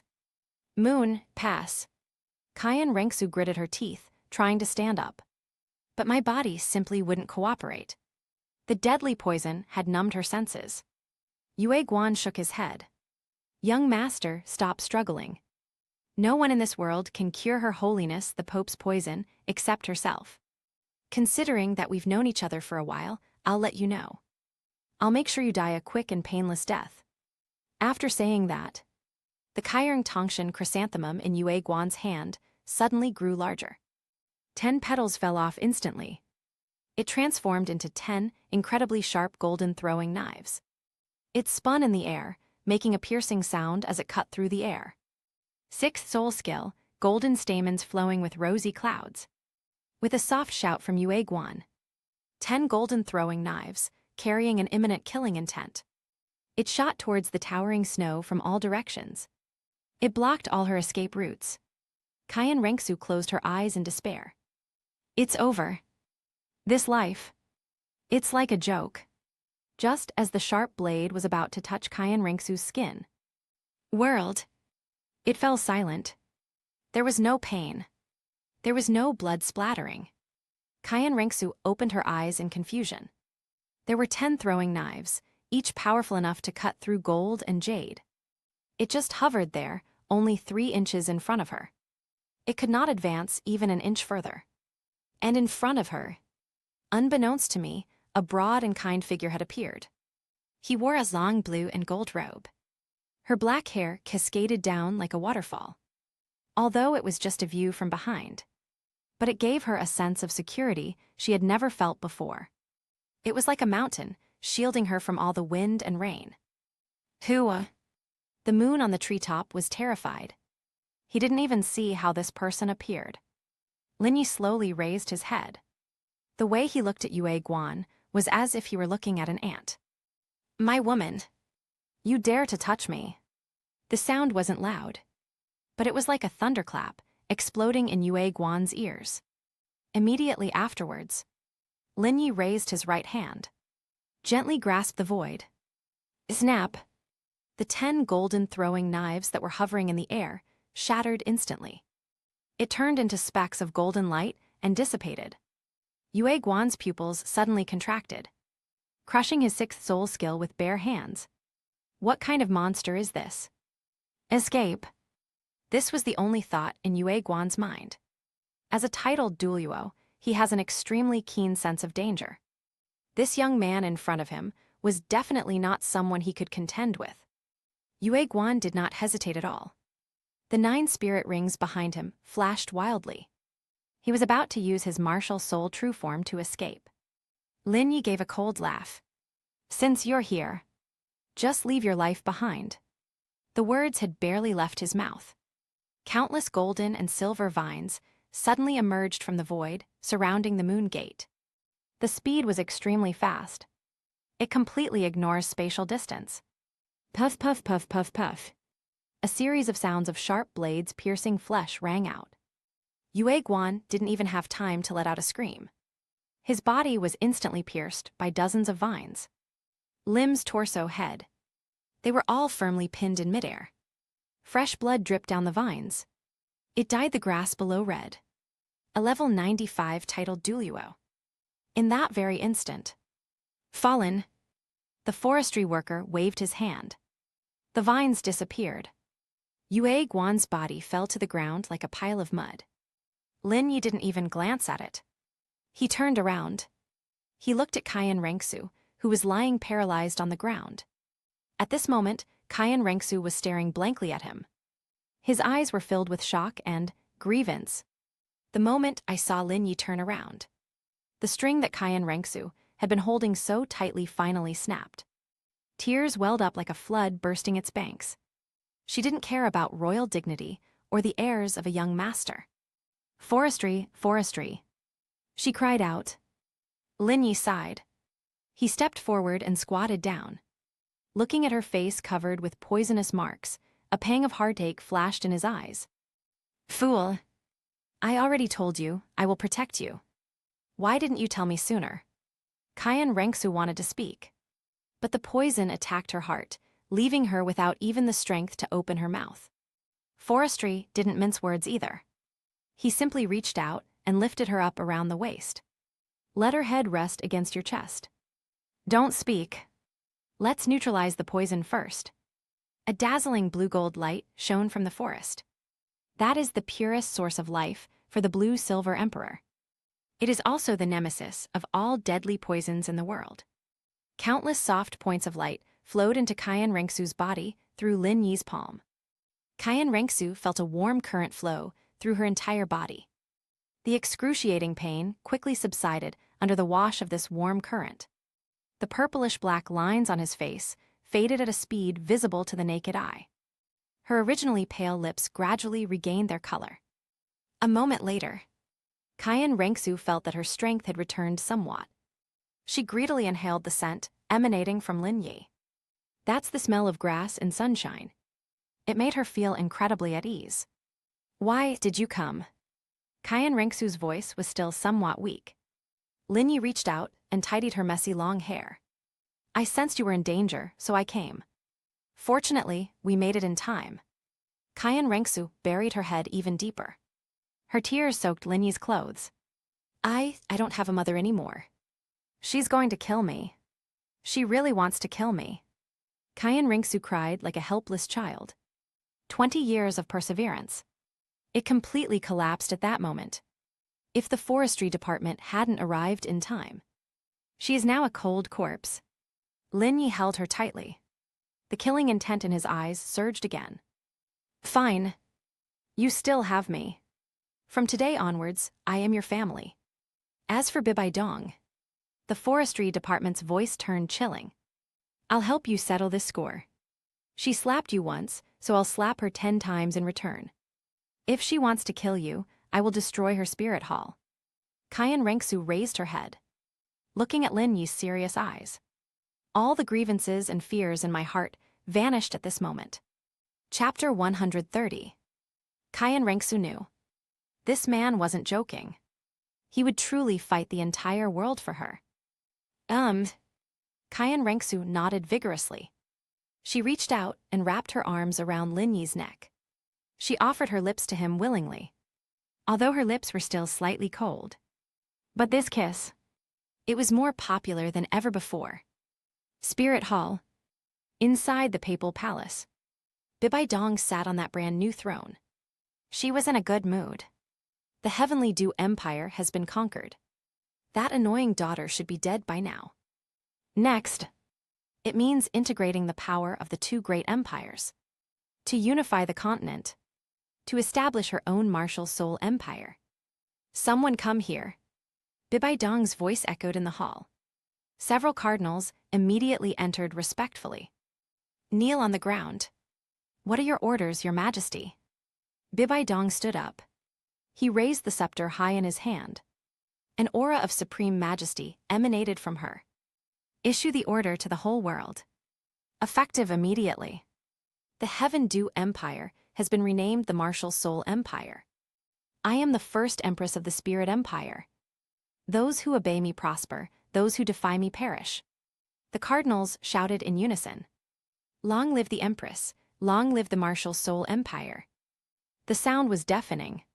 In front of the papal palace in Wuhan City, beneath the towering, six-winged angel statue, a red carpet stretched out, leading all the way to the papal throne, a symbol of supreme power. Sunlight pierced through the clouds, bathing the entire martial soul city in golden light, as if even the heavens were crowning this grand occasion. Bibi Dong wore a golden papal robe and a 9-curved purple-gold crown, her scepter tapping lightly on the ground. Effective today, the Heaven-Dew Empire will be renamed the Martial Soul Empire. Her voice wasn't loud, but with the enhancement of her soul power, it resounded throughout the entire sacred mountain and even spread to the more distant urban areas. I am the first Empress of the Spirit Empire. On the plaza, the holy emperor warriors, cardinals, and the sect leaders of the 4 lower sects belonging to the Spirit Hall, as well as the patriarchs of many affiliated soul master families, who were already fully prepared for battle, all knelt down in unison. Long live Her Majesty the Empress! Long live Her Majesty! Long live Her Majesty! A deafening roar, like a tsunami, surged into the sky. Bibi Dong surveyed the sea of subjugated people below, a slight smile playing on her lips. She had waited far too long for this moment, destroying the foundations of the angel race and establishing her own empire. This was the first and most crucial step in her revenge against the world. That good-for-nothing Cayenne Rengsu died outside Tiandu City, saving Bibi Dong a lot of trouble. Although he was her own flesh and blood, the mere thought of that man's face filled Bibi Dong with endless disgust. It's better that he's dead. Now she has no more attachments in this world, and no one can stop her from becoming a god. Just as Bibi Dong was about to turn around and accept the final step of the coronation ceremony, an aura that was not particularly strong, yet made her soul tremble suddenly, appeared abruptly in the sky above the square in front of the papal palace. There was no deafening roar of space being torn apart, nor any special effects of a rain of flowers falling from the sky. 2 figures appeared out of thin air and then landed lightly in front of the group of kneeling cardinals, blocking Bibi Dong's view of the crowd.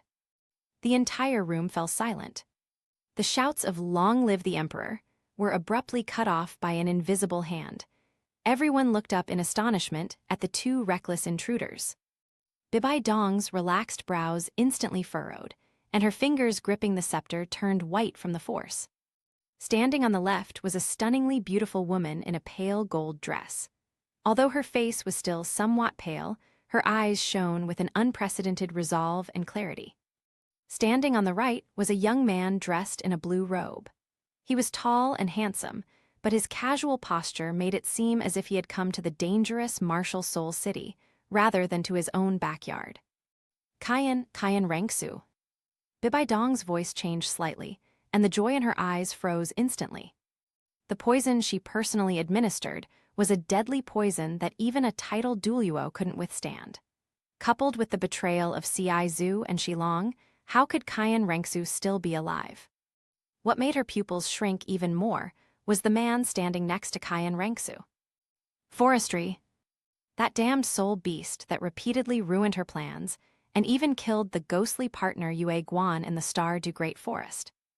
Surprised, Lin Yi dusted off non-existent dust from his sleeves, his gaze sweeping over the long steps to look directly at Bibi Dong, who stood high above him. Bibi Dong, you had a beautiful dream of becoming an empress, but unfortunately you woke up too soon. Bibi Dong took a deep breath, forcibly suppressing the shock in her heart. Her strength was now vastly different from before. She had devoured the essence and blood of countless soul beasts and soul masters, and her Rakshasa divine trial had improved significantly. Moreover, this was Wuhan City, her home ground. Inside the papal palace, several terrifying auras soared into the sky.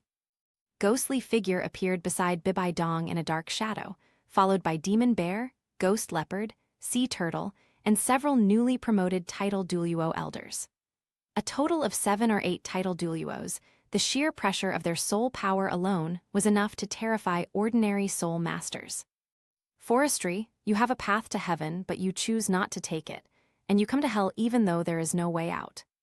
Bibi Dong regained her dignity as empress, and she looked at Lin Yi as if he were a dead man. I miscalculated to let you escape back then.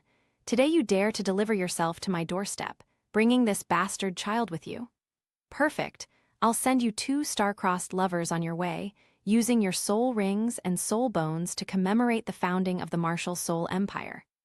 She slammed her scepter down, and 9 spirit rings, 2 yellow, 2 purple, 4 black, and 1 red, pulsated around her. The last spirit ring, 100,000 years old in particular, emitted a suffocatingly bloody aura. Elders heed my command, seize them, dead or alive. Bibi Dong was too lazy to do it herself. In her opinion, with so many titled Douluo and tens of thousands of soul masters from Wuhan City, they could overwhelm Lin Yi. Seeing the group of titled Douluos who instantly surrounded her, and the holy emperor warriors who were beginning to form a formation in the distance, Qian Rengsu subconsciously moved closer to Lin Yi, her soul power surging, and she was about to release her 6-winged angel martial soul. A warm, large hand rested on her fragrant shoulder. Zuer, these scum are not for you to handle. Lin Yi turned his head and looked at Qian Rengsu's delicate, yet slightly nervous face, and smiled. Go rest over there for a bit, and while you're at it, help me count how many of the spirit hall's floor tiles will be stained red today. Looking into Lin Yi's calm and composed eyes, Qian Rengsu's tense mood miraculously calmed down. She nodded obediently, withdrew her soul power, and retreated to a stone pillar at the edge of the square. Lin Yi turned around, and the smile on his face vanished instantly. He did not release his martial spirit, but simply clenched his right hand in the air. Chapter 131. Buzz! A clear, resonant sword cry echoed throughout the heavens and earth. A long sword, entirely blue and gold, appeared in his hand. The blade had no intricate patterns, only flowing golden lines like leaf veins, emanating a terrifying aura originating from the very essence of life, yet transcending all living beings. Blue-silver Divine Emperor Sword. Immediately afterwards, a set of crystal-clear blue-gold armor instantly covered his entire body. The armor was thin and close-fitting, with every joint designed just right, neither hindering movement nor hindering the ultimate defense. Blue-silver God Emperor Armor. Kill! Ghost Leopard Douluo was the fastest, transforming into a black lightning bolt and rushing straight for the throat of the forestry department, his sharp claws gleaming with an eerie green light. Lin Yi didn't even glance at him, casually waving the blue-silver Divine Emperor sword in his hand. There was no earth-shattering collision, only the dull thud of a sharp blade cutting into tattered leather. Ghost Leopard Douluo's figure suddenly stopped in midair. His eyes widened as he looked down at his chest. There, a golden thread pierced through his entire body. The next second, his body was neatly split in two, and blood and internal organs splattered all over the ground. A level 95 titled Douluo was instantly killed. The entire audience erupted in uproar. The remaining titled Douluo who were about to rush forward stopped abruptly, their faces filled with horror. What, aren't you going to make a move?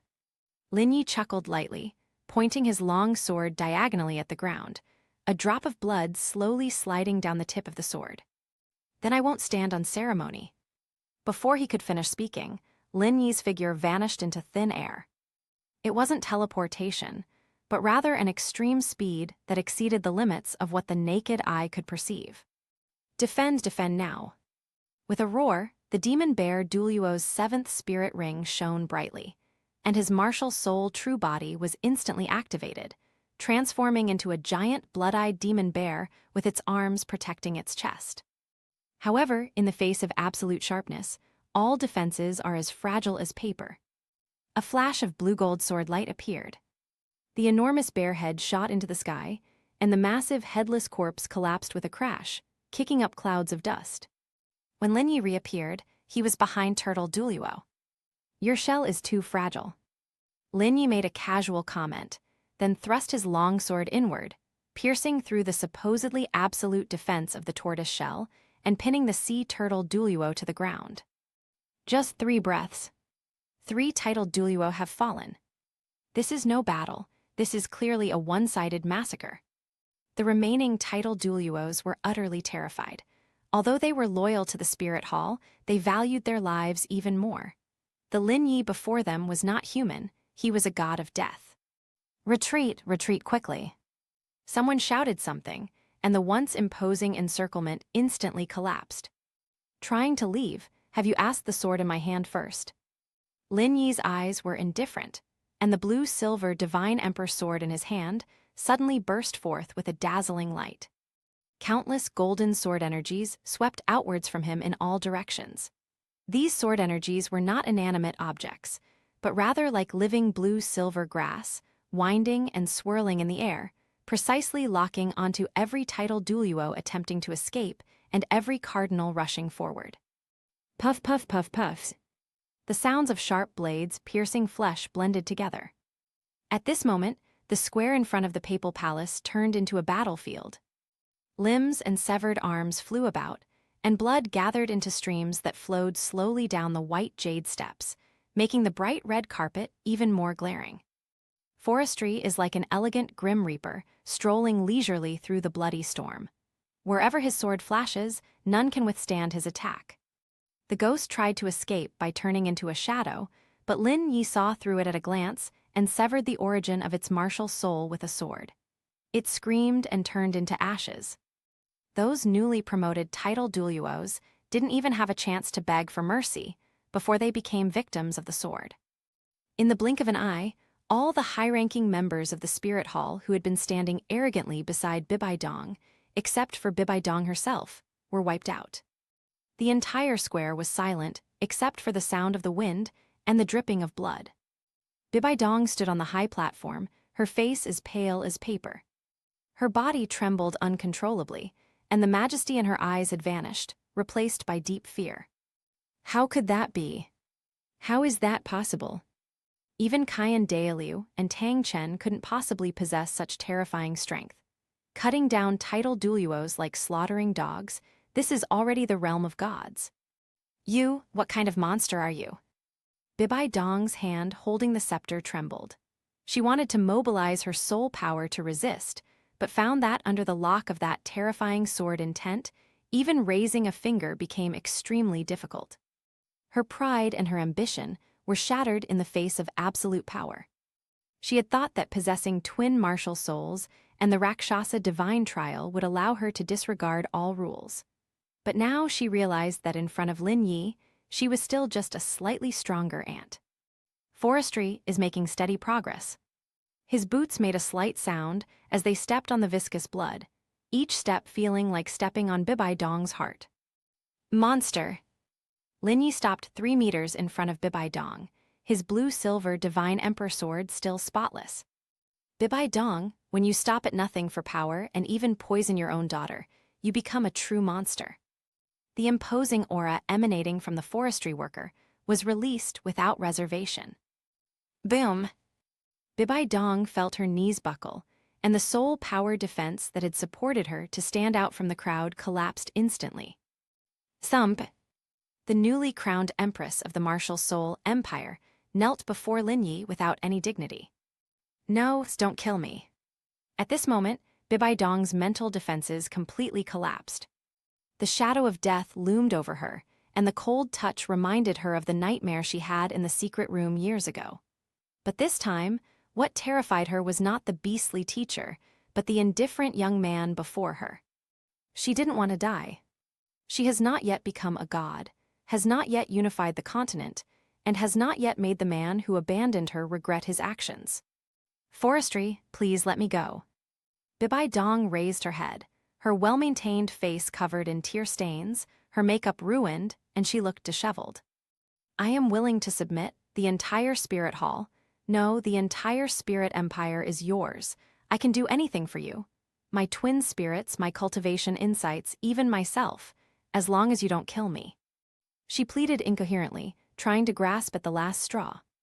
Lin Yi looked down at this once arrogant woman, his eyes showing neither pity nor desire. I told you, it's time for you to wake up from your dream. Lin Yi turned his head and looked at Qian Rengsu, who had been standing quietly by the pillar watching everything. Zuer, come here. Qian Rengsu trembled slightly, then stepped onto the stairs. She walked very slowly, her gaze fixed on Bibi Dong kneeling on the ground. Chapter 132. Looking at his mother, who was once high and mighty, who always spoke coldly to him, and who even tried to poison him in the end, now kneeling on the ground like a dog, wagging her tail and begging for mercy. Kayan Rengsu felt no pleasure in revenge, only desolation. She walked up to Lin Yi and stopped. When Bibi Dong saw Kayan Rengsu, a glimmer of hope flashed in her eyes. She crawled 2 steps on her knees, trying to grab Kayan Rengsu's skirt. Zuer, it's your mother. Please plead for me, I'm your biological mother. Even a tiger wouldn't eat its cubs, you can't just watch him kill me. It was my fault before, I was influenced by the evil thoughts of the Rakshasa god. I will definitely change from now on, I will definitely make it up to you. Bibi Dong wept bitterly, her tears falling like raindrops. Kayan Rengsu looked down at the hand that was gripping the hem of her skirt. The hand was covered in blood, whether it was someone else's or her own, she didn't know. Even a tiger won't eat its cubs. Kayan Rengsu murmured a sentence, then a sarcastic smile appeared on her lips. But Bibi Dong, you are more venomous than a tiger. During the Heavenly Dew Palace coup, the cup of wine you sent was laced with a deadly poison powerful enough to kill 10 soul beasts. Did you ever consider that I was your daughter back then? Before Lin Yi arrived, when you ordered me to be killed, did you ever consider that I was your daughter? Bibi Dong's crying stopped abruptly. She opened her mouth, wanting to explain, but found herself speechless. Kayan Rengsu took a deep breath, and the hesitation in her eyes completely disappeared, replaced by a coldness. If it weren't for forestry, I would be a corpse by now. Since you have already killed me once, then the debt of giving birth to me is now paid in full. A golden light flashed in Kayan Rengsu's hand, and the angelic holy sword appeared out of thin air. No. Bibi Dong's eyes widened, and she let out a desperate scream. Puff! The angelic sword, imbued with holy golden flames, pierced Bibi Dong's heart without any resistance. Golden flames instantly engulfed Bibi Dong's entire body. They were the angelic fire that purified all sins. Bibi Dong's body convulsed violently in the flames, her gaze gradually becoming unfocused, finally settling on Kayan Rengsu's indifferent face. Thus, a pope fell from grace. There was no earth-shattering explosion. She turned to ashes in the angelic fire, leaving behind only scattered bones and the papal crown that symbolized power. Kayan Rengsu drew her longsword, stared at the ashes on the ground, and remained silent for a long time. 2 lines of clear tears slid down her cheeks, but her eyes grew brighter and brighter. The shackles of the past are broken. Lin Yi reached out and put his arm around Kayan Rengsu's shoulder, patting her gently. It's over. Kayan Rengsu turned around and buried her head in Lin Yi's arms. She didn't cry out, but her shoulders trembled slightly. After a long while, she raised her head and wiped away her tears. She walked to the papal throne, which symbolized supreme power, and picked up the crown from the ground. Instead of wearing it, he casually tossed it aside. She turned around, facing the surviving soul masters in the square who were already terrified, and raised the angelic holy sword high in her hand. Bibi Dong is dead. From this day forward, I, Kayan Rengsu, will take over the spirit hall and reclaim control of the Heaven Dew Empire. Sunlight shone on her, and the 6-winged angelic spirit unfolded behind her, its sacred radiance truly shining upon this blood-soaked land. Night fell. The palace that originally belonged to Emperor Zhuge has now been renovated. The vast palace was brightly lit, and a faint scent of incense filled the air. Lin Yi sat on the edge of the large bed, toying with a crystal-clear soul bone in his hand, one of the spoils left behind by Bibi Dong. Footsteps sounded. Kayan Rengsu changed out of her military uniform and walked in wearing a light, golden silk nightgown. Her wet, golden hair was casually draped over her shoulders, indicating that she had just taken a bath. At this moment, she shed the decisiveness and imperial majesty of the daytime and gained a touch of feminine charm. What are you looking at? Kayan Rengsu walked up to Lin Yi and naturally straddled his lap, wrapping her arms around his neck. Looking at the spoils you gave me. Lin Yi casually tossed the soul bone onto a table to the side, then wrapped his arms around her slender waist, feeling its smooth, warm texture against his skin. "What, haven't you had enough of being empress yet?" Cayenne Rengsu's cheeks flushed slightly, and her eyes sparkled. "Being an empress is too tiring." She leaned close to Lin Yi's ear, her breath sweet as orchids. "It's easier to be your woman. Everything that happened today feels like a dream. From facing certain death to defeating Bibi Dong, and then ascending to the pinnacle of power, all these turning points were due to the man before him. If she had never met him, she probably would have been a victim of that palace coup, dying with regret and resentment. Forestry gave her a second life, and also gave her the power of revenge and rebirth. Looking at the forestry plantation so close by, Cayenne Rengsu felt a sense of security and happiness she had never experienced before. "Forestry. Thank you." Cayenne Rengsu took the initiative to kiss Lin Yi's lips. The kiss was passionate and lingering. Lin Yi was no saint either. Faced with such a stunning beauty throwing herself into his arms, he naturally wouldn't be polite. He flipped over and pinned Cayenne Rengsu beneath him. The gauze curtains on the bed slowly fell, concealing the enchanting atmosphere of the room. In this center of power, on this night when the palace had just been ravaged by bloodshed, forestry has completely taken over this newly crowned empress. And Cayenne Rengsu, through each fall into despair, felt an unprecedented sense of fulfillment and satisfaction. Her hands gripped Lin Yi's back tightly, her face radiating genuine, unadulterated happiness. At this moment, she was no longer the ruler of the Heaven Dew Empire, nor the young master of the Spirit Hall. She was just Zhuer from the Forestry Department. Poseidon Island, where the waves are turbulent. Towering waves crashed against the black reefs, churning up countless piles of white foam. In the heart of this endless raging sea, a golden pillar of light pierced the heavens and earth, lingering for a long time. Tang San held the trident of the sea god, hovering in midair. His blue and gold armor shimmered with light, and 8 wings spread out on his back. His originally black eyes had turned into a deep blue, as if they contained an entire ocean. He took a deep breath, feeling the vast, ocean-like divine power within his body. He was captivated by that terrifying power that controlled everything and could even easily tear apart space. It's done. After going through countless hardships and narrowly escaping death, he finally completed the 9 trials of the sea god and inherited the position of the sea god. Is this the power of God? Tang San looked at his palm and clenched his fist tightly. The air in his palm seemed to explode, making a series of crackling sounds. He feels great right now. It's better than ever before. The sense of powerlessness and humiliation I felt when facing the Spirit Hall, and that damned Lin Yi before has completely vanished now. Instead, there is absolute self-confidence. Chapter 133. He is God. A God who reigns above all living beings. On this Douluo Continent, apart from Cayenne Rengsu, the angel god's successor who hasn't yet become a god, who could be his opponent. As for Lin Yi, he's just a beast with slightly higher cultivation.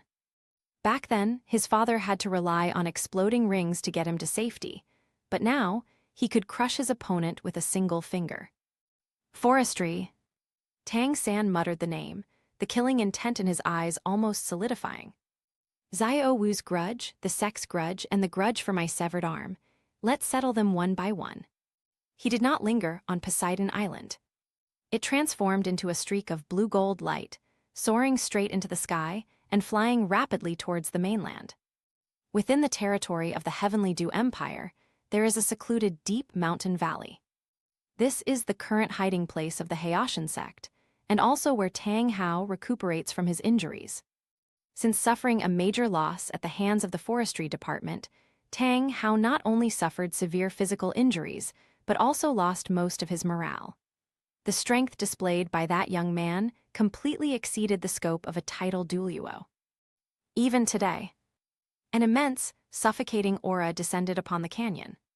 Tang Hao suddenly opened his cloudy eyes, grabbed the clear sky hammer beside him, and was about to rush out to fight. He thought it was the Spirit Hall or the forestry department coming to his door.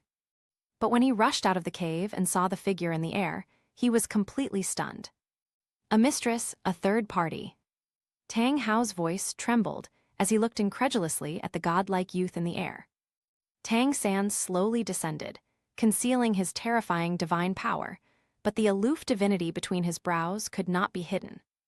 "Dad, I'm home." Tang San felt a pang of sadness as he looked at his father, who had aged considerably. Your aura." Tang Hao looked his son up and down, and his pupils suddenly contracted when he saw the trident in Tang San's hand that exuded a sacred aura and the special mark on his forehead that flashed with blue light. "I have completed the passing on of the torch." A confident smile appeared on Tang San's lips. "I am now the sea god." Boom! The news struck Tang Hao like a thunderbolt. Poseidon. Become a god at level 100. The Tang family has finally produced a genius. Tears streamed down Tang Hao's weathered face. He threw his head back and laughed, his laughter filled with cathartic release. Good, good, good." He said good 3 times and patted Tang San's shoulder heavily. "Now that we've become gods, there are some accounts that need to be settled." Tang San nodded, his eyes flashing with azure light. "I've come back this time to completely solve the forestry problem and raze Wuhan City to the ground. However, to ensure everything goes smoothly, I still need the sect's support." Tang San looked into the depths of the canyon, where the Haitian sect was located. Although he was a god, he didn't want Lin Yi to die too easily. He wanted Lin Yi to be abandoned by everyone and to watch everything he had built be destroyed in despair. Moreover, the strange vines in the forest and the sword always left a thorn in his side. It's always good to bring more cannon fodder to wear them down. Tang Hao understood what his son meant. Let's go to the sect now. For God's sake, I think my uncle and the others won't have any further objections." The father and son did not conceal their presence and barged directly into the council hall of the Haitian sect. Faced with a living deity, even the stubborn elders of the Haitian sect instantly lost their temper.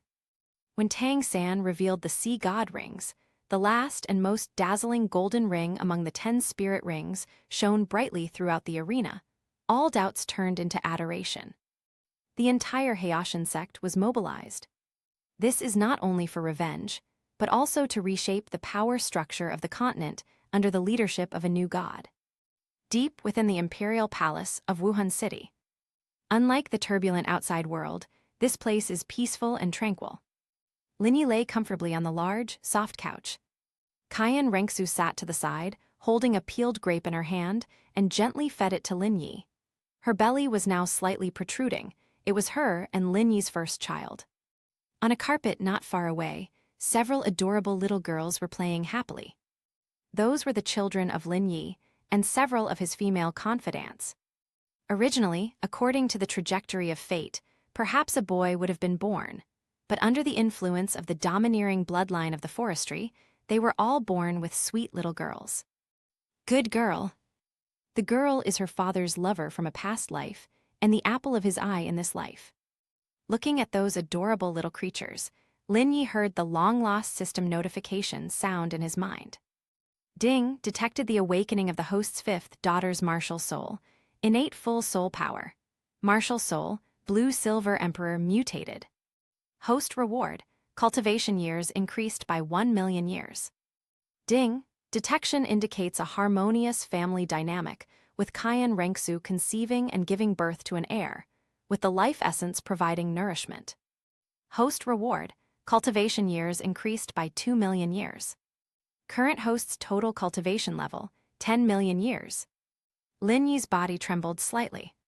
A warm current instantly flowed through his body, and his already terrifying soul power underwent another qualitative change. 10 million years. What does this mean? This has completely surpassed the limitations of the Douluo Continent, and even surpassed the so-called God King. His body, every inch of his skin, every drop of his blood, now contains energy powerful enough to destroy the world. If he so desired, he could sink the Douluo Continent in an instant. What's wrong? Qian Rengsu keenly sensed the change in the forestry aura. Although it was only for a moment, the vast and abyss-like feeling made even the angelic divine power within her feel a trace of fear. It's nothing, I've just gotten a little stronger. Lin Yi held Qian Rengsu's hand and gently stroked it. You've gotten a little stronger. Qian Rengsu rolled her eyes. At the level of forestry, even the slightest progress is an insurmountable chasm for ordinary soul masters.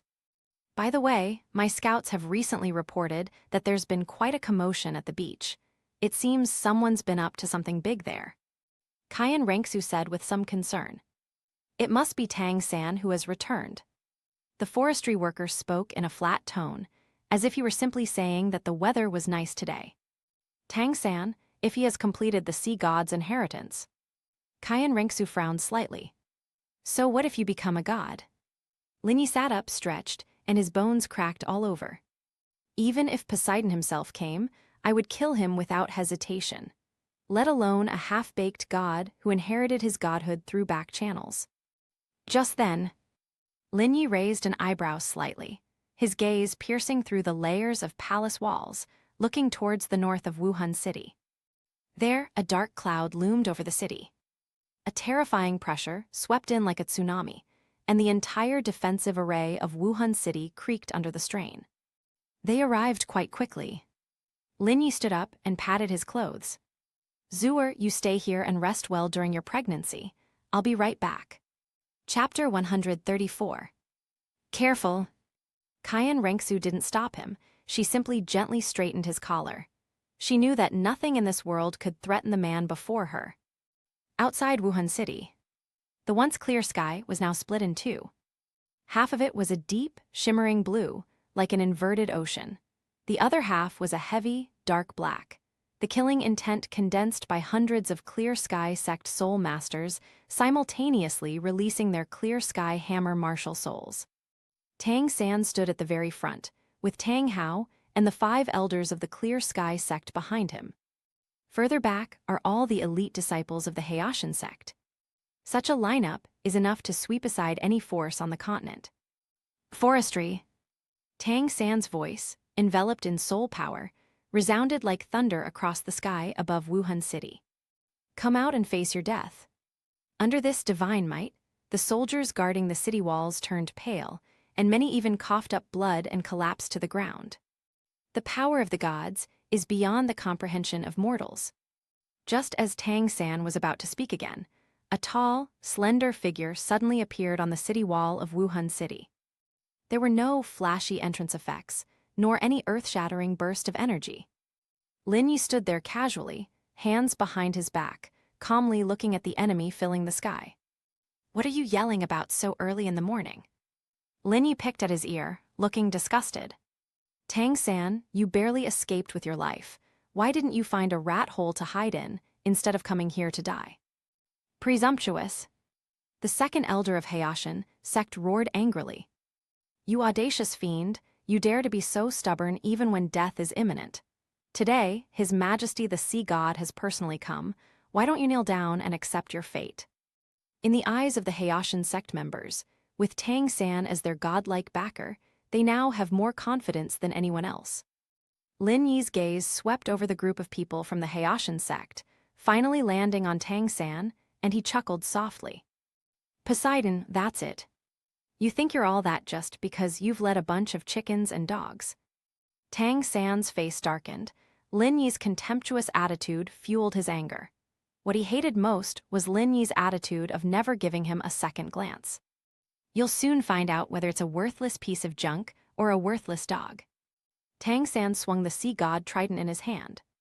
Haitian sect, heed my command, form ranks, kill. He didn't act immediately, but instead let the Haitian sect members go first. He wanted to use their attacks to test Lin Yi's current strength and also to wear down Lin Yi's stamina. Kill! Hundreds of Haitian sect disciples roared in unison, raising their Haitian hammers simultaneously. Countless black rays of light converged to form a gigantic hammer shadow 1,000 meters long, which crashed down on Lin Yi with earth-shattering power. The power of this attack would seriously injure even a level 98 titled Douluo who took it head-on.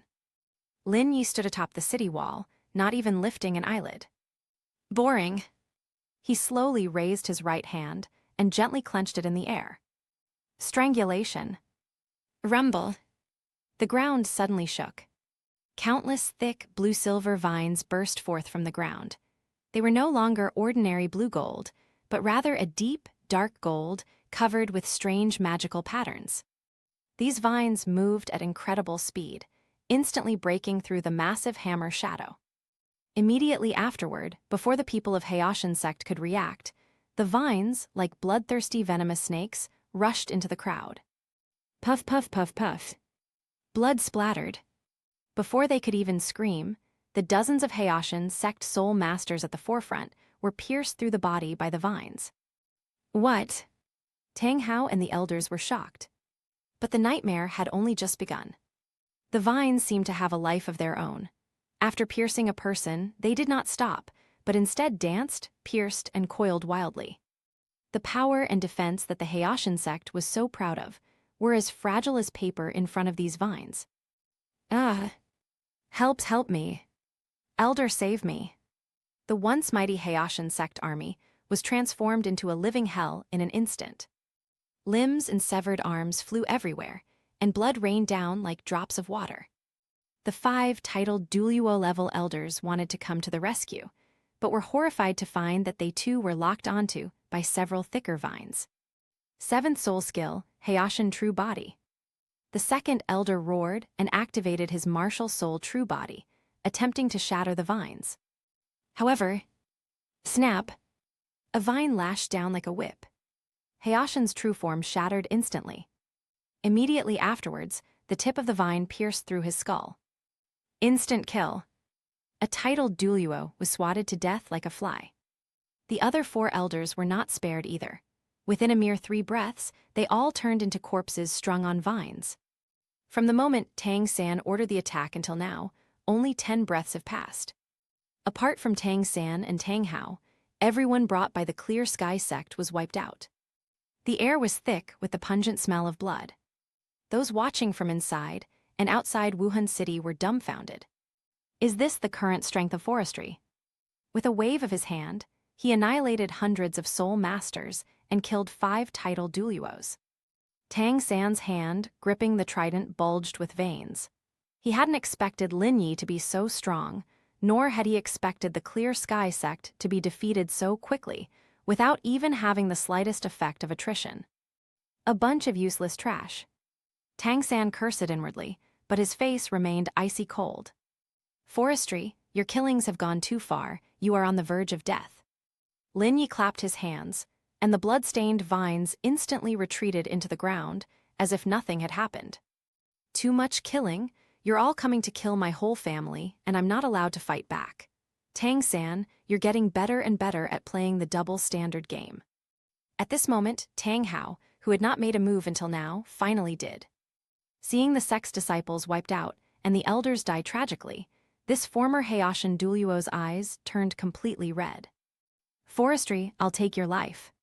Tang Hao roared, and his 9 spirit rings instantly shattered. Great Sumeru Hammer, ring explosion.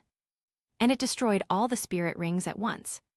At this moment, Tang Hao's aura surged to an extremely terrifying level in an instant, even faintly touching the threshold of godhood. The Haoshan hammer in his hand swelled in the wind, becoming enormous, and was engulfed in dark red flames.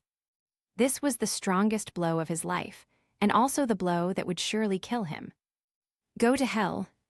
Tang Hao became one with the hammer, smashing it down on Lin Yi with unstoppable momentum. Forestry still did not hide. Just as the giant hammer was about to fall, a gentle yet sorrowful voice came from behind the city wall. How?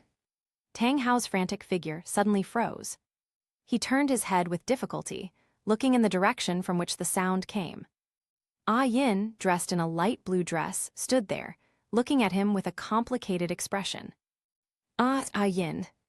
Tang Hao's murderous aura instantly became chaotic. The woman he had longed for day and night, the woman who had made him feel guilty his whole life, was standing right there, alive and well. It really is you, you've come back to life. The madness in Tang Hao's eyes faded, replaced by endless tenderness and excitement. Ah Yin, come with me, it's me Hao. Chapter 135. However, Ah Yin did not move, but simply shook her head slightly. There's no going back. Those 4 simple words struck Tang Hao's heart like a heavy hammer. Why did he force you? Did that beast Lin Yi imprison you? Tang Hao pointed at the forestry department and roared hysterically. Lin Yi pecked at his ear impatiently. All right, stop acting all melodramatic. Lin Yi took a step forward, and his figure instantly disappeared from the spot. The next moment, he appeared directly beneath Tang Hao's enormous clear sky hammer. Faced with that deadly strike burning with the flames of life, Lin Yi simply stretched out one hand. That hand was fair and slender, and looked completely powerless. But it was this very hand that steadily held up the Haoshan hammer, which was crashing down like a mountain. When? A dull, loud bang.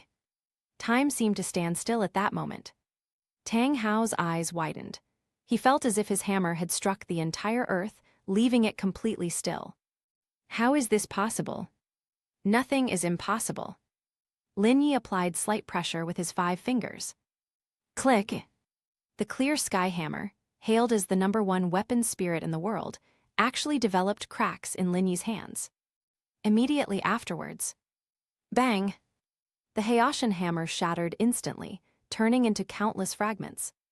The backlash caused Tang Hao to spit out blood, and he flew backward like a kite with a broken string. The forestry department had no intention of letting him off the hook. With a flash, Lin Yi caught up with Tang Hao, who was flying backward, and grabbed Tang Hao's throat with his right hand in a claw shape. Well, Tang Hao was lifted into the air, kicking his legs wildly, his face flushed red. He, the mighty Haoshan Douluo, was utterly powerless against Lin Yi, like an infant. Tang Hao, your biggest failure in this life is not your lack of strength, but your lack of intelligence. Lin Yi's voice was soft, yet it carried clearly throughout the entire venue. I couldn't protect my wife back then, and now I can't protect myself. Living is just a waste of air. No, stop. Tang San, who was in the distance, saw this scene and his eyes widened in fury. He rushed over frantically. But it was too late. In front of Ah Yin, in front of Tang San, Lin Yi's fingers suddenly exerted force. Click! A crisp sound of bone cracking rang out. Tang Hao's neck was twisted at an eerie angle, and the life in his eyes quickly faded. Even in death, his eyes remained fixed on Ah Yin in the distance, filled with resentment and regret. Lin Yi casually tossed Tang Hao's body to the ground like trash, and it rolled right at Ah Yin's feet. Ah Yin looked at the corpse at her feet, her delicate body trembled slightly, she closed her eyes, and 2 lines of clear tears slid down her cheeks, but she never said a word. Dad! Tang San let out an extremely shrill scream. He watched his father die right before his eyes, crushed like an ant. The pain and anger instantly overwhelmed his reason. Forestry! I'll tear you to pieces. I'll pull out your tendons and rip your skin off. Boom! The sea god armor on Tang San's body burst forth with an extremely dazzling light. The 8 wings of the sea god behind him suddenly spread open, and the originally azure divine power instantly turned blood red, which was the divine power going berserk caused by extreme anger. The sky above the entire spirit city instantly turned blood red. He frantically mobilized the power of the ocean, filling the air with a salty, fishy smell and violent water elements. The sea god's ultimate technique is gone forever. Tang San's sea god trident transformed into a shooting star, carrying world-destroying power, and locked onto the heart of the forest. This strike was a culmination of all his divine power, all his anger, and all his hatred. The space itself crumbled inch by inch under the halberd's strike, revealing a dark void of turbulent currents. Facing the sea god's ultimate technique, never to return, which tore through the void and carried the power to destroy the world, Lin Yi's expression remained completely calm. He looked at it as if it were a pebble thrown by a mischievous child, his eyes revealing a hint of boredom. The trident, which should have pierced through everything, suddenly stopped 3 inches from Lin Yi's heart. There was no earth-shattering explosion, nor any violent collision of energy. That space seemed to have been completely frozen. Lin Yi raised his hand and firmly grasped the main blade of the trident. The terrifying soul power accumulated over millions of years flowed in his palm, and the originally violent and turbulent blood-red divine power, under the suppression of this power, was like a mouse encountering a cat, instantly subdued. How could this be? Tang San's eyes were bulging, his eyeballs covered in hideous red blood vessels. This was his strongest attack, unleashed by burning all his divine power and even overdrawing his divine soul's essence. It was enough to instantly kill any peerless Douluo and even severely injure a god of the same level. But now, the forestry worker caught it with his bare hands. If Poseidon himself came, perhaps I would take it a little more seriously. Lin Yi slowly closed his 5 fingers, his knuckles turning white. As for you, a god who rose to power through sacrifice and luck has a weak foundation and an unstable soul. Your divine position is highly questionable. Click! A crisp cracking sound echoed through the sky. Under everyone's horrified gaze, the trident, the divine weapon representing the authority of the sea god, was forcibly cracked in Lin Yi's hands. The crack then rapidly spread, finally exploding into a shower of golden powder with a loud bang. Puff! With the artifact destroyed and their minds still connected, Tang San suddenly spat out a mouthful of golden divine blood, instantly interrupting his berserk state, and his sea god armor became dull and lifeless. Lin Yi took a single step, shrinking the distance to an inch, instantly traversing hundreds of meters and appearing directly in front of Tang San. Your proud divine status is worthless in my eyes. Lin Yi raised his hand and slapped Tang San hard across the face. Snap! This slap was devoid of any fancy moves, yet it contained the physical power accumulated over millions of years of cultivation. Tang San was sent flying backwards like a spinning top being whipped through the air. His prized blue-gold battle armor mask shattered, half of his cheek swelled up, and teeth mixed with blood splattered out. This slap is for Xiao Wu. You tricked a perfectly good soul beast into sacrificing itself, and you still have to pretend to be affectionate. It's disgusting. Before Tang San could land, Lin Yi's figure flashed again, appearing above where he had landed. 1 foot stomps down. Boom! Tang San's body slammed heavily into the ground, creating a deep, bottomless crater in the hard rock. Lin Yi landed gracefully, stepping on Tang San's chest. With a slight push of his foot, the indestructible sea god armor emitted a sickening metallic twisting sound. Ah! Tang San let out a piercing scream. He felt his ribs breaking one by one and his internal organs being crushed into a pulp. Forestry, I am the sea god. I am the chosen one by the enforcers of the divine realm. If you kill me, the divine realm will not let you off. Even facing imminent death, Tang San still invoked the divine realm to threaten him. He didn't want to die, he had just become a god, just gained the power to rule over everything. How could he die here like this?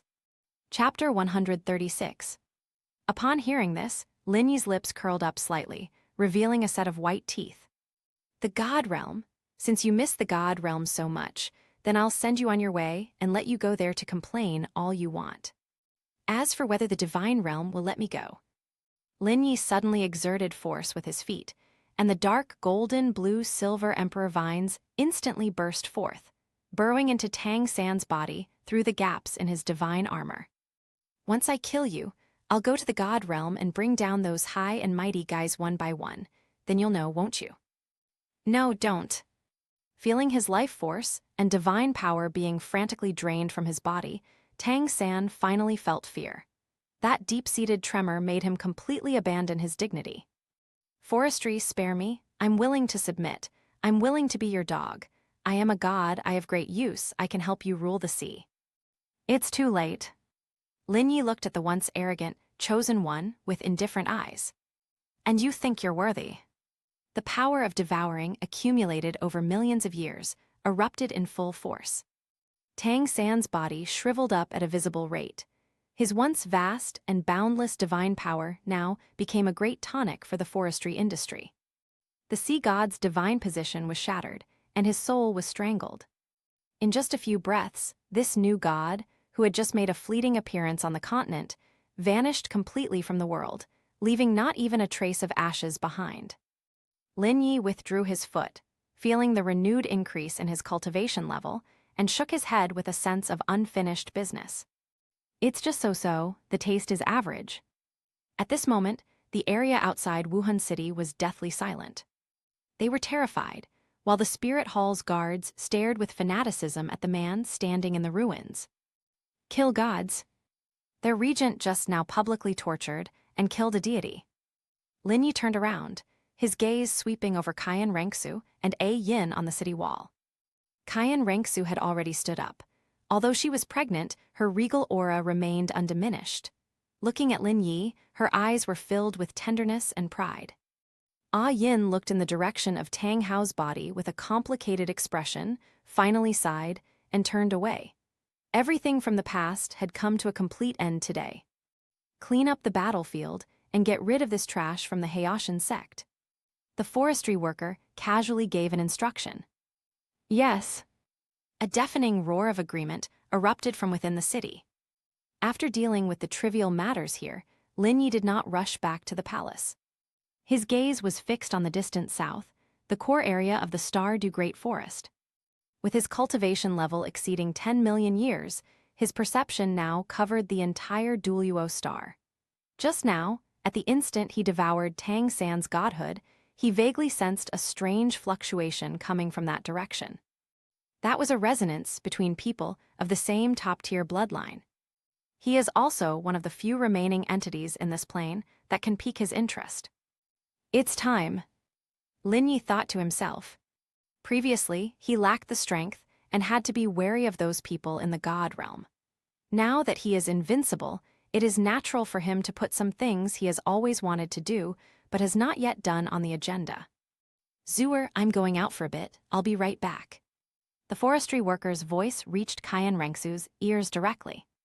Qian Rengsu didn't ask any further questions and simply nodded. She knew that Lin Yi always acted with discretion, and with his current strength, this was no different than taking a stroll in his own backyard.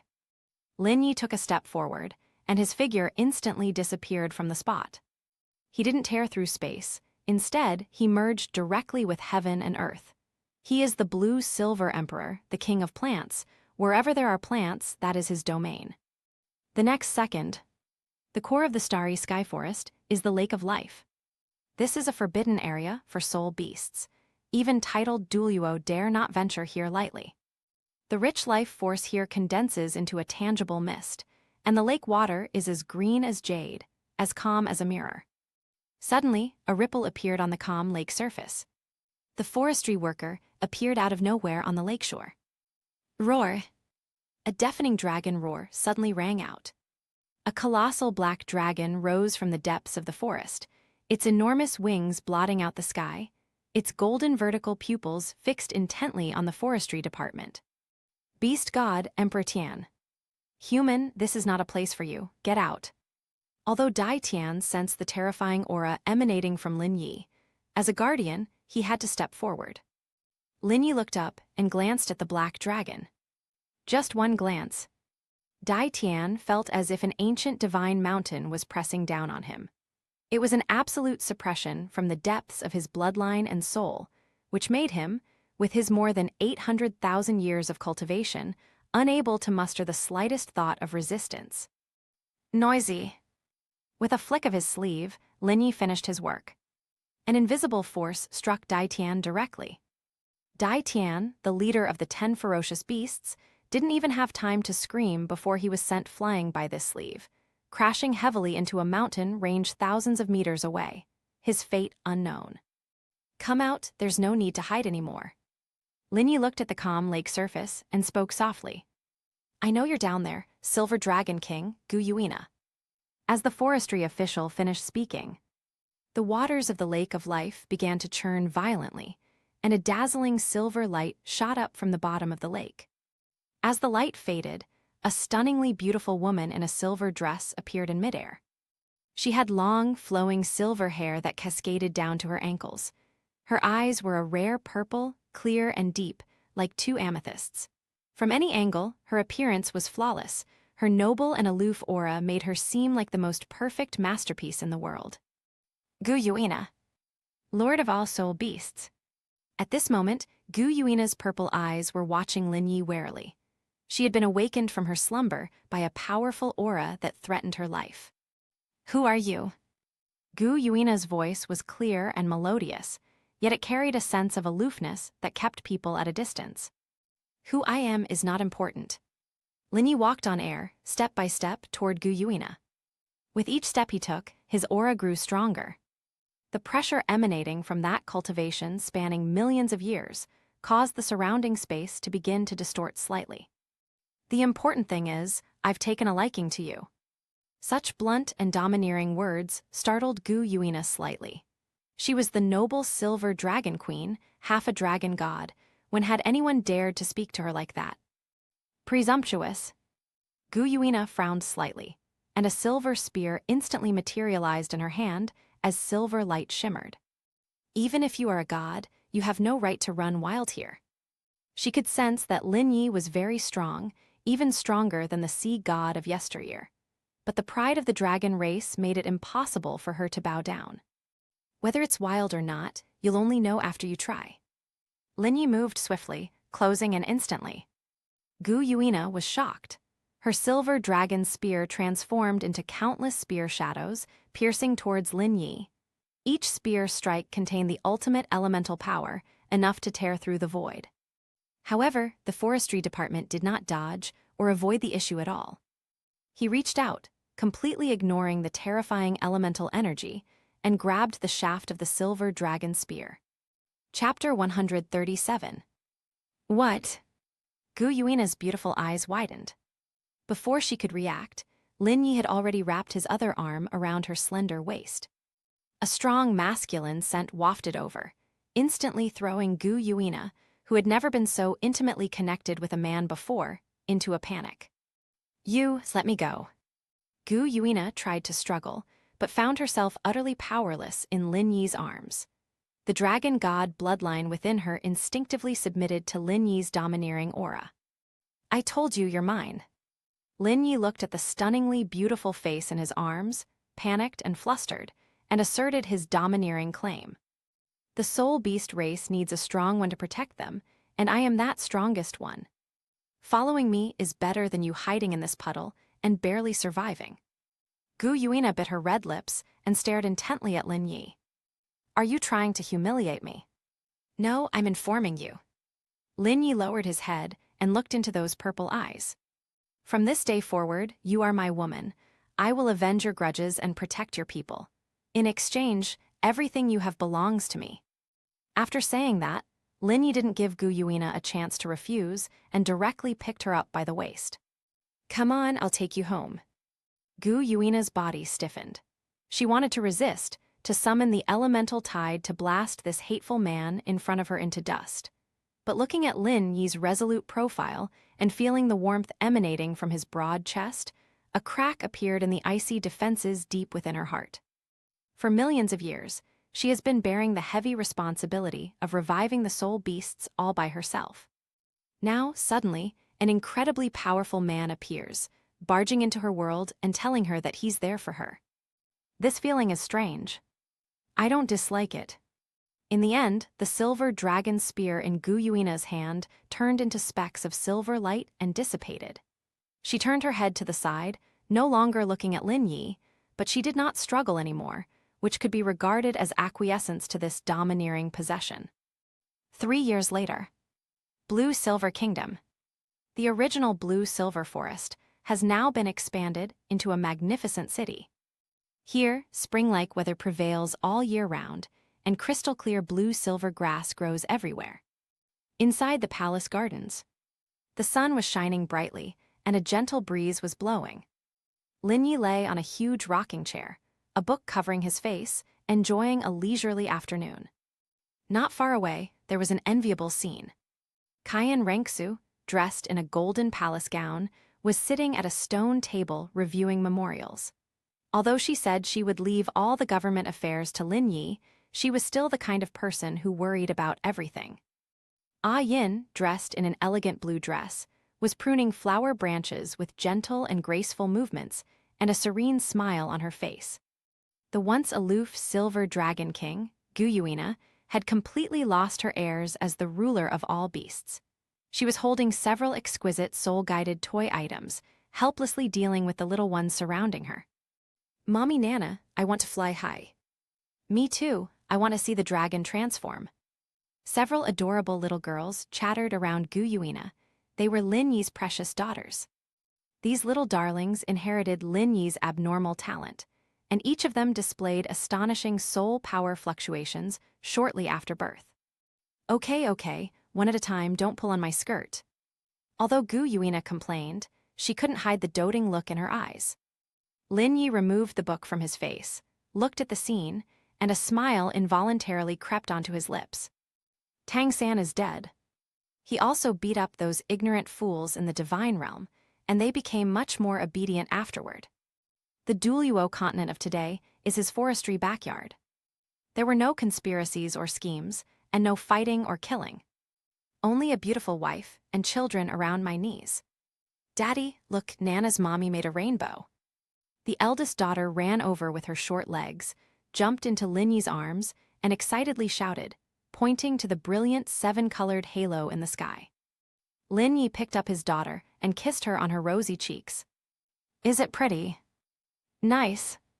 "Then let your Nana's mom change it for you every day from now on." Hearing this from a distance, Gu Yuina rolled her eyes at Lin Yi with a hint of annoyance, exuding charm. A gentle breeze, carrying the fragrance of flowers, swirled softly in the back garden of the blue-silver kingdom. In the garden, the dazzling seven-colored halo had not yet dissipated. Gu Yuina glared at Lin Yi reproachfully, then turned her head away helplessly and continued to trace elements in the air with her slender fingers, teasing the energetic little ones. Qian Rengsu put down her vermilion brush, rubbed her slightly sore wrist, and looked over the layers of flowers, her gaze landing on Lin Yi. "Just keep indulging them." Qian Rengsu stood up, her golden palace dress trailing on the grass. She walked to Lin Yi's side and casually picked up a cup of tea from the stone table and handed it to him. Lin Yi took the teacup, but didn't rush to drink it. He simply rubbed the warm rim of the cup a couple of times. Looking at this heartwarming scene, a strange ripple suddenly appeared in the depths of his previously languid eyes. These past 3 years have been too comfortable. He was so comfortable that he almost forgot that high above in the heavens, there was a group of so-called gods watching over this continent. 3 years ago, he shattered Tang San's sea god position. Although this shocked the god realm, these high and mighty beings would never allow an uncontrollable variable to exist for long. Especially since he also possessed the bloodline of the dragon god and the blue-silver emperor's essence, which could devour divine power. "Zuer." Lin Yi suddenly spoke, his voice as calm as if he were asking what to eat for dinner. "What's wrong?" Qian Rengsu keenly sensed the unusual tone in Lin Yi's voice. She subconsciously looked into Lin Yi's eyes, where the languor had vanished, replaced by a deep, unfathomable calm. "The fence in this back garden is still too low." Lin Yi put down his teacup, the bottom of which collided with the stone table with a soft sound. "There are always some flies that don't know what's good for them and want to fly in and take a look. They don't bite, but their buzzing is quite annoying." Qian Rengsu was slightly taken aback, then understood the meaning behind Lin Yi's words. She raised her head, looked at the cloudless blue sky, and her expression became serious. "You mean the realm of gods?" Gu Yuina, who was playing with the child, paused, and the seven-colored elements in her hand instantly dissipated. As the former ruler of all soul beasts, the Silver Dragon King had the most acute senses about that place. She turned around, a cold glint flashing in her purple eyes. Have they finally lost their patience? Gu Yuina walked to Lin Yi's side, and her aura began to slowly rise. Lin Yi waved his hand, indicating that they didn't need to be nervous. He slowly stood up from the recliner, stretched out a big yawn, and his bones cracked like popping beans. "It's not that they couldn't wait, it's that I didn't want to wait any longer." Lin Yi smiled, revealing a set of white teeth. "Since the weather is nice today, let's take this last step, and while we're at it, get a sturdier roof for our backyard." Having said that, Lin Yi took a step forward. Without any dramatic beginnings, his figure simply vanished from the spot. The next moment, he was already 10,000 meters in the air. Chapter 138. The once clear sky suddenly changed its course the moment the forestry project was launched. There were no dark clouds overhead, nor any thunderous roar. The entire sky was a strange azure blue, the color of the blue-silver emperor. This is not a celestial phenomenon, but rather the forestry sector itself directly covering the sky. Beneath this azure sky, all the plants of the entire Douluo Continent resonated at this moment. Whether it's the towering ancient trees in the starry sky forest or a wild grass growing in a crevice by the roadside, they all bowed in the same direction at this moment. This is the worship of all trees. Lin Yi stood in midair, his gaze piercing through the atmosphere, looking directly at the unreachable divine realm. Within his body, the terrifying soul power that had once devoured the power of the sea god, fused with the aura of the silver dragon king, and had long surpassed the million-year limit, began to operate wildly.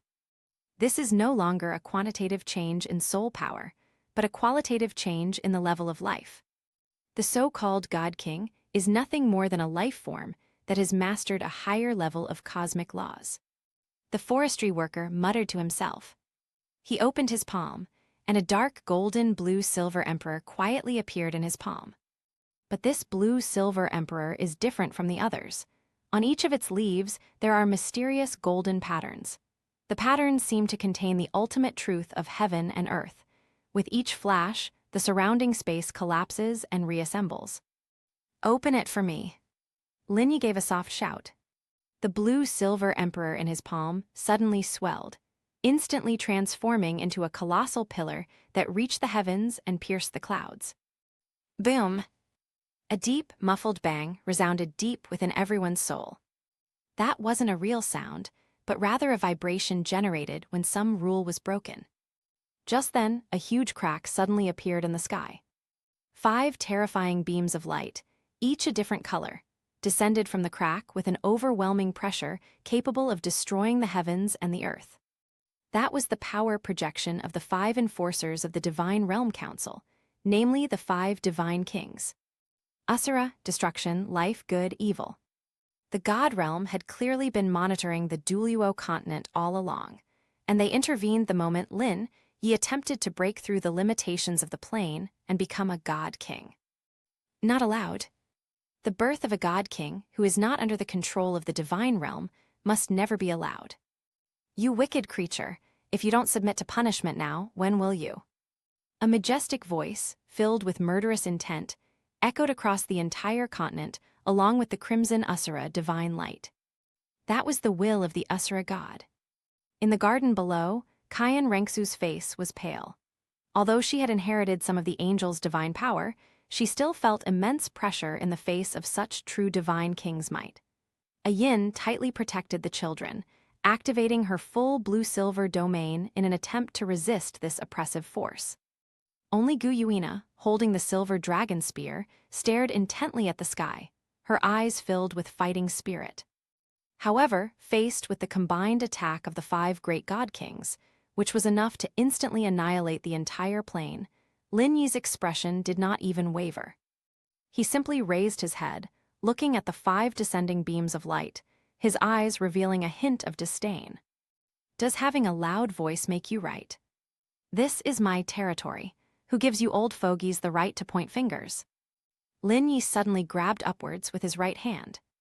The towering, dark gold and blue-silver emperor tree seemed to come alive, instantly splitting into countless vines, each as thick as a mountain, carrying a terrifying suction force that devoured everything and directly crashing into the 5 divine lights. There was no explosion. There was no confrontation. There was only a chilling, swallowing sound. Sizzle, sizzle. The power of the 5 great god kings, representing the highest combat strength in the divine realm, was instantly decomposed, devoured, and assimilated upon contact with the blue-silver emperor vines of the forestry department, as if they had been thrown into the sea by a mud ox. "What?" A shout filled with shock and anger came from the heavens. Clearly, even the gods hadn't anticipated that this variable from the lower realm would be so powerful. It could even directly devour the laws of a god king. "It is impolite not to reciprocate." Lin Yi gave a cold laugh. Since you're here, don't leave. My garden is short of fertilizer. Before he finished speaking, Linyi formed a mudra with his hands. The countless blue-silver vines instantly turned into pure dark gold, and a terrifying aura surpassing the level of a god king erupted from Linyi's body. That was a life force at the level of creation, and also a devouring force that could destroy everything. Life and death, creation and destruction, are perfectly integrated in this moment. Devouring the heavens. Linyi stretched his arms out to the sky. The countless vines instantly pierced through the dimensional barrier, and following the cracks where the divine light had fallen, actually burrowed directly into the realm of gods. How dare you? Arrogant. In the realm of gods, roars echoed one after another. But soon, those roars turned into screams of terror. They discovered that the vines that had seeped into the realm of the gods were impossible to sever. When the Asura demon's sword struck, it only sent up a string of sparks. When the destruction scepter was slammed down, the vines instead wrapped around it, frantically draining its destructive divine power.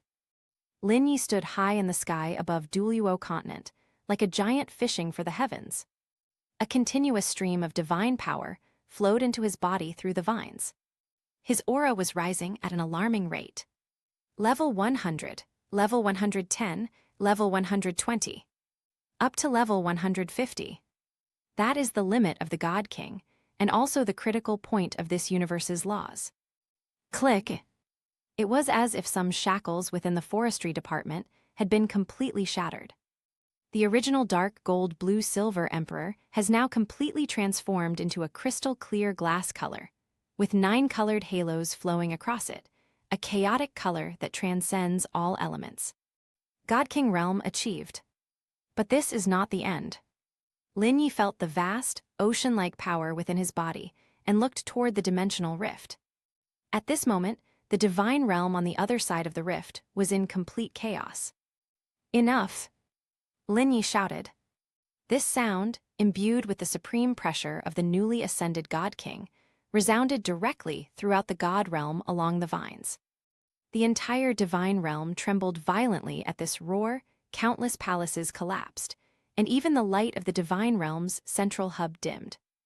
Those 5 veteran God Kings felt as if they had been punched in the chest, and their auras instantly weakened. From today onwards, Douluo Star is my private property. The forestry worker's voice was cold, echoing between the 2 planes. If the divine realm dares to extend even a single finger over here again, I will tear down the divine realm and fill it with seawater. Overbearing. Overbearing. Completely unreasonable. But in the face of absolute power, this is the truth. A deathly silence fell over the realm of gods. No one dared to refute it, because in that brief exchange, they had clearly realized that this newly ascended God King's strength had completely surpassed the combined power of the 5 of them. That bizarre devouring ability was simply the nemesis of divine power. Seeing that there was no further movement from the other side, Linyi didn't bother to finish them off. After all, the God realm maintained the balance between the various planes, and if it were completely destroyed, dealing with the mess would be quite troublesome. With a thought, the countless vines that had pierced through the planes slowly retracted. As the vines were pulled away, the massive spatial rift rapidly healed under the will of the forestry department. Chapter 139. The sky returned to calm, still cloudless, as if the earth-shattering clash had never happened.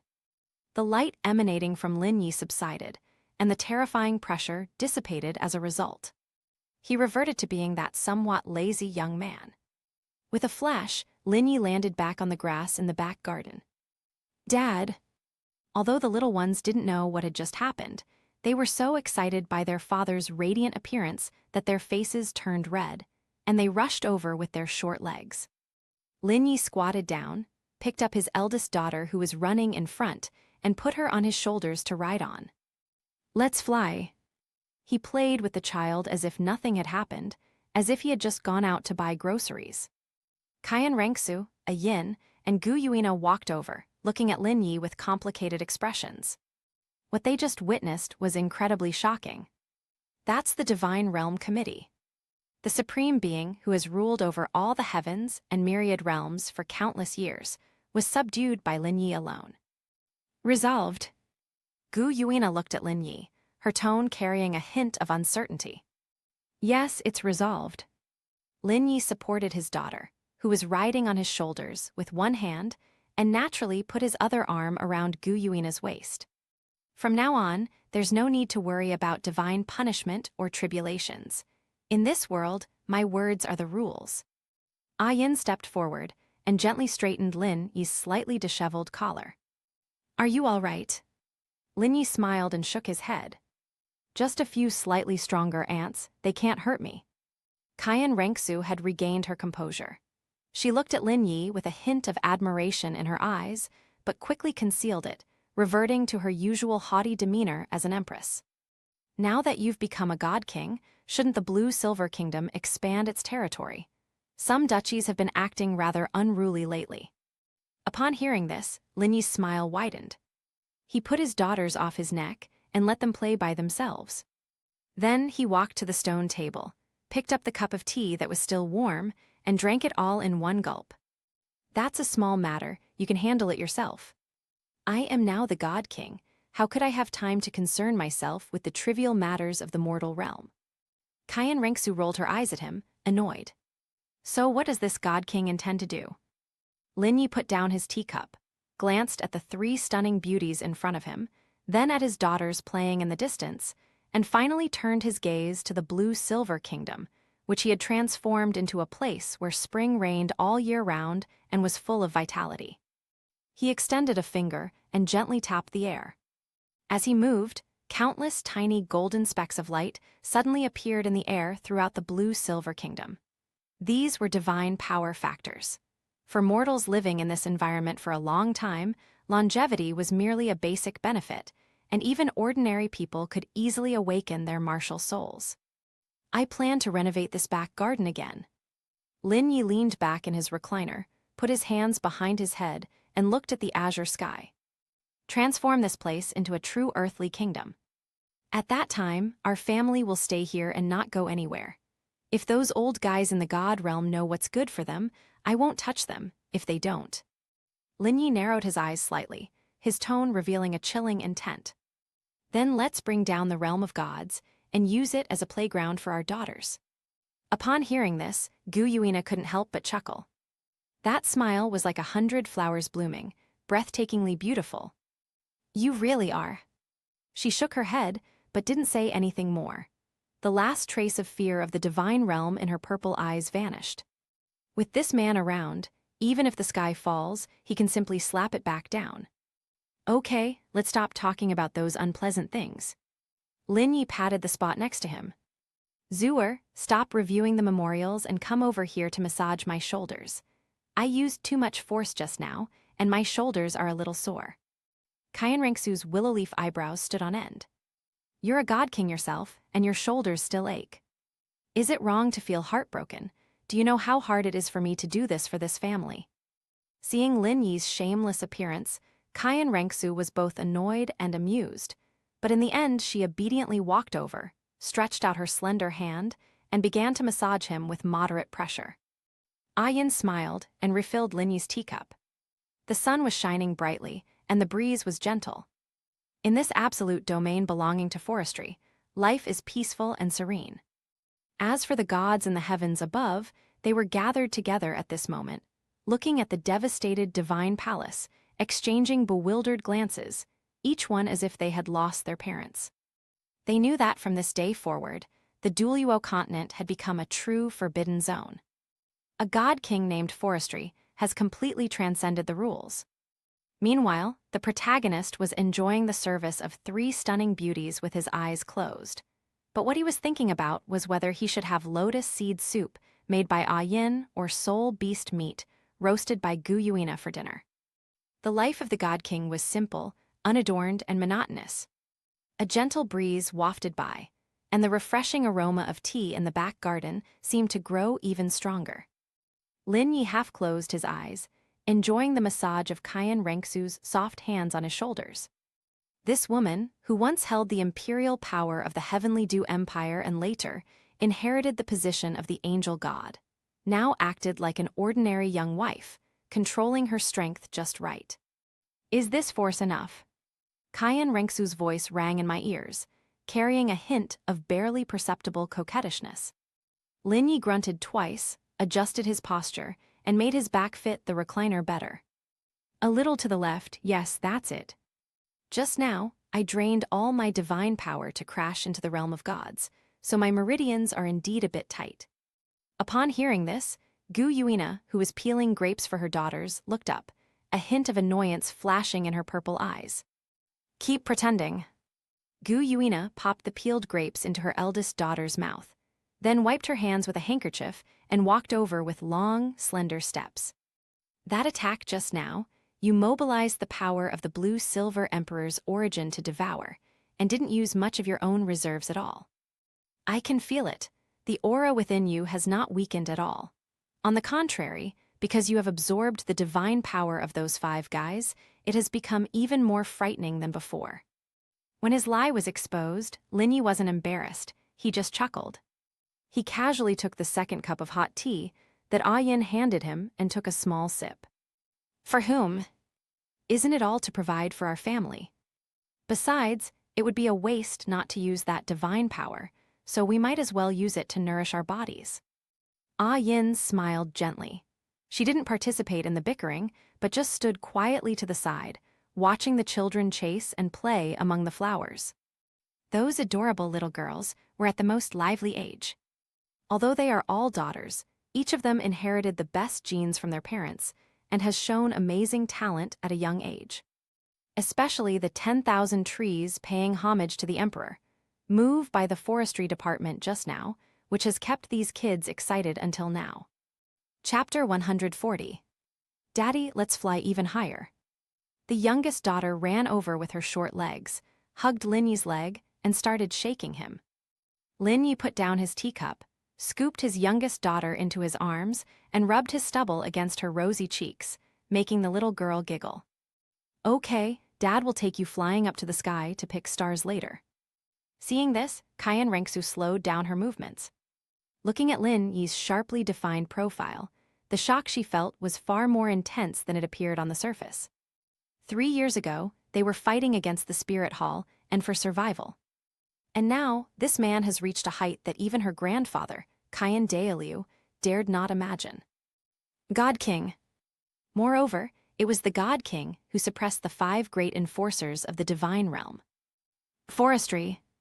Kayan Rengsu suddenly spoke, her tone becoming somewhat serious. What are your plans regarding the realm of gods? Although your attack just now frightened them, it is, after all, the central authority that controls countless planes in the lower realm. If they really fight to the death, mobilizing the spiritual power of the entire divine realm. Upon hearing this, Lin Yi's smile faded slightly. He handed his daughter to Ah Yin, gesturing for her to take the children over there to play for a while. Once the children had run far away, Lin Yi leaned back in his chair and gently tapped the stone tabletop with his fingers. Thump, thump, thump. The dull, rhythmic tapping sound was distinct. The fish will die, but the net will not break. Lin Yi's voice was calm, yet it exuded absolute confidence. With that attack just now, I not only absorbed their divine power, but also planted a seed of fear deep in their souls. That old bastard Shura has the strongest killing intent, but he's also the most afraid of death. Destruction and life are a pair. If you have something to worry about, you won't dare to fight desperately.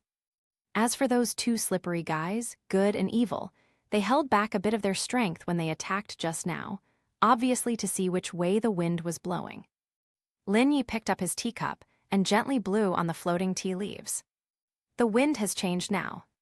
The wind blowing is from our blue-silver kingdom. Above the 9 heavens lies the realm of gods. The once magnificent and misty hall of the Divine Realm Committee was now in complete disarray. Half of the massive dome had collapsed, and the ground was covered with shocking cracks, wounds torn open by terrifying external forces. The eerie scent of blue-silver grass lingered in the air, and even after a long time, it continued to erode the surrounding divine power. Of the 5 thrones that symbolize supreme power, only 3 remain intact. The Asura god sat at the head of the table, his face deathly pale. The dark red armor on his chest was completely shattered, revealing his cracked divine body underneath. He coughed violently, each cough bringing out a mouthful of golden divine blood. Cough, cough. That monster.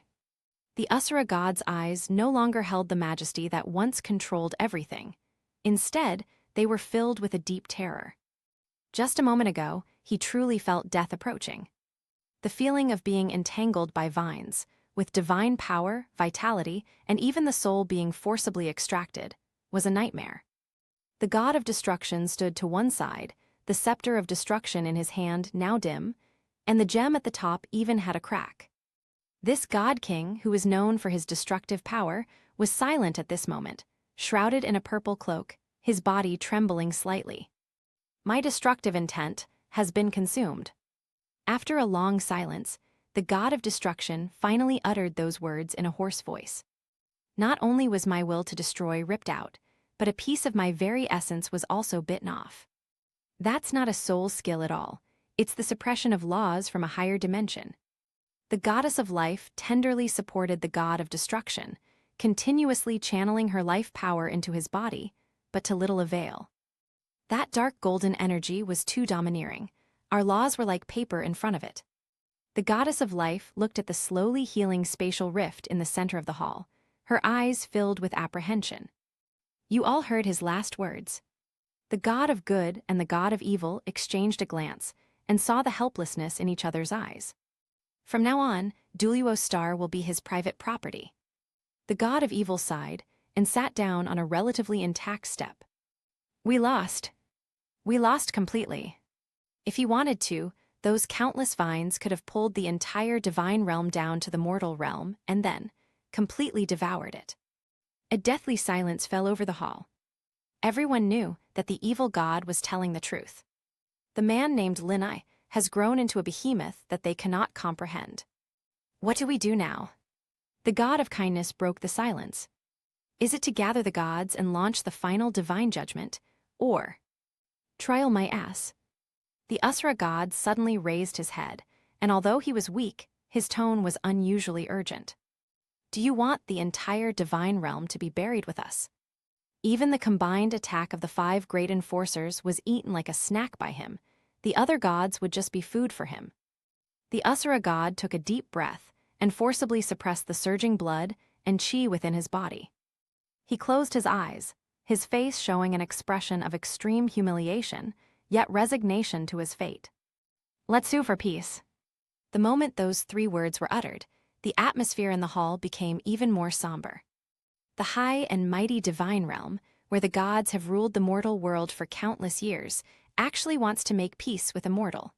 No, with a god who rose from the mortal realm. But no one refuted it. Because this is the only way to survive. Who will go? The god of destruction asked. The Asura god looked at everyone. I definitely can't go. That kid has murderous intent towards me. When Tang San inherited my divine position, I secretly gave him a lot of convenience. He definitely remembers that. Destruction is not an option either. You have too impulsive a temper. If you start fighting over a few words, we'll really be finished. All eyes finally fell on the goddess of life and the god of kindness. Life, kindness. The Asura god looked at the 2 goddesses. The divine power you 2 cultivate is relatively gentle, and you are both female god kings. According to intelligence, that forestry worker has many female confidants, and he might be a little more polite to female deities. Upon hearing this, even the old god of Asura blushed. It is an utter disgrace that the dignified enforcers of the divine realm would have to rely on such a reason to select their envoys. The goddess of life and the god of kindness looked at each other and smiled bitterly. They naturally understood what the Asura god meant. All right. The goddess of life nodded, her vibrant green dress fluttering without wind, and a green treasure box radiating a rich aura of life appeared in her hand. For the sake of the survival of the divine realm, I will make this journey. The god of kindness also stood up, radiating a soft white light. Then let's go. Hopefully we can quell that man's anger. Chapter 141. The Blue Silver Kingdom, the Royal Palace's Back Garden. Lin Yi remained lying in the chair, but at this moment, he suddenly glanced at the sky. "They're here." A slight smile played on his lips. Qian Rengsu paused slightly as she massaged his shoulders. "Who's here?" "It's a gift." Lin Yi sat up straight and patted off non-existent dust from the hem of his clothes. "Since they are guests, we can't be too impolite. Zuer, go and get out that jar of Da Hong Pao tea that I've been keeping. Ah Yin, let the children go back inside. This kind of scene is not suitable for children. Nair, put your gun away, don't be so menacing, you might scare the children." Gu Yuina pouted. Although somewhat unwilling, she still flipped her hand and retrieved the silver dragon spear, which was powerful enough to pierce the sky, back into her body. The moment the forestry worker finished speaking, two soft beams of light slowly descended from the sky. A vibrant green, like jade, brimming with life. A dish as white as mutton fat, radiating warmth and kindness. There was no grand spectacle of a deity descending to earth, nor any divine light filling the sky. Two beams of light landed and transformed into two stunningly beautiful women. The woman on the left, dressed in a long emerald green dress, has a dignified and beautiful appearance, giving people a feeling of warmth and comfort. She is none other than the goddess of life. The one on the right, dressed in pure white, exudes a gentle and serene aura, with clear and bright eyes. She is the god of kindness. The moment the two landed, their expressions changed slightly, because they could clearly feel that the air in this back garden was even thicker than that in the divine realm. Every flower and plant here, even the most ordinary wildflower, contains a spiritual energy comparable to that of celestial herbs from the divine realm. Especially the black-haired youth sitting at the stone table. He sat there casually, without any divine power emanating from him, just like an ordinary wealthy man. But in the perception of these two god kings, that location seemed to be the center of the universe, the origin and end of all laws. Just one glance at it would cause a sharp pain to one's soul. Divine Realm Committee Life. Kind. Greetings, Your Majesty, Forestry Minister. The two goddesses bowed slightly, performing a gesture that would be considered an equal in this world, but was seen as extremely humble in the divine realm. This address of Your Majesty was a complete acknowledgement of the status of forestry. Lin Yi did not get up. He simply pointed to the stone bench opposite him. "Sit. The tea is freshly brewed, have a taste." The goddess of life and the god of kindness exchanged a glance, both seeing the unease in each other's eyes. They sat down as instructed. At this moment, Qian Rengsu walked over with a tea tray. She was dressed in a golden palace gown. Although her divine status was not as high as the two god kings, her innate royal air was in no way inferior. "Please, gentlemen." Qian Rengsu placed 2 cups of tea in front of them, her expression neither humble nor arrogant. The goddess of life picked up her teacup and took a small sip. As soon as the tea entered her mouth, a warm current instantly flowed through her body, even nourishing her soul, which had been damaged by the previous battle. "Good tea." The goddess of life exclaimed in heartfelt praise. "The tea is good, but I wonder if the person drinking it has enough money for it." Lin Yi leaned back in his chair, looking at the two with a half-smile. The gaze wasn't sharp, yet it made the two god kings feel immense pressure. The god of kindness set down his teacup, took a deep breath and spoke. "Your Majesty, we have come on behalf of the Divine Realm Committee to apologize to you. What happened before was due to the recklessness of the Asura god. The God Realm is willing to acknowledge your absolute dominion over Douluo Star. From now on, the enforcers of the God Realm will no longer interfere in any affairs of Douluo Star. Even if a soul master becomes a god, he will no longer be subject to the rules of the God Realm's guidance. It will all be up to Your Majesty to decide." These words were spoken with utmost sincerity, and the attitude was extremely humble. After listening, Lin Yi did not immediately express his opinion. He simply ran his fingers lightly along the rim of the teacup, making a soft rubbing sound. The sound was particularly jarring in the quiet garden. Each sound seemed to pound on the hearts of the two goddesses. A long time passed. Lin Yakai slowly began to speak. That's it. 2 words. It's very simple. But this made the hearts of the goddess of life and the god of kindness jump into their throats. Your Majesty, what you mean is? The goddess of life asked cautiously. Lin Yi stood up, walked to the garden fence, and casually plucked a bright red flower in full bloom.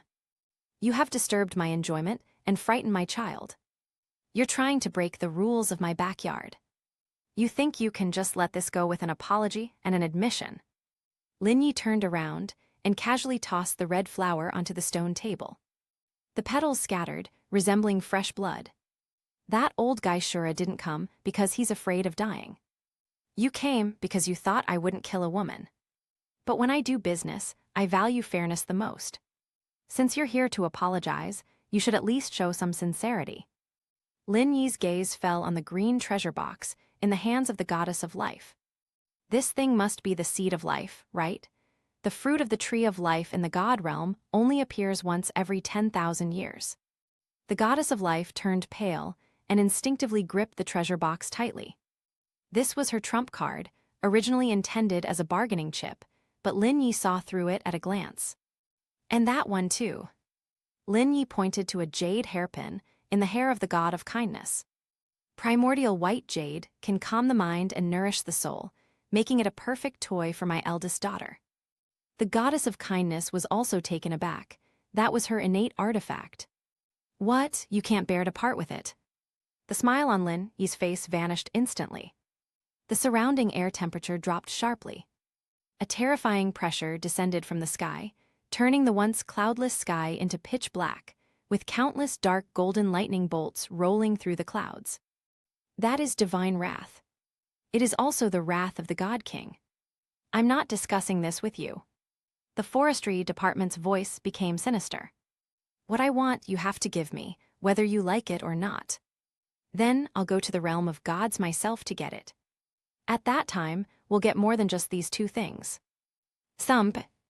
Under this terrifying pressure, the goddess of life and the god of kindness felt their knees buckle and their divine power completely stagnate, making it difficult for them to remain seated. Gu Yuina stood aside, watching the 2 once high and mighty god kings now trembling in fear, a hint of pleasure flashing in her eyes. Give it to him. Gu Yuina spoke coldly. Compared to the survival of the divine realm, what is this little thing? The goddess of life gritted her teeth and finally made a decision.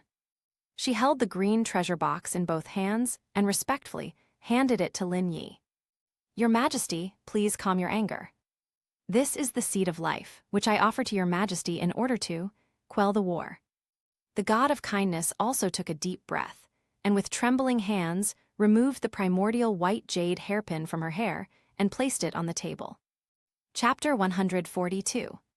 This item is also offered to your Majesty. As the 2 treasures were handed over, the dark clouds in the sky instantly dissipated, and the dark golden lightning vanished without a trace.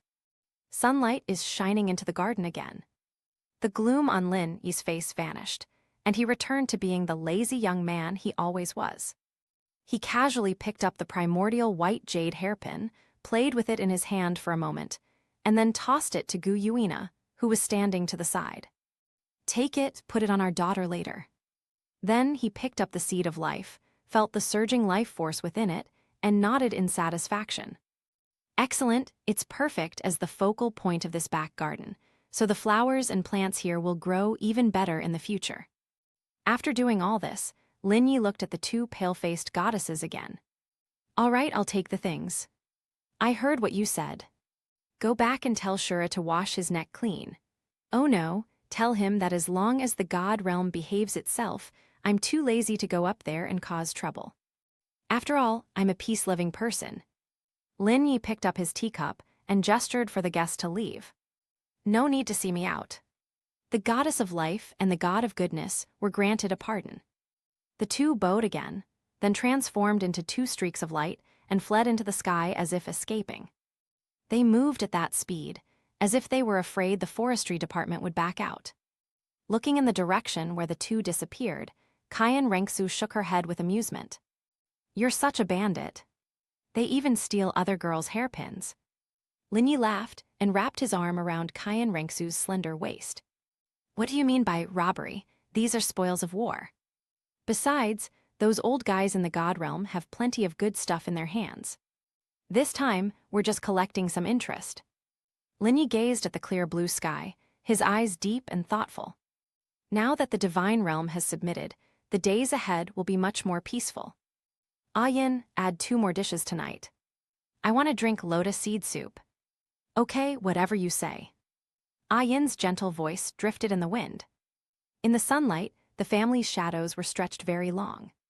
And in that distant realm of gods, when the goddess of life and the god of kindness returned with the news in a disheveled state, the entire divine council fell into a long silence. All the gods understood one thing. From this day forward, that place called Douluo Continent will be a true forbidden zone. There lives someone even the gods dare not provoke. The true god.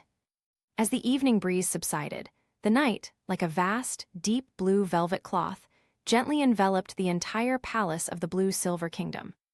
The palace was brightly lit, but it didn't have that imposing and oppressive feeling.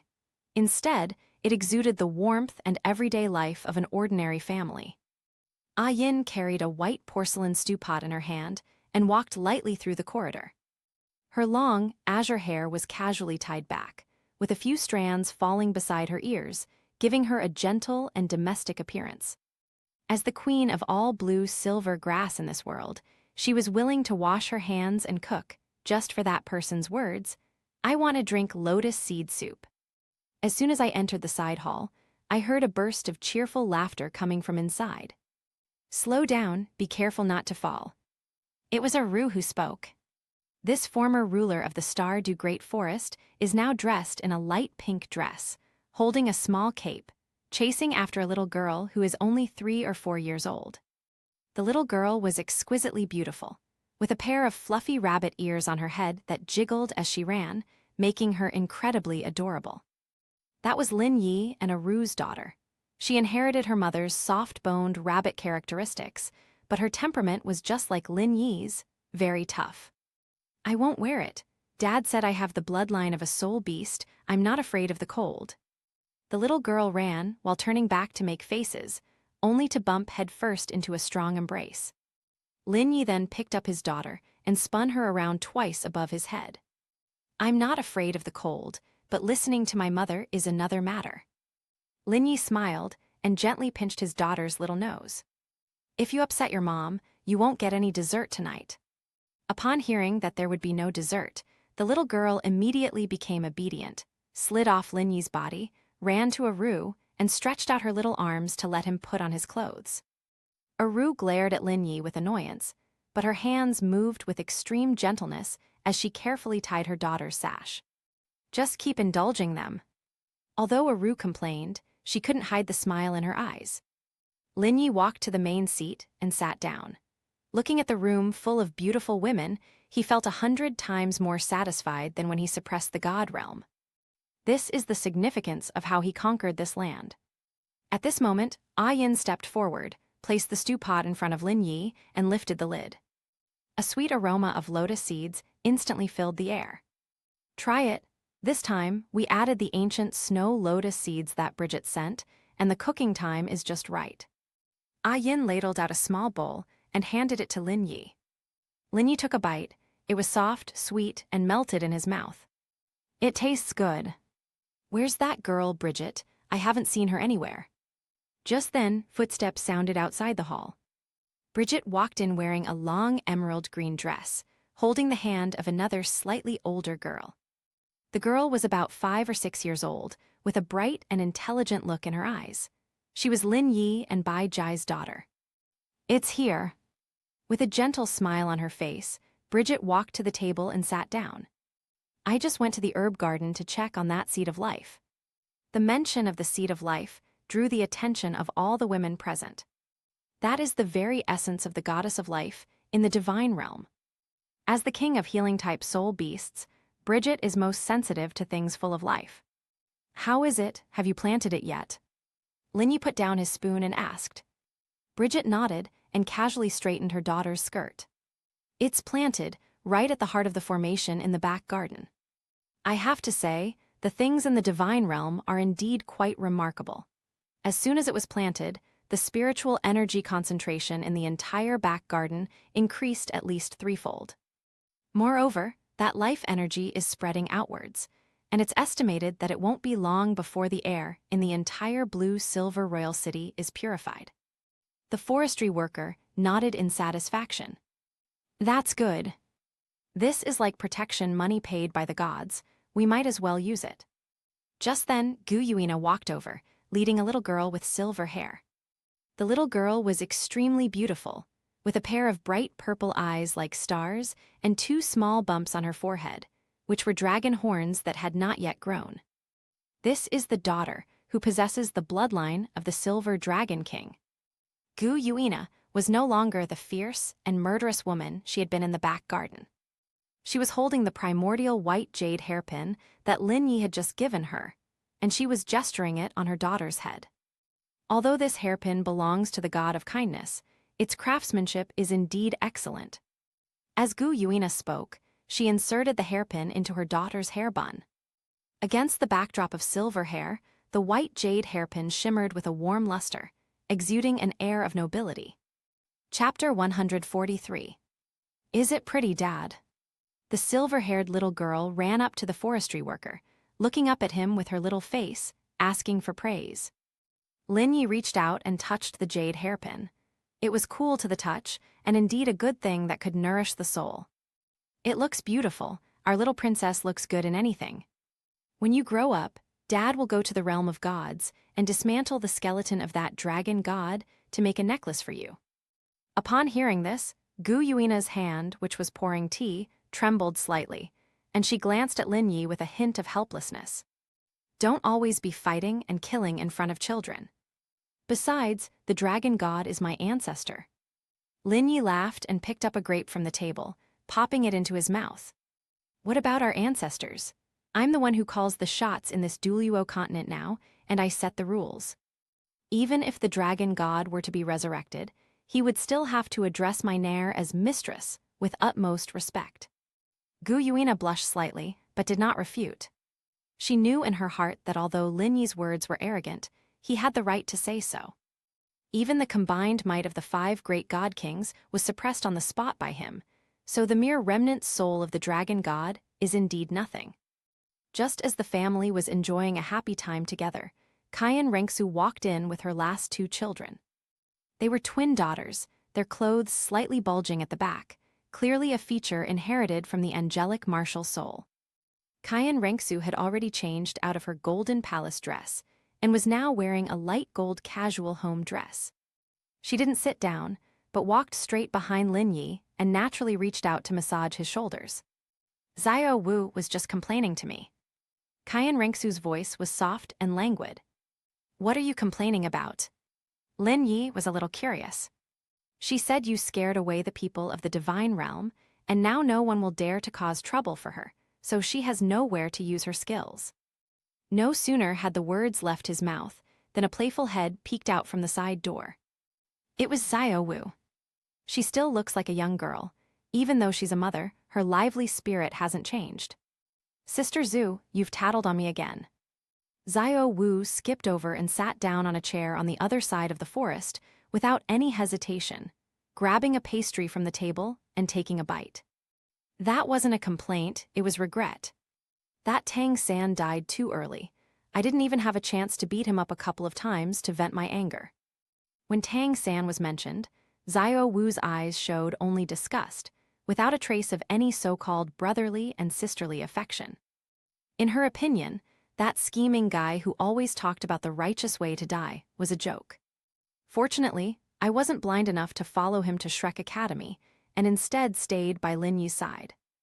Lin Yi reached out and flicked Xiao Wu's forehead. All right, stop thinking about fighting all the time. The grass on Tang San's grave is already 3 feet tall. Tang Hao has been drained and used as fertilizer, and the Haitian sect has long been disbanded. The Douluo Continent now belongs to us. If you're really bored, take the kids to Poseidon Island to catch crabs tomorrow. Xiao Wu's eyes lit up. That's great. Last time we went to Poseidon Island, I was so busy watching you fight that I didn't get to have any fun.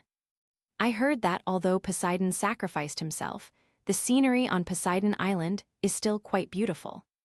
Lin Yi smiled, his gaze sweeping over every woman and child present. Ah Yin's gentleness, Qian Rengsu's nobility, Gu Yuina's aloofness, Xiao Wu's liveliness, Bai Jai's tranquility, and Ah Ru's compassion. And there were the daughters playing on the carpet. This is life. What God King, what Overlord in the end, isn't it all just about preserving this house full of laughter and joy? Let's eat. The forestry department waved its hand. Eat more tonight, our whole family will go on a trip tomorrow. Where to? The girls asked in unison, their eyes sparkling with excitement. Lin Yi raised his wine glass and looked out the window at the bright moon. First, go to the far north to see the snow, then have a picnic in the starry sky forest, and finally go to Poseidon Island to feel the sea breeze. Anyway, the whole world is our backyard.